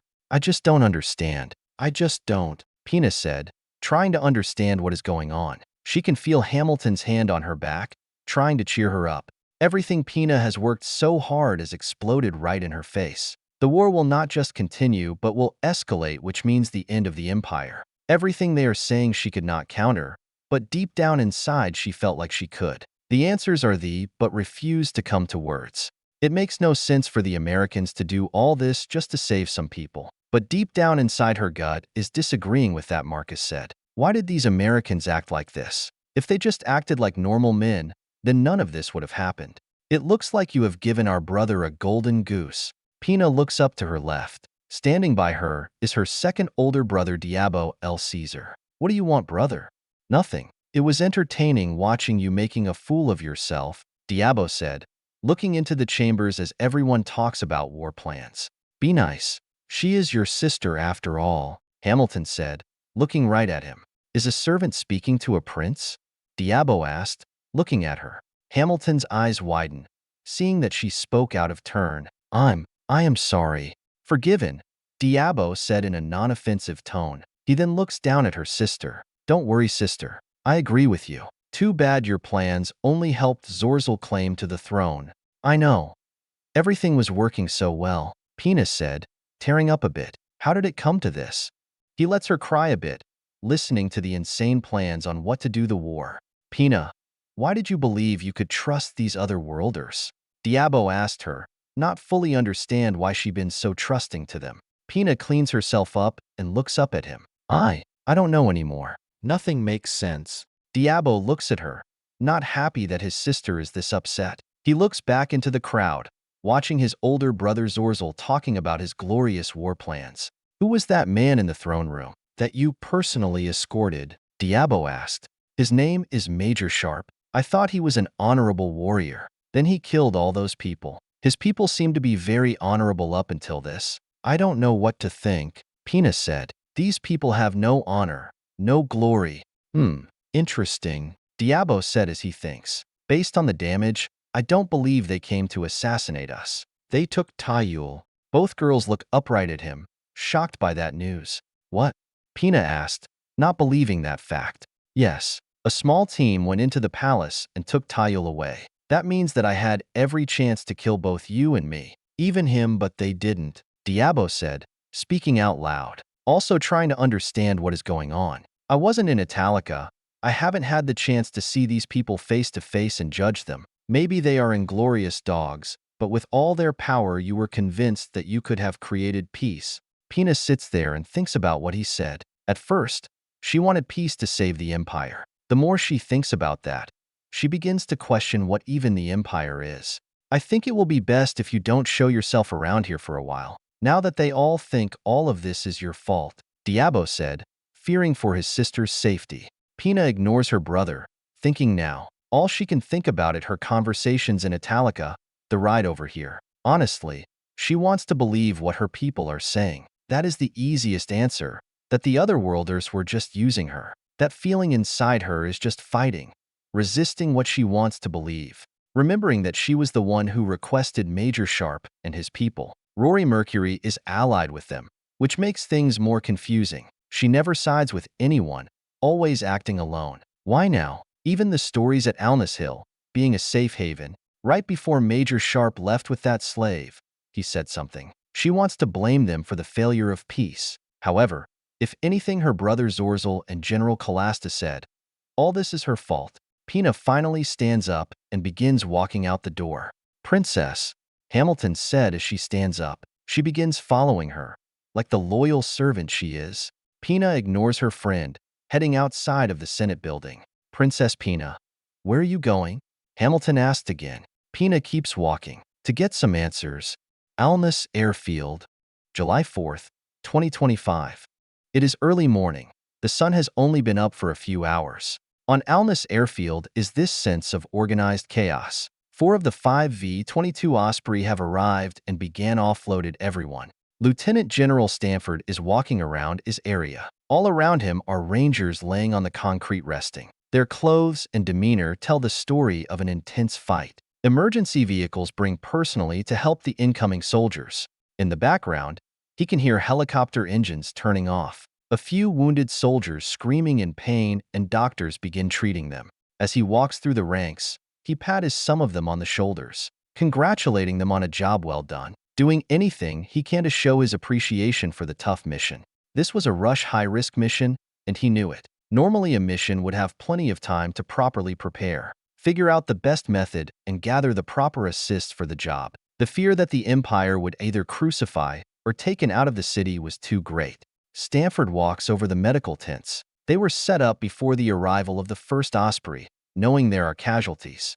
Once Stanford arrived at the temporarily medic tents, he passed a soldier laying on the ground. An arrow in his left leg, blood all over his leg pants. 2 medics are by him, trying to properly take out the arrow. Another man is laying on a bed with 5 doctors and medics around him. Burn marks are all over Ranger's body. Some of his clothes are black with burn marks. This is clearly from that lightning magic attack he watched in his command center. The doctors and medics around him are panicking, trying to treat the man. It looks like they are afraid that they might lose him from the burns. That is when he sees the dead. One man with an arrow through his neck. Another looks like he had his right side bitten off. To Stanford's surprise, another man's body is split into 2. He walks over to Captain Ager, leader of Vanguard 6. What happens to him? Ager looks to his general. We were ambushed by an apostle. I can't believe we only suffered 2 casualties. Stanford saw what happened through the IRS and cameras on some of the soldiers' equipment. Seeing that boy that identifies as Talon is clearly a threat. To his surprise, not as many of his rangers died. When Talon showed up, it seemed like the body count was about to explode. They got lucky that Vanguard 7 was able to delay the apostle so Rory could save them. Stanford hates luck. When you thank luck for a win, that means you did not properly prepare. He is committed to making sure his soldiers are ready to fight an apostle. He places his hand on the captain. You did good, son. Tend to your men, sir. Looking over to the left, he sees some Italian soldiers escorting the hostages. They escort them to a separate tent and sit them down. As civilians arrive at the tent, suddenly he can hear some clapping past the fence. Stanford looks, seeing some military personnel gathering. Security forces are guarding the fence, so people would not bother rangers, allowing them to rest. More personnel appear and begin clapping. Even some people from alness that nearby showed up and begin to clap, celebrating the fact that they saved the hostages. The Vanguard teams look over, noting the noise. Stanford can see a renewed spirit within his men. It had to be intense, fighting and facing things that we do not understand. They would scare any man and women, but they did it. Rangers, that is for you. You faced the unknown and overcame it. Feel pride for yourself and your brother at arms. You earned every bit of you. You have done your country proud. Stanford explains in a short speech. He got the effect he wanted, seeing a renewed pride in their eyes. Stanford hears someone calling for him. He turns around and sees Captain Bailey. He also sees 2 bunnies standing by him, one being that Delilah woman, the other must be the secondary target. He walks over to the captain's team. Captain Bailey. Stanford then looks to Delilah after a quick salute. Delilah. As he said her name, a soldier is helping the ranger that was shot in the back. Stanford sees this. Come on, get him over there. You're all home. Delilah watches as that wounded soldier is carried away by some base personnel. She feels bad for the captain. His team was dragged into her mission and suffered hard. Captain. Bailey looks over. Before he said anything, She gives him a big hug. Thank you and your team. My people will remember this. With a confused reaction, he pats her on the back. Just another day's work, ma'am. Delilah let us go of him. No, I understand, she said with a teary eye. Not that long ago she questioned the motives of these people. Your true colors have been shown. Bailey hears that and looks to what is left of his unit. This war has not been kind to his command, but hearing that almost made all their sacrifice worth it. Delilah then looks back to the general. General, wait, Major General Stanford. This is my Queen Tai. She moves her hands, directing him to her queen. Since getting on what Delilah a helicopter, Tayul has been noticeably quiet. Maybe her friend Delilah fully trusts these people, but something seems off to her. After 3 years with Zorzal, she has learned the desires of men and that there is always a hidden agenda. The fact they sacrifice their own to save her screams there is a hidden catch. However, they did give her one of their jackets so she could cover herself up. None of the Ranger soldiers seemed disrespectful to her so far. When her friend Delilah just did was a real shock. Hugging that man, honestly, she feels conflicted about how to feel. Experience said do not, but her eyes say yes. Stanford looks at her and reaches his hand out. It is good to meet you, Your Highness. Tayul looks at his hand. Delilah leans into her ear and informs her that it is a greeting they do.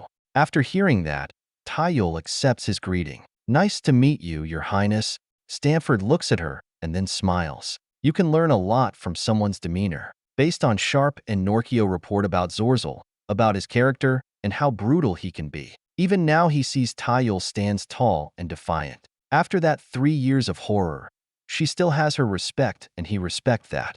Delilah's eyes widen after her queen implies that Stanford is royalty. Remembering her experience with his title just yesterday. Just Major General or Stanford, ma'am. My people don't have royalty. Stanford corrects her. Tayul ears bend confused by that. Her trust in them goes down. What does a non-monarchy want with her? She just assumed that he wanted to marry her since they are both enemies of the Empire. Now, what is their motive for her rescue? Before of their kindness. My apologies, Major General Stanford. Tayul corrects herself. I have some questions. Stanford nods his head. I understand. I would too. First, I do want to thank Delilah here. The mission never would have happened if it were not for her. Now please head to the hospital, and we can have a conversation later. Tayul did not enjoy him dismissing her desire to have her answer questions. However, she is not really able to challenge his rule. Looking to her loyal friend Delilah, they both follow one of the fresh soldiers that are helping everyone out. Right above them, all the last V-22 flies overhead. It begins to land on the concrete. Knowing that is Colonel John Young Hello, Stanford rushes over there. When he gets there, he sees the soldiers rushing out. 2 Rangers are carrying out a wounded Ranger, blood all over his right side. The Vanguard, 7 medic, Sergeant Jerry William rushes out and begins calling for a medic. Almost a dozen doctors, medics, and other soldiers rush over. Once they arrive, they help the Ranger, Sergeant Frost, onto a stretcher. The rest of the Rangers and SEAL Team 3 all walks out, all looking battered to hell like they faced death and came out. Colonel Young walks out of the Osprey. Right behind him is Major Sharpe, being helped by Rory Mercury. Daniel Walks follows behind them. Young looks like he had a fist fight with a dirty rag. Both Sharpe and Rory look like they lost a fist fight from a stamped. Morning, sir, Young said when he walks up to him and salutes him. Sharpe comes up and offers a salute. Sir, mission accomplished. My team needs medical attention. Lelei walks up right behind them, her clothes all dirty. Stanford looks at them all. Don't worry, Major. You're home. We will take care of your people. He then looks over and sees Sergeant Major Randy Dotson walk out, carrying the girl they rescued. When Stanford sees how young the girl was, the mission hit home. Sergeant Major, take her to the tent with the rest of the civilians. All the hostages are gathered there. Stanford calls at him. He then looks to both teams. Randy stops and looks over to the officers. Sir, she's old enough to be one of my kids. These people need to pay. The statement hit everyone. The war now has hit the heart. When the war started, it was about getting payback from this unknown enemy. Now, everyone understands the clear differences between the 2 factions. Stanford hears that and understands. He looks to them all. Everyone, congratulations. In this fight, you faced the best the enemy could throw at us. From fighting an apostle to facing a master magic user. Never once did any of you give up when the challenge is raised. You brought honor to our cause here." He then looks to both Daniel and Sharpe. "Major Sharpe, Lieutenant Commander Daniel, my office tomorrow for debriefing." Saying that, Stanford salutes them all. It is not natural for a person to fight someone who cannot die. Fighting Talon should have been guaranteed death, but they overcame it, preventing the amount of death they should have had. Everyone salutes him back. Everyone gets some rest. Heal up. Sharpe, Daniel, Young, we will debrief tomorrow at 10:4500. Now go see a medic. After Stanford said that he leaves to visit the rest of the Rangers. Sharpe takes a deep breath, but that makes his cough a little. Colonel Young looks over to Daniel, but he is already leaving with his SEALs. He then looks over to Sharpe. "Remember our previous conversation? Right now, or after some sleep?" "Sir," Sharpe said to Young. "Figures." Young chuckles and pats Sharpe on the shoulder. He then looks to the rest of Vanguard, 7, and then nods. He walks away to finish his duties. Sharpe raises himself. "You can let go, Rory. I am fine." "No," Rory said right when he finishes speaking. Sharpe places his right hand on his chest and turns around. He sees Lelei standing there.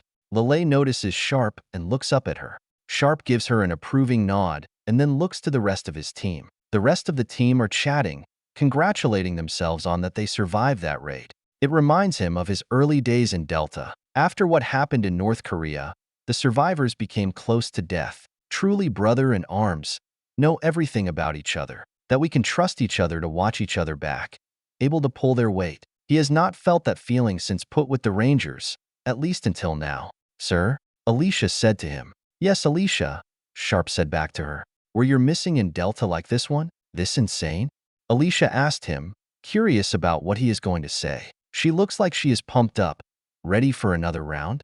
Everyone that is there stops talking, wanting to know what he is going to say. Besides Sharpe, only Randy has seen combat before this war. A lot of this is still new to this. Pretty much. The enemy usually had rifles, though. Sharpe responds. He then looks to the side, thinking about something. The boy is a new one, though. Everyone begins to laugh, understanding the context. The only one who is not laughing is Lelei, not understanding the context since she was not there.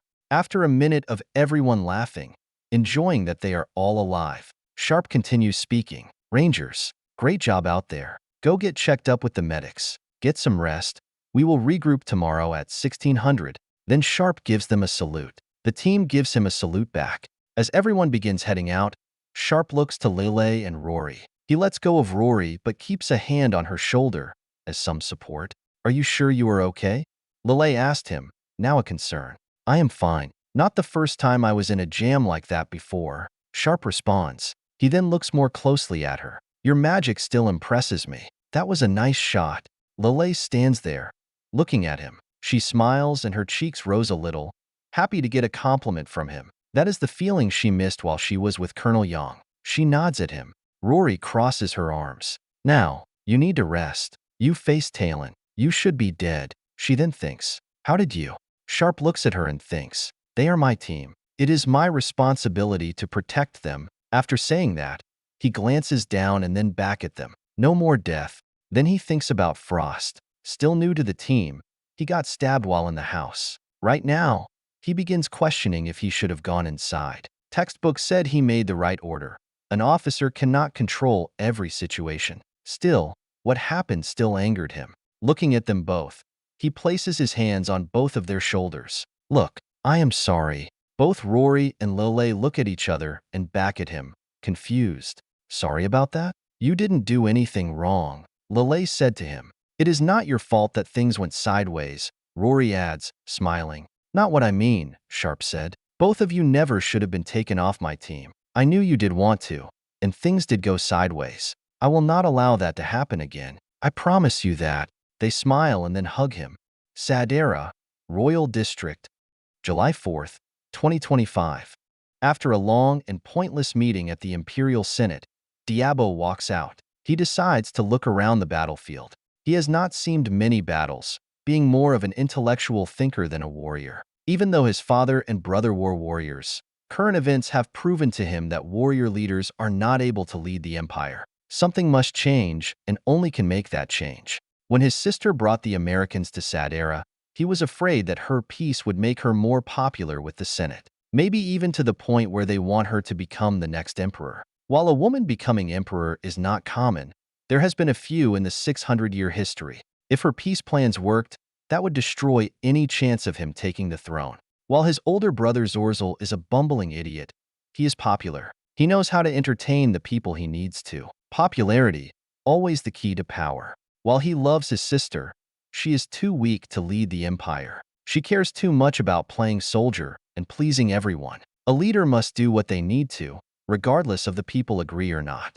As he walks around, analyzing the damage, a dark elf walks up to him. "Hello, your highness," the elf said. Diabo looks to him. It is not every day he meets a dark elf. "Do I know you?" "No, not directly. I am here with my master. He requests your presence," the elf said. "A man requests my presence? This is highly unusual," Diabo said, not pleased. The dark elf bows. "I know, however, my master prefers to keep his identity quiet as much as possible. You will understand once you see the general." Diabo was about to just leave, however, when the dark elf said the title general that attracted his interest. He then follows him. As they walk, they just pass people picking up dead bodies, cleaning up the rubble, a task that will take weeks. After a short walk, they approve a man in a cloak, leaning down to the ground. The man is holding up one of those goldish metal shells that the otherworlders' weapons make. "Were you the one who requested my presence?" Dato asked, annoyed. The man ignores him for a moment, just analyzing the goldish shell. "Very interesting." Then the man flips the shell away. "I notice your sister ploy failed." Diabo looks at him, getting a little defense now since he brought up his sister. "That was a closed meeting. How did you know?" "I have my sources, Prince Diabo," the cloaked man said. The voice sounds like Diabo, something from a long time ago. She was awfully close to accomplish her mission. However, she failed to fully understand our enemies. What was her downfall? Diabo crosses his arms, listening. "That is true. If she gave them our slaves, the balance of power within the empire would dramatically shift. I do not care about royalty nonsense." The man stands up, rubbing his hands. "I only care about the survival of the empire." Only if she truly took the time to understand, she could have become the most powerful politician within the empire. "Too bad, because now I am needed. Show your face or I shall leave," Diabo demands, getting annoyed by this conversation. The man turns around, removing his head cloak. Diabo's eyes widen, realizing who it is. "What are you doing here? I thought you were fighting in the north still." "I am here to end the war," the man said. "We need to talk." V04, Chapter 48 RM. U.S. forces have security DBs south of Alness. Security responsibilities will go to the Australian 1st Brigade. Victory finally came after the complete surrender of the Elba fiefdom Tube Fortress. They surrendered after a military diplomat and an Elba representative met with the fortress commander with a letter from King Duran to surrender. A treaty was signed between the U.S. and Elba, ending hostilities between the two nations and forging an alliance. The commander agreed to the peace terms and surrendered the fortress without the need for battle. Free Alness News. Alness Military Police Compound. Alness Community, July 4, 2025. During that early morning, Mute was lucky to be one of the few Alness military police to be assigned to the Otherworlders airfield. While it was not a sightseeing event, it was still very amazing to see all their amazing flying machines. That excitement ended as she sees the first flying machines. They call V-22 Ospreys landed. Mute watches the soldiers walk off, fresh from battle. This is a sore sight. Not too long ago she was on the receiving end of their firepower, a time she wishes to forget. Everyone in Alness knew of this mission, attacking Sadera to save their people. Attacking Sadera, an insane plan on the best of days. The fact these people were able to pull that task off successfully is an impressive feat. As everyone is getting settled, the last Osprey lands and out comes Rory and her friends. "All right, that hello has the enemy prisoner," her French officer Colonel Severinborg said. "Her boss got orders that they picked up someone who is defecting to our side. Our job is to escort him to prison and see if that is true." Mute and 4 others walk over to the last Osprey. That is when she sees Rory. She waits until she finishes help the love of her life move out of the helicopter. "Hi, Rory." Mute then looks over her clothes and how ragged they look. You look like you just faced a horde of goblins, she said, patting her on the back and begins to giggle. I see you are still trying to get him into bed. Rory looks at her friend, as her face turning bright red. Shut up. I hate you. Mute laughs at that, just teasing her demigoddess. Welcome back. Where is the prisoner? Rory turns around. I had a rough morning. I'm in no mood for your jokes. I am sorry, Rory. What is bothering you? Mute asked. He's back, Rory said.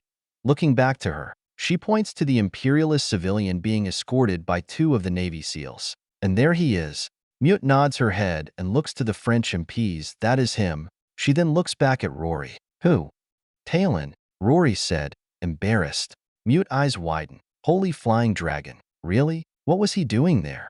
I don't know. We can talk later, Rory said, and then looks back to the team she is helping. I need to make sure they are okay. She then looks over to Sharpe as he talks to some base officer. He went toe-to-toe against him and nearly died. Wait, a mortal went toe-to-toe? Mute looks over. I thought he was just this scrawny weird. Then she pats Rory on the back again and then giggles. He's a keeper. Rory falls forward, not expecting a second pat from her. She sits back up and said every thread in the book, and then some new ones, all which Mute ignores. Okay, I have to escort this man to base anyway, Mute states. She then walks to the imperialist civilian. Hello, sir. You have to follow us. We have some questions to ask you. Security reasons, Mute said to him. Elias looks at the 3 men and her. He looks scared, not knowing what is going to happen. That is when this tannish-looking woman runs up to them, trying to protect this man. Wait, he is on our side. He is my husband. He helps free us from the Empire. All of us. Ma'am, I understand that. We still have to ask some questions and process him, Mute French commander said. Lieutenant General Stanford orders. Yes, ma'am. The sooner we do this, the sooner we can figure out what to do with him. If he truly has defected to our side, then this should prove it, Mute adds, being serious. Even though the man is scared, he tells the woman that claims to be his wife that everything is fine and agrees to follow them. The 4 of them take the defector off the airfield to the alness military police base. There, the man known as Elias is sitting in a room. Mute is outside the room, watching as both Lieutenant General Stanford and the Ambassador Harlan Wellington. She is surprised to see them here. Mute salutes to them, learning their military like that type of greetings. Sir, we have the prisoner. Thank you, Corporal, Stanford said to Mute. Can we trust him? Wellington asked, looking through the one-way glass. Well, if it wasn't for him, we never would have known about that 9-year-old girl, Stanford replied. Also, SEAL Team 3 states that this man brought the hostages to them, saving much time. If it wasn't for that, we probably would have had suffered more casualties. But why? Wellington asked out loud, speaking more freely. That is what is bothering me the most. Sirs, while on the airfield, there was this woman who claimed to be his wife. She is one of your people that was rescued. I think they love each other, so he decided to defect, Mule said, thinking that is quite romantic. Both Stanford and Wellington just look at her, quiet.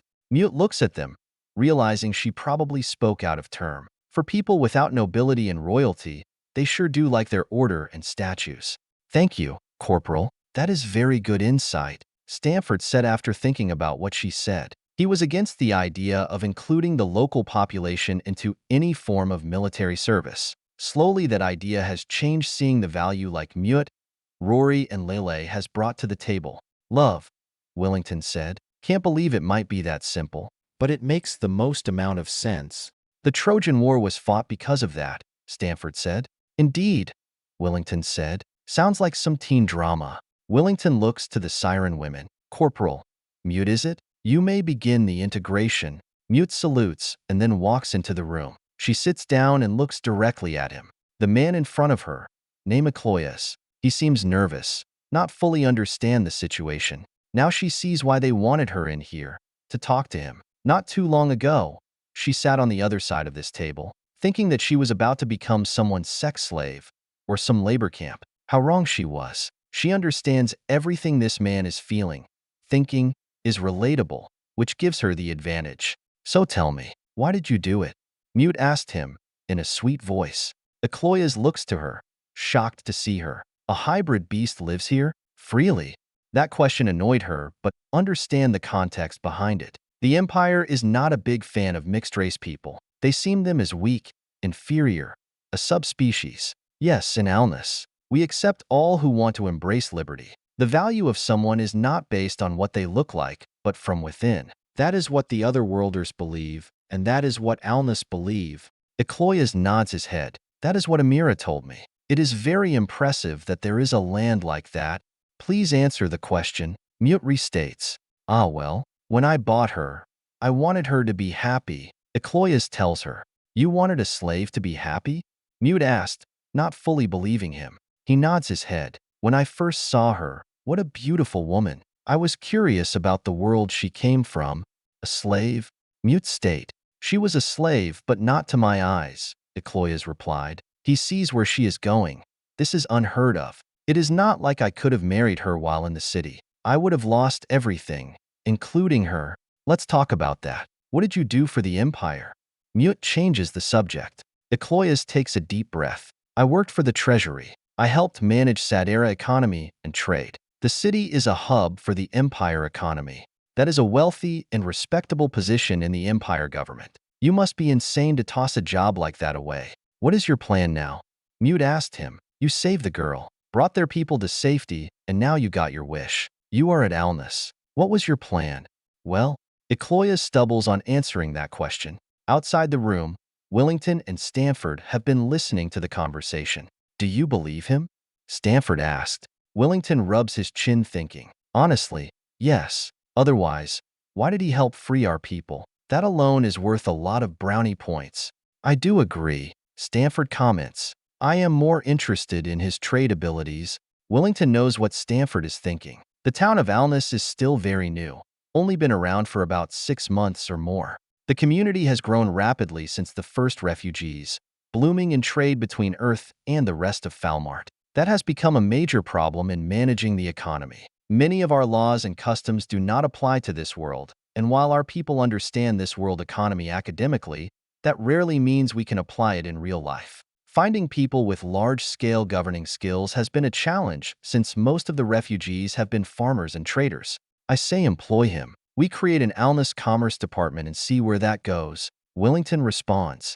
I don't like giving an imperialist that much power, Stanford said quickly. Is he, though? It is in his best interest for alness to thrive if he wants Amira to be well off, Willington said. Trust me, my last post I had to do something very similar to this. We will put our guys around him, making sure nothing bad happens. Willington continues to think, seeing the potential of this arrangement. This about it like this, Stanford. Part of war is economics. He understands this world economy far better than we can. We can start there and slowly change it to our way of thinking.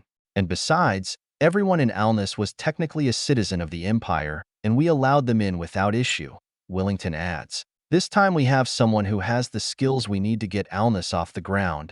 I understand very well, Ambassador. I just don't like having to rely on an imperialist, Stanford said again. That is what we get for invading a medieval world. Everyone is a farmer, Willington responds. Now if you disagree, tell me now, otherwise. I am going in there and give my offer.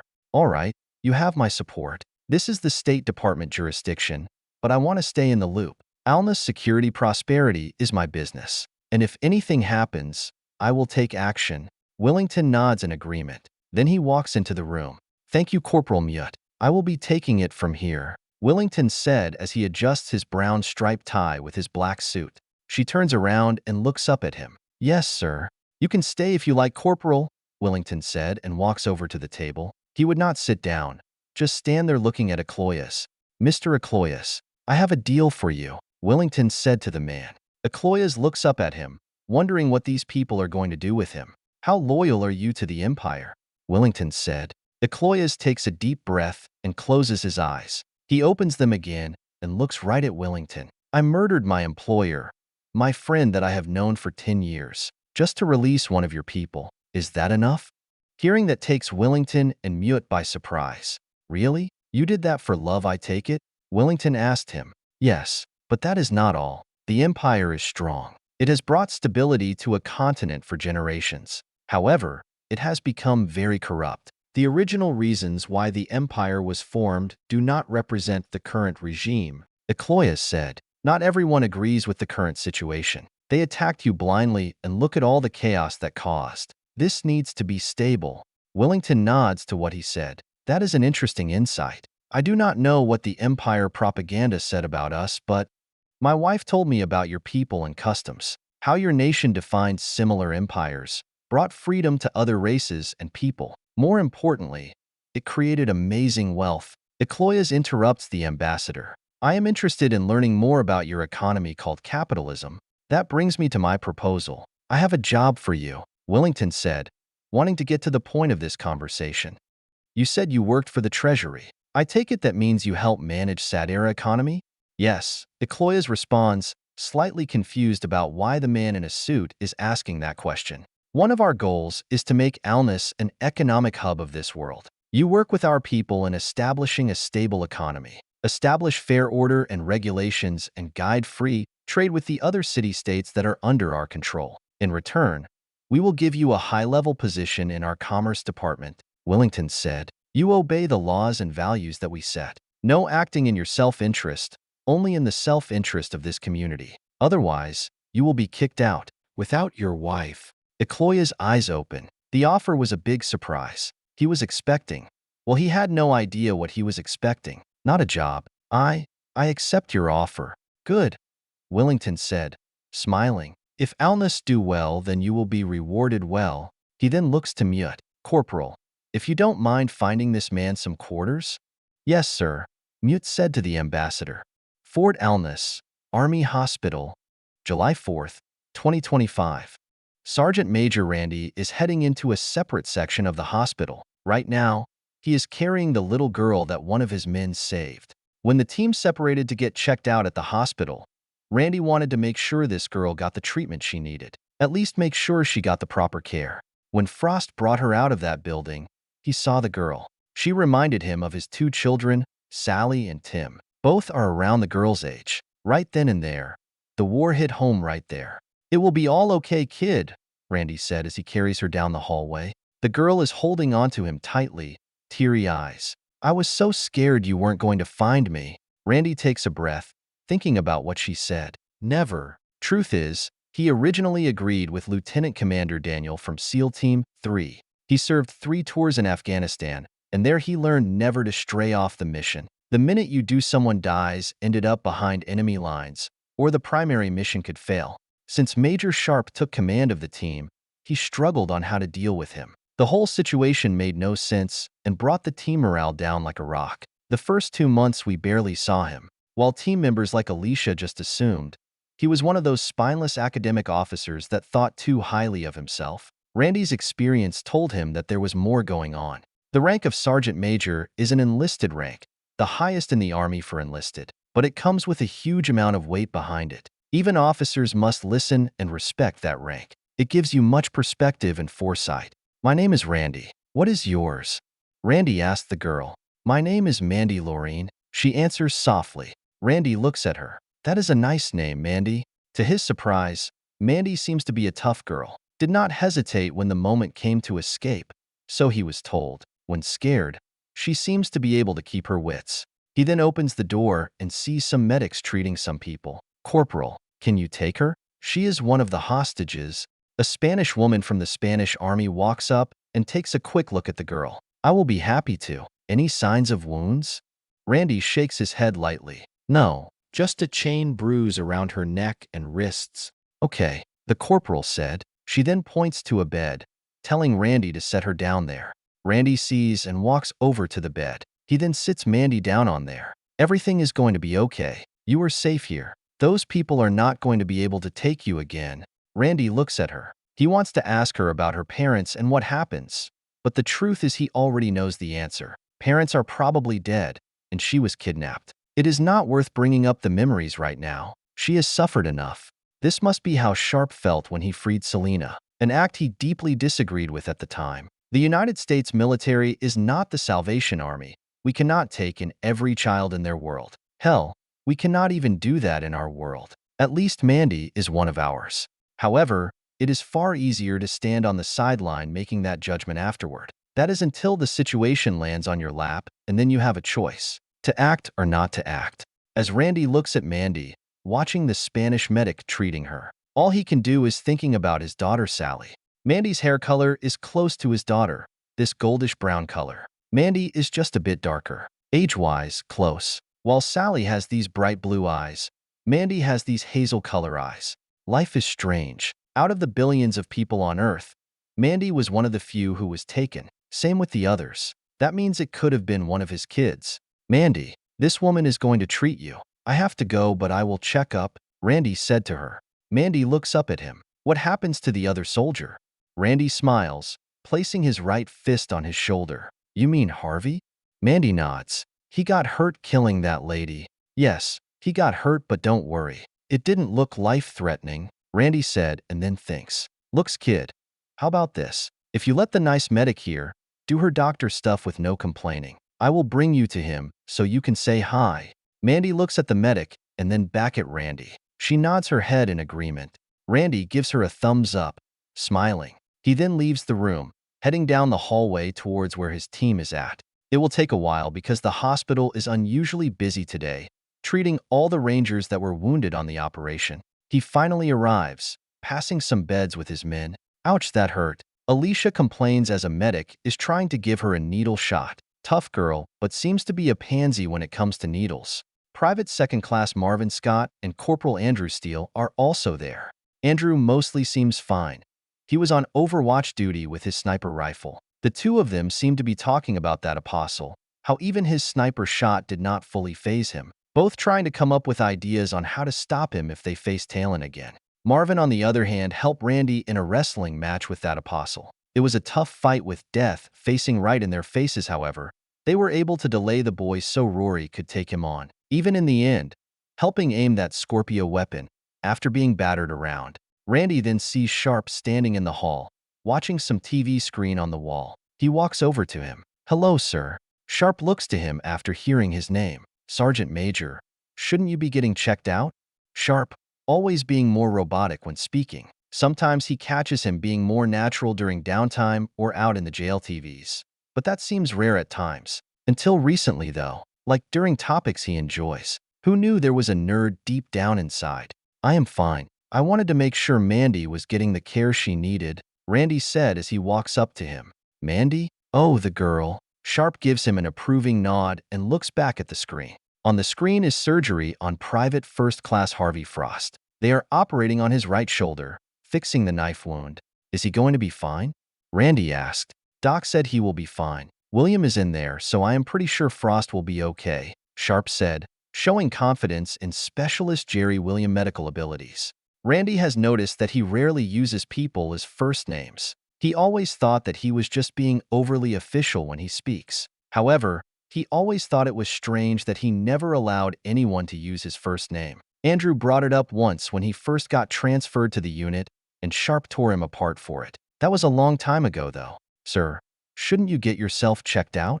Randy asked him, showing concern for his commander's health. Sharpe looks to him, feeling his side. I will be fine. One of them already checked out my side. Not the first time I have gotten beaten up. The medics need to focus on the more important wounded. It is strange, Randy thinks to himself. He has been in the army for nearly 20 years, approaching 40. He has served under many commanders from all walks of life. He has never met a more distant officer, but one who is this concerned and protective. Those two traits do not normally go together. You do know there is nothing you could have done. This happens in war, sir, Randy points out. I know. In war there are casualties. It does not mean there was not something more that could have been prevented this. Maybe that was the wrong call, Sharpe said, questioning himself, talking about going off on his side mission to see if the girl Mandy was there. No, sir, it wasn't. I thought it was at the time. I thought your ego or pride was blinding you, wanting to one-up the lieutenant commander. But your gut was right, Randy said, crossing his arms. Just like in Italica and at the Elias Fort. Don't say it like that. I screwed up plenty of times, Sharpe responds, watching the screen. The only reason I made it this far is because of the team. Randy is happy to hear that. Though which team is he talking about? The old one or the Rangers? Sharpe then looks to him. Still, you guys should have stayed with the SEALs. Don't give me that bullshit, sir, Randy bluntly said. We might have had a rough start, sir, but we are a team. We have each other back. Sharpe does his usual silent nod. All hail the God Emperor, Randy said. Chuckling afterward, Sharpe looks at the surprise and confused. He then gives off a tiring chuckle. You're still saying that. God. You remind me of someone else. He would be pissed though that he didn't come up with that one. Randy nods and looks to the screen. As he watches Hervey's operation, all he can think about is Mandy and his kids. He knows they are safe, but still, just wants to be beside the kid and make sure nothing more happens. He glances at Sharpe again, now wondering why he is still here then. If he already was checked out, shouldn't he go to Selena? We all know they became close over the months. Sir, why are you still here? Sharpe looks to him, confused again. What? I am making sure --. Randy stops him, placing his hand on Sharpe's shoulder. Shouldn't you go to Selena, so she knows you're all right? If my kids are here, that would be the first thing I would do. Randy is shocked by the expression he saw on his face. More like Sharpe did not know how to react to that. Like he is trying to solve an unsolvable math problem. She is fine. Sarah is with her. Besides, this is only a temporary arrangement, until something more permanent comes along. Sharpe answers. Randy shakes his head, not believing how thick his head can be. Great soldier, great leader, horrible with people interaction. He has seen it before when he came home after tours. Some soldiers so hardened from war they struggle to be social with others. One of the many jobs of a sergeant major is to keep an eye on the team, make sure unit morale and integrity stays at acceptable levels. On top of that, putting the commanding officer in their place when there is a complete ass. Again, Randy places his hand on Sharpe's shoulder, making sure he has his full attention. Sir, it is okay to leave. I will watch things here. If anything happens, you will be the first I call. He can see Sharpe wanting to protest, but he also can tell Sharpe struggling. He knows Randy is right, just having a hard time admitting it. Do you care? Randy bluntly asked him, trying to get him out of his head. Of course. Is this related to your kids? Sharpe responds, remembering what Randy just said before this topic went on. Of course. As I said, all I want to do right now is give my kids a big hug, Randy said in a serious tone. I know I am a big guy, but still, I wish I could. After each fight, we come back and want to go to the video station and say hi, just to let them know Daddy is all right. Randy can see the point finally hit Sharpe. Coming back from his tours in Afghanistan, not every soldier had someone waiting for them. It becomes another day, another job. Randy's best guess is that Sharpe does not have attachments back home. This is his life, what he is accustomed to. Otherwise, he would not be standing right here still. Sharpe thinks and nods his head, reconsidering his priorities. Truth is, he wants to go check on her. All right, Dodson, if there is anything, call me, Sharpe said. He then pats him on the shoulder and starts walking away. Another thing is bothering him though. Major. Sharpe stops and looks. How did you know that imperialist citizen was telling the truth? Randy asked. It made sense. He already helped. Besides, if there was a 1% chance, that is still higher than 0. And we don't leave our people behind. As Sharpe walks away, Alicia walks up to Randy. God, he is thick-headed. Knock it off, Alicia. He is trying, Randy said, remembering how hard it was to be a warrior father, managing a double loyalty, almost like a double life. Sharpe quarters. After spending a few hours at the army hospital, making sure his team is okay, making sure they get the care they needed, like Harvey Frostknife wound, he would head back to his quarters. As he catches a ride there, he thinks about what Randy said to him, things he never really thought about before. A Humvee drives up to the officer barracks, a 4-story building that looks more like an apartment building. One of the privileges of being a major is having his own personal quarters. It is a small place, only room for a bed and desk. He has a small couch and television, but those are items she had to arrange for himself. Sharpe gets out of the Humvee. With him are Rory and Lelei, as they begged him to let them come. He had a hard time finding a reason to say no this time and agreed. It is very unusual for people to come over to his quarters, preferring to keep his privacy. He does not even spend much time on it. What are you planning to do now you have the next few days off?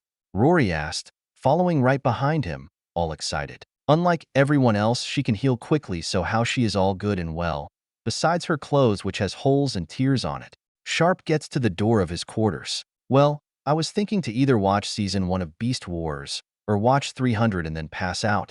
300? Lelei asked, thinking that is some math-related film. That doesn't sound like something you would watch.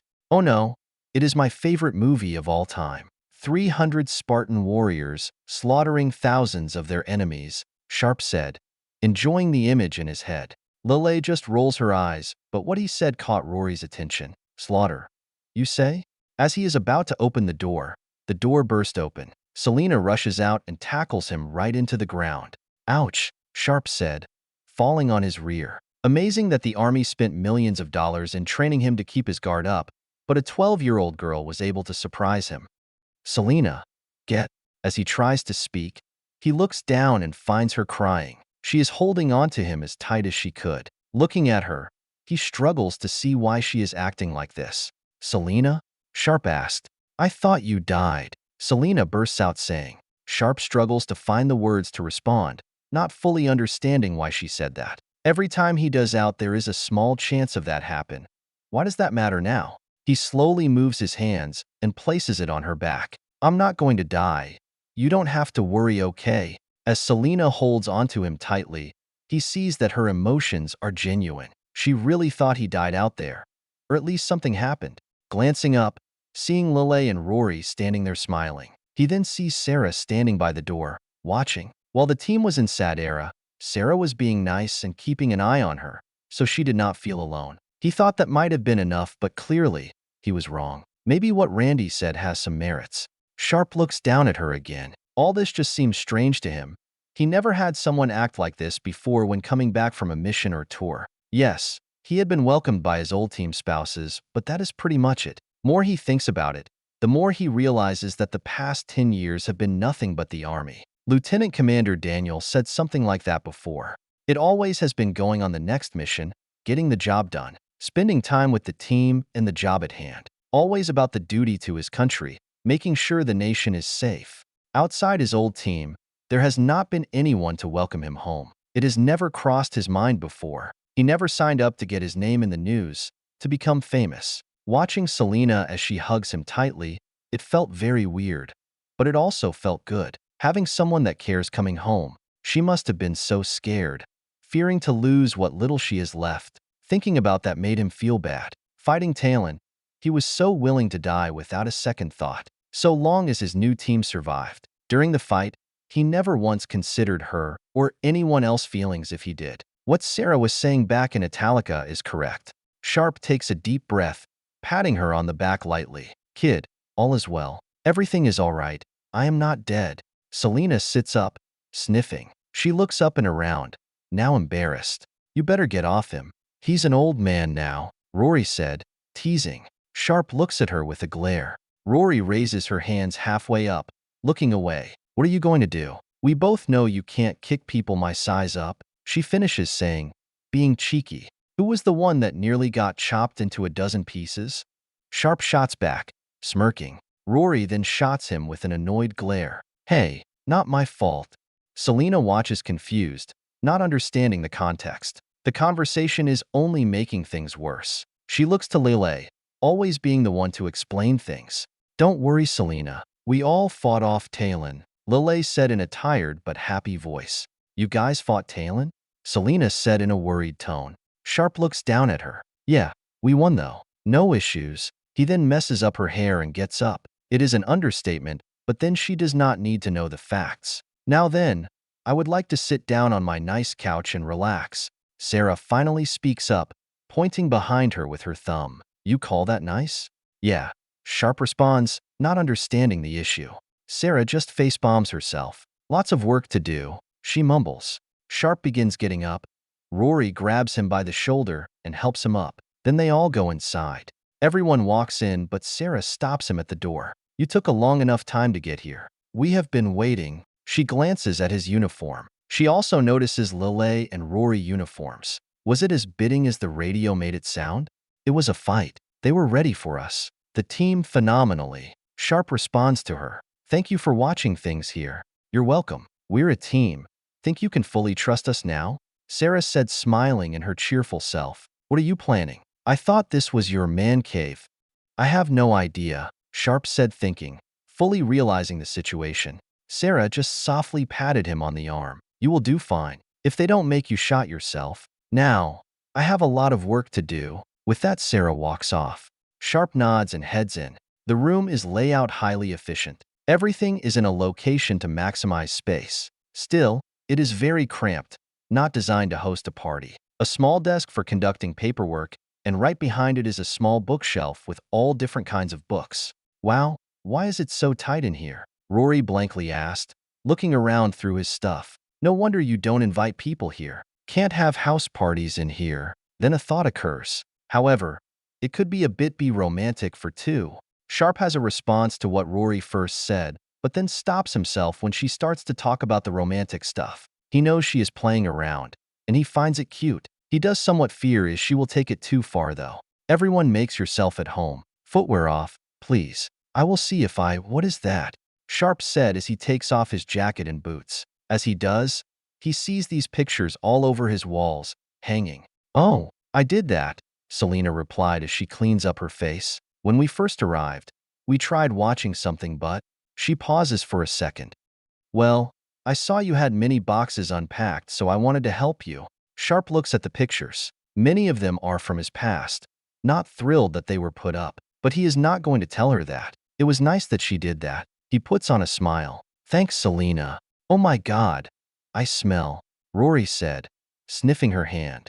Sharpe looks over, and both Lelei and Rory. That is the sign of a job well done, ladies, Sharpe said to them with a small chuckle. He points to a side door over in the corner. Bathroom right behind that door. The 15-minute limit for a warm water, so you both have to wash up together.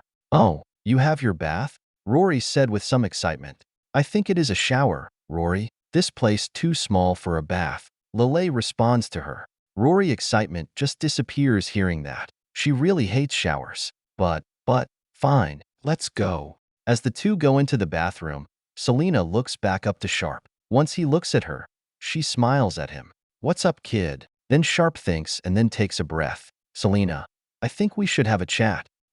About what? If what I did back there at the door was inappropriate, I am sorry. I didn't mean to, Selena said, believing she crossed a line. She knows he has a lot of barriers and has feared breaching them. Sharpe sits down on his bed, never feeling so good before. He looks at her. Never apologize for showing affection. You bet you and be proud of that, okay? Selena nods her head happily. She walks over a sit down next to him. Sharpe sees her sit down, looking cute in that blue and white dress. He thinks about what he needs to say.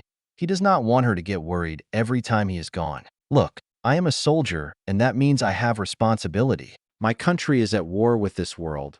Well, some of this world, I understand. I know you must fight, just like everyone else, Selena said, meaning more than just Vanguard 7. It is just, she mumbles, not able to finish what she wants to say. I am not going anywhere. You don't have to worry about that. I am on a good team and, I hate saying this, but I am pretty damn good at what I do, Sharpe said to her. And once things calm down again, we will go back to those exploration missions. We just have to put the Empire into their place first. They deserve more than that. They all should die, Selena said in a hateful voice, showing how much she hates the Empire. Sharpe notices that, not just in her voice but in her eyes too. He knows that feeling, a deep-down desire for revenge. He does not want her to have that weight drag her down through life. That is not fair for a kid her age. He knows that feeling all too well, every day, every night wanting to go back to Mexico and kill those cartels. Every night hearing the screams and images as he sleeps off the people he failed to protect. Every day has been a struggle in keeping his inner desires in check, relying on his job and now the team to stay focused. He does not want her to succumb to the same desires. Selena, you are a young and beautiful girl with a lot of potentials. What happens to your people was unjust, but you can't live your life wanting to undo the past, Sharpe said to her, speaking with experience. If you want to honor them, don't forget but live your life. Be an example. He can see the conflict in her. She wants to protest, but at the same time trying to understand what he is saying. Remember our conversation at the shooting range? The first time, Sharpe asked her. Selena nods. That was her most favorite day in an awfully long time. It was a big day of spending a lot of time with each other, talking about lessons in life and the value of trust and responsibility. Yes, I remember everything. I promise I will not do anything. I just want to be part of the team, be useful. Sharpe pats her lightly on the shoulder. You are always part of the team, kid. Some people parts are bigger than others, Thinking back on topics from Randy and Sarah, he begins reflecting on the changes going on in his life. Truth is, he grown to enjoy her and the other presents, a sense of real purpose in life. How about this? Whenever you want, you can stay here, Sharpe said to her, struggling to say it. Regardless if I am here. Selena smiles and nods her head, happy that she can move in with him. That is when they hear the shower start. Sharpe looks to the bathroom door. They just started, girls. That is when he realizes something. Shit, they don't have cloths here. And food. Sharpe stands up. Everything okay, Selena? Yes, sir, Selena said. Happy? Sharpe nods his head, smiling. All right, we'll be right back. Hold the fort. Bathroom. As the warm shower runs down on them, both Rory and Lelei be washing off the dirt, blood, and sweat from the early morning battle. Oh, Roy, this feels amazing, Rory said, enjoying the warmth of the water. I thought you hated showers, Lelei said, teasing her a little. Rory shots her a glare. Showers are not natural, having water falling that isn't raining, and besides, I prefer to lay back and relax. Not this. Lelei just raises her head back, enjoying the relaxing warmth of the water. So, Lelei, I heard you tried out a new spell, Rory said. You kicked that magic woman ass. I wish I were there to see that. Lelei remains quiet, not wanting to answer the question. Rory looks behind her. Lelei? Well, I did try, but I failed, Lelei said as she begins tearing up a little. What? It didn't sound like you did, Rory said, trying to cheer her up. Sometimes things don't go as planned. I kind of got tricked by Talon. He used my emotions to lure me into a trap. She then places a hand on Lelei back, trying to show support. But hey, you helped save me, remember? With your sonic boom attack. I know, a lot just happened, Lelei confessed. It was crazy at the landing zone. I felt alone. The colonel tried, but it was just very hard. Don't ever worry again. We will always be together. Just remember, these people trusted in your abilities. You need to too, Rory said, elbow rubbing Lelei in the back. Right then, as the two were bonding, they suddenly started to scream as the nice warm water turned ice cold, freaking them out. Sharpe walks back to his quarters. He had to head to the girls' assigned quarters to get them some fresh clothes for them, which is only down the street. On top of that, something decent to eat from the mess hall. He knows the first sergeant there and was able to mix something up special, pancakes and scrambled eggs. When Sharpe opens the door, he sees all three of them standing there. Right off the bat, he could tell something is wrong. Both Lelei and Rory are wrapped in a towel. All three of them look nervous and afraid. He sees that they are staring into the bathroom. He walks in and investigates the bathroom. It is somewhat destroyed. The mirror is gone. Dark marks from spell. He then looks back at them. I was gone for 10 minutes. That is when Rory speaks up, shaking her arm as she points to the bathroom. That evil shower went cold. Like really cold. I told you. 15 minutes, Sharpe said, signing. Yes, we lost track of time, Lelei said, now blushing and looking away, holding her towel up. What is up with you people in literal time? Rory said in a frustrated tone. Why couldn't it be like 16 minutes or 17 minutes? Or like 17 and 30 seconds? Or something less orderly? Holy shit. Now I know what Robb Stark meant, Sharpe said out loud, more speaking to himself. He is referencing Season 1 of Game of Thrones when Robb Stark states that war is easier than daughters. He then puts down their clothes and food and walks out, closing the door. You have 5 minutes to change, saying that intentionally knowing that will make Rory angry. After some time for everything to get reorganized and calm down, ever be eating and enjoying themselves. Lelei is looking at his books, studying what he has. Both Rory and Selena are sitting down on the couch, watching a film 300. Sharpe walks over to Lelei, seeing that she is taking an interest in his small collection. What are you looking at? Then they hear the other two girls screaming on how much they love the fluffy pancakes. This being this first time having that type of food before. They get a short chuckle out of Sharpe and then focus back on Lelei. Interesting collection, Lelei said. Nothing, all different kinds of books. Some are military, other fantasy, science, and much more. She sees this small stack of books that said magic. She picks it up and begins to read it. Is this everything you have? I thought you read off your tablet. Some of these are personal favorites, and yes, most of my material is digital. My favorite book, or if I am doing research, I still prefer a physical copy, Sharpe said as he points to 2 books. We were soldiers and young. And the other book, Extreme Ownership.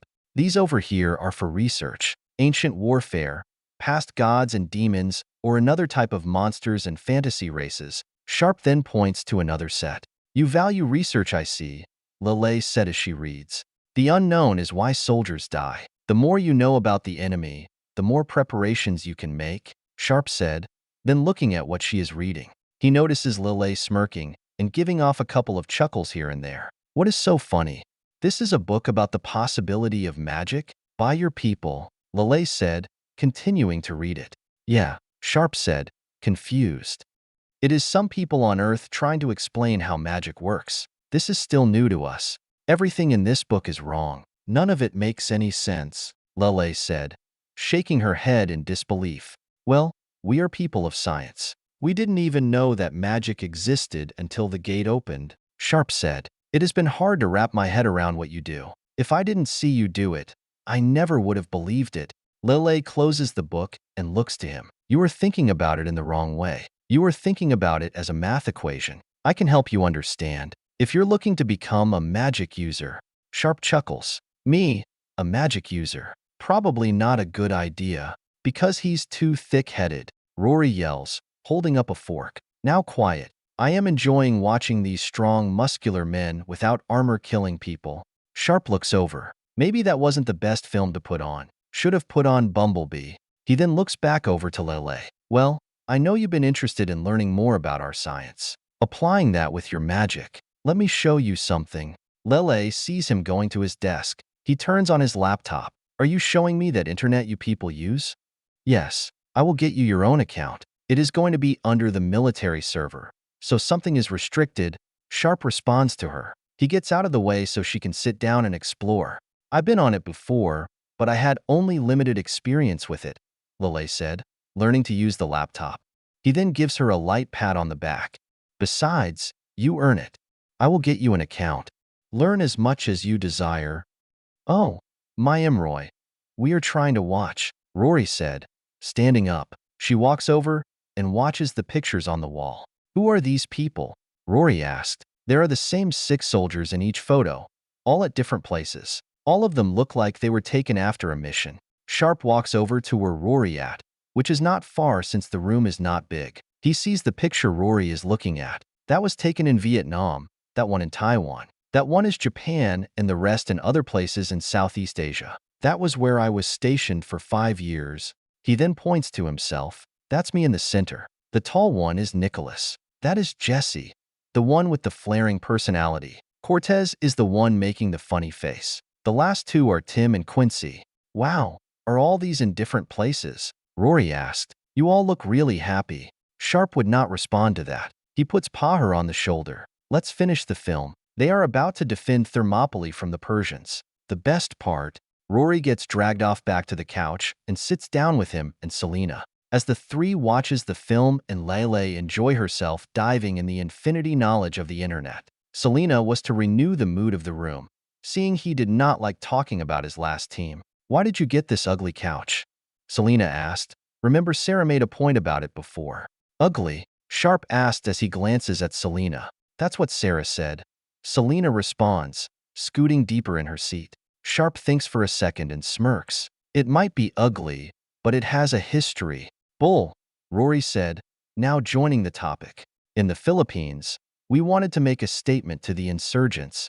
Sharpe begins to say, enjoying his own story. Jesse thought it would be great if we stole the leader of this terrorist group couch. Just to make a point, Rory looks at him, not believing a single word of his story. So, in the middle of the night, we sneaked into his compound and stole it. Since then, it became a trophy of our greatness, Sharpe said, enjoying the memory. I don't believe you, Rory bluntly said. You saw that on that one show with the fat man and talking dog, Selena said, agreeing with Rory. Sharpe knows the show she is talking about, Family Guy Star Wars Special. That is where we got the idea. I didn't say it was original.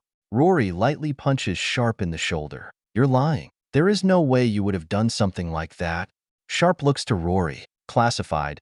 I cannot confirm or deny if it actually happened or not. Then he gives her a nice wink. Rory is about to say something then stops, Getting distracted by what she saw was a flirtatious wink, which embarrassed her. Thinking more about the story, she realizes that he might be crazy enough to do something that stupid, or at least his old self. 8 years ago, Forest of Nazlian, the Far West. September 18, 2017. In the far west of the Forest of Nazlian, children are playing, music playing, and elves working. Tuke Luna Marceau is walking around, carrying a basket full of fruit that she gathered outside the village grounds. Some children rush up to her, trying to grab some of the fruit. No, no, this is for later. Go play, Tuke said in a sweet voice. As they laugh and run away, she begins heading to the village storage. The Nazlian people, an elf village that has been around for over 500 years, always staying out of the world business. There has been peace for 20 years since the treaty signing with the Legrath Kingdom. Her father once fought the humans of these lands. Tuke people just want to be left alone and live in peace. Just maintain their village and gather fruits and grain, play music and enjoy the breeze and flowers. Unless you are her father. As Tuke walks, she sees her father Hodder Marceau walking to another woman. It looks like he is sweet-talking the elf women, and it looks like it is working. Her father has always been a womanizer, sleeping with at least half of the village or going out on diplomatic missions to the nearby towns. Seeing her father sweet-telling her, Tuke rolls her eyes and giggles at her father's behavior.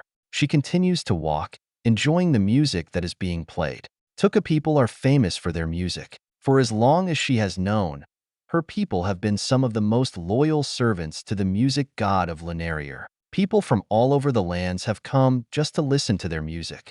Looking up, she sees the tree huts all around here. They do up and up and up into the trees, with these long but strong bridges connecting each hut. While most other races keep their home close to the ground, her people, elves, mostly like to stay high in the air. Tuke reaches her destination, the village storage. Another elf is right there, doing inventory. This elf would not be just anyone elf, but Tuke's mother. Most elves do not marry, because of the ability of long life. Most elves see it silly to marry someone for a few hundred years. It is a custom of the short live races to make sure they can quickly create offspring. Elves can take their time in having children, so the need for a union between two coops seems pointless. Some elves' villages have something similar customs of marriage, but her people have no such customs. Live long and live free is the way of Tuke people. No stress and stay out of other business, and peace and happiness shall spread. Hello, mother, Tuke said all happily. Hello, dear. I see you brought more fruit, Mom said. Yes, I figured I'd go out and see what I could find, Tuke said. She hands the basket to her mother. Father is playing around again. Tuke mother giggles and puts away the basket. Your father, always playing his games. Anyway, you are still planning on singing tonight? I have been practicing. I am a ready mother, Tuke said with pride and excitement. Good. Tonight is a big night, mother said. Tuke knows what she means. A delegation from the Legrath Kingdom will be coming tonight. The purpose is to help reinforce the peace they have between their people. Even though they have been at peace, for that does not mean there have not been some tensions. There have been some border clashes recently, and it does not help that the Empire is pushing deeper into the region. To help keep the Empire out of Nazlian, the village elder has loosely allowed the Empire to use certain trailed unharnessed. That does not mean her people have not killed a few Empire convoys if they step out of line. Tuke does not really blame them. Their lives are short after all. On top of that, the Empire has been pushing deep into these lands. Constant wars have resulted in much death and destruction. The Northern Wood Elves have not made things easy for anyone in this region. They hate other races, even other elves. Still, that is everyone else's problem. We bother no one, so they do not bother us. Later that night, dozens of large fires are blossoming around the village of Nazlian. Loud songs and dancing all around, and both elves and humans drink and eat together. It is a loud party as nobles and elders from both the village and from the Legrath Kingdom celebrate their continued peace. Some of the human soldiers are flirting and embracing the kindness and openness of the village. Some of the archers from both sides are testing who is the better man in the form of contest. The mood is strong, and the feeling in the atmosphere is good. King Julius of the Legrath Kingdom is sitting at one of the tables, taking a drink. My fellow elves, we embrace your kindness and drinks. We embrace continued peace. How is your kingdom prospering? The elf elder said to the king. Not well, Julius states. The Empire continues to push into these lands. Every battle we push them back, however, they somehow find more troops. Their siege towers have been popping up, blocking off key trade routes from the east. King Julius continues, showing his frustration. And again, the Wood Elves are continuing to raid our northern border. We no longer can fight two wars at once. Your help in this war is necessary. Like ending the trade routes, you allow the Empire. The Empire only uses the most traveled of paths, none that are even close to our villages and yours. Any of them who dare stray off the path dies. You know of this, Hodder said to him. King Julius did not like that answer but accepted it. You're still allowing the enemy to invade your lands. If you give an inch to the Empire, they will take everything. You know we cannot go to war. The war of men so not bother us, the elf elder said. We will stick with our arrange of supplying foodstuff to your people. Don't forget the prostitutes, Hodder said chuckling, waving his hand away. Unlike the Nazlian people who worship Lunarier, the Edria's people worship Merida. The god of Merida allows women to give birth with no chance of the mother or child dying from birth. That has been the biggest advantage the Edra Kingdom has over other people, their ability to quickly replace losses from battle. The downside, however, is that their women must become prostitutes before any marriage or official union. Julius bursts out laughing. Once my daughter Selena becomes of age, she will need to bed someone before marrying to the son of the Sao nobility family. No, please. Your noble rules do not concern me. Love maintains peace, and there is lots of love we can share. Hodder speaks, having another drink. He personally enjoys the peace between their people, always able to visit the human villages for diplomatic reasons. To this day, it is amazing how you trade your blood for nobility reasons, something that has no value. But you are made up to increase your power, the village elder said. Julius moves his cup to the side. That action was noticed by the two elves, since he is well known to be a heavy drinker. It is still early in the night, though. People must be governed, or there is chaos. The darkness of Emroy cannot spread to these lands, Julius states. We are the only ones who are pushing back. This enemy is strong. Every new battle the Empire brings in new beasts. We are now facing centaurs, goblins, and orcs.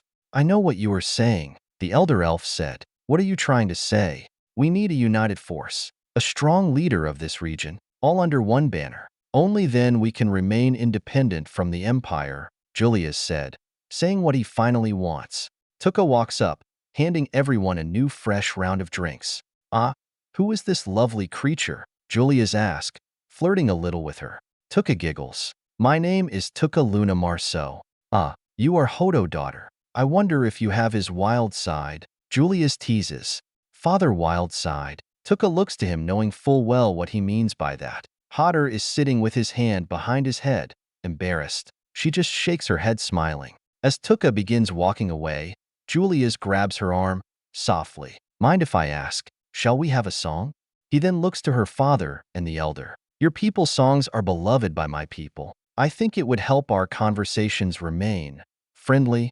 The elder looks to Hodder and nods. Sing that new song of your Tuke. The one you learned from these history books, Hodder said. He is referencing the time they went to one of the Edra cities. She was able to learn many legends from the soldiers and scholars. Okay, father, Tuke said, moving her hair out of the way.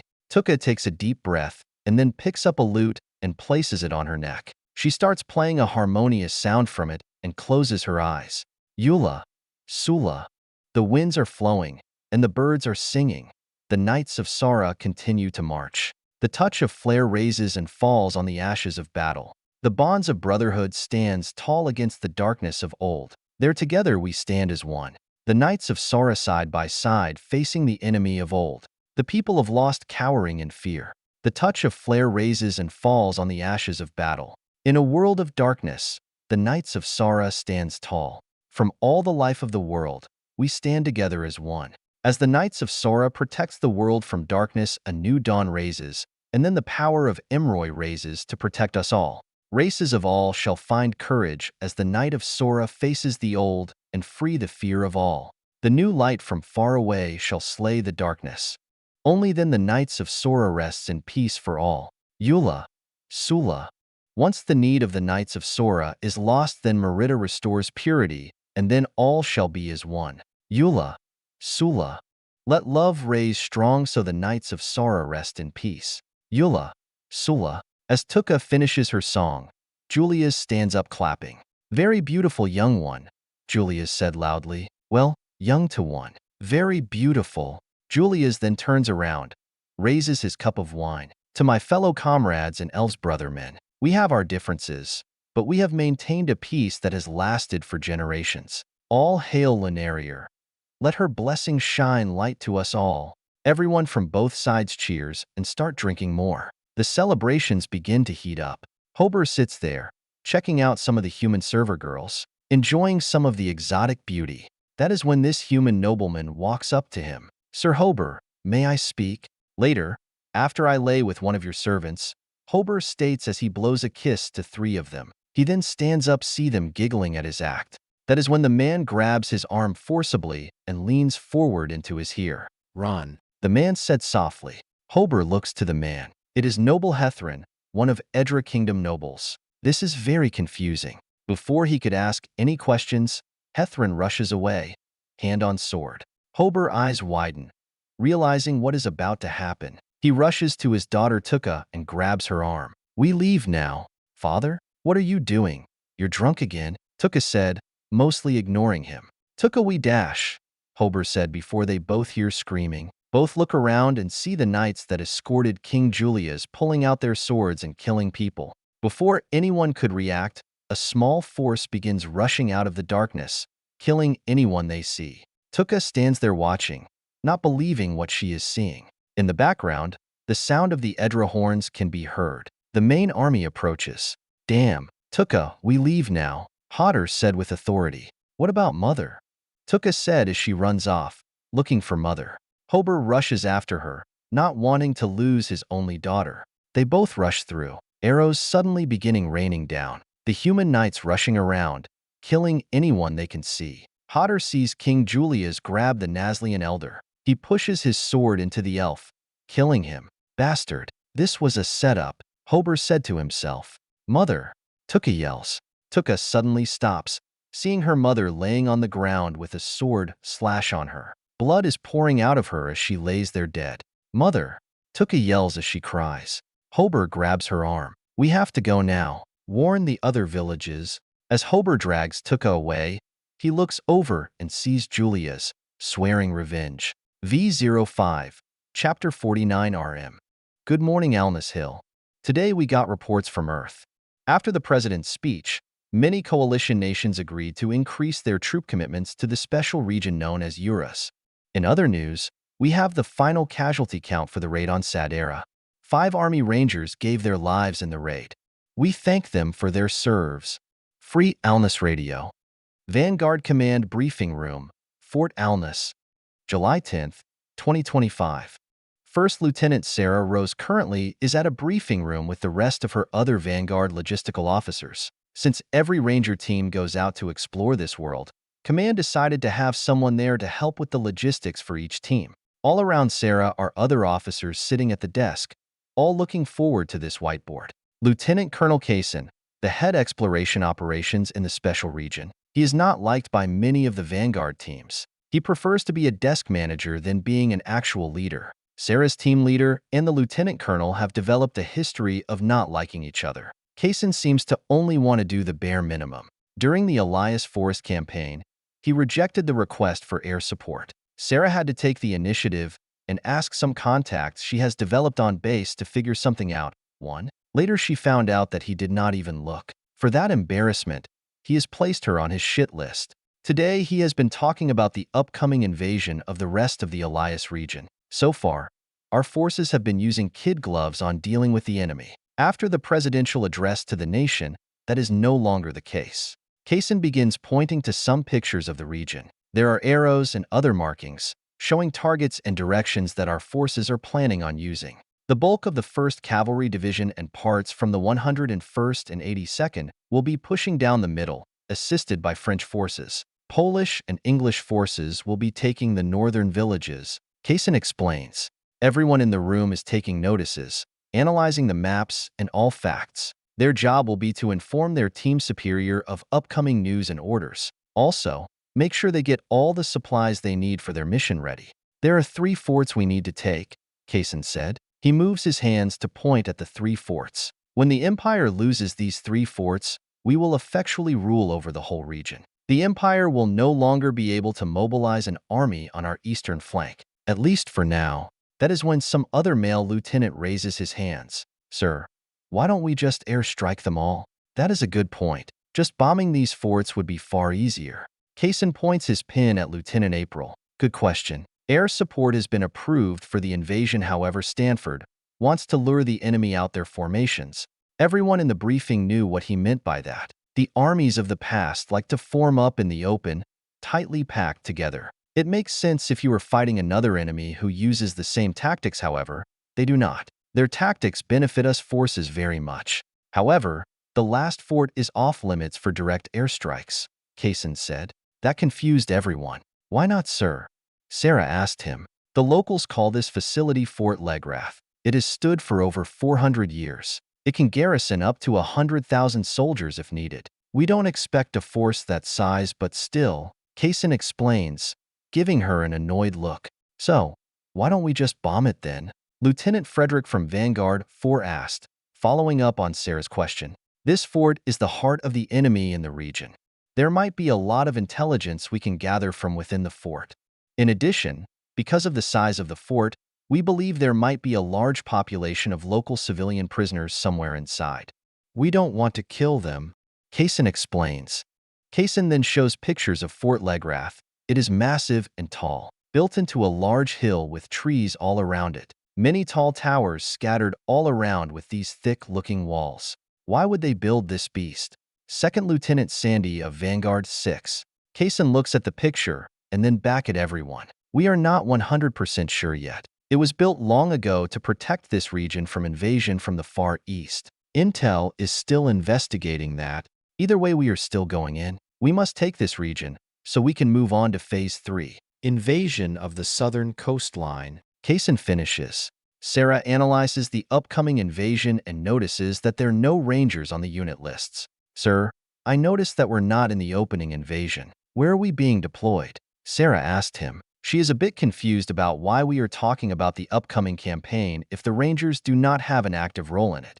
Kaysen looks at Hill. Stanford doesn't want your teams employed in the opening phases. After Sadera, he wants to give your team time to rest. The teams who were not in the raid will be deployed as recon assist and doing local patrols. Wait, so is he saving us for something? April asked. Sarah looks to her right. Fort Legrath. She struggles to pronounce it. She then looks back at Kaysen. The Lieutenant General going to want us to take that fort? Correct. When the time comes, we will be the ones spearheading the assault on that fort. Major Cook explains. That is when Second Lieutenant Kira Hill speaks. Sir, what happens to our exploration mission? Those missions are on hold for now. That is until the 10th mountain appears in force, Kaysen said. That news did not go down well for everyone. Their core mission has shifted very quickly in the past few weeks. All right, that will be all for today. Pick up your team assignments before you leave, Kaysen said. Lieutenant Rose, please stay behind for a bit. That shocked her when he asked for her to stay. That would not be the first time. Kaysen does not like Sharpe. Kaysen is a man who likes to control people and have the final say on things. Everything must go through his plan. When everyone got up and left, one of her friend Lieutenant April walks past her, lip saying good luck. Sarah just nods and stands up. Sarah gets up from the desk and walks over to Kaysen. She gives him a salute. What is it, sir? Kaysen picks up this folder. Some of your team going on a diplomatic mission. Sarah takes the folder, confused by his statement. Another one, sir? I don't think Sharpe or the rest of the team are ready for another one of those. Last mission didn't go down very well, too. Kaysen looks at her. I don't care about their options. I give the orders and they carry them out. Besides, this comes directly from the president. Sarah expected the first part of that reply, but the president. That shocked her. She begins reading the file and is surprised by what she reads. She looks back at him. Earth? Vanguard 7 is heading to Earth. For Rory and Lelei. As Sarah reads the document, the mission seems clear. Sharpe will escort Lelei and Rory to Earth and meet the president. The impression that the president wants to meet the head individuals who've been helping our forces on this world. From the impression of the mission file, the president is interested in a private meeting with them, wanting to meet our allies in this region. before going public. The mission lasts for 4 days, a day in Philadelphia, then heading to an out-of-the-way resort. There we will meet the president and her staff. Sharpe going to love this, she mumbles quietly. The president has been enjoying your team circus, Kaysen said in a disrespectful tone. Sarah ignores his insult. He never liked Lelei or Rory, seeing them as a threat. Why though she has not figured out. Probably just because he is lazy and afraid it might make his job harder. This is good. They have done a lot for us. Things probably wouldn't have gone this smooth if it weren't for them, Sarah mentioned. Noticing that fact annoyed him. It is the truth. They helped at Italica, Elias Forest, and now the Sadera raid. They deserve a reward like this. That is when she notices that the rest of the team is not approved to go. Also, the offer is only for Sharpe, Rory, and Lelei. Sir, I have 2 questions. Is the team being split up, and isn't there an offer for Selena? Kaysen looks away. Yes, Lieutenant Johnson will take command until the mission is over. What about Selena? Sarah asked. She knows Sharpe will not take it well if she or any of them are excluded. What about her? She is a child, not a soldier. The situation is already inappropriate enough. Yes, sir, Sarah said. Annoyed by his attitude on this, Kaysen dismissed Sarah. Once she leaves the room, she begins to think. When Sharpe finds out about this, he is going to be angry. There is not anyone that can do anything about it. You do not just ask for a meeting with the president. You are requested. The Secret Service takes its job seriously. Willington, Sarah said softly, speaking to herself. It would not be professional, but maybe he could help. They did just do a joint mission not that long ago, and if this assignment came from the president, he must be on the know. She heads off, heading to the State Department compound. As Sarah heads there, she passes 2 of her fellow Vanguard officers. April from Vanguard 2 and 2nd Lieutenant Frederick from Vanguard 6. Wow, where are you rushing off to? Frederick asked as Sarah passes him. Sarah stops and turns around, ready to jolt away. New mission. Need to get things ready. Girl, you work way too hard. You are allowing yourself to become a dorm mate, April said as she chuckles. Sarah gives them an annoyed look, seeing that they both back away. Hey, it is the truth. I don't care what the rep is. Your CO shouldn't dump all that paperwork on you, Frederick said to her. I have a lot of work to do, Sarah said and then walks away, needing to get her task done. He's never going to like you like that, April said as Sarah walks away. That is not the first time she heard her fellow logistic officer say things like that. She knows it is coming from a good place, but still gets annoying after a while. It takes about 40 minutes to get to the State Department compound. There she walks in and walks up to the front desk. To her surprise, it is an alness native, a blue hair bunny. There are also 2 small fairies flying around, doing random administrative tasks. She has seen a bunny before, but fairies, this is new. There is always something new in this world. Can I help you? The blue bunny asked. Yes, I need an appointment for Ambassador Willington, Sarah tells her. The blue bunny just smirks. I am sorry, he does not do drop-ins like this. You will need to make an appointment, Sarah signs after hearing that. It is important. I was on a mission with him to Sadera, and I have a new mission from the State Department, and I have questions related to it. The blue bunny looks at her, not fully believing her, but she then shrugs her shoulders and calls over one of the fairies. She then writes down a message and hands it to one of the fairies that fly over. Can you give this to the ambassador, please? Thank you. As the fairy flies away, Sarah looks down and notices a phone. Is the phone broken? I am afraid to use it, the blue bunny said, moving her hand behind her back embarrassed. It is like dark magic. How can someone hear me when we're not facing each other? It is not natural. Sarah giggles hearing that, needing that little humor today. She can see how someone from this world see that. Please take a seat until we get a response, the blue bunny tells her. Sarah nods and sits down. 3 hours later. The 3 hours have been the most boring 3 hours of her life. There is not even a television with a show that no one likes to at least pretend to entertain someone. As when all hope seems lost, Ambassador Willington walks into the lounge. First Lieutenant Rose. Nice to meet you again. Hearing her name, Sarah jumps right up from her seat. She fixes her uniform and then gives him a salute. Hello, Ambassador. It is nice to meet you again. Thank you for taking the time to meet me. Willington waves her off. Please, no salutes in here, especially after what we've been through. Now come to my office. He then walks to his office. Sarah takes a deep breath and follows. Once there, He sits down in his chair and she follows behind, taking a seat in one of the guest chairs. Sorry for the wait. I was doing the final preparations with the Elba Kingdom peace treaty, Wellington explains. Getting their forts to the south of us to surrender and releasing prisoners takes a lot of paperwork. I understand, sir. You are a busy man, Sarah said to him. Wellington nods in agreement. By the way, I never got a chance to tell your team they did a great job on our little diplomatic mission. Maybe it did not go as planned, but they showed our true colors.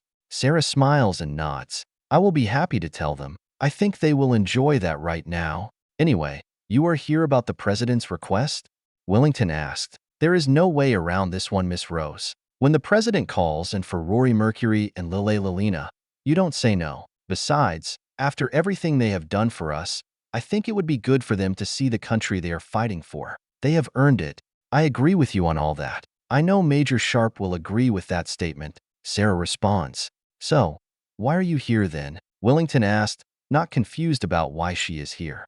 Sarah gets a little nervous. It is not common for a lieutenant to ask a request to a high level. Well, anything. Well, sir, I believe someone was missed on the mission. Her name is Selena. I see. That other girl that was with you in Italica, Wellington said, placing his hand on his chin. Well, yes, sir. She should go too, Sarah tells him. I know it is not official and she is young, but she is a member of the team. Been with us just as long as Rory and Lelei. She pauses and thinks. Also, it would mean a lot of my CO. Wellington sits in his chair, slightly annoyed. I understand. I will do this because of the amazing performance that your team did.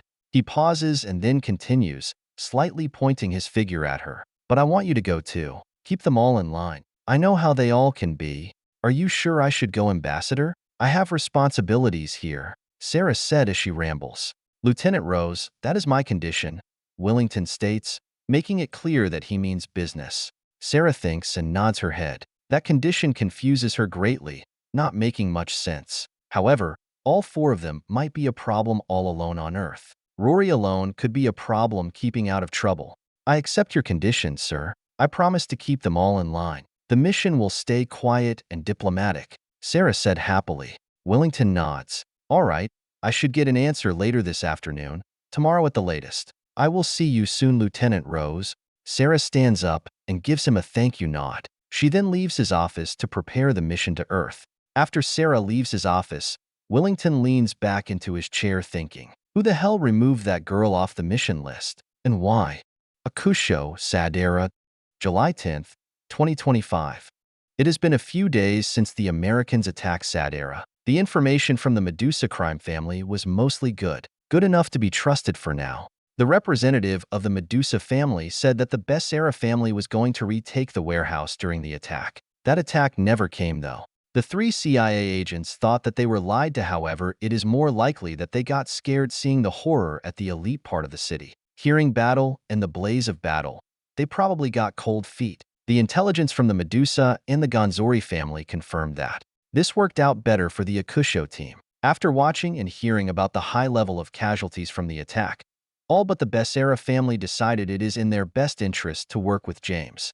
However, they all made it clear that they want Bessera family out of the picture. All around James can hear weapons fire and guards screaming. Currently, James's CIA team and the SAS team are storming the Bessera palace. The Marines are staying at the warehouse. Wait just in case he needs backup. As they run up the stairs, going for the third and final floor, two guards are charging down at them.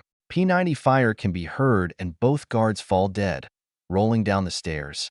Everyone reaches the door and prepare to breach. Sean, Tyson, open the door, James said. He then points to two SAS soldiers. You two flash and the rest of us storm. Right then they do that, opening the door and blinding everyone inside. James and the other two SAS soldiers storm inside and lay waste to everyone who dares challenge them. Clear, one of the SAS soldiers yells.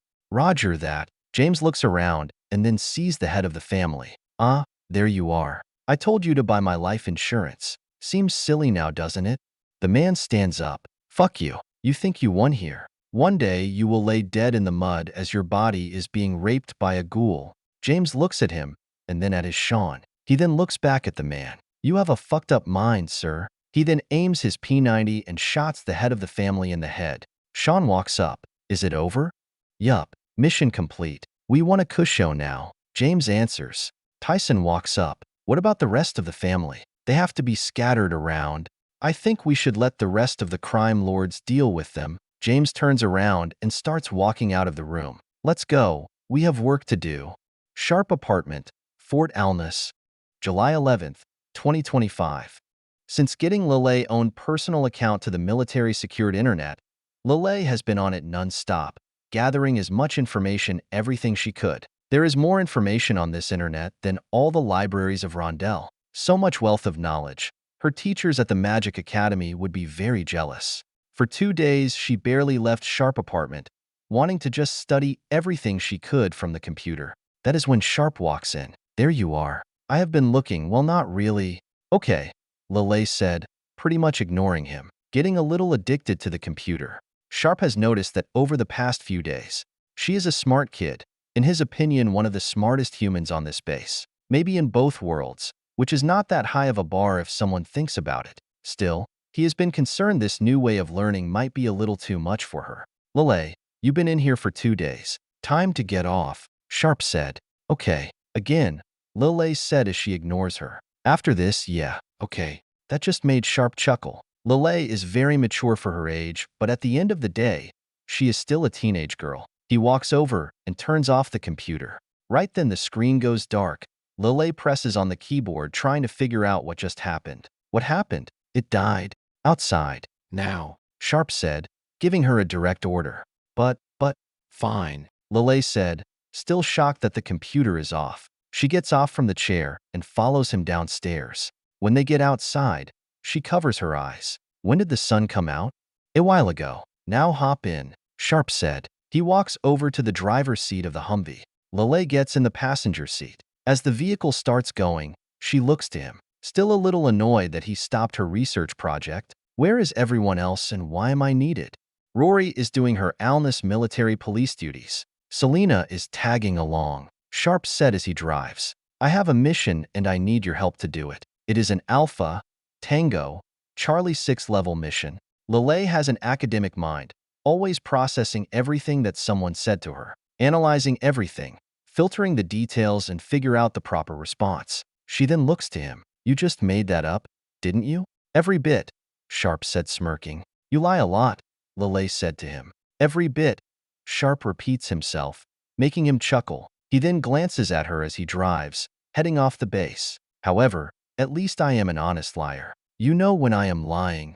Lelei has a closed personality. Thanks to her upbringing, it has been hard for her to show much emotion. It is rare to see her express a lot of emotion, always staying cool and calm. Sharpe has always enjoyed that.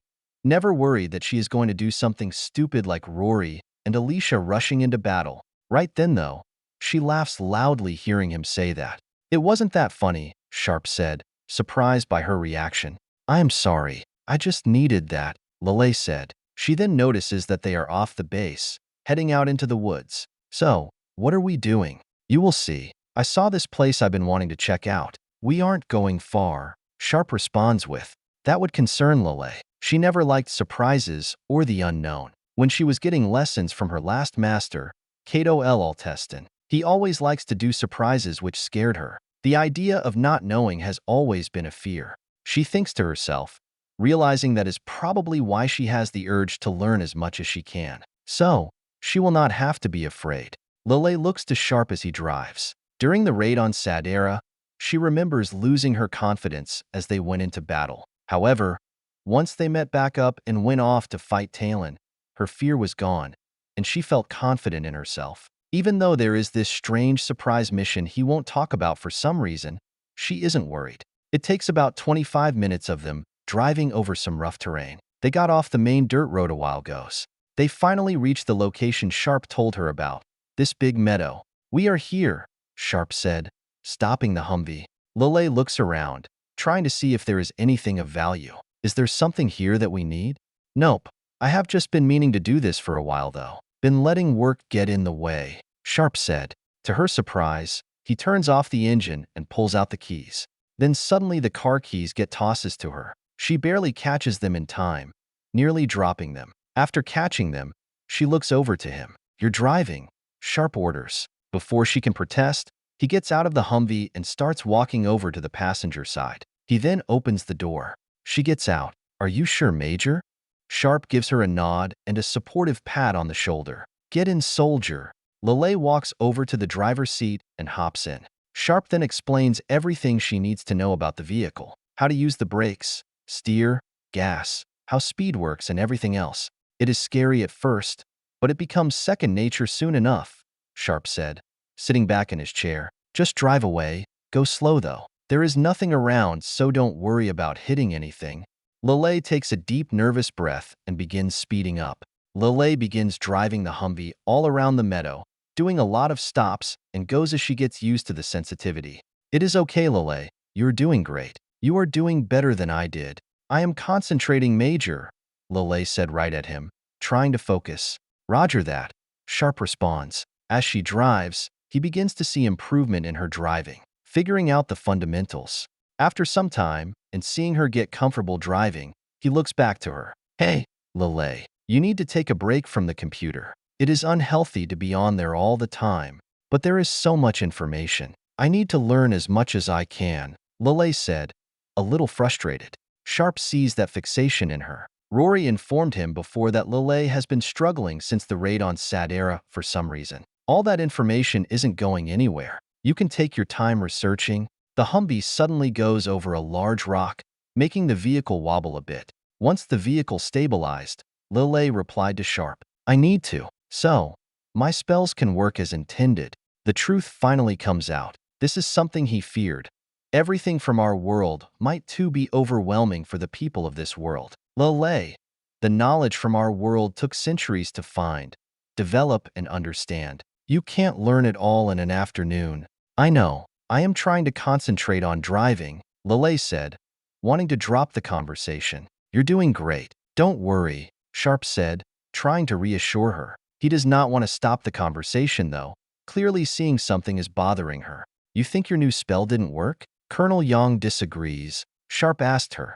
Lelei takes a deep breath and looks over to him. No, my gravity spell didn't work as I intended. It blew up in my face. Watch the road, Sharpe warns her, glancing out the front window. Hearing Sharpe say that scares her, so she slams on the brakes. Sorry.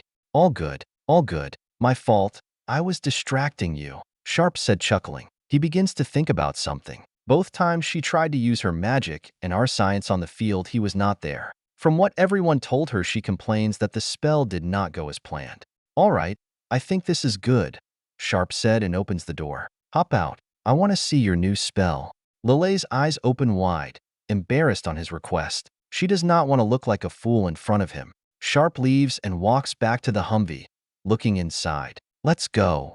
Lelei nods her head and walks over to him. He looks over to her as she stands by his side. So, what is this famous gravity spell? Run me the details, please.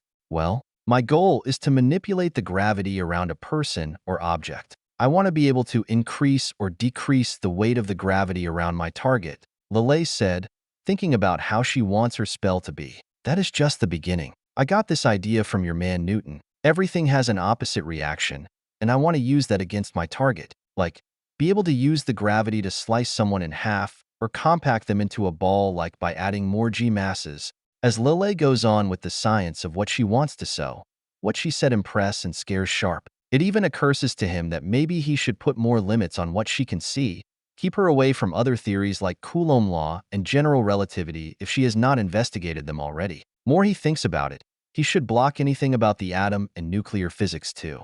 Okay, I understand the point, Sharpe said, wanting her to stop. Can you show me? I have a theory on why you are struggling.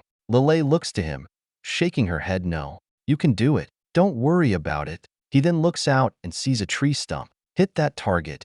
Lelei takes a deep breath and nods. She takes a few steps out, wanting to gain some distance. She begins that chant again, and her staff starts to glow, just like last time. Sharpe watches and is impressed by what he is seeing. The idea of magic is so foreign to his people, he must get bored seeing it in action. Suddenly, an explosion happens right by Lelei.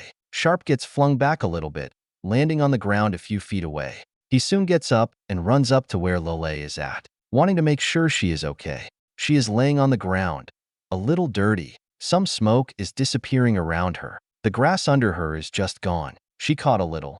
Her face is like after a big sneeze, trying to figure out what just happened. Seeing that she is okay, Sharpe begins to laugh. That was epic and loud. However, though, after she recovers, she is annoyed that her spell did not work again. I told you. All good. Only one way to learn is to try again. Sharpe helps her on her feet, holding her up so she can regain her balance. Didn't you have a similar problem when you did that sonic boom spell the first time? Sharpe asked her. He remembers his team telling him about it. She used it to scare away a horde of cavalrymen. She nods her head. I still struggle with it now, but you did it to propel that ballista faster. It worked perfectly. Sharpe asked her. Well, that time, I was just doing a smaller version of it. Far easier to control. Lelei explains as she coughs a little. Sharpe listens, nodding his head. He looks over to that tree stump. Some of it seems damaged, but not directly. He then looks back to her and gets on one knee. I think I know what is wrong. Lelei looks at him confused. When did you learn magic in the last 2 days? Not at all. Still don't understand it. Sharpe responds and then holds up a figure. However, fundamentals are universal. Sharpe then thinks for a moment, gathering his thoughts for his story. Back in officer school, I struggled in the beginning. On the field, I was failing to complete my missions. I was getting too distracted on the plan. My mind was thinking about Chapter 33 when I was in Chapter 3. I was trying to think about everything and not what was in front of me. As my instructor told me, going big is overrated. Lelei looks at him. Okay, but you need to understand everything around you to use a spell. Hold on. Sharpe interrupts. This is just my guess. I can be completely off here. My mistake was that I was not thinking about what was right in front of me. You and I think alike. We are very academic. He then points to his head as he finishes that sentence. I think you are trying to do too much. It is not an insult. You need to understand your limits so you can expand them, Sharpe explains, using his hands to help communicate what he is saying. Now I want you to try again. This time with this. He stops and looks around. He then picks up a decide-size rock. I want you to do it with this. Lelei looks at the rock and takes a breath. Okay. Sharpe nods and walks away. He places the rock on the ground and then walks away. Go when ready. Just focus on the rock and nothing else. And only use a little power. No reason to give it everything you got.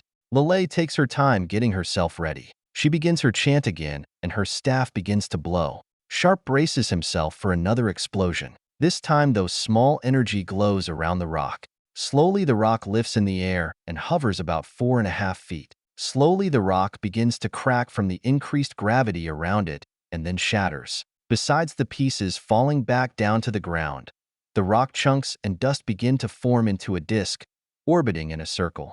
Sharpe smiles and walks over to Lelei. Good job. Once he arrives, he gives her a light good job pat on her shoulder.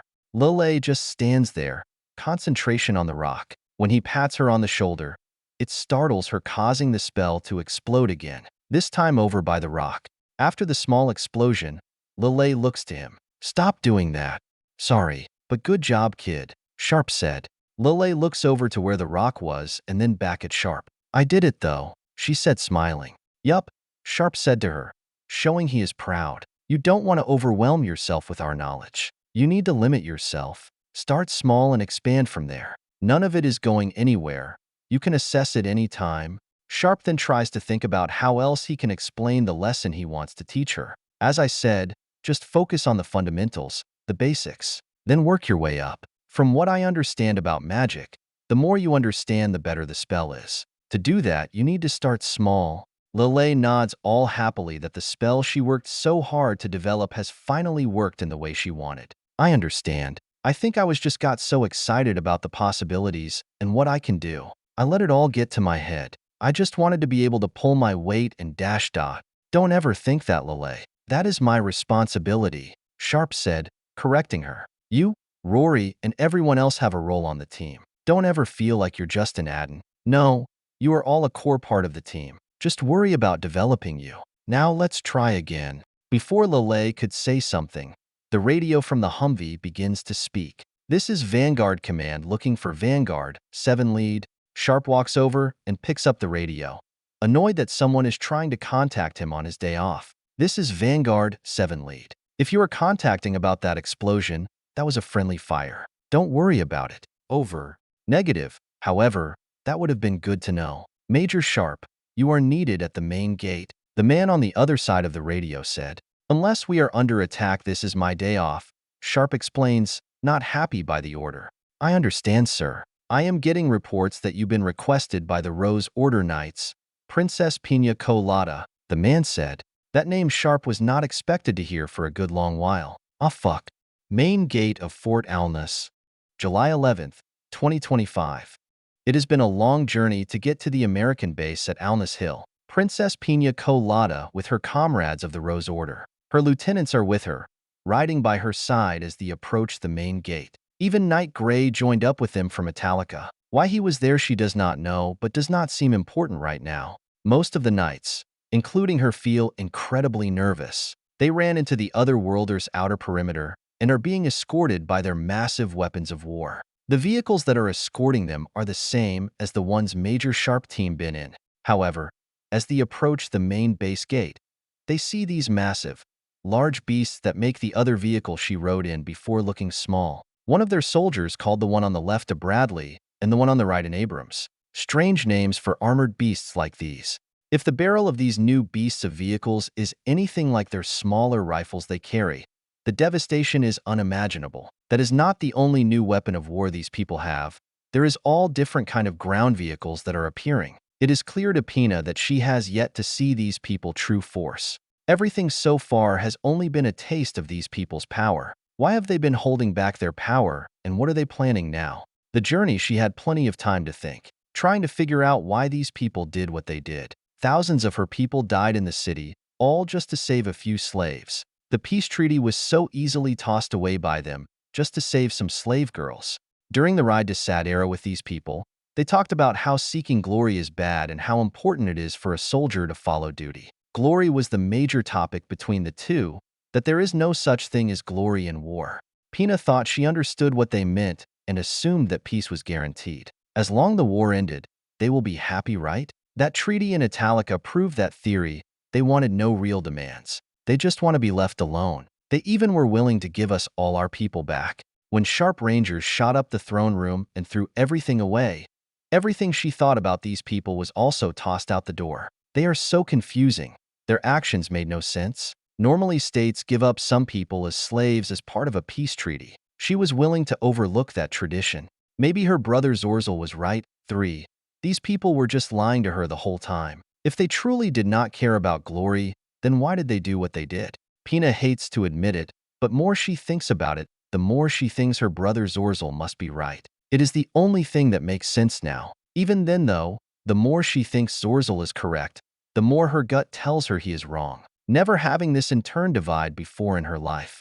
It is not the time to deal with whatever internal feelings she has. Just like before, she just keeps suppressing her gut feelings on the matter. However, it seems the more she suppresses those feelings, the stronger they become. Once her people reach the main gate of their base, Pina gets off her horse. Same with Hamilton and her other lieutenants. Pina walks up to this man at the gate. She can see they are ready to gun everyone down. She isn't afraid anymore. She just wants answers. Was she being played by him or not? Hold it. You are not allowed on base. This soldier tells her. Pina notices the flag on this soldier's shoulder. It has 4 red boxes with a white line dividing the red boxes. She learned that these patches are the flags of their countries. This is nothing like the star, and strikes the rangers she rode with and mint at Italica. How many countries are here?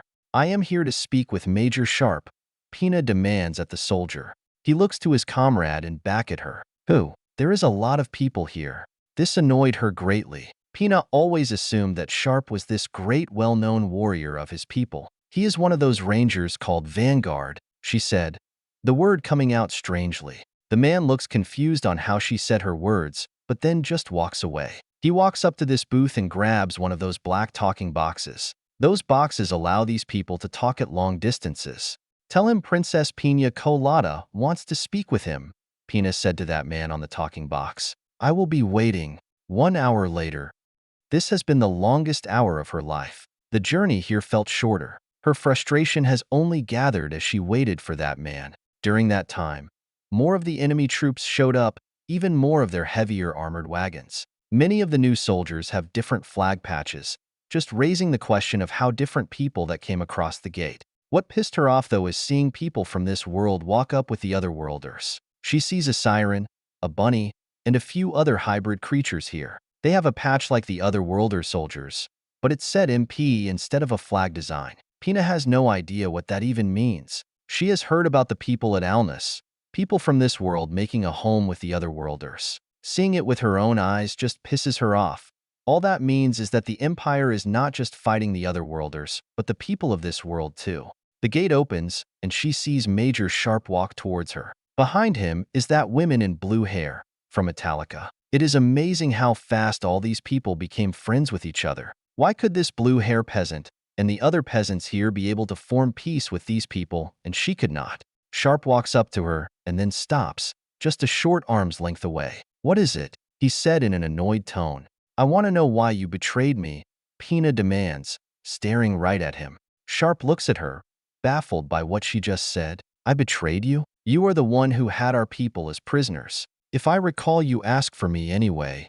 We both know that isn't the true reason. No one would have tossed away a peace treaty in a manner like that for some girl, especially just for a slave." Pina responds with much passion and fire in her voice. After hearing that, Lelei just takes a step back away from them. "What? You must be kidding me. That girl isn't a slave. She is a human being," Sharpe said, having a hard time wrapping his head around what Pina's saying. Pina cuts Sharpe off, getting angrier. "Still, you talked about your people do not value glory, only duty, that you fight only because you must. Bull. Shit." She then points to his chest. "One of your people brought up the fact you have had bloody wars on your world. Even you said your world is stained in blood. If you believe in everything you talk about and not repeat history, you wouldn't have tossed away the peace treaty between our people, and thousands of my people would still be alive. Thousands. They also were humans being." Pina yells at him, letting everything on her mind out. "Was it your duty to kill all those people just to save a few? No. You used that slave as an opportunity to continue the war. So, you can march down the roads with all you might." As she vents, her arms are waving around, helping her show her mood. Sharpe finally had enough. He grabs her right arm tightly and gets her under control. The physical contact shocked her, still not expecting someone who touches someone with royal blood. When Sharpe grabs her, Hamilton, Beefeater, and Bozes would begin to move to help her. Gray stops them all. "No, this is between them. She needs this." He would not allow them to protest or intervene. "You want to go down this road, princess?" Sharpe said, not letting go of her arm, making sure she knows that she is not in control of the situation. Once he sees that she understands, he tosses her back, letting go. "You are damn right. I would trade 1,000 of your people for one of mine any day of the week," Sharpe bluntly said in his authoritative tone. "Do you want to know? Over 100 years ago, we had the deadliest war in human history. How many people live in Sadera? 1, maybe 2 million. What doesn't that have to do, Dash?" Pina asked before being stopped by Sharpe. "Doesn't matter. 11 million died in that war," Sharpe states, looking directly at her. 11 million dead bodies for what? Everything you and your people represent. All the leaders just wanted to have another war. They believed there was too much peace and that a true man should fight. Sharpe then points to her. He can see she is struggling to imagine that high of a number. Most would. The leaders of their empires let their egos and arrogance lead to 11 million deaths. And you know what their egos did? Set the stage for the real biggest war in our history. That is it. Sounds familiar? Pina takes a step back, getting a little afraid of his tone. World War II. Sharpe just said, 70 to 90 million people died. All that destruction and death because a few nations thought they had the right to conquer the world for themselves. So, they could commit genocide to races they deem unworthy. A race caste system. Now does that sound familiar? Pina listens, realizing she has overstepped. The numbers he is telling is overwhelming. She always thought Sadera had a high population, but the number of deaths he is talking about is almost more than the entirety of the empire. Also, she can see the parallels between her empire and the one he's talking about. And then the Cold War, Sharpe said before Pina interrupted him. I get it. A lot of people died in your world. How does that da? Pina said before getting interrupted by him now. You started this, Sharpe said, and then takes a step to her. Remember, You attacked us. Don't you dare give me your higher standard morality crap. You are no better than the empires of the past. Do you have any idea how many people died in the Cold War? How many people were enslaved? In the name of bettering humanity? Because they thought they were morally better than everyone else. Sharpe stops there, taking an angry deep breath. He looks away, to his right, trying to keep a clear head. How did he ever trust this woman in the first place? Pina stands there and thinks. Still, you talk about all that death, implying that the Empire is no different than the empires of your world. But you still were the one who rejected peace in this world. Regardless, if we attacked you, we wanted peace. I was the one who wanted peace, and you were the one who rejected it. Pina feels some confidence again and gets right into Sharpe's face. All that death is on your hands. It is your fault that more people are dead. You act like you value life, but you're willing to have thousands, maybe millions of more deaths for one slave. Sharpe stands there and listens to everything she just said. It took a lot of effort not to hit her. Once she finished yelling, all he can do is think about Selena. Tell that to a 12-year-old girl who was forced in the slave trade. Pina looks at him confused, not understanding why he said that random statement. He then looks behind her and sees that brown hair girl named Hamilton. He always notices that anywhere Pina is, she is right behind her. Sharpe then looks right back at Pina. How much is she worth?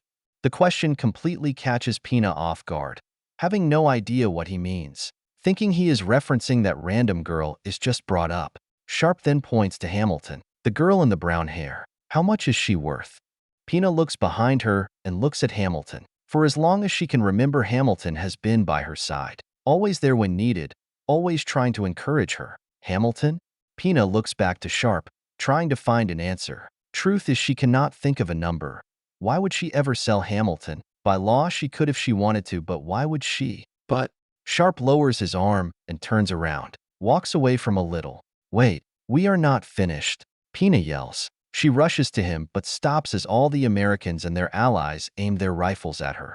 Sharpe stops and turns around, walking right back to her. Pina looks up at him and can see he knew she could not answer that question. Just the thought of it made her ashamed of herself and begins to tear up. Do you know the difference between you and me? Between your people and mine? Sharpe said in an angry but calm tone. You're willing to oppress people all around you, enslave them, abuse them, use them for all your desires, whatever, as long as it doesn't happen to you or your friends. That's not. Pina tries to say something, anything to counter him. Sharpe just ignores her, fed up with this conversation. My people value liberty. What that means is people do not have to worry about someone barging into their homes and taking what they want just because. The value of someone's life is not based on something stupid like bloodline or what race they were born as. We are all equal under the law, and no one can harm another. Sharpe places his arms on his hips, thinking deeply about the conversation. The difference is you're not willing to sell your friend, but you are more than happy to sell someone who doesn't know. We will defend the right of someone we never have seen before. Sharpe takes a deep breath, rubbing his beard. He stops and looks back at her. Fuck it, I am not a diplomat. You know what really pisses me off about all this? That comment scares Pina. This entire time he has been holding back? Was this a good idea to come here? All she wanted to be an answer, not to be humiliated in front of everyone. All she wanted was to save her people. But why? When we first met in Italica, I saw this naive girl. But this girl seems like she had a good heart and the best of intentions. I genuinely thought you cared about your people. That is something I respect from people. People who care for and respect their nation. It is the duty of the leaders of their nations to represent and look after their people. There is nothing else that matters if the state can't do that, he said, tossing his arm to the side in frustration. You are right.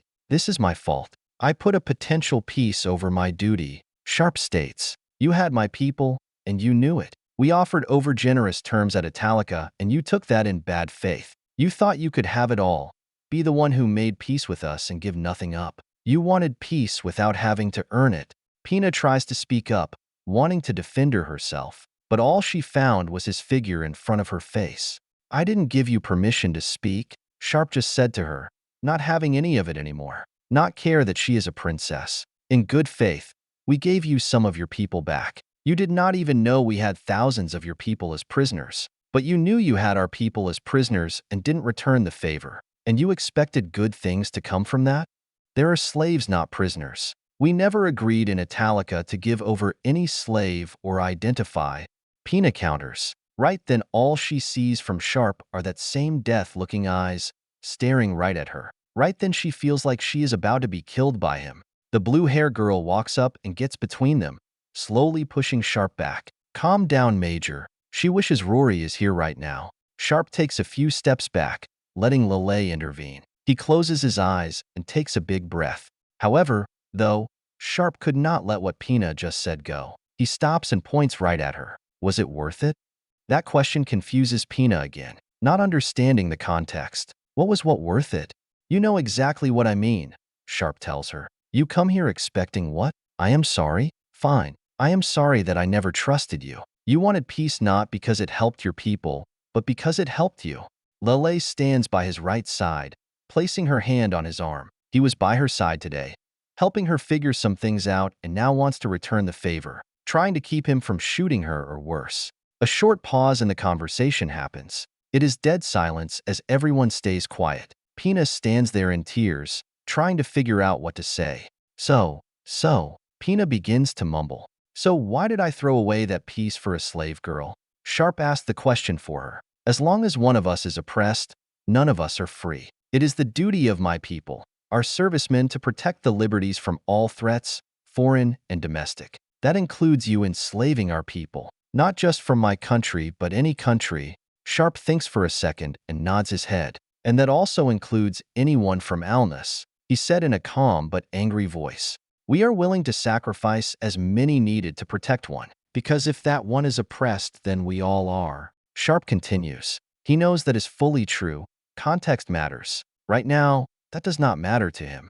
Okay, Sharpe, you made your point, Lelei said, tugging him away. Before Sharpe walks away, he looks at Pina one last time. Princess. Pina looks at him, wondering what else he is going to say. Next time I see you, I am going to kill you. Sharpe looks to the Danish troops that are on gate duty. Get them out of here. He then leaves the area with Lelei. Pina stands there and watches them go back inside the base. The soldiers around her walk up to her. Time to leave, princess, one of the soldiers said. No words can come out of her mouth. She just turns around and walks to her horse. As she walks to her horse, she reaches to her upper chest and pulls out this small heart-shaped medallion. It belongs to her mother before she died in childbirth. Right now, it is the only thing that feels right.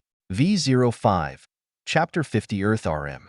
Army engineers have finished their inspection of the Valtris Bridge. The point of the inspection was to confirm if the bridge can withstand the weight of armored vehicles. The bridge is the only bridge on the Rose Stream, west of the Dumas Mountains. The Rose Stream is about 1 kilometer wide, making the bridge costly to maintain. Lieutenant General Stanford has stated control of this bridge is vital for the war effort. The Army engineers said the bridge needs to be reinforced at key points. However, the bridge will need to be monitored. Count Gallus Dun Gerardus of Valtris said the bridge was built by the dwarves long ago. Once the bridge is officially cleared to be used, the 1st Cavalry Division will begin deploying forces to the Lelei region to attack the breadbasket of the Empire. Free alness news. Gate transition to Earth. Early morning, July 13th, 2025. By the gods, Rory yells with much excitement in the back seat of a Humvee. She is barely able to stay seated, wanting to jump out of the vehicle with the amount of energy moving through her body. They had to get up early in the morning to come to Earth. However, though everyone's attitude would not make you think it is early in the morning. Calm down, Rory, Lelei said to her, scooting away. Rory looks to her. How are you not excited by this? We are finally going to see Earth. I wonder what it is like there, Selena asked, sitting there. She then looks to Sharpe. He looks so different, in what is people call civilian clothes. What is the city we are going to? Is it like Alness Hill? While they are going to Philadelphia, they must keep a low profile. They can spend the day here in the city before heading at an out-of-town resort to meet the president. Out of the way, Sharpe looks to her. Not at all. You will see. Philadelphia is an old but beautiful city with lots of history. You will be able to see the history of our country. It will be good for you to learn who you are fighting for, Sarah tells them, thinking it is amusing to see how excited they all are. Sarah then looks over to Rory. Dear, you really shouldn't be wearing that. She is talking about Rory Gothic-style cloths. Rory crosses her arms, looking away. I wear this style. It fits the will of my god. Anything else would be a disappointment. And besides, it makes me look good when I am slaughtering my enemies. Then a big argument happens about clothes, shopping, and how Rory should not kill anyone while on Earth. Soon after, the driver tells them all that they are arriving on the Earth side of the gate. All three of the girls rush to a window, looking out. There is a massive amount of excitement just radiating from them. Even Lelei is struggling and hiding her excitement. Everyone sees light at the end of the tunnel. The light gets brighter and brighter and brighter. They finally exit the gate, and the first thing the three see is what looks like the inside of a hangar. "What the?" Rory said, all disappointed by the sight. "Hold on, Rory. We built this hangar to protect our world from anything that comes through the gate," Sharpe explains. "The world is right past this door."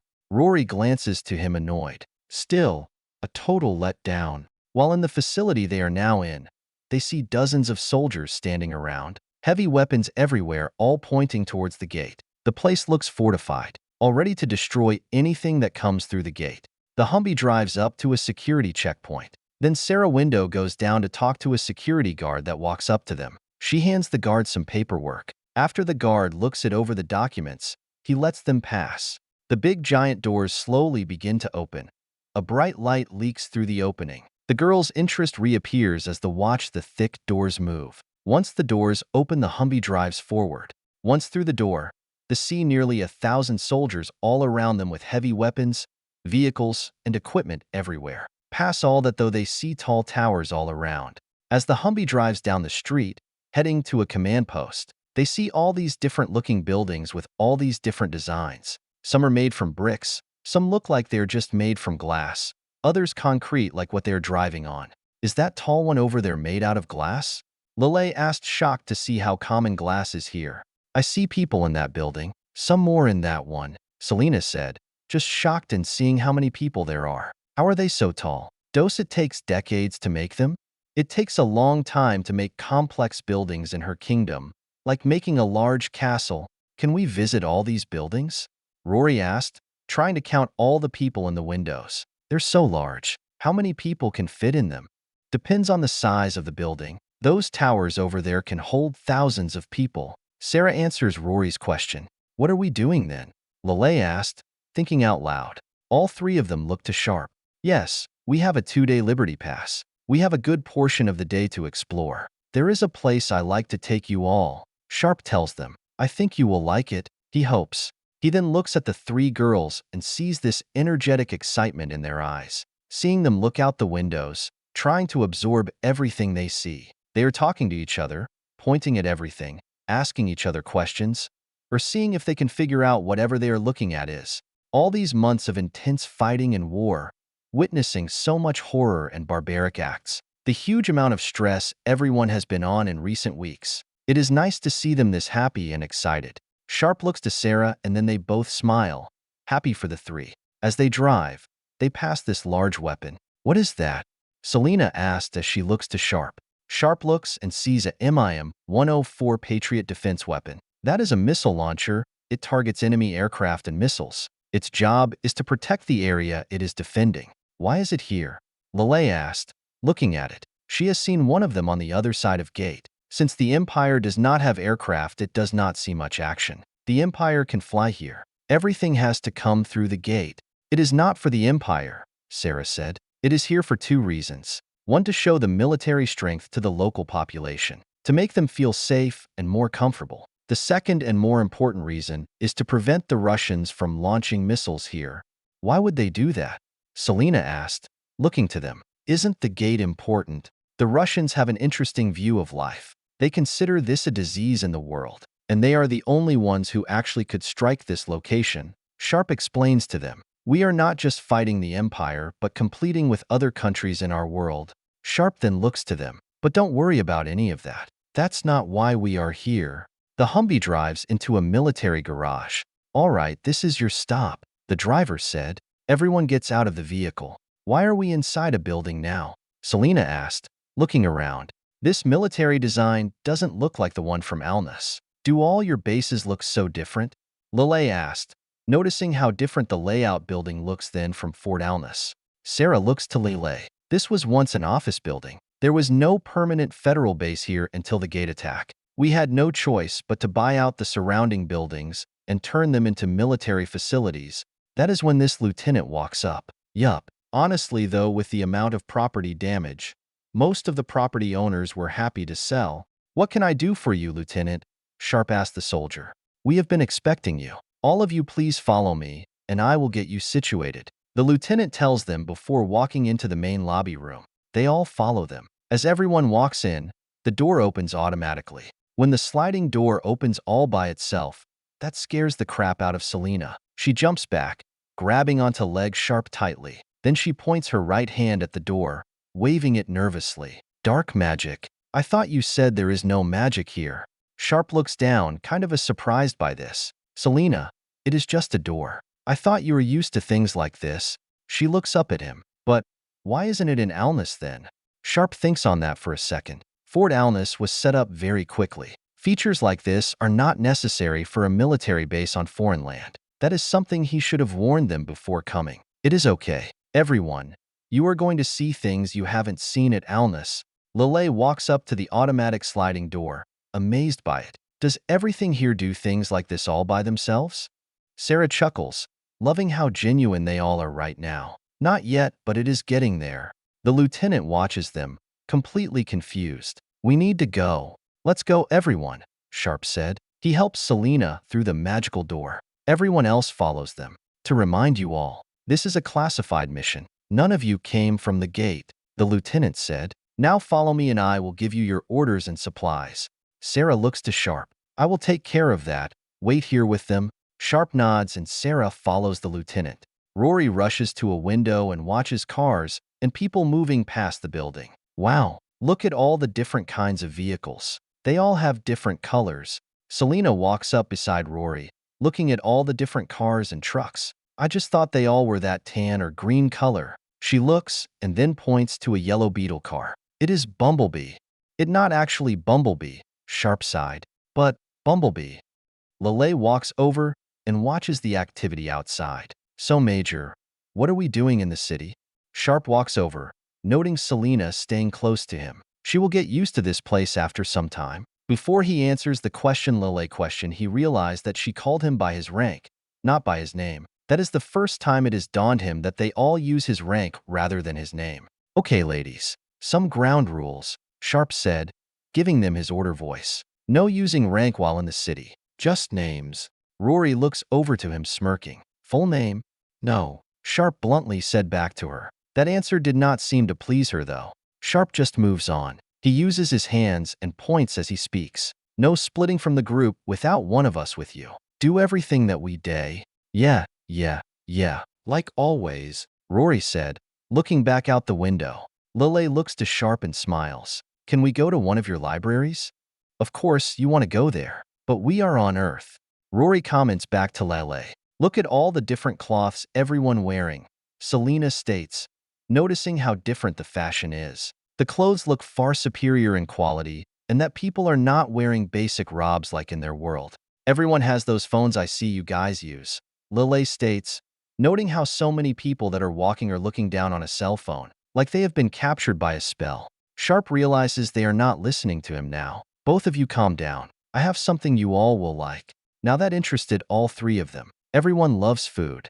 As long as everyone is good, and no one kills anyone. Sharpe looks to Rory. Rory points to herself. What?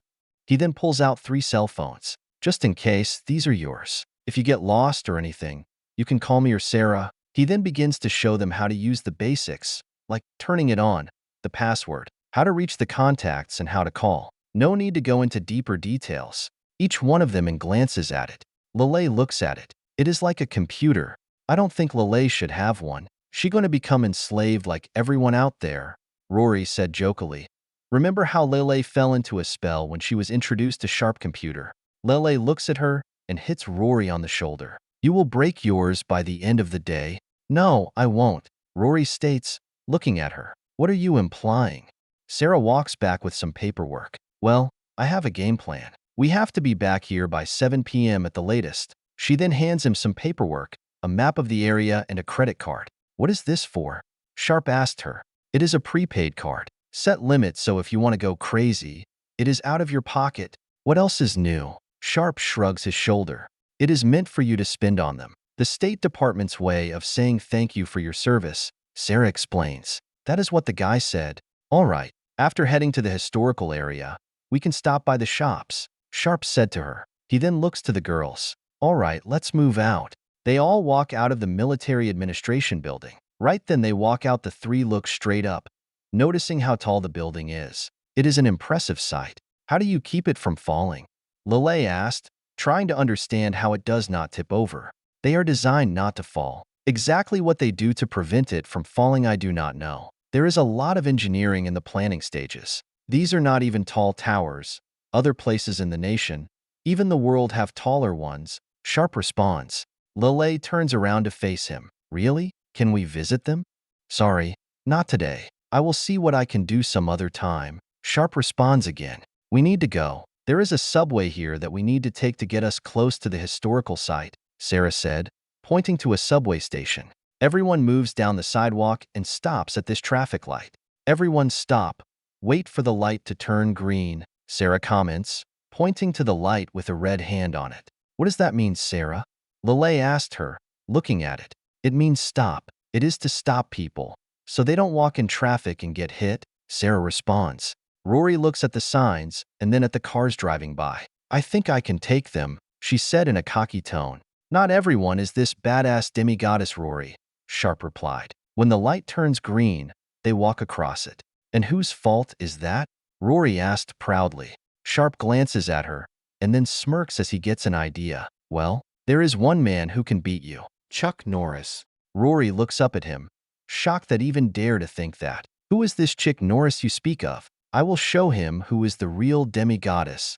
Before Sharpe speaks, wanting to mess with Rory more, Sarah stops him. Don't get her all active, please. Fine. Next time, though, Sharpe said as he chuckles. No, I want to know who this Chuck.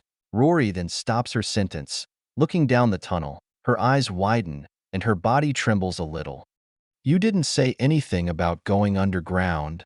Everyone looks at her, confused by this sudden side of her. What is wrong, Rory? Selena asked. Nothing. Just, that is where Hardy lives, Rory said, scared.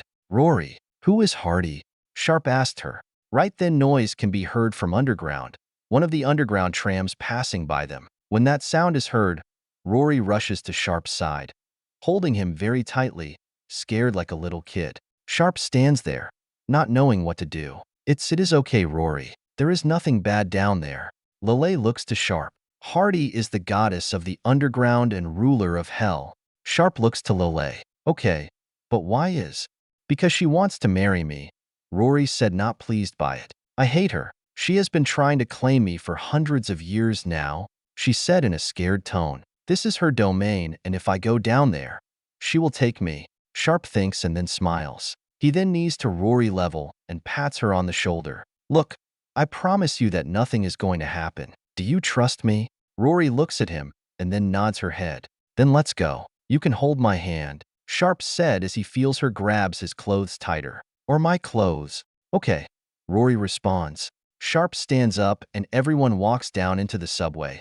Rory holding on to Sharpe. He keeps his hand on her shoulder, trying to reassure her that everything will be okay. They get downstairs and get inside one of the trams. Rory just stands there while holding onto Sharpe cloths tightly, looking around like she is waiting to form something to appear and kidnap her. She mumbles to herself, saying some positive self-talk, which he finds adorable. Sharpe looks to Selena, making sure she is not out of sight. He can see that she is nervous too. This is all new to her and the rest of them, and probably seems unnatural for someone from their world. Selena stays close. Selena turns around and looks up. She then nods and stands close, keeping an eye out on the tram. The only one of them that seems to be fine is Lelei. Her reaction to all this seems to be like viewing this as a science project. He then looks up to Sarah and sees her giggling. What? Sarah glances away. Nothing. Just find it interesting. It will take about 20 minutes until they get out of the subway system. Once back on the surface, Rory collapses to her knees, thanking Emroy for living through the underground. Thank God, Emroy. Can we never do that again? Please. Well, I told you nothing bad would happen, Sharpe responds. Who is that? Lelei said in a shocked voice. Everyone looks forward and sees this large, tall statue of a man on a horse high in the air. There are all these different kinds of animals all around him on the base of the statue. There are other people and birds all around the base of the man riding a horse. That is George Washington, the Washington Monument. Sharpe answers the question, impressed by the statue himself. This is the first time he got a chance to see this. Wow. All three of them say at once, impressed by it. The statue is tall and project greatness to everyone who sees it. Who is that man? Selena asked, looking up at Sharpe. It is one of the fathers of our nation, one of the most respected men in all of history. A man of firsts, Sharpe explains. When our country rebelled against the British Empire, he was our revolutionary commander-in-chief. He led our armies into battles, keeping a ragtag group of rebels together in the darkest of days. Then he became the first president of our nation. So, he is this great general? Rory asked. If you mean by him winning battles, then no. He lost almost all his battles. Sharpe then thinks. I think he won 3 out of his 9 battles. I am not 100% sure on that number, but he lost most of his battles. What he said confused all of them. How could a great respectable general lose so many battles? They all look up. Their facial reaction demands an explanation. Sharpe places his right hand on him hid, looking at the statue, inspired by the pride that the statue represents. He then looks down. I don't understand. Why do you people worship a failure? Selena asked, taking great interest in the topic. Let me tell you all a story. At one of his camps during a brutal winter, there were some soldiers setting up camp. This corporal who was overseeing them was barking orders at them, giving them the business for not setting up camp fast enough. Sharpe looks down, making sure they were listening. That is when General Washington on his horse. He saw what was happening and asked the corporal why he wasn't helping them. Sharpe stops to gather his thoughts and then continues. The corporal told Washington that he was a corporal and that was beneath him. Guess what Washington told him? Rory, Lelei, and Selena look at each other and shrug their shoulders. Did he kill the corporal? Selena asked. For his disappointments? To make an example of him? I don't know. That sounds like a normal response to me. Rory answers, not seeing the big deal. All of them are from a world where nobility and royalty are the norms. Speaking above their class usually means punishment. Sharpe expected them to struggle to answer the question, which is good. That means everyone can learn together. Washington told the corporal that he was just a general. He then got off his horse and then helped the soldiers set up the tent. After the story, Sharpe begins explaining more about Washington, the character of the man. See, this wasn't some normal war. The reason we call it a revolution was because we were not just trying to separate from another empire and become independent. We were challenging the way the world thinks. Up until the founding fathers, the world operated a kind of like the empire of your world. Wow, no one from the empire would get their hands dirty like that, Rory said. Selena stays quiet, thinking the same thing about her people. Lelei looks at him. All this sounds familiar to her, from a recent conversation. I see the differences between you and Princess Pina. She doesn't lead by example. I see that you were comparing her to him and judging accord. Yeah, I heard that was brutal, Sarah said, thinking about it. I wish I was there. Sharpe just nods his head, wishing he could forget that conversation happened. I still don't get it though. So, he wasn't so egotistical. So what? Rory said, analyzing the statue. Sharpe looks at her. Look, there are 2 major things that he did that no one has done before in history. These 2 acts changed how our world. He takes a quick breath, gathering his thoughts, making sure he remembers his history. Once we won the war, he had full support from his army and the people from all 13 colonies. He notices that they were confused about the 13 colonies part. We'll explain inside. Anyway, his officers demanded that he declare himself king and take power away from Congress. He could. Everyone was demanding it. He said no and retired back to his farm. Now that attracted Rory's attention. Okay, that is impressive. A man with that much power and just gives it up. You said too. What was the other thing?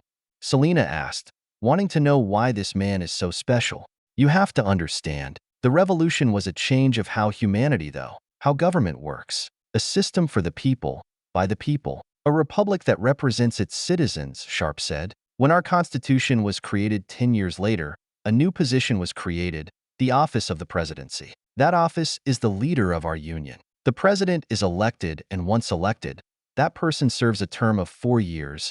Sarah jumps into the conversation. See, at the time someone could just get re-elected continually. See, you need to understand that Washington was so popular by everyone that he could have just won term after term until death, which could have led to a power vacuum if he did that. Just like what happens in the empires of old. Wait, Selena said, connecting the dots. Does that mean he stepped down from being the president?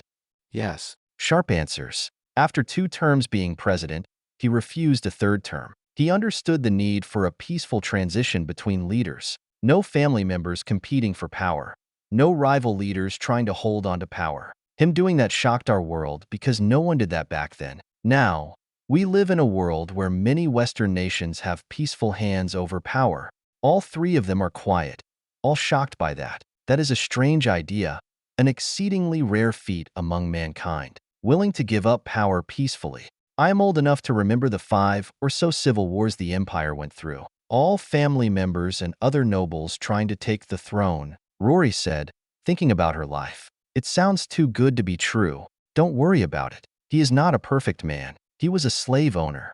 But he and the other founders set up a system so we could end slavery and other discriminatory practices in our country in time. Sharpe said to her, "All right, everyone, we should head to the museum. There shouldn't be a lot of people yet, so it should be nice," Sarah said, realizing they should get going. They nod in agreement and all head to the Museum of the American Revolution. Once inside, they see a few people walking around. They see all these young kids all in a line, walking around. They look like an elementary school. All around they see uniforms, the weapons the soldiers used at the time, more information that Sharpe was just explaining to them outside, and much more. A list of battles, all the leaders who led the nation through the war, how the 13 colonies operate and work together during the war, and much more. As they walk around, seeing all these paintings, cloths, tables showing battles details, and much more. I don't understand. From what I understand, these people seem wealthy and noble. Why would they do this? Selena asked, looking at the painting that said, "The March to Valley Forge." Why would anyone go through something like this? Sharpe walks up and sees the painting. Well, mainly because of his and the founders' leadership. He was loyal to his men, so they were loyal to him. He suffered just like they suffered. A true leader is not about using your position for personal benefit. A true leader is willing to go through the same situation was his men or women, he said, making sure he understands what a true leader is. Sharpe then thinks about her first question. To answer your question, we had a tyrannical crown thousands of miles away who thought they could just tax the colonies and pass laws to oppress them. A common saying was no taxation without representation. It affected everyone. Everyone was equal in the crown oppression. The founding fathers understand that something had to change. If a government can harm its people without any protections to their interests, then what are we? They wanted to make sure that the government didn't interfere in people's lives. Sharpe explains. Many were wealthy, but that doesn't mean they had political connections or were nobles or came from some ancient bloodline. The fathers came from many different backgrounds, most with no political background. That is how they were able to figure out a system that not just benefited one group of people. Sharpe then thinks about that. Well, during their time, see, they all suffered from a tyrannical government and did not want their new country to suffer the same thing. They put their self-interest aside for what is best for their people. They understood the gravity of the situation. Rory walks over to them, looking at what they're looking at. It is still hard to believe that people would do such a thing, act so much out of their self-interest. Sharpe stands up and thinks, I think this will be easier. Follow me. We're heading to the Independence Hall. Sharpe takes them to the nearby building, labeled Independence Hall. It is a small building compared to the large towers around the site. The building is made from red brick with a tall clock tower with a bell on top. Once inside, they see this beautiful layout with wooden chairs and tables. Maps and art form that time. They walk into the main chamber, where the founding father gathered. This is where the Continental Congress met. While Washington was our general, these people were the true leaders. Each one of them representing their colony, or state by today's standards, Sarah said as they walk in. They believed in representative government so much and feared a single man or colony gaining too much power they did everything they could to prevent a tyrant from gaining power. Whatever form that might be. There it is, Sharpe said, pointing to some documents. In this room is where they created one of the most important documents of our world history. It literally changed history. Even people today quote it when they are trying to gain freedom from an oppressed government. It is the gold standard of our civilization. How does a piece of paper do all this? Rory asked, not taking a great interest in the topic. It is more like she is struggling with how this could even be true, based on her failed experience. She begins to reflect on her time and how she helped Talon create the Empire. She had similar ideas like these, not in name or paper, not as well thought out or developed as these people had, but she had some of these ideas and feelings in her heart. How did these people achieve what she failed? They are mortals after all. Because it is everlasting. Sharpe answers. He points the Declaration of Independence. This is what started it all. Our founders tried to find a peaceful solution, and the crown refused everything. They believed that rights are not given to anyone, but you are born with, and no one could ever take them away from you, because they are yours by birthright, by God. Then Sharpe begins to read it out loud for them. During the course of human events, it becomes necessary for one people to dissolve the political bands which have connected them with another and to assume among the powers of the earth the separate and equal station to which the laws of nature and God's nature rights entitle them. A decent respect to the opinions of mankind requires that they should declare the causes which impel them to the separation. We hold these truths to be self-evident, that all men are created equal, that they are endowed by their Creator with certain unalienable rights, that among these are life, liberty, and the pursuit of happiness. That to secure these rights, governments are instituted among men, deriving their just powers from the consent of the governed. That whenever any form of government becomes destructive of these ends, it is the right of the people to alter or to abolish it, and to institute new government, laying its foundation on such principles and organizing its powers in such form, as to them shall seem most likely to affect their safety and happiness. Prudence, indeed, will dictate that governments long established should not be changed for light and transient causes.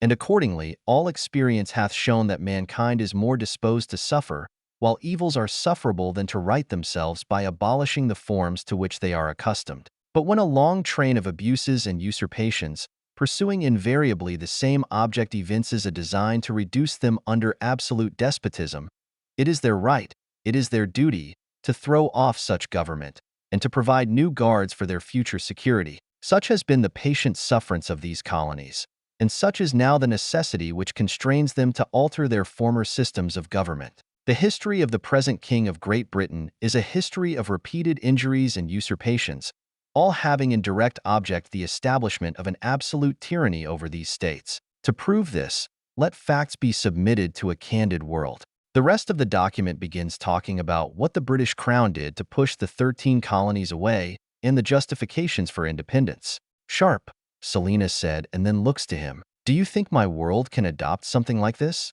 Sharpe looks at her and sees this is not just some random question but some depth with it. That she is taking it seriously is impressive. He is happy about that, but to what manner he wonders. It is possible. It is not easy though. People must want liberty and freedom. You cannot give it to someone. It must be a desire. Many nations on earth have tried and failed. The desire for power and corruption is very strong, Sharpe said, and then looks to the document. We tried implanting the values in other countries and it didn't go as fully planned. Sharpe thinks more about the question, but you never know. If you had the right leaders, the will of the people and the right situation, anything is possible. He then looks at Selena and gives her a light, warming pat on the back. Rory, Lelei, Selena, there is something I wanted to make sure you understand. It is the main reason why I wanted to bring you here in the first place, Sharpe said, and then gets on his knee, so he is more engaging with them. Eye level. Once he knows he has their attention, he begins explaining his true purpose here. Look, I am glad you are taking this seriously. I am happy that you are on our side and you be helping us in our war efforts. I truly mean it. In your way, you have helped us in ways I cannot even imagine. I and my people can't see a path without your help. All three of them look at each other smiling. Rory's chest punch herself, taking pride in that. That just made Selena giggle. But, Sharpe said, making sure he has their attention again, which it did. His officer tone always gets people's attention. So far you have seen the best. I want you to understand the good, the bad, and the ugly. What do you mean by that? Lelei asked. Rory smirks. already seeing where this is going. To her, this is what separates the Empire and America. The will to self-reflect this past and grow from it. Sharpe continues, "This is what I mean. We created a system, so people are not judged based on religion, skin color, ethnic background, whatever," he said, using his hand to help explain what he is talking about. But it was not an easy path to get there. We have not always lived up to those ideals as a people. You are talking about those slaves we save in the other building, and what you call Native Americans, Lelei adds, always the one who sees the details. In the last building, their pictures and stories of what happened to those groups of people during that time and the context behind it. Sharpe nods his head in agreement. While we take pride in our nation, we see ourselves as exceptional in the world because of the ideas and values I just listed. It was a very painful path to get to this point where we are today. Those values allowed us to end slavery in our nation, allowed us to let people like Martin Luther King end segregation in this country. Someone's natural rights should not be based on something they cannot control, but by the content of the personal decisions. Everyone rises or falls based on what they do, not from some external factor. We also have done some bad stuff. Invade countries we had no business in. Overthrown countries just because we could, mainly for selfish reasons. We ignored genocide that happened around the world and even committed a few of them yourself in our past. Sharpe explains to them, "I just don't want you to think we are all sunshine and rainbows. We screw up in error. The reason I say this is because I don't want you to follow us because of some delusion that we are perfect just because we are not the Empire. You never should be loyal because of what is on the surface, just because one looks cleaner than the other." Sharpe continues to explain, "But we try to improve and grow. We try to be that shining beacon on the hill. Every generation we try to improve on those liberties that have been granted to us. I just do not want you to blindly follow us. You free, you have the right to choose, to control your destiny, and no one can ever take that away from you." Sharpe finishes. He takes a breath after realizing that went on longer than he planned.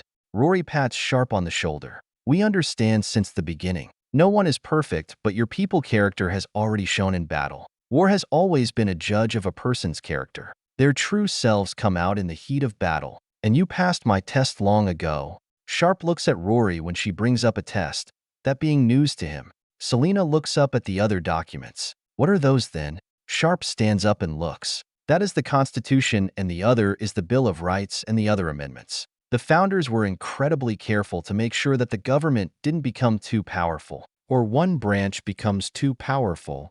They created a constitutional republic, not a democracy." Sharpe adds, "They were very afraid that the majority might rule and become tyrannical of the minority." Surprising to Sharpe, Lelei adds to what he just said. "Based on what I read, they also made sure a minority didn't also rule over a majority. A balanced system to make sure no one gains too much power." Sharpe looks at her impressed. "Correct. You will hear the term democracy a lot. It is more of a general idea that sums up the beliefs of the free world. Everyone has implemented it in their way, but we make sure that one branch of government counterbalances the other. Same with the states. As I said before, we are a union of 51, maybe 52 sovereign states down the road soon. We make sure one state doesn't dominate the others.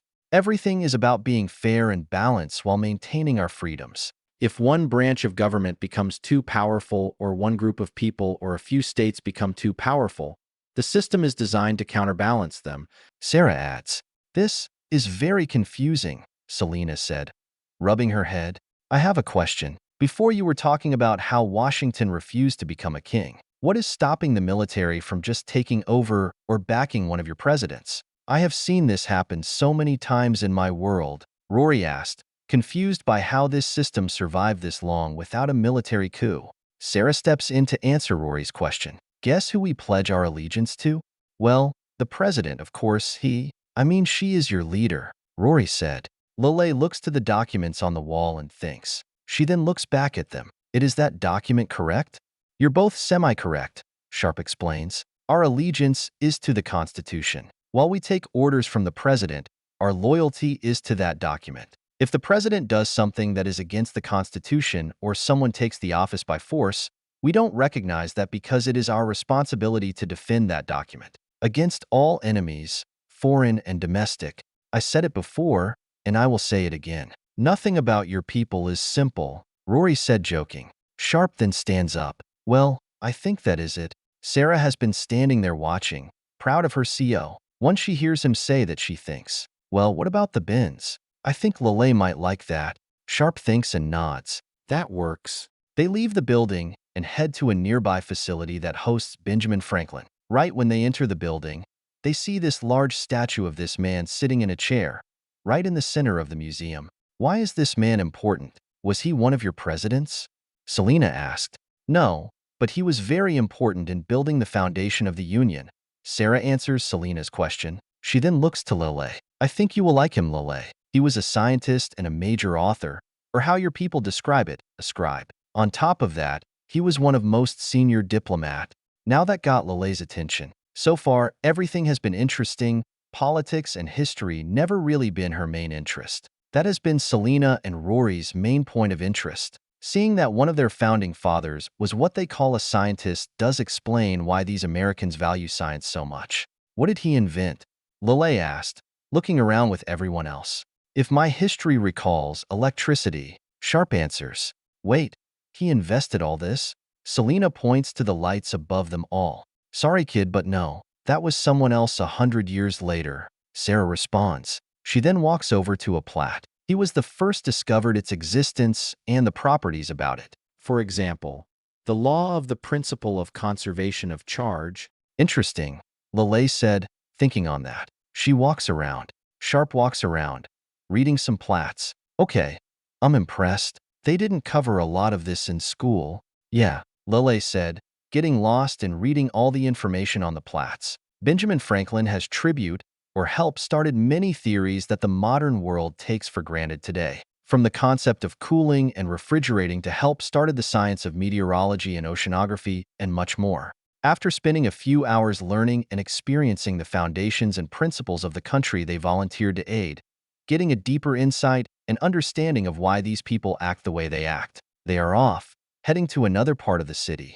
Back underground on one of the city subway trams, Rory is again holding on to Sharpe tight, worried that Hardy is going to appear and take her away. You are afraid of her? Sharpe looks at her, really shocked to see this side of her. She is a goddess. I am just an apostle. If we get in a direct fight, she can overpower me. I have spent many centuries trying to stay away from her, Rory said nervously. Why does she want you that badly?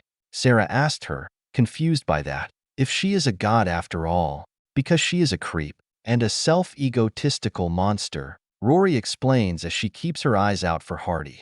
Once above ground again, they are walking down the street. Unlike before, they see far more people walking around, far more traffic happening. Suddenly, Selena pulls Sharpe's shirt. What is that in the air? He looks and sees airplanes. Those are passenger airplanes. It is quite common to have those planes in major cities. It is how we travel the world. Your world is so different, Selena said as this big freight truck drives by them. She is finding that she doesn't like to be outside. All those vehicles and how crowded the sidewalks are. Don't worry, kid. We will be going inside any minute. Got some surprises for you all, Sharpe said. Following Sarah, they walk into a nearby mall. All around they see electronics and cloths. Once inside, she turns around and smiles. All right, now that the history lesson is over, now for the real fun. I have this cute outfit idea for all of you. She then glances to Rory. Remember how much of a pain in the ass she was last time, including you. As I said before, I don't wear anything besides this design. I do not worship fashion as you mortals do, Rory said all pridefully and confidently. Well, fine then. You can sit here with Sharpe while we have some fun, Sarah said, slightly annoyed by her. Let's go, girls. I have this cute outside in mind for you. Sarah takes both Selena and Lelei into this clothing store. Sharpe then starts walking off. Follow me. No one stays alone. Rory hears him saying that and rushes up beside him. Where are you going? Something I've been wanting to do. A gift for Selena, Sharpe said. Rory smirks. Oh, really? As she follows, she begins to think. You had all this planned out for a while, now haven't you? Yeah, for a few months now, Sharpe answered her question. Didn't think it would go this well, though. I thought it was going to bore you all. Come on, Sharpe. Have some more confidence in what you do. It was great, Rory said to him. For her, this has been a massive eye-opener. It reminds her of her and his ex-boyfriend Talon and forming the Empire. A lot of regrets from that. It is why she feels so responsible for trying to fix things. It is why she hasn't worked for a kingdom or nation for 600 years until now. But this has shown her some of the mistakes she made during those early years. It has been something she has been distancing herself from, but is now starting to feel comfortable in sharing it. For her past vision is to take hold of her world. The truth needs to come out. Only then things can improve. More importantly, maybe if Rory shows some strength in talking about her inner demons, some of the others might be more willing to open. She thinks to herself as she glances up at Sharpe. They walk into this jewelry store. Rory looks around, taking an interest in all the different designs. Wow, these are well crafted. Yup, the benefits of mass production and capitalism, Sharpe responds, not caring about jewelry. He begins talking to the lady who works there. She then gives him a package and pays. Let's go, Rory, Sharpe said and then leaves. Rory rushes up close to him. Looking up, what did you get? Sharpe hands her the box he got from the store. I ordered it a few weeks ago. It's not the fanciest thing in the world, but I figured it would look good. Rory takes it and opens it. It is this star with 6 points with this small blue stone in the center of it. What kind of star is this?